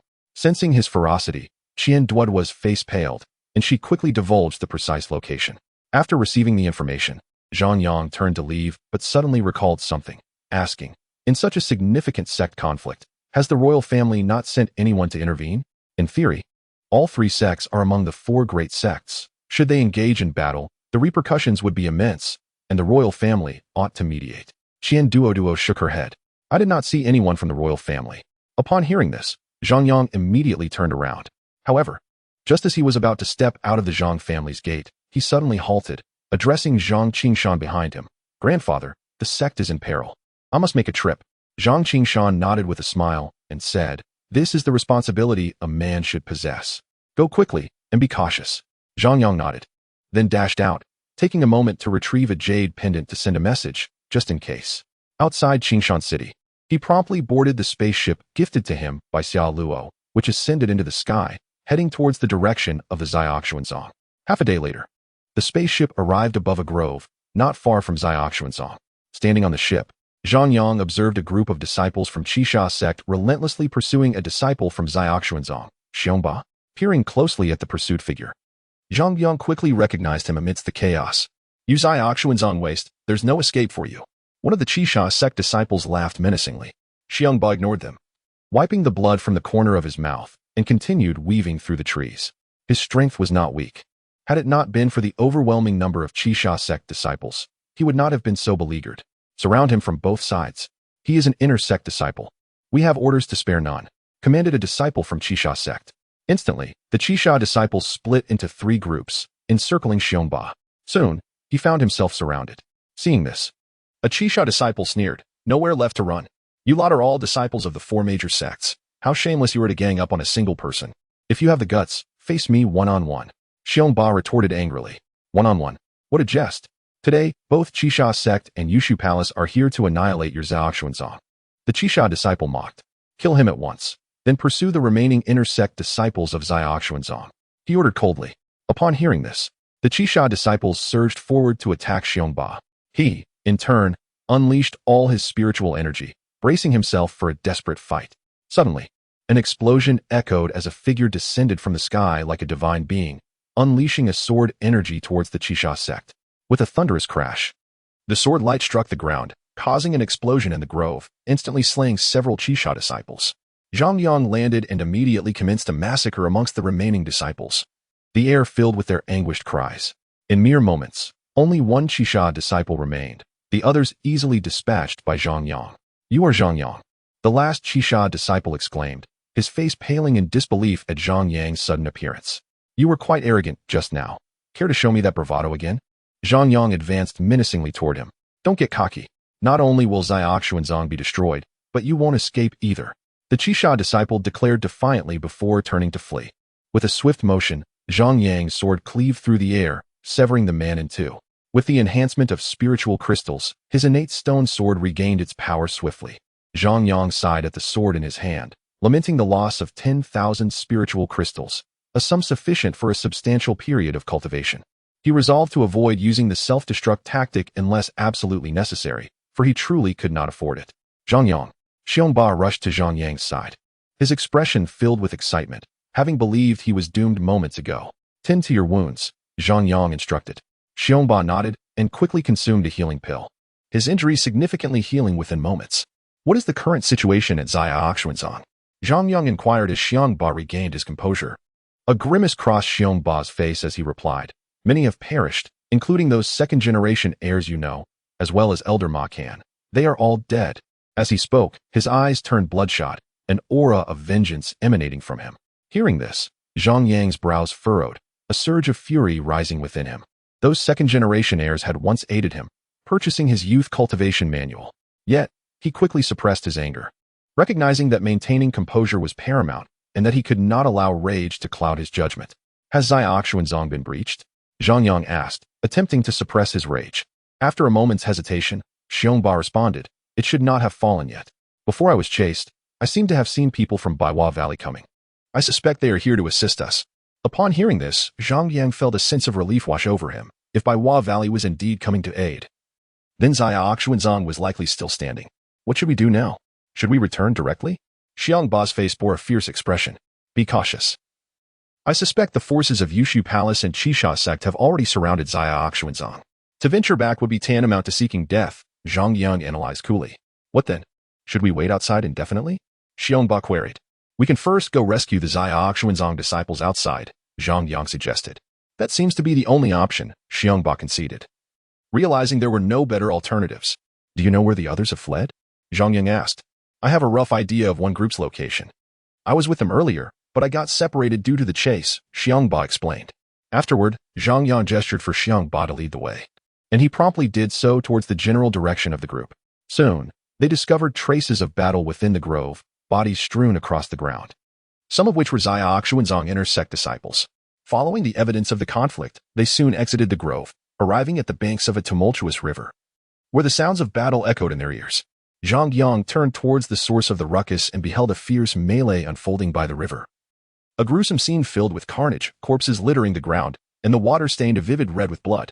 Among the chaos, Zhang Yang spotted over 20 Xiaoxuanzang disciples, while the remaining 100 or so were disciples from Qisha Sect and Yushu Palace. The situation was dire for the Xiaoxuanzang disciples, their numbers dwindling, on the verge of collapse.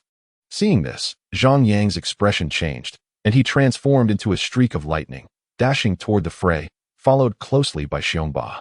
They understood that if they delayed any longer, the Xiaoxuanzang disciples would soon be annihilated.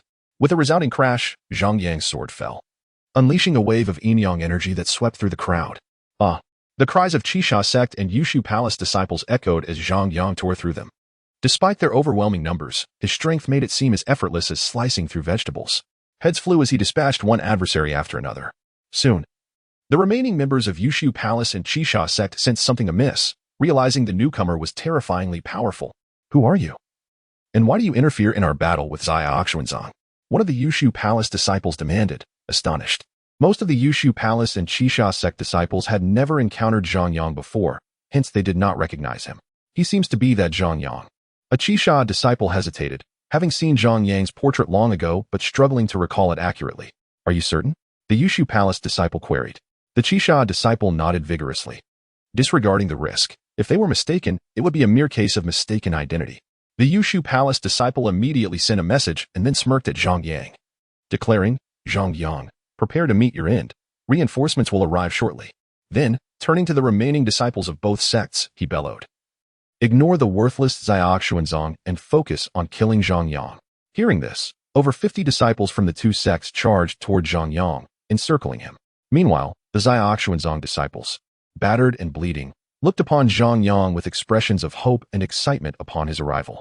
Zhang Yang achieved a remarkable feat by ranking in the top 30 of the WAN Xiao battle, subsequently gaining entry into the Heavenly Xian Sect. This news swiftly reached the Shaoxian Sect, igniting immense excitement among its members, even surpassing Zhang Yang's own joy. For it had been a long time since anyone from their sect had made it to the top 50 of the WAN Xiao battle. "We are here to assist you," exclaimed a disciple of the Xian sect, wiping the blood from the corner of his mouth as he limped towards Zhang Yang. "We shall aid you as well," echoed the other injured disciples. Zhang Yang regarded the oncoming disciples from the Yusu Hall and the Seven Fiends sect with a cold demeanor. "Xiangba, you protect them. I'll deal with these rabble." Upon uttering this, a surge of dark red energy erupted from Zhang Yang, and he charged directly at the disciples of the two sections. The Xian disciples were intercepted by Xiangba, one of whom protested, "Xiangba, what are you doing? No matter how strong Zhang Yang is, he cannot face all of them alone." Xiangba cast a reassuring glance at the group and declared, "Trust Zhang Yang. He is far stronger than you can imagine." Chapter 137. Fury. Zhang Yang plunged into the fray, each swing of his sword unleashing the power of yin and yang, accompanied by the anguished cries of the disciples from the two sections. Boom, boom, boom.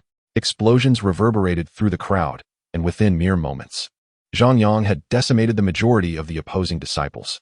"You devil, stay away," a frightened disciple from the Yusu Hall stammered, instinctively recoiling. The sheer terror of Zhang Yang's prowess left him speechless. He could hardly fathom how, despite their numbers, they had been so swiftly annihilated. Seeing Zhang Yang approach the terrified Yusu disciple, the remaining two turned and fled. Without even glancing back, Zhang Yang swung his sword in their direction, and in an instant, their heads were severed from their bodies. "Where are your reinforcements?" he inquired, retracting his sword and fixing a gaze upon the Yusu disciple. The disciple's eyes widened in shock as he stuttered, "Why you? What do you intend to do?" Confronted with Zhang Yang's icy stare, he felt an unsettling anticipation that Zhang Yang eagerly awaited the arrival of his reinforcements. "What else?" "Naturally, to send you all to hell," Zhang Yang retorted before dispatching the disciple with a single stroke, sheathing his sword thereafter. The Xian disciples watched Zhang Yang's seamless execution of his deadly task, momentarily entranced. "Why are you staring at me?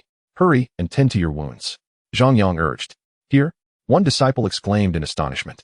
Zhang Yang nodded. "But the people from the Yusu Hall and the Seven Fiends sect are coming. Isn't it inappropriate for us to heal here?" another suggested. "No need. I am merely waiting for them to come and meet their demise," Zhang Yang asserted. The disciples, though initially hesitant, ultimately placed their trust in Zhang Yang, promptly settling down to heal. After a brief interlude, a group emerged from the distant woods, led by an elderly man followed by over 10 disciples. Upon spotting Zhang Yang, a fleeting expression of surprise crossed the elder's face as he hastened towards him. "Are you Zhang Yang?" he inquired. The elder was a senior from the Yusu Hall, tasked with the mission to eliminate Zhang Yang as the two sects sought to attack the Xian sect. A bounty of training resources awaited those who succeeded in slaying him, prompting many to seek Zhang Yang's whereabouts. With a nod, Zhang Yang remarked, "At your age, shouldn't you be enjoying your retirement at home instead of coming here to court death?" Zhang Yang discerned that the elder was on par with his own strength and did not regard him as a threat. "You insolent child, witness how I will teach you a lesson," the elder declared, extending his gnarled hand to strike at Zhang Yang's head. If he could bring back Zhang Yang's head, a substantial reward awaited him. Swish. Ah! The blade sliced through the air, and a scream ensued as the elder's hand was severed. "Such speed!" gasped the elder's companions. Swish. Another strike followed. This time the elder was unable to scream as his head was sent flying. After this, Zhang Yang turned his attention to the elder's companions, a cold smile gracing his lips. "Since you have come, you might as well die together," Zhang Yang proclaimed, plunging into the crowd, and the cacophony of screams soon subsided. "Is it done?" Zhang Yang asked the recovering disciples. They numbly nodded. Just moments ago, they had been engaged in a fierce battle against the two sects, on the brink of annihilation, yet Zhang Yang had effortlessly dealt with over 100 foes in a mere 10 minutes, even decimating their reinforcements. Subsequently, Zhang Yang led the group to rescue other Xian disciples, swiftly saving over 100 while eliminating hundreds more from the two sects, the majority at his own hands.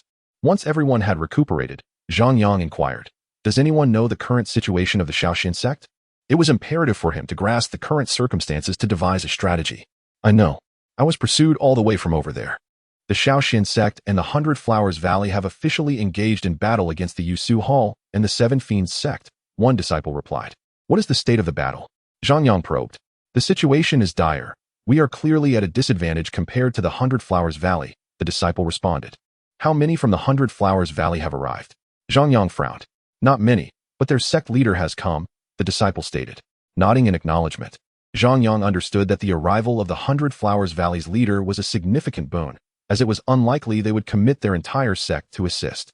"Let us go support our sect," Zhang Yang declared, leading the way towards the Xian sect. He recognized the present moment as the opportune time. The leaders of the Seven Fiends Sect and Yusu Hall would surely be preoccupied with his master and the Hundred Flowers Valley Sect leader. Although the battlefield faced disadvantages, it was merely a matter of the disciple's struggle, which he could adeptly rectify. The others followed closely behind. Soon, Zhang Yang and his companions arrived at the entrance of the Shaoxian sect, where chaos reigned. The air was thick with the sounds of battle, and corpses lay piled high upon the ground. Without hesitation, Zhang Yang led the charge into the fray. With his presence, the tide of battle swiftly shifted. As numerous disciples from the Seven Fiends Sect and Yusu Hall fell to his blade, Zhang Yang fought his way to the heart of the battlefield. Where the elders of the four sects clashed fiercely, the intensity far surpassing that of the outer disciples. He observed that the elders of the Shaoxian sect, outnumbered, were being relentlessly pressed by their adversaries. It was evident that several Shaoxian elders had already perished, leaving only a handful remaining. Scanning the battlefield, Zhang Yang spotted Jiang Shang, the head of the medicine pavilion, but his heart sank when he did not see Peng Chun. A sense of foreboding washed over him. For Peng Chun had been his mentor in alchemy, and he held him in the highest regard, akin to the esteem he had for his own master, Gu Ming. He quickly maneuvered to Jiang Xing's side and struck down a senior elder from the Seven Fiends Sect with a single blow. Head Jiang, where is Master Peng? He urgently inquired. Jiang Shang, consumed by rage, momentarily softened his fierce expression upon seeing Zhang Yang.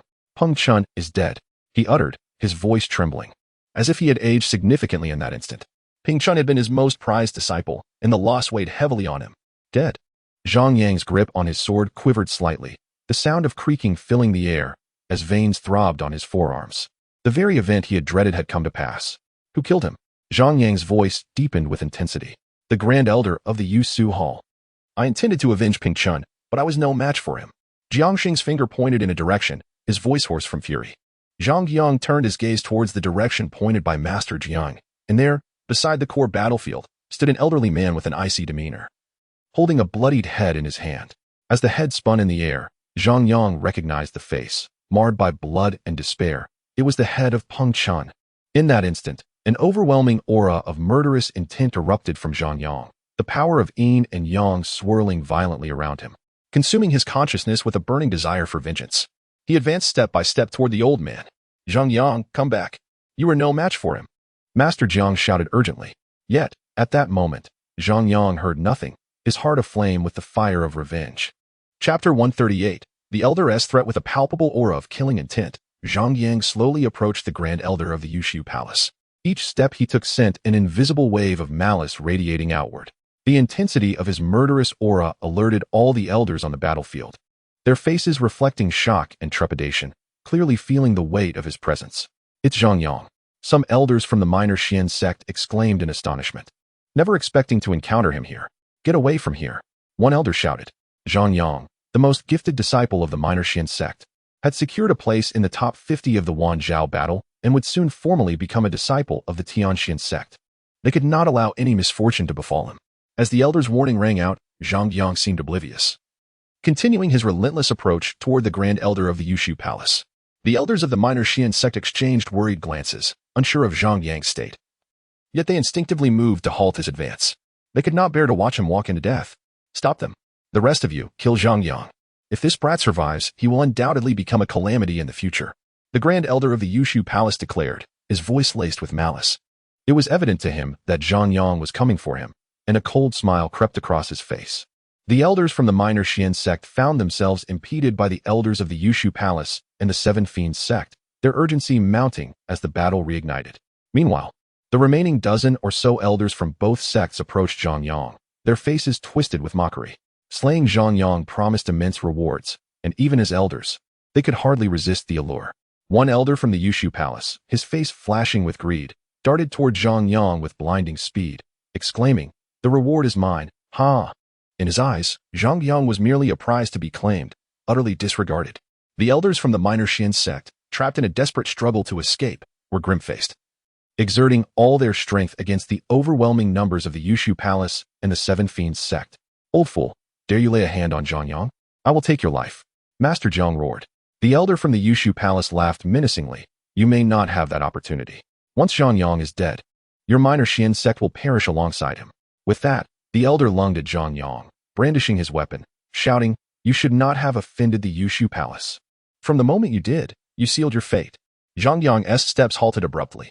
He turned sharply to face the elder, a wave of intense killing intent surging forth. The elder felt a chill as he met Zhang Yang's blood-red gaze, cold sweat trickling down his forehead. Die! The elder bellowed, attempting to dispel his fear by striking harder with his weapon. The elders of the Yushu Palace and the Seven Fiends Sect wore expressions of derision, believing Zhang Yang, in his youth, was merely courting death by confronting them. Just as they anticipated a gruesome demise for Zhang Yang, a flash of white light cut through the air, and the head of the Yushu Palace elder fell to the ground. All eyes widened in disbelief. Everyone, including the elders of the minor Xian sect, had assumed Zhang Yang was doomed.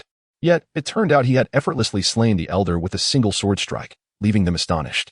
What are you waiting for? Kill him now. The Grand Elder of the Yushu Palace shouted in fury. Only then did the elders from the Yushu Palace and the Seven Fiends Sect spring into action. Rushing toward Zhang Yang. Zhang Yang, his expression devoid of emotion, moved like a specter, cutting down elder after elder with lethal precision. Such speed. A Seven Fiends Sect elder gasped in terror. But before he could finish his thought, a shadow passed before him, and his head was severed from his body. In that moment, Zhang Yang resembled a relentless killing machine, devoid of any emotion, driven solely by the urge to unleash his wrath. In no time, he had decimated the majority of the elders from both sects, causing the few remaining ones to flee in terror. Though these elders were at the 3rd to 4th levels of martial mastery, making them formidable within the 4 great sects, they were merely average on the battlefield of the WAN Xiao battle, where many young prodigies could easily outmatch them. The Grand Elder of the Yushu Palace, witnessing the slaughter of his comrades, wore a grim expression. I underestimated you. Your power exceeds my expectations. But I know Ping Chun was your mentor in alchemy. The Grand Elder sneered, tightening his grip on Ping Chun's severed head, though he was 3 realms above Zhang Yang. A nagging sense of unease suggested he might not be Zhang Yang's equal. Zhang Yang's pupils constricted slightly at the mention of Ping Chun, a detail noticed by the Grand Elder. While he was aware of the connection, the truth of it remained uncertain. However, Zhang Yang's reaction, coupled with his singular focus on vengeance, led the Grand Elder to a conclusion. I have already eradicated Peng Chun. All that remains is this head. If you dare to take another step, I will crush it. The Grand Elder threatened, his hand crackling with energy. Upon hearing this, Zhang Yang indeed halted his advance. The Grand Elder smirked, believing he had found Zhang Yang's Achilles heel. No matter how strong a genius, once their weakness is exposed, they must submit to my will. You lot, seize this moment and kill him. The Grand Elder commanded the remaining elders. He then turned to Zhang Yang. His expression twisted with malice. You would do well to refrain from resisting. Should I sense any hint of defiance, I will crush Ping Chun's head without hesitation. The elders, feeling the weight of the Grand Elder's command, trembled in fear, none daring to approach Zhang Yang. After all, Zhang Yang was no fool. He would not sacrifice himself for a mere severed head. If they truly attempted to harm him, they would surely meet their own demise. Move faster. Should you linger, I will kill you all. The Grand Elder barked, his impatience palpable. The remaining elders, shaken by the threat, exchanged worried glances, acutely aware of the Grand Elder's ruthless reputation. The elder did not hesitate to act. Rather, it was the formidable power of Zhang Yang that instilled fear. What if he, one of the elders in yellow robes, hesitated? Rest assured, he would not dare to retaliate. The Grand Elder of Yushu Palace scoffed, observing the Grand Elder's unwavering confidence. The yellow-robed elder could not help but curse inwardly, thinking, if you are so sure, why don't you go yourself? However, he only dared to voice his grievances in his mind, for he did not have the courage to openly question. What should we do? Another elder in black robes whispered. What else can we do? We must go, replied the yellow-robed elder. Damn it, Zhang Yang isn't a fool to simply stand there and let us strike. The black-robed elder was visibly displeased but concealed his emotions. If we do not act, our demise will be even more pitiful. You know well the nature of that beast. The Grand Elder, the yellow-robed elder muttered under his breath. He dared to criticize the Grand Elder, relying on the distance, confident that the Grand Elder could not hear him. Just as the 2 elders were in doubt, unnoticed by anyone, a small orb was stealthily rolling towards the Grand Elder. What are you 2 murmuring about? Hurry up. The Grand Elder, observing their delay, felt his patience wearing thin. All right. The 2 elders, still cursing the Grand Elder, recognized the urgency in his voice and understood that they must act. Any further delay would spell their doom quicker than Zhang Yang's. Let us do it. The black-robed elder charged towards Zhang Yang. The yellow-robed elder's expression changed. He had intended to feign injuries in a performance, but before he could voice his plan, the foolish yellow-robed elder had already dashed forward.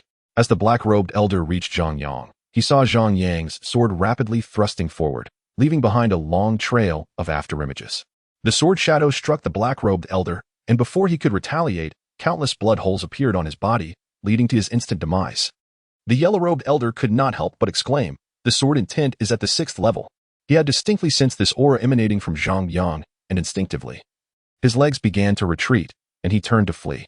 At his age, he had yet to comprehend any level of intent, while Zhang Yang, so young, had mastered the 6th level of sword intent. He was not foolish. He understood the vast chasm between them. At that moment, he no longer cared whether the Grand Elder would seek retribution later. His sole thought was to escape. With a swift motion, the sword light sliced through, and the yellow-robed elder fell to the ground, blood pooling beneath him. All of this transpired in the blink of an eye. Zhang Yang, having completed his task, immediately advanced towards the Grand Elder. The Grand Elder raised an eyebrow, a sinister expression crossing his aged countenance, and proclaimed, "It seems that Peng Chun holds little significance in your heart." After uttering this, he summoned his spiritual energy, intending to crush Peng Chun's head before Zhang Yang's very eyes. Yet, as he attempted to channel his energy, he discovered that no matter what method he employed, the energy in his dantian felt stagnant, like a pool of stagnant water. Utterly unresponsive. How could this be? The Grand Elder exclaimed in shock. In that fleeting moment, Zhang Yang had already reached the Grand Elder's side. He extended a hand directly towards the Grand Elder's face, hearing the sound of air being sliced through. The Grand Elder barely had time to lift his gaze before Zhang Yang seized his face and forcefully pressed his head down. With a resounding crash, debris flew, and a pit formed in the ground as the Grand Elder's head was firmly pressed into the crater. Blood spurted from the Grand Elder's mouth, and he became visibly weakened. "You dare to crush Mentor Peng Chun's head. You shall pay for this." Zhang Yang's voice was cold as he gradually increased his grip. A cry of agony escaped the Grand Elder's lips. With a loud explosion, Zhang Yang's hand crushed the Grand Elder's skull, blood and brain matter spraying everywhere. Zhang Yang rose, retrieving Peng Chun's head, and tore a piece of his clothing to wrap it with care. With the Grand Elder's demise, the expressions of the elders from Yushu Palace and Qisha Sect shifted dramatically. They realized the tide had turned, and they immediately fled. "None of you shall escape." Zhang Yang transformed into a blur, pursuing the fleeing elders, and soon, their screams echoed in the distance. Moments later, Zhang Yang returned to Master Zhang's side, his body drenched in blood, resembling a figure of carnage. "Where are my masters?" Zhang Yang inquired. "Their battleground is at the rear mountain of the Little Xian Sect," Master Zhang replied. Zhang Yang nodded and handed over Peng Chun's head, saying, "This is the last remnant of my mentor. Please see to his burial. I will check on the situation at the rear mountain." Master Jiang accepted the wrapped head and nodded. "Go, but be cautious. The sect master of Qisha, Zhang Xiao, has reached the 7th level of Grand Martial Master, while the head of Yushu Palace, Yuxuzi, has attained the pinnacle of the 7th level. If they catch wind of your presence, they will not let you off lightly." Master Zhang's expression was grave as he spoke. Upon hearing their levels, Zhang Yang's brow furrowed. "What about my master and the leader of Baiwa Valley?" he asked. Master Zhang replied, "They are both at the 7th level of Grand Martial Master, slightly weaker than the opposing side. The battlefield there will ultimately determine the outcome of this great conflict." Zhang Yang nodded and swiftly made his way towards the rear mountain of Little Xian Sect.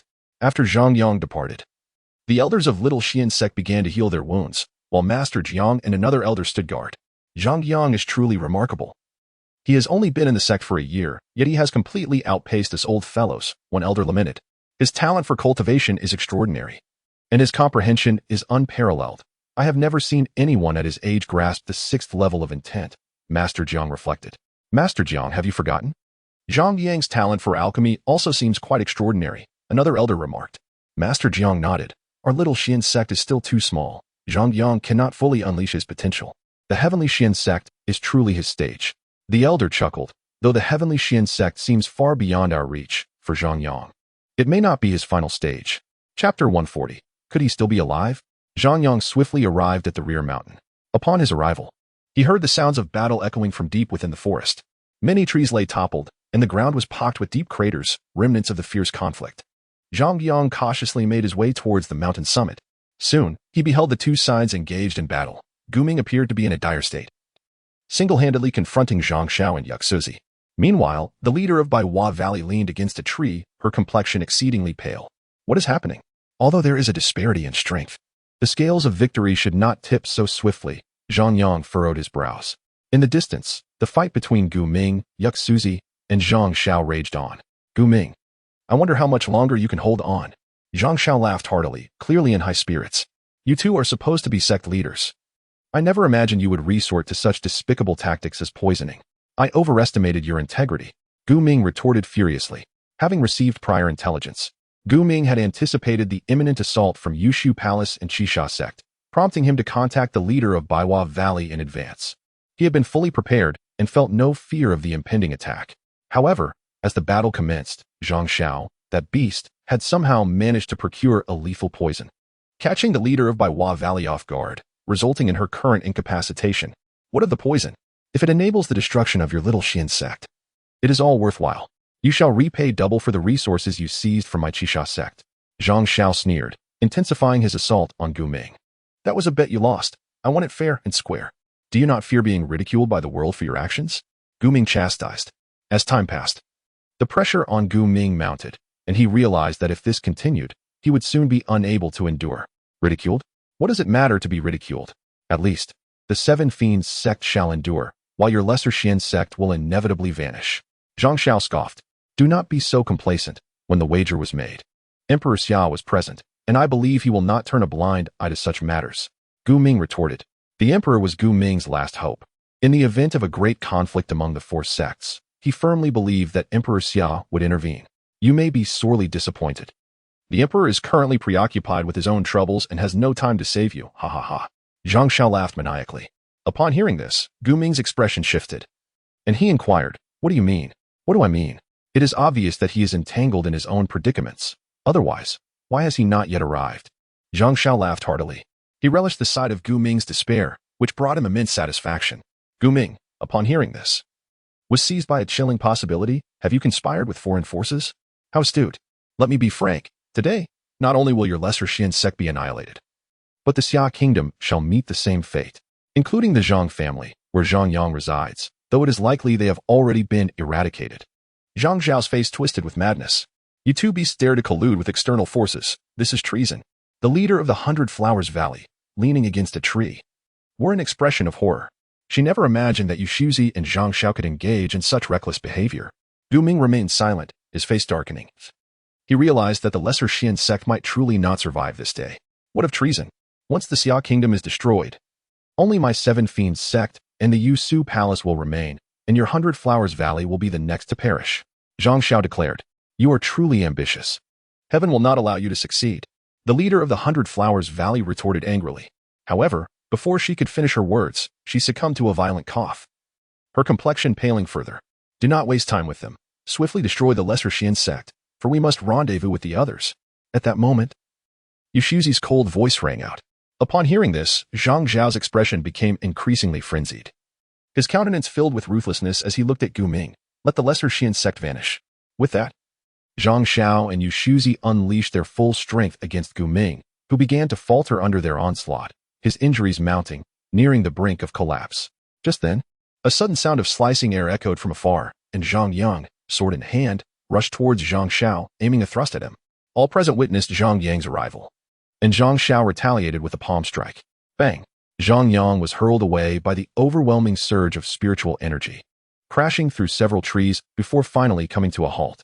The gap in their strengths was still too vast. Zhang Yang, this is not a place for you. Leave at once. Gu Ming bellowed. Although Zhang Yang's presence alleviated some of his pressure, the disparity in strength between Zhang Yang and Zhang Xiao was immense. And as his only disciple, Gu Ming could not bear to watch him perish here. The leader of the 100 Flowers Valley shouted from a distance, Zhang Yang, you must flee. Zhang Yang had previously caused the Yushu Palace and the Seven Fiends sect to suffer a crushing defeat in the grand competition, and he had slain many of their carefully nurtured prodigies. She knew that Zhang Yang had always been a target for Zhang Xiao and Yushuzi, who would not let him escape unscathed. Still wish to escape? It is too late. Zhang Xiao laughed maniacally, charging towards Zhang Yang. Zhang Yang was the person he despised the most, even more than the lesser Xian sect. He had been searching for him, and now this fool had delivered himself right into his hands. As Zhang Xiao approached, Zhang Yang said nothing and did not retreat. Instead, he gripped the innate stone sword tightly, channeling his yin-yang energy to its zenith, while his sword intent surged forth. Die! Zhang Yang lunged at Zhang Xiao. Enveloped in swirling black and red energy, his sword aura soaring to the heavens, this was his ultimate strike. He sought to determine whether he could pose a threat to Zhang Xiao, an opponent who surpassed him by 5 realms. sword intent at the 6th level. All present felt the overwhelming sword intent emanating from Zhang Yang. Kill him. This boy must die. Yushuzi roared, his face contorted with astonishment. Zhang Yang's talent struck fear into him. He understood that if Zhang Yang were to survive today, both their sects would live in dread of his retribution in the future. Gu Ming's expression changed. He had not anticipated that his disciple had comprehended sword intent to such an extent. He then unleashed his full power in an attempt to free himself from Yushuzi and rushed to save Zhang Yang, but Yushuzi seemed to read his thoughts, providing him no opportunity. Die, you little beast. Zhang Xiao wasted no time. He launched a full-force punch at Zhang Yang. Boom. The moment the sword met the fist, a terrifying explosion erupted at the center of the battlefield, engulfing the area in red and black energy. The three onlookers focused intently on the explosion's epicenter, and soon they saw a figure being sent flying. Clothes tattered and body drenched in blood, it was Zhang Yang. Bang, bang, bang. After crashing through several massive boulders, Zhang Yang was buried beneath the rubble, his fate uncertain. Zhang Yang. Gu Ming roared, attempting to charge towards the pile of debris, but Yushuzi obstructed his path, clinging to him fiercely. I will fight you to the death. Gu Ming's eyes were bloodshot as he lunged at Yushuzi, completely consumed by madness. Though he did not know Zhang Yang's current condition, he could surmise that given the vast difference in realms between Zhang Yang and Zhang Xiao, his chances of survival were slim. Seeing Gu Ming's desperation, Yushuzi did not dare to hold back either. He too unleashed his full strength, and the two engaged in a fierce battle. Come quickly to assist. Yushuzi called out to Zhang Xiao, who was still distant. Gu Ming had gone completely insane, and fighting a madman was perilous. He summoned Zhang Xiao for safety's sake. Zhang Xiao had initially intended to check if Zhang Yang was dead, but upon hearing Yushuzi's words, he abandoned that thought. His previous punch had utilized at least 80% of his strength, given the tremendous gap in realms.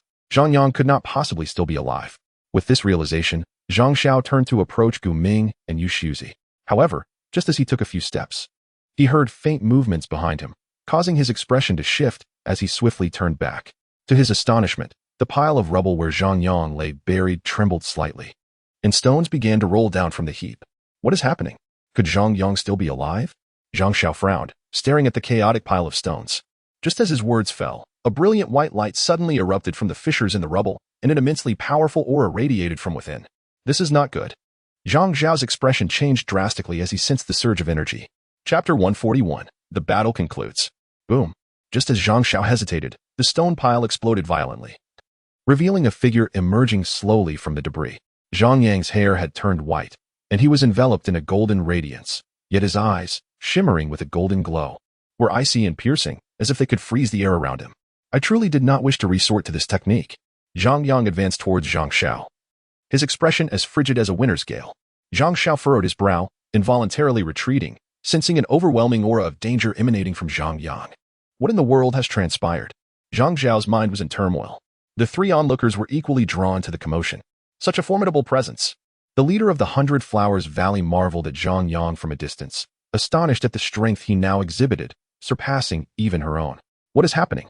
Yushuzi's face had turned ashen. He too felt the terrifying aura emanating from Zhang Yang, unable to comprehend how he had become so formidable so suddenly. Gu Ming's eyes widened in disbelief as he gazed at Zhang Yang, utterly astonished. Let us unite to slay him. Yushuzi reacted swiftly, breaking free from Gu Ming and charging towards Zhang Xiao. At this moment, the sensation Zhang Yang experienced was perilously intense. He felt acutely that he was no match for Zhang Yang and thus needed to swiftly ally with Zhang Xiao to strike down Zhang Yang with overwhelming force. Alarmed, Gu Ming noticed Yushuzi rushing towards Zhang Yang and immediately deduced Yushuzi's intentions, hastily following to support Zhang Yang. You deserve to die. The aura emanating from Zhang Yang grew increasingly potent. He understood that after employing the void technique this time, he would undoubtedly be even more vulnerable than before. Yet he had no alternative. Scoundrel! Zhang Xiao cursed, though his steps continued to retreat. He awaited Yushuzi to take position. He dared not confront Zhang Yang alone. I'm coming, strike quickly. At that moment, an anxious voice from behind Zhang Xiao called out. Upon hearing it, Zhang Xiao glanced at Yushuzi, a fierce expression crossing his face, and without hesitation, he struck towards Zhang Yang with all his might. Following closely, Yushuzi also unleashed his full power and hurled a punch at Zhang Yang. Instantly, the air crackled as their combined attacks met, unleashing terrifying energy that swept through the surroundings, uprooting countless flowers, plants, and trees. Gu Ming, trailing behind Yushuzi, was taken aback. The horrifying energy from their combined strike even made his heart race. However, He remained too far from Zhang Yang to offer assistance. Perfect timing. We can finish this together. Zhang Yang observed the incoming onslaught, a smirk creeping onto his lips as he unsheathed his sword. In that instant, as the innate stone sword was drawn, a white line sliced through the air above the fist and palm strikes. Zhang Xiao and Yu Shuzi were astonished to discover that their fearsome assault was effortlessly dismantled by Zhang Yang's singular sword strike. How can this be possible? Zhang Xiao exclaimed in disbelief. The full power of both had been easily neutralized by Zhang Yang. How can we fight now? Upon witnessing this, Yu Shuzi's expression faltered, and he promptly turned to flee. In this dire moment, he did not even bother to warn Zhang Xiao, evidently intending to use him as a distraction to buy himself time to escape. Realizing Yu Shuzi's intent, Zhang Xiao's face contorted with rage. You think I'll be your scapegoat? Dream on. He charged at Yu Shuzi. Stop squabbling. You both shall perish.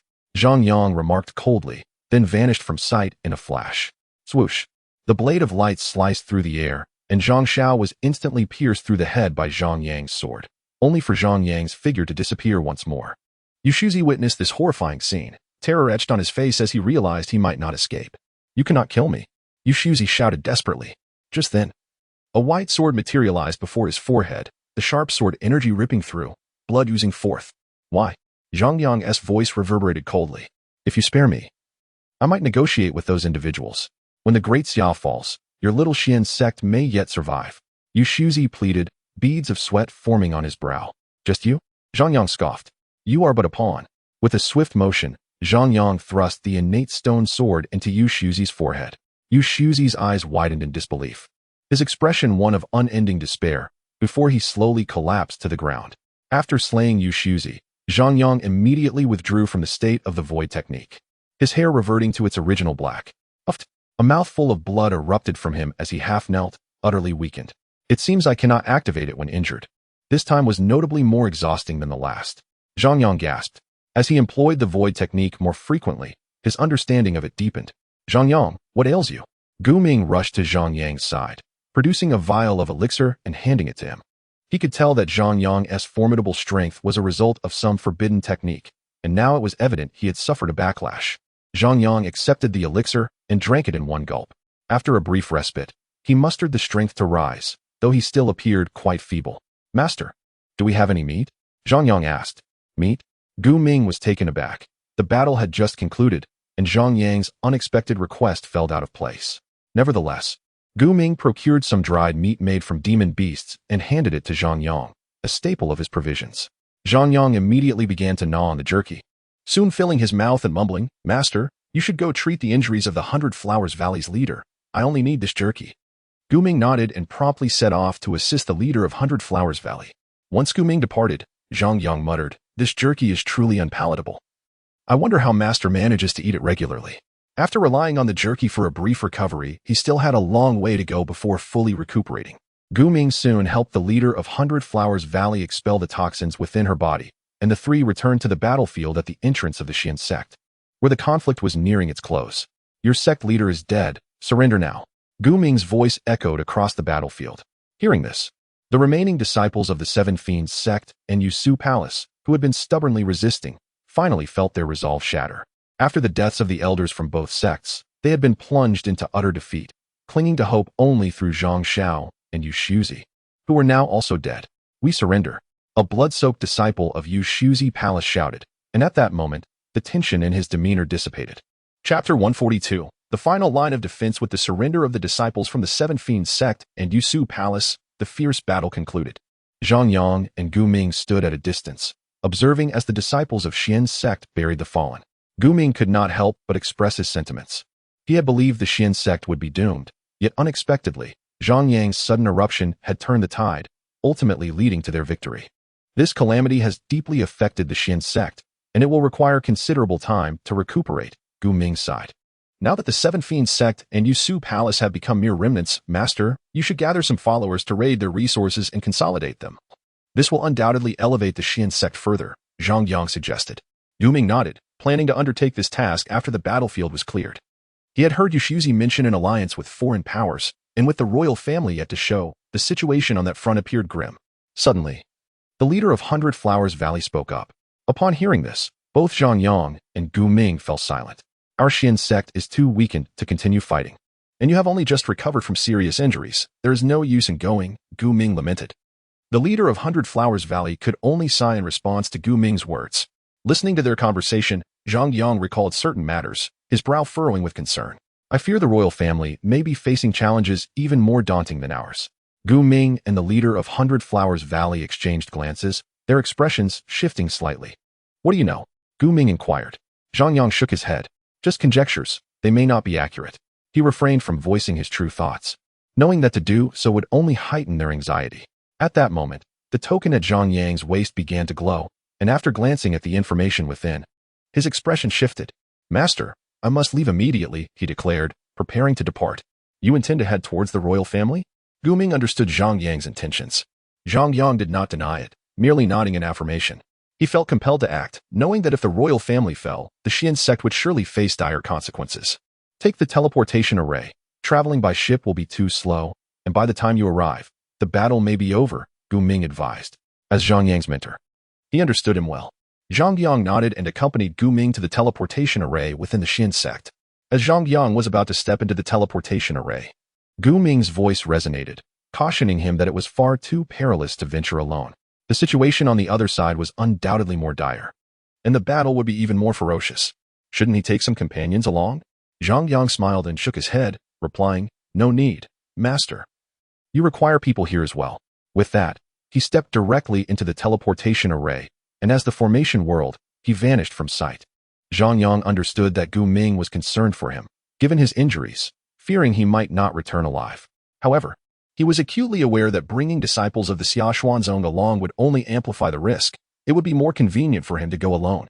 Gu Ming watched as Zhang Yang disappeared into the array, letting out a sigh, murmuring, You must return safely. In an instant, Zhang Yang found himself within the Imperial City. As he traversed the streets, he noticed a stark contrast to the once bustling and thriving scene.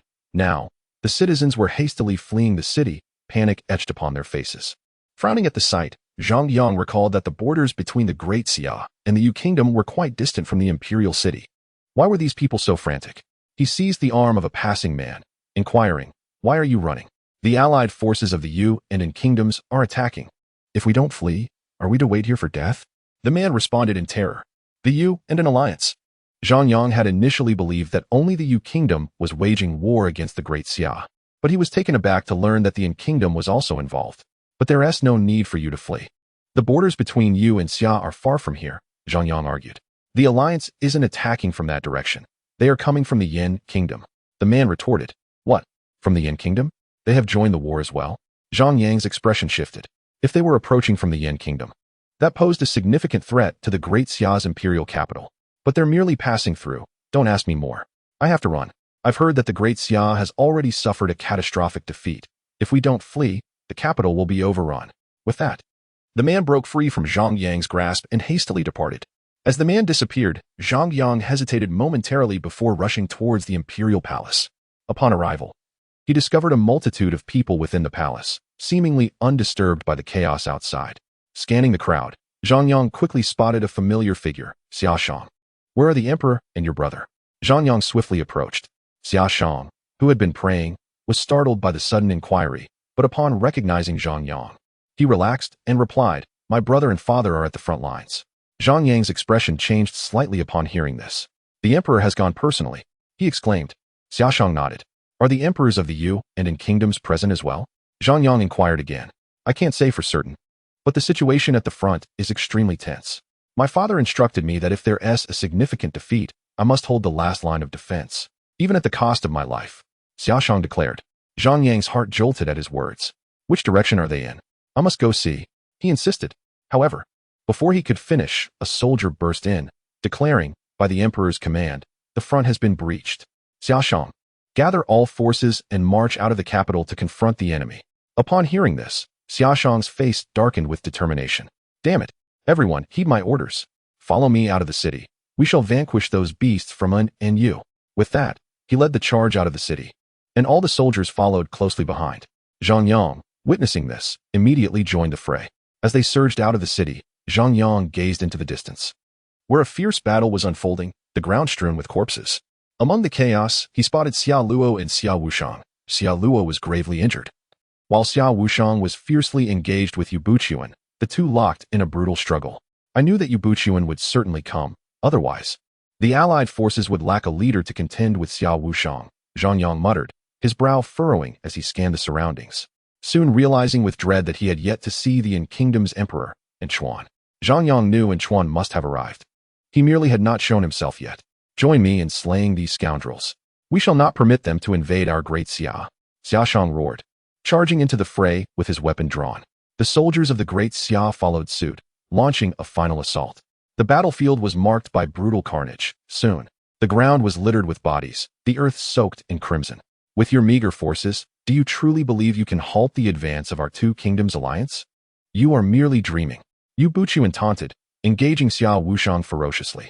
In the eyes of the men of Great Xia, surrender is not an option.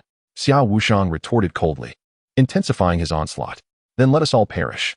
Yu Buchuan sneered. Oh, and by the way, I forgot to mention, and Chuan has also arrived, Yu Buchuan added suddenly. Xiao Wushang's expression darkened upon hearing this.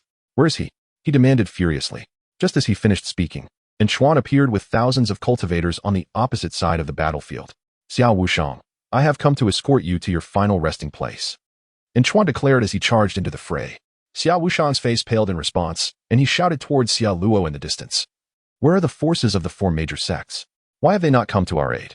Knowing that without reinforcements, the great Xia was on the brink of annihilation. Xiao Wushang felt a wave of despair wash over him, as Chuan's forces entered the battlefield. The tenuous balance that had been maintained swiftly tipped in favor of the alliance of Yu and In. With their overwhelming numbers, the cultivators of the great Xia were slaughtered relentlessly, and the pressure on Xiao Wushang intensified. His strength was already inferior to Chuan's, and now he was besieged by both Yu Buchuan and Chuan, sustaining numerous injuries. Stop waiting, Xiao Wushang. Your own Yushu Palace and Qisha Sect have betrayed you. They now answer to my command. If I am not mistaken, Yushu Palace and Qisha Sect have already obliterated the Xia Xuanzhou. And Chuan mocked, hearing the shocking news. Xiao Wushang's expression shifted dramatically. He could not believe that Yushu Palace and Qisha Sect had colluded with the Yu and In kingdoms. Ugh. Xiao Wushang was so enraged that he spewed a mouthful of blood. Seizing the moment, and Chuan and Yu Buchuan intensified their assault, delivering ruthless strikes that forced Xiao Wushang to retreat repeatedly. Zhang Yang, observing from a distance, felt alarmed. He realized that if this continued, Xiao Wushang would soon be overwhelmed. Should Xiao Wushang perish, the great Xia would indeed fall. Where are they? Zhang Yang cursed inwardly, then surged forward. Having slain many elites of the two kingdoms, he surmised that Chuan and Yu Buchuan would likely seek his life. Thus, he resolved to use himself as bait to divert the attention of either Chuan or Yu Buchuan, temporarily alleviating the pressure on Xiao Wushang. Yet such a course of action was perilous. A single misstep could lead to his demise. And Chuan, do not speak nonsense. My Xia Xuanzong still stands. Zhang Yang bellowed, his voice resonating across the battlefield, drawing the attention of many. You little brat. It was you who killed so many of my kingdom's men. I have yet to settle the score with you. And Chuan roared, his wrath ignited upon spotting Zhang Yang. In the grand battle, no one from the In kingdom had broken into the top 50, all thanks to Zhang Yang's intervention. Your In kingdom is as weak as you are. With a mere wave of my hand, they were reduced to ash. Zhang Yang retorted defiantly. At this proclamation, and Chuan's previously buoyant mood was swiftly shattered. Zhang Yang, you must flee, Xiao Wushang urged. He is now in a precarious situation, unable to protect Zhang Yang, and can only urge him to flee. Now that you've come, where do you think you're going? Today, I will rid us of this menace. And Chuan said coldly, preparing to leave the battlefield to eliminate Zhang Yang. Rest assured. Your Majesty Xia, reinforcements from the four major sects will arrive shortly. There is no need for me to run. Zhang Yang stood his ground, exuding confidence. You speak nonsense. The Yusu Palace and the Seven Fiends sect have already been subverted by me. Even if your small Xin sect escapes destruction, it is certainly gravely weakened and cannot possibly send aid. And Chuan sneered. However, he secretly cursed Yu Shuzi and Zhang Xiao for their incompetence. United, they could not even eliminate a mere Xin sect, wasting the resources he had provided. Zhang Yang, hearing this, burst into laughter. To tell you the truth, this entire scheme is the brainchild of my Xin sect. I received intel from your so-called geniuses, knowing that you too would inevitably attack Xia. After meticulous planning, I intentionally let Yu Shuzi and Zhang Xiao come into contact with you. Do you truly believe that your foolish group could so easily subvert my Xia sect? The four major sects have already assembled all their cultivators. If I am not mistaken, they should be nearing here. Prepare to meet your demise. At this moment, Zhang Yang appeared self-assured, though his back was already drenched in sweat. All of this was merely a spur-of-the-moment fabrication. Mindgu's geniuses could never divulge such information to you, and Chuan retorted with a cold smile. These plans only commenced after the conclusion of the 10,000 Dynasty tournament, and no one from Ingua is aware. Realizing he had slipped, Zhang Yang quickly improvised. I didn't expect you to be somewhat clever. Indeed, I was deceiving you. The true informant was someone beside you, and I paid a hefty price for that information. Upon hearing this, and Chuan's eyes narrowed slightly, such occurrences could indeed happen, as everything in this world revolves around profit. I advise you to leave quickly. The reinforcements from the 4 sects are almost here. When they arrive, a battle will be inevitable, but I believe you alone will not suffice. Zhang Yang pressed on. Inwardly, he prayed that Chuan would take his advice and flee, for he was quickly running out of fabrications. You think you can fool me? Prepare to die? A sinister expression crossed Chuan's face as he charged towards Zhang Yang. After a brief moment of contemplation, Chuan suddenly noticed the flaws in Zhang Yang's words and realized he had been deceived. How dare a mere Zhang Yang attempt to fool a sovereign? The very thought incensed him, especially since he had almost fallen for it. Seeing Chuan's fury, Zhang Yang turned to flee. Fully aware that Chuan had detected the inconsistencies in his words, he knew that Chuan was likely contemplating tearing him apart. You lot, if you don't come soon, I truly will perish. Zhang Yang dashed away, muttering curses under his breath. Even if you run fast, you cannot escape my grasp. Chuan's furious voice echoed behind him, closing the distance. Despite his rage, Chuan was astonished by Zhang Yang's speed. Had his own cultivation not been vastly superior, he might not have been able to keep up. Brother Zhang, I'm here. Suddenly, a familiar voice emerged from the distant woods. Zhang Yang glanced towards the sound and saw Lan Huan riding a spirit beast, racing towards him with a cadre of cultivators in tow. As they drew closer, a middle-aged man leaped from the spirit beast, unleashing a powerful aura as he hurled a punch at Chuan. It's you, Lan Zhe. Chuan's expression shifted. Recognizing the arrival of the Emperor of the Lan Kingdom, whose strength matched his own. Chapter 144, The Arrival of Reinforcements upon seeing Lan Zhe. Chuan's face changed dramatically, and he decisively abandoned the pursuit of Zhang Yang, retaliating with a punch of his own. Bang! The two exchanged blows, both retreating, unable to gain the upper hand. What do you mean, Lan Zhe? Chuan's gaze turned cold. It means exactly what you see, Lan Zhe replied nonchalantly. Your Lan Kingdom has no ties with the Xia Kingdom. Why do you aid Xiao Wushang? Chuan questioned. Indeed, the Lan Kingdom and the Xia Kingdom have no connections. And I do not know Xiao Wushang. However, Zhang Yang once aided my inept son, thus today, in Zhang Yang's time of need, I must lend my support. Lan Zhe declared. Lan Zhe's intentions were unmistakable. He was not there to assist the Xia Kingdom, but to aid Zhang Yang. Chuan's expression darkened upon hearing this. With Lan Zhe present, he had no hope of killing Zhang Yang. Since Brother Lan has said so, I will not kill Zhang Yang. But surely it is permissible to annihilate the Xia Kingdom? Chuan suggested. That depends on what young Zhang Yang thinks, Lan Zhe replied. Turning to Zhang Yang, as if seeking his opinion. I believe it poses a problem, Zhang Yang stated, the meaning clear. Then there is no choice. You should order your people to leave at once, lest you force my hand, Lan Zhe directed at Chuan. Truly, you are intolerable, Chuan roared, launching a punch at Lan Zhe. As a sovereign of a middle-tier empire, he could not simply retreat at Lan Zhe's command. It would be a blow to his pride. Besides, with their strengths comparable, the outcome of a battle was uncertain. Without hesitation, Lan Zhe retaliated with a punch of his own, and a fierce battle erupted. Zhang Yang and Lan Huan quickly retreated to a safe distance. Quickly assist the cultivators of the Xia Kingdom. Slay all from the Yu and In kingdoms. Lan Huan commanded the reinforcements trailing behind him. Upon witnessing the sudden influx of warriors, Xiao Wushang's face contorted in despair. They were already at a significant disadvantage. And with more foes arriving, they would surely be annihilated in no time. Just as the Xiao forces despaired, a voice rang out. Eliminate all from the Yu and In kingdoms. Do not mistake your targets. Following this, the reinforcements surged forward, attacking the cultivators from the Yu and In kingdoms. The Xiao forces paused, momentarily stunned, but soon their faces lit up with joy. With the arrival of the Lan Kingdom's cultivators, the battle had shifted into an eerie balance, providing the beleaguered Xia forces a moment of respite. Xiao Wushang glanced at Zhang Yang, who was conversing with Lan Huan in the distance, pondering. Could it be that these Lan Kingdom warriors were summoned by Zhang Yang? But how could he possibly know someone like Lan Zhe? Lan Zhe is the emperor of a middle-tier empire. Their status disparity is vast. Xiao Wushang shook his head, unable to comprehend, yet he was relieved to have assistance.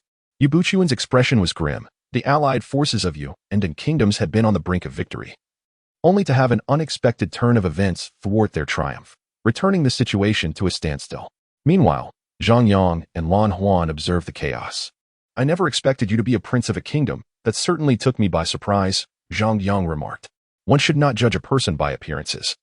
Lan Huan replied proudly, "You think too highly of yourself. With your cowardice, if the Lan kingdom were entrusted to you, it would surely decline," Zhang Yang retorted. "Those are matters for the future. I trust my father has already paved the way for me. I only need to ascend to the throne," Lan Huan replied. Beaming with pride, Zhang Yang shot him a disdainful glance and said, "Could you not take a page from your father's book? Look at how responsible and powerful he is. How did he end up with a son like you?" Lan Huan, far from offended, appeared rather pleased. "Apologies, I am an only child.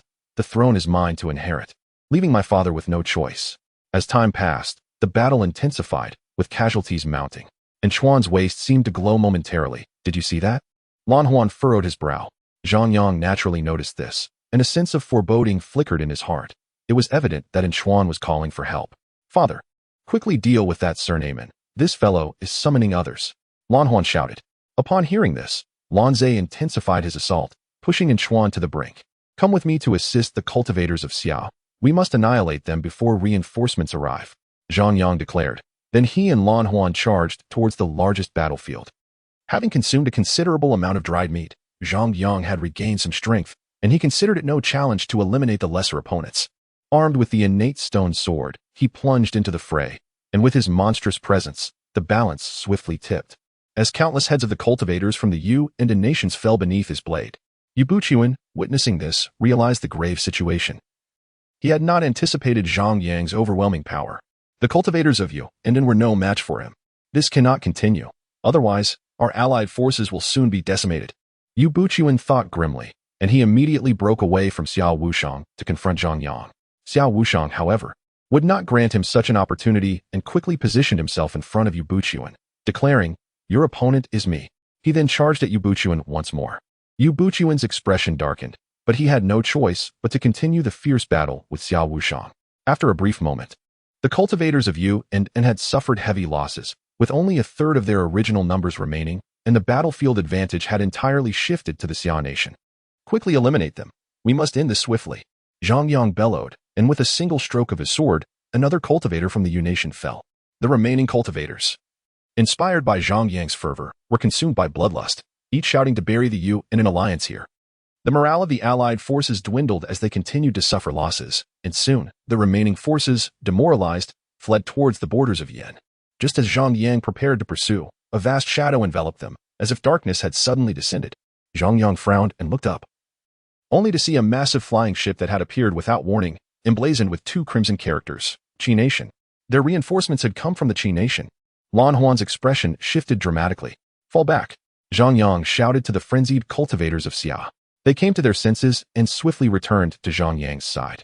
Xiao Wushang, engaged in battle with Yu Buchuan, also paled at the sight of the Qi Nation's ship in the sky. "Ha ha ha, the reinforcements have arrived. Your end is nigh." Yu Buchuan laughed maniacally, a look of ecstasy on his face. Chapter 145, The Qi Nation intervenes in the high sky. The Qi Nation's ship hovered, and soon Zhang Yang saw countless figures descending from it. "So many." Lan Huan furrowed his brow. The cultivators of Xia and Lan watched the descending figures with grim expressions, retreating hastily. In no time, over 10,000 cultivators surrounded Zhang Yang and his companions. "We have just emerged from a fierce battle, and we are barely over 1,000. With this influx, it seems our fate is sealed," Lan Huan remarked. Even he, usually carefree, realized the gravity of their situation. Survival seemed increasingly unlikely. No sooner had Lan Huan spoken than the flying ship vanished, and a middle-aged man clad in a fiery red robe descended slowly. The cultivators of the Qi Nation parted to clear a space for the man. "Who is this?" Zhang Yang, though harboring suspicions, turned to Lan Huan for clarification. "The invincible emperor, the sovereign of the Qi Nation, Luo Lan. I have heard that he has reached the pinnacle of Grand Martial Master among the myriad nations." "He is an unparalleled figure," Lan Huan replied solemnly. "How does he compare to your father?" Zhang Yang inquired. "My father is no match for him," Lan Huan responded. Upon hearing this, Zhang Yang's heart sank. He understood that with the Qi Nation's involvement, victory was utterly unattainable due to the overwhelming disparity in power. As Luo Lan landed, an immense pressure radiated from him, suffocating everyone present. Xiao Wushang and Lan Zhe both felt the oppressive aura, their faces reflecting their dismay. They knew that with Luo Lan present, their chances of winning had dwindled significantly. And Chuan and Yu Buchuan quickly approached Luo Lan, both wearing expressions of unrestrained joy. For they knew that with Luo Lan's arrival, the battle was effectively over. Brother Lan Zhe, this is a matter of enmity between the Qi and Xia nations. I advise you to leave immediately, or do not blame me for being impolite, Luo Lan stated calmly. Lan Zhe's expression shifted slightly. The threat in Luo Lan's words was unmistakable. Brother Lan, I am grateful for your assistance today. You should depart quickly, Xiao Wushang sighed. Given the current situation, the combined forces of Xia and Lan were no match for the Qi nation. Moreover, since Lan had come to aid them, this conflict was not theirs to bear. Xiao Wushang did not wish to drag them into peril. Lan Zhe glanced at his son, Lan Huan, and a thought of retreat began to form in his mind. Zhang Yang observed this exchange and turned to Lan Huan, saying, "Thank you for the assistance from the Lan nation. It would be wise for you to leave now. Remaining here would only lead to needless sacrifice." Lan Huan's expression shifted, clearly torn. Seeing this, Zhang Yang stepped closer and placed a reassuring hand on Lan Huan's shoulder, whispering, "Do not worry, I have a trump card." Lan Huan's expression changed slightly at this, and he asked softly, "Is that true?" Zhang Yang nodded, saying, "Luo Lan's rapid arrival indicates it was prearranged. If the Yu and the nations cannot subdue my Xia nation, the hidden forces of the Qi nation will reveal themselves. Luo Lan may strategize, but so shall I. Let us see who ultimately outwits whom." A cold smile appeared on Zhang Yang's face. Lan Huan's eyes brightened at this. Having some understanding of Zhang Yang's cunning nature, "Since Sovereign Luo Lan has arrived, Father, we should retreat. I fear for our lives," Lan Huan urged. Lan Zhe nodded. And they promptly began to withdraw, though they did not venture far, instead taking refuge in a distant grove to observe the battlefield. "Why not leave immediately? Do you wish to witness the slaughter of your comrades?" Lan Zhe frowned at his son. "Father, you do not understand Zhang Yang. He is quite devious. And there are bound to be more dramatic developments. I must see this through," Lan Huan replied. Upon hearing this, Lan Zhe furrowed his brow. Even among the 8 invincible sovereigns, Luo Lan's power was formidable. What kind of schemes could a mere Zhang Yang concoct before such a powerful figure?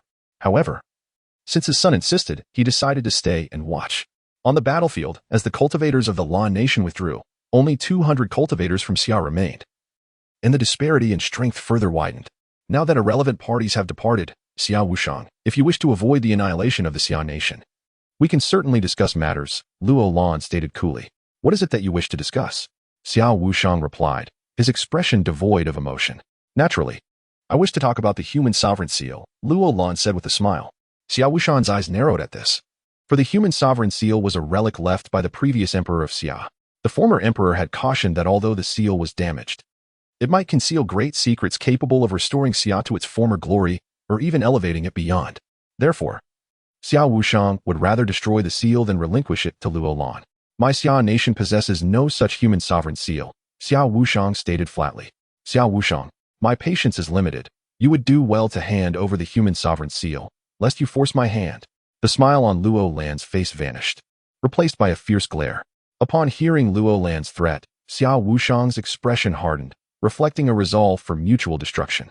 Upon witnessing the unfolding situation, Zhang Yang quickly cautioned in a hushed tone, "Your Majesty, please do not act impulsively." Summer Wound, upon hearing this, cast a glance at Zhang Yang. His words poised on the tip of his tongue before he swallowed them back, his eyes brimming with inquiry. "Your Majesty, utilize the Emperor's seal to buy us some time. Reinforcements are on their way, and we shall eliminate our foes then," Zhang Yang whispered. "Reinforcements?" Summer Wound inquired, astonished. Before swiftly recalling that Lan Zhe had come due to Zhang Yang, and he nodded in agreement. "Very well. My summer nation indeed possesses the Emperor's seal.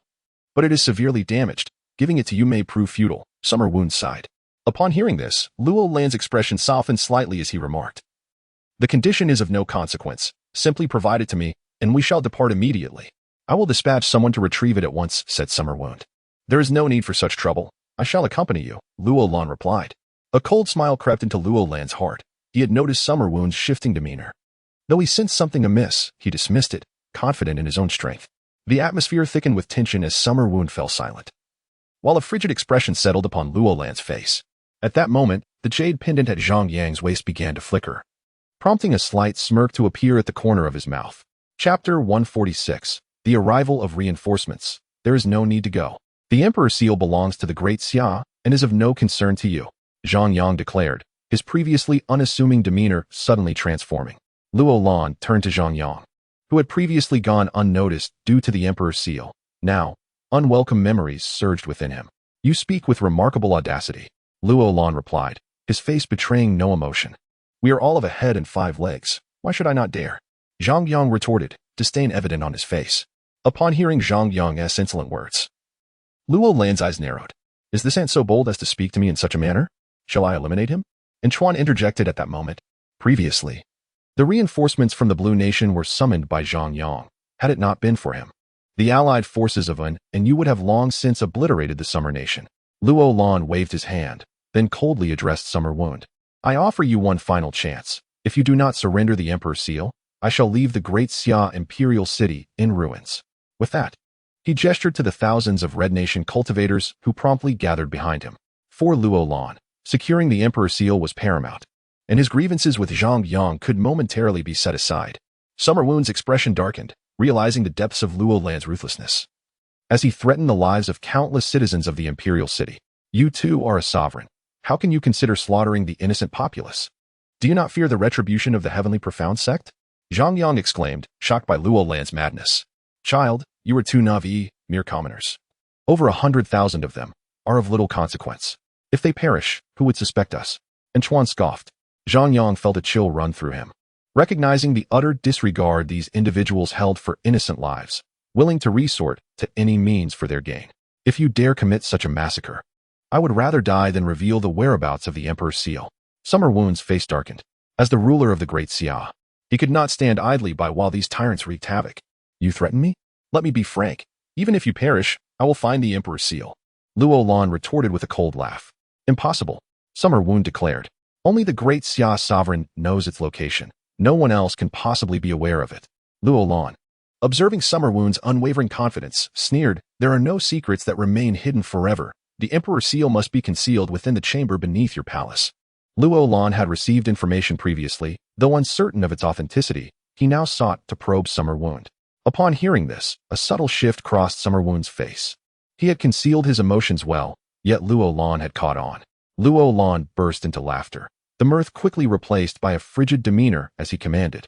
Kill them all, leave not a soul alive. As Luo Lan's order rang out, the Red Nation cultivators surged towards the Imperial City, reaching its gates in mere moments.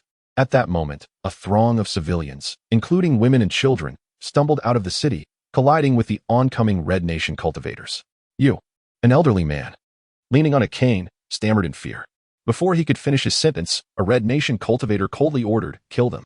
Screams erupted as the civilians were ruthlessly slaughtered. The ground before the Imperial City drenched in blood. You beasts! Summer Wound's eyes blazed with fury, and he charged towards the Red Nation cultivators. Zhang Yang, witnessing the carnage, was consumed by rage and dashed towards the city gates. Just as they charged forward, Luo Lan and Chuan and Yu Buchuan intercepted them. I shall not allow you to perish so swiftly. I want you to witness the fall of the entire Imperial City before I end your lives. Luo Lan sneered. You monster! Summer Wound roared, lunging at Luo Lan. With a contemptuous smile, Luo Lan effortlessly sent Summer Wound flying with a single punch. As he landed, Summer Wound spat blood, yet struggled to rise. Before me, you are but an insect. Should you dare approach again, I would not hesitate to end you. Luo Lan mocked. Such overwhelming power. Zhang Yang's expression grew grave. He had anticipated that Summer Wound was no match for Luo Lan. Yet the disparity was far more pronounced than he had imagined. Cleanse the city. Luo Lan commanded the distant Red Nation cultivators. Upon receiving the command, the Red Nation cultivators surged into the Imperial City, and soon the air was filled with the sounds of despair. The remaining 200 wounded cultivators of the Great Xiao War expressions of utter hopelessness. Today, we shall either die or fight. Summer Luo roared, leading the charge towards the city. The remaining Great Xia cultivators, gritting their teeth, followed suit, leaving behind solitary silhouettes. They understood that their fate was sealed, yet they chose to charge forward, willing to sacrifice everything for the Great Xia. As Zhang Yang observed their valiant figures, his blood seemed to ignite with fervor, yearning to retaliate against the beast before him. However, he restrained himself, aware that any movement would provoke Luo Lan to strike him down without mercy. Damn it! I have just employed the chaotic void technique. Should I use it again, I may perish instantly. Zhang Yang seethed inwardly, his desire for strength reaching a fever pitch as he felt the weight of his own impotence. Suddenly, a multitude of dark specks appeared on the horizon. Swiftly approaching their location, Zhang Yang noticed a smirk forming on his lips. The opportunity for counterattack had finally arrived. Luo Lan furrowed his brow, gazing at the approaching dots in the sky, lost in thought. In mere moments, the countless dark forms descended upon Zhang Yang and the others. Before they could identify the vessels above, figures began leaping from the ships. In an instant, tens of thousands gathered in the area, adorned in the garb of various nations. Just then, several figures leapt from the ships, and Luo Lan's previously composed expression finally faltered upon recognizing two of them. I arrived slightly late. I hope you will not mind, Brother Zhang. Laughter erupted. Zhang Yang, I have also come. A woman's voice echoed simultaneously. Upon hearing this, Zhang Yang smiled faintly. His reinforcements had finally arrived. Chapter 147. Dual Sovereigns. The newcomers were none other than Yu Buzhao and Su Man, accompanied by a man and a woman. The middle-aged man raised his eyebrows slightly, his face sharp and his demeanor commanding. The woman was adorned in exquisite silk, intricately embroidered and vibrantly colored, indicating her distinguished status. Upon seeing Yu Buzhao and Su Man, Zhang Yang exclaimed excitedly, if you had not arrived, I surely would have met my demise. Brother Zhang, given your prowess, how could you be in such dire straits? Yu Buzhao inquired with a furrowed brow. Zhang Yang appeared drenched in blood, his clothes tattered and his condition utterly disheveled. Do not utter such meaningless words. The people of the Qi Kingdom are currently slaughtering innocents in the Imperial City of the Xia Kingdom. Hurry and bring your forces to stop them. Zhang Yang had no time for explanations. Slaughtering the city. At Zhang Yang's words, both Yu Buzhao and Su Man's faces displayed shock and fury. Without hesitation, they rallied tens of thousands of troops and charged towards the Imperial City. Shortly thereafter, the sound of intense combat erupted within the palace. At this moment, Xiao Wushang remained silent, yet his expression was one of astonishment. Standing before him was none other than the sovereign of the supreme 8 invincible dynasties, the emperor of the Qing Kingdom, Yu Yun. The regal woman beside him was Su Xiao, the empress of the Xian Kingdom, one of the 8 invincible dynasties. Zhang Yang had ventured into the great battle of the myriad dynasties and managed to befriend such formidable figures. Xiao Wushang was taken aback. He dared not show any disrespect and immediately bowed, saying, I am immensely grateful for the assistance of both sovereigns during this dire hour for my Xia Kingdom. Yu Yun nodded and replied, I have heard the events that transpired. The Qi Kingdom dares to commit such atrocities. My Qing Kingdom shall not turn a blind eye. Xiao Wushang bowed once again to Yu Yun, acknowledging, Zhang Yang saved my daughter. It is but a minor matter to lend assistance. Su Xiao shot a glance at Zhang Yang with a smile. Xiao Wushang expressed his gratitude once more to Su Xiao, and Zhang Yang echoed his sentiments. Zhang Yang had sought help from Yu Buzhao and Su Man, but now even the emperors of the Xian and Qing kingdoms had arrived with such a formidable force. Zhang Yang was skeptical. Surely, there were deeper currents at play. I have heard from Yu Buzhao that your talents surpass even his. Yu Yin suddenly turned his gaze towards Zhang Yang. Not at all. Brother Yu is merely being generous, Zhang Yang replied. There is no need for humility. Yu Buzhao has informed me that had you not been disinterested in the first position of the myriad dynasties competition, it would have been yours, Yu Yun stated. Zhang Yang merely smiled and said nothing further. Xiao Wushang felt a jolt of surprise, glancing at Zhang Yang. He had not anticipated such hidden stories. It was astonishing how deeply Zhang Yang had concealed his identity, yet in this world, where treachery lurked at every turn, it was wise to remain discreet. Reflecting on this, Xiao Wushang sensed that Zhang Yang's temperament was far from that of a mere youth. He exhibited remarkable maturity. While the atmosphere was harmonious on Zhang Yang's side, Luo Lan, and Chuan, and Yu Buchuan wore expressions of grave concern. They never expected that individuals of such high caliber as Yu Yun and Su Xiao would come to aid a small nation like the Xia Kingdom. In the nearby woods, Father see, I told you Zhang Yang was no ordinary person. He must have some hidden cards. Lan Huan exclaimed excitedly. Lan Zhe gazed in astonishment at the distant figures of Yu Yun and Su Xiao, then turned to his son. This friend of yours is remarkable indeed. He has even summoned the emperors of the Qing and Xian kingdoms. What background does he possess? Lan Huan replied without hesitation, he has no background at all. The arrival of the two emperors must be due to Yu Buzhao and Su Man. Lan Zhe fell silent, then looked toward the distant figures of Yu Yun and Su Xiao, sensing that matters were far from simple. As the standoff continued, no one dared to make a move until the Qing-Xian coalition within the Imperial City had eliminated the Qi Kingdom's forces. It was then that Yu Yun spoke. As the Emperor of the Qi Kingdom, you must be aware of the unwritten rules we have all adhered to. What is it that you hope to achieve by risking so much to annihilate the Xia Kingdom? Yu Yun's aura shifted as he spoke. Luo Lan understood the implication of Yu Yun's words. He glanced at Chuan and Yu Buchuan, then at Yu Yun and Su Xiao. He realized that if a confrontation were to ensue, His overall strength could not match theirs, especially with Lan Ze watching from the woods. I have come to seek the Emperor's seal. The Xia kingdom has long concealed an ancient treasure, Luo Lan declared. At this moment, he felt compelled to reveal this secret, for he sensed that Yu Yun might take action against him if he did not. An ancient treasure. Both Yu Yun and Su Xiu's expressions shifted slightly. They were taken aback that such a small nation as the Xia kingdom possessed such a relic. Xia Wushang thought to himself that this was dire news. He quickly interjected. This seal was inadvertently obtained by the former emperor and is severely damaged. It is utterly unusable in battle. Yu Yun nodded, recognizing that Xia Wushang was speaking the truth. If the treasure were truly intact, the Xia kingdom would have long been on the brink of annihilation. The emperor's seal belongs to the Xia kingdom. It has no ties to the Qi kingdom, Yu Yun asserted. Upon hearing this, Luo Lan's expression darkened, and he coldly retorted, "Is it your intention to provoke me today? Brother Luo, do not be hasty. I merely have a few inquiries to make," Yu Yun replied. "What do you wish to ask?" Luo Lan countered. "I have received information suggesting that you have been associating closely with the demon race. Is that true?" Yu Yun inquired. Luo Lan was taken aback, but quickly composed himself, responding coldly, "Do not speak carelessly. How could I possibly associate with the demon race? Brother Luo, do not be upset. Perhaps my information was erroneous, and I may have wronged you," Yu Yun said with a smile. He indeed had received some information regarding this matter, though its veracity was uncertain. His primary purpose in coming today was to gauge the situation. Assisting Zhang Yang was merely incidental. Luo Lan felt a sense of relief, though he maintained a facade of disdain. Meanwhile, Zhang Yang and Xiao Wushang were both astonished by Yu Yun's words. However, just as Luo Lan's guard began to lower slightly, Yu Yun unexpectedly launched an attack against him. Luo Lan's expression shifted as he quickly retaliated, shouting angrily, "Yu Yun, what is the meaning of this? It has been too long since I last sparred with Brother Luo. Let us engage in a friendly contest today," Yu Yun said with a smile. Though his strikes were lethal, "Do not presume you will certainly prevail."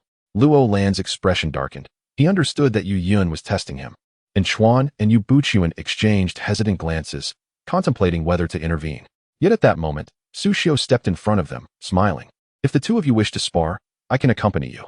As Su Xiu's powerful aura emanated, and Chuan and Yu Buchuan swiftly abandoned their thoughts of interference. Even if they joined forces, they would at best achieve a stalemate with Su Xiu, making it wiser to observe the unfolding events. Chapter 148. Your wife has run off with someone.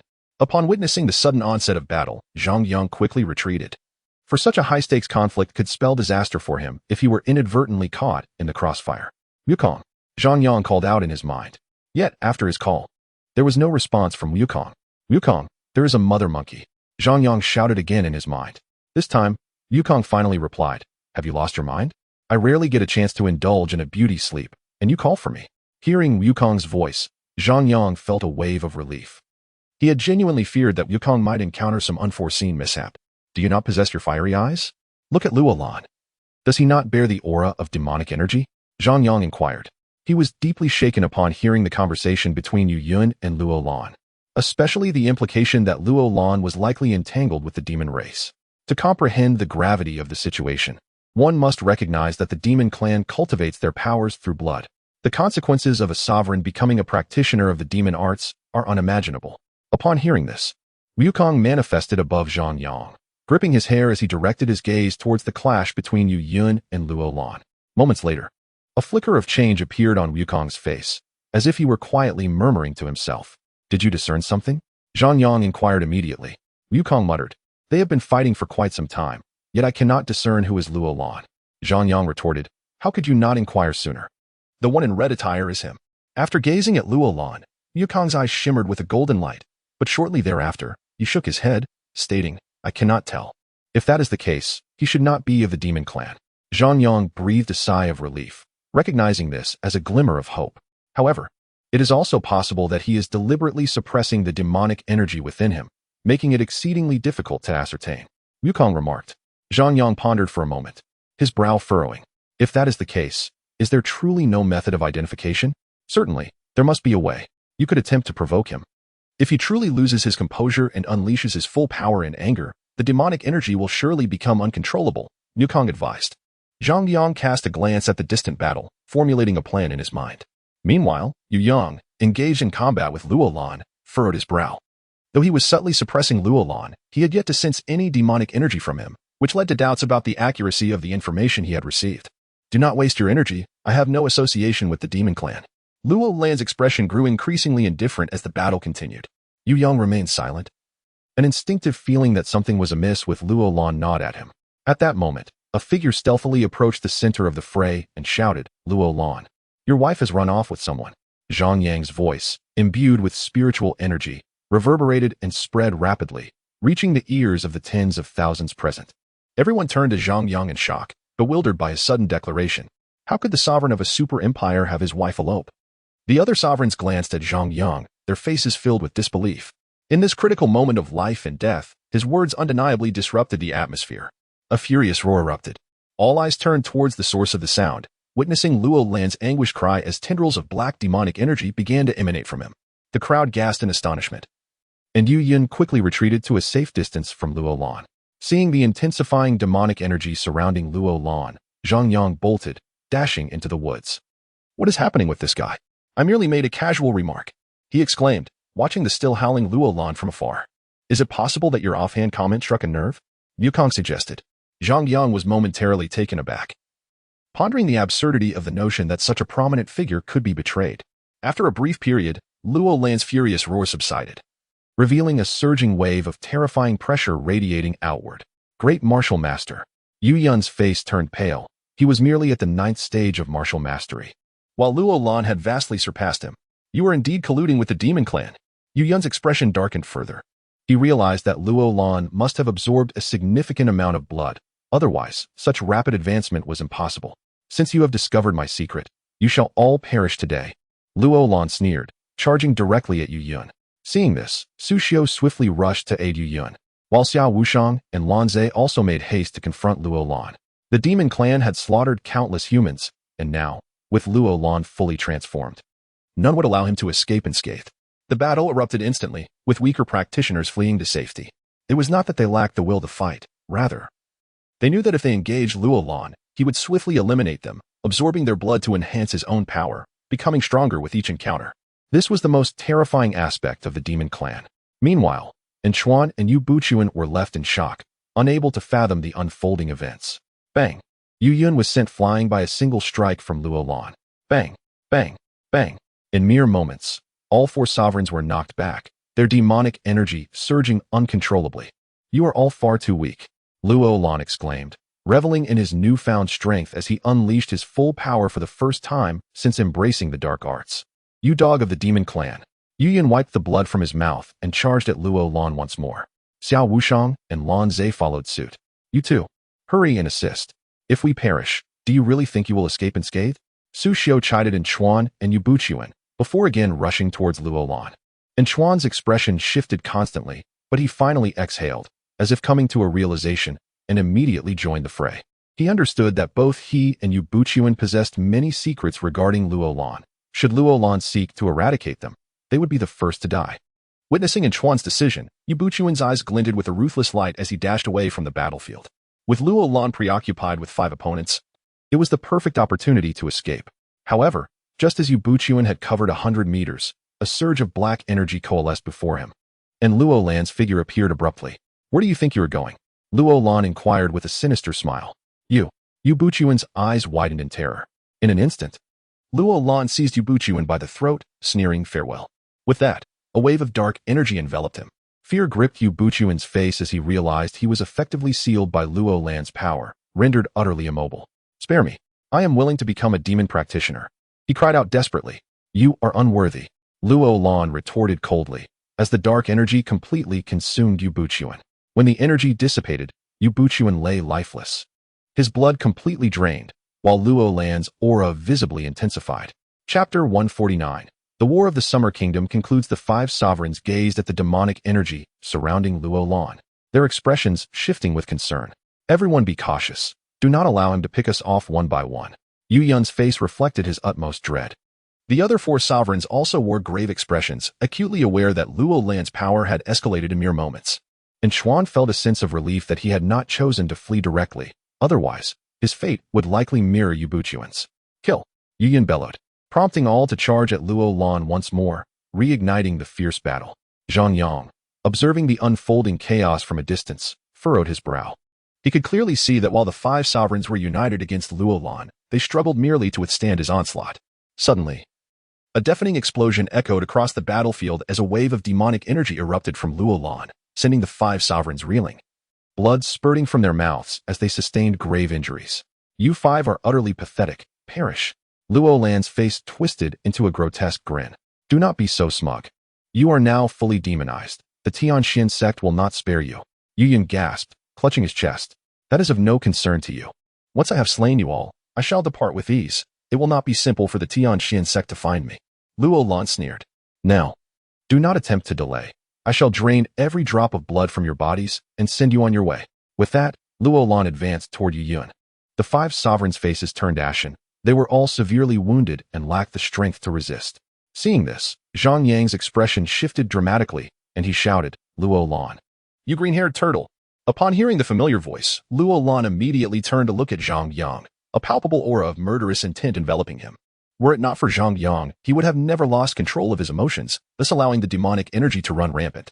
How do you know that my wife has betrayed me? Luo Lan advanced towards Zhang Yang, his body radiating hostility. This had always been a secret he was reluctant to acknowledge, a humiliating matter he had never disclosed to anyone. It was a burden he bore alone. The other five emperors exchanged pale glances, astonished by such an extraordinary revelation. If this information were to leak, Luo Lan would undoubtedly be remembered in history for all the wrong reasons. Zhang Yang was momentarily taken aback. He had merely spoken in jest, and yet it turned out to be true. His mind raced, and he said, you have been cultivating demonic energy all day. Over time, it is bound to incur certain side effects, perhaps rendering you somewhat ineffective. These were mere fabrications of his own making. Suddenly, Luo Lan's murderous aura surged dramatically as a vicious expression crossed his face. You know too much, he exclaimed, lunging toward Zhang Yang. Could it be that I have spoken the truth again? Zhang Yang's expression shifted as he took off running. You cannot escape. Luo Lan, infused with demonic energy, pursued him with incredible speed. If you chase me any further, do not blame me for being rude, Zhang Yang warned, glancing back at the rapidly closing distance between them. With your capabilities, you dare to speak of rudeness? Try it. Luo Lan sneered, filled with disdain. The audacity of an ant threatening him was simply absurd. Zhang Yang cursed inwardly as he realized he would have to resort to his last means of survival. Without hesitation, he hurled a token toward Luo Lan while praying, Master, I rely on you. Please do not let your disciple down. The moment the token left Zhang Yang's hand, it emitted a blinding light. Luo Lan furrowed his brow and struck out with his palm, the black demonic energy morphing into a handprint that grasped toward the token. Just as the black handprint made contact, a flash of light appeared, and Zhang Yang witnessed the handprint being shattered. Master, Zhang Yang shouted with fervor, as if reuniting with a long-lost relative. Before him, a spectral white figure materialized in midair. It was his master, an elder of the Tianxian sect. Demonic energy. The elder's gaze fell upon Luo Lan, his expression turning frigid. Luo Lan's face darkened upon recognizing the unexpected figure. Elder Yixian. He finally comprehended the meaning behind Zhang Yang's earlier warning. However, he quickly realized that this was merely a projection of Yixian. As the emperor of the Crimson Nation, why do you not conduct yourself honorably, and instead choose the path of demonic cultivation? Yixian's demeanor grew increasingly frigid. Compared to conventional cultivation, demonic cultivation allows for rapid enhancement of strength. Luo Lan retorted with a cold smirk, initially wary of Yixian's arrival. His apprehension dissipated upon realizing it was merely a projection. In that case, prepare to meet your demise. Yixian ceased his words and pointed a finger at Luo Lan. A seemingly unremarkable sword energy shot forth from his fingertip, aimed directly at Luo Lan. You are but a projection. You cannot kill me, Luo Lan roared, gathering his demonic energy and striking out with a punch. The force of his attack was monumental, starkly contrasting with Yixian's sword energy. The sword energy cleaved through the air and easily shattered Luo Lan's demonic energy. Luo Lan's face changed drastically, clearly unprepared for the strength of Yixian's seemingly mundane attack. Just as he prepared to summon more demonic energy to counter the sword energy sizzle, Luo Lan's pupils widened, his vision tilting as his head rolled to the ground, his body collapsing shortly thereafter. You, an ant, truly believe that a mere projection could not vanquish you? Yixian mocked. After eliminating Luo Lan, he turned to Zhang Yang and said, you better behave yourself. Causing trouble is not advisable. Do not meet your end before you even join the Tianxian sect. Zhang Yang, displeased, immediately replied, Master, I do not wish for such a fate, but he intended to kill me. I had no choice. Yixian nodded, acknowledging that it was typical for a demonic cultivator to seek Zhang Yang's life. However, he soon found something amiss. Wait, why did he choose to pursue you over those emperors stronger than you? Zhang Yang pondered aloud. Perhaps I struck a nerve regarding his eternal pain. Yixian frowned. What do you mean? He was betrayed by his wife, Zhang Yang explained. Yixian was momentarily taken aback before asking, how do you know? I was just speaking randomly. Yet it turned out to be true, Zhang Yang replied. Yixian cautioned, after I depart, behave yourself. This token's power has now waned, and I can no longer protect you. He felt a twinge of unease regarding his new disciple. Do not worry, master. I never instigate trouble unless provoked. Zhang Yang assured him. Yixian nodded and then vanished into thin air. The calamity in the Xian nation finally came to an end. Chapter 150. Dark Heart. With the battle concluded, Lan Huan rushed to Zhang Yang's side, admiration evident on his face. Brother, you were ruthless. Even the elder of the Tianxian sect had to intervene. Mind your words. That is my master, Zhang Yang corrected him. Your master. You have already been accepted as Elder Yi's disciple even before formally joining. Lan Huan exclaimed, his eyes wide with envy. Zhang Yang patted Lan Huan's shoulder and advised. Put in the effort. Catching up to me is unlikely, so aim for a different goal. Lan Huan, undeterred, quickly replied, since you are already a disciple of Elder Yi, do something to pull me in as well. Zhang Yang regarded him with disdain. Let's discuss this later. I do not possess such influence just yet. Lan Huan nodded. Knowing that hope was slim, yet he still cherished the thought. At that moment, the 5 emperors approached, their faces reflecting astonishment. How did you come into possession of Elder Yi's token? Yu Yin inquired. The other 4 emperors also gazed at Zhang Yang with curiosity. Had it not been for Elder Yi's sudden appearance to slay Luo Lan, they would not have escaped unscathed. It is a gift from my master for protection. Zhang Yang replied. Your master? The 5 emperors' eyes widened in disbelief, unable to fathom that Zhang Yang had already become a disciple of Elder Yixian. As far as I know, typically, only a select few exceptionally talented disciples are chosen by elders after joining the Tianxian sect. Most disciples never have the opportunity to be recognized by an elder, even upon departure. Yu Yin remarked, perplexed. How could you have become Elder Yi's disciple before formally joining the Tianxian sect? He had never heard of anyone being accepted early. This is something I have analyzed carefully. It certainly cannot be due to my innate ability, as there are many geniuses in the Tianxian sect, and I am hardly noteworthy among them, Zhang Yang explained thoughtfully. Yu Yin nodded, surprised by Zhang Yang's modesty. If we rule out that possibility, the only remaining explanation is my character and looks. After all, my master is male, so he must primarily value my character, Zhang Yang concluded seriously. The 5 emperors exchanged glances. You possess such audacity at a young age. Your future is promising.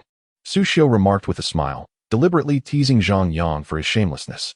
The other 4 emperors joined in laughter. Thank you for the compliment, Zhang Yang replied. The 5 emperors then realized they had underestimated Zhang Yang. Though your audacity is remarkable, you have also saved our lives this time. Consider this a reward. Su Xiu said with a smile, handing Zhang Yang a storage ring. Zhang Yang opened the storage ring and was greeted by the sight of 10,000 spirit crystals, exuding a rich aura of spiritual energy. When venturing outside, these are all I possess. Dear brother, do not look down upon them, Su Xiu remarked with a smile. I would never, Zhang Yang replied immediately, for he was in dire need of cultivation resources.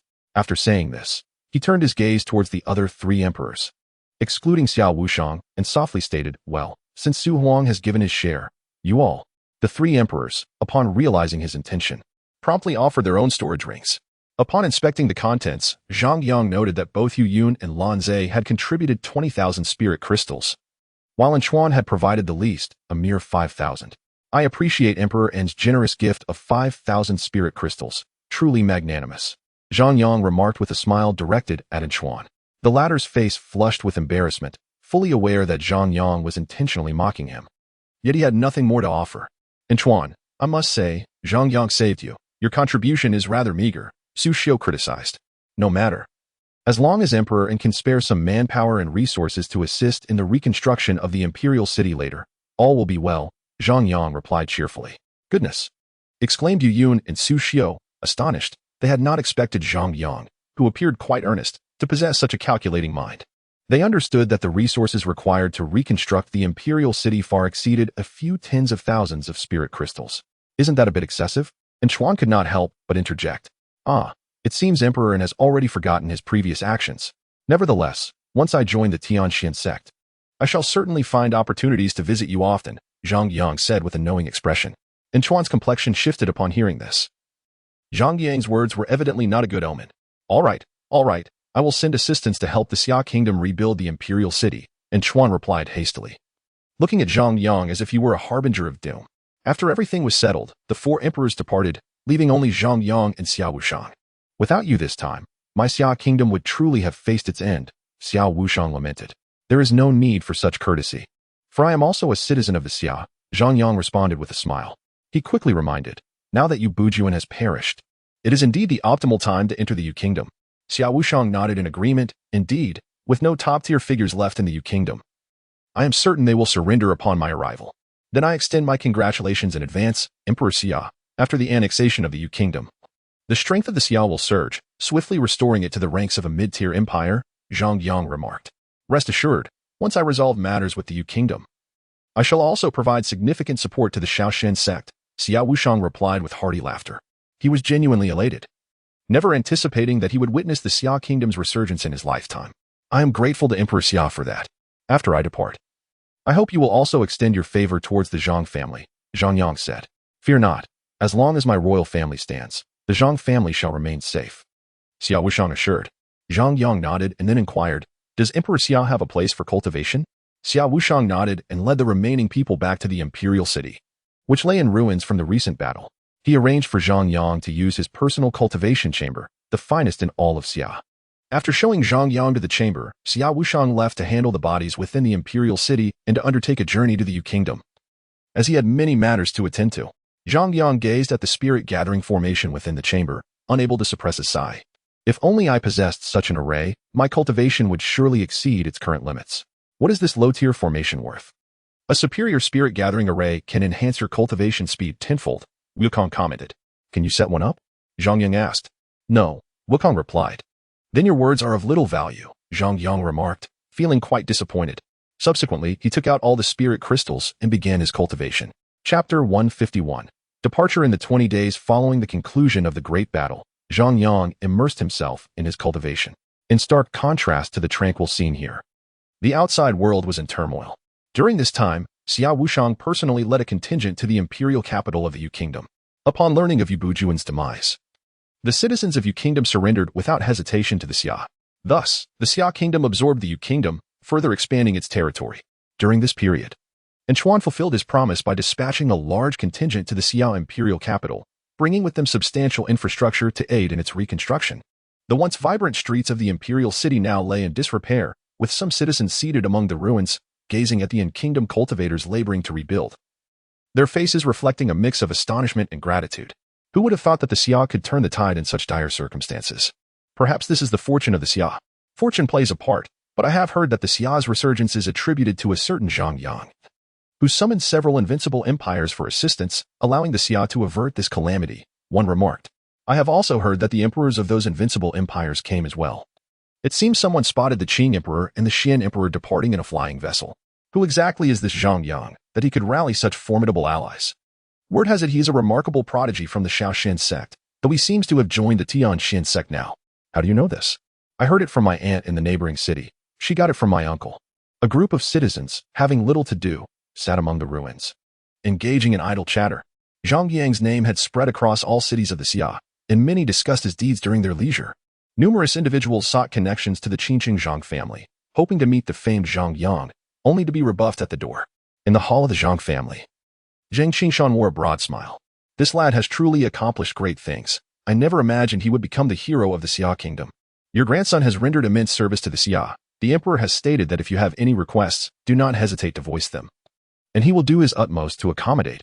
A smiling general clad in armor commented. There is nothing I require. I am already immensely grateful for the emperor's decision to send someone to protect my Zhang family. Zhang Qingshan replied with a smile. Very well. I shall take my leave now. Should anything arise, feel free to reach out to me, the general said before departing. Is this what they call one person rising, and all their kin ascending? The smile on Zhang Qingshan's face remained undiminished. After the general left, he instructed a group of cultivators stationed at the Zhang family entrance. Maintain a constant state of vigilance. There must be no errors. The cultivators nodded in agreement and resumed their patrol around the Zhang family estate. At the entrance of the Shaoshan sect, disciples were bustling about, attended by a throng of eager young aspirants wishing to join. Following the four sects conflict, The Shaoxian sect had relaxed its recruitment restrictions due to heavy losses among its disciples, resulting in a surge of applicants. Most of these young talents were drawn by the legendary tales of Zhang Yang. During this period, the Shaoxian sect had consolidated all resources from the Yusu Hall and the Seven Fiends sect, becoming unprecedentedly powerful. Inside the sect, Gu Ming observed the current prosperity of the Shaoxian sect with a sense of nostalgia. The statue of the sect master has been completed. Where shall we place it? An elder inquired respectfully. Let us position it at the entrance, Gu Ming decided. The elder promptly organized a group to transport the statue to the entrance, where onlookers beheld a golden statue rising majestically, radiating brilliance in the sunlight. This statue was none other than Zhang Yang, and those young aspirants gazed at it with admiration, each silently vowing to one day achieve the same glory and have a statue of their own. In the cultivation chamber, in the once vibrant cultivation chamber, there now lingered not a trace of spiritual energy, all absorbed by Zhang Yang, leaving even the gathering array in ruins. Finally breaking through to the third level of the great martial master, it was no easy feat, Zhang Yang sighed. During this period, the majority of his spiritual crystals had been utilized to replenish the energy consumed by the chaos cauldron, with only a small fraction remaining for his own cultivation. What he had once considered a staggering sum of over 50,000 spiritual crystals now seemed insufficient. A look of helplessness clouded Zhang Yang's face. As a chaos sacred body, his cultivation was exceedingly expensive, and he had only engaged in standard training without even touching upon other martial techniques. Well, now that I have a master, I might as well think of a way to garner some resources from him later, Zhang Yang murmured, before stepping out of the cultivation chamber. Upon exiting, Zhang Yang leapt onto the rooftop, observing the bustling activities of the cultivators from the Yun and Xia nations. I never expected in Chuan to truly honor his promise. It is indeed time for me to depart, he remarked. With that, he jumped down from the rooftop and made his way toward the residence of Xiao Wushang, intending to bid farewell to the Xia Emperor. Upon arriving, Zhang Yang found Xiao Wushang just stepping out, weariness etched upon his face. Your Majesty, I am preparing to leave. Zhang Yang greeted with a smile. So soon? Xiao Wushang paused, then realized that Zhang Yang was heading to Tianxian Sect to report in. After a moment of contemplation, he replied, follow me. They re-entered the room, with Zhang Yang trailing behind. Xiao Wushang opened a hidden chamber beneath the bed and stepped inside. Zhang Yang, having an inkling of what was to be shown, promptly followed. This is the imperial seal left by the former emperor, Xiao Wushang revealed, producing a severely damaged golden seal and presenting it to Zhang Yang. Gazing at the imperial seal, which was nearly half destroyed, Zhang Yang was taken aback. Such an ancient spiritual treasure, in such a state of disrepair, piqued his curiosity about the events of the ancient era.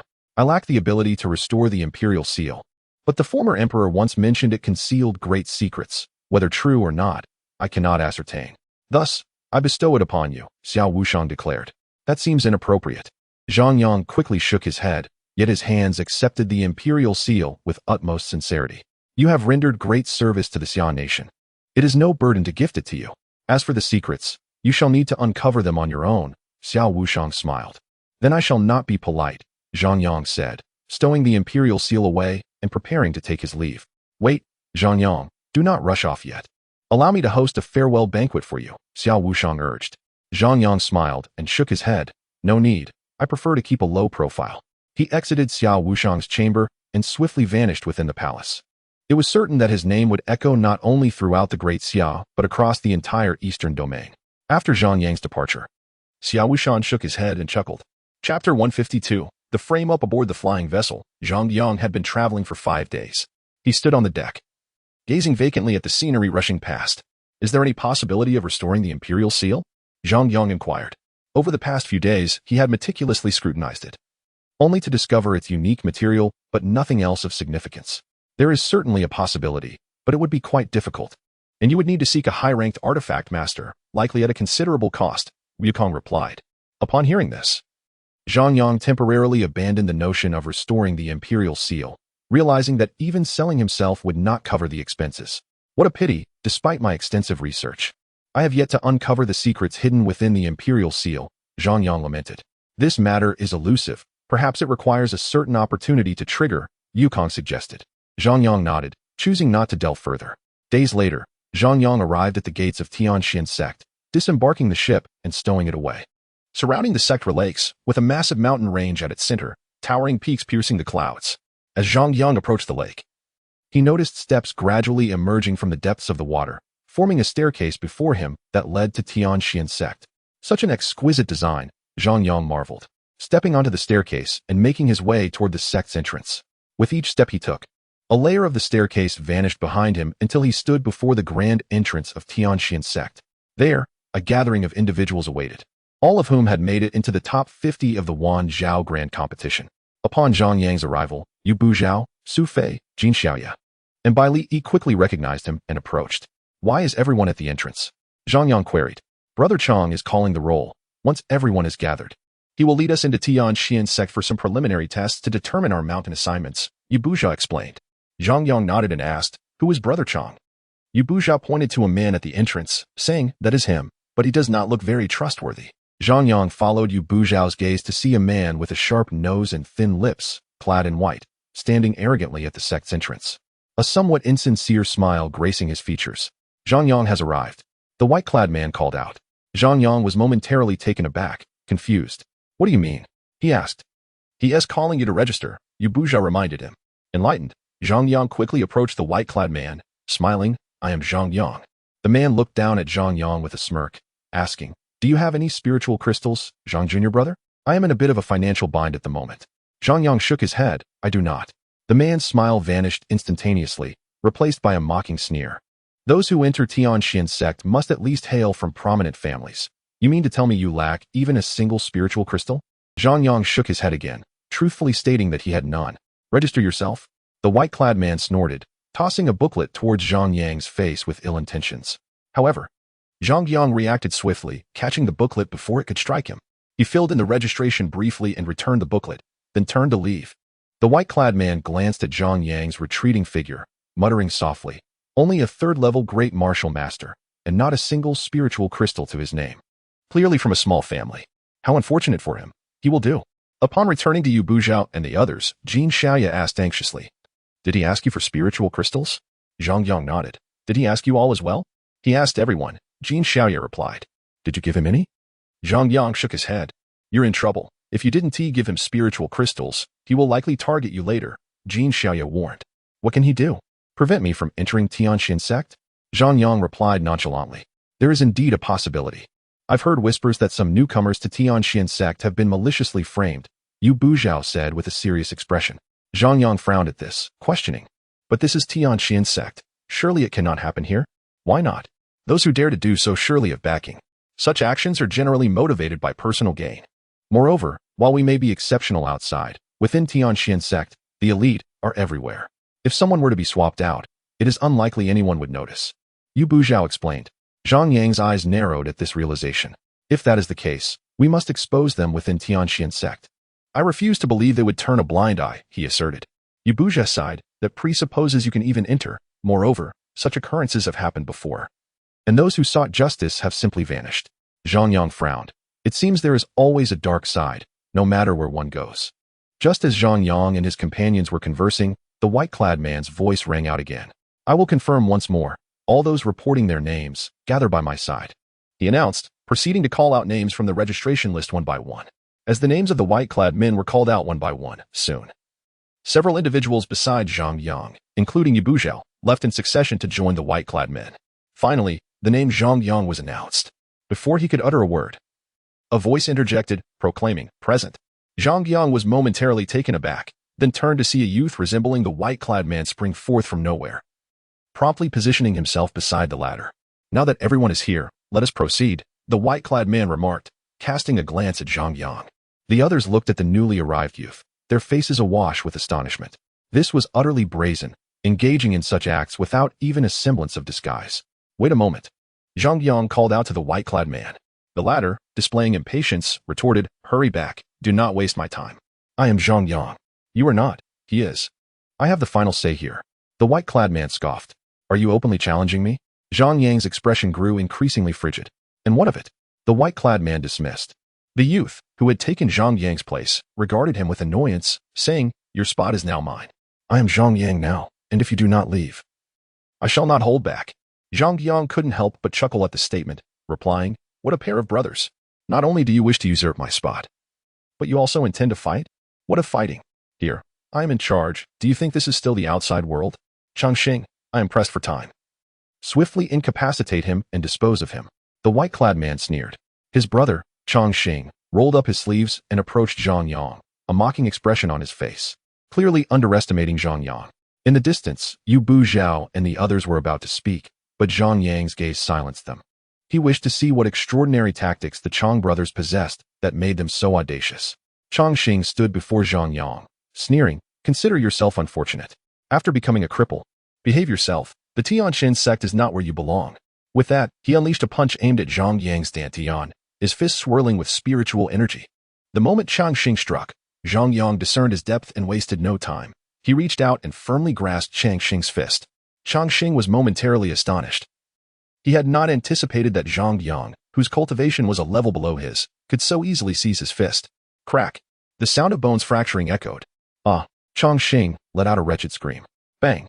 Zhang Yang retaliated with a punch to his abdomen, sending Chang Xing flying backward until he collapsed at the feet of the white-clad man, unconscious, with blood continuously oozing from his mouth and a deep imprint left on his abdomen. You dare to cripple him? The white-clad man's expression darkened as he witnessed the scene. He sought to cripple me. Naturally, I could not allow that, hence I had to incapacitate him. Zhang Yang replied with a cold smirk. You seek death. The white-clad man was enraged. A terrifying aura emanated from him as he lunged at Zhang Yang. What power? Zhang Yang thought to himself, feeling immense pressure from the opponent. Who dares to cause a ruckus at the gate of the Tianxin sect, disregarding their life? A familiar voice resonated from within the Tianxin sect. Upon hearing this, the white-clad man immediately retracted his hand and respectfully gazed toward the entrance of the sect. An elder, who was none other than Zhang Yang's master, Yixian, approached. Chapter 153. Xianfeng. Upon seeing Yixian's arrival, the white-clad man immediately bowed and greeted, Greetings, Elder Yixian. The others followed suit, bowing in respect. What is happening here? Yixian frowned upon noticing Chang Xing lying on the ground. Today marks the initiation of new disciples. Causing such a disturbance is detrimental to the reputation of the Tianxin sect. Reporting to Elder Yi, this individual disregarded our rules, creating chaos, and even crippled Zhang Yang. I believe it is necessary to execute him on the spot. Otherwise, it would tarnish our sect's prestige. The white-clad man spoke with a lowered head, his expression laced with malice. Zhang Yang? Yixian paused for a moment. He then glanced at Zhang Yang in the distance and then at the youth on the ground. You say he is called Zhang Yang? Yixian pointed at Chang Xing. The white-clad man nodded earnestly. This fellow threatened me, claiming that if he was not allowed to enter the Tianxin sect under the name Zhang Yang, he would use his connections to have me killed. Upon hearing this, Yixian turned his gaze back to Zhang Yang. With a seasoned experience, he quickly grasped the underlying intricacies. Will you not offer an explanation? Yixian inquired, looking at Zhang Yang with intrigue. Master, are you not already as clear as day in your mind? What need is there for me to explain? Zhang Yang replied with a smile. Master. The white-clad man's expression shifted upon hearing this. However, he quickly recalled that Zhang Yang could not possibly have a master, as he had not yet officially entered the sect, and there had never been a precedent for someone to become a disciple of an elder before formally joining the sect. Do not attempt to cling to connections. How could Elder Yi possibly be your master? The white-clad man reprimanded. Yet, just as he finished speaking, he suddenly noticed the expressions of some disciples around him seemed somewhat peculiar, as if they were regarding him as a fool. Particularly when he caught sight of the pitying expressions on Yu Bu Zhao and others' faces, an ominous premonition crept into his heart. How on earth did this fool manage to infiltrate the Tianxin sect? Zhang Yang sighed, shaking his head. What did you say? The white-clad man snapped. Chang Liang, do you believe that I am a fool like you? Yixian suddenly interjected. I dare not. Chang Liang's expression shifted as he quickly bowed in submission. You speak of not daring, yet this youth lying on the ground resembles you so closely. How dare you say his name is Zhang Yang? Yixian's eyes widened in anger, his face flushed red, even his white beard seemed to bristle with rage. Chang Liang, witnessing Yixian's fury, trembled internally, not daring to respond. He knew all too well that Elder Yixian was notoriously irritable, and his temper had not waned with age. You dare to find a scapegoat, and now it falls upon my disciple. Yixian fumed. Chang Liang's heart sank at this revelation, realizing he had truly encountered a formidable opponent. From this moment on, you are no longer a disciple of the Tianxin sect. Take your brother and leave. Elder Yi's voice boomed with authority. Upon hearing this, Chang Liang immediately knelt, tears streaming down his face as he pleaded, Elder Yi, I was wrong. Please do not expel me from the Tianxin sect. Zhang Yang observed the scene with disdain, surprised at how quickly this individual could switch from bravado to tears. Yixian, looking at Chang Liang's tear-streaked face, did not hide his contempt. Just as he prepared to refuse compassionately, a voice emerged from behind him. What has provoked Elder Yi to such a rage? A middle-aged man stepped out from within the Tianxian sect, evidently drawn by the commotion. However, upon seeing Chang Liang kneeling on the ground, he frowned slightly and asked, "What has happened? Elder Tai, perhaps you should inquire with your disciple." Yi Xian coldly retorted. Chang Liang, glancing at his master, trembled slightly but recounted the events honestly without concealing anything. Slap. Elder Tai delivered a resounding slap to Chang Liang's face, sending him hurtling away, blood spurting from his mouth. To dare to commit such an outrageous act is simply courting death. Elder Tai rebuked fiercely. Chang Liang struggled to rise, kneeling before Elder Tai in a pitiful state, remaining silent. Elder Yi, while he is heired, he is still my disciple. I have already punished him. Perhaps we should let this matter go? Elder Tai suggested. Looking at Yi Xian scoffed. Since you have said so, I shall temporarily let him off. Elder Yi, upon hearing this, broke into a smile and turned to Chang Liang, urging him to express his gratitude to Elder Yi. Chang Liang quickly thanked Yi Xian, who coldly retorted, "No need for that. I hope you refrain from resorting to unscrupulous tactics in the future. Should I discover any further mischief, I shall not go easy on you." After speaking, Yi Xian beckoned to Zhang Yang, saying, "Come with me." He then turned and departed. Zhang Yang, seeing this, immediately followed suit. Before long, Zhang Yang found himself entering the Tianxian sect alongside Yi Xian. As they traversed the bustling marketplace, Zhang Yang was struck by the vibrant atmosphere filled with the lively chatter of disciples. Towering above were 8 majestic peaks, with the market nestled perfectly in their midst. This is a designated area for the disciples' leisure and trade. If you have the means, you are welcome to partake, Yi Xian briefly explained. Zhang Yang nodded in understanding. The surrounding peaks are the 8 peaks of Tianxian, and I am situated at Xian Peak. Yi Xian indicated one of the towering mountains. Curiosity piqued, Zhang Yang inquired, "What is your standing at Xian Peak, master?" If Yi Xian held a high position, would that not bode well for him in the future? There are 4 esteemed elders presiding over Xian Peak, and I am one of them, Yi Xian replied. Zhang Yang's eyes brightened at this revelation. Moreover, Xian Peak boasts over 10,000 disciples, with each of the other 3 elders commanding several thousand disciples of their own, Yi Xian added. Is it not said that becoming a disciple of an elder is exceedingly difficult? Zhang Yang questioned, perplexed. That applies to direct disciples. I refer to ordinary disciples, whose status is entirely different, Yi Xian clarified. Zhang Yang nodded, a look of dawning comprehension crossing his face. You are fortunate, young one. You have instantly become my direct disciple upon your arrival. Surely, you must feel quite lucky, Yi Xian remarked. Zhang Yang's eyes gleamed as he replied, Master, I knew your insight was unparalleled, able to recognize excellence amidst the vast sea of people.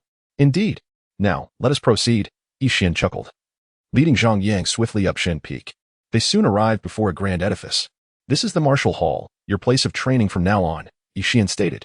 Zhang Yang gazed at the imposing structure, nodding approvingly. It is indeed a fitting place for me. This is the eastern side of Xian Peak, while the other 3 elders are stationed at the remaining corners. Do not wander aimlessly without purpose, Yi Xian advised. Zhang Yang hesitated, sensing something amiss, yet he quickly acquiesced. At that moment, a robust, somewhat endearing young man emerged from the martial hall. Master, is this my little junior brother? The youth inquired. Yi Xian nodded. This is your elder brother, Tong Xiao. You shall learn under him.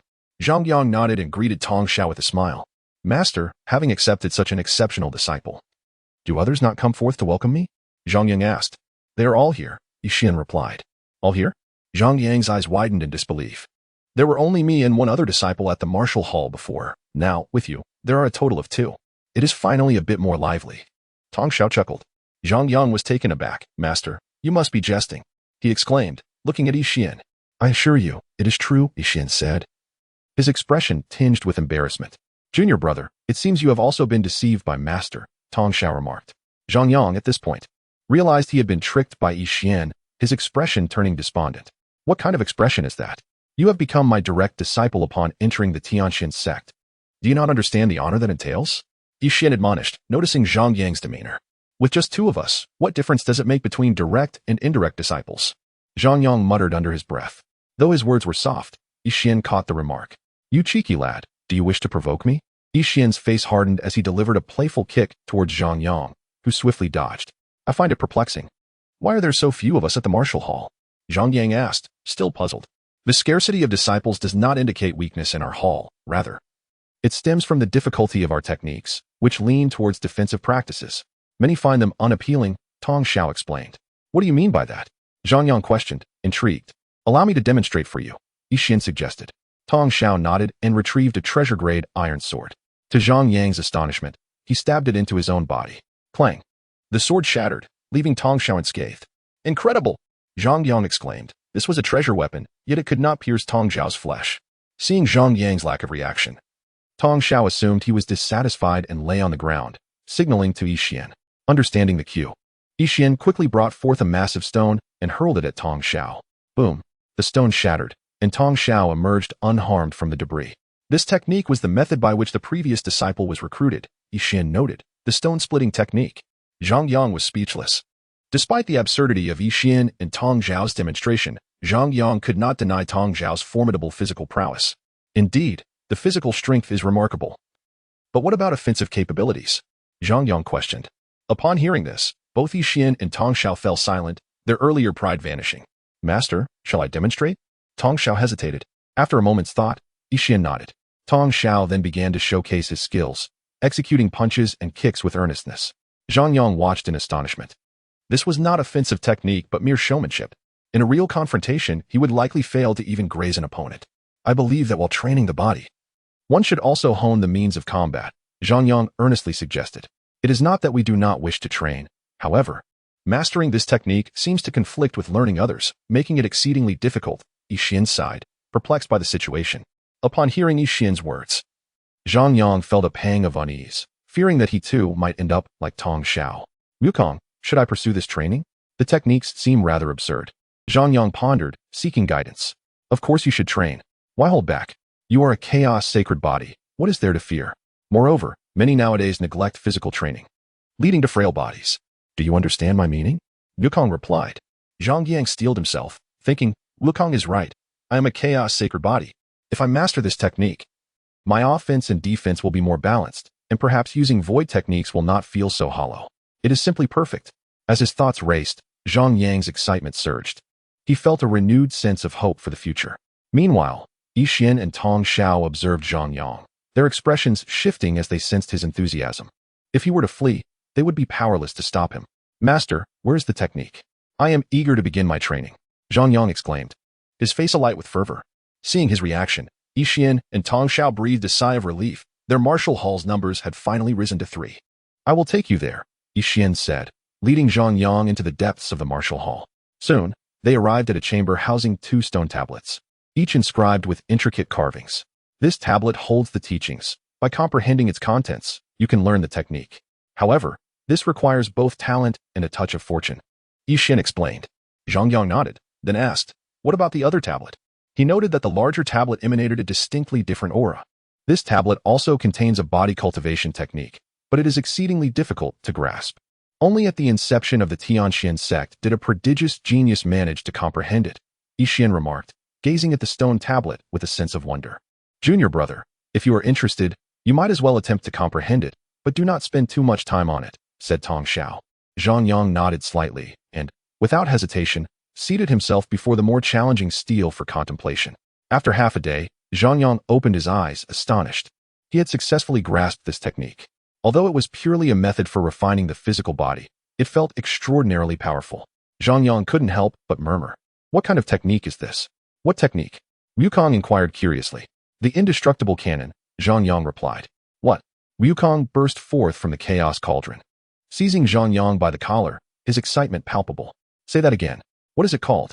The indestructible cannon, Zhang Yang reiterated.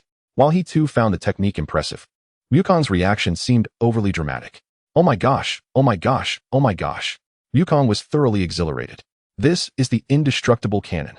It is said to be a creation of heaven and earth, and once mastered, it grants the physical body immortality, allowing it to endure through the ages. So you're saying that even if I die, my body will continue to exist in this realm? Zhang Yang, overwhelmed by Wukong's fervor, felt dizzy from the shaking. Chapter 155, Demonstrating Talent. What level of technique is this? Zhang Yang asked, intrigued. This technique does not possess a level. If one were to insist, it could be deemed one of the most powerful techniques since the dawn of creation, Wukong explained. One of the most powerful techniques since the dawn of creation. Zhang Yang's face reflected sheer astonishment, but he soon sighed. Unfortunately, The indestructible cannon inscribed on the steel is merely a fragment, containing only 1/3 of the entirety. Seeing the expression on Zhang Yang's face, Wukong couldn't help but say, "You should be content. 1/3 is quite good." Zhang Yang nodded and prepared to begin his training. Wait a moment. Wukong suddenly interjected. Zhang Yang looked at Wukong with confusion, unsure of what the monkey was up to. "Teach me. I want to practice too." Wukong's face was filled with hope. Faced with such an extraordinary technique, he could not suppress his desire. But the indestructible cannon is only suitable for humans, not for monkeys, Zhang Yang stated. Upon hearing this, Wukong instantly grew displeased and exclaimed, "You must be lying to me." "I am not," Zhang Yang replied innocently. "The indestructible cannon explicitly states that it is only suitable for the cultivation of humans. Share it with me. I want to try." Wukong insisted, clearly unhappy. Zhang Yang, feeling somewhat helpless, sent a beam of light into Wukong's mind, directly imparting the indestructible cannon to him. The two then began their respective training. The indestructible cannon consists of 9 volumes, and the steel contained precisely the first 3 volumes. According to the teachings of these initial volumes, Zhang Yang needed to unblock all 360 meridians in his body, repeatedly refining and strengthening them. Good heavens! Had it not been recorded in the indestructible cannon, I would have never known there were so many meridians in my body, Zhang Yang marveled. Closing his eyes, he channeled all his spiritual energy to press against his meridians. Zhang Yang remained in this state for 5 full days. During this time, Yixian and Tong Xiao visited him, and upon seeing him still deep in contemplation, they chose to leave. Suddenly, Zhang Yang coughed up a mouthful of blood, finally opening his eyes to reveal a pallid complexion and an appearance of extreme weakness. Although he had unblocked 180 meridians, it was becoming increasingly difficult to open more. Wiping the blood from the corner of his mouth, he muttered, after opening 150 meridians. Each subsequent one forced open resulted in blood loss.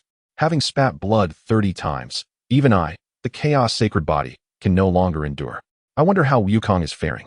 I need to ask him if he has any methods, Zhang Yang thought, glancing at Wukong in the distance, only to be taken aback. Wukong lay sprawled on the ground, bloodied and appearing lifeless. No way. Zhang Yang rushed to Wukong's side, pressing his hands against Wukong's chest to apply pressure.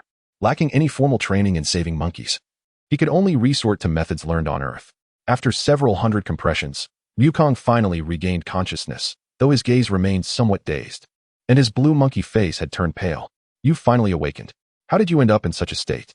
Zhang Yang asked, pointing to the large pool of blood on the ground, which was even more than his own. "The indestructible cannon is truly unsuitable for monkeys. You weren't deceiving me." Wukong said weakly, "I told you so, but you didn't believe me. But even if it's not suitable for monkeys, you shouldn't have gotten this badly hurt, right?" Zhang Yang replied. "Each time I press against the meridians, I suffer injuries and spit blood, but I refuse to give up," Wukong asserted stubbornly. "So even while bleeding, you continued to press against the meridians until you fainted?" Zhang Yang was at a loss for words. Wukong nodded affirmatively. Zhang Yang realized that the monkey was quite tenacious. "My situation is similar. I have unblocked 180 meridians, and if I continue, I too will be on the brink of collapse. It seems your issue is that your physical body is still too weak to continue unblocking the meridians.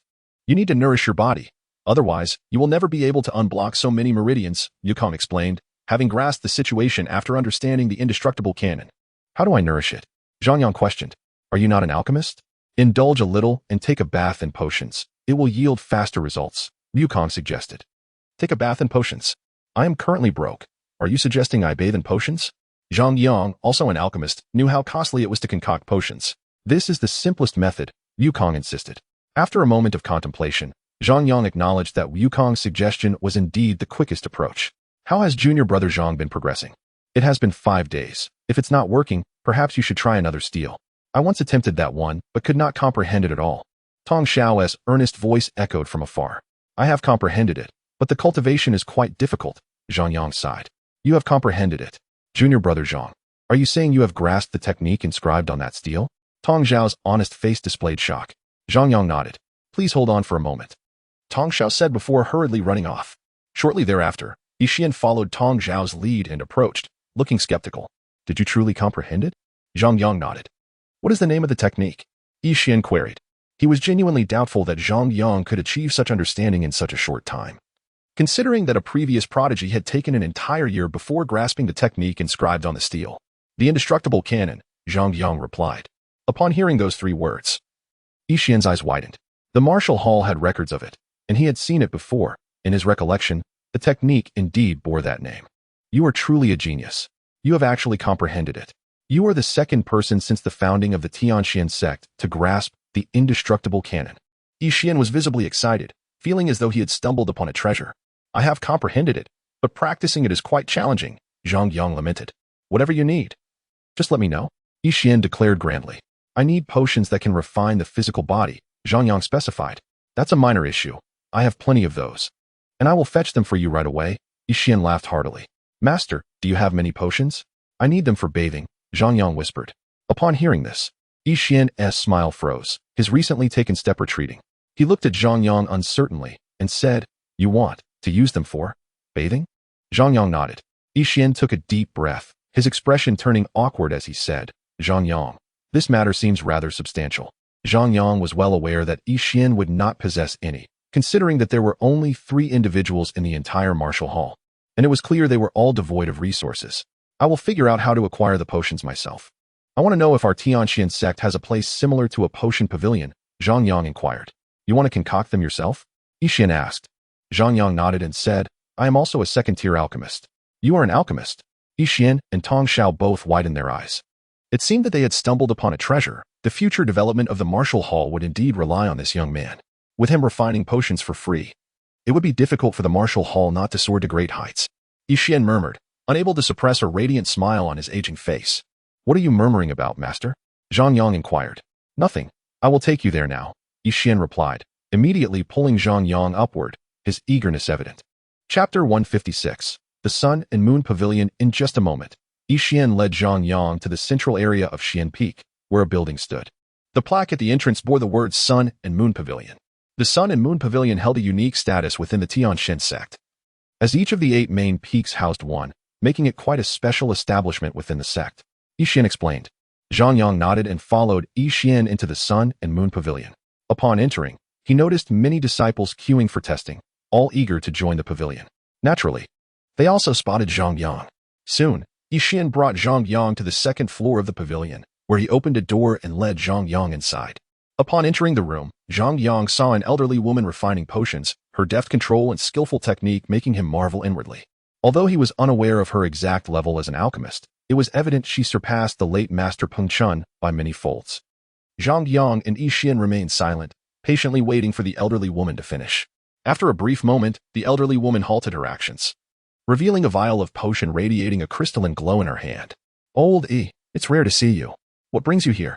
She asked, glancing at Zhang Yang.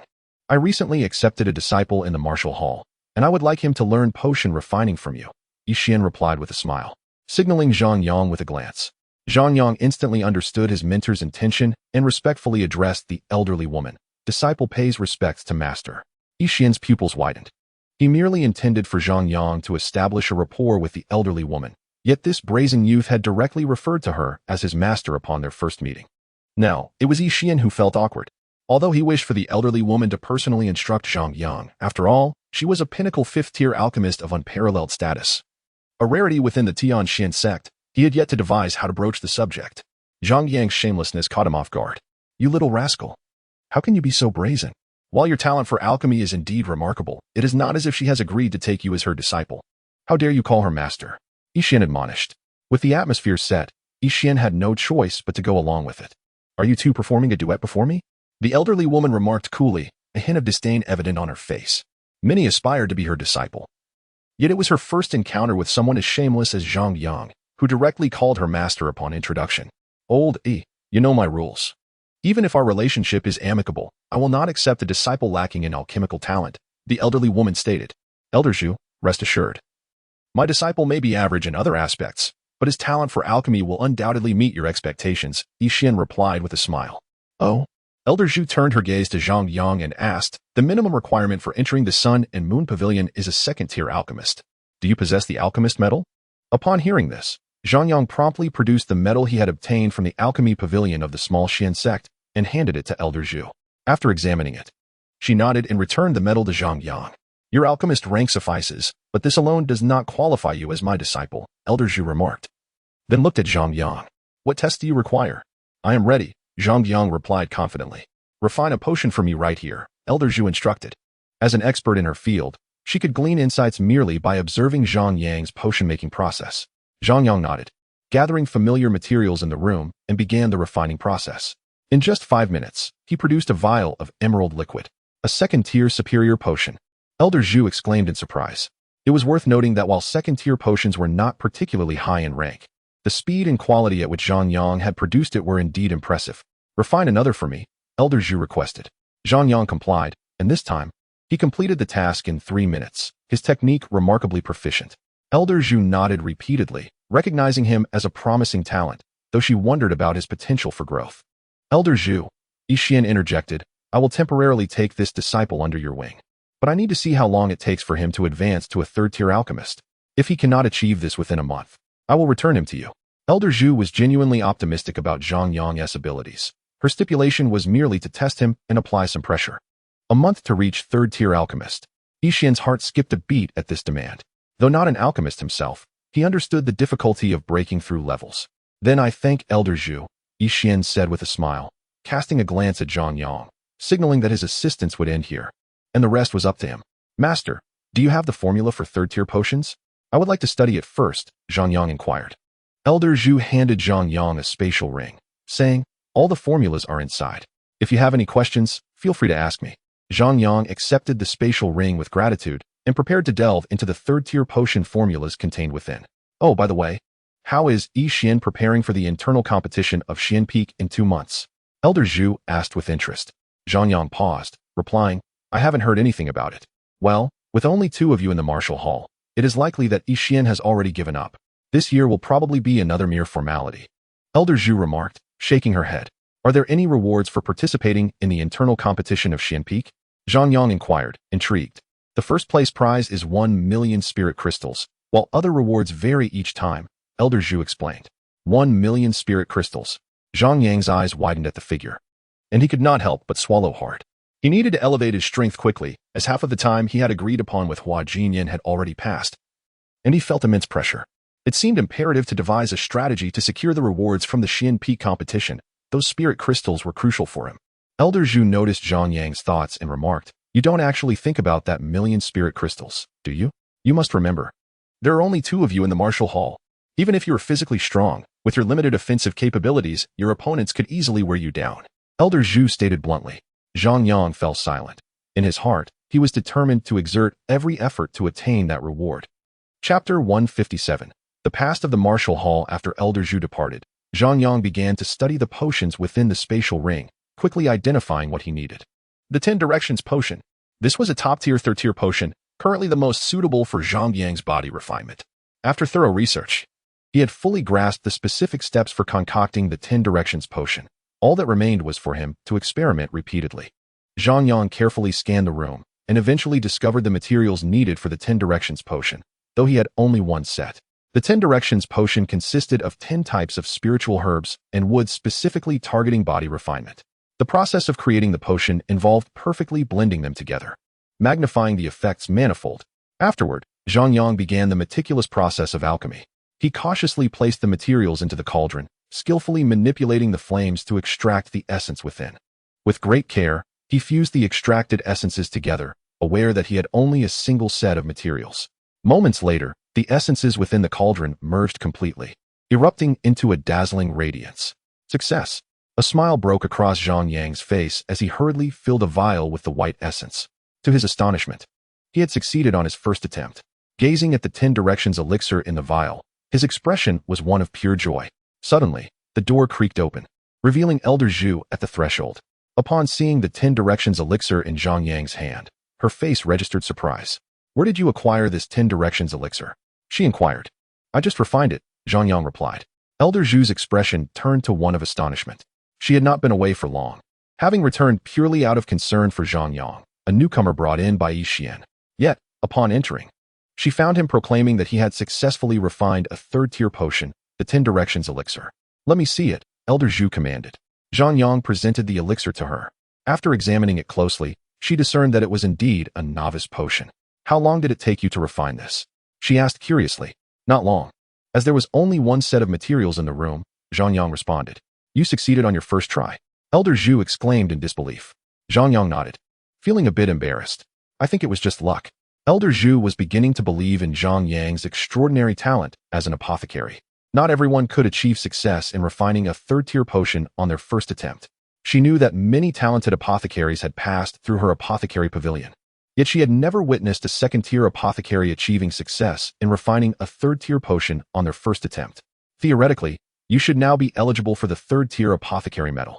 However, to ensure fairness, you will need to refine another potion in my presence, Elder Zhu stated. Zhang Yang nodded in agreement. Following Elder Zhu, they exited the room, only to be met by a young woman.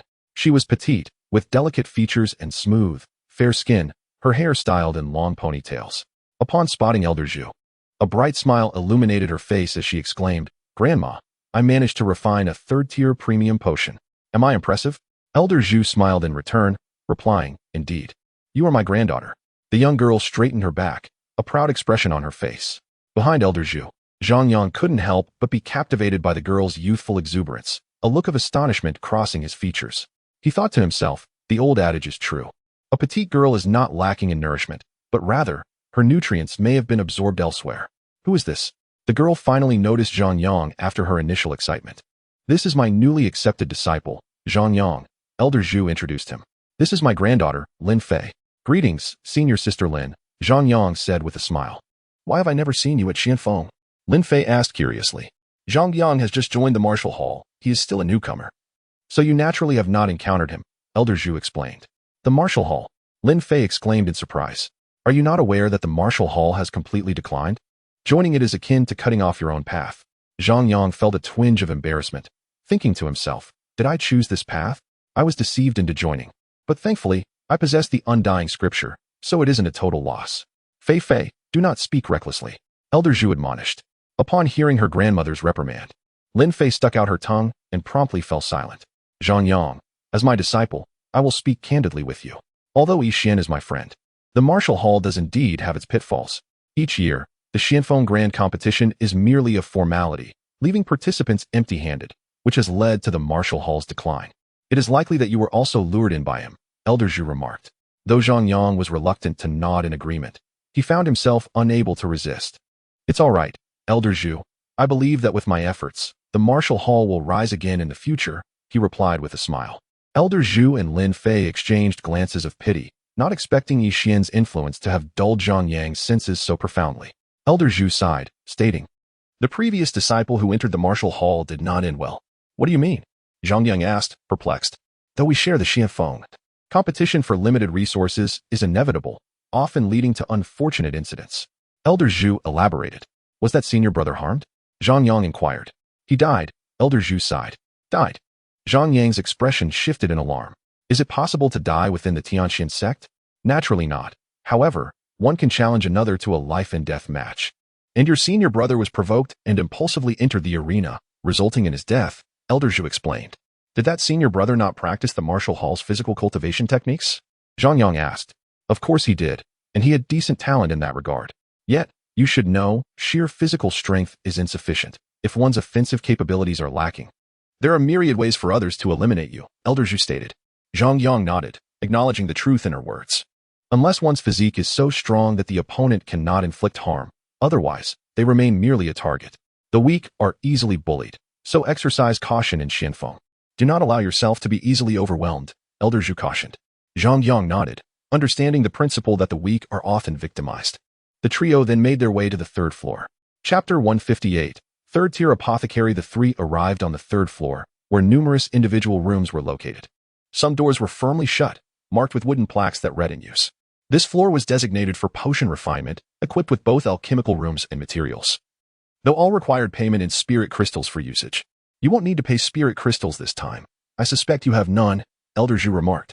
Zhang Yang felt embarrassed, surprised that Elder Zhu could read his financial situation so easily. Go and gather materials. It would be best to acquire 3 sets to prevent failure.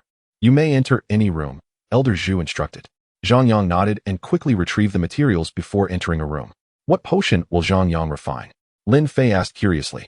A third-tier potion, Elder Zhu replied. He is a third-tier apothecary? Lin Fei exclaimed in astonishment. Typically, those who enter the Sun Moon Pavilion are second-tier apothecaries. And very few achieve third-tier status upon joining the Tianxian sect. Not quite. Zhang Yang is still a second-tier apothecary. but he has just become my disciple and managed to refine a third-tier potion with only a single set of materials. I wish to see for myself whether he can truly replicate this success or if his previous accomplishment was merely a stroke of luck, Elder Zhu clarified. Lin Fei, upon hearing Elder Zhu's words, displayed a look of disbelief. I think it was definitely luck. What a joke. Zhang Yang has only just entered the Sun Moon Pavilion. Even if he possesses great talent, achieving success on the first try is highly unlikely. Typically, there is a process of failure followed by learning from experience before nearing success. Half an hour later, Zhang Yang emerged from the room, holding 3 vials of white potion. Elder Zhu and Lin Fei's eyes widened in astonishment at the sight. Half an hour. 3 vials. This is mass production. Lin Fei exclaimed, her disbelief evident. Zhang Yang nodded affirmatively. Elder Zhu took the 3 vials from Zhang Yang, studying them closely before exclaiming, 1 bottle of novice potion and 2 bottles of intermediate potion. Elder Zhu gazed in astonishment at Zhang Yang, who had, in a remarkably brief span, transformed from a novice who had never concocted a third-tier potion into an adept capable of producing intermediate potions. You truly are a prodigy. It seems old you did not deceive me. I have indeed stumbled upon a treasure. Elder Zhu expressed with palpable excitement. Upon hearing his words, Lin Fei could not resist examining the several vials of potions, only to be struck with awe. This is inhumane, she exclaimed. Elder Zhu, may I now receive the insignia of a third-tier potion master? Zhang Yang inquired. Elder Zhu, suddenly aware, promptly bestowed the insignia upon him. You must be in dire need of spiritual crystals now, am I correct? Elder Zhu remarked. Zhang Yang nodded. He was indeed in great need, as he required numerous spiritual crystals to procure materials for crafting the 10 Directions potion. If you agree to one request of mine, I can provide you with materials at a 20% discount, Elder Zhu proposed. A 20% discount was the limit of her authority as an elder. Given that these materials belonged to the sect, Zhang Yang pondered this offer deeply. He required a substantial quantity of materials, and a discount of this magnitude would indeed save him a significant amount of spiritual crystals. What is the request? He asked, having made up his mind. In approximately 4 months, there will be a contest among the 8 peaks of the Tianxian sect for potion masters. I require you to represent our Ryu Pavilion in this competition, Elder Zhu stated. Zhang Yang frowned at this. While participating in a contest was not inherently problematic, he was pressed for time. Once he fully opened his meridians, he needed to devote himself to cultivation, especially with the grand competition of the Xian Peak approaching in 2 months. Adding the Potion Masters contest would undoubtedly consume valuable time he could ill afford, as his primary goal remained the million spiritual crystals from the grand competition. Noticing the hesitation on Zhang Yang's face, Elder Zhu quickly added, by securing first place in the Potion Masters contest, you will not only earn spiritual crystals, but also gain access to the methods for crafting 5th-tier potions. Before Zhang Yang could respond, the voice of Wukong echoed in his mind, urging him to agree. The methods for 5th-tier potions are exceedingly rare. Should you miss this opportunity, you may not find them even if you seek to purchase them. Furthermore, the last 60 meridians of the Undying Sutra require 5th-tier potions to nurture your physical form. Securing this knowledge will alleviate many troubles for you. Hearing Wukong's counsel, Zhang Yang immediately acquiesced. Elder Zhu was visibly pleased, for this knowledge was also of great significance to her. Are there any swift tasks to earn spiritual crystals? Zhang Yang inquired. Junior brother, do you truly lack spiritual crystals to the extent that you cannot afford even a single material? Lin Fei asked curiously. Having grown up with Elder Zhu as her grandmother, she had never known the hardship of lacking spiritual crystals. I currently possess not a single crystal, Zhang Yang replied, somewhat embarrassed. He had previously held 50,000, but it had been astonishingly depleted. Senior sister, might you consider sponsoring me a bit? He looked at Lin Fei, resembling a wolf eyeing a lamb. I have none. All my spiritual crystals are with my grandmother, Lin Fei responded. Zhang Yang glanced at Elder Zhu, who was smiling at him. Perhaps it's best to abandon the thought. Elder Zhu does not seem easily swayed, he mused inwardly. Junior brother, your cultivation level is not high, so tasks may prove challenging. However, I can accompany you to undertake some, Lin Fei offered cheerfully. I possess decent cultivation talent and have reached the 6th level of the Great Martial Master. She smiled proudly, fully aware that her potion-making talent paled in comparison to Zhang Yang's, thus seeking to showcase her prowess in cultivation instead. Who would have thought that not only is senior sister beautiful, but her cultivation talent is also remarkable? Truly enviable, Zhang Yang complimented her. You flatter me, junior brother. Let us hasten and embark on our tasks, Lin Fei replied, clearly pleased by his praise. Zhang Yang nodded, and the two departed. Elder Zhu watched them leave, thinking to herself that if she did not still require Zhang Yang's assistance, she would have called Lin Fei back. In comparison, her granddaughter appeared as innocent as a blank sheet of paper. Once Lin Fei and Zhang Yang exited the Ryu Pavilion, she swiftly led him to the task pavilion, where a crowd had gathered. "Where do you cultivate, senior sister?" Zhang Yang inquired curiously. "On the Xian Peak, there are 4 esteemed elders, aside from old E, who is in the Martial Hall. There are Elder Tai in the Plum Blossom Hall, Elder Li in the Subterranean Hall, and Elder Z in the Purple Cloud Hall. I reside in the Purple Cloud Hall, the most formidable of the 4, Lin Fei replied with a sweet smile, brimming with pride. As Zhang Yang and Lin Fei arrived at the task pavilion, they drew the attention of many, though the focus was predominantly on Lin Fei. "My goddess Lin Fei has arrived. She is truly enchanting. My heart is melting," one exclaimed. Lin Fei was renowned as one of the 2 goddesses of the Xian Peak, affectionately dubbed Sweet Girl, but she appears to be Elder Zhu's granddaughter. How could she possibly need spiritual crystals? "Did you not notice the handsome man beside her? Strange. I have never seen him before," another remarked. "Could it be my goddess is in a relationship? Impossible. If that were the case, Kong Xingjia would not let him off easily." Whispers filled the task pavilion. Lin Fei seemed unfazed by the attention, guiding Zhang Yang through the throng to the task reception area. "Is this truly necessary? They're acting as if they've never seen a beauty before," Zhang Yang thought, sensing the palpable hostility from many male disciples, which left him somewhat speechless. "Junior brother, these are all tasks. Take a look," Lin Fei encouraged, her sweet smile reappearing. The male disciples in the task pavilion could hardly contain their excitement at the sight, their hearts melting anew. Zhang Yang surveyed the tasks posted, mentally calculating. A single set of materials for the 10 Directions potion costs approximately 5 spiritual crystals. If I require at least 100 vials for bathing, that amounts to 500 crystals. But that is insufficient. I'll need at least 200 vials, which should suffice for 2 uses, he muttered. "You need 1,000 spiritual crystals. For my own use, I would certainly opt for the finest 10 Directions potion, and considering the possibility of failures, having around 3,000 crystals would provide a safer margin," Zhang Yang concluded after careful consideration, then began selecting tasks from the board. Soon, he discovered a task worth 2,000 spiritual crystals. Kill 100 4th-tier demonic beasts, the Azure Bull, and return with their horns. Without hesitation, he took on the task. "Junior brother, this task is somewhat perilous. The Azure Bull is a 4th-tier beast, and they are pack hunters, which could pose a challenge for you," Lin Fei cautioned. While she felt secure given her capabilities, she worried for Zhang Yang's safety, knowing that if he were surrounded by the Azure Bulls, she might be unable to assist him.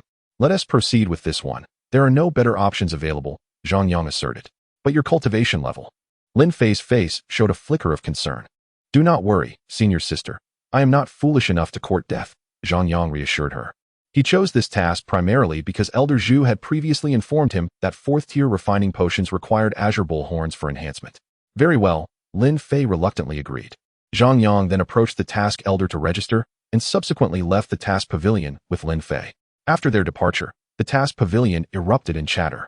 The individual accompanying Lin Fei was merely a 3rd-level martial artist, and he audaciously chose the task of slaying the Qingxian Niu. Was he not courting death? Given his current realm, this was indeed a reckless endeavor, for the Qingxian Niu was a formidable mid-tier 4th-level beast, far beyond his capabilities. "Have you not noticed that Lin Fei has been by his side all along? I suspect the 2 of them will undertake the task together, and it is highly likely that Lin Fei will assist him. That scoundrel! Why am I not afforded such treatment? I also wish to accompany Lin Fei on a mission." After Zhang Yang and Lin Fei departed from the task pavilion, they immediately utilized the teleportation array to leave Xianfeng. Naturally, it was Lin Fei who provided the spirit crystals, as Zhang Yang was utterly broke. Upon emerging from the teleportation array, Zhang Yang and Lin Fei traveled for a day and soon arrived at the Qingxian mountain range. This is the Qingxian mountain range, home to numerous Qingxian Niu. "We must exercise caution once we enter," Lin Fei cautioned. Zhang Yang nodded in acknowledgement. The 2 then ventured into the mountains, and after half an hour of searching, they finally spotted a solitary Qingxian Niu. This beast was a vibrant green, with horns stretching 2 meters long, resembling enormous pincers. "Junior brother, the Qingxian Niu's weak point is its abdomen. Allow me to demonstrate how to slay it," Lin Fei said with a serious expression. Zhang Yang then watched in astonishment as a colossal hammer suddenly materialized in Lin Fei's hands, towering over her. A sweet girl wielding such a massive hammer? The contrast is almost too striking, he mused. "Stay back, junior brother, and be careful not to get accidentally harmed," Lin Fei warned. Zhang Yang nodded and retreated, though curiosity lingered in his heart. After all, it was merely a Qingxian Niu. Surely, she wouldn't accidentally injure him. It wasn't long before Zhang Yang comprehended Lin Fei's insistence on him stepping back. Bang, bang, bang. Lin Fei advanced with the giant hammer and unleashed a barrage of strikes upon the Qingxian Niu, though the beast possessed formidable physical strength. It was evident that Lin Fei's hammer was no ordinary weapon. The Qingxian Niu could not withstand her onslaught, and soon the sound of breaking bones echoed through the air. How brutal! This is utterly savage, Zhang Yang thought, astonished at Lin Fei's ferocity as she battled the Qingxian Niu. Could her sweet demeanor be a fade? He pondered, grappling with the dissonance of her delicate appearance and her fierce prowess. In a mere moment, the Qingxian Niu was left battered and bloodied, its bones shattered. Be careful, sister. Don't damage the horns, those are my task materials, Zhang Yang shouted to the fierce Lin Fei. With one final, thunderous blow, Lin Fei brought the Qingxian Niu crashing to the ground, then boldly wrenched off one of its horns and approached Zhang Yang. Here, junior brother. Did you learn anything? Lin Fei inquired, her face breaking into a sweet smile. Zhang Yang accepted the horn, glancing at the gruesome sight of the defeated Qingxian Niu. The ground littered with craters and blood, and involuntarily grimaced. Sister, you mentioned that the Qingxian Niu's weak point is its abdomen. Yet it seems you didn't strike there at all, he remarked. Lin Fei's cheeks flushed slightly as she replied, I entered battle mode and accidentally forgot that detail. Seeing her expression, Zhang Yang took a step back, internally grumbling. Her appearance is so deceiving. One might mistake her for a sweet little girl, unaware that she possesses a fierce side. Chapter 160, The Goddess, Lang Zixiang as Zhang Yang stored the horn. He suddenly noticed another Qingxian Niu charging towards them from a distance, seemingly attracted by the commotion of the previous battle. Would you like me to demonstrate again? Lin Fei asked, a sweet smile gracing her face. Sister, do you always smile like that? Zhang Yang inquired, unable to suppress his curiosity regarding her beguiling expression. Indeed.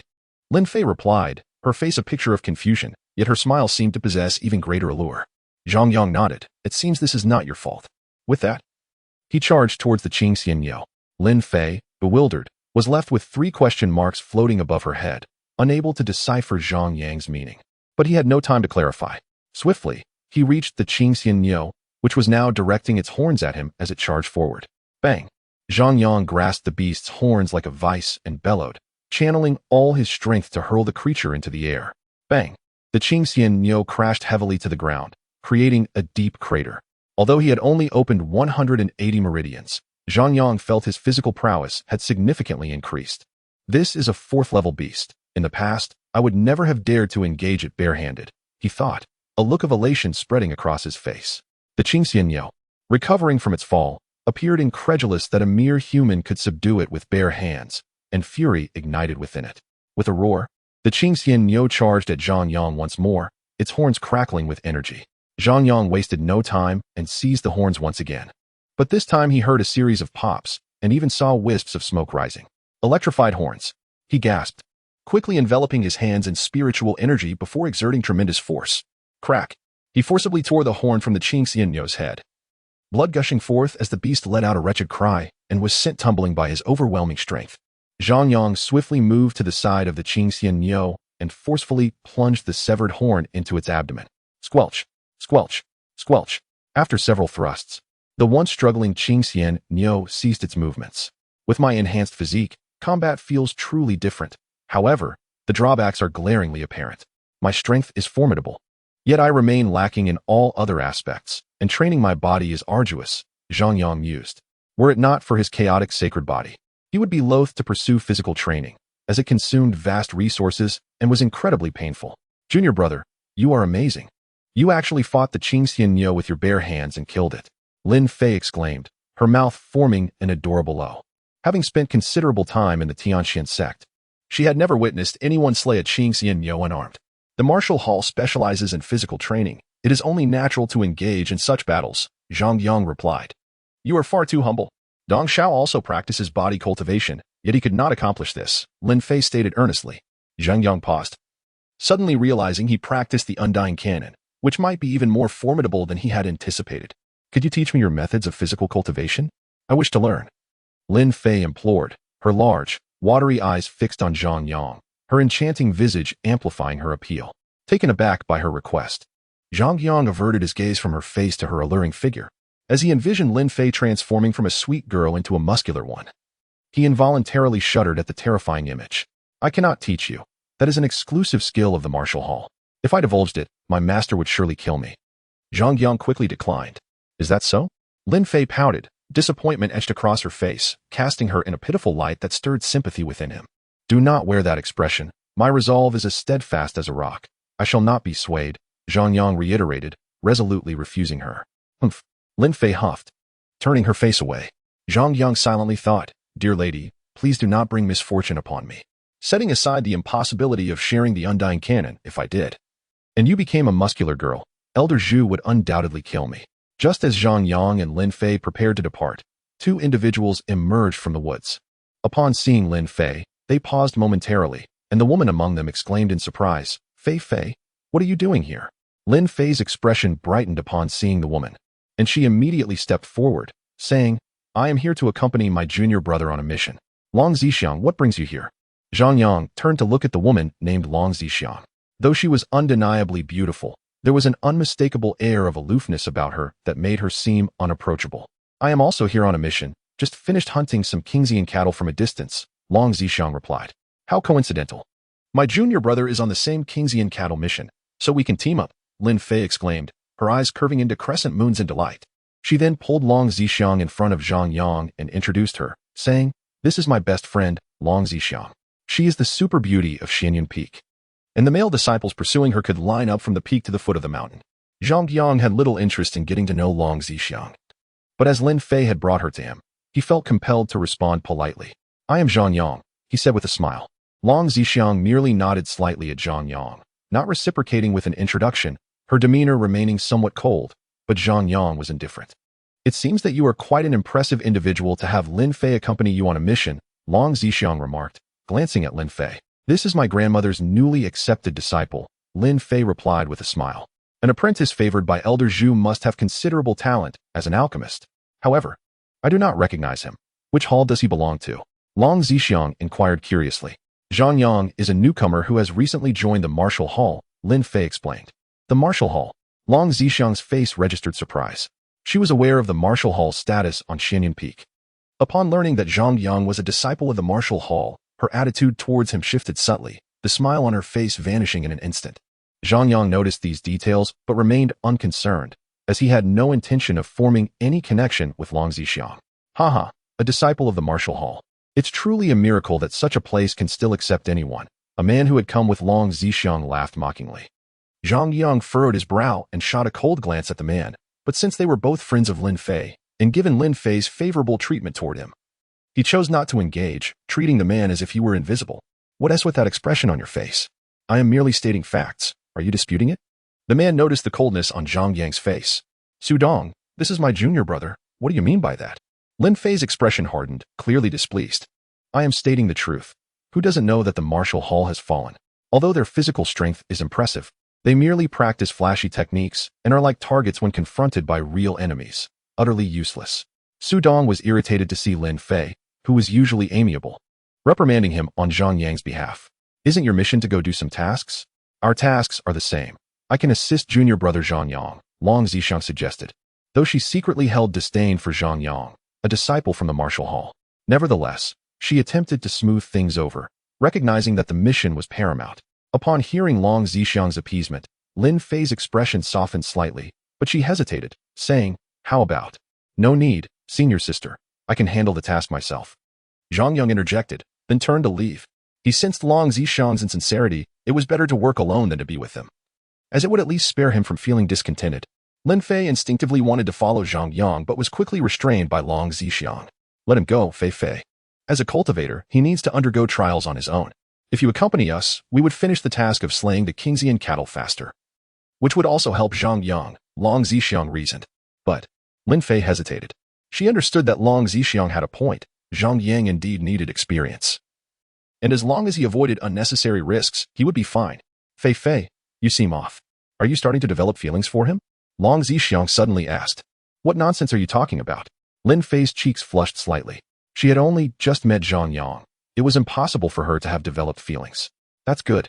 It's best if you keep your distance from Zhang Yang. You know the situation with the Martial Hall. Don't let any trouble spill over onto you. Besides, with his low cultivation level and arrogant demeanor, he is destined to pay a heavy price for his pride. Your kindness towards him is futile. You should consider Kong Xingjia, who was genuinely devoted to you. Long Zixiang offered her counsel, though a hint of jealousy flickered in her eyes. In truth, she held feelings for Kong Xingjie. But he showed no interest in her, forcing her to bury those emotions deep within. Long Zixiang's words were not unfounded. Zhang Yang was merely a newcomer. And with such a hostile attitude towards his seniors, he was bound to face numerous trials in the martial hall. Su Dong sneered. He is at the 6th level of martial master. Zhang Yang, a mere ant at the 3rd level, dares to be so arrogant? If Long Zixiang and Lin Fei were not present, he would have been swiftly dealt with.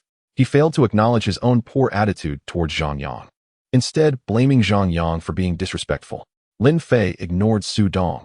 She had some understanding of his character and knew he preyed on the weak. Zixiang, don't speak carelessly. I have no interest in Kong Xingjie. You should focus on your own matters, Lin Fei responded, glancing towards the direction Zhang Yang had departed, her eyes betraying a hint of concern. Despite Long Zixiang and Su Dong's criticisms of Zhang Yang, she maintained a deep-seated trust in him. Even she could not explain why. After leaving the group, Zhang Yang strolled alone through the woods, feeling an immense sense of comfort and solitude. It seems I am better suited to being on my own. Free and unfettered, he murmured to himself, humming a little tune. As he ventured deeper into the forest, Zhang Yang soon encountered 3 Kingxian cattle, which charged towards him the moment they spotted him. He drew his innate stone sword, a cold smile gracing his lips. With my current strength, I can kill a Kingxian cattle with bare hands. Using the innate stone sword will undoubtedly make it even simpler. With that, Zhang Yang dashed towards the 3 Kingxian cattle, his face alight with battle fervor. With a swift movement, the leading Kingxian cattle was cleaved in 2 by his sword. The other 2, witnessing their companion's demise, flanked him from either side. Zhang Yang merely smirked, then sprang high into the air, evading their attack. As he looked down, 2 arcs of sword light descended, decapitating the 2 remaining Kingxian cattle. Upon landing, he severed the horns of the cattle and stored them away. With my enhanced physical strength, it seems my techniques have become more powerful than before. However, I still need to continue honing my skills. I have yet to fully adapt to this explosive physical prowess. Once I do, my techniques should become even more formidable, Zhang Yang mused to himself. After concluding his reflections, Zhang Yang continued his search for more Kingxian cattle. Initially cautious, he sought out small groups of 3 to 4. However, as time passed, he grew impatient with the slow pace and began challenging larger groups of 20 to 30. In the process, countless Kingxian cattle fell to his sword, and his strength steadily increased, his physical coordination approaching perfection. Feeling that my realm is becoming unsteady, I might as well go big, Zhang Yang muttered. Soon, he stumbled upon a large herd, consisting of at least 60 Kingxian cattle. You're the ones. Though such a large number posed a considerable challenge, he boldly charged into the herd. Initially, the Kingxian cattle disregarded him, but they were taken aback when this human dared to attack them, inciting their wrath as they charged at Zhang Yang. Zhang Yang continuously weaved through the herd of Qingxian cattle, each beast falling victim to his blade.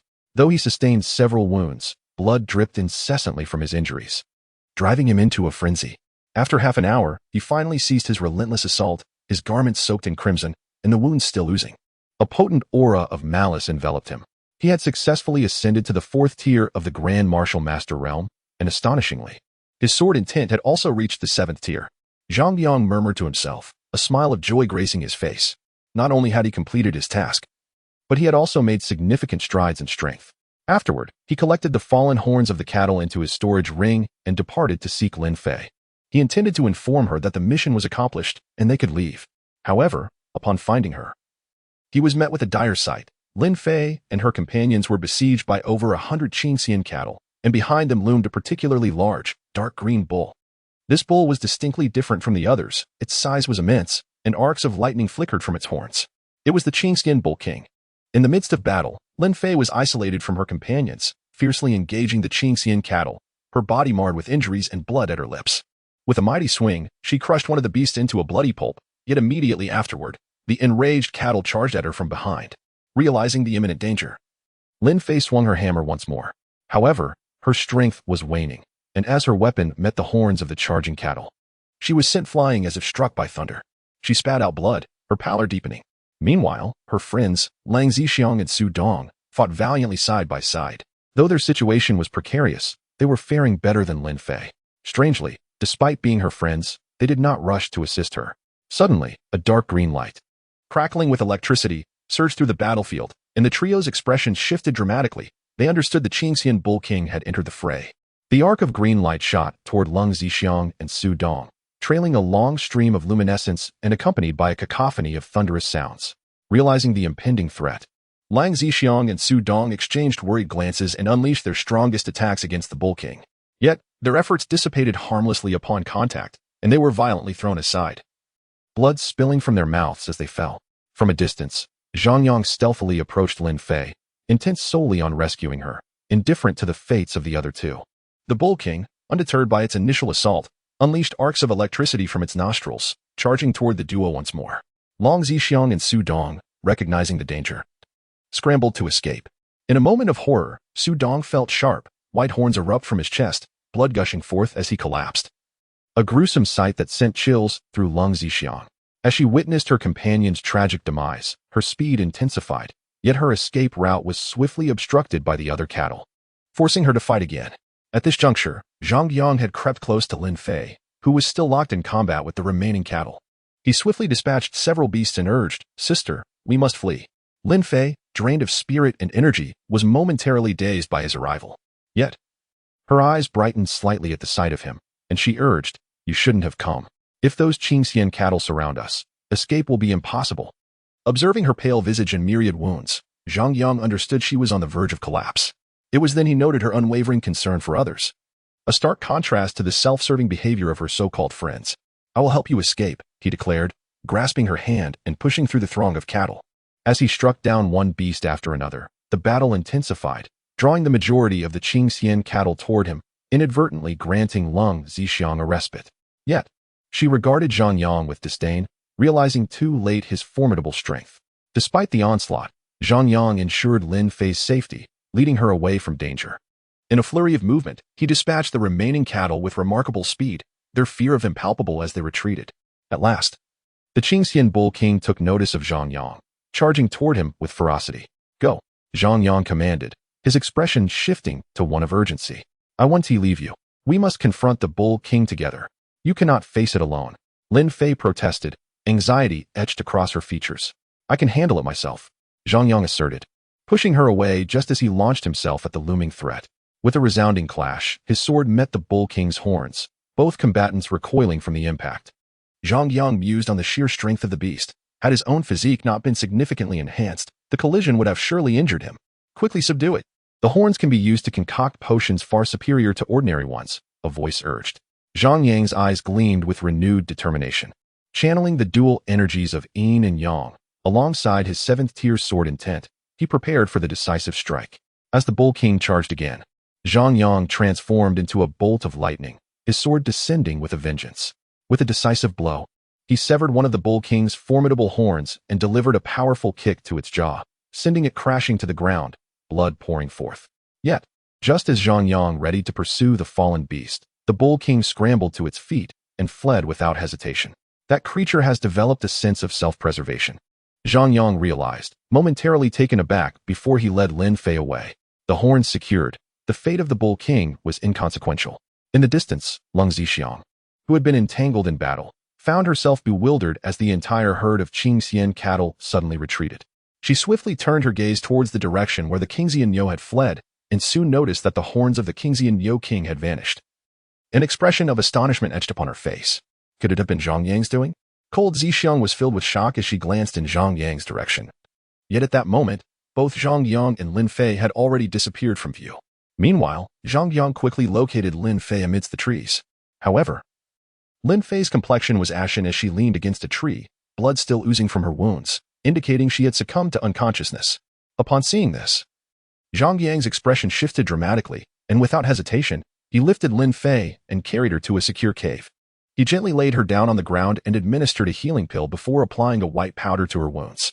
This powder was specifically designed to staunch bleeding. The numerous injuries on Lin Fei's body, coupled with the hindrance of her clothing, made it exceedingly difficult for Zhang Yang to tend to her. If you remove her clothing to treat her, she might bleed out before you finish. Yukong appeared beside Zhang Yang, clearly exasperated by Zhang Yang's hesitance. "Isn't this inappropriate?" Zhang Yang remarked, glancing at Lin Fei's already compromised attire, swallowing hard. "What is inappropriate about it?" "You are saving her," Yukong countered. Zhang Yang nodded, acknowledging the validity of Yukong's words, and proceeded with the task at hand, soon revealing a stark contrast of white against Lin Fei's injuries.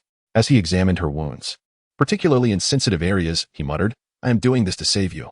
I mean no ill intent. He then closed his eyes to begin applying the powder. However, this proved to be a hindrance, as he inadvertently touched areas he ought not to. Perhaps I should just open my eyes. After all, I have already seen it. Zhang Yang reasoned, feeling that his justification held merit.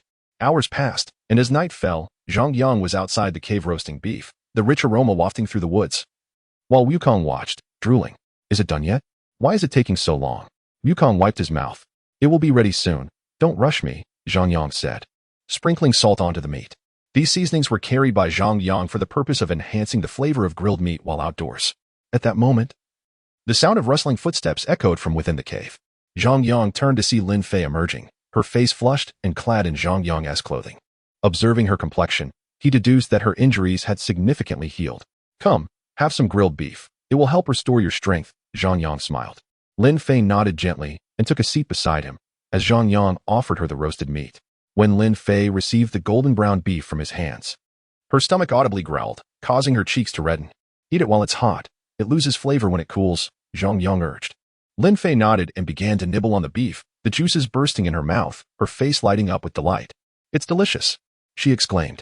Then eat more, Zhang Yang encouraged. At this moment, Wukong had already seized a piece of beef and was devouring it heartily. Zhang Yang followed suit, but unlike Lin Fei's delicate demeanor, he and Wukong were rather unrefined in their consumption, grease staining their lips and juices dripping from the corners of their mouths. Moments later, the entire 300 pounds of beef had vanished, leaving Lin Fei in shock as she stared at the pile of bones. The sheer volume they consumed startled her, especially since she hadn't even finished her piece. Why does it feel like I'm still hungry?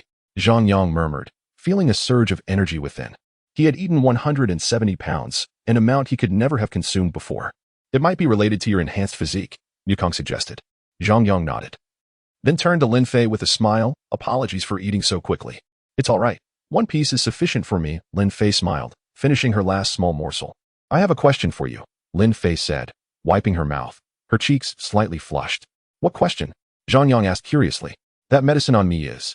Lin Fei's voice trailed off, her face growing increasingly red. Are you referring to who administered it to you? Zhang Yang inquired. Lin Fei nodded gently, her gaze lowered shyly. It was this monkey who applied the medicine, Zhang Yang pointed at Wukong. Upon hearing this, Wukong's expression momentarily stiffened, but upon catching Zhang Yang's gaze, he seemed to comprehend something. Lin Fei, upon hearing Zhang Yang's words, lifted her head in surprise, her face filled with disbelief. The monkey can apply medicine? Wukong was clearly displeased by her skepticism. He then demonstrated the act of applying medicine, his hands moving deftly, while Lin Fei gazed at him in astonishment, her expression one of disbelief. This monkey is quite clever, Zhang Yang chuckled. And what about this clothing? Lin Fei looked at Zhang Yang, inquiring who had changed her attire. Zhang Yang glanced at Wukong, and Lin Fei exclaimed, No way, the monkey can change clothes too? Why not? If you want, I can help you change, Wukong retorted, irritated by her doubt. No, thank you. I can manage on my own. Lin Fei hastily shook her head.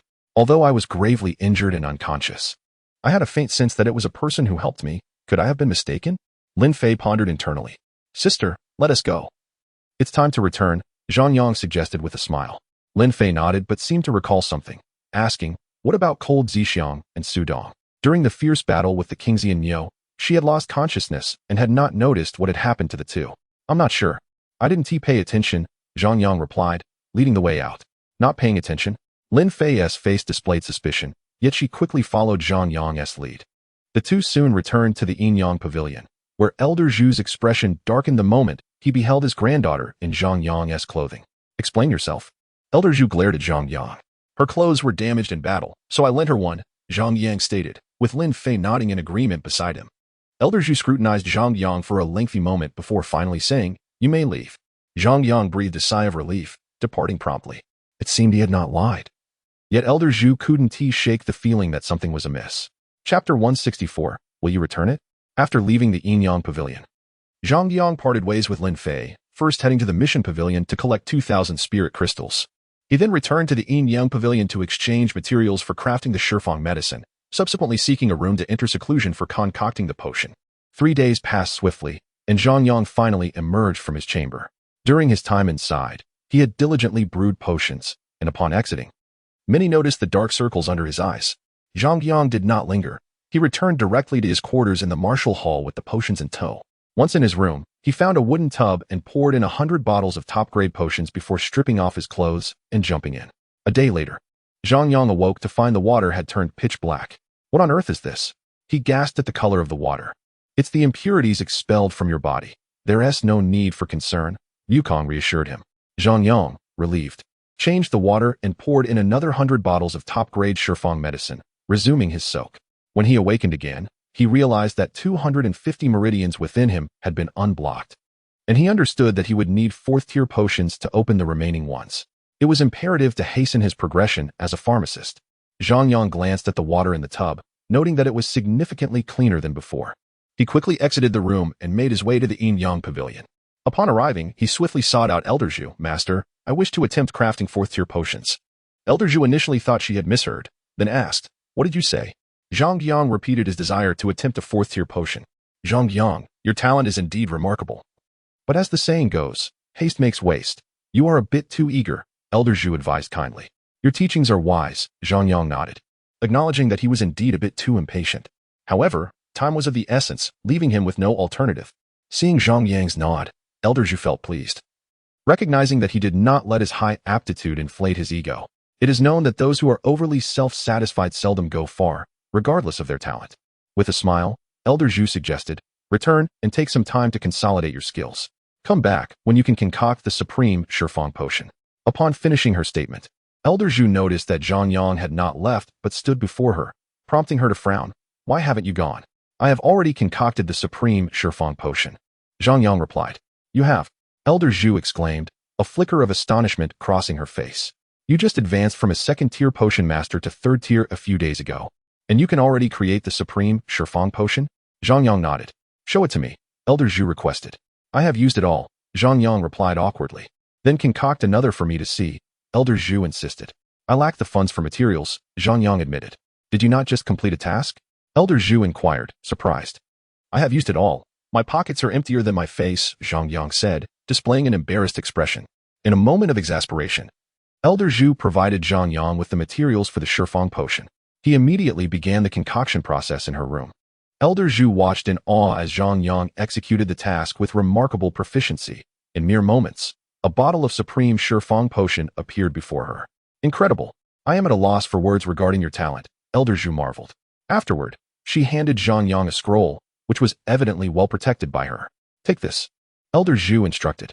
Upon receiving the scroll, Zhang Yang was about to speak when Elder Zhu interrupted. No money. Zhang Yang thought to himself, she predicted my words, indeed. Experience brings wisdom, and then exited Elder Zhu's chamber.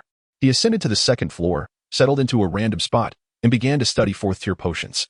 Numerous varieties existed, but his primary focus remained on body-enhancing potions. Soon, he located the materials for the upgraded Shifang potion, only to feel despair upon realizing that it required 20 different ingredients, while he possessed merely a single green bullhorn. Isn't it ironic how I lack everything I need? Zhang Yang lamented, feeling overwhelmingly impoverished. Why must someone as exceptional as I be so destitute? As he reflected, a sweet voice interrupted him. What are you doing here? It was Lin Fei. Upon entering the 2nd floor, she noticed Zhang Yang sitting there, lost in thought. Zhang Yang snapped out of his reverie, and, upon seeing Lin Fei, his eyes lit up. And he smiled. Gorgeous Lin, might I borrow some spirit crystals? Did you not just earn 2,000 spirit crystals? Lin Fei replied. I spent it all. Zhang Yang said with a hint of helplessness. Your spending speed rivals that of women, Lin Fei remarked, slightly astonished. Nevertheless, she retrieved 1,000 spirit crystals from her belongings and handed them to Zhang Yang, stating, This is all I have. I saved it secretly. Hearing this, Zhang Yang hesitated, feeling a twinge of guilt for borrowing from Lin Fei, who had worked hard to save. Since you are in need, take it and use it, Lin Fei said with a smile. Sister Lin, you are truly wonderful, Zhang Yang expressed gratefully, accepting the embroidered bag that emitted a faint fragrance. Don't forget to return it, Lin Fei reminded him with a smile. Absolutely, Zhang Yang assured her. While they conversed, a male voice echoed from the staircase. What a coincidence, Junior Sister Lin. The newcomer, dressed in luxurious silk adorned with elegant bamboo leaf patterns and trimmed with white fur, wore a jade hairpin that accentuated his noble demeanor. Zhang Yang's first impression was a wealthy individual. Senior Brother Kong, what brings you here? Lin Fei asked, her expression slightly changing, yet she maintained her smile. The visitor was Kong Xingjie. I came to see Elder Zhu. I believe this time I will surely break through to become a fourth-tier potion master, he declared confidently. May you succeed in your endeavor, senior brother Kong. Lin Fei wished him well. And who is this? Kong Xingjie inquired, eyeing Zhang Yang. He had previously witnessed Lin Fei handing something to Zhang Yang and felt a pang of jealousy, as he had never received anything from her despite his long pursuit. I am Zhang Yang. This is the spirit crystals I borrowed from senior sister Lin, Zhang Yang stated, waving the fragrant bag in front of Kong Xingjie. Kong Xingjie caught the scent and frowned slightly. Return the spirit crystals to junior sister Lin. Tell me how much you need, and I will provide it. He understood this was an opportunity to impress Lin Fei. Return? How innocent of you to suggest that, Zhang Yang replied, feigning naivety. Chapter 165. The arrogant Kong Xingjie. Zhang Yang realized Kong Xingjie had ulterior motives. Kong Xingjie, upon hearing this, silently cursed Zhang Yang for his audacity. However, he kept such thoughts to himself, as his main objective was to impress Lin Fei. You need not return it, Kong Xingjie declared generously. Upon hearing this unexpected kindness, Zhang Yang seized the moment to demand, then how about 10,000 spirit crystals? Kong Xingjie's eyes widened at the bold request, and he gritted his teeth. Can you even spend that much? His face bore a threatening expression. Do not worry about me, senior brother. I assure you I will spend it all, Zhang Yang said, ignoring Kong Xingjie's displeasure as he extended his hand expectantly. Fuming inwardly, Kong Xingjie was about to unleash a tirade against Zhang Yang's audacity when he caught sight of Lin Fei watching him. Thus, he swallowed his words, suppressing the expletives that threatened to escape his lips. If it's too much for you, how about reducing it by 5,000? Zhang Yang suggested softly, noticing Kong Xingjie's silence. Upon hearing this, Kong Xingjie's expression shifted, and he quickly produced 10,000 spirit crystals, saying, Here, take it. It's just 10,000 spirit crystals. Though he spoke nonchalantly, Kong Xingjie felt a pang of pain in his heart, as 10,000 spirit crystals were not a small sum for him. Zhang Yang accepted the crystals and promptly returned the 1,000 spirit crystals to Lin Fei. Senior brother, you are truly a good person, Zhang Yang praised him with unrestrained enthusiasm. I must take my leave. I need to visit my grandmother, Lin Fei said with a smile, departing shortly after. Once Lin Fei had left, Kong Xingjie turned his gaze toward Zhang Yang, his eyes glinting with menace. You are quite the schemer, aren't you? What do you mean, senior brother? I fail to comprehend, Zhang Yang inquired innocently. You were deliberately trying to set me up, Kong Xingjie retorted angrily. You are mistaken. Senior brother, if you wish to reclaim the spirit crystals, you could have simply stated so, Zhang Yang replied. You. Kong Xingjie was infuriated. He had genuinely considered asking for the spirit crystals back, but feared Zhang Yang might spread the word, ruining his carefully crafted image before Lin Fei. I have matters to attend to. You better watch yourself, Kong Xingjie huffed before exiting. Zhang Yang observed the departing figure of Kong Xingjie, shaking his head in disbelief. I never anticipated that spirit crystals could be so lucrative. It seems I must engage more with benevolent individuals like senior brother Kong in the future. After expressing this thought, Zhang Yang proceeded to acquire materials with the spirit crystals, which were sufficient for him to indulge for a short while. Upon purchasing the materials, he promptly selected a room. As his finances were relatively abundant, to save time, he opted for immediate alchemical practice. The subsequent 2 days passed in relative tranquility for Zhang Yang. However, his room was lively, occasionally erupting with explosive sounds. Whenever he opened the door to procure more materials, a plume of black smoke would billow from his alchemical chamber, causing considerable distress to the disciples outside. Apart from these disturbances, Zhang Yang spent nearly all his time within the confines of his room. While Zhang Yang's quarters remained peaceful, the Yin-Yang pavilion buzzed with excitement. At the entrance, a large cauldron was placed, encircled by numerous disciples of the Yin-Yang pavilion, all wearing expressions of uncontainable enthusiasm as they engaged in hushed discussions. Today marked senior brother Kong Xingjie's third attempt at concocting a fourth-tier potion. Should he succeed, he would officially become the second fourth-tier alchemist of our Yin-Yang pavilion. Let us hope for senior brother Kong's success. This would bolster our chances in the upcoming 8 Peaks alchemical competition, preventing us from ending up at the bottom once again. Don't even mention the bottom. Whenever I encounter other disciples from the Yin-Yang pavilion, those rascals mock us with their snide remarks. Several disciples lamented, their faces reflecting their frustration, clearly having endured ridicule from the other peaks for far too long. Do not be so pessimistic. Senior brother Kong is celebrated as the most gifted disciple of the alchemical pavilion in nearly 50 years. I am confident he will shine in this competition and lead our Xianfeng Yin-Yang pavilion to commendable results, a female disciple remarked, her adoration for Kong Xingjie evident in her expression. At that moment, Elder Zhu descended from the upper floors accompanied by Kong Xingjie and Lin Fei. Elder Zhu turned to Kong Xingjie. Do you feel confident about succeeding this time? The alchemical competition is approaching rapidly. Rest assured, Master, this time I shall succeed. And during the 8 Peaks competition, I will ensure the resurgence of our Xianfeng, Yin-Yang pavilion. Kong Xingjie declared with unwavering confidence. The surrounding disciples erupted in cheers upon hearing his resolute words. Senior Brother Kong. Senior Brother Kong. Senior Brother Kong. The fervent calls of Senior Brother Kong filled his heart with immense joy, a feeling he relished. Hurry and commence your alchemical work, Elder Zhu encouraged with a smile. Kong Xingjie nodded, already entranced by the chorus of admiration. He strode purposefully to the materials section, selecting 3 ingredients before positioning himself before the cauldron to begin his alchemical process. It appears Senior Brother is concocting a combat-type potion, one disciple noted. Naturally, combat potions are simpler to create than functional ones. Were I in his position, I would do the same, another agreed. The onlookers observed Kong Xingjie's adept techniques, learning and whispering amongst themselves. Combat potions are typically single-use, thus requiring less precise ratios compared to functional potions, which are ingested and necessitate higher standards in their creation. Zhang Yang was concocting a refined version of the Shifeng potion, a functional type. Kong Xingjie exhibited wisdom in selecting an easier potion to craft, enhancing his chances of achieving the 4th-tier alchemist rank. Sophie, watching Kong Xingjie at work, commented, most alchemists tend to opt for less challenging assessments. Elder Zhu chuckled. That may not always hold true. For instance, that Zhang Yang fellow enjoys tackling more difficult challenges. Lin Fei murmured, speaking of Zhang Yang, where has he gone? I haven't seen him at all. Elder Zhu appeared puzzled, while Lin Fei recalled the recent complaints from several disciples about Zhang Yang's alchemical room continuously exploding. Could it be that he is attempting to concoct a 4th-tier potion? Although his talent is considerable, 4th-tier potions are exponentially more challenging than 3rd-tier ones. Otherwise, Senior Brother Kong wouldn't have failed his 4th-tier assessments consecutively. Lin Fei pondered, increasingly convinced of this possibility. Chapter 166, A Stroke of Luck Creek. The door swung open, and a cloud of black smoke billowed forth as Zhang Yang emerged. Clad entirely in black attire and with his face soot-laden from the smoke, he was a sight to behold. Fortunately, it was morning. Had it been night, he might have rendered himself invisible. I underestimated the complexity of crafting a 4th-tier potion. It is far more challenging than I imagined, Zhang Yang remarked, glancing at the silver-hued potion he held, his solitary creation of the exquisite Shifeng potion, produced after expending 10,000 spirit crystals. The lower-quality potions he had produced were of no use to him. All had been sold, with the spirit crystals exchanged for materials. If not for the urgency of time, I wouldn't have squandered so many materials. Zhang Yang reflected on the entire alchemical process, arriving at this conclusion. Nonetheless, I managed to create an exquisite Shifeng potion.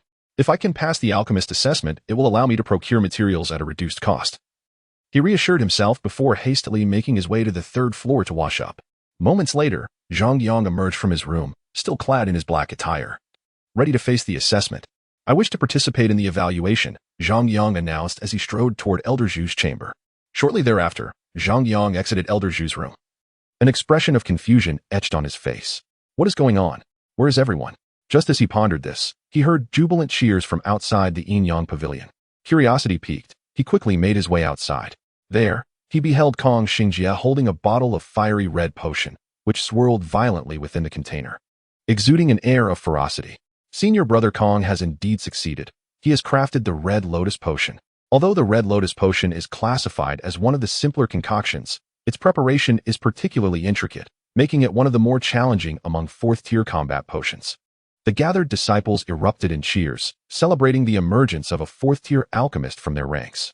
Kong Xingjie basked in the adulation, as if this moment were his pinnacle of glory. Subsequently, he presented the Red Lotus Potion to Elder Zhu for inspection. After a meticulous examination, Elder Zhu smiled. The purity is at a high level. Excellent work. The other disciples erupted in applause once more for Kong Xingjie. It appears you prepared thoroughly this time. Achieving a high-purity Red Lotus Potion with just 3 attempts, Elder Zhu remarked with a grin. Congratulations on becoming a 4th-tier alchemist, Senior Brother Kong, Lin Fei added, handing him the insignia of his new rank. Kong Xingjie excitedly accepted the badge, confidently stating, Sister, leave the upcoming 8 Peaks alchemical competition to me. I will secure 1st place. In that moment, buoyed by the cheers of the crowd, Kong Xingjie seemed to bask in a sense of overwhelming pride. Lin Fei nodded approvingly. However, in the time leading up to the competition, you must double your efforts. Your current level is still far from first place, Elder Zhu cautioned. While she was delighted by Kong Xingjie's achievement of becoming a fourth-tier alchemist, she noted a hint of arrogance in his demeanor. Upon hearing this, Kong Xingjie quickly expressed, "Master, your guidance is invaluable." Elder Zhu nodded in satisfaction before announcing, "The assessment for the fourth-tier alchemist has concluded. You may all disperse." Just as Elder Zhu's words faded, Zhang Yang's voice resonated from behind. "I wish to participate in the assessment as well." The departing crowd turned to see Zhang Yang emerging from the Yinyang pavilion, having witnessed the entire event unfold. "Isn't that Zhang Yang, the disciple Elder Zhu has recently accepted? I recall he just attempted the third-tier alchemist assessment a few days ago. It is said that he possesses remarkable talent, rivaling Kong Xingjie, and he has made a swift ascent from a second-tier alchemist to a third-tier one upon his arrival." Two male disciples remarked on this. This fellow evidently hails from a humble background, lacking in experience, and after his elevation to a third-tier alchemist, he must have become quite arrogant, now holding himself in high regard. Typically, individuals from such modest origins have likely never encountered a fourth-tier potion and must believe that concocting one is a trivial task. "I am eager to witness how he will embarrass himself shortly," Kong Xingjie's devoted admirer scoffed. She was quite displeased to hear the two male disciples elevate Zhang Yang to the same level as Kong Xingjie. "Zhang Yang, have you lost your mind? You've barely acquired the fourth-tier potion scroll, and you're already attempting the advancement assessment?" Lin Fei exclaimed. Elder Zhu regarded Zhang Yang and cautioned, "As an alchemist, the greatest folly is impatience. Do you comprehend this?" Zhang Yang had obtained the scroll from her, and she was acutely aware that he had only had it for 2 days. In such a brief span, she was certain that he could not possibly have refined a fourth-tier potion. "Your master's advice is well taken. However, given that the stage has been set, I might as well try my luck. Who knows what might happen?" Zhang Yang replied with a smile. Among the onlookers, Kong Xingjie's admirer derided, "Did you hear that? He is here to try his luck, treating the potion advancement assessment as a mere game." The others furrowed their brows, remaining silent. They too found it hard to look favorably upon Zhang Yang, as attempting to refine a fourth-tier potion after merely 2 days of study was nothing short of absurd. "Junior brother Zhang, if you wish to test your luck, at least study for a while longer before attempting.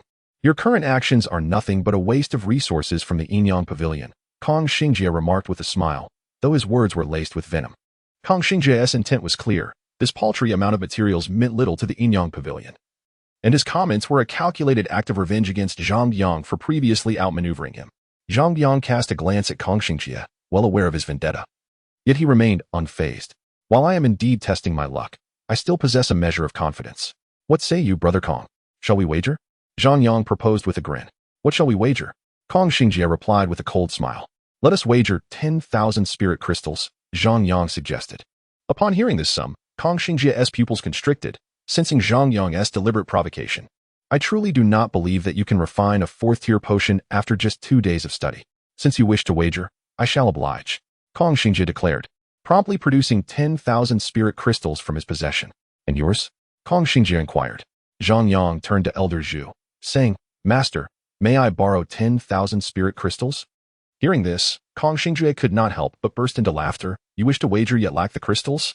Lin Fei looked at Zhang Yang in astonishment. "Didn't you possess 10,000 spirit crystals?"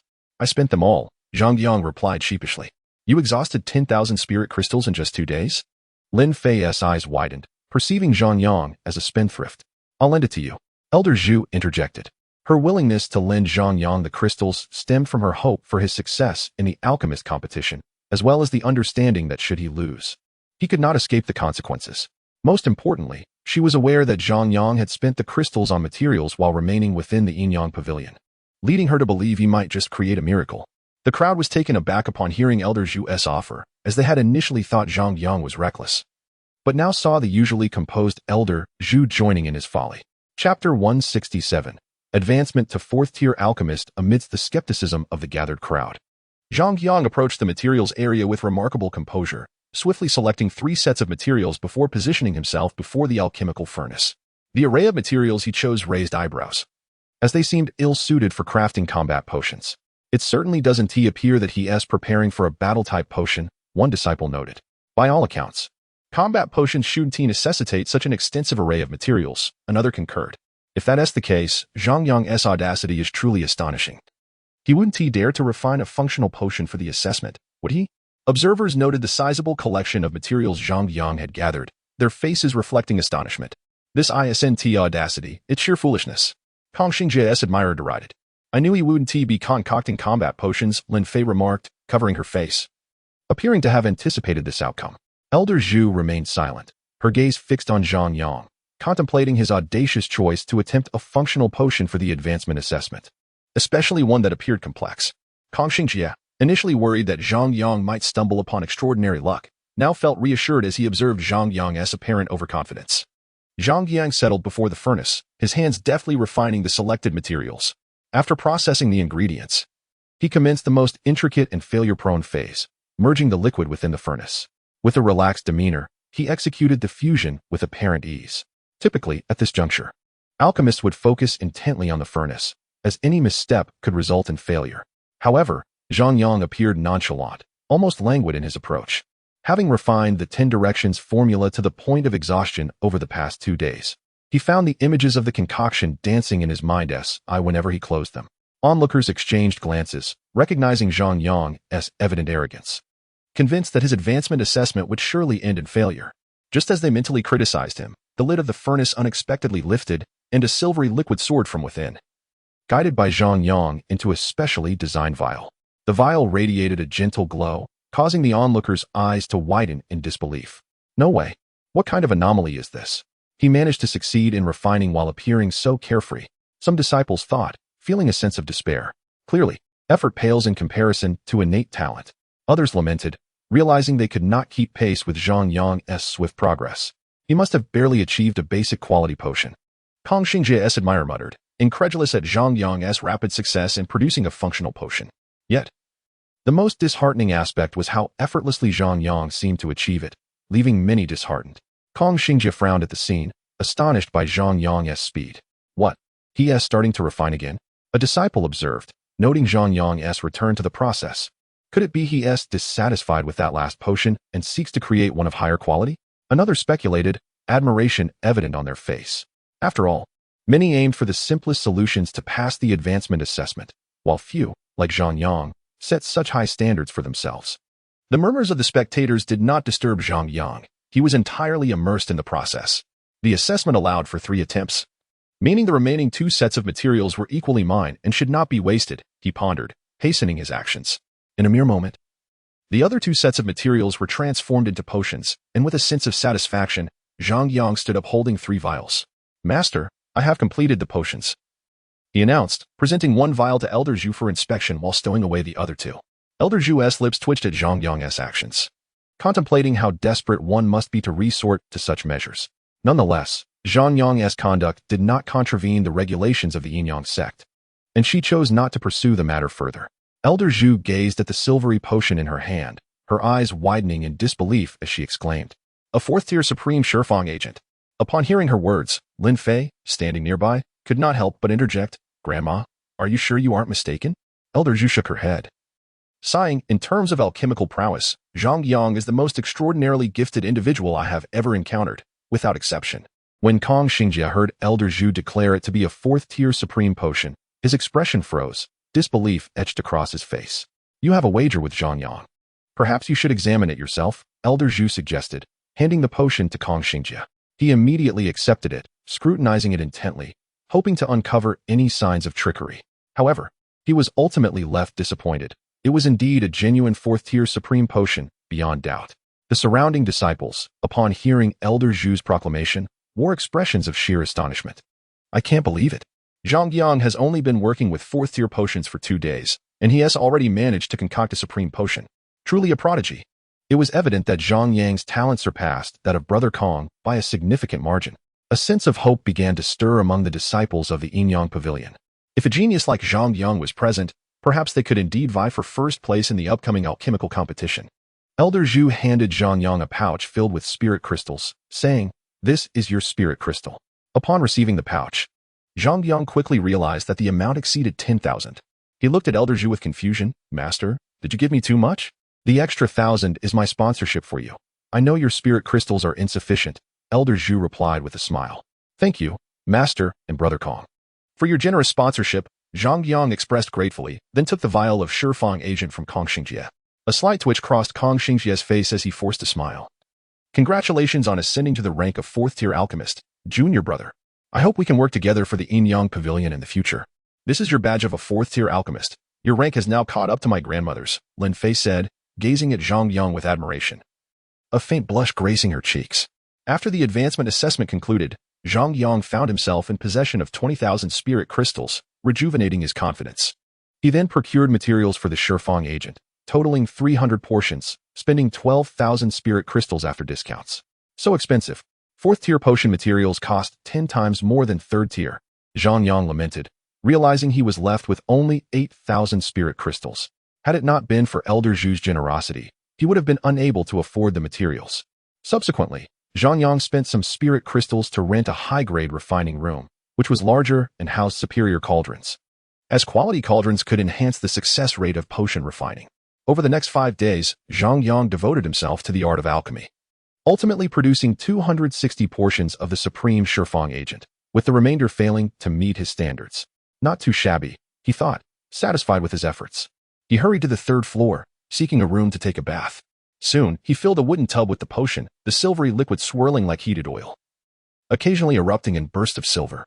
This upgraded Shifang agent seems quite different from the 3rd-tier version, Zhang Yang mused, feeling a twinge of anxiety. The upgraded Shifang agent indeed possesses greater potency, thoroughly purging impurities from your body. It will be immensely beneficial, Wukong assured him. A true man would plunge right in. After a moment's hesitation, Zhang Yang gritted his teeth and stepped into the tub. As he entered, he immediately felt the silvery liquid penetrate his skin from all sides. A sharp pain causing him to gasp, his expression contorting in agony. Is it painful? Wukong inquired, observing Zhang Yang's distorted face. Not at all, Zhang Yang replied. Then why does your face look like that? Wukong pressed. It feels so good. I can't help but show my expression, Zhang Yang confessed. As impurities were expelled from his body, Zhang Yang's physique visibly transformed. I believe you can begin to open the remaining 50 meridians now, Wukong suggested. Zhang Yang complied without delay. A day later, he awoke in the tub, his skin radiating a faint glow. I have finally opened 300 meridians. The remaining 50 will require 5th-tier potions, he mused, satisfied with his explosive physicality. Perhaps I won't need so many Shifang agents after all. Another 50 should suffice for consolidation. After replacing the murky water, Zhang Yang still had several vials left. He turned to Wukong. Would you like to try some as well? Wukong nodded eagerly. He had been tempted by Zhang Yang's remarkable physique.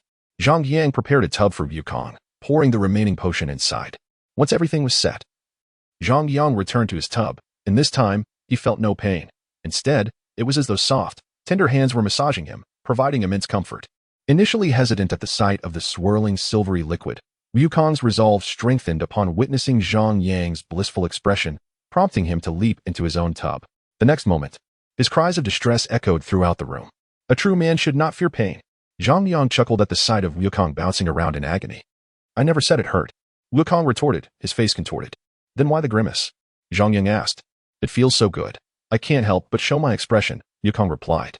Within Wukong's tub, the silvery liquid gradually darkened as impurities were expelled from his body. A closer look revealed strands of monkey hair floating atop the liquid, while Wukong's blue face began to turn red. As a day slipped by, Wukong sighed contentedly. That was delightful.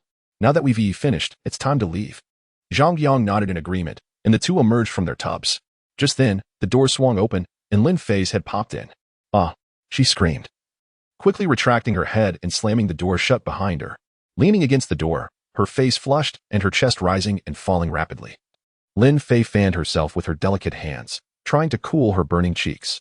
She had not anticipated that she would walk in on a bare figure rising from the tub. I mustn't think such things. She chastised herself. But the image replayed in her mind, refusing to fade. She had intended to find Zhang Yang for a matter, but now all that occupied her thoughts was that scene, making her forget everything else. This rascal doesn't even lock the door while bathing. Lin Fei stomped her foot in frustration before fleeing, feeling embarrassed to face Zhang Yang after such an awkward encounter. In the room, Zhang Yang and Wukong exchanged glances. And that is how it is. What you see must eventually be repaid, Wukong remarked. Now or even, Zhang Yang shrugged, hastily donning his clothes. Encountering someone so shameless makes it impossible for anyone to retaliate. Wukong lamented. Subsequently, he emerged from the wooden barrel, muttering, if you truly stand at the pinnacle of this world in the future, what would those who come after think of the unparalleled chaos sacred body possessing such a demeanor? After donning his attire, Zhang Yang remarked, let them think what they will. It has no bearing on me. However, he added, Wukong, why do I feel your fur has thinned? Upon hearing this, Wukong immediately glanced at himself, realizing that his once thick fur had indeed become sparse, revealing the pale skin beneath the gaps. Goodness! Wukong exclaimed, genuinely alarmed. Inside the barrel he had soaked in, amidst the black impurities, numerous strands of monkey fur were entangled. Do not fret, your fur will regrow swiftly. As the saying goes, out with the old. In with the new, Zhang Yang said, suppressing a chuckle as he observed Wukong's current state. He understood this was a sorrowful tale. Yet Wukong's appearance was simply too amusing to resist. You know nothing. As the saying goes, clothes make the man, and fur makes the monkey. How am I to face others in this condition? Wukong retorted angrily. Zhang Yang sighed, then approached Wukong, patting his shoulder before pushing the door open and departing. What did that shoulder pat mean? Clarify yourself. Wukong shouted, chasing after him. Chapter 169, Plum Blossom Hall. It is time to visit the Martial Hall, Zhang Yang mused as he walked along the path. Since arriving at Xiefeng, his total time spent in the Martial Hall had not exceeded an hour. After an hour, Zhang Yang finally caught sight of the hall's grand entrance, a smile forming on his face. However, as he drew closer, he noticed a large crowd gathered at the entrance, their attention fixated on something unknown. Approaching the periphery of the crowd, he soon realized the situation unfolding before him, and his expression shifted dramatically. A group of disciples was mercilessly assaulting his senior brother, Tong Xiao, who was attempting to fight back, yet his feeble attacks posed no threat whatsoever. Ha ha ha. I expected you to have made some progress during my absence, but you remain as weak as ever. What a disappointment. One male disciple laughed derisively. You have made no progress yourself. You cannot harm me in the slightest. Tong Xiao retorted, spitting blood in anger. His complexion paled slightly. Despite his physical strength, he could not withstand the relentless assault from so many, and over time, he would undoubtedly sustain injuries. Tong Xiao's words seemed to pierce the hearts of his assailants, who felt humiliated that, despite their numbers, they had failed to subdue him. Kill him, one of them shouted, and they surged forward once more to engage in battle with Tong Xiao. It must be said, Tong Xiao's physical prowess was indeed formidable. A normal person could not endure such a prolonged assault. Yet, the greatest flaw of the martial hall was its lack of offensive techniques. And grasping the martial arts was exceedingly difficult. Otherwise, the martial hall would undoubtedly be the premier hall of Xiefeng. What good is a strong physique if it merely enhances one's capacity to endure pain? The onlookers watched the fray with mixed feelings. Some lamented the state of the martial hall, while others mocked and jeered. Which hall do the troublemakers at the martial hall and trance belong to? Zhang Yang inquired, overhearing the discussions. They are from the Plum Blossom Hall. The one leading is called Qin Tong, who seems to have a long-standing grudge with Tong Xiao and often stirs up trouble, a disciple replied. Is no one intervening in this situation? Zhang Yang asked curiously. As long as no one gets killed, generally, no one will interfere, the disciple explained. Zhang Yang nodded in understanding. The disciples of the martial hall are indeed unfortunate. I have heard that they recently recruited another disciple, but even combined, there are only 2 of them. If their numbers were equal, I believe the martial hall's disciples would not fear anyone and certainly would not be defeated, another commented. I know the new arrival is called Zhang Yang, just a mere ant from a small nation. I even doubt he can comprehend the martial hall's techniques. Even if he could, it would merely mean one more person to take a beating, the one who had previously mocked the martial hall added. Which hall are you from? Zhang Yang asked. You wish to know? How curious, the other replied. Zhang Yang nodded.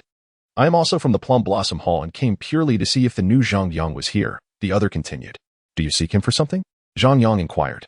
Recently, someone from the Plum Blossom Hall issued a bounty stating that anyone who beats Zhang Yang daily would receive 100 spirit crystals. I merely came to test my luck, but it seems he is not here, the other lamented. From what you imply, many newcomers have arrived recently? Zhang Yang asked. Certainly. Zhang Yang is just an insignificant ant.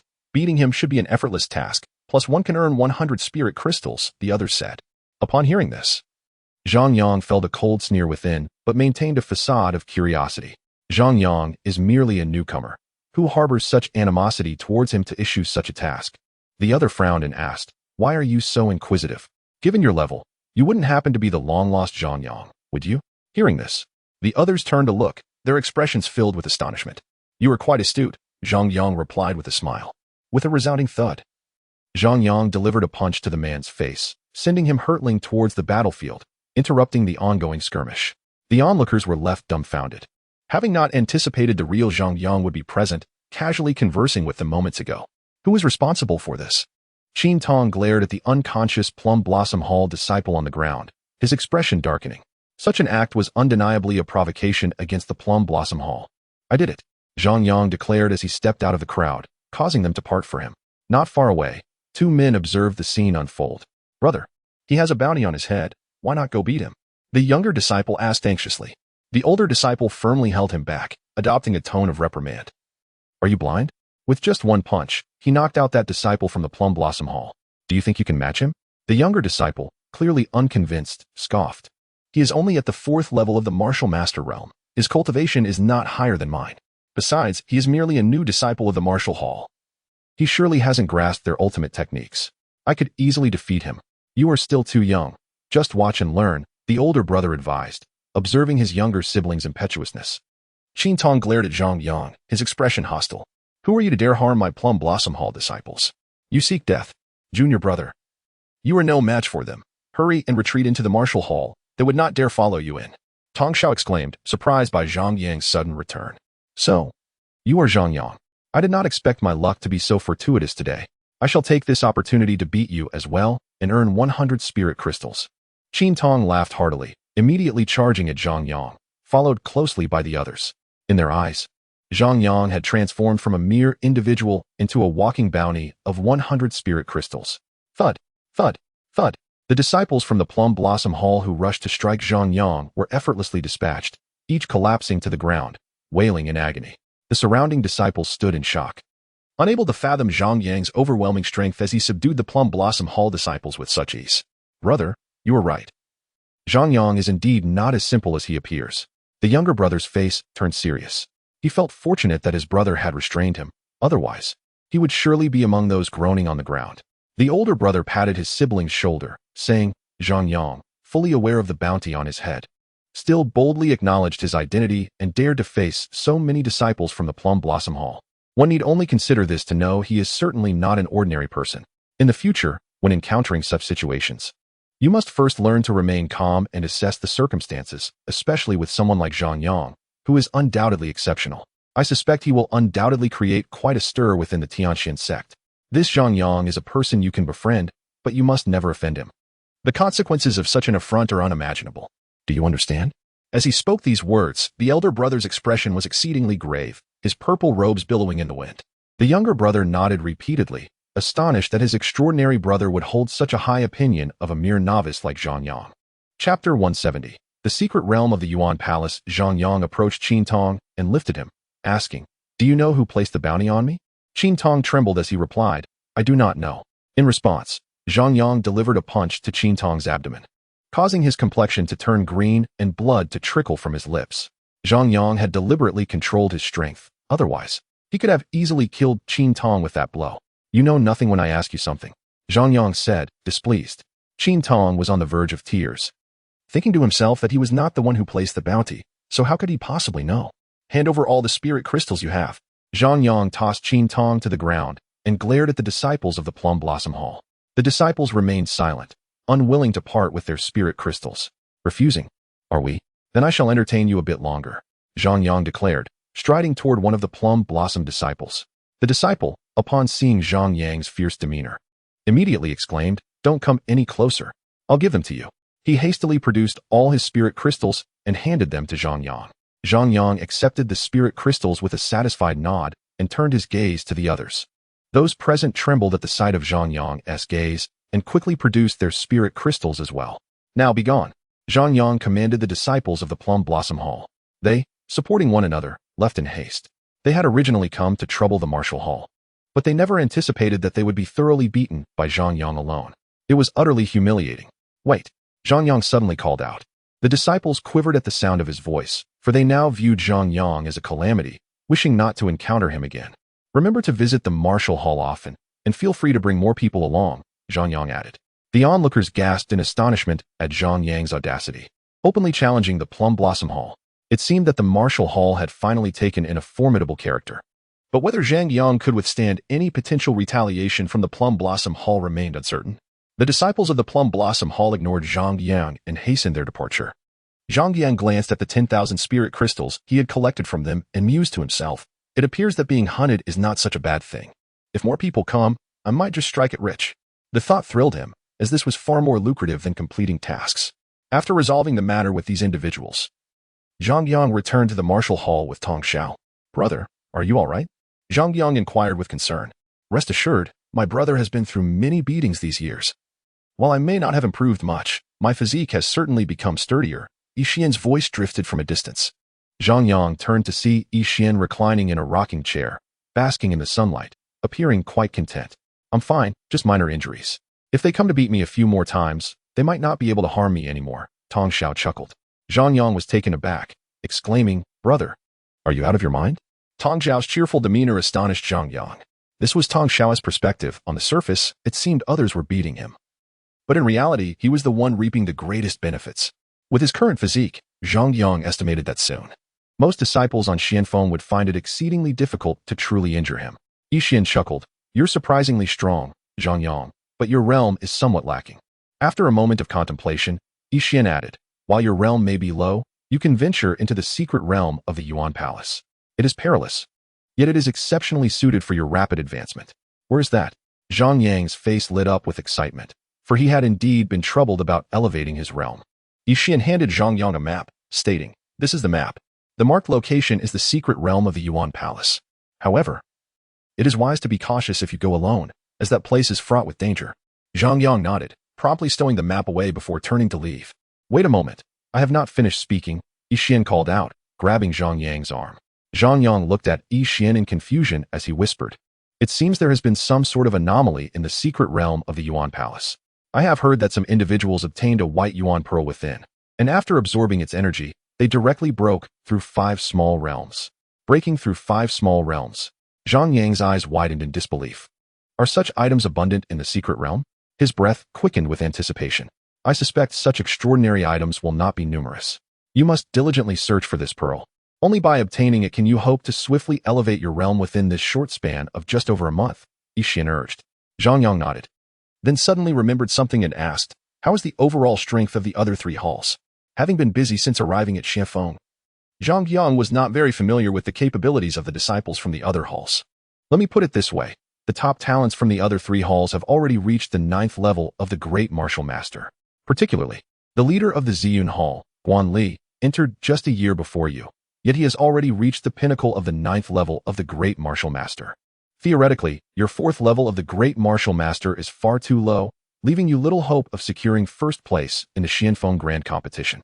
However, if you can obtain that Yuan Pearl, there might still be a glimmer of hope, Yixian stated solemnly. Hearing this, Zhang Yang's expression grew serious. He had not anticipated the strength of the disciples from the other 3 halls to be so formidable. Chapter 171. A playful encounter after departing from the martial hall. Zhang Yang did not immediately leave Xianfeng. Instead, he first visited the Yinyang Pavilion. My master mentioned that the Yuan Palace secret realm will open in half a month's time. I must prepare in advance, Zhang Yang murmured to himself. Subsequently, he procured various materials within the pavilion and retreated to a refining room to commence his crafting. A day later, Zhang Yang emerged from the refining room, holding a vial of fiery red potion in his hand. He had successfully concocted 50 bottles of 4th-tier medicinal fire lotus liquid, which would undoubtedly prove useful in the future, though he lamented that he had exhausted his spiritual crystals. A sigh escaped his lips, yet his eyes sparkled with excitement at the sight of the fire lotus liquid. This potion was combat-oriented. When activated, it would unleash a flame resembling a lotus flower, one that possessed a unique adhesive quality, burning incessantly upon contact. According to the map, the Yuan Palace lay in the southern region of the eastern domain, a considerable distance from his current location. I must set off immediately, Zhang Yang resolved as he scrutinized the map, swiftly departing from the heavenly profound sect via the teleportation array. After his departure, several figures materialized at the teleportation array, seemingly preparing for a journey of their own. Let us follow him and strike when the opportunity arises, they whispered before vanishing into the array. The teleportation array merely transported Zhang Yang 100 miles from the heavenly profound sect. Given the vast distance to the Yuan Palace, he would need to traverse multiple routes to reach it. His immediate destination was Quan City, where he intended to use the local teleportation array for further travel. What a desolate place, not a soul in sight, Zhang Yang mused as he surveyed the barren landscape surrounding him. He found it perplexing that the heavenly profound sect would establish a teleportation point in such an isolated area. Fortunately, it was not too far from Quan City, requiring only half a day's journey. Ever since he began practicing the undying scripture, Zhang Yang had been sprinting with vigor, feeling more robust than ever before. Before long, he exited the arid expanse and entered a grove of trees, realizing that Quan City must be near. Reflecting on the journey, he decided to take a brief respite, understanding the importance of balancing work and rest. However, before he could settle comfortably, he noticed several figures rushing toward him from a distance. As they drew closer, he recognized some familiar faces among them.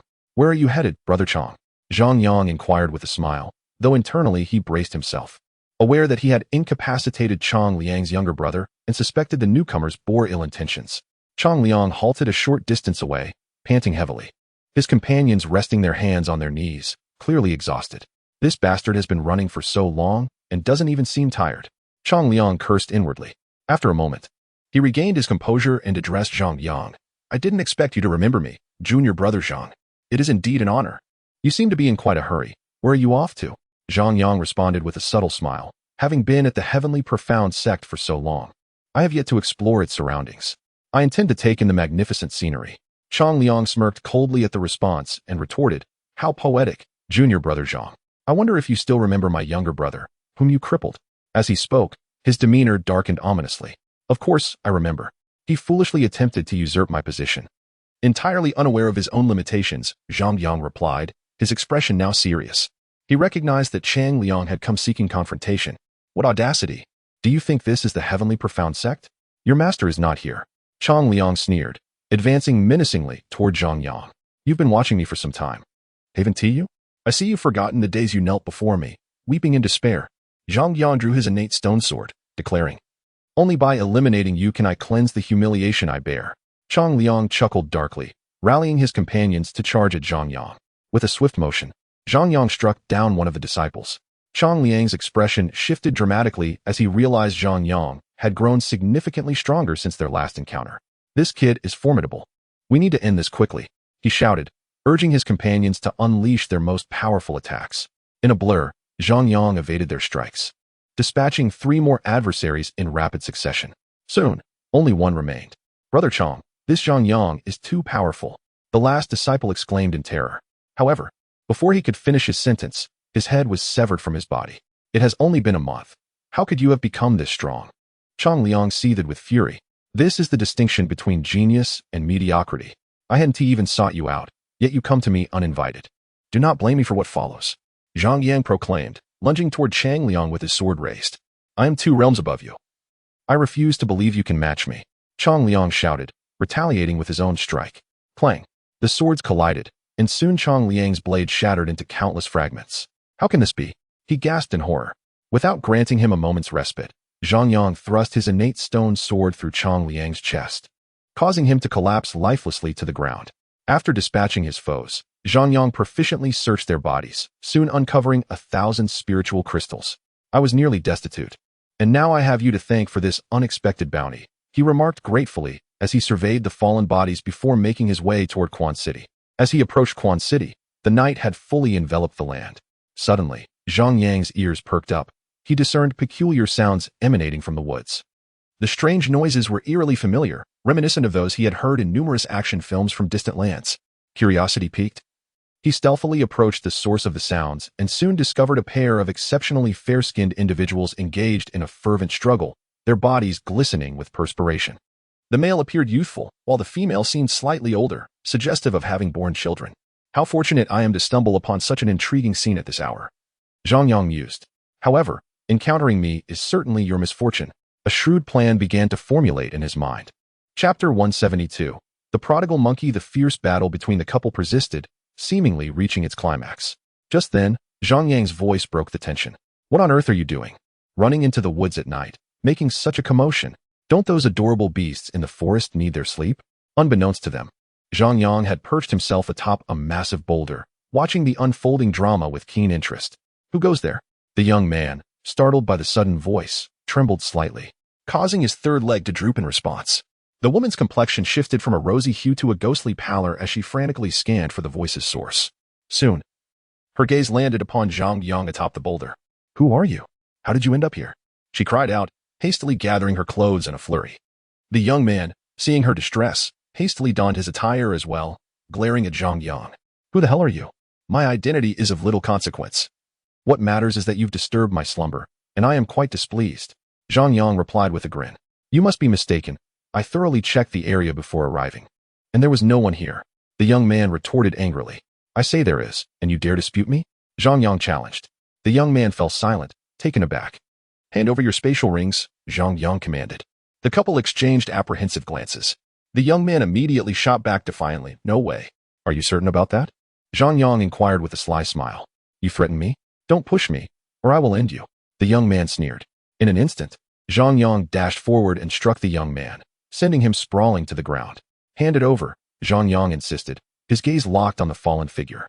The man was taken aback, realizing with a jolt that Zhang Yang was far stronger than he had anticipated. He understood that he was in a precarious situation today. Here. I hope you won't spread word of this, he said, handing over a storage ring to Zhang Yang. Rest assured, I am not one to betray trust. Zhang Yang replied as he accepted the ring, discovering it contained 20,000 spirit crystals. Shortly after, the woman also presented her storage ring, which held an identical sum. With this, Zhang Yang found himself possessing a total of 50,000 spirit crystals, lifting his spirits considerably. He tucked the rings away and patted the man's shoulder, advising, keep your voice down from now on. With that, he departed. The man, anxious about the potential repercussions of Zhang Yang's departure, exchanged a tense glance with the woman. Their relationship was already dubious. If the truth were to leak, it would spell disaster for her. Fear not. It seems he is heading towards Spring City, which is my territory. I will devise a way to eliminate him, the man declared with malice. The woman exhaled, relieved. However, the man's expression shifted abruptly as he noticed Zhang Yang halt mid-stride. What do you want now? He stammered, fearing that Zhang Yang had overheard his earlier remarks. Your abilities are rather lacking. It's a wonder this woman finds you appealing. A little scare has you trembling. I suggest you improve, Zhang Yang remarked, turning away. The man's countenance darkened further. It was one thing to be robbed, but to be insulted about his prowess was intolerable. I will find someone to take care of him. He gritted through clenched teeth, and with the woman, he departed. Upon reaching Spring City, Zhang Yang did not leave immediately but, compelled by Wukong's enthusiastic insistence, headed to the finest tavern in the city. After 3 days of hunger, you must let me indulge today, Wukong urged. Though Zhang Yang could easily forego food, he never turned down culinary delights, especially now that he was wealthier and able to indulge. The tavern's decor was lavish, and upon entering, Zhang Yang ascended to the second floor, selecting a seat by the window. As he opened the window, he noticed a gentle rain had begun to fall. What can I get for you, esteemed guest? A waiter approached with eagerness. Bring me your signature dishes, Zhang Yang declared with flair, embodying the confidence that comes with affluence. Of course, the waiter beamed and promptly left. In no time, Zhang Yang's table was laden with an array of exquisite dishes, showcasing a bounty of mountain and sea delicacies, which made both him and Wukong salivate. Sir, would you like to settle the bill first? The waiter inquired. What do you mean? Are you afraid I can't pay? Zhang Yang retorted, displeased. That's not it. It's just. The waiter stammered. How much? Zhang Yang pressed, not wanting to make the waiter uncomfortable. 10,000 spirit crystals. The waiter replied. Zhang Yang nearly dropped his chopsticks in shock. 10,000 for a table of food? How can it be so expensive? He exclaimed, furrowing his brow. These ingredients come from the finest beast meats, selected from the most tender parts, and prepared by top chefs. Hence the price, the waiter explained. Zhang Yang begrudgingly paid the sum, prompting the waiter to leave with a smile. You extravagant monkey. You managed to rack up 1,000 spirit crystals just by mooching a meal off me. Zhang Yang chastised. You have the nerve to say that. You ordered more enthusiastically than I did. Wukong shot back, immediately diving into the feast. Zhang Yang, not wanting to be outdone, joined him in devouring the food, fearing that Wukong would consume it all if he hesitated. He was well aware of the monkey's voracious habits. Other patrons on the second floor cast astonished glances at Zhang Yang and Wukong's unrefined eating habits. It was known that those who dined here were typically of noble birth, savoring their meals delicately. They had never witnessed such a barbaric display. Where did these brutes come from? A woman seated nearby scoffed. Zhang Yang ignored her, continuing to devour his meal. Are you deaf? I'm talking to you. She barked, irritation swelling in her voice. Still, Zhang Yang remained unfazed. The man across from the woman observed Zhang Yang's gluttonous behavior and her growing frustration, and an idea sparked in his mind. Miss Fong is speaking to you. Do you not hear her? He said, rising to approach Zhang Yang's table. Without warning, he took a platter of 8 treasure chicken from Zhang Yang's table and smashed it to the floor. Isn't that Li Huan, the third son of the Li family? Looks like trouble is brewing, murmured another patron. What of it? The Li family holds considerable sway in Spring City. They have connections to smooth over any disturbances. Rumor had it that Li Huan was courting the Miss Fong, a lesser family known for their vanity, which only inflated her ego further, believing she could dictate others' dining experiences. Suddenly, Zhang Yang and Wukong ceased their indulgence, gazing incredulously at the remnants of the 8 treasure chicken on the floor. My 8 treasure chicken, Zhang Yang exclaimed, leaping to his feet. His expression one of profound dismay. It was worth 5,999 spirit crystals, and they had intended to save it for last. Wukong's face darkened, his usual vibrant hue turning a shade of red as he glared at the shattered dish, veins throbbing in frustration. Are you ignoring me? Can you not hear? Li Huan continued to berate them, his tone dripping with condescension.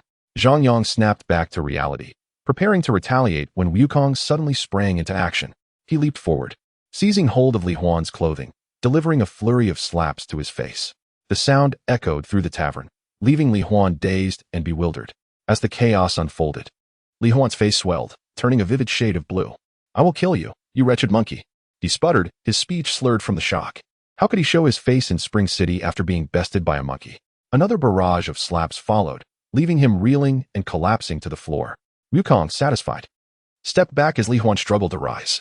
Shaking his head in an attempt to clear his thoughts, he inadvertently sprayed saliva everywhere. You two will regret this. You will pay dearly, he warned, his voice barely coherent, his features grotesquely swollen. You dare to lay your hands on young Masterly? You will face dire consequences. Fang Qian rushed forward to support the unsteady Li Huan, her face a mask of concern. Yet, upon witnessing his grotesque visage, she furrowed her brow, struggling to maintain her composure. Nevertheless, she understood the necessity of feigning genuine concern to ensure that he would continue to lavish her with gifts in the future. Li Huan, feeling the warmth of her attention, was momentarily uplifted, believing he had finally found solace in her affections. But before he could revel in the moment, Zhang Yang stepped forward and slapped Fang Qian, sending her sprawling.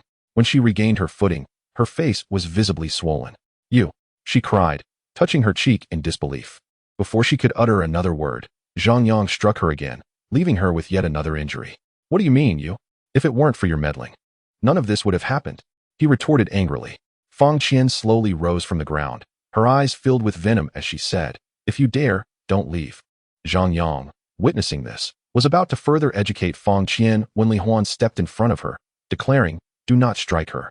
Come at me if you have the courage. As you wish, Zhang Yang replied, delivering a swift slap that sent Li Huan crashing into Fang Qian, the two of them tumbling together. The onlookers, dining nearby, were left in stunned silence, bewildered by the sudden violence directed at Li Huan. Who is this person? Does he not fear the retribution of the Li family? I mused, sensing he was likely not a local from Quan City. Although I admired his actions against the spoiled Li Huan, I couldn't help but worry for his fate. Do not fret. It seems the Li family has already arrived. Just then, hurried footsteps echoed from the staircase, and a woman accompanied by several guards swiftly ascended to the second floor. The woman appeared extraordinarily youthful and had a curvaceous figure. Where's my son? She exclaimed, scanning the area frantically but failing to locate him. Mother, I am here. Li Huan called out.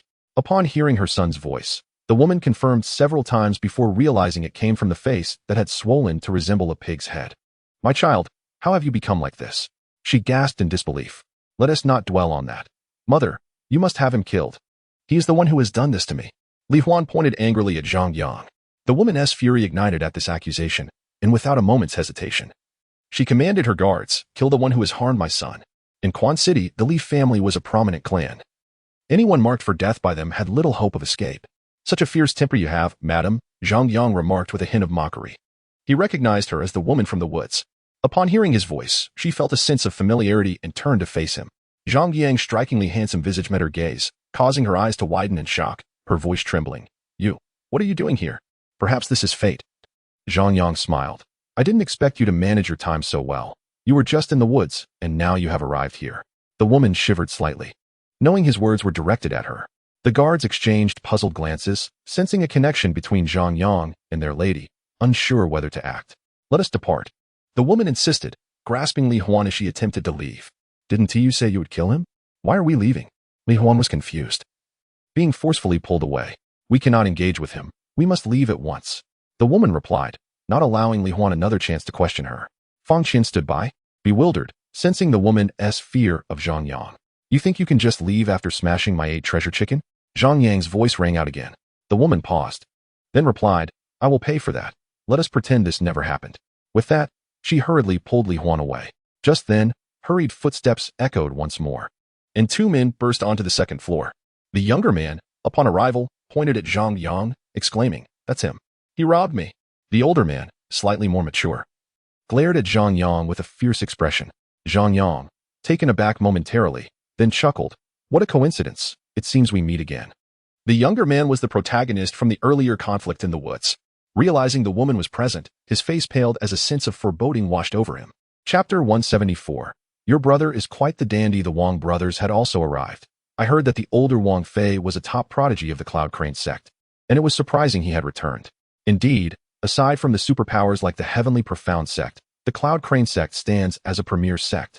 Wang Fei is being cultivated with utmost care, suggesting a bright future ahead, the onlookers murmured, aware that the Wang family was the foremost clan in Quan City.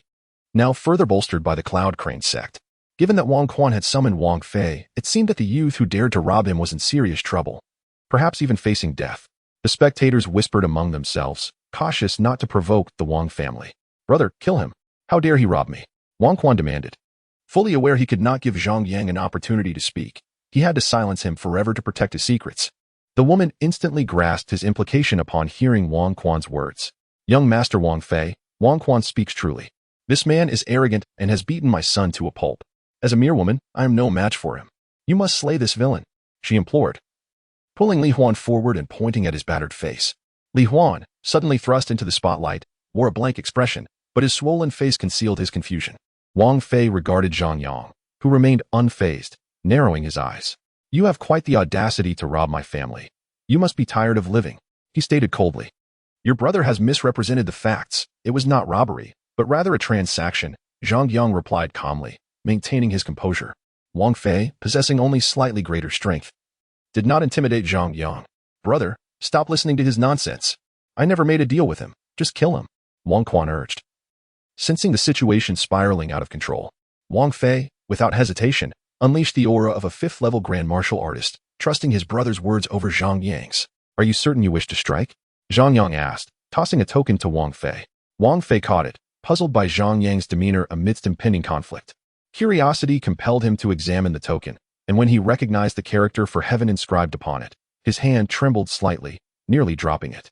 While many might not recognize this token, as a disciple of the Cloud Crane sect, he was well acquainted with its significance, as elders often wielded it to admonish their disciples against the disciples of the Heavenly Profound sect.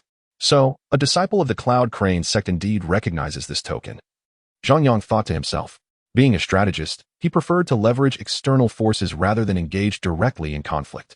Wang Fei struggled to divert his gaze from the token, finally looking at Zhang Yang with uncertainty. Your name is Zhang Yang? Zhang Yang nodded in affirmation, the token bearing his name. Wang Fei exhaled deeply, carefully returning the token to Zhang Yang, his previously volatile energy now subdued. Brother, what are you doing? I commanded you to kill him. Why the courtesy? Wang Quan was bewildered, this behavior starkly contrasting his brother's usual decisiveness. Suddenly, Wang Fei struck Wang Quan, sending him flying, leaving everyone in shock, unable to comprehend the turn of events. Why did you hit me? Wang Quan exclaimed, covering his face in disbelief. Are you keeping something from me? Wang Fei demanded angrily. No, I have spoken only the truth, Wang Quan stammered, a sense of dread creeping into his heart as he tried to maintain his facade. Another strike sent him reeling. You had better speak honestly, or I cannot guarantee your safety, Wang Fei warned fiercely. Wang Quan was momentarily taken aback upon hearing these words. Then, in confusion, questioned, Brother, what do you mean? In this spring city, our Wang family reigns supreme. We have no need for your protection.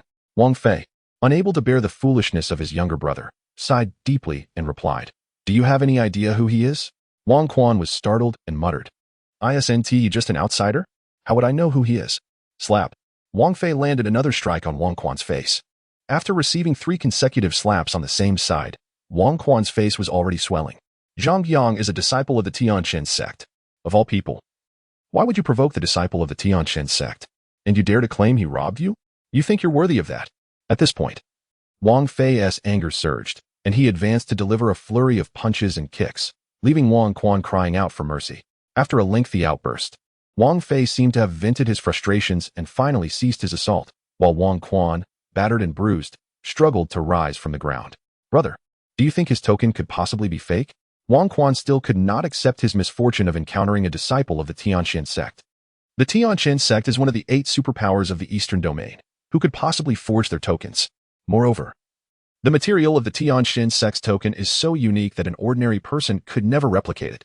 Wang Fei was furious, seeing his brother's foolishness. He wished he could strike him again. Upon hearing Wang Fei's certain tone, Wang Quan was rendered speechless. Not only he, but even the woman and Li Huan were also stunned. Fang Qian, at the back, sat down heavily on a chair. Those who had provoked Zhang Yang earlier now felt a chill in their hearts, realizing they had encountered someone they could never afford to offend. This young man was a disciple of the Tianxin sect, the pinnacle of martial arts revered by young cultivators. Who would have thought they would have the fortune to meet a disciple of the Tianxin sect in their lifetime? No wonder he exuded such an imposing aura. He was indeed a dragon among men, and my discerning I was not mistaken. You're talking nonsense. You weren't saying that just now. The dignitaries of Spring City stared intently at Zhang Yang, eager to discern what set this extraordinary figure apart from ordinary folk. Wang Fei stepped forward to Zhang Yang, expressing his apologies. Brother Zhang, I sincerely apologize. My younger brother is rather mischievous. Please forgive any offense he may have caused. Zhang Yang smiled and replied, You are not mistaken. Your brother certainly has a playful nature. What do you mean by that, Brother Zhang? Wang Fei asked in confusion. Upon hearing this, Wang Quan's expression changed dramatically, and he immediately knelt before Zhang Yang, clinging to his legs and weeping, Big brother, please spare me. Whatever you desire, I will comply. Just grant me a chance to reform. Chapter 175. The compass. Wang Quan was acutely aware that if Zhang Yang divulged this incident to Wang Fei, he would undoubtedly face dire consequences. After being frightened by Zhang Yang earlier, his third leg was already feeling unwell. If he were to endure Wang Fei's wrath, he believed he would be finished for life. Zhang Yang glanced down at Wang Quan, who was clinging to his legs, and disdainfully remarked, Do not touch me. I fear your affliction may be contagious. Okay. Wang Quan quickly retreated 2 meters while kneeling. Zhang Yang looked at him and stated, Due to your previous slander, you have caused me considerable harm. Thus, you must compensate me for my lost time and emotional distress. Wang Quan nodded repeatedly, agreeing to whatever Zhang Yang demanded. Oh. And by the way, ever since I witnessed that filthy scene, my eyes have been quite uncomfortable. You will need to compensate for that as well, Zhang Yang added. Wang Quan's face twitched slightly, but he still agreed immediately. How much? He asked tentatively. 200,000 spirit crystals, Zhang Yang mused. 200,000 spirit crystals. The expressions of the Wang brothers shifted dramatically. Even as the foremost family in Spring City, 200,000 spirit crystals was no small sum. They would need to liquidate their assets to gather such a vast amount. Otherwise, it would be utterly impossible. Brother Zhang, why don't we leave this place and discuss it elsewhere? Wang Fei suggested quietly, moving closer to Zhang Yang. Zhang Yang nodded. Indeed, this matter could be handled discreetly. Then let us leave at once. Wang Fei responded promptly, and Wang Quan followed suit. Did you forget something very important? Yukong reminded him. Upon hearing this, Zhang Yang suddenly remembered and turned to the pale-faced woman, saying, Go and have the chef prepare a BBO chicken for me. The sooner the better. Right away. The woman dashed downstairs, realizing Zhang Yang was granting her an opportunity. The remaining guests on the second floor, noticing Zhang Yang's lingering presence, promptly approached him to forge connections. Young Master Zhang, you appear quite young. I assume you are still unmarried? My daughter is quite lovely and just turned 18. Perhaps you two could meet? Your daughter is too plump to be a match for young Master Zhang. Young Master Zhang, you should consider my daughter. She just turned 18 as well and is as beautiful as a lotus emerging from the water. Furthermore, my daughter needs no introduction. You could wed her tonight. Young Master Zhang, my concubine is exceptionally skilled. A throng of guests surrounded Zhang Yang, their noisy chatter buzzing in his ears. Wang Fei, being perceptive, immediately recognized Zhang Yang's predicament and threatened, Brother Zhang is not interested in your daughters or concubines. Disperse at once, or you will never leave. Upon hearing this, the guests quieted down, reluctantly departing due to the Wang family's intimidating presence. Once the crowd had dispersed, Zhang Yang turned to the woman named Fang Qian. Upon meeting his gaze, she trembled and promptly knelt, pleading, Young Master Zhang, I was blind to your worth. If you spare me, I will do anything you ask. Intrigued, Zhang Yang looked at Fang Qian and asked, Then tell me, what can you do? Fang Qian was momentarily taken aback by the question and stammered, I have skills. Zhang Yang was surprised. He had not expected Fang Qian to make such a claim. Everyone present was astonished, as having skills implied experience. Yet Fang Qian had always portrayed herself as an innocent maiden. Didn't you claim to be a virgin? Li Huan said in disbelief, staring at Fang Qian. That was merely to deceive someone as presumptuous as you. Fang Qian replied candidly. You. Li Huan was enraged. He had never anticipated being deceived by Fang Qian, especially after spending so many spirit crystals on her. He trembled with fury. This is amusing. Li Huan thought himself experienced, hoping to pay for a dalliance with Fang Qian, only to discover that she was far more seasoned than he, and he had unwittingly become the one played. Zhang Yang watched this unfolding drama with great amusement. The BBO chicken has arrived. At that moment, the woman returned, holding the dish. Zhang Yang accepted the BBO chicken and turned to the Wang brothers, saying, "Let us depart." After Zhang Yang and the brothers left, Li Huan glared at Fang Qian and hissed, "You wretched woman, I will end you today." Soon, another uproar erupted in the restaurant, while Zhang Yang and his companions moved further away. They quickly arrived at a pavilion outside the city, where Zhang Yang and Wukong sat on stone benches, enjoying the BBO chicken with evident satisfaction. "Now, let us discuss how you plan to compensate me," Zhang Yang said, munching on a chicken leg while looking at Wang Fei. "Brother Zhang, the figure you mentioned is far too exorbitant. Even my Wang family cannot bear such a burden," Wang Fei replied honestly. "Are you suggesting you intend to default on your debt?" Zhang Yang's killing intent began to emanate. Feeling the pressure of Zhang Yang's aura, Wang Fei's heart quaked, and he quickly shook his head. "That is not my intention. How about I offer you this item as compensation?" Wang Fei produced a seemingly ordinary compass from his storage ring. "Are you attempting to deceive me with this trinket?" Zhang Yang, noticing the situation, expressed his displeasure. "Brother Zhang, you may not know, but this compass is an artifact I stumbled upon by chance. It is no ordinary object. I could even say that my current achievements are largely due to this compass." Wang Fei inquired, "Pray tell, what makes it so extraordinary?"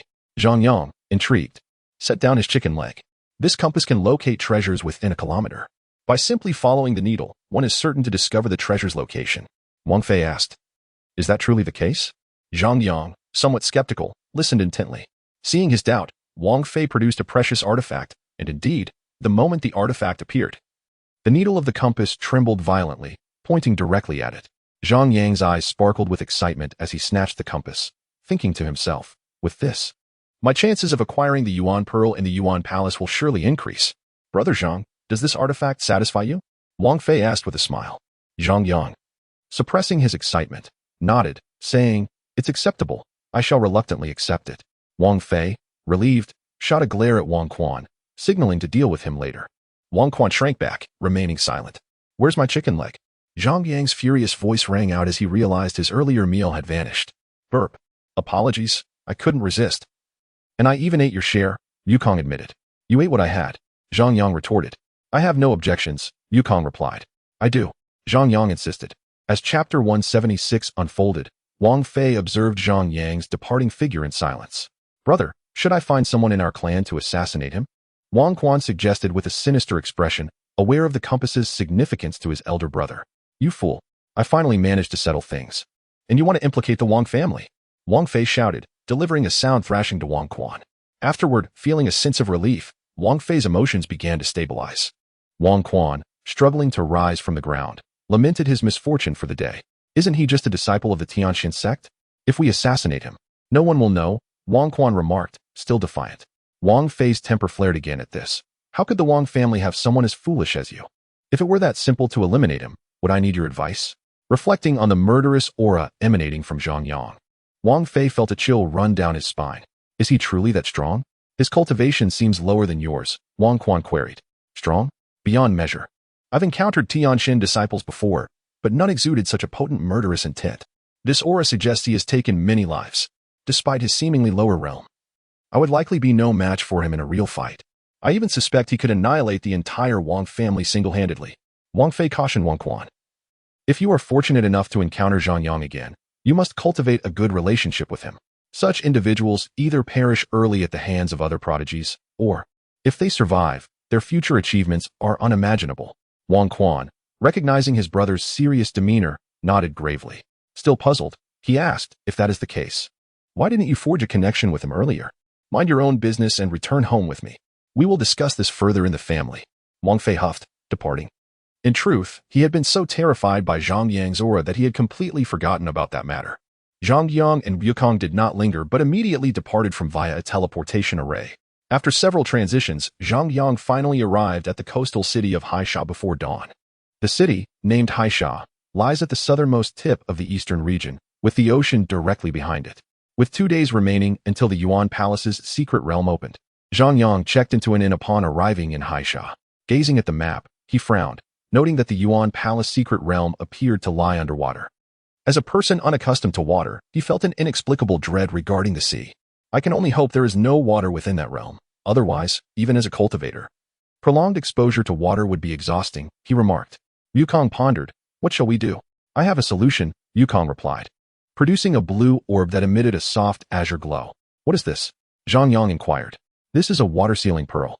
As long as you carry it, it will help you ward off seawater, rendering it harmless. It even weakens the power of water-based attacks, Wukong explained. Zhang Yang's eyes lit up, and he reached for the pearl, but Wukong deftly evaded his grasp. Let us agree first. I am merely lending it to you, not giving it away. Wukong insisted with utmost seriousness. You do not trust my character? Zhang Yang replied, slightly miffed. Apologies, but I have never trusted you, Wukong retorted, leaving Zhang Yang speechless. Ultimately, Zhang Yang obtained the water-sealing pearl. As sunlight streamed into his room, he mused, with 2 days until the Yuan Palace opens. I shall take this time to gather information about it. He quickly exited the inn. Upon stepping outside, Zhang Yang was greeted by a bustling street filled with people, and he marveled at the myriad of bizarre creatures he had never encountered before. Among them was a creature with a fish head and a human body, and he could even smell a strong fishy odor emanating from it.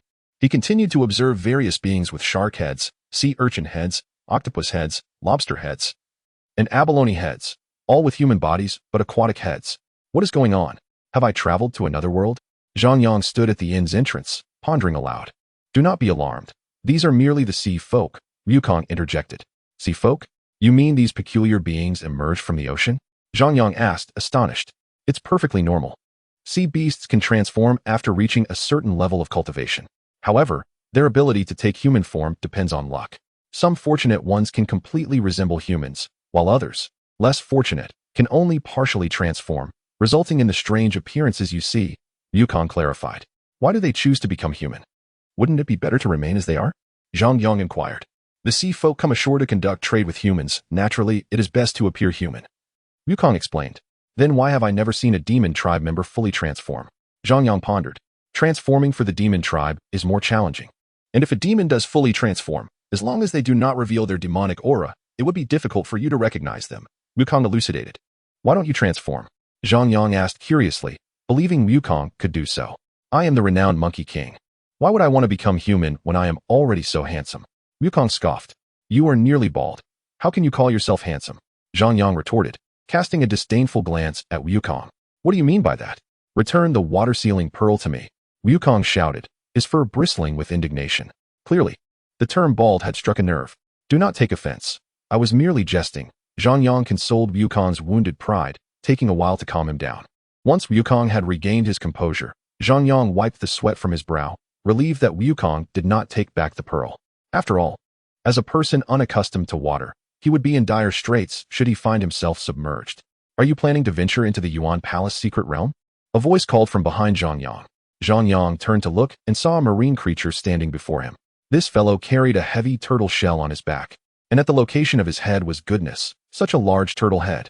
Shock was written all over Zhang Yang's face. Chapter 177. Aqua Armor. The turtle-headed man noticed Zhang Yang's silence and seemed to realize something.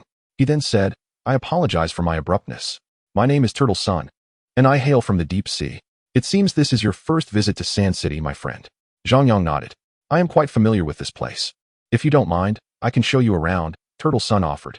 Thank you, Brother Turtle, Zhang Yang replied with a smile, and then followed Turtle Sun away. Zhang Yang and Turtle Sun walked through the bustling streets, while Wukong perched on Zhang Yang's shoulder. We, the sea folk, are the best of friends with humans. Look at the stalls. Many of the items are from the deep sea, Turtle Sun explained, pointing out various wares to Zhang Yang, who noticed that the stall owners were all sea folk. Zhang Yang gazed at the peculiar items on display, intrigued but hesitant to purchase anything as he had never seen such things before. Stop, stop, stop! Wukong suddenly exclaimed. Zhang Yang immediately halted and looked at Wukong in confusion. By that green scale, it's called Aqua Scale. Gather 10 of them, and you can craft aqua armor, Wukong whispered. What is aqua armor for? Zhang Yang asked, puzzled. It has significant benefits for your entrance into the Yuan Palace, greatly enhancing water defense. However, the most critical advantage is that aqua armor will significantly increase your speed in water, Wukong explained softly. Significantly increase my speed in water. Zhang Yang felt his heart race with excitement upon hearing this. The greatest challenge for humans in water is the resistance and immense pressure.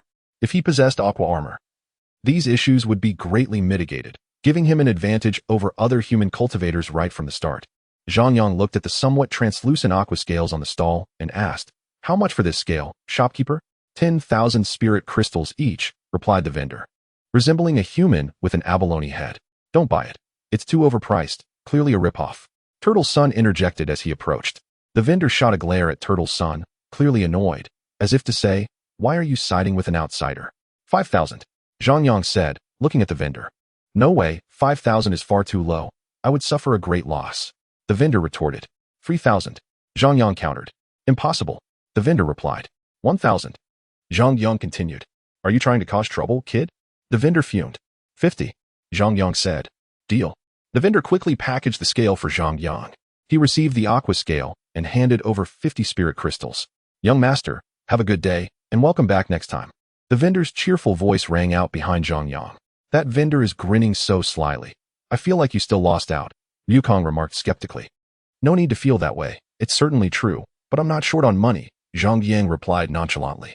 "If each aqua scale were worth 50, then 10 would only amount to 500, a mere trifle for Zhang Yang, who possessed over 50,000 spirit crystals.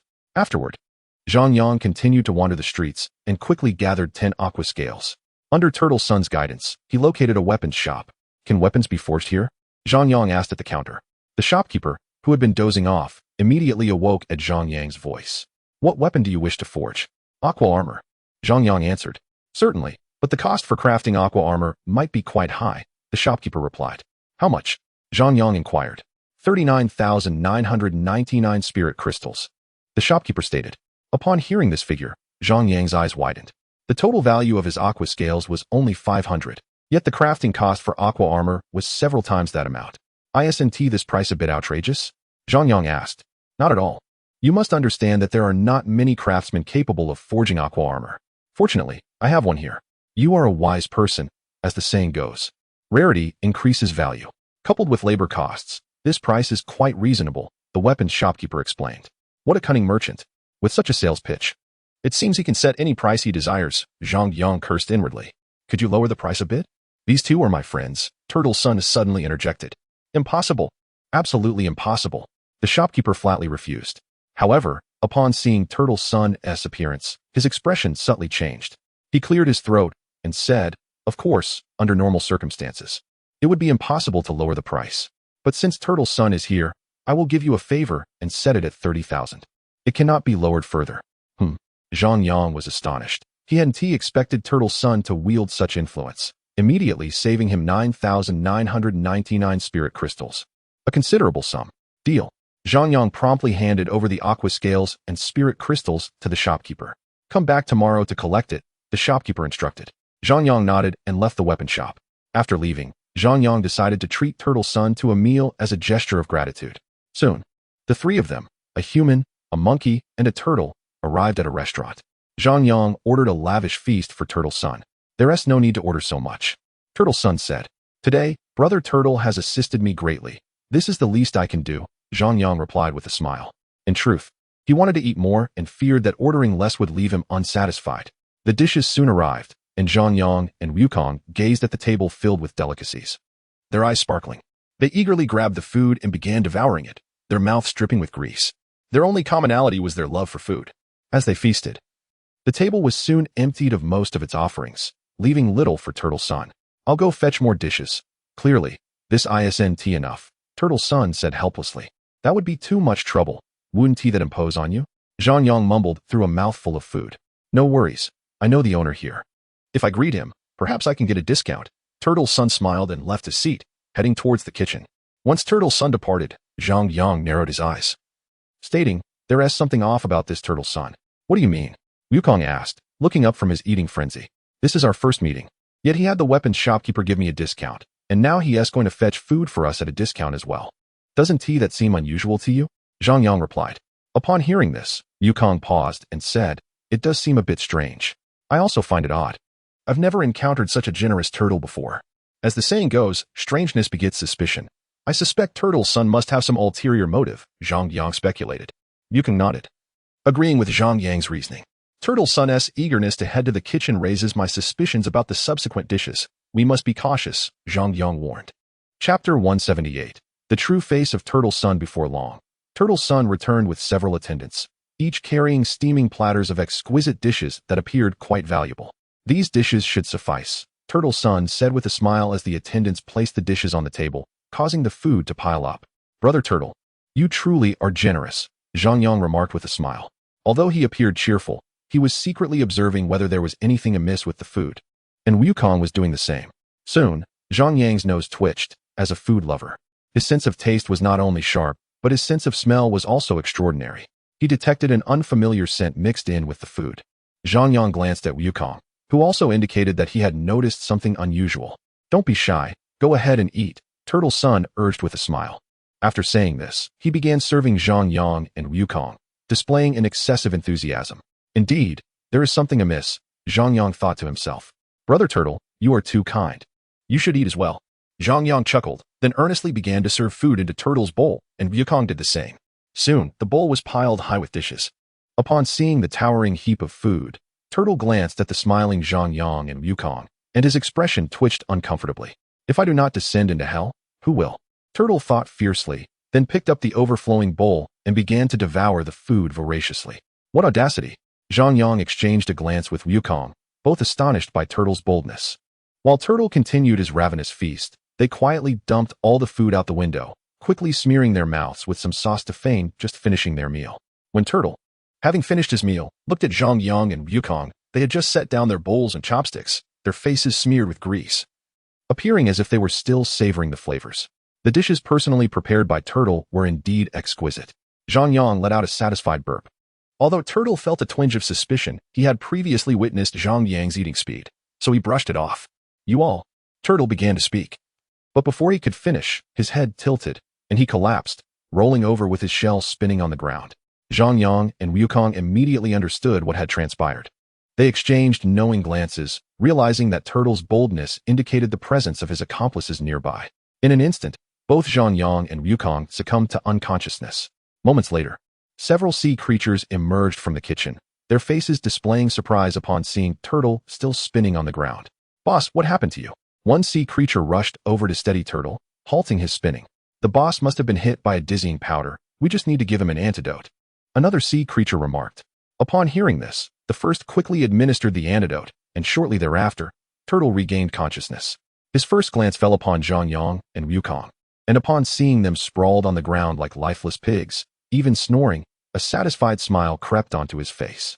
Bind them up and take them to the lair. Turtle sneered. At that moment, he had transformed significantly, his expression no longer innocent, but rather cold and sinister. Zhang Yang and Wukong were swiftly bound by the sea creatures and carried deeper into the tavern. Thud. Moments later, they were unceremoniously thrown onto the ground. This human doesn't look heavy, but he is surprisingly weighty, exhausting me. One sea creature muttered.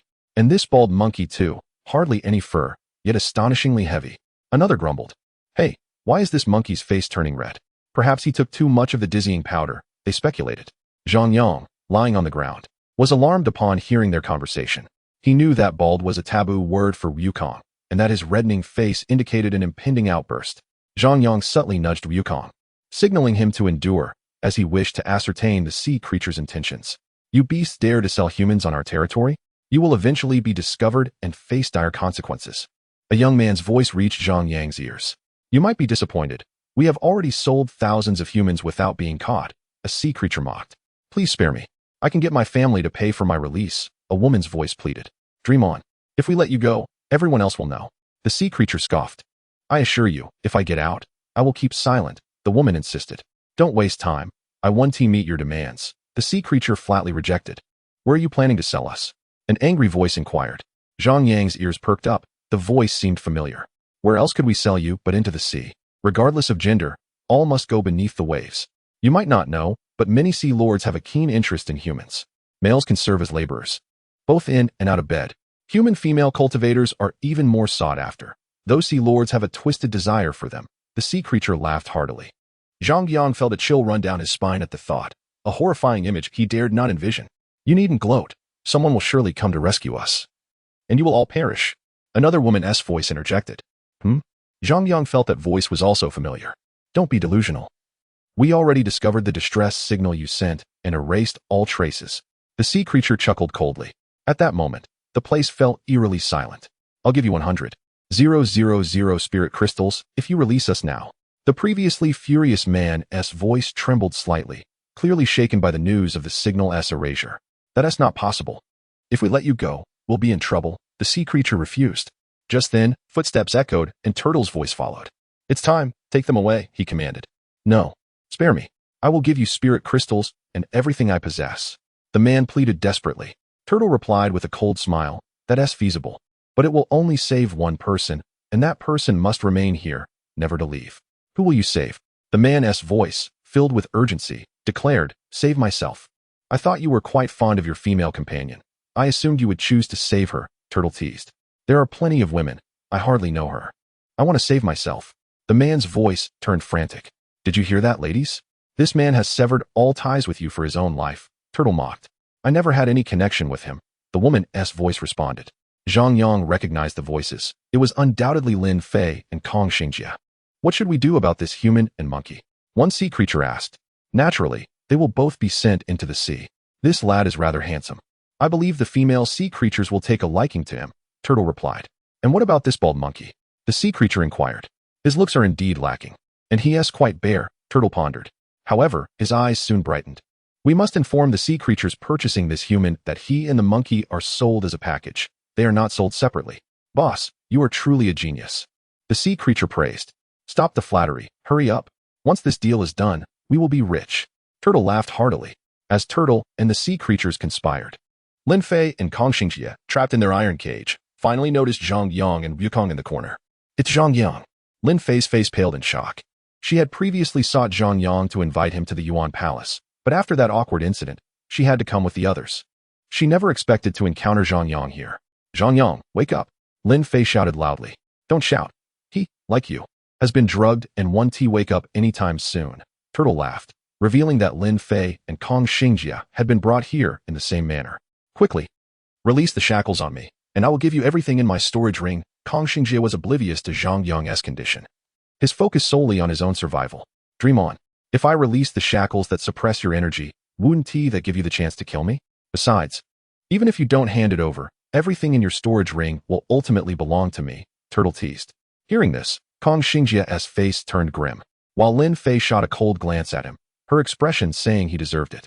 You all hurry up, Turtle yelled at his subordinates, who quickly began pushing the iron cages outside. Throughout the entire process, Zhang Yang and Wukong found themselves shackled by constraints that suppressed their spiritual energy. Within these shackles resided a force akin to water. However, it seemed to exert a rather limited effect on him, Zhang Yang mused. He soon deduced that this was likely closely related to the water bead.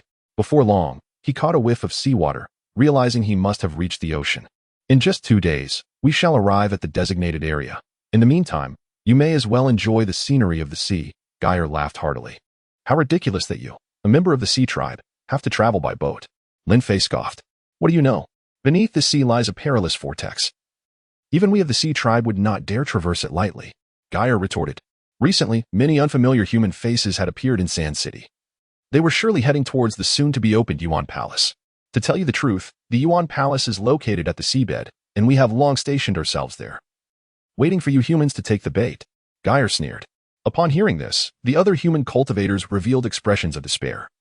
For they were not the only ones preparing for the Yuan Palace. Their fellow disciples were also involved.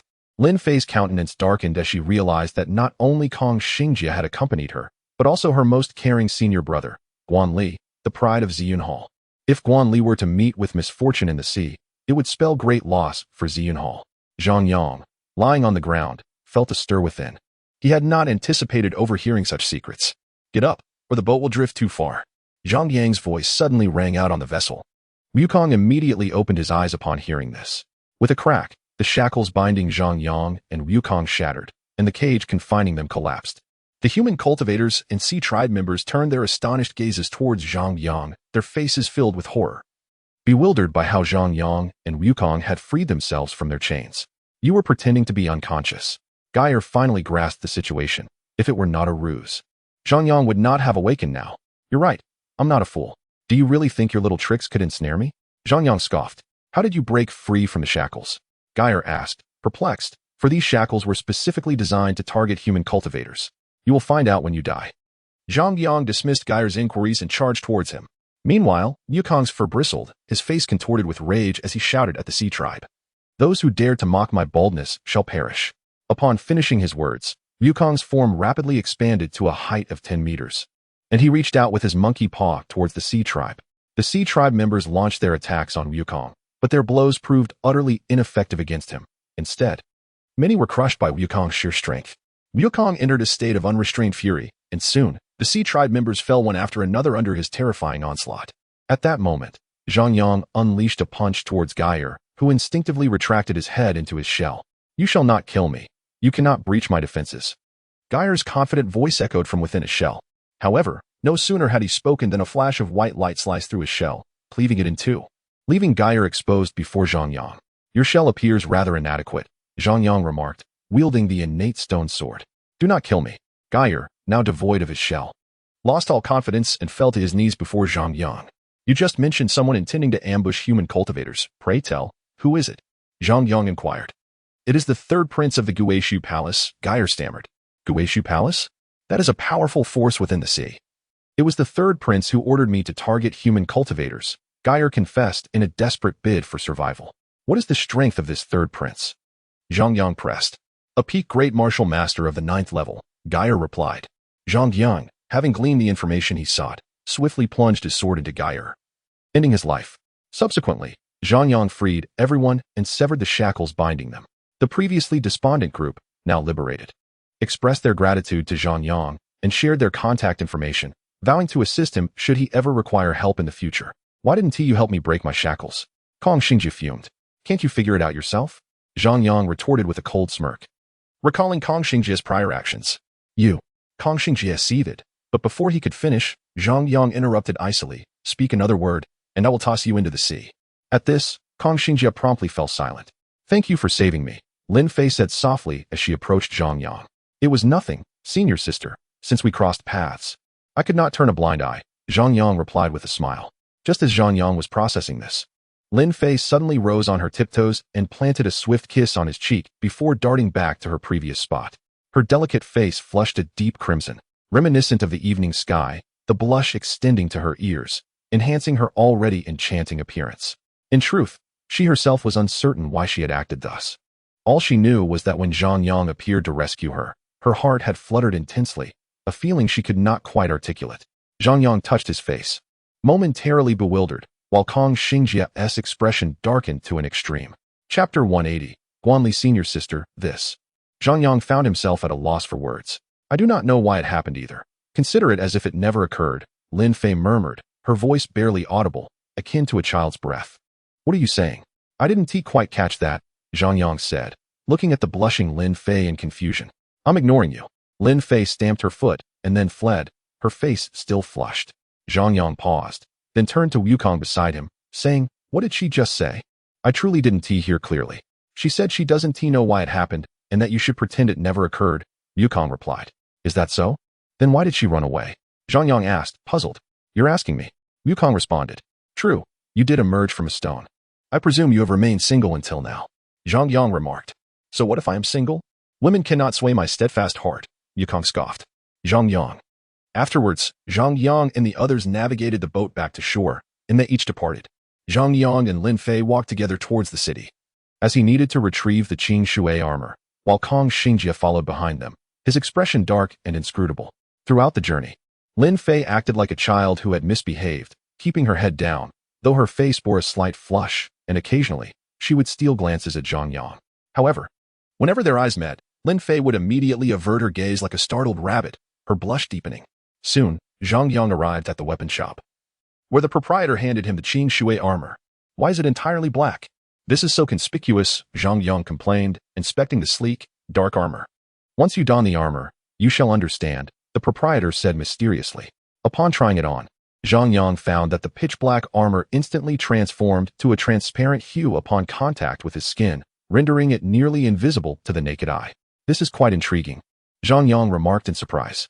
After leaving the weapon shop, he addressed Lin Fei at the entrance. The Yuan Palace is about to open. Let us prepare and set off. Lin Fei nodded, saying, accompanying me this time are Guan Li and his brother from Ziyun Hall. Should we invite them along? It would be beneficial for mutual support.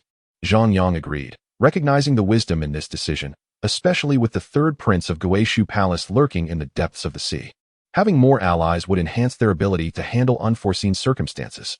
Moments later, Lin Fei returned with two young men, one clad in elegant purple attire, exuding charisma and good looks, while the other appeared noticeably younger, their resemblance striking. This is Guan Li, the foremost disciple of Ziyun Hall, and his brother, Guan Mai. Lin Fei introduced. Lin Fei began to introduce Zhang Yang, who smiled and nodded at the two. This is from the Martial Hall. Just as Lin Fei was about to clarify Zhang Yang's identity, she was abruptly interrupted by Guan Mai. I know him. His name is Zhang Yang, and he has recently joined the Martial Hall, Guan Mai stated, fixing his gaze on Zhang Yang. Brother Zhang single-handedly repelled several disciples of the Plum Blossom Hall. Your name has reached my ears. Guan Li added with a smile, such accolades are merely superficial and not particularly noteworthy. Zhang Yang replied courteously, surprised that Guan Li had heard of him. We should hurry. The Yuan Palace will soon be opening, Lin Fei noted, relieved to see the amiable atmosphere between Zhang Yang and Guan Li. Meanwhile, Kong Xingjie displayed an expression of astonishment. As a disciple of the Ziyun Hall, he understood that Guan Li, being the foremost figure of the Ziyun Hall, was known for his proud demeanor and rarely regarded others. He had expected Guan Li to dismiss Zhang Yang, yet today, Guan Li's demeanor was remarkably friendly. The five of them boarded the boat that Zhang Yang had docked by the seaside. Zhang Yang added 10,000 spirit crystals to the boiler in the cabin. The moment the crystals entered, they ignited, and soon the roar of the engine echoed as the boat surged into the depths of the sea. On the deck, Lin Fei conveyed all the news previously mentioned by Turtle to Guan Li, who furrowed his brow upon hearing it. These sea tribes possess audacity, daring to trade human cultivators. Guan Li's voice brimmed with anger. As for your concern regarding the third prince of Guishu possibly lying in ambush near the Yuan Palace, I believe it poses little threat. Once the Yuan Palace opens, many will enter, and with surrounding powerful factions, should he dare to act, it would only lead to his own demise, Guan Li declared. Zhang Yang expressed surprise. Are there many powerful factions coming to the Yuan Palace this time? I am unsure of the specifics. But I know the Kunlong Temple monks may arrive, Guan Li replied. Kunlong Temple? Zhang Yang's face revealed confusion, as it was his first encounter with this faction. Kunlong Temple, like our Tianshu sect, is one of the 8 supreme forces in the eastern region. These monks are exceedingly formidable, especially in physical cultivation. Their techniques surpass even those of your martial hall, Guan Li explained. That formidable? Zhang Yang exclaimed in astonishment. Guan Li nodded. Among the 8 supreme forces, Kunlong Temple excels the most in physical prowess. Do not worry, Brother Zhang. Your martial hall's physical techniques are not weak, albeit difficult to master and with certain flaws. Guan Li reassured upon noticing Zhang Yang's silence. Zhang Yang smiled slightly but did not elaborate. Wukong, do you think my physical strength surpasses that of the Kunlong monks? Zhang Yang inquired. Isn't that a redundant question? You practice the Undying Sutra. Those bald monks are unworthy to carry your shoes. Wukong's disdainful voice echoed in Zhang Yang's mind. Before meeting Guan Li, Wukong had already concealed himself within the Chaos Cauldron. But the Undying Sutra is notoriously difficult to cultivate. I have yet to open all 360 meridians. And it's possible they are currently stronger than me, Zhang Yang remarked. Even if they fully cultivate their techniques, they would only unlock at most 180 meridians. You may not have mastered the Undying Sutra yet, but you have already opened 300 meridians. Once you manage to open all 360, I believe very few in the younger generation can rival your physical strength, Wukong stated. And what about the sea and demon tribes? Zhang Yang asked. Wukong pondered briefly and replied, it's hard to say. The sea and demon tribes are inherently stronger in physical prowess than humans, and some exceptionally gifted individuals may indeed exceed you. However, you need not worry. Such sea and demon tribes are rare, and even if they exist, once you unlock all 360 meridians, you will easily overpower them. Zhang Yang nodded in agreement. After 2 hours of sailing, Guan Li's voice took on a grave tone. We have arrived. As the vessel halted, Zhang Yang noticed numerous ships anchored in the vicinity. Suddenly, a commotion erupted from the largest ship, where a fierce battle was underway. It's the Kunlong Temple, Guan Li exclaimed. The group exchanged glances, alarmed. They had just heard Guan Li mention that Kunlong Temple was one of the 8 supreme forces in the eastern region and possessed formidable physical prowess.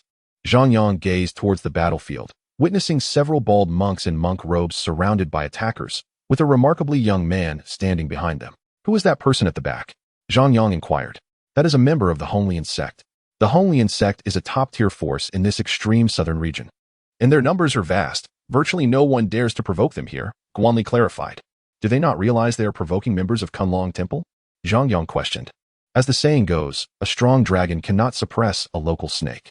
Furthermore, if they manage to defeat those few disciples of Kunlong Temple, word will spread, and the Holy Sect will gain notoriety, making it known that Kunlong Temple is inferior to them, Guanli explained.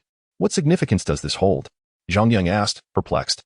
The Holy Sect clearly employs overwhelming numbers against the few. Even if they defeat those monks, what does it matter? The significance is substantial. Should Kunlong Temple's reputation suffer, fewer will seek to join them, while more will flock to the Holy Sect, thereby significantly enhancing the latter's strength over time. Moreover, the true target of the Holy Sect is likely that monk Huiyuan. Guanli pointed toward one of the monks engaged in battle. Zhang Yang observed Huiyuan, who appeared refined and calm despite the chaos around him. Why go through such trouble to defeat Huiyuan? Zhang Yang asked, still confused. Zhang Yang, how can you be so uninformed? Have you not heard of the heavenly rankings in the eastern region? Guanli interjected abruptly. Heavenly rankings? Zhang Yang shook his head, indicating he was unfamiliar. No wonder you would ask such a naive question, Guanli sighed, shaking his head. Are you aware of the Tianji Pavilion? Guanli continued. Zhang Yang again shook his head, having been too focused on his cultivation to pay attention to other matters. Guanli face-bombed in exasperation before explaining. The Tianji Pavilion is the most mysterious force in the eastern region, specializing in intelligence gathering. To establish their reputation, they have released 2 lists, the Heavenly Rankings. The Heaven list records the strongest young cultivators at the martial sovereign level, featuring the top 100 most talented individuals in the eastern region. The Earth list comprises young prodigies at the Grand Martial Master level, also featuring 100 individuals. The Tianji Pavilion compiled these lists based on their past achievements, and Huiyuan ranks 10th on the Earth list. Zhang Yang's face reflected surprise. He had not anticipated Huiyuan to be such a prominent figure. A top 10 prodigy on the Earth list.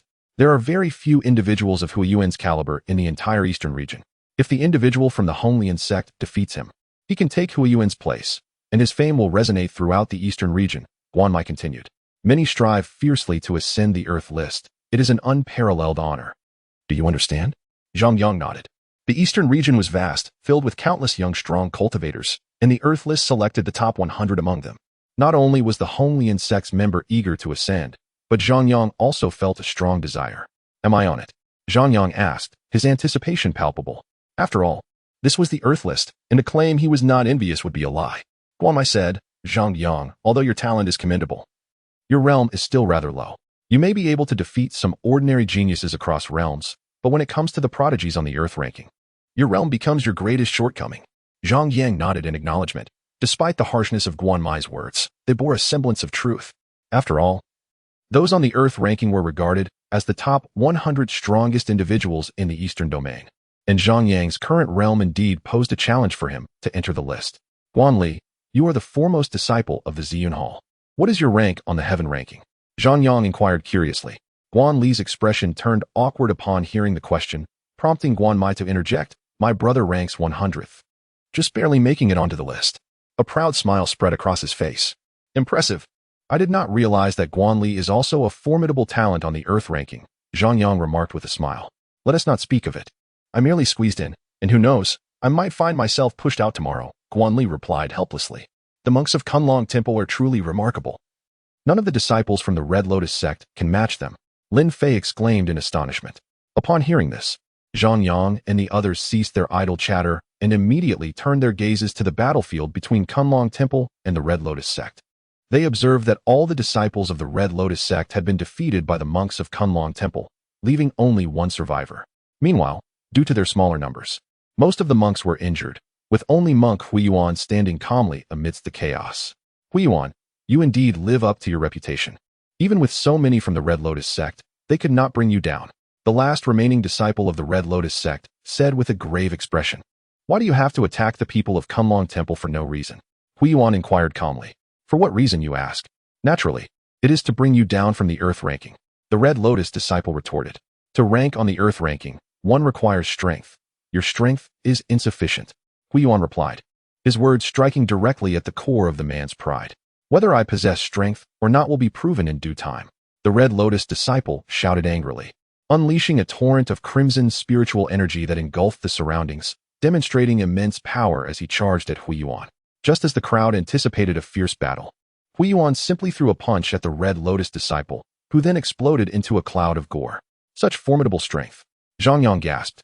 Though Huiyuan's punch appeared ordinary, Zhang Yang could distinctly see a faint golden light enveloping Huiyuan's body.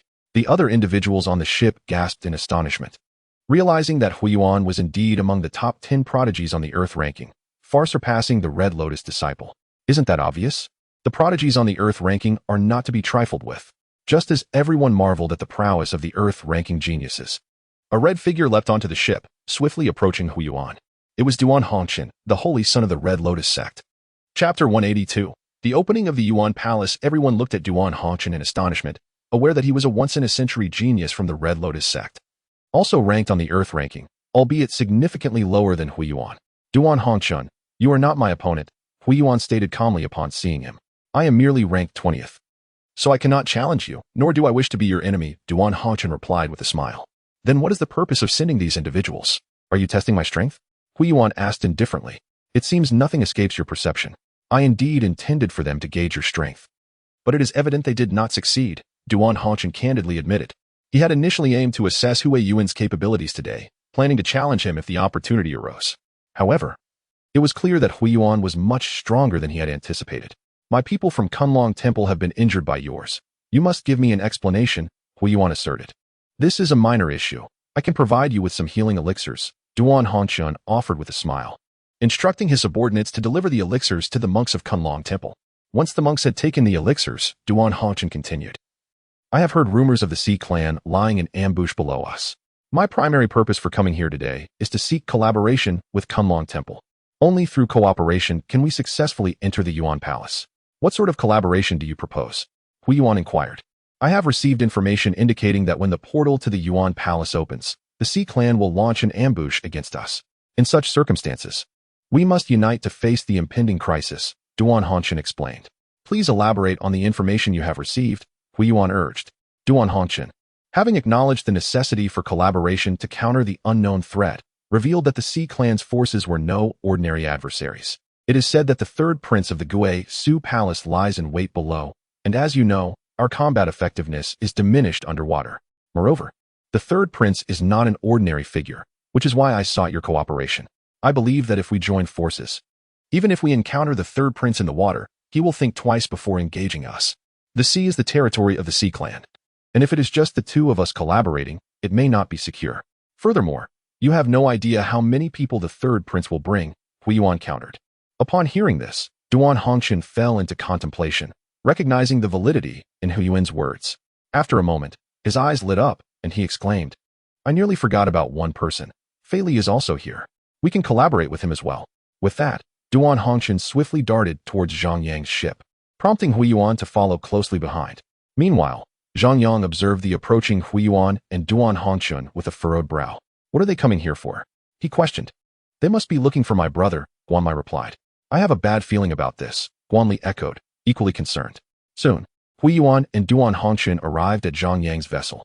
Brother Guan, it has been a while, Duan Chen greeted with a smile, while Huiyuan remained silent and composed. Guanli, seeing this, returned the greeting politely. Are you aware of the situation regarding the third prince of Gui Su?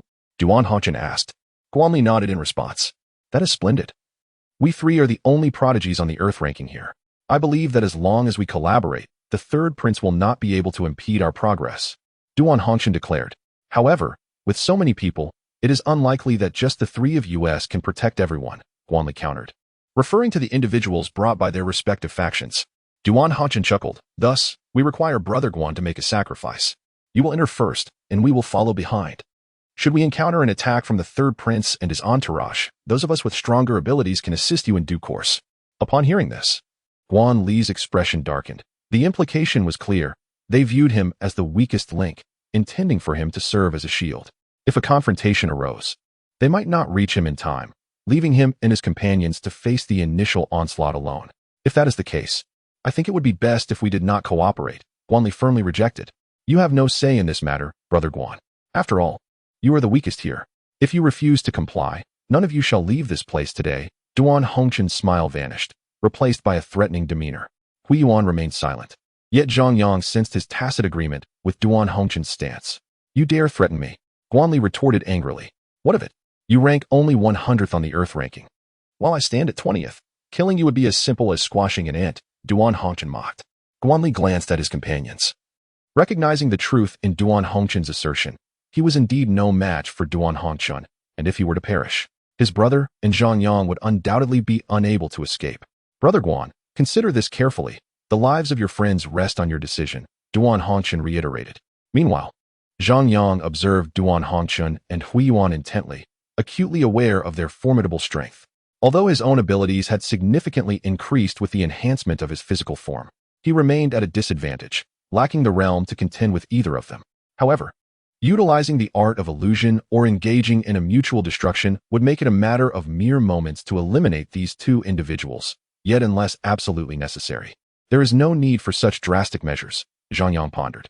Just as Guanli hesitated, Zhang Yang stated, "No problem, we can be the first to enter." Upon hearing Zhang Yang's words, Guanli cast a surprised glance at him but ultimately nodded, acknowledging that there were indeed no other alternatives. This young brother is quite perceptive. Then we shall depart first. When the Yuan Palace opens, you will be the first to enter. Do not attempt any tricks with me, Duan Hongchen threatened. Before leaving with Hui Yuan, what should we do? Lin Fei's face was filled with concern. Zhang Yang, who do you think you are? Guanli hasn't even spoken yet. So why did you agree? You must realize that being the first to enter could lead to death. Kong Xingjie shouted angrily. Zhang Yang ignored the foolishness of Kong Xingjie entirely. Silence. Guanli retorted furiously. At the sound of Guanli's outburst, Kong Xingjie trembled slightly, immediately closing his mouth. What else could we do? Do you truly believe that Duan Hongchen would allow us to leave alive? Guanli glared coldly at Kong Xingjie. Kong Xingjie remained silent. Yet his gaze towards Zhang Yang was filled with venomous hostility. Once we enter the sea, do not concern yourselves with anything else. Proceed directly to the Yuan Palace. And leave the rest to me, Zhang Yang instructed. Isn't this reckless? Guanli and Duan both objected. Trust me, I have a plan, Zhang Yang assured them. Just as Guanli was about to speak again, the surface of the sea began to churn violently, causing the boat to sway from side to side. Soon, Zhang Yang and the others witnessed a massive whirlpool form on the previously calm sea, its center a pitch-black void, resembling an endless abyss. The Yuan Palace has opened. The whirlpool serves as the entrance, Guanli noted, though his expression was grave. With the opening of the Yuan Palace, the greatest crisis for them was also unleashed.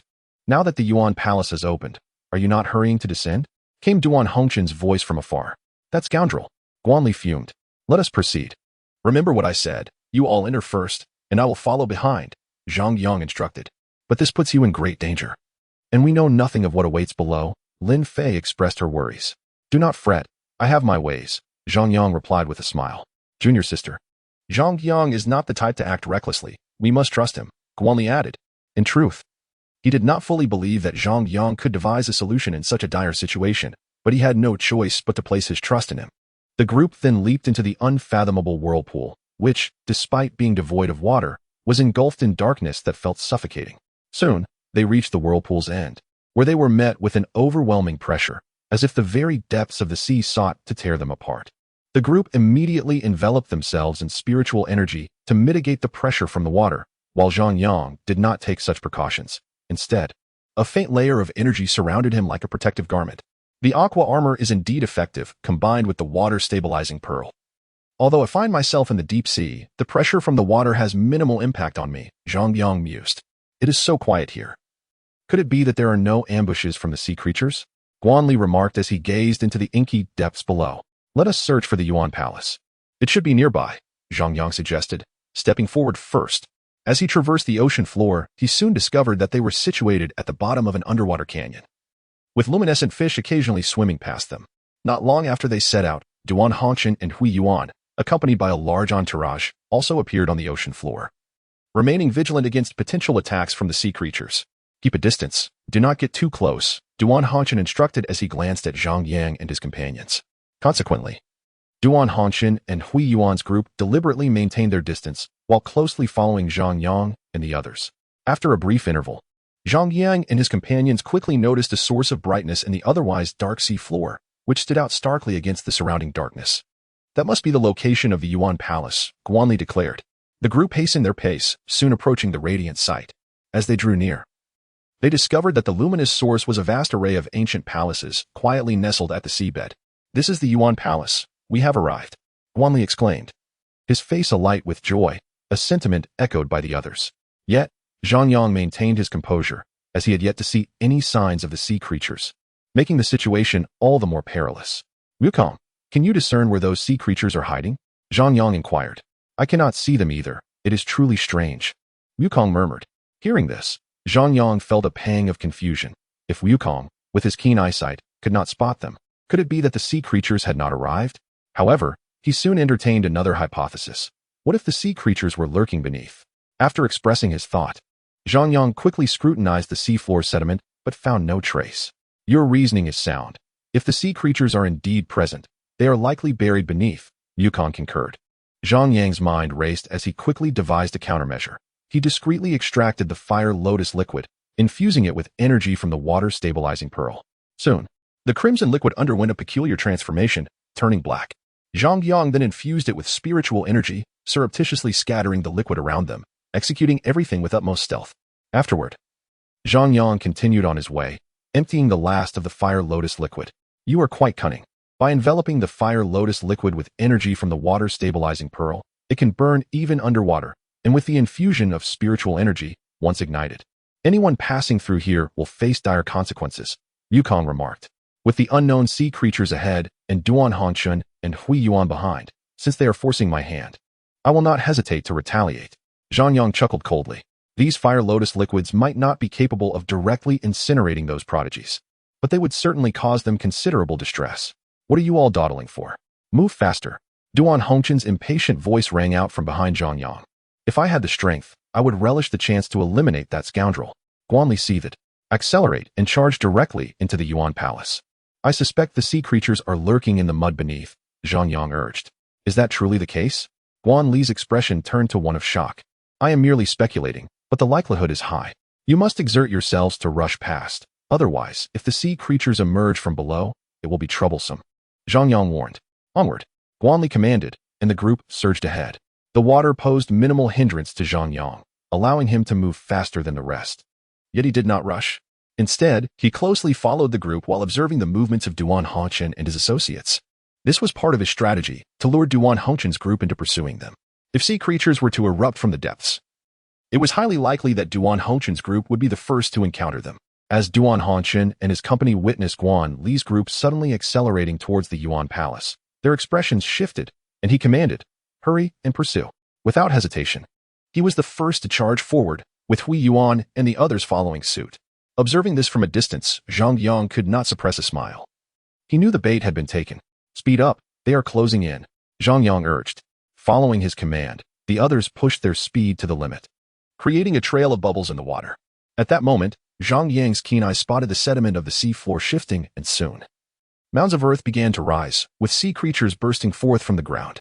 So many sea creatures! Guan Li exclaimed in shock, and in an instant, the sounds of battle erupted.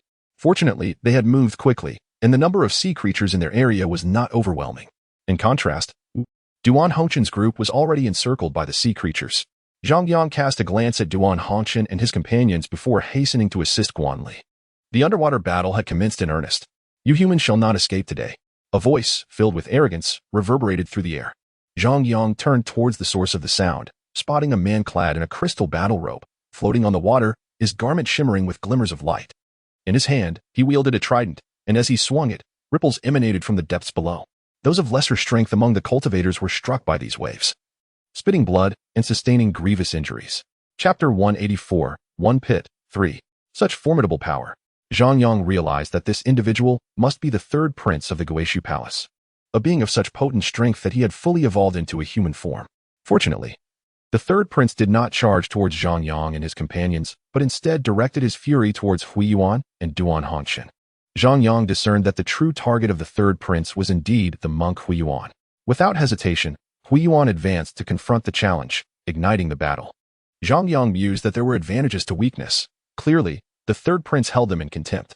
Suddenly, a loud thud echoed, prompting Zhang Yang to look towards the noise, where a colossal crab was fiercely battling Guan Li and others, creating deep pits in the ground with its powerful claws.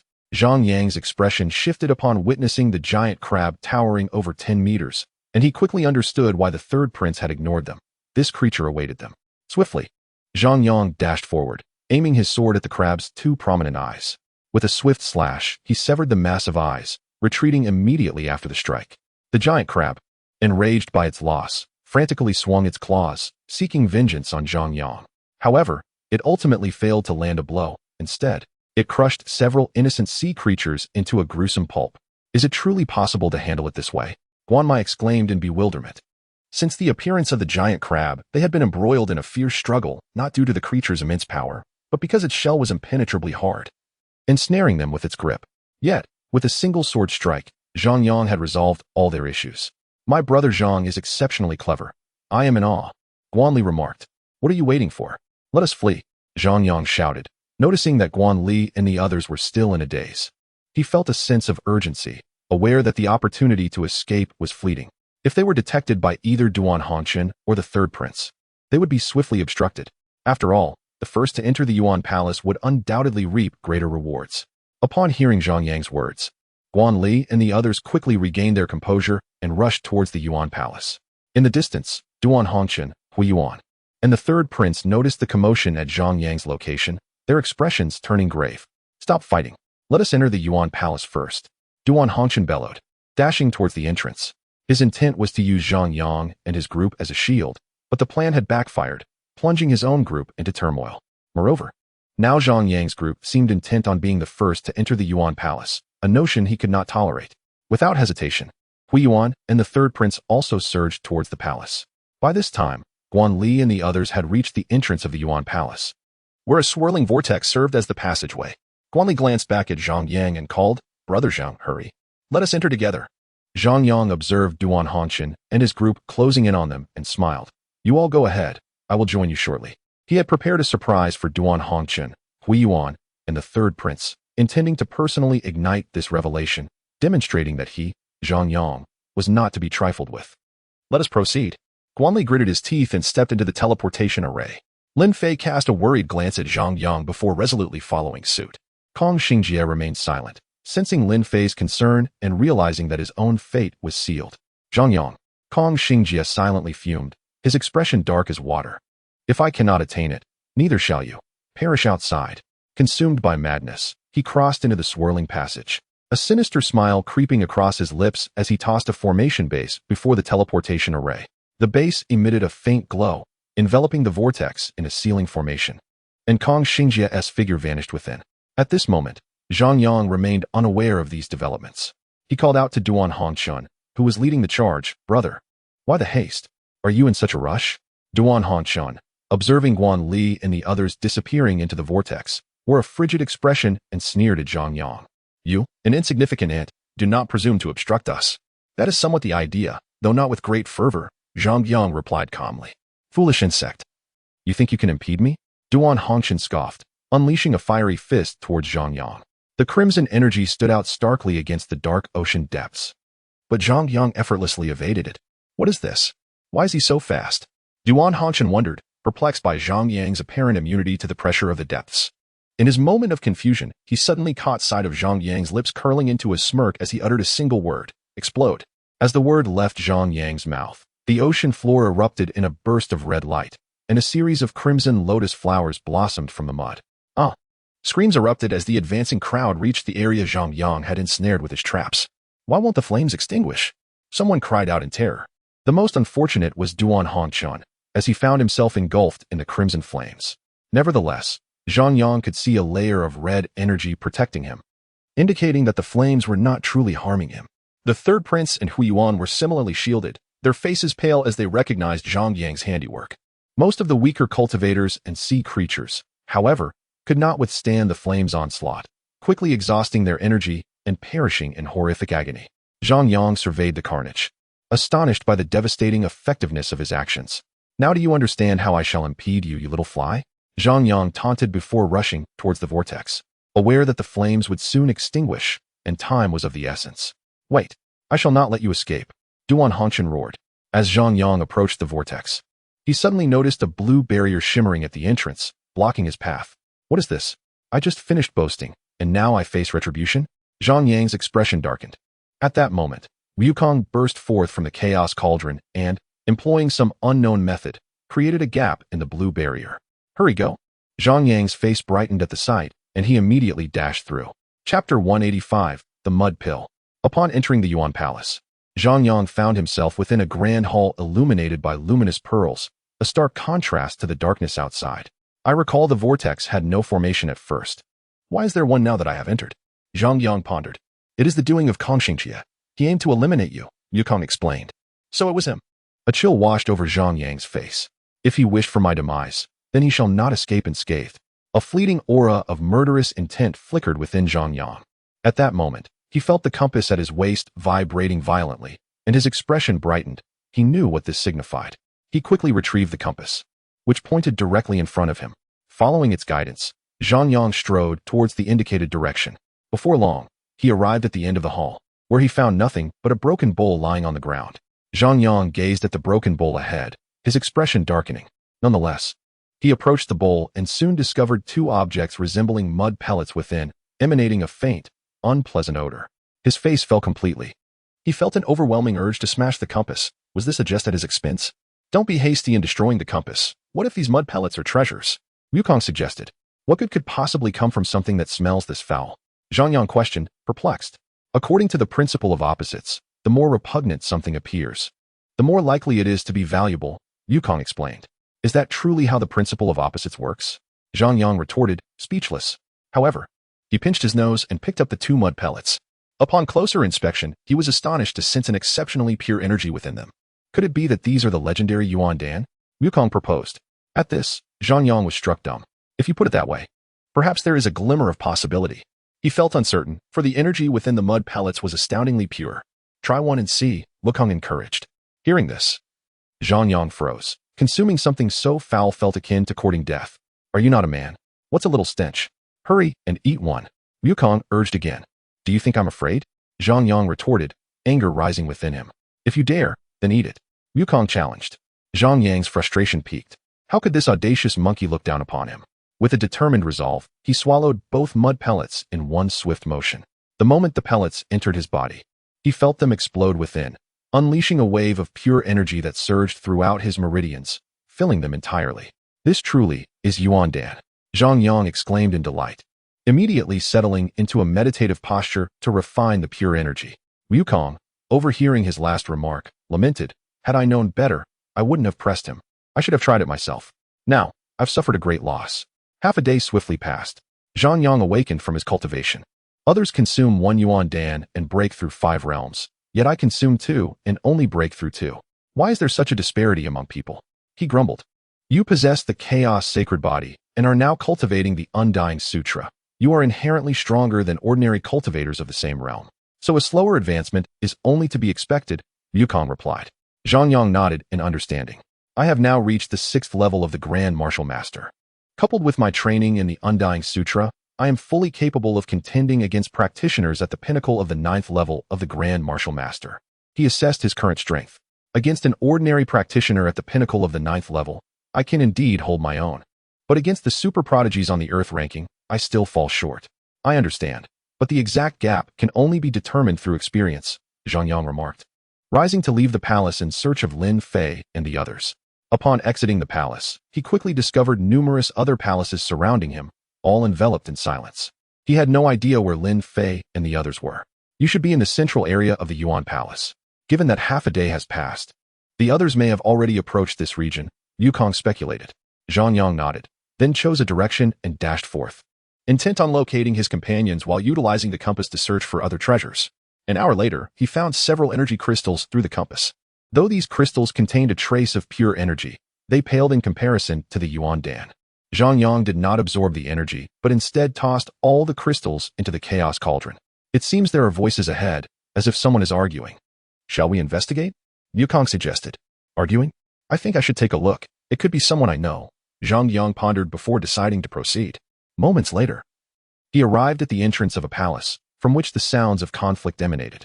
Inside, he saw a man and a woman, both pale and stained with blood, clearly injured. We must find a way to return and rescue Senior Brother Guan. His situation is perilous. Lin Fei's anxious voice rang out. How can we manage that with just the two of us? Kong Xingjie replied. Then think of a solution. If we do not act, Senior Brother Guan will perish. Lin Fei pressed, urgency in her tone. I barely escaped the fate of being hunted. You want me to return and risk my life again? I refuse. If you wish to save him, go do it yourself, Kong Xingjie declared, sitting firmly on the ground, his stance clear. How can you be so heartless? If it weren't for Senior Brother Guan saving you, you would have died long ago. Lin Fei exclaimed, her face flushed with anger. I never asked him to save me. He was merely being overly sentimental, Kong Xingjie retorted nonchalantly. You. Lin Fei was infuriated. You are utterly ungrateful. If that's how it is, I shall seek Zhang Yang. He would never act like you. At the mention of Zhang Yang's name, Kong Xingjie burst into laughter. What are you laughing at? Lin Fei shot back. To tell you the truth, Zhang Yang is probably already dead. Kong Xingjie sneered coldly. Impossible. Lin Fei asserted firmly. Before entering, I set a sealing formation at the entrance. While it may not hold them for long, it would be difficult for Zhang Yang to break through alone, Kong Xingjie scoffed. Upon hearing this, Lin Fei instantly grasped Kong Xingjie's intentions. As long as the formation delayed Zhang Yang for even a moment, it would provide Duan Hongchun and the others with the opportunity to eliminate him. How despicable. Not only do you fail to appreciate Senior Brother Guan's aid, but you also plot against Zhang Yang, a fellow disciple. I will end you. Lin Fei shouted, her fury reaching its peak. She had never anticipated that Kong Xingjie could stoop to such a vile act. Brandishing a massive hammer, she charged at him. Bang! Kong Xingjie met the hammer with a palm, unleashing a powerful force that sent Lin Fei flying, causing her to cough up blood mid-air, worsening her injuries. Junior sister Lin. You are no match for me. Do not waste your time. Kong Xingjie taunted as he approached her with a cold smile. You will meet a gruesome end. Lin Fei spat, her complexion ashen. Kong Xingjie laughed heartily, but his expression soon turned icy. I've tried every means to please you, yet you ignore my efforts. Could it be you have feelings for that Zhang Yang brat? None of your business. Lin Fei shot back defiantly. None of my business? Well then. Let's see what happens when I kill you right here. Will your beloved come to save you? Kong Xingjie bellowed, fully descending into madness. In his twisted mind, he believed that if he could not have her, neither could Zhang Yang. Don't come any closer. Lin Fei retreated, her injured body trembling at the specter of imminent death. Die. Kong Xingjie's eyes glinted with malice as he leapt high, preparing to strike Lin Fei with a palm, his face contorted in a sinister grin. Filth. Meet your end. At that moment, a clear voice resonated from outside the palace, accompanied by a streak of light hurtling towards Kong Xingjie. Chapter 186. Slaying Kong Xingjie. Startled by the sudden voice, Kong Xingjie displayed a mix of surprise and uncertainty. Just as his palm was about to strike Lin Fei, a dark flash zipped before him. Zhang Yang. As the glow drew near, Kong Xingjie finally recognized the approaching figure. You're alive, he exclaimed, shock evident on his face. Prepare to be disappointed. Zhang Yang retorted with a cold smirk, delivering a powerful kick to Kong Xingjie's abdomen. Upon impact, Kong Xingjie spewed a mouthful of blood. His body propelled like a cannonball against the palace wall, leaving a long streak of blood as he slid down to the ground. Zhang Yang, you are still alive. This is truly wonderful. Lin Fei's face lit up with surprise, but soon her eyes became moist with tears of joy. The unexpected appearance of someone she believed to be dead elevated Lin Fei's emotions from the depths of despair to the heights of elation. Zhang Yang, you are not. Lin Fei began to speak, but was abruptly interrupted by Zhang Yang. Do not speak yet. I will return shortly, he replied, striding towards Kong Xingjie. At that moment, Kong Xingjie struggled to rise from the ground, feeling a sharp pain in his chest. Zhang Yang's earlier kick had shattered several of his ribs. You placed the sealing formation at the entrance to the Yuan Palace, didn't you? Zhang Yang inquired as he approached Kong Xingjie. How have you suddenly grown so powerful? Kong Xingjie responded with a twisted expression, recalling that before entering the Yuan Palace, Zhang Yang was merely at the 4th level of the Grand Martial Master. Now, however, his aura unmistakably indicated he had reached the 6th level. This led Kong Xingjie to suspect that Zhang Yang had obtained the Yuan Dan within the palace. I am asking you a question, Zhang Yang stated, standing over Kong Xingjie with a commanding presence. And if I did, what of it?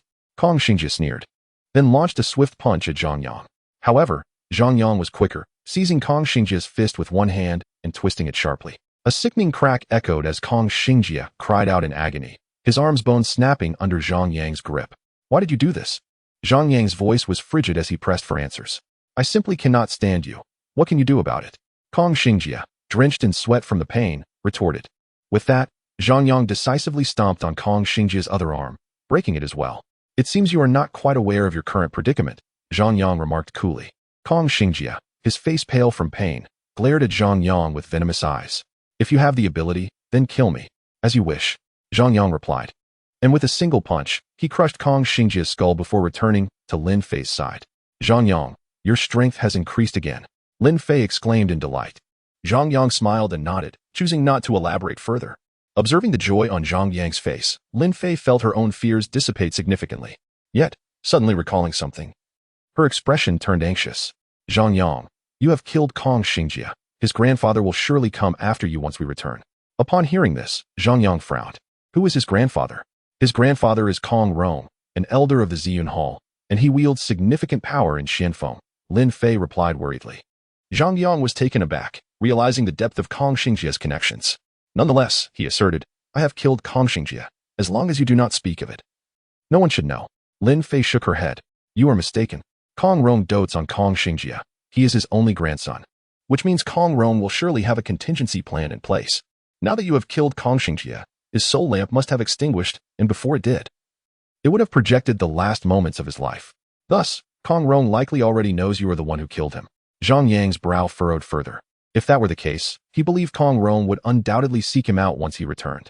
Sensing Zhang Yang's silence, Lin Fei attempted to reassure him. Do not worry. I will testify on your behalf when the time comes, and my grandmother's status is not inferior to that of Kong Rong. Zhang Yang nodded. Then approached Kong Xingjie's lifeless body and retrieved his spatial ring. He is quite wealthy indeed, possessing a staggering 100,000 spirit crystals. Zhang Yang exclaimed, astonished by the bounty. However, he soon discovered a black orb within the ring that appeared rather ordinary. What is this? Zhang Yang inquired of Yukong. This object is likely called a destruction orb. One is enough to obliterate a weaker martial sovereign, Yukong explained. So terrifying.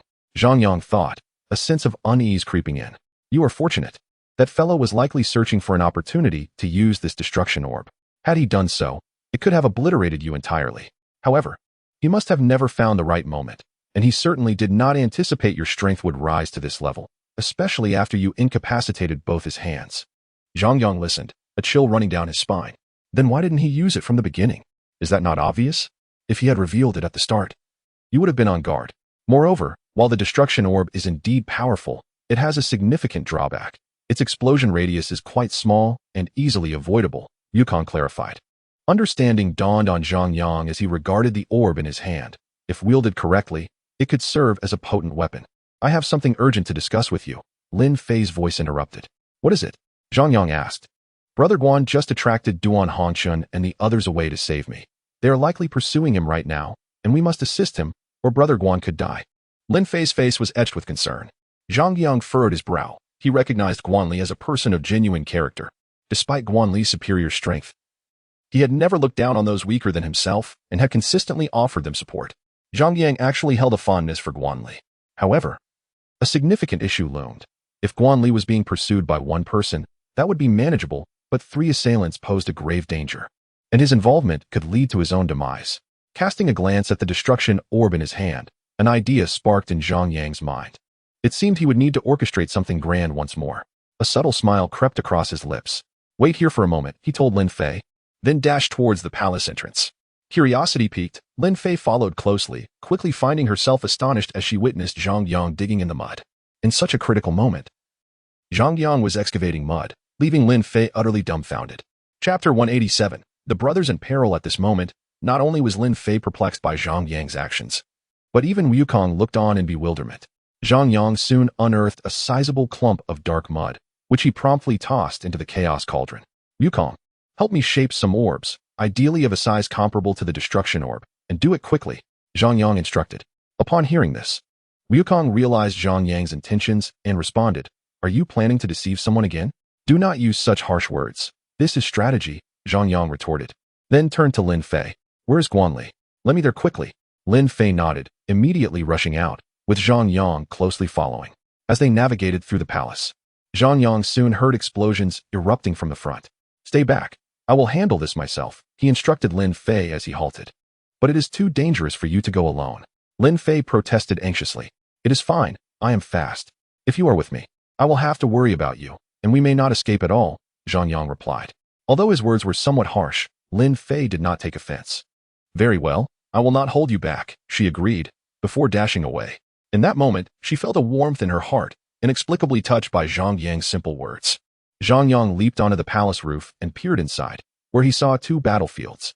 One featured Duan Hongchun and the monk Huiyuan positioned against Guan Li, while the other showed Duan Hongchun's followers mercilessly beating Guan Mai, who, despite his best efforts to resist, was being thoroughly overwhelmed.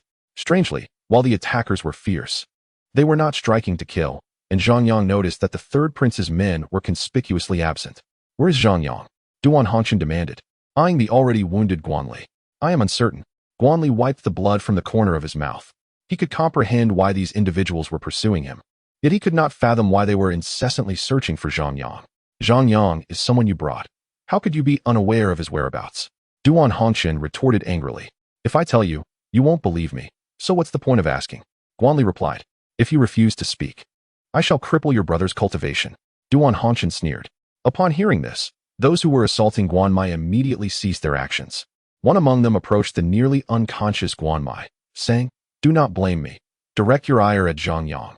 With that, he prepared to strike. "No. Please don't." Guanmai struggled to articulate, his face awash with terror. If he were to be crippled, his future would be irrevocably ruined. "Wait," Guanli exclaimed, filled with anger. Hearing this, the assailant halted, glancing at Duan Hongqian. "Have you finally remembered where Zhang Yang is?" Duan Hongqian mocked coldly. Zhang Yang had caused them significant losses today. Nearly half of the individuals he had brought were now dead due to Zhang Yang's schemes. If this information were to leak, he would become the subject of ridicule, unable to hold his head high for a lengthy period, and it would tarnish the reputation of the Honglian sect. Thus, he was determined to flay Zhang Yang alive, for only then could he alleviate the resentment in his heart. "First, tell me why you must find Zhang Yang, and I will reveal his location," Guanli proposed. In truth, he had no idea where Zhang Yang was. He merely sought to buy time, hoping to devise a means of escape.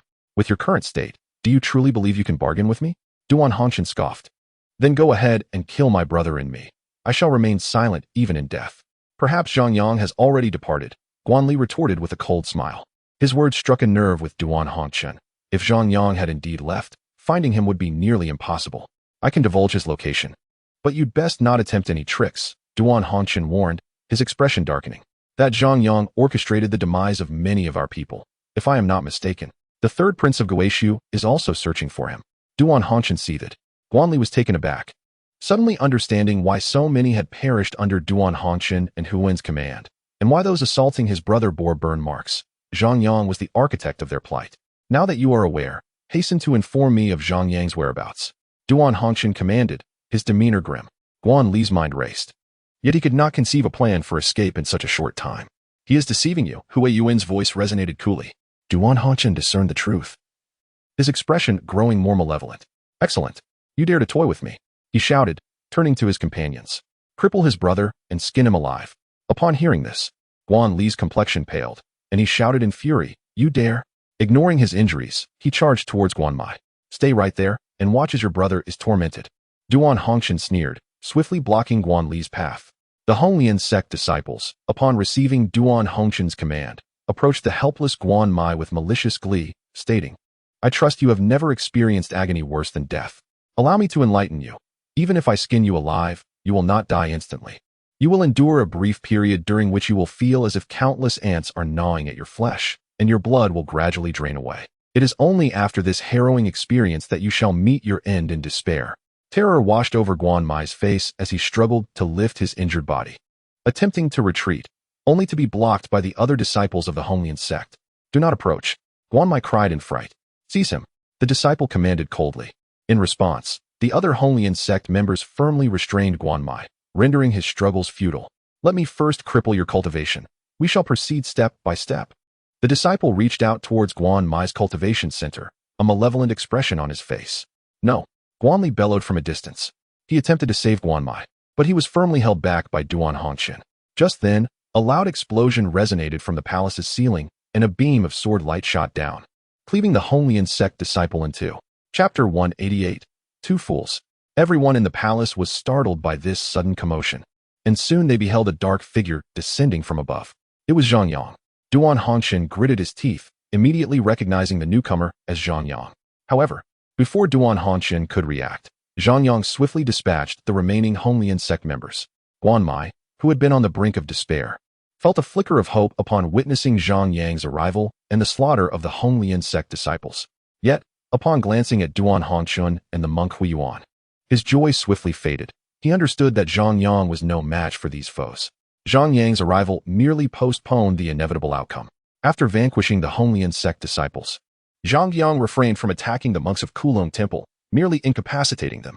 He then positioned his innate stone sword against the throat of one monk declaring, Hu Yuan, if you dare to act against me, I shall annihilate everyone from Kulong Temple. Hu Yuan remained composed, observing Zhang Yang. Your aura has significantly strengthened. I presume you have acquired the Yuan Dan, he remarked. Duan Hongchen's expression shifted. If Zhang Yang had indeed obtained the Yuan Dan, their expedition to the Yuan Palace would be in vain. Indeed, Zhang Yang affirmed. Hu Yuan sighed. The substantial increase in Zhang Yang's power indicated that he had consumed the Yuan Dan. Release my people from Jinlong Temple, and I will depart with my followers, Hu Yuan stated. With the most critical Yuan Dan now consumed by Zhang Yang, remaining here held no significance for him. You must take Guan Li and Guan Mai with you, Zhang Yang insisted. Hu Yuan's expression darkened at this demand. Threatening me will only hasten your demise. Then come and test your resolve.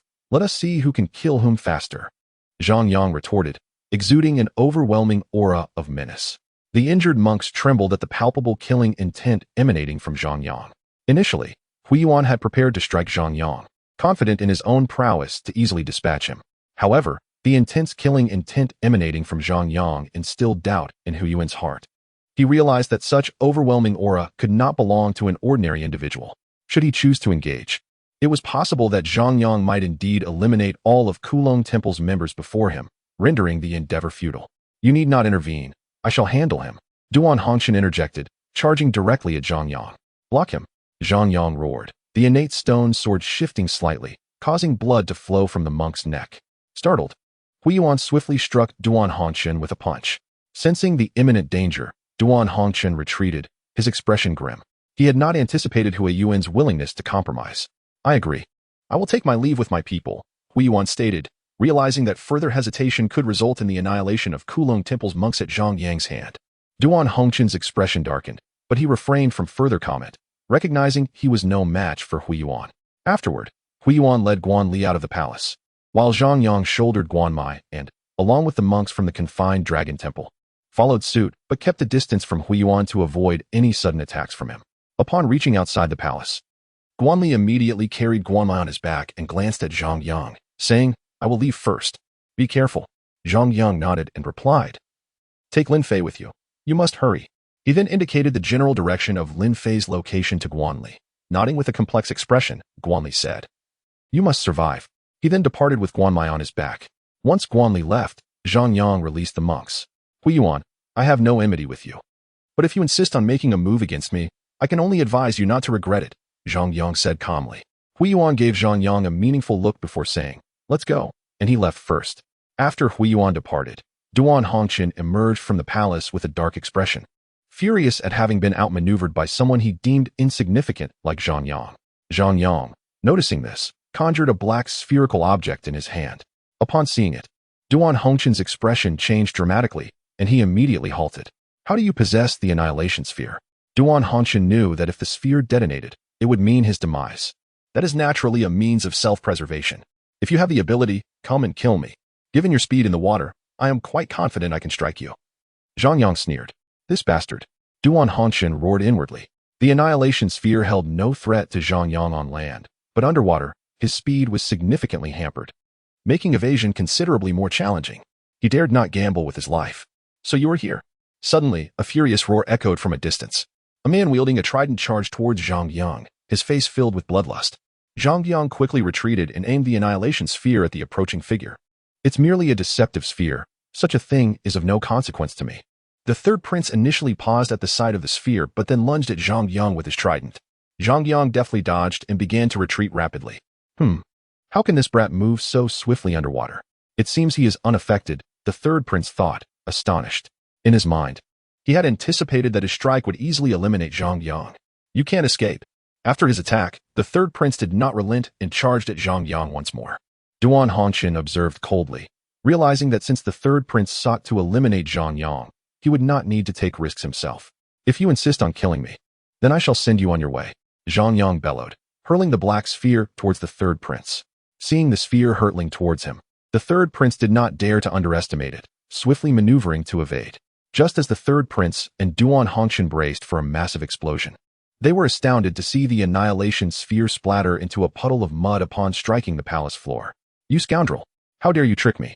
The third prince quickly realized that it was not the annihilation sphere, but rather mud from the seabed. Duan Hongchen, equally enraged, understood that Zhang Yang had been threatening him with mere mud all along, and he had actually believed it, nearly losing his composure in fury. At that moment, Zhang Yang had already dashed out of the palace. The third prince and Duan Hongchen heard Zhang Yang's derisive voice from outside. Two fools. Kill. Enraged, they pursued Zhang Yang, their eyes ablaze with fury. Chapter 189. The unfortunate Duan Hongchen Zhang Yang swiftly navigated through the various palaces, while the third prince and Duan Hongchen relentlessly pursued him, quickly widening the gap between them. How can this scoundrel be so fast? Duan Hongchen's expression darkened as he realized he was falling further behind both Zhang Yang and the third prince. Zhang Yang glanced at the exit still some distance away, then at the increasingly close third prince, and promptly produced another black sphere. If you continue to pursue, do not blame me for being impolite. Zhang Yang threatened loudly, feeling considerable pressure from the third prince's speed. Annihilation sphere. The third prince's expression shifted slightly upon seeing the object in Zhang Yang's hand, causing him to slow down. That must be fake, he speculated uncertainly. If you continue to chase me, I will soon let you know whether it's genuine. Zhang Yang threatened, accelerating his pace. The third prince's countenance grew grim. Although he suspected Zhang Yang's sphere was a forgery, he dared not take the risk of betting on it, as losing could cost him his life. He then glanced back at Duan Hongchen and an idea struck him. Duan Hongchen felt an ominous premonition as he noticed the third prince's gaze upon him. Suddenly, the third prince lunged behind Duan Hongchen, seizing him and propelling him towards Zhang Yang at high speed. Duan Hongchen's expression darkened. As a young prodigy ranked 20th in the earthly scale, it was humiliating to be handled like this by a Sea clan member. Just as Duan Hongchen prepared to resist, the third prince warned, "You are no match for me. If I sense you attempting to retaliate, I will kill you immediately." Hearing this threat, Duan Hongchen's initial rebellious thoughts dissipated significantly, leaving him with no choice but to comply. Knowing he was outmatched, "What do you intend to do?" Duan Hongchen asked darkly, aware that the third prince had ulterior motives. "I merely wish to collaborate with you," the third prince replied, as their distance to Zhang Yang decreased once more. "Surely you are not planning to." Duan Hongchen's expression changed drastically as he seemed to recall something. However, before he could finish his thought, the third prince roared, "Now is the time. Seize the opportunity." With all his strength, he threw Duan Hongchen towards Zhang Yang. Whoosh! Duan Hongchen shot through the air like a red streak towards Zhang Yang, who felt the tremendous force behind him. Regardless of whether the black sphere was genuine, with a human in front, it would be him who died first. The third prince observed Duan Hongchen's trajectory with a cold smile. "Since you seek death, then perish," Zhang Yang roared, hurling the black sphere with all his might at Duan Hongchen. As Duan Hongchen soared through the air, he saw the black sphere hurtling towards him. His face contorted in horror. He desperately attempted to change direction, but his speed was too great, rendering it impossible. In the ruins, third prince, Zhang Yang, "If I die, I will haunt both of you as a vengeful spirit," he screamed in despair. Duan Hongchen's cry abruptly ceased, just as the black sphere entered his mouth. It clogged him with mud. "I knew it was fake." The third prince scoffed, charging towards Zhang Yang. Duan Hongchen spat out the mud, its foul stench nearly making him retch. "Zhang Yang, I will kill you." Duan Hongchen roared, furious at the humiliation he had endured for the first time in his life. And he too charged at Zhang Yang. With the exit in sight, Zhang Yang pulled out a dozen black spheres and said, "Can you guess if any of these are real?"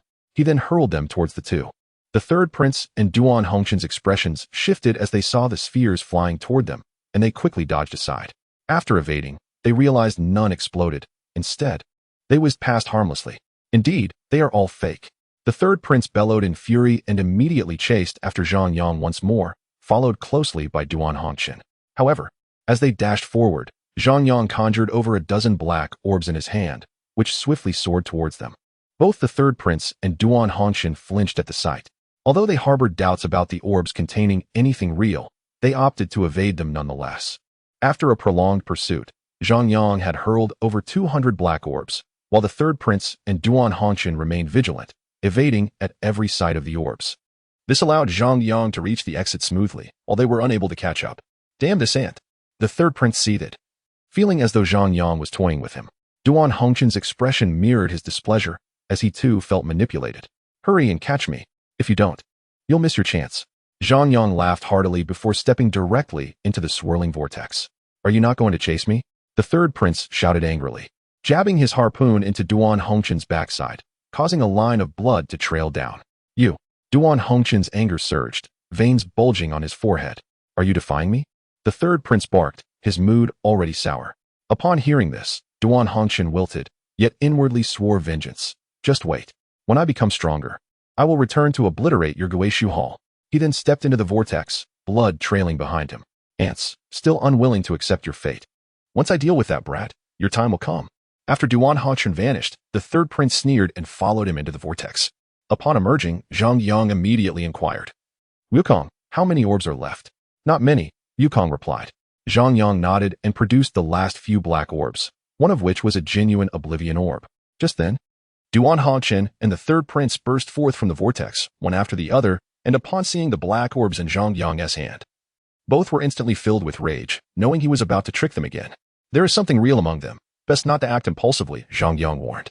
You bastard. You want to deceive me again. Duan Haochen shouted, rushing towards Zhang Yang, a long trail of blood following him. The third prince, seeing this, charged forward as well, convinced that Zhang Yang possessed no genuine oblivion orbs. As the two charged at him, Zhang Yang's heart leaped with joy, though he maintained a calm exterior. I have already warned you. Since you insist on seeking your demise, do not blame me, he declared, hurling the remaining black orbs at them. You truly take me for a fool, thinking you can deceive me. Duan Haochen yelled, swatting aside the foremost orb with a single hand.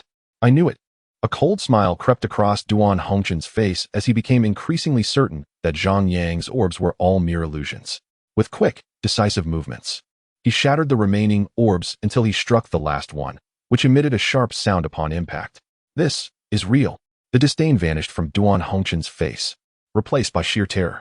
The third prince, witnessing this, displayed a similar expression of shock, having believed that Zhang Yang possessed no true oblivion orbs.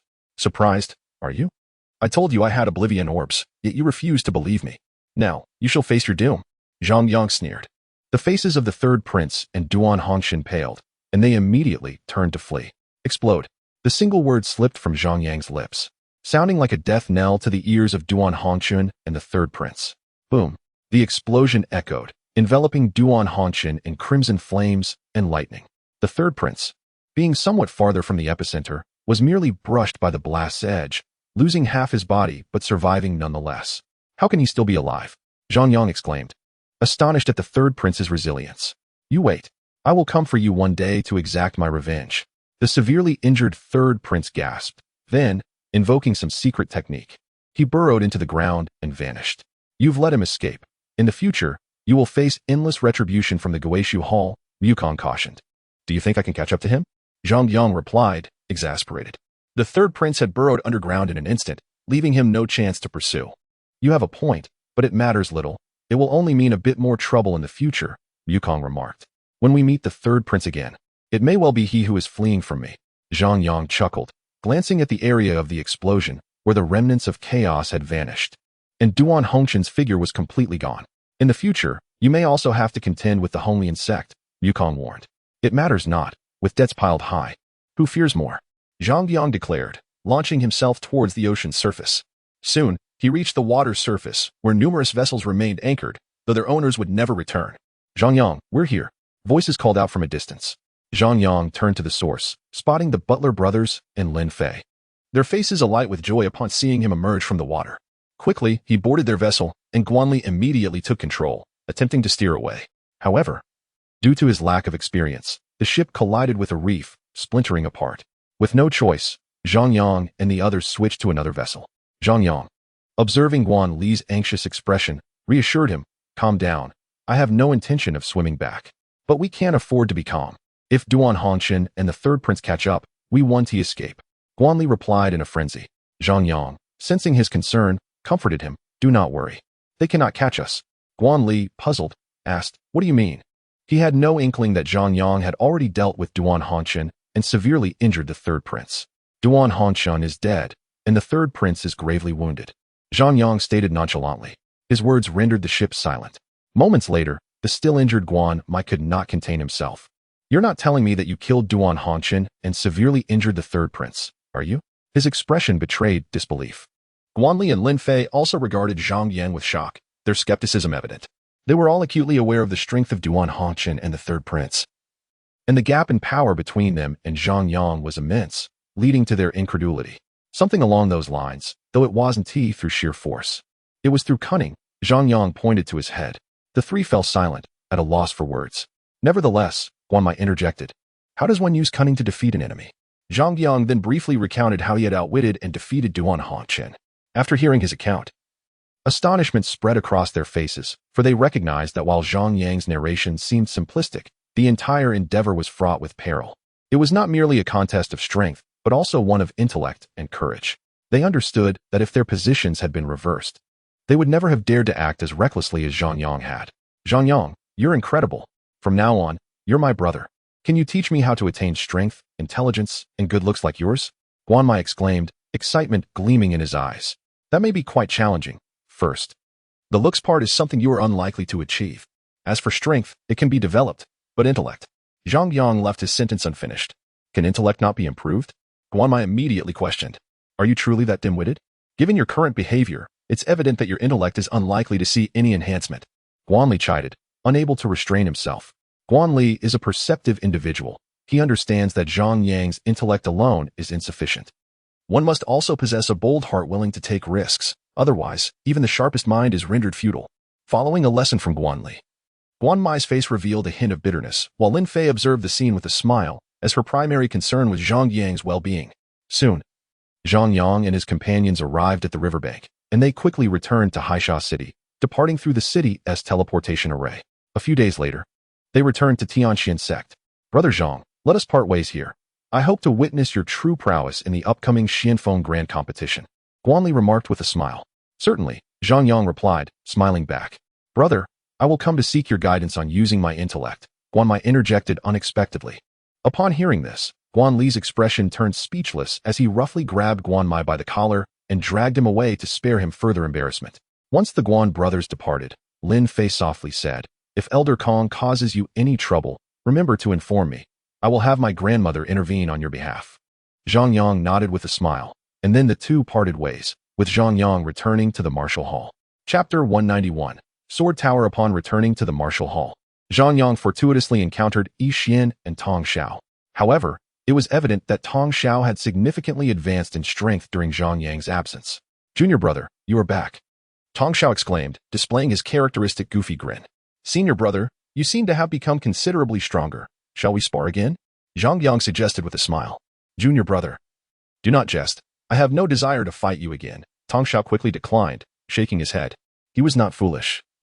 He vividly recalled the severity of his previous defeat. At that moment, Yi Xian approached from a distance, expressing surprise. You have actually broken through 2 realms. You must have found that Yuan Dan. Zhang Yang nodded. I was fortunate to find 2. Yi Xian's eyes widened. He had never heard of anyone obtaining 2 Yuan Dan in the Yuan Palace. However, he soon sensed something amiss and asked, Did you consume both? Zhang Yang nodded awkwardly. You consumed both and only advanced 2 minor realms? Yi Xian was astonished. Zhang Yang sheepishly nodded again. Seeing this, Yi Xian displayed a mixture of disbelief and lamentation. What a waste. I do not know whether to call you fortunate or unfortunate. Others consume 1 and ascend 5 minor realms, yet you consume 2 and only gain 2. Yi Xian's comments stemmed from comparing Zhang Yang to ordinary cultivators. Had he known Zhang Yang was the legendary chaotic sacred body, he would not have made such remarks. Master, let us not dwell on this. Do you know where I can enhance my sword intent? My current level is still too low, and I must elevate my sword intent for greater assurance in the upcoming competition, Zhang Yang said. Upon hearing this, Yi Xian pondered for a moment before responding. There is indeed a place, though it is somewhat expensive. Zhang Yang, upon hearing this, instantly beamed. Master, I am not short on funds. Recently, he had acquired 100,000 spirit crystals from Kong Xingjia, and with an additional 10,000 he already possessed, he now had a total of 110,000 spirit crystals. This newfound wealth left him feeling somewhat elated. Yi Xian, relieved by Zhang Yang's financial status, explained, You may go to the sword tower. It contains the sword intent left by the Xianfeng sect master. By comprehending this sword intent, you will undoubtedly experience significant breakthroughs. The sword intent left by the sect master. Zhang Yang's face lit up with astonishment. He could deduce that this sword intent must be immensely powerful. What level of comprehension did the sect master achieve? Zhang Yang could not help but inquire. The sect master has long surpassed mere comprehension. He has reached the realm of momentum, Yi Xian replied. Momentum? Zhang Yang's face displayed confusion. Although he had already reached the 7th level of comprehension, he was unaware of what lay beyond that. Noticing Zhang Yang's lack of understanding, Yi Xian elaborated. The realm of momentum allows you to influence your opponent's state of mind during battle with the terrifying aura of your sword. Once affected, their demise is virtually assured.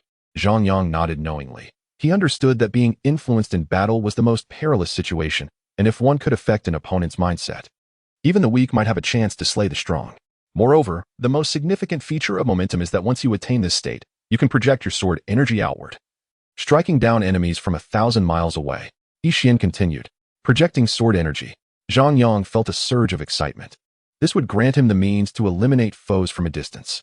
However, Yixian cautioned, do not get ahead of yourself. Achieving the realm of sword energy requires at least reaching the martial sovereign level. And even the most talented genius needs to be at the pinnacle of martial sovereign to comprehend it. One more thing to note. If you struggle to comprehend the sword intent at the sword tower, make sure to exit promptly. They charge by the minute. And it is exorbitantly expensive, Yixian warned.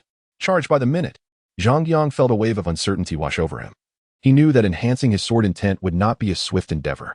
Master, what happens if I cannot afford the fees? Zhang Yang inquired cautiously.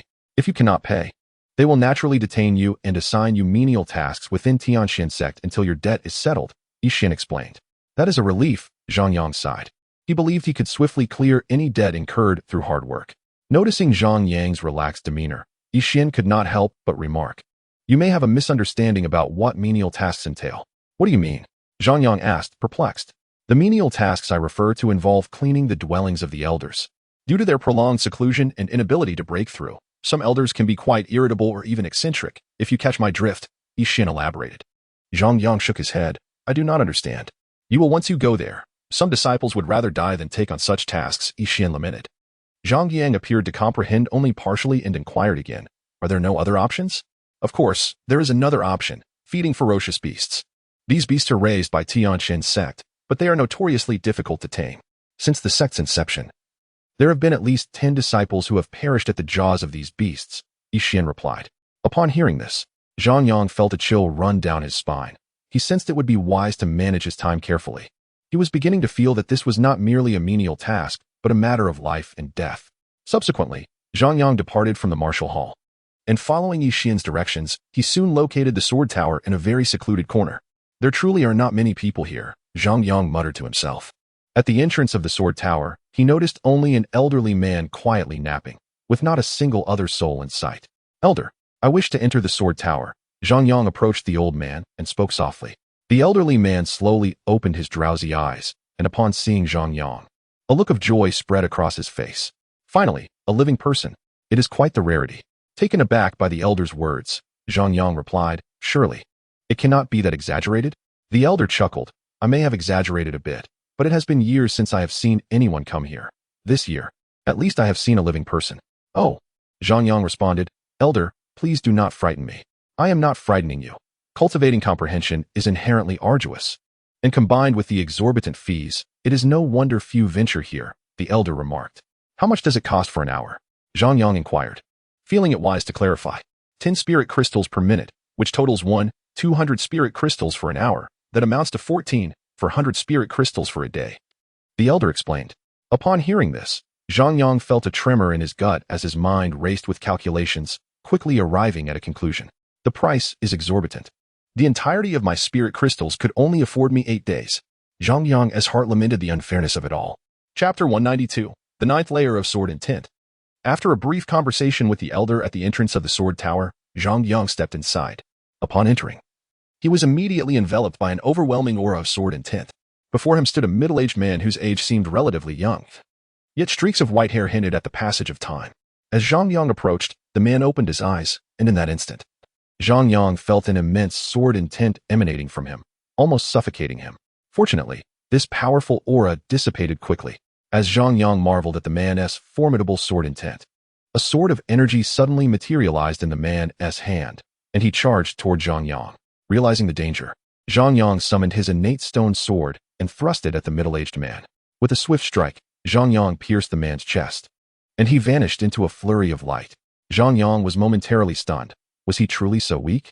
However, he soon understood as the man reformed, this time with a significantly heightened level of sword intent. Zhang Yang continued to engage in combat, easily dispatching the middle-aged man with a single strike each time, until after the sixth defeat, he began to feel the pressure mount. The man's sword intent now mirrored Zhang Yang's own. Clash, clash, clash. The two battled fiercely, evenly matched. After a brief struggle, Zhang Yang's exceptional comprehension of the chaotic holy body began to manifest, and he felt a sudden clarity in his mind, causing his aura to surge. Sword intent, 8th layer. With a single, simple stroke, Zhang Yang eliminated the middle-aged man. Shortly thereafter, the man reformed once more, now possessing the same 8th layer of sword intent. At that moment, Zhang Yang finally grasped why training at the sword tower was so costly. With such powerful figures to train alongside, it was nearly impossible not to improve. Unbeknownst to Zhang Yang, not everyone possessed his extraordinary talent. Many began with aspirations similar to his, only to be disillusioned after exhausting vast amounts of spirit crystals while facing relentless defeats at the hands of the white-clad men. It was then they realized that the notion of growth through adversity was a fallacy. In the following days, Zhang Yang became thoroughly engrossed in his fierce exchanges with the middle-aged man. 8 days flew by in an instant. The elder at the entrance of the sword tower awakened from his slumber, somewhat bewildered, and wondered aloud why Zhang Yang had not yet emerged. According to the elder's experience, it was common for disciples to spend half a day inside, with 1 or 2 days being the maximum. It was exceedingly rare for someone like Zhang Yang to remain for 8 days. 8 days would require at least 110,000 spirit crystals. And this young lad did not appear to be particularly wealthy. The elder mused to himself. This was fortuitous. The Grand Elder had been clamoring for assistance, and no other disciples were willing to volunteer. Once this young man exited, if he could not afford the spirit crystals, he would be put to work. A smile crept across the elder's face as he contemplated this. Night soon enveloped the surroundings. With a creak, the doors of the sword tower swung open, and Zhang Yang emerged, the wild sword intent gradually subsiding. Sword intent, 9th layer. Upon witnessing Zhang Yang's emergence, the elder initially intended to inquire about the spirit crystals, but was taken aback by the aura of sword intent radiating from Zhang Yang. He distinctly remembered Zhang Yang entering with only 7th layer sword intent, and now, after merely 8 days, he had ascended to the 9th layer, a feat so astonishing that he could hardly believe it without witnessing it himself. How many spirit crystals are required? Zhang Yang asked, noticing the elder's dazed expression. The elder, jolted back to reality by Zhang Yang's voice, replied, "Let us round it off to 110,000 spirit crystals." While Zhang Yang had anticipated the figure, he could not help but feel a pang of despair upon hearing it. Once again, I find myself back at square one, Zhang Yang sighed, relinquishing all his spirit crystals to the elder. The elder, momentarily stunned by the quantity, collected them, astonished that Zhang Yang truly possessed such wealth. Now I must seek someone else, the elder grumbled. Elder, what are you muttering about? Zhang Yang asked, puzzled, shaking his head. The elder refrained from elaborating, unwilling to disclose his original plans. What is your name? The elder suddenly inquired. Zhang Yang, he replied with a smile. I find the cost-effectiveness of the sword tower to be quite exceptional. I wonder why so few people utilize it, Zhang Yang remarked. The elder paused in surprise, pondering. You managed to elevate your sword intent by 2 layers in 8 days. Of course, you would perceive it as exceptional. How many can achieve such a feat? Noting the elder's lack of engagement, Zhang Yang decided to leave the sword tower. After Zhang Yang departed, the elder vanished in the blink of an eye. When he reappeared, he found himself in a quaint, antique courtyard where a middle-aged man was seated in meditation among the flowers. If Zhang Yang were present, he would recognize this man as the middle-aged figure from the sword tower, the leader of the Shenfeng sect. Old Mo, what brings you here? The middle-aged man inquired. Awakening from his meditation, a smile gracing his lips. Leader, I have discovered a prodigy at the sword tower, Old Mo replied eagerly. Really? Pray tell, the leader expressed interest. Today, a disciple with a comprehension of sword intent at the 7th layer entered the sword tower, Old Mo stated. The 7th layer, you say? The leader nodded, acknowledging the potential. Yet, that is still far from being a prodigy. Leader, you are unaware. This disciple emerged after 8 days with a sword intent. At what level? Old Mo exclaimed, excitement palpable in his voice. 8th layer? The leader inquired, raising an eyebrow. He found it hard to believe that a mere 8 days could yield such progress. 9th layer, Old Mo declared. What? The leader stood in shock. You mean to say he advanced 2 layers of sword intent in 8 days? How is that even conceivable? Were it not for my own eyes witnessing it, I too would find it hard to believe. Yet it is indeed true, Old Mo affirmed. Do you know his name? The leader asked, his excitement mounting. His name is Zhang Yang, Old Mo replied. Chapter 193, The Crisis at the Martial Hall. At the Martial Hall, Elder Kong wore a grim expression as he stood at the entrance, surrounded by numerous disciples of the Ziyun Hall. In the distance, Many disciples from Futian Hall and Meihua Hall gathered among the trees, some even having brought chairs, watching the unfolding drama with keen interest. Why has Elder Kong come? And why is he so furious? What could have transpired? I heard that Zhang Yang from the Martial Hall had provoked him, but I am uncertain of the specifics that could incite such anger. I overheard disciples from Ziyun Hall mention that Kong Xingjia was slain by Zhang Yang. The disciples from Futian Hall and Meihua Hall exchanged astonished glances, realizing the audacity of Zhang Yang in daring to kill the grandson of Elder Kong. As Ziyun Hall was the strongest faction in Xianfeng, Elder Kong wielded immense power. Zhang Yang was undoubtedly facing dire consequences. Even his master, Elder Yi, would struggle to protect him from this predicament. A disciple of the Plum Blossom Hall sneered. Last time, Zhang Yang had embarrassed the Plum Blossom Hall in front of others, causing many disciples to harbor a deep resentment towards him. Bang! A disciple from the Purple Cloud Hall kicked Tong Xiao, who was already gravely injured, causing him to spit out blood. Quickly tell us where Zhang Yang is. Otherwise, today will be your last, threatened the Purple Cloud disciple. Elder Kong watched Tong Xiao, who was severely wounded, with a cold expression devoid of empathy. Do not waste your breath. I will not divulge anything, Tong Xiao managed to say, then added, my master will return soon. If you dare to harm me, he will never let you go. Still daring to retort, the Purple Cloud disciple shouted, kicking Tong Xiao in the abdomen again, making him spit more blood, his complexion growing even paler. At this moment, Elder Kong coldly remarked, what can your master do upon his return? He is not my match. If you do not hand over Zhang Yang today, I will not only cripple you, but will also personally dismantle the Martial Hall. Hearing this, Tong Xiao's expression changed. He had heard of Elder Kong's formidable power and sensed that he might truly be capable of demolishing the Martial Hall. Who dares to threaten my Martial Hall? A furious voice rang out, and Yi Xian, with a grim expression, approached from the distance.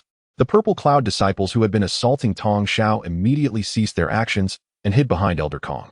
Yi Xian was notorious for his volatile temper, and they did not wish to incur his wrath. Such a fate would be far worse than Tong Xiao's current plight. You dare to insult me? Elder Kong's aura, characteristic of a martial sovereign, spread around him. He recognized that Yi Xian was deliberately provoking him. What of your insults? You dare to harm my Martial Hall disciple? Thinking I have few people? Elder Kong retorted. Release your aura, old man. Do you think I fear you? If you wish to fight, I shall oblige. Yi Xian stood defiantly before Tong Xiao. Since you dare to speak so recklessly, let me see how the former underdog fares now. Elder Kong's expression darkened at Yi Xian's words. After a long period of restraint, he resolved to take action against Yi Xian. The disciples, sensing the impending clash between the two martial sovereigns, quickly withdrew to avoid being caught in the crossfire. I shall return to the Martial Hall for medicine. Today, I will indulge this old fool, Yi Xian declared, not even glancing at the injured Tong Xiao as he spoke. Tong Xiao, struggling to rise, limped towards the Martial Hall. Just as the tension between Yi Xian and Elder Kong escalated to the brink of confrontation, a sudden gasp erupted from the crowd. Look, Zhang Yang has returned, a disciple exclaimed upon spotting Zhang Yang approaching from afar. Zhang Yang walked through the woods, still reflecting on his sword practice with the middle-aged man at the sword tower, when the unexpected exclamation startled him. As he looked ahead, he saw many disciples gathered outside the Martial Hall, including his master Yi Xian, confronting an elderly man. The atmosphere palpably tense. Upon noticing this, Zhang Yang hurried to Yi Xian's side and asked, Master, what has happened? Before Yi Xian could respond, Elder Kong's furious voice boomed. Zhang Yang, you have finally appeared. Prepare to accompany my grandson to the afterlife. With that, a purple figure lunged toward Zhang Yang, unleashing a palm imbued with violent spiritual energy. Zhang Yang's expression shifted dramatically. It felt as if he were ensnared, unable to evade the attack. Yi Xian's expression also changed. He could see that Elder Kong intended to kill Zhang Yang. Reacting swiftly, he pushed Zhang Yang aside and clashed with Elder Kong, both being forced to take a step back from the violent impact. You dare to harm my Martial Hall disciple, Yi Xian exclaimed in anger. Your disciple killed my grandson. Naturally, I must avenge him. Elder Kong replied, his demeanor dark. Killed your grandson. Originally furious, Yi Xian paused, turning to Zhang Yang. What is the matter? He needed to clarify the situation. If Zhang Yang was at fault, he would need to find a way to mitigate the consequences, for he only had 2 disciples, both precious to him. Zhang Yang, understanding Elder Kong's reaction, explained, during my venture into the Yuan Palace, Kong Xingjia plotted to kill me, but was ultimately outsmarted and killed by me. Upon hearing this, Yi Xian's anger surged, and he directly berated Elder Kong. My Martial Hall has only 2 disciples. Your grandson sought to kill my disciple, thus he deserved his fate. Yixian naturally believed Zhang Yang unconditionally. Upon hearing Yixian's words, Elder Kong was utterly enraged. I have seen the vision of my grandson's death. Your reasoning is nothing but fabrications. If you dare to obstruct me today, I shall eliminate you as well. Elder Kong declared, immediately attacking Zhang Yang without further ado. Then come try to kill me. Yixian, equally furious, engaged in battle with Elder Kong. The clash between the martial sovereigns created a tremendous uproar, the ground cracking and trees collapsing around them. Zhang Yang observed the conflict with grave concern, recognizing that his master was clearly being pressured by Elder Kong. However, he knew his master's strength lay in his physical prowess, thus it would be challenging for either to gain a decisive advantage in the short term. As Zhang Yang watched, other disciples from the Purple Cloud Hall surrounded him, seemingly intent on avenging Kong Xingjie. Zhang Yang scoffed inwardly, despite their numbers. They were no match for him. Just as Zhang Yang prepared to confront the Purple Cloud disciples, a commanding voice rang out. Cease this at once. Chapter 194. Temporary crisis. Everyone turned toward the source of the voice to see two figures rushing forward. Elder Zhu and Lin Fei. Elder Zhu and Lin Fei have arrived. This is becoming increasingly lively. Many observing disciples remarked in astonishment at the arrival of Elder Zhu and Lin Fei. Hearing Elder Zhu's voice, Yixian and Elder Kong both paused their battle, frowning as they regarded Elder Zhu. Elder Zhu, what brings you here? Elder Kong inquired, his brow furrowed. Although Elder Zhu's strength was inferior to his, as an alchemist, he held a unique status in the Tianxian sect. Despite Elder Kong's high standing in the Xin Peak, he had to show respect to Elder Zhu. Yixian, upon recognizing his old friend's arrival, smiled and nodded in acknowledgement. Zhang Yang, who had been ready to act, glanced at Lin Fei, surmising Elder Zhu's purpose for being there. Meanwhile, the Purple Cloud disciples returned to Elder Kong's side. Elder Kong, as a senior member of the Purple Cloud Hall, bringing so many people to create havoc in the martial hall seems rather inappropriate, Elder Zhu remarked, his brow knitted. I am not here to cause trouble. Zhang Yang of the martial hall has killed my grandson, and I have come to avenge him. Elder Kong retorted coldly.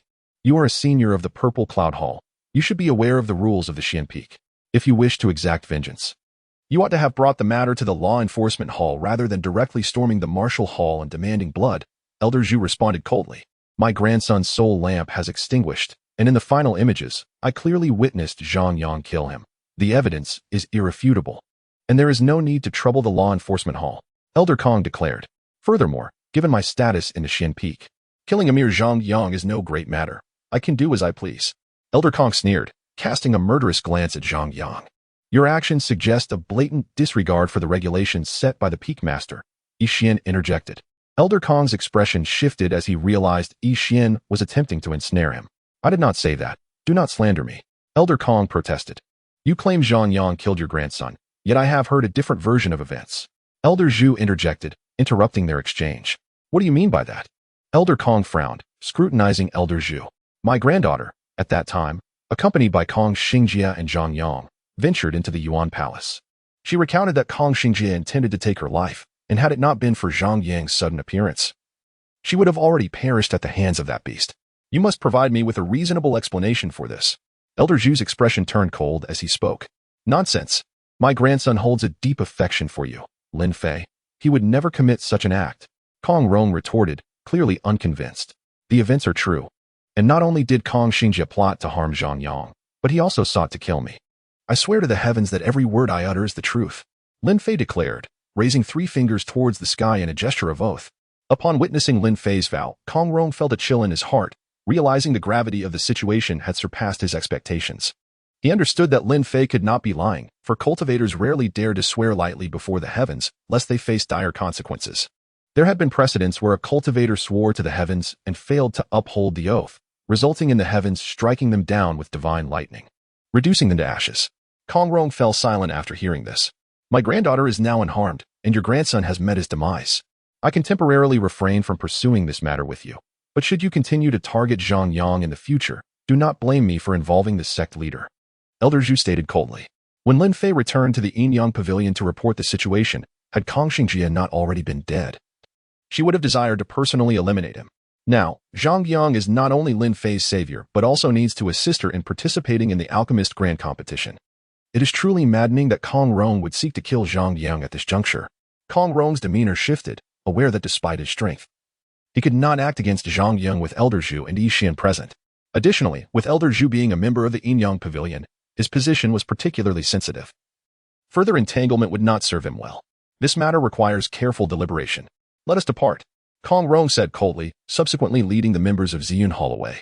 After Kong Rong's departure, Zhang Yang felt a wave of relief wash over him. The pressure Kong Rong had exerted was immense, and he experienced for the first time the oppressive weight of a martial sovereign. Enough of this. Disperse at once, Elder Zhu commanded, driving the onlookers away. The group then entered the martial hall. I am truly grateful for Elder Zhu's assistance today, Yixian remarked with a smile. There is no need for thanks. I came for Zhang Yang's sake.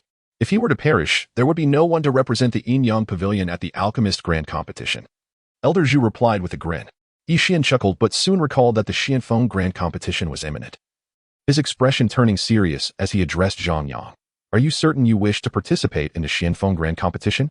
Based on my understanding of that old codger Kong Rong, he will likely devise a way to target you, even attempting to eliminate you during the competition. Zhang Yang nodded resolutely. He would certainly participate in the competition. The prospect of the 1,000,000 spirit stones and the heavenly tier cultivation method was too compelling to ignore. Moreover, his agreement with Hua Jinyan had less than a year remaining, and he felt that without substantial resources, he might not meet the requirements for entering the Taishan sect within the given time frame. Reflecting on this matter, he could not help but recall the enchanting figure of Hua Jinyan and all that transpired within the cave. Even after countless experiences in his past life, he had never encountered a beauty like her, possessing not only a stunning visage, but also an exquisite figure that epitomized the goddess archetype. Zhang Yang sighed inwardly. While others might not grasp the specifics of Hua Jinyan's form, he was acutely aware.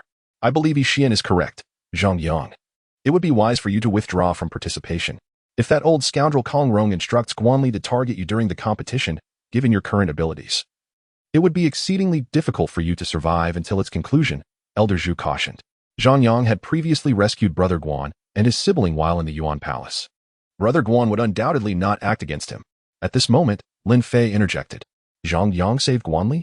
Both Elder Zhu and Yixian were taken aback. In their view, the gap in strength between the two was vast. How could Zhang Yang possibly save Guanli? Lin Fei then succinctly recounted the events. And upon hearing her account, Elder Zhu and Yixian displayed expressions of shock. They had not anticipated that Zhang Yang's journey to the Yuan Palace would involve so many incidents.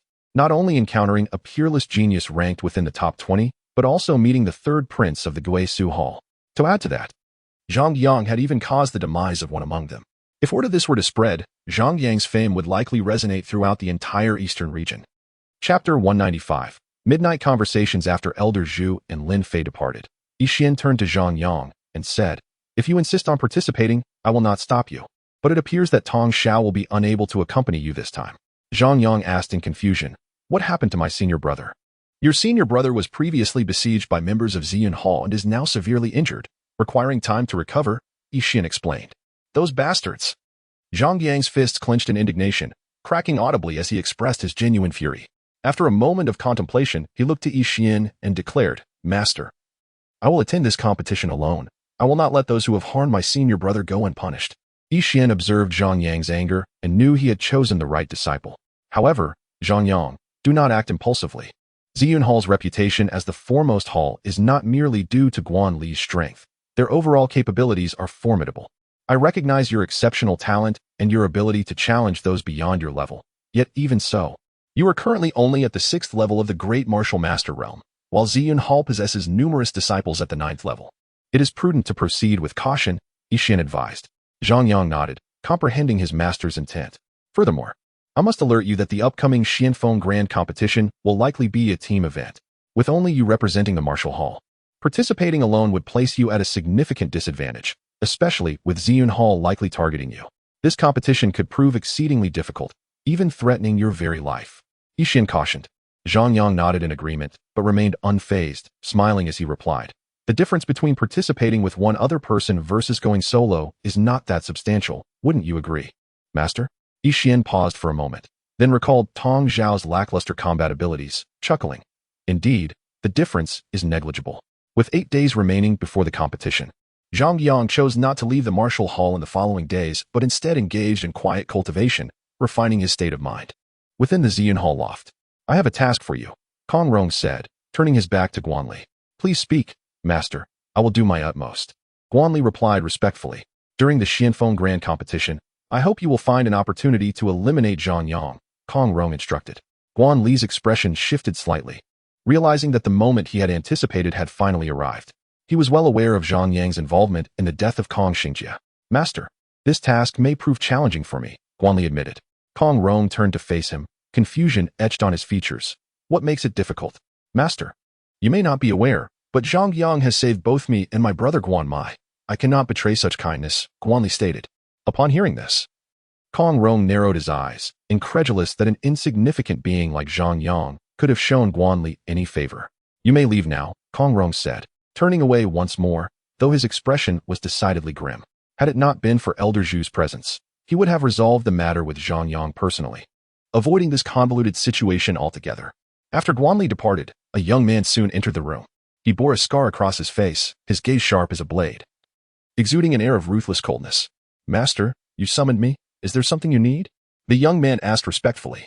Kong Rong glanced at the young man before him, whose name was Tianfang, a formidable warrior at the 9th level of the great martial master realm. He ranked second in strength among all of Kong Rong's disciples, just below Guan Li.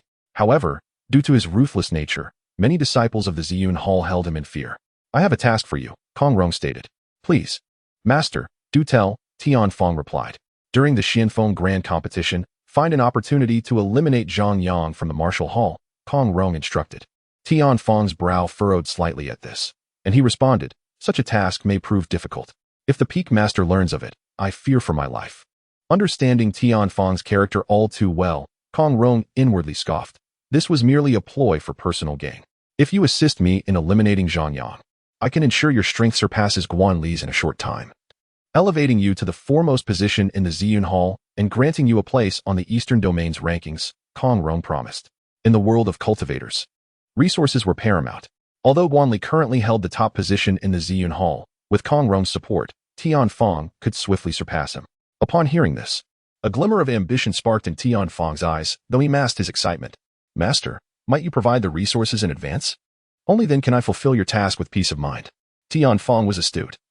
He recognized Kong Rong's intense desire to eliminate Zhang Yang and understood that securing resources first was essential to safeguard himself from potential betrayal. Kong Rong's expression soured as the atmosphere thickened with tension. He scrutinized Tianfang in silence, while Tianfang remained unfazed, standing resolutely without uttering a word. After a moment, Kong Rong's voice broke the stillness. I can grant you the resources in advance, but should you fail in your task, I trust you understand the consequences. His tone was icy. Tianfang's heart leapt with joy at this, and he quickly assured, rest assured, Master, I will do my utmost to complete the task. With a nod, Kong Rong replied, you may leave now. The resources will be sent to you when the time comes. Tianfang departed without further ado. And once outside the room, he produced a memory crystal, which recorded their conversation in its entirety. Master, do not blame me. I am merely acting in self-preservation. Lest you seek to silence me after the deed is done, he remarked coldly to the crystal before stowing it away. Unlike other disciples of the Ziyun Hall, Tianfang had spent years navigating the treacherous waters of the martial world before entering Xianfeng, acutely aware of human nature's darker aspects, which made him exceedingly cautious in his dealings. Watching Tianfang's retreating figure, Kong Rong's eyes flashed with cold malice. A mere insect at the great martial master level dares to negotiate with me? Once the task is complete, I shall ensure you vanish from this world entirely. Kong Rong's voice dripped with disdain, as an icy killing intent radiated from him. The notion that an elder of Xianfeng would order the assassination of one of its disciples was an act of disgrace, verging on taboo. Should Tianfang succeed in killing Zhang Yang, he could not be allowed to live, for if he were to lose control and expose the truth, Kong Rong's own fate would be in jeopardy, potentially costing him his life. Zhang Yang had made enemies within the manhua hall, and it was likely they would not let him off easily either. Kong Rong gazed at the cold moonlight streaming through the window, a cruel smile curling his lips. Zhang Yang dared to kill my grandson. No matter the reason, he must die.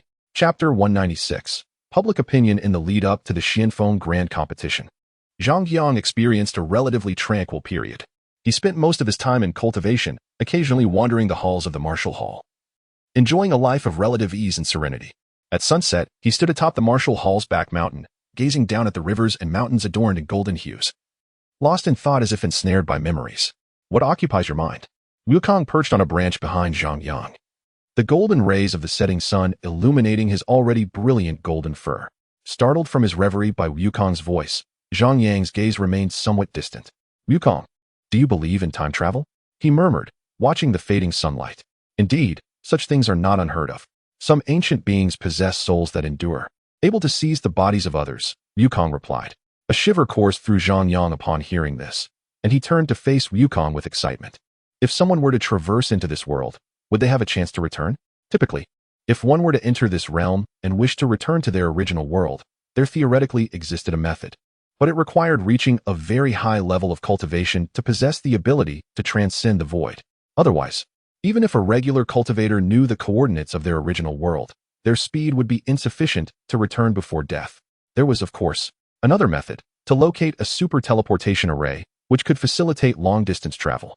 Each world typically housed such arrays, though their specific locations remain unclear, Wukong explained. Zhang Yang's heart stirred with hope at Wukong's words. He had thought he might never return. Mom, Dad, Grandma, I will return as swiftly as I can, he vowed, his determination unwavering. Since arriving in this world, his appearance had remained unchanged, mirroring that of his previous self, which was his greatest assurance in reuniting with his family. Moreover, having spent over a year here, while his parents were still in good health, his grandmother was already over 90 and in frail condition. If he did not return soon, he feared he might miss seeing her one last time. The air fell into silence again, with Wukong adopting a rare demeanor of restraint, refraining from further questioning. The two remained on the mountain's peak, silently admiring the breathtaking sunset. Let us depart, Zhang Yang finally said, turning to Wukong with a smile. Wukong leaped onto Zhang Yang's shoulder, and together they descended the mountain. It was time for him to resume his training. As Zhang Yang reached the mountainside, he spotted the familiar figure of Tong Xiao limping up from the foot of the mountain, an urgent look on his face. Brother, be careful with that limp. You don't want to reopen your wound, Zhang Yang chuckled. Brother, a grave matter has arisen, Tong Xiao exclaimed, relief washing over his round face upon seeing Zhang Yang. What is it? Zhang Yang inquired, brow furrowed.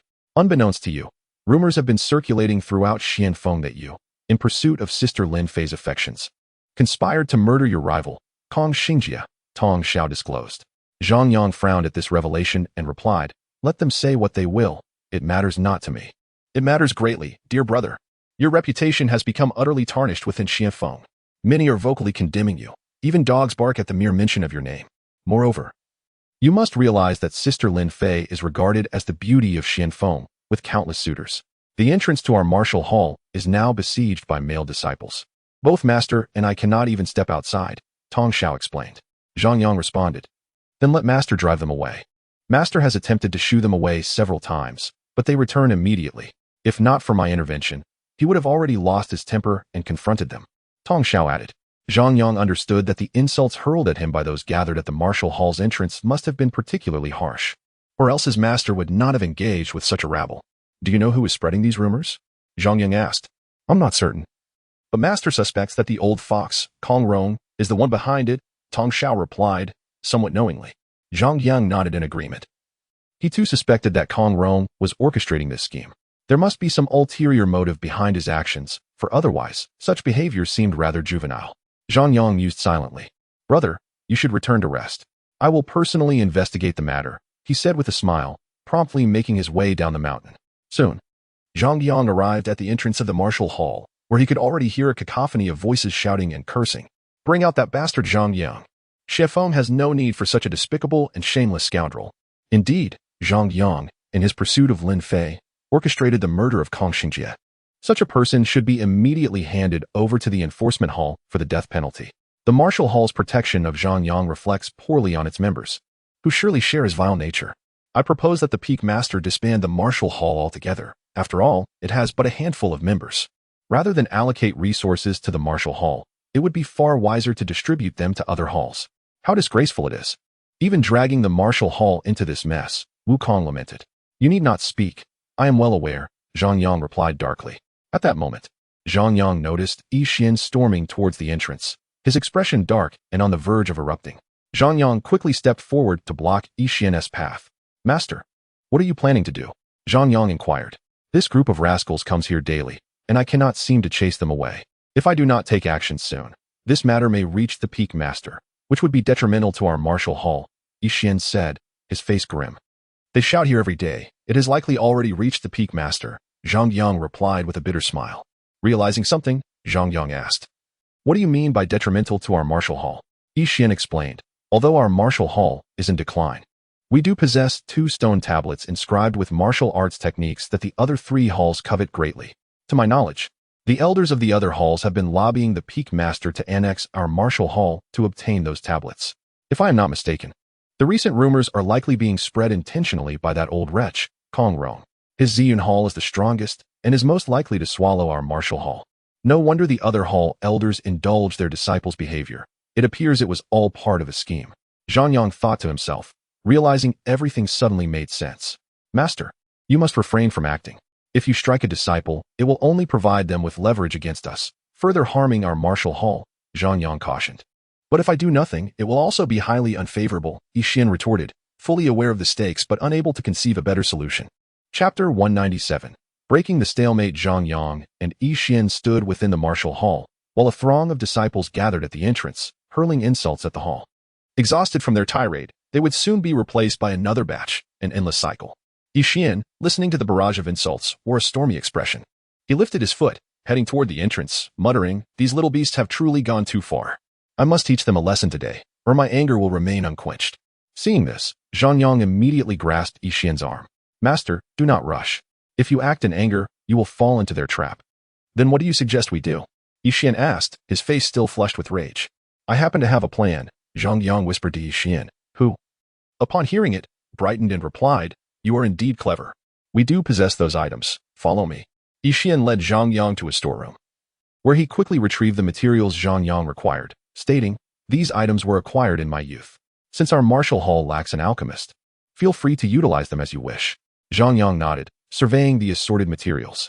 Yixian instructed, "Once you have prepared it, call for me," and then left the storeroom. Zhang Yang swiftly selected the necessary components from the chaotic assortment and took out the chaos cauldron. I would not normally expend the energy to use the chaos cauldron for concocting potions, but today, I shall treat these fools to a VIP experience, he mused. The martial hall lacked a proper alchemy cauldron. Otherwise, he would never resort to the chaos cauldron, as its use required considerable energy, which he could scarcely afford. He then placed all the materials into the chaos cauldron, and within a short time, the potion was complete. The chaos cauldron indeed excelled, producing potions swiftly and effortlessly of exceptional quality. Zhang Yang gazed at the murky yellow potion in his hand, marveling at its potency. This foul liquid was a 4th-tier potion, seldom concocted due to its obscure nature and limited applications. Upon opening the vial, a noxious odor escaped, overwhelming Zhang Yang, who quickly resealed it, his face paling. "This stench is potent, yet it could use a little enhancement." Before he could finish his thought, he retched, hastily covering his mouth. Zhang Yang proceeded to prepare another batch of the foul potion, refining both concoctions into a singular, concentrated vial. With the potency doubled, they would surely suffer now? Zhang Yang chuckled, satisfied as he placed the potion into a wooden box and exited the storeroom. "Junior brother, you are out. What marvelous concoction have you brewed?" Tong Xiao inquired curiously. "See for yourself," Zhang Yang replied, handing the wooden box to Tong Xiao.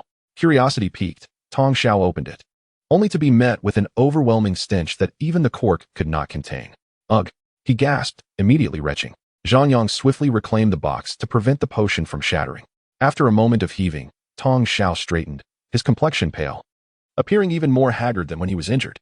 He felt that had it not been for his robust constitution, the mere scent would have knocked him unconscious. Just then, Yixian approached from a distance, intrigued. "Zhang Yang, have you completed the potion so quickly?" "Tong Xiao, what is wrong with you? You look..." "Ugh." Yixian barely finished his sentence before the stench hit him, and he began to retch as well. "It seems my enhanced potion works exceptionally well. Even a martial master like him cannot withstand it," Zhang Yang thought, pleased with the foul concoction. After a moment of vomiting, Yixian straightened, his face ashen. "What exactly have you concocted? In all my years, I have never encountered such a repugnant odor."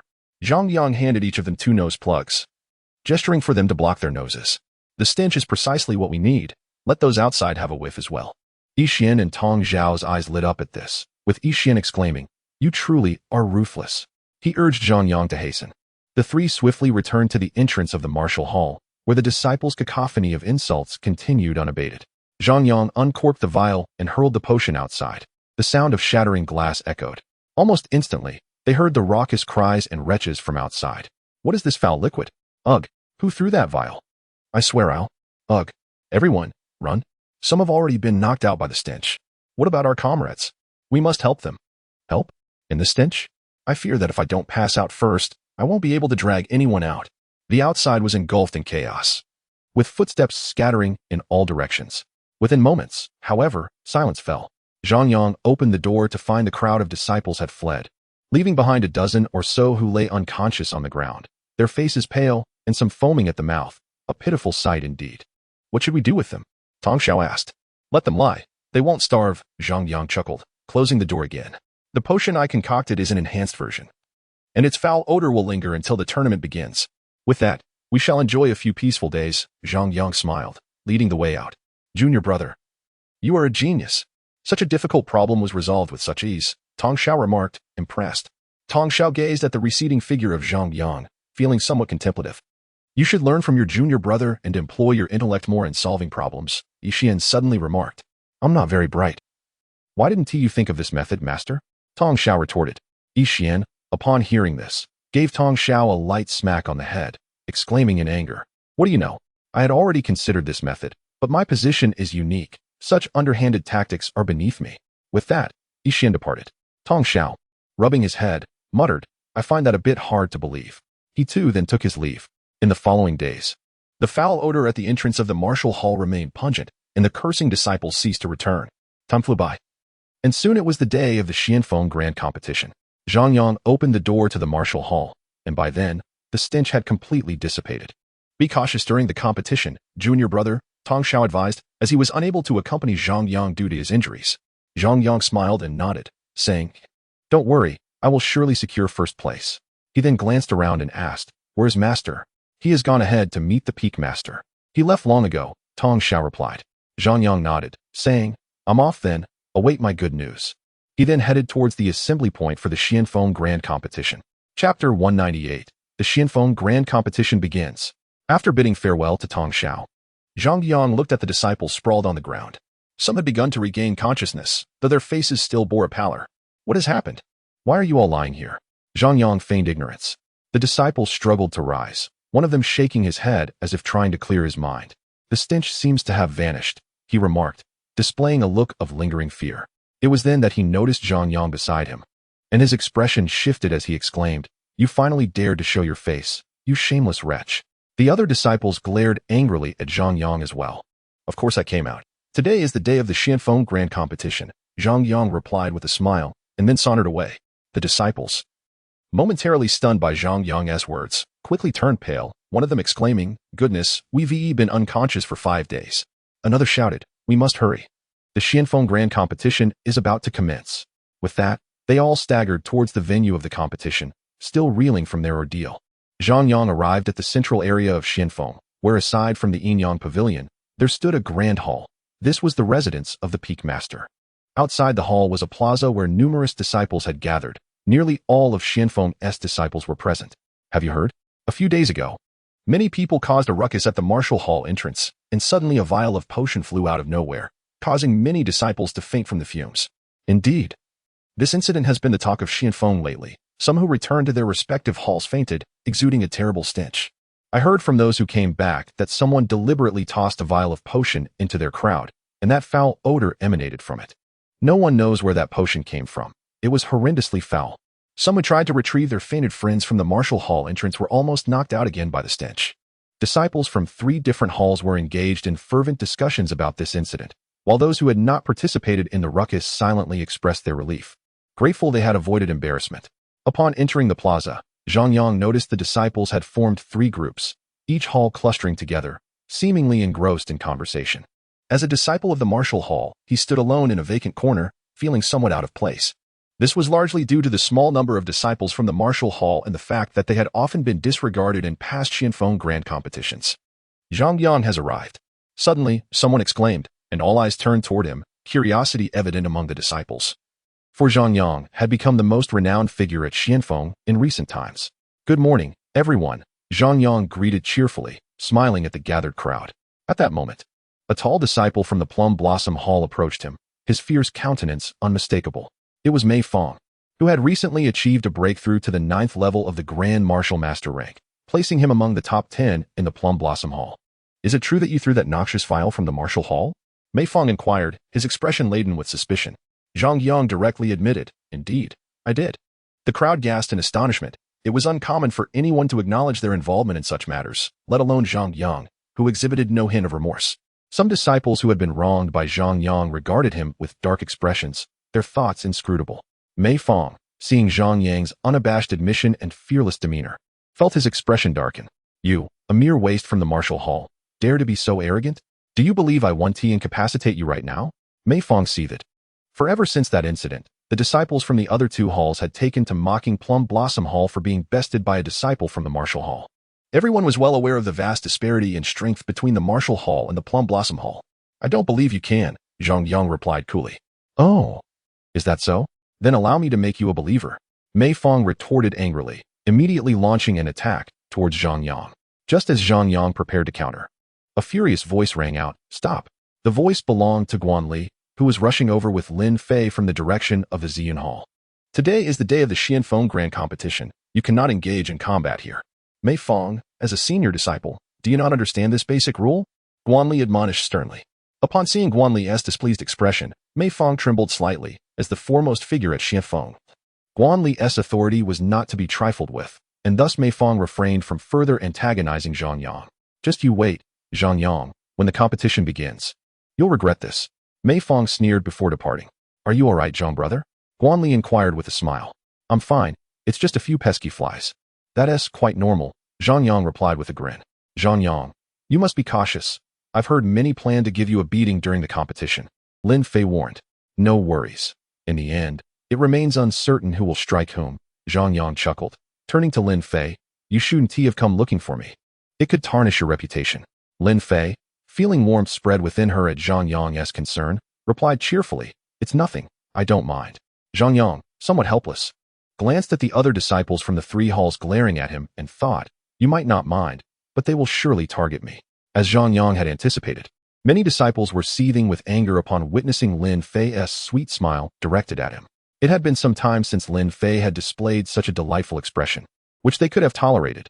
However, seeing it now, particularly aimed at Zhang Yang, was unbearable for them. The peak master has arrived. Someone shouted, and immediately, all eyes shifted from Zhang Yang to the central area of the Grand Hall, where a middle-aged man emerged, flanked by elders from the four halls, including Elder Zhu from the Yin Yang Pavilion. Chapter 199, by Zanchua. The time has come, Master Peak Lord. It is nearly time for the competition to commence. Kong Rong respectfully addressed the middle-aged man beside him. The man, named Yang Gua, nodded slightly, and then turned his gaze toward the disciples in the square, exuding an invisible aura of authority. The disciples, sensing the overwhelming presence of their peak lord, dared not breathe a word. Even Guanli, the most talented disciple of Xianfeng, stood there with utmost reverence, appearing somewhat restrained. In contrast to the stiffness of others, Zhang Yang appeared remarkably at ease, as he had long since grown accustomed to the peak lord's aura during his time at the Sword Tower. Yang Gua surveyed the disciples in the square, his authoritative voice resonating. This is the 10-086th Grand Competition of Xianfeng. The top 10 performers will represent Xianfeng in the 8 Peaks Grand Competition. Upon hearing about the 8 Peaks Grand Competition, the disciples' eyes sparkled with excitement. To participate in this prestigious event signifies that one belongs to the elite echelon of Tianxian Sect's prodigies. Emerging victorious would bring unparalleled glory and ensure their names echo throughout the eastern region, elevating their families to newfound heights. Even after departing from Tianxian Sect, they would find numerous factions vying for their allegiance. To further motivate everyone, the first place in this grand competition will receive 1 million spirit crystals, the second place 50,000, and the third place 20,000. Furthermore, the first place will not only receive spirit crystals, but will also be awarded a celestial-grade cultivation technique, Yang Gua announced. 1 million spirit crystals, a celestial-grade technique. The faces of the disciples lit up with exhilaration as they eagerly whispered among themselves. Can it be that I misheard? The rewards for this competition are at least 3 times greater than previous years. After all, 1 million spirit crystals are an amount I could never hope to earn in years. Indeed, 1 million spirit crystals is a vast sum. However, when compared to a celestial-grade technique, it pales in significance. After all, a celestial-grade technique cannot even be purchased for 1 million spirit crystals. Why is the Peak Lord being so generous? Is there a significant event about to unfold? Yang Gua merely smiled at the excitement etched on the faces of the disciples before continuing, Do not be overly eager. As the competition venue this time is unlike any other, you will be heading to the Xian Pass for the assessment. At the mention of the Xian Pass, the disciples' expressions instantly soured. This is bad. Although the Xian Pass is an exceptional place for trials, it is also the most perilous secret realm in Xianfeng, where numerous individuals perish each year. Indeed, while the Xian Pass features only 9 levels, the monstrous beasts within are countless, and each successive level presents increasingly formidable foes. It seems survival will be the primary focus, and the rewards can be disregarded. Not to mention, as far as I recall, only Guanli has led the way to the 8th level. The other prodigies, like Zhou Xiao from Futian Hall and Byzantia from Manhua Hall, have only reached the 7th level. Zhang Yang, though never having ventured into the Xian Pass, was well aware of its inherent dangers, where a single misstep could lead to one's demise. While the crowd continued their discussions, they suddenly noticed a bracelet had appeared on their wrists. This bracelet will record the levels you reach and the number of beasts you slay. It will serve as the final criterion for ranking. Now, you may begin forming your teams, but remember, each team may consist of no more than 3 members. And you are not permitted to team up with disciples from your own hall, Yang was stated. This requirement was to ensure fairness. Otherwise, if the strongest disciples from various halls teamed up, the competition would lose its suspense, as the top 3 places would undoubtedly belong to that team. Zhang Yang, are you certain you wish to participate alone? The Xian Pass is far more challenging than it appears and poses a significant risk to life, Guanli remarked, regarding Zhang Yang with concern. If you find yourself in danger, remember to shatter the bracelet. That will ensure your immediate transport out, Lin Fei added, worry evident in her voice. Rest assured, if the situation becomes perilous, I will be the first to make my exit. I am not foolish. Zhang Yang replied with a smile. Guanli observed Zhang Yang's calm demeanor and could not help but express, I find it hard to believe a reckless person like you would say such a thing. Lin Fei nodded in agreement, also skeptical that Zhang Yang would easily withdraw from the competition, as he was more likely to confront difficulties head-on. You both misunderstand me. I am not that reckless, Zhang Yang said helplessly. At that moment, many disciples from Ziyan Hall rushed toward Zhang Yang and his companions, clearly seeking to form teams with Guanli and Lin Fei. Brother Guan, I want to team up with you. Sister Lin, join my team, and I assure you a spot in the top 10. A throng surrounded Guanli and Lin Fei, chattering incessantly. In stark contrast to the lively scene surrounding Guanli and Lin Fei, Zhang Yang's area was exceptionally quiet, as he was the sole participant from the martial hall. Soon, Guanli and Lin Fei politely declined everyone's offers, as they had already agreed to team up together. Fei, have you assembled your team yet? A striking figure approached from the distance. It was Lin Fei's close friend, the other goddess of Xianfeng, Lung Zixiang. Following her was a well-dressed young man, exuding an air of politeness. I have, Lin Fei replied, a neutral smile gracing her face. Since the previous incident, a subtle rift had developed between her and Lung Zixiang. The Ziyan Hall disciples' eyes lit up at the sight of Lung Zixiang. Although they were rivals with Manhua Hall, winning over the goddess of Manhua Hall would undoubtedly bring prestige to Ziyan Hall. Upon approaching, Lung Zixiang noticed Guanli among the crowd and chuckled lightly. I assume Fei will be teaming up with Brother Guan. After all, he is the finest of Xianfeng and a top-tier prodigy, which is truly enviable. But you two are teaming up with Byzantia, the first prodigy of Manhua Tower, Lin Fei replied with a smile, glancing at the figure behind Lung Zixiang. Although a rift had formed between them, they still maintained a facade of cordiality. With Zhou Xiao's team from Futian Hall, it appears that the top 10 spots will predominantly belong to our 3 teams. However, it remains uncertain who will secure the first place, Lung Zixiang remarked with a faint smile. At that moment, she noticed Zhang Yang, who appeared remarkably relaxed, and narrowed her eyes slightly. Approaching him, she smiled mockingly. So, is your martial hall still planning to merely go through the motions this time? Zhang Yang chose to ignore her. Lung Zixiang's brow furrowed slightly at his indifference, but quickly relaxed, her tone dripping with sarcasm. I apologize. It seems the strength of your martial hall is only sufficient to go through the motions. Chapter 200. Xian Pass. Zhang Yang had not intended to engage with such a superficial individual, but her audacity in disparaging the martial hall was intolerable. Do you think just because you possess a modicum of beauty, I would refrain from striking you? Zhang Yang replied coolly. His words left everyone in stunned silence. Even Lung Zixiang stood frozen in disbelief. Typically, male disciples would scramble to curry favor with a beautiful woman. Yet Zhang Yang's brazen challenge to strike Lung Zixiang in front of everyone was unprecedented. You worthless disciple of the martial hall. What gives you the right to strike me? Lung Zixiang's chest heaved, clearly incensed. You came here unprovoked to belittle my martial hall, and I have been rather courteous. If you dare utter another word, you will see if I strike you. Zhang Yang sneered. You. Lung Zixiang was about to retaliate against Zhang Yang, But memories of previous missions flashed through her mind, causing her to swallow her words. She had witnessed Zhang Yang's madness firsthand and realized that if she spoke out, he might very well follow through on his threat. Apologize to Miss C, or I will personally render you incapacitated once we enter the Xian Pass. By Zhang Yang, who had remained silent until now, stepped forward, his demeanor commanding attention. The crowd was taken aback by Zhang Yang's sudden interjection, their expressions revealing their astonishment. Bai Zhanhua's eagerness to defend Lang Zixiang suggests that the rumors hold some truth. He is indeed pursuing her. Alas, while Zhang Yang possesses commendable strength, he is but one man. Having offended Bai Zhanhua, he is demonstrating a lack of wisdom. He deserves such a fate. The martial hall has always been underperforming, and Lang Zixiang's observations are not unfounded. Moreover, this fool lacks the power to stand up for the martial hall. What will he do once he enters the Mystic Gate? This foolish woman dares to insult my martial hall, and you expect me to apologize? Are you dreaming in broad daylight? Or does your brain short-circuit upon seeing a woman? Zhang Yang scoffed. Upon hearing this, Bai Zhanhua's expression darkened instantly, and he coldly declared, "You are courting death." With that, the formidable aura characteristic of a 9th-level martial master surged towards Zhang Yang. However, he quickly realized something was amiss, for despite the pressure bearing down on him, Zhang Yang remained unfazed, as if untouched by the oppressive force. How could this be? Bai Zhanhua was astonished. In his estimation, he was 3 realms above Zhang Yang. And under his overwhelming aura, Zhang Yang ought to have crumpled to the ground. Just as he prepared to intensify his pressure, Guan Li's voice interjected. Zhang Yang is my friend. If you continue this way, do not blame me for being impolite. Upon hearing Guan Li's words, Bai Zhanhua's aura dissipated immediately, and he feigned a smile, saying, Brother Guan Li, do not misunderstand.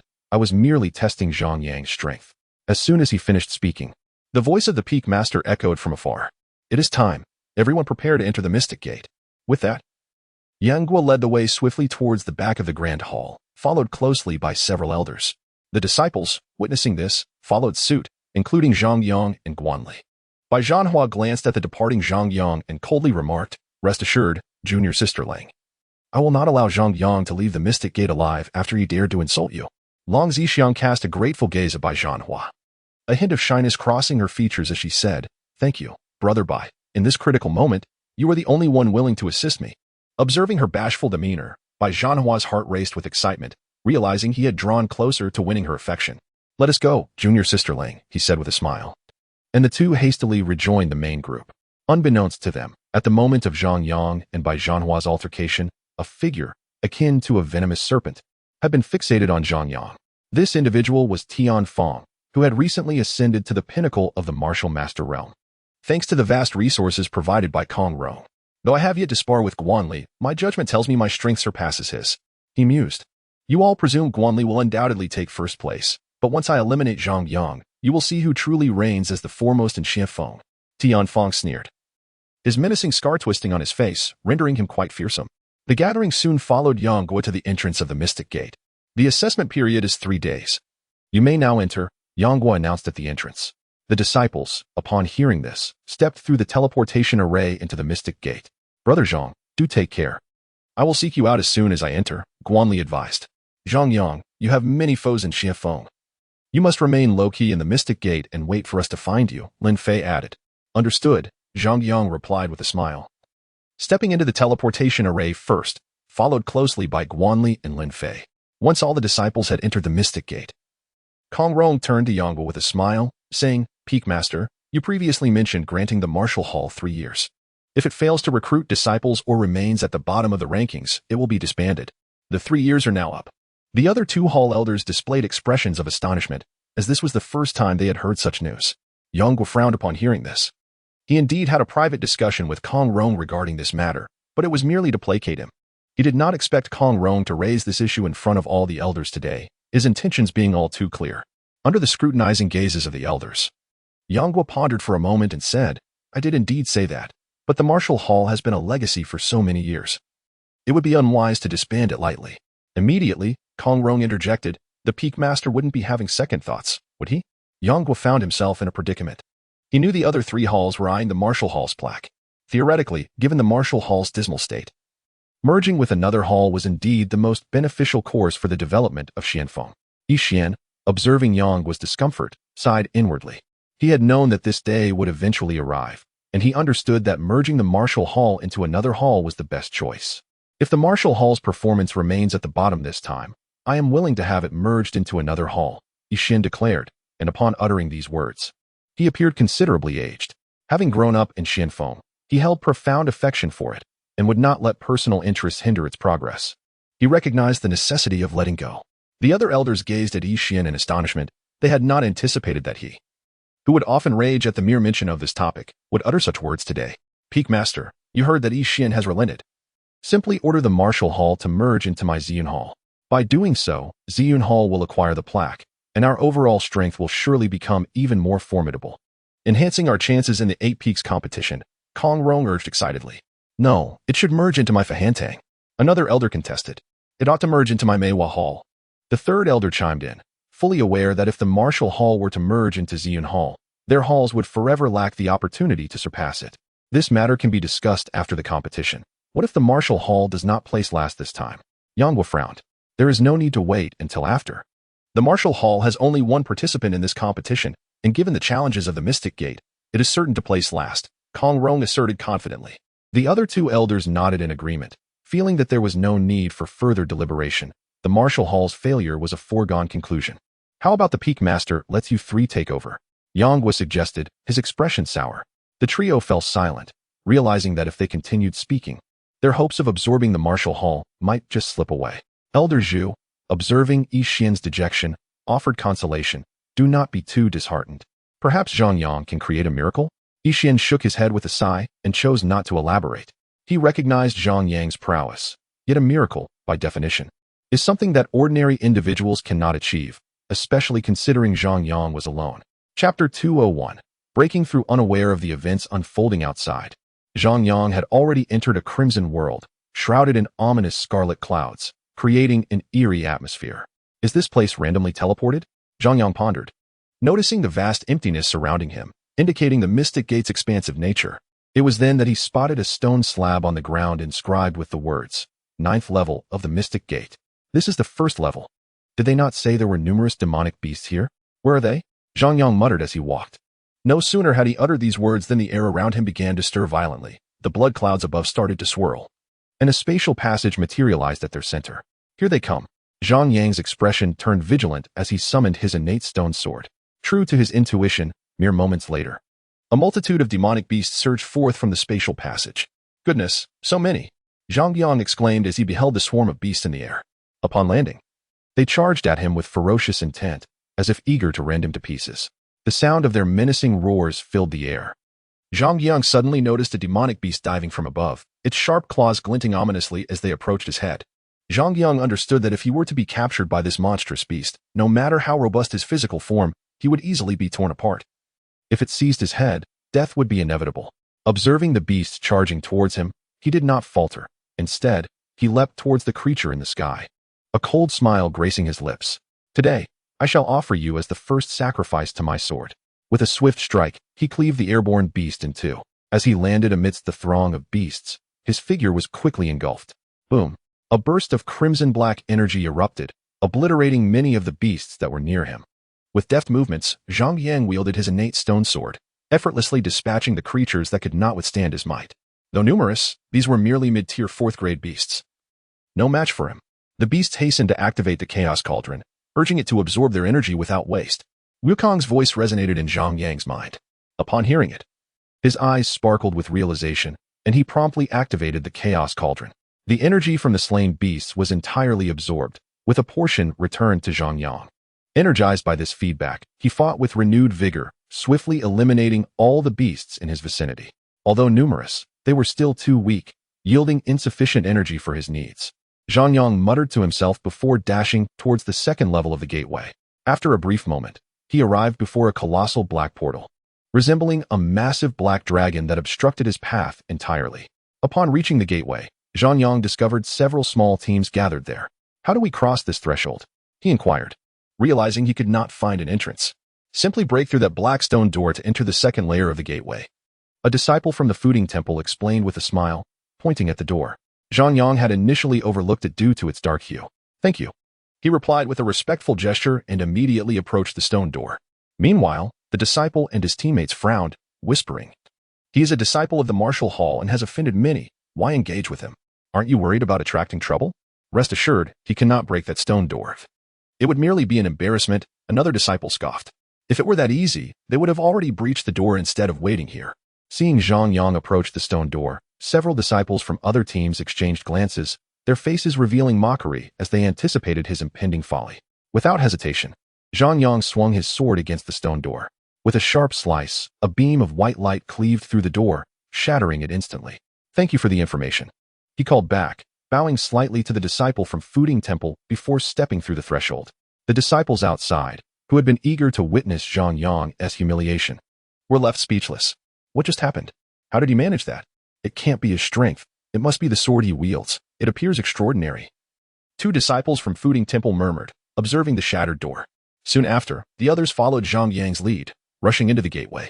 Upon entering the second layer, they were immediately met with the anguished cries of the beasts. As they turned towards the source of the wails, they saw Zhang Yang moving like a specter among the beasts. With each swing of his sword, another creature fell. In mere moments, over 100 beasts lay slain around him. Still lacking a challenge, these beasts are too feeble, Zhang Yang muttered before charging towards the third layer of the gateway. Good heavens, is Zhang Yang truly this formidable? One disciple exclaimed. What does that even mean? Another replied, baffled. I don't know, it just slipped out in my excitement. Several teams observed Zhang Yang's retreating figure, feeling a mix of awe and disbelief. I still believe it's due to that sword. He can't possess such formidable offensive capabilities as a martial hall disciple. You're right, that's what I think too. The two Fuding Temple disciples consoled themselves. One, named Fat Tiger, and the other, Little New, were of contrasting physiques. Due to their relatively weaker abilities, they had no choice but to team up. Let us hurry and follow Zhang Yang. With him leading, we can have an easier time, Fat Tiger declared, dashing forward. You're truly clever, Brother Fat, Little New exclaimed, realizing the wisdom behind his words as he hurried to keep pace. Seeing this, the remaining disciples from other teams followed suit, opting for a more effortless approach as Zhang Yang charged ahead. Zhang Yang soon reached the end of the second layer of the gateway, effortlessly breaching the stone door before rushing inside. After some time, Fat Tiger and Little New were the first to arrive at the second layer's gateway. Breathless, Fat Tiger remarked. As expected of a body cultivator, Zhang Yang runs incredibly fast. With that, the other teams arrived, each one panting and leaning on their knees. They struggled to keep up with Zhang Yang's pace, yet they pressed on to avoid encountering the beasts alone. Upon entering the third layer of the gateway, Zhang Yang noticed that the beasts were significantly stronger than those he had previously faced, and their numbers had doubled compared to the second layer. Now this is interesting. A smile broke across Zhang Yang's face. Only with stronger beasts could he absorb more energy. He felt that if all went smoothly, he might even break through to a new realm during this competition. In an instant, he plunged into the throng of beasts, reigniting the battle. Meanwhile, Fat Tiger and Little New had also reached the third layer, witnessing Zhang Yang dive into the fray. The third layer consisted of high-tier 4th-grade beasts, equivalent to a human martial artist at the 7th realm. I wonder if Zhang Yang can withstand such an onslaught. They exchanged anxious glances. I hope he can hold his own. I have faith in his sword's prowess, Fat Tiger said, their expressions tense as they watched Zhang Yang engage the beasts. Unbeknownst to them, their tone had shifted from referring to him as a mere disciple of the martial hall to now calling him Brother Zhang. Just as they finished their thoughts, several other teams arrived, no longer harboring malice towards Zhang Yang, but instead focusing intently on his safety, as if he were an old friend. Before long, they witnessed Zhang Yang burst forth from the horde of beasts, only to dive back in. The sight of the beasts' corpses flying from the center of the fray left them stupefied. They could hardly distinguish whether the roars of the beasts were expressions of fury or cries of agony. They simply continued to wail. With a swift strike, Zhang Yang severed the last beast in two, an invisible energy being absorbed by the chaos cauldron and subsequently returned to him. Still too little. It should have felt like a breakthrough by now, yet I feel nothing, Zhang Yang frowned. That is hardly surprising. You have opened so many meridians, and it requires a tremendous amount of energy to fill them, Yukong remarked. Indeed, Zhang Yang realized that while his combat prowess had grown significantly after cultivating the Undying Sutra, the energy needed for a breakthrough was overwhelmingly vast. I feel as though I am perpetually in search of cultivation resources, unable to pause, he sighed. Young man, this is the price of becoming stronger. You must gradually acclimate to it, Rukong advised. I hope the upcoming beast will provide some surprises, Zhang Yang murmured to himself, immediately dashing towards the 4th level of the entrance. It's done, Fat Tiger sighed. Indeed, it's all thanks to Brother Zhang. I'm fortunate I didn't foolishly oppose him. Otherwise, I might have already met my demise, exclaimed Xiao Xin, echoing the sentiment. The other members of various teams nodded in agreement upon hearing Xiao Xian's words.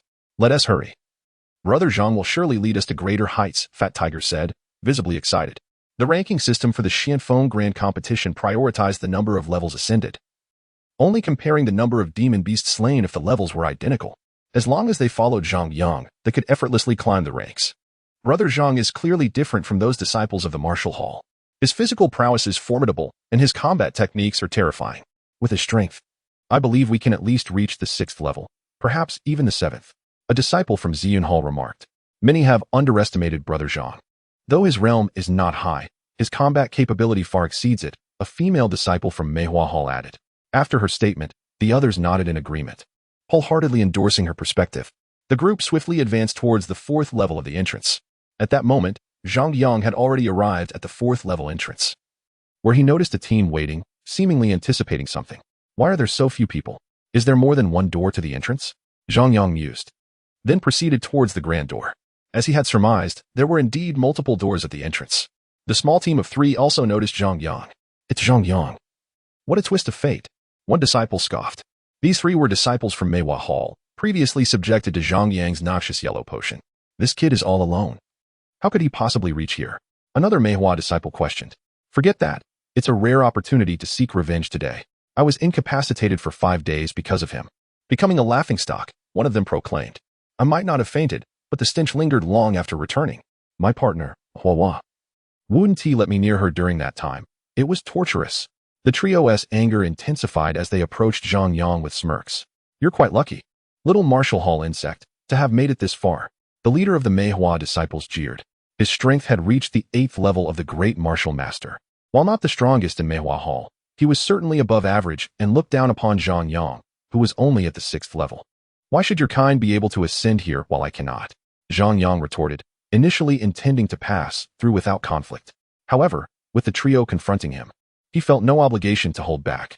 The expressions of the 3 darkened at Zhang Yang's words. The leader sneered, as long as we are here, you shall not pass. Unless what? Another Manhua disciple pretended to be surprised. Unless you can crawl through my legs, perhaps I might consider letting you through, the leader laughed, spreading his legs and staring at Zhang Yang. Zhang Yang glanced at him and replied coldly, I merely wish to pass swiftly, but since you 3 seek your own demise, do not blame me for my lack of courtesy. With that, his demeanor shifted to one of seriousness as he approached the trio. You think you can be impolite with us? The leader scoffed, drawing his weapon and leading the charge towards Zhang Yang. The other 2 Manhua disciples followed suit, weapons drawn, their faces adorned with mocking expressions. Stop. Just as the confrontation between Zhang Yang and the 3 Manhua disciples was about to erupt, a woman's voice suddenly called out from behind him. Zhang Yang turned to see a dozen figures rushing towards them, with a woman at the forefront. He recognized these individuals, who had been trailing him to gain advantage. However, he didn't mind, as long as they did not interfere with his hunt for demon beasts. Chapter 203. I can be your woman. The expressions of the 3 Manhua disciples shifted at the sound of her voice, quickly morphing into delight. Sister Zhuang, I didn't expect you to clear the challenges so swiftly, the leader exclaimed. Though Zhuang Yingying could not be compared to beauties like Lin Fei and Lung Zixiang throughout the Xianfeng, she was exceptionally popular within Manhua Hall. Many disciples felt a protective instinct towards her petite and innocent demeanor. What are you all planning to do, Brother Songli? Zhuang Yingying inquired hastily. We're here to teach this martial hall waste a lesson. He has caused us great embarrassment, Songli sneered. Sister Zhuang, quickly come over. Lest this guy uses you as a shield when we strike, he added. Hesitant, Zhuang Yingying quietly urged, Brother Song, please don't act recklessly. Let Zhang Yang pass. Initially smiling, Song Li's expression darkened upon hearing her words. He frowned at Zhuang Yingying and demanded, What do you mean by that? I am merely looking out for you. Zhang Yang's strength is far more complex than it appears, Zhuang Yingying replied. Hearing Zhuang Yingying defend Zhang Yang, Song Li's expression soured instantly. The naive and adorable sister he cherished was not only refusing to support him, but also implying that Zhang Yang was beyond his capabilities. How could he endure such humiliation? Just wait, little sister. I will show you that Zhang Yang is no more than an insect before me, Song Li declared, unleashing the full force of his 8th level Great Martial Master aura. Brother Song, don't be impulsive. You're truly no match for Zhang Yang. You will regret it if you engage, Zhuang Yingying urged frantically. Having witnessed Zhang Yang's prowess, she knew he could slay numerous demon beasts single-handedly, and it was clear that Song Li stood no chance. Song Li, feeling his heartache upon hearing Zhuang Yingying's words, bellowed, "Zhang Yang, I will kill you," and charged at him. "No, brother Song," Zhuang Yingying exclaimed, shocked that her warnings fell on deaf ears as he stormed towards Zhang Yang. The two other manhua disciples hesitated, deciding not to follow Song Li, having heeded Zhuang Yingying's caution. Zhang Yang, seeing this, let out a cold laugh. He didn't even draw his sword and, with a swift movement, appeared before Song Li. What incredible speed! Song Li's face reflected shock. Bang! Zhang Yang's fist landed heavily on Song Li's abdomen, causing him to spit blood and be propelled away like a cannonball, creating a deep crater upon impact. The remaining two manhua disciples were taken aback, astonished that an 8th-level great martial master like Song Li could be so severely injured by a single punch from Zhang Yang, who hadn't even unsheathed his sword. They silently rejoiced for having listened to Zhuang Yingying. Otherwise, they too would have met a similar grim fate. Zhang Yang swiftly approached the crater where Song Li lay, continuing to cough up blood, appearing on the verge of collapse. "You brought this upon yourself," Zhang Yang scoffed, preparing to send Song Li off to the next life. "Please." "I was wrong," Song Li stammered. Terror etched on his face as he finally comprehended the gravity of his mistake. Zhang Yang's strength surpassed anything he had imagined. Realizing his error was far too late, Zhang Yang was not one to show mercy to his foes. He was always decisive in battle, raising his sword to strike down upon Song Li. "Zhang Yang, please don't kill my senior brother. I beg you," Zhuang Yingying pleaded. Rushing to stand behind Zhang Yang, Song Li had always treated her with kindness, and she was well aware of his feelings for her. However, she had always regarded Song Li as an older brother. Zhang Yang completely ignored Zhuang Yingying and continued to charge towards Song Li, who closed his eyes, choosing to confront his impending fate. "As long as you don't kill brother Song, I will still be your woman," Zhuang Yingying shouted loudly. The sword paused. Zhang Yang froze in his tracks. He stared in disbelief at Zhuang Yingying, unable to comprehend why she had suddenly blurted that out. "Who taught you this?" he asked, somewhat exasperated. "I read it in a book," Zhuang Yingying replied, realizing her impulsiveness as her cheeks flushed with embarrassment. "What book is so disgusting?" Zhang Yang scoffed. "It's a book I stumbled upon, called Youth Cultivation Handbook. That's where I saw it," Zhuang Yingying explained, her face still burning with shame. "The Youth Cultivation Handbook," Zhang Yang exclaimed, recalling that aside from himself, no one else had ever published such an educational-themed book. He distinctly remembered only selling it at the Shaoxuanzong. How could Tianxuanzong possess such a thing? "Let me see it," he demanded, eager to confirm if it was indeed his work. Zhuang Yingying hesitated for a moment, her face still crimson, before handing a bamboo tube to Zhang Yang. Upon opening it, Zhang Yang found it was indeed his published Youth Cultivation Handbook. He placed the papers back inside and returned the tube to Zhuang Yingying, saying, "You are a diligent learner. Continue to study well, for this is a masterpiece." Zhuang Yingying nodded gently, accepting the bamboo tube, her gaze lowered, the blush on her face now extending to her neck. This had always been her secret. Had it not been to save Song Li, she would never have shown this to Zhang Yang, feeling utterly mortified. After Zhuang Yingying's outburst, Zhang Yang lost his intent to kill Song Li and turned towards the 4th level of the passageway. Seeing this, Zhuang Yingying lowered her head, her face still flushed, and followed closely behind him. Hearing the movements behind him, Zhang Yang turned to Zhuang Yingying and asked, "Why are you following me? Since you didn't kill brother Song, I will keep my word. I am now your woman, so I will naturally follow you," Zhuang Yingying replied softly, her face aflame. "You need not do that." "Don't follow me," Zhang Yang said before vanishing in a flash. With a loud bang, the stone door leading to the 4th level was shattered, and Zhang Yang disappeared inside. The others, who had been watching intently, quickly pursued him. Zhuang Yingying did not expect Zhang Yang to reject her, and her small face displayed a look of disappointment. However, her expression soon brightened as she turned to the two bewildered disciples of the Plum Blossom Hall and said, "I leave brother Song to you." With that, she hurried after Zhang Yang.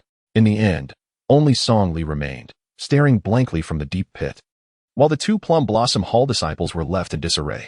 Chapter 204, The Undulating Mountains. Upon entering the 4th level of the passageway, Zhang Yang discovered that the number of demonic beasts he encountered had doubled compared to the 3rd level, totaling over 600, including those that could fly and burrow. With a swift motion, Zhang Yang plunged into the throng of beasts, unleashing his full power to expedite their slaughter. With his formidable physique and lightning-fast swordplay, dispatching these beasts felt akin to slicing through vegetables. After half an hour, he had vanquished nearly all the demonic creatures. Not enough, Zhang Yang mused before immediately charging towards the 5th level. The small teams that had been following Zhang Yang finally caught up with him just as he was departing. It said that the later levels are increasingly challenging. Why does it feel as though Brother Zhang is progressing faster? Fat Tiger wondered in astonishment. Let us go. If we don't hurry, we won't see him again, Xiao Xian urged, panting heavily. The newly arrived group had barely caught their breath before they dashed out again. Over the next hour, Zhang Yang swiftly navigated through the 5th and 6th levels of the passageway.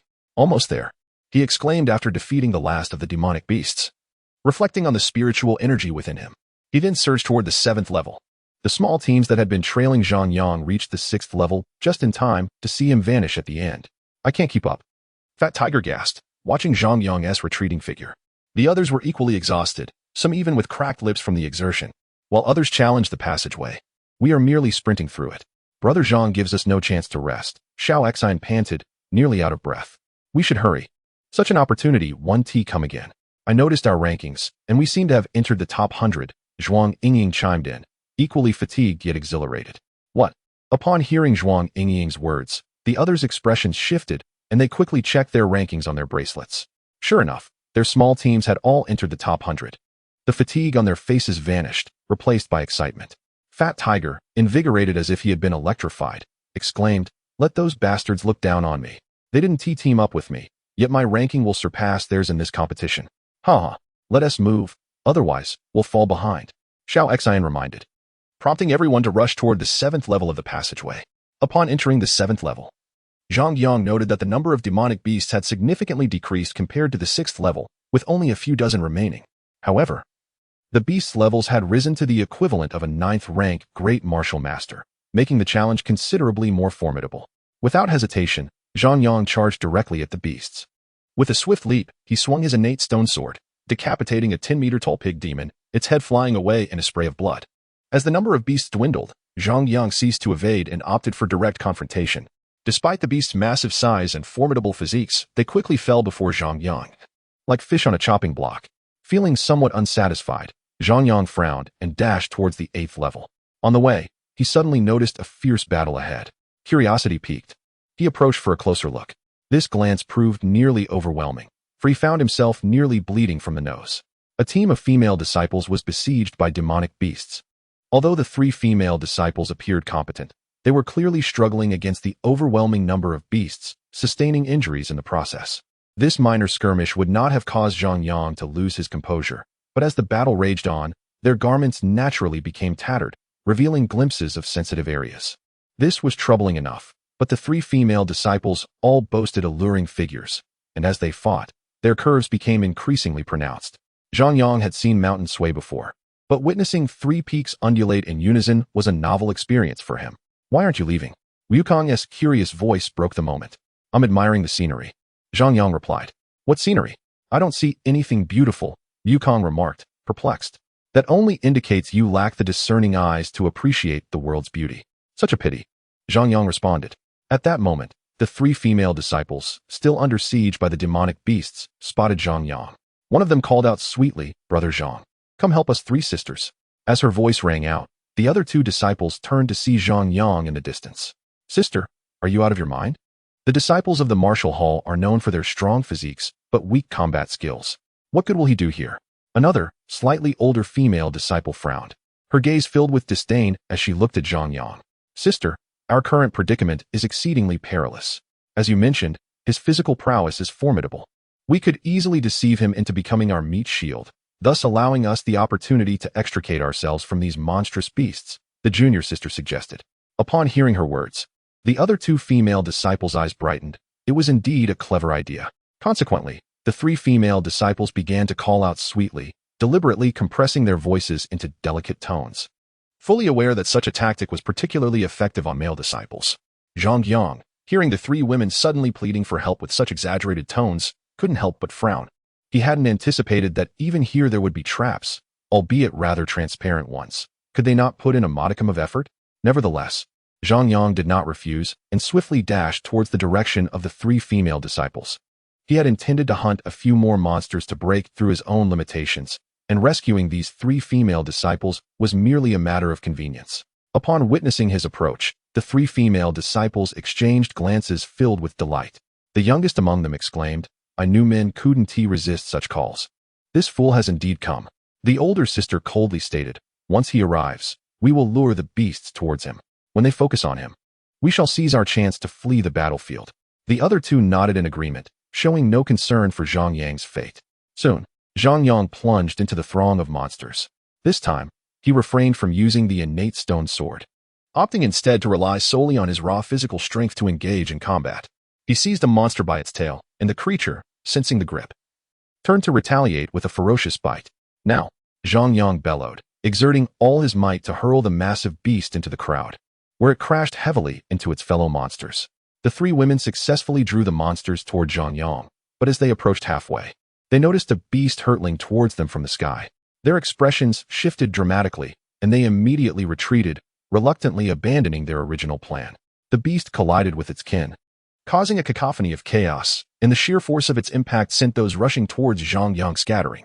What terrifying physical strength! The junior sister gasped, while the other two women stared at Zhang Yang in disbelief. They realized that this beast towered over them at over 10 meters, its weight unimaginable. It was no trivial feat for an ordinary cultivator to lift such a creature, let alone many physical cultivators. Yet here was Zhang Yang, defying expectations. It seems Zhang Yang is not as feeble as we presumed. This bodes well. He will attract the beast's ire, making our task all the easier. The older sister remarked with a cold smile. The other two female disciples exchanged glances, acknowledging her assertion. Although several monsters were sent flying, more quickly surrounded Zhang Yang. The three female disciples exchanged knowing glances and, in perfect synchrony, began to retreat towards Zhang Yang while fending off the beasts. Zhang Yang, observing their actions, scoffed internally. Initially, I might have overlooked your ploy to let me enjoy the scenery, but now you clearly consider me a fool.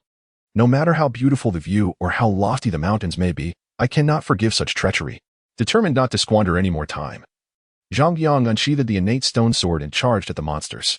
He had gauged his physical capabilities, realizing that relying solely on brute force to vanquish these beasts would lead to his exhaustion. The three women had barely guided the monsters to Zhang Yang when he plunged into their midst. To their astonishment, Zhang Yang fought as if he were in an untroubled realm, effortlessly slaying the monsters that dared to impede his path. In no time, dozens lay vanquished at his feet. As Zhang Yang sheathed his innate stone sword, he closed his eyes, and a tempestuous surge of spiritual energy radiated around him. With a resounding boom, Zhang Yang broke through his limits. As he opened his eyes, his countenance remained inscrutable. He had achieved a breakthrough amidst battle. The older sister, shaken from her astonishment, noted a significant increase in his aura, now far more potent than before. His aura is terrifying. A standard great martial master at the 7th level could never possess such a robust presence. The junior sister exclaimed, feeling Zhang Yang's energy surpass even her own at the 9th level. At that moment, the older sister's exclamation pierced the air, prompting the other two disciples to gaze at her in confusion. Your clothes are torn. Hurry and cover yourselves. He has seen everything, she admonished, hastily retrieving a garment from her storage ring to shield herself.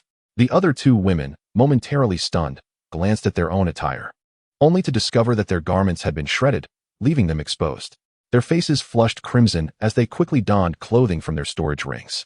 If exposure were limited to less sensitive areas, it might have been bearable, but crucial parts of their bodies were also laid bare, inciting expressions of shock and indignation. Is it pleasing to the eye?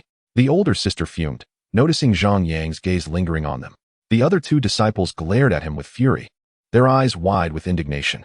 It's passable, I suppose, Zhang Yang replied nonchalantly. You, shameless scoundrel. The older sister retorted. Since he has seen us in such a state, let us simply eliminate him. The junior sister declared darkly.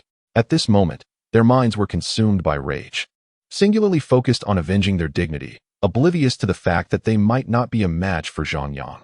First, it wasn't my intent to gaze upon you. You displayed yourselves willingly. I did not coerce you. Furthermore, I extended my assistance to you, yet you deliberately led monsters to me, clearly intending to endanger my life. You mistook my goodwill for foolishness. I have shown you mercy by not striking you down immediately. Zhang Yang retorted icily. You speak nonsense. The older sister shot back, though a hint of guilt flickered across her features. Sister, do not waste breath on him. Let us end this. The junior sister declared darkly, charging towards Zhang Yang first. The remaining two female disciples followed suit, weapons in hand. Zhang Yang, preparing to unleash a devastating strike against the three women, suddenly reconsidered, a new thought forming in his mind. Since you choose to be ungrateful, do not blame me for my lack of courtesy. He scoffed.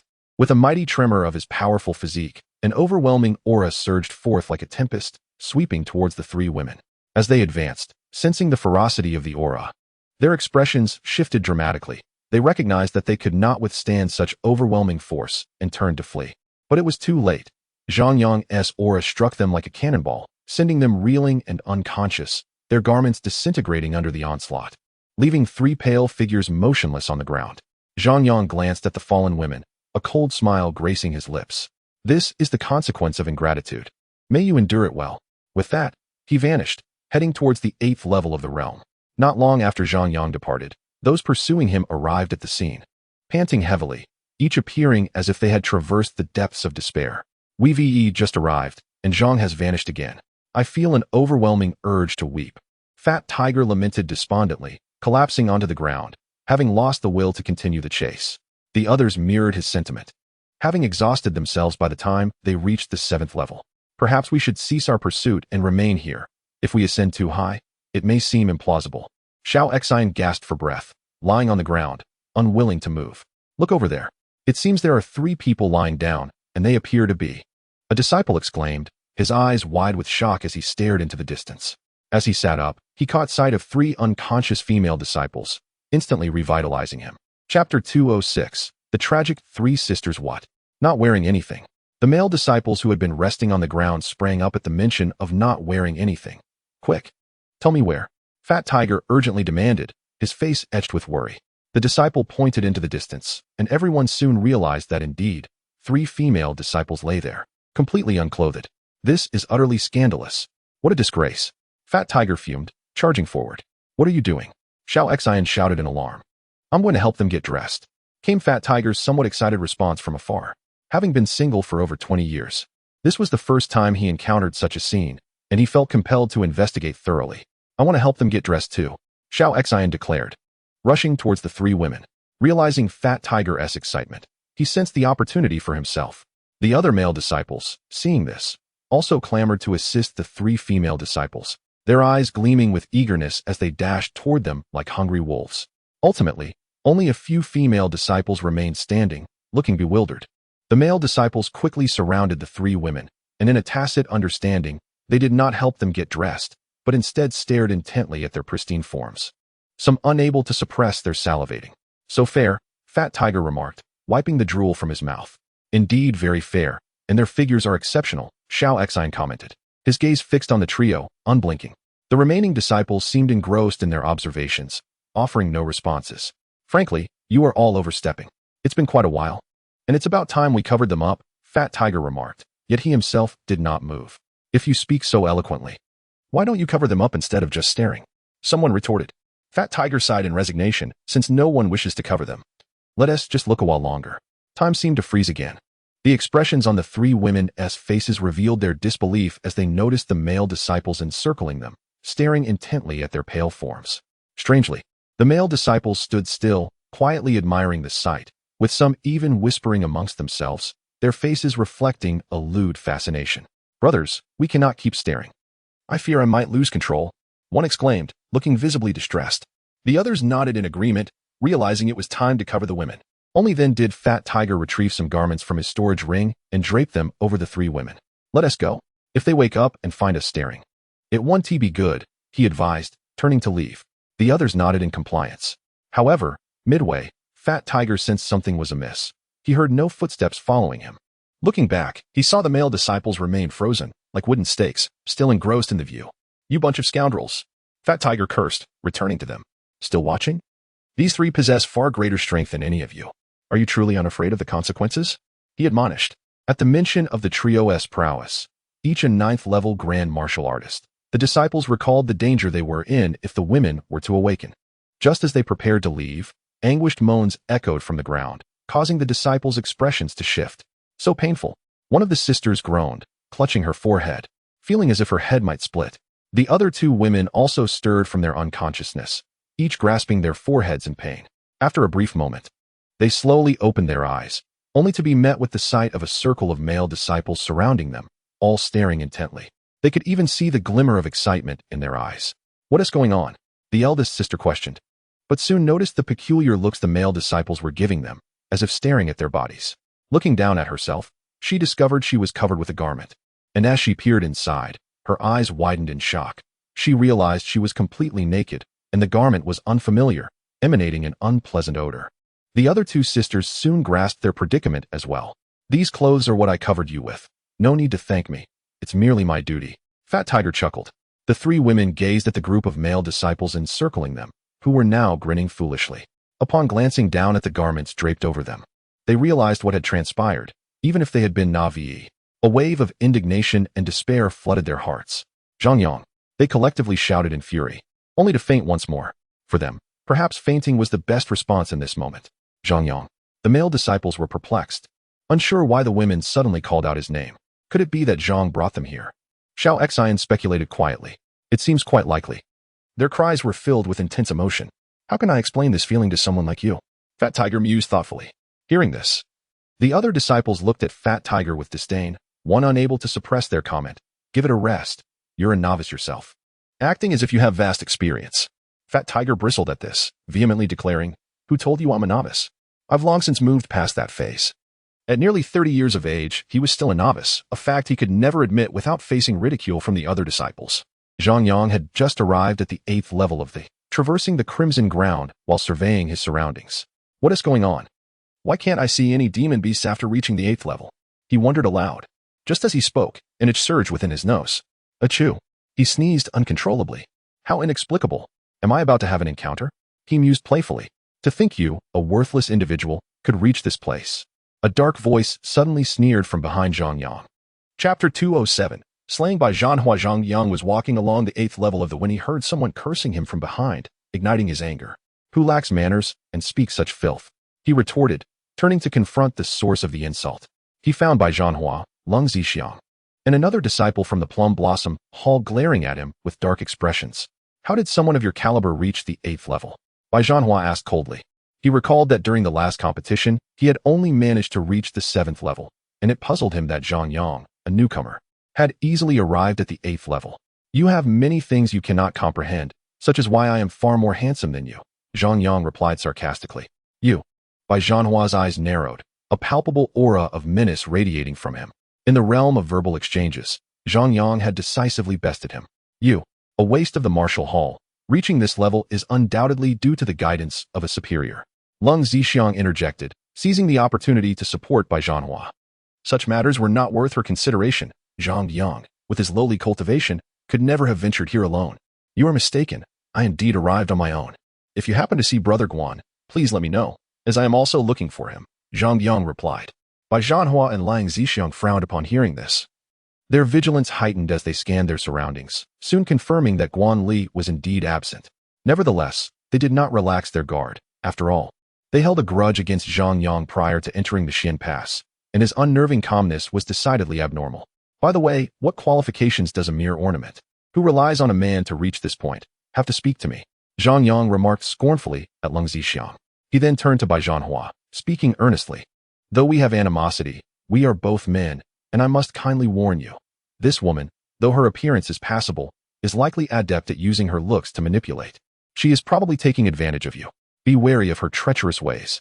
Zhang Yang feigned concern as he regarded Bai Zhanhua. You speak nonsense. Lung Zixiang retorted angrily. What began as a sarcastic jab at Zhang Yang turned into an unexpected confrontation, as Zhang Yang's words were even more cutting. Whether you are speaking nonsense is something only you know. After all, I once inadvertently witnessed something in a small grove. Zhang Yang trailed off, a suggestive glint in his eyes. What did you see? Speak clearly. Long Zixiang was on the verge of madness, feeling that Zhang Yang was sullied her reputation. That scene was too shocking. It's better left unsaid, for it may not be kind to Brother Bai, Zhang Yang sighed, shaking his head. Seeing this, Lung Zixiang nearly exploded with rage, and she quickly turned to Bai Zhanhua, explaining, Brother Bai, do not listen to his nonsense. I am not that kind of person. Bai Zhanhua remained calm, nodding. I know he is doing it intentionally. Despite his outward composure, Zhang Yang's words lingered in his mind, difficult to dismiss.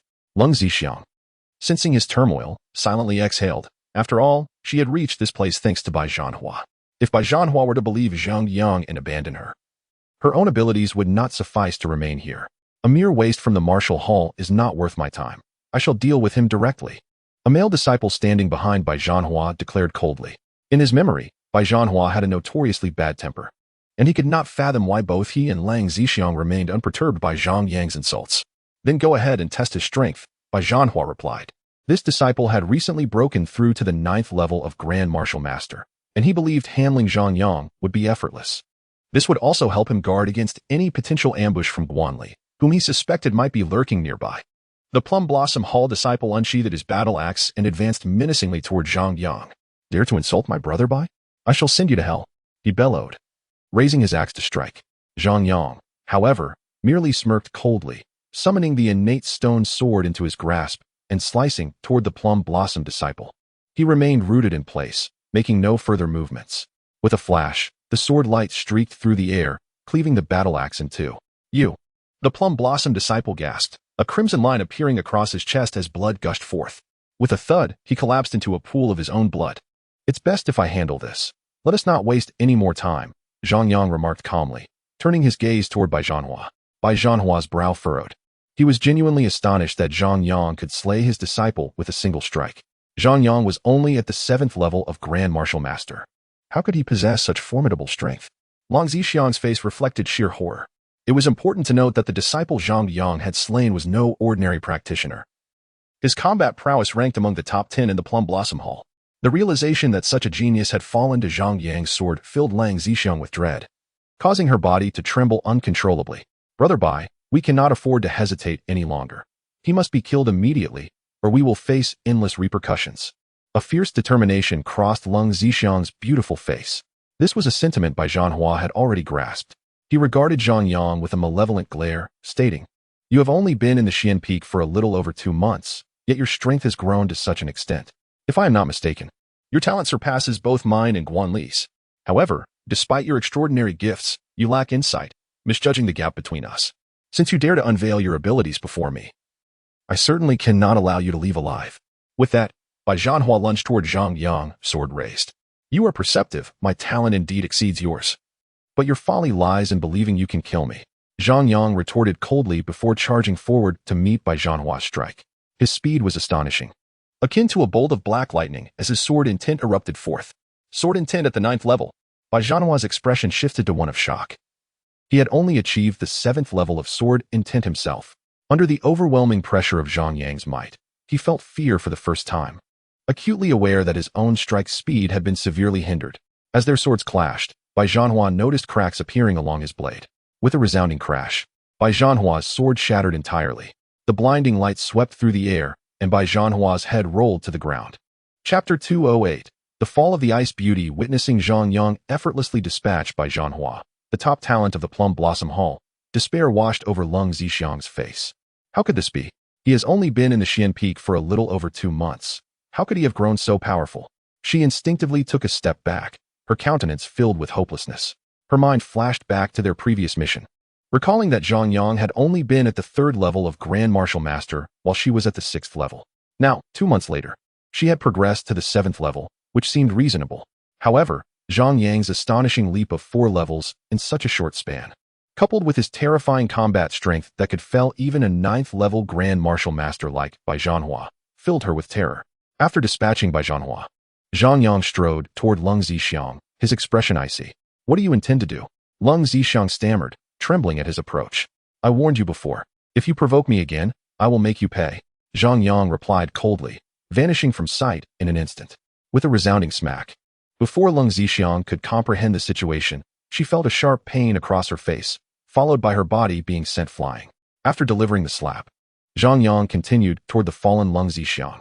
Struggling to rise, she clutched her face, but the force of Zhang Yang's blow left her disoriented and unable to stand. "Zhang Yang, you will regret this. If I escape safely, I will report everything to the Peak Master. Not only will you perish, but the Martial Hall shall also follow suit." Lang Zixiang's fury echoed in her mind. Just then, she felt a shadow loom over her. Upon looking up, she saw Zhang Yang standing before her, his gaze as cold as ice. A shiver coursed through her. The anger she felt moments ago dissipated. "Zhang Yang, I was wrong. I was blind to your worth. I should not have spoken so carelessly. Please, spare me," she pleaded, adopting a pitiful demeanor, knowing this was her only chance for mercy. However, Zhang Yang remained motionless, coldly observing her with a mocking expression. Lang Zixiang quickly realized that this tactic would not sway him. Yet, being quick-witted, she soon devised a new plan. "Zhang Yang, if you spare me, I am willing to serve you alongside Fei Fei in the future. Upon speaking, a flush of crimson graced her cheeks, presenting her as a picture of bashful charm. She believed that this ploy would be impossible for Zhang Yang to resist. After all, both she and Lin Fei were the two goddesses of Su and Effing, and who could possibly withstand the allure of being attended to by such divine figures? However, as Zhang Yang observed the coy demeanor of Lang Zixiang, a cold smirk crept into his heart. Though he too possessed a penchant for beauty, his desires were not mindless. It was evident that Lang Zixiang harbored ulterior motives. With a swift stroke of his sword, her expression froze instantaneously, and her beautiful head was severed from her body. Thus, the ice beauty of Su and Effing met her demise. While she was indeed lovely, she lacked any distinctive qualities, and to think she could employ seduction against him. Casting a disdainful glance at Lang Zixiang's airport-like figure, he departed without a second thought. Moments later, Zhang Yang traversed the blood-red earth, a relaxed expression adorning his face as he murmured, "How peculiar! I have walked for some time, yet have not encountered a single beast. Could it be that I am too formidable, causing those creatures to tremble in their corners at the mere sin of my presence?" After walking a little longer without sighting any beasts, he sighed in resignation. I had hoped to gauge my strength through a confrontation with a beast. But fate is rarely kind. When luck arrives, it is unstoppable. With that, he hastened towards the 9th level of the passageway. As he approached the entrance to this level, the distinct roars of beasts reached his ears, indicating a multitude of them nearby. Furrowing his brow, he recalled his previous experiences. Upon reaching the 8th level, the beasts' ranks would undoubtedly grow more formidable, yet their numbers would dwindle. However, this level contradicted his expectations entirely. He raced toward the source of the commotion, eager to uncover the unfolding events. Before the seemingly endless black passageway, 3 individuals found themselves encircled by more than 50 beasts. Had Zhang Yang been present, he would have discerned that these were all 4th-tier advanced beasts, each equivalent to a peak human martial artist. The trio amidst the horde appeared utterly beleaguered. Aside from the man clad in purple robes, who seemed somewhat better off, the other 2 youths were drenched in blood, nearly at their wits' end. Nearby the stone door of the passageway, a young man with an unsightly scar on his face regarded the desperate trio with a malicious grin, his expression brimming with wicked satisfaction. "I hope to see you alive when the competition concludes," Tian Fong sneered, turning to re-enter the stone door. "You beast! You have deliberately lured so many monsters to me. If I escape, I will personally hunt you down." Guo Li's furious shout echoed from within the beast's encirclement. The beleaguered trio consisted of Guo Li, Guo Mai, and Lin Fei. Guo Li struggled against the beasts. Ordinarily, his strength would allow him to evade their grasp. But with Guo Mai and Lin Fei lacking sufficient power, should he flee, they would surely be torn to shreds. Upon hearing Tian Fong's words, he paused, then turned to see Guo Li's desperate struggle. "Let me be frank, I have surpassed you in strength. You are no longer my match," Tian Fong declared with a cold laugh. Guo Li could scarcely believe this. While Tian Fong was undoubtedly talented, it was implausible that he could have surpassed him in mere days. "Elder Kong has provided me with abundant resources for cultivation recently," Tian Fong cackled. Stepping past the threshold of the stone door without further ado, Guo Li's expression shifted dramatically. Yet he had no time to ponder as he saw Lin Fei and Guo Mai cornered by the beasts, one of which lunged towards them. "Die!" Guo Li shouted, thrusting his sword at the beast, but it deftly evaded. Before Lin Fei and Guo Mai could breathe a sigh of relief, 3 more beasts opened their gaping maws and lunged at them, draining the color from their faces. Chapter 209. The rescue of Guo Li's team. Guo Li's face blanched at the sight, but he had no time to rescue Lin Fei and Guo Mai. He could only rush towards them, praying for a miracle. The 2, already severely injured and at a disadvantage, realized they could not withstand even a single 4th-tier beast, let alone 3 at once. "Dodge!" Guo Li shouted, his eyes blazing with urgency. Guo Mai and Lin Fei exchanged a sorrowful glance. It was not a matter of desire, but sheer exhaustion that rendered them unable to evade. "Brother," Guo Mai uttered, surrendering to fate as he closed his eyes. Devoid of strength, Lin Fei followed suit, resignedly shutting her eyes as the stench of blood from the approaching beasts assailed her senses. "No!" Guo Li screamed, veins bulging in his eyes as he surged toward them, yet he was still outpaced by the beasts. In that critical moment, a flash of white light surged forth from an unknown source, piercing through the skulls of the 3 beasts just as they neared Lin Fei and Guo Mai. The massive creatures halted abruptly, crashing down in unison. Guo Li, unable to comprehend the origin of the white light, immediately rushed to Lin Fei and Guo Mai's side as more beasts charged toward them. "Open your eyes. Are you waiting to die?" he yelled, slashing at the nearest beast with his sword. "We are not dead," Guo Mai exclaimed, his eyes widening with astonishment, mirrored by Lin Fei's expression of surprise. "Not dead yet. But that may not last," Hurry and take cover, Guo Li urged. Nodding fervently, Guo Mai and Lin Fei sprang into action. Despite their confusion over the sudden turn of events, they knew that survival was paramount. Just then, a thundering sound echoed from the perimeter of the encirclement, accompanied by the roars of beasts. As they struggled to make sense of the chaos, they were astonished to see a beast hurled into the air by some unseen force, sending several others reeling. Dodge! Guo Li shouted, pulling Lin Fei and Guo Mai in another direction. With a thud, a beast soared toward them, scattering nearby beasts as it crashed into them, clearing a path. The trio, astonished, recognized the figure rushing toward them. Zhang Yang, they exclaimed, joy lighting their faces, knowing he had come to their aid. However, they soon realized a grim truth. Even with Zhang Yang's arrival, their dire predicament was far from resolved. Before they could utter a word, Zhang Yang darted past them like the wind. With a resounding crash, he kicked a beast that had crept within 2 meters of them, sending it flying. The sight left them drenched in cold sweat, having been so focused on Zhang Yang that they had failed to notice the approaching beast. Swiftly conclude this. Zhang Yang's voice rang out from a distance. He swiftly drew the primordial stone sword that was embedded in the ground, still stained with the fresh blood of the 3 demonic beasts from earlier. Upon seeing the sword, Guan Li instantly understood what that flash of white light had been. Be careful, he shouted to Lin Fei and Guan Mai, before engaging in battle with the demonic beasts. After Zhang Yang joined the fray, Guan Li could distinctly feel a significant reduction in pressure, and Lin Fei and Guan Mai felt safer, as any beast that approached them would swiftly be slain by Zhang Yang. Brother's strength has increased tremendously, Guan Mai exclaimed, gazing at Zhang Yang, who was battling the beasts with admiration on his face. Moments later, dozens of demonic beasts were slain by the combined efforts of Zhang Yang and Guan Li, leaving the ground littered with their corpses. You two should tend to your wounds, Zhang Yang instructed Lin Fei and Guan Mai. They nodded, aware of the danger surrounding them, and immediately sat down to heal. Meanwhile, Zhang Yang and Guan Li remained vigilant, watching for any potential sneak attacks from the beasts. Your strength has improved significantly since we last met, Guan Li remarked in astonishment. I was fortunate enough to break through, Zhang Yang replied with a smile. I believe your strength is now quite comparable to mine, Guan Li noted, having observed Zhang Yang's considerable enhancement in combat prowess during their fight with the beasts. It was astonishing that Zhang Yang, a mere 7th-level martial master, could now stand toe-to-toe with him, the foremost expert of Xianfeng. Guan Li could not help but marvel at Zhang Yang's extraordinary abilities. How could you be surrounded by so many demonic beasts? You shouldn't have encountered such a horde, Zhang Yang said, furrowing his brow. At this, Guan Li's expression darkened, and he recounted the events to Zhang Yang. Tianfeng, Zhang Yang murmured, though it was clear he had never heard the name before. Once Lin Fei and Guan Mai have recovered, we will immediately enter the 9th level of the Xian Pass.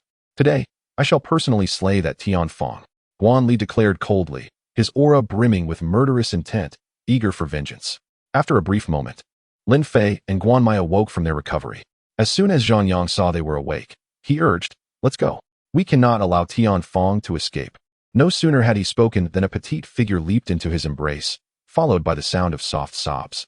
Zhang Yang, I thought I would never see you again, Lin Fei wailed, burying her small form deep within his arms, her delicate hands clinging to him as if fearing his departure. Zhang Yang stood frozen in place, feeling a dampness on his chest that was somewhat uncomfortable, yet he dared not move. Guan Li and Guan Mai exchanged glances, their expressions reflecting a mixture of surprise and intrigue at the unfolding scene.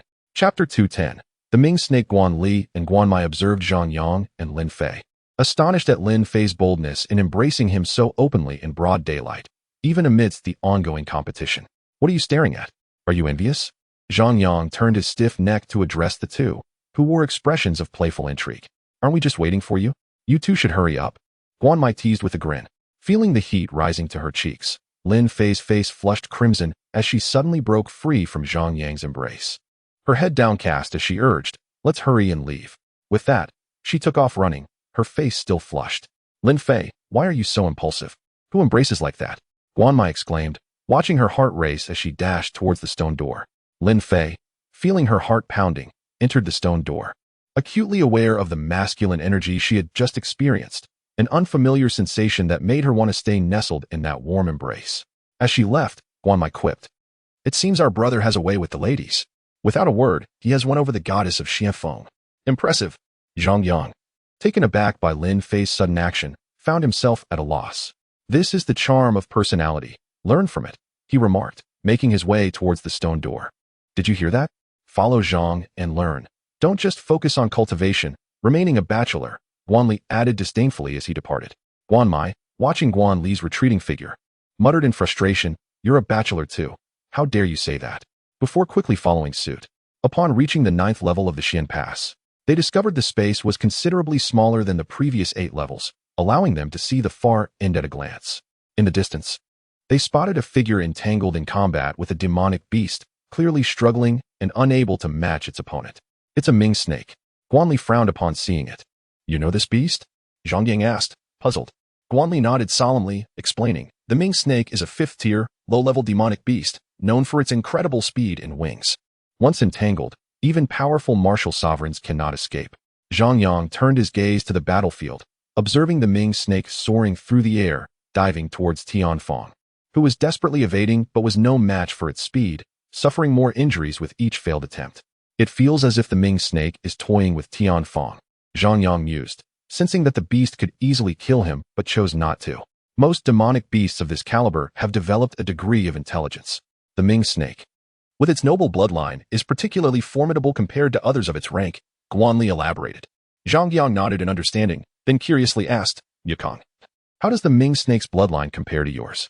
As soon as he finished speaking, he heard Yukong's furious voice in his mind. "Are you joking? My bloodline is far superior to that little mudfish." Zhang Yang remained silent. At that moment, Tianfang finally noticed Guanli and the others, his expression shifting from surprise to a narrowing of his eyes. Guanli managed to escape from so many demonic beasts. He must have some skill, Tianfang remarked grimly. However, as he spoke, he noticed Zhang Yang behind Guanli, and a cold smirk crept across his face. "I thought I wouldn't find you, since you've shown yourself. Don't blame me." Just as the Ming snake prepared to attack Tianfang again, he swiftly charged toward Zhang Yang and his companions, clearly intent on dragging them into his predicament to alleviate his own pressure, as he was severely outmatched in speed. "You two stay back," Guanli shouted, aware of Tianfang's intentions. Lin Fei and Guanmai swiftly retreated, knowing they could not assist against such a beast. "Zhang, hold off the Ming snake for a moment. Let me take care of this scoundrel first, then I'll come to your aid," Guanli urged, his eyes dark with determination. "Understood," Zhang Yang agreed, intrigued by the Ming snake's prowess. "Die Tianfang," Guanli shouted, charging toward his foe as their fierce battle erupted. Strangely, upon witnessing their clash, the Ming snake halted in midair, seemingly amused by the spectacle, floating silently above. "Don't look away. Your opponent is me," Zhang Yang's voice rang out. At this moment, he leapt into the air, aiming a sword thrust at the serpentine creature. The creature, displaying an almost human-like demeanor, revealed a mocking expression before charging towards Zhang Yang in return. Whoosh! Zhang Yang's strike missed as the serpent darted past him, positioning itself behind him. "What incredible speed!" Zhang Yang muttered, his brow furrowed. "It seems to be toying with you," Yukong's voice echoed in his mind. "No need to point that out. I can see it for myself," Zhang Yang retorted angrily, fully aware of the creature's intentions. His speed was no match for the serpent, which also possessed the ability to fly. The only way to defeat it was to lure it in, then deliver a decisive blow. The opportunity was fleeting. If it managed to evade him and grew wary, even he would find it challenging to slay the serpent. Zhang Yang quickly formulated a battle strategy in his mind. Just then, the serpent charged towards him once more. Intent on slowing his movements, Zhang Yang aimed to familiarize the creature with his speed, preparing for the final strike. Bang! The serpent's tail lashed against Zhang Yang, sending him sprawling to the ground with a heavy thud. The serpent hovered in midair, flapping its wings, clearly pleased with its effortless display of power. Struggling, Zhang Yang managed to rise from the ground, blood spilling from his mouth, his appearance grim and battered. From a distance, Lin Fei's face was etched with concern as she instinctively moved to assist Zhang Yang, only to be restrained by Guanmai. "Don't go. It would be tantamount to delivering yourself to death. Trust in Zhang Yang's strength. He won't perish so easily," Guanmai urged. After a moment's hesitation, Lin Fei chose to remain, her gaze never leaving Zhang Yang. Chapter 211. So handsome. Stop pretending. You've cultivated the Undying Sutra. So a mere tail swipe shouldn't have you in such a state. Yukong's disdainful voice chimed in. Zhang Yang paused, feeling embarrassed. "I was merely attempting to deceive the serpent," he replied. "However, while the serpent is indeed swift, its strength appears lacking. As the saying goes, every strength has its weakness. The serpent's speed may be formidable, but it has significant shortcomings in terms of physicality and power. This is your sole opportunity to exploit its weakness," Yukong advised. Zhang Yang nodded thoughtfully. Yet he understood the difficulty of seizing such a fleeting advantage given the serpent's extraordinary speed. While Zhang Yang was still conversing with Wukong, the serpent suddenly vanished from sight, charging towards him once more. It's coming, Wukong alerted. Zhang Yang was quick to react, swinging his sword with slightly increased speed. The serpent executed a serpentine maneuver midair, evading Zhang Yang's strike, then lashed out with its tail. Upon impact, the ground beneath Zhang Yang shattered, and he was sent crashing into the earth, blood once again spilling from his lips. Are you even acting? After 2 hits, you should be gravely injured, yet you only cough up a bit of blood? Wukong remarked. Zhang Yang acknowledged the validity of the observation. Lying in the pit, his body convulsed, and his complexion turned pale as he forced out another mouthful of blood. The serpent, enraged by its earlier near miss, charged towards Zhang Yang once more, delivering another crushing blow that sent him flying from the pit. Bang! He collided with a massive boulder, shattering it upon impact, and lay on the ground, appearing near death as he continued to cough blood. Zhang Yang, Lin Fei cried out, rushing towards him. Guan Mai quickly restrained her, insisting, you cannot go. If you do, it would be equivalent to seeking death. Don't stop me, Lin Fei shouted angrily. If Zhang Yang cannot defeat the serpent, what chance do I have? Guan Mai countered. Even so, I must attempt to save him. I would rather die trying. Lin Fei declared resolutely. Zhang Yang wouldn't want to see you like this. Guan Mai's words were cut short by a resounding crash in the distance, drawing Lin Fei's attention once more. She witnessed Zhang Yang being hurled away by the serpent, his body rolling across the ground, leaving a long trail of blood behind as he continued to cough. Could you not be so dramatic? Just a bit of blood would suffice, after spewing so much. Even a serpent of low intelligence would notice something amiss, Wukong remarked, exasperated. Zhang Yang took Wukong's suggestion to heart, realizing the wisdom in it. He coughed up another mouthful of blood before feigning a few coughs to cease the flow. The serpent hovered above, its eyes wide with suspicion, unable to comprehend why this human, despite being so thoroughly beaten and bleeding profusely, had not succumbed to death. Why is it not attacking?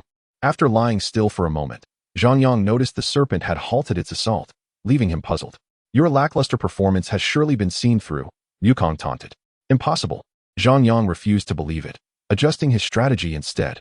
With great effort, he propped himself up with his stone sword, slowly rising to his feet, and pointed the sword at the serpent in the air, his voice weak, little spicy strip.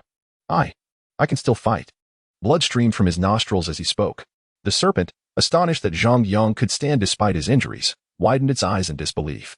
Yet, witnessing Zhang Yang's defiance, holding the stone sword aloft with a provocative expression, reignited the serpent's fury.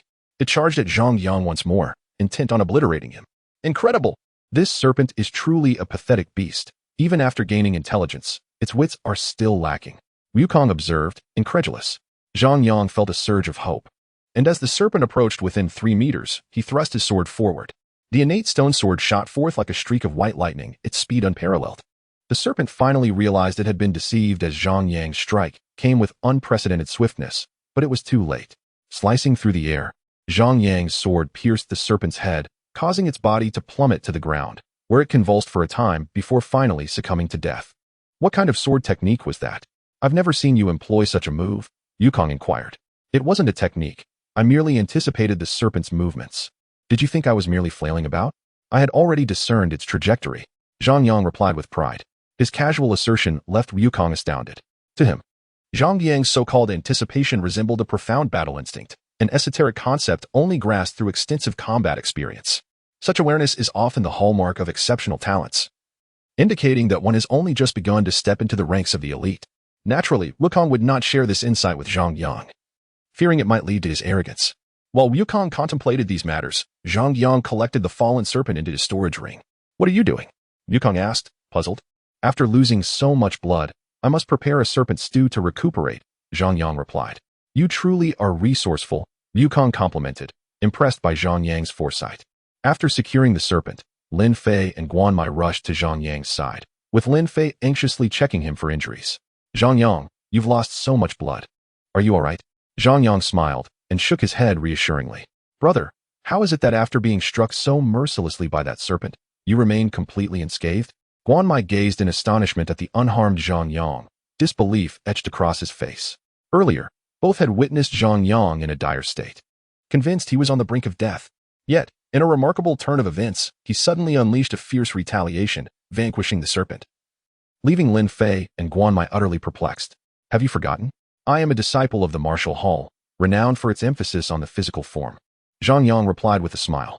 Upon hearing this, enlightenment dawned on Guan Mai, who inquired with curiosity. Was it not said that the techniques of your martial hall possess flaws? That practitioners often encounter issues in their offensive capabilities? How is it that this does not seem to apply to you? Because they are they, and I am I, Zhang Yang responded. Lin Fei gazed at Zhang Yang, her eyes brimming with admiration, her heart silently exclaiming, so handsome, I adore him.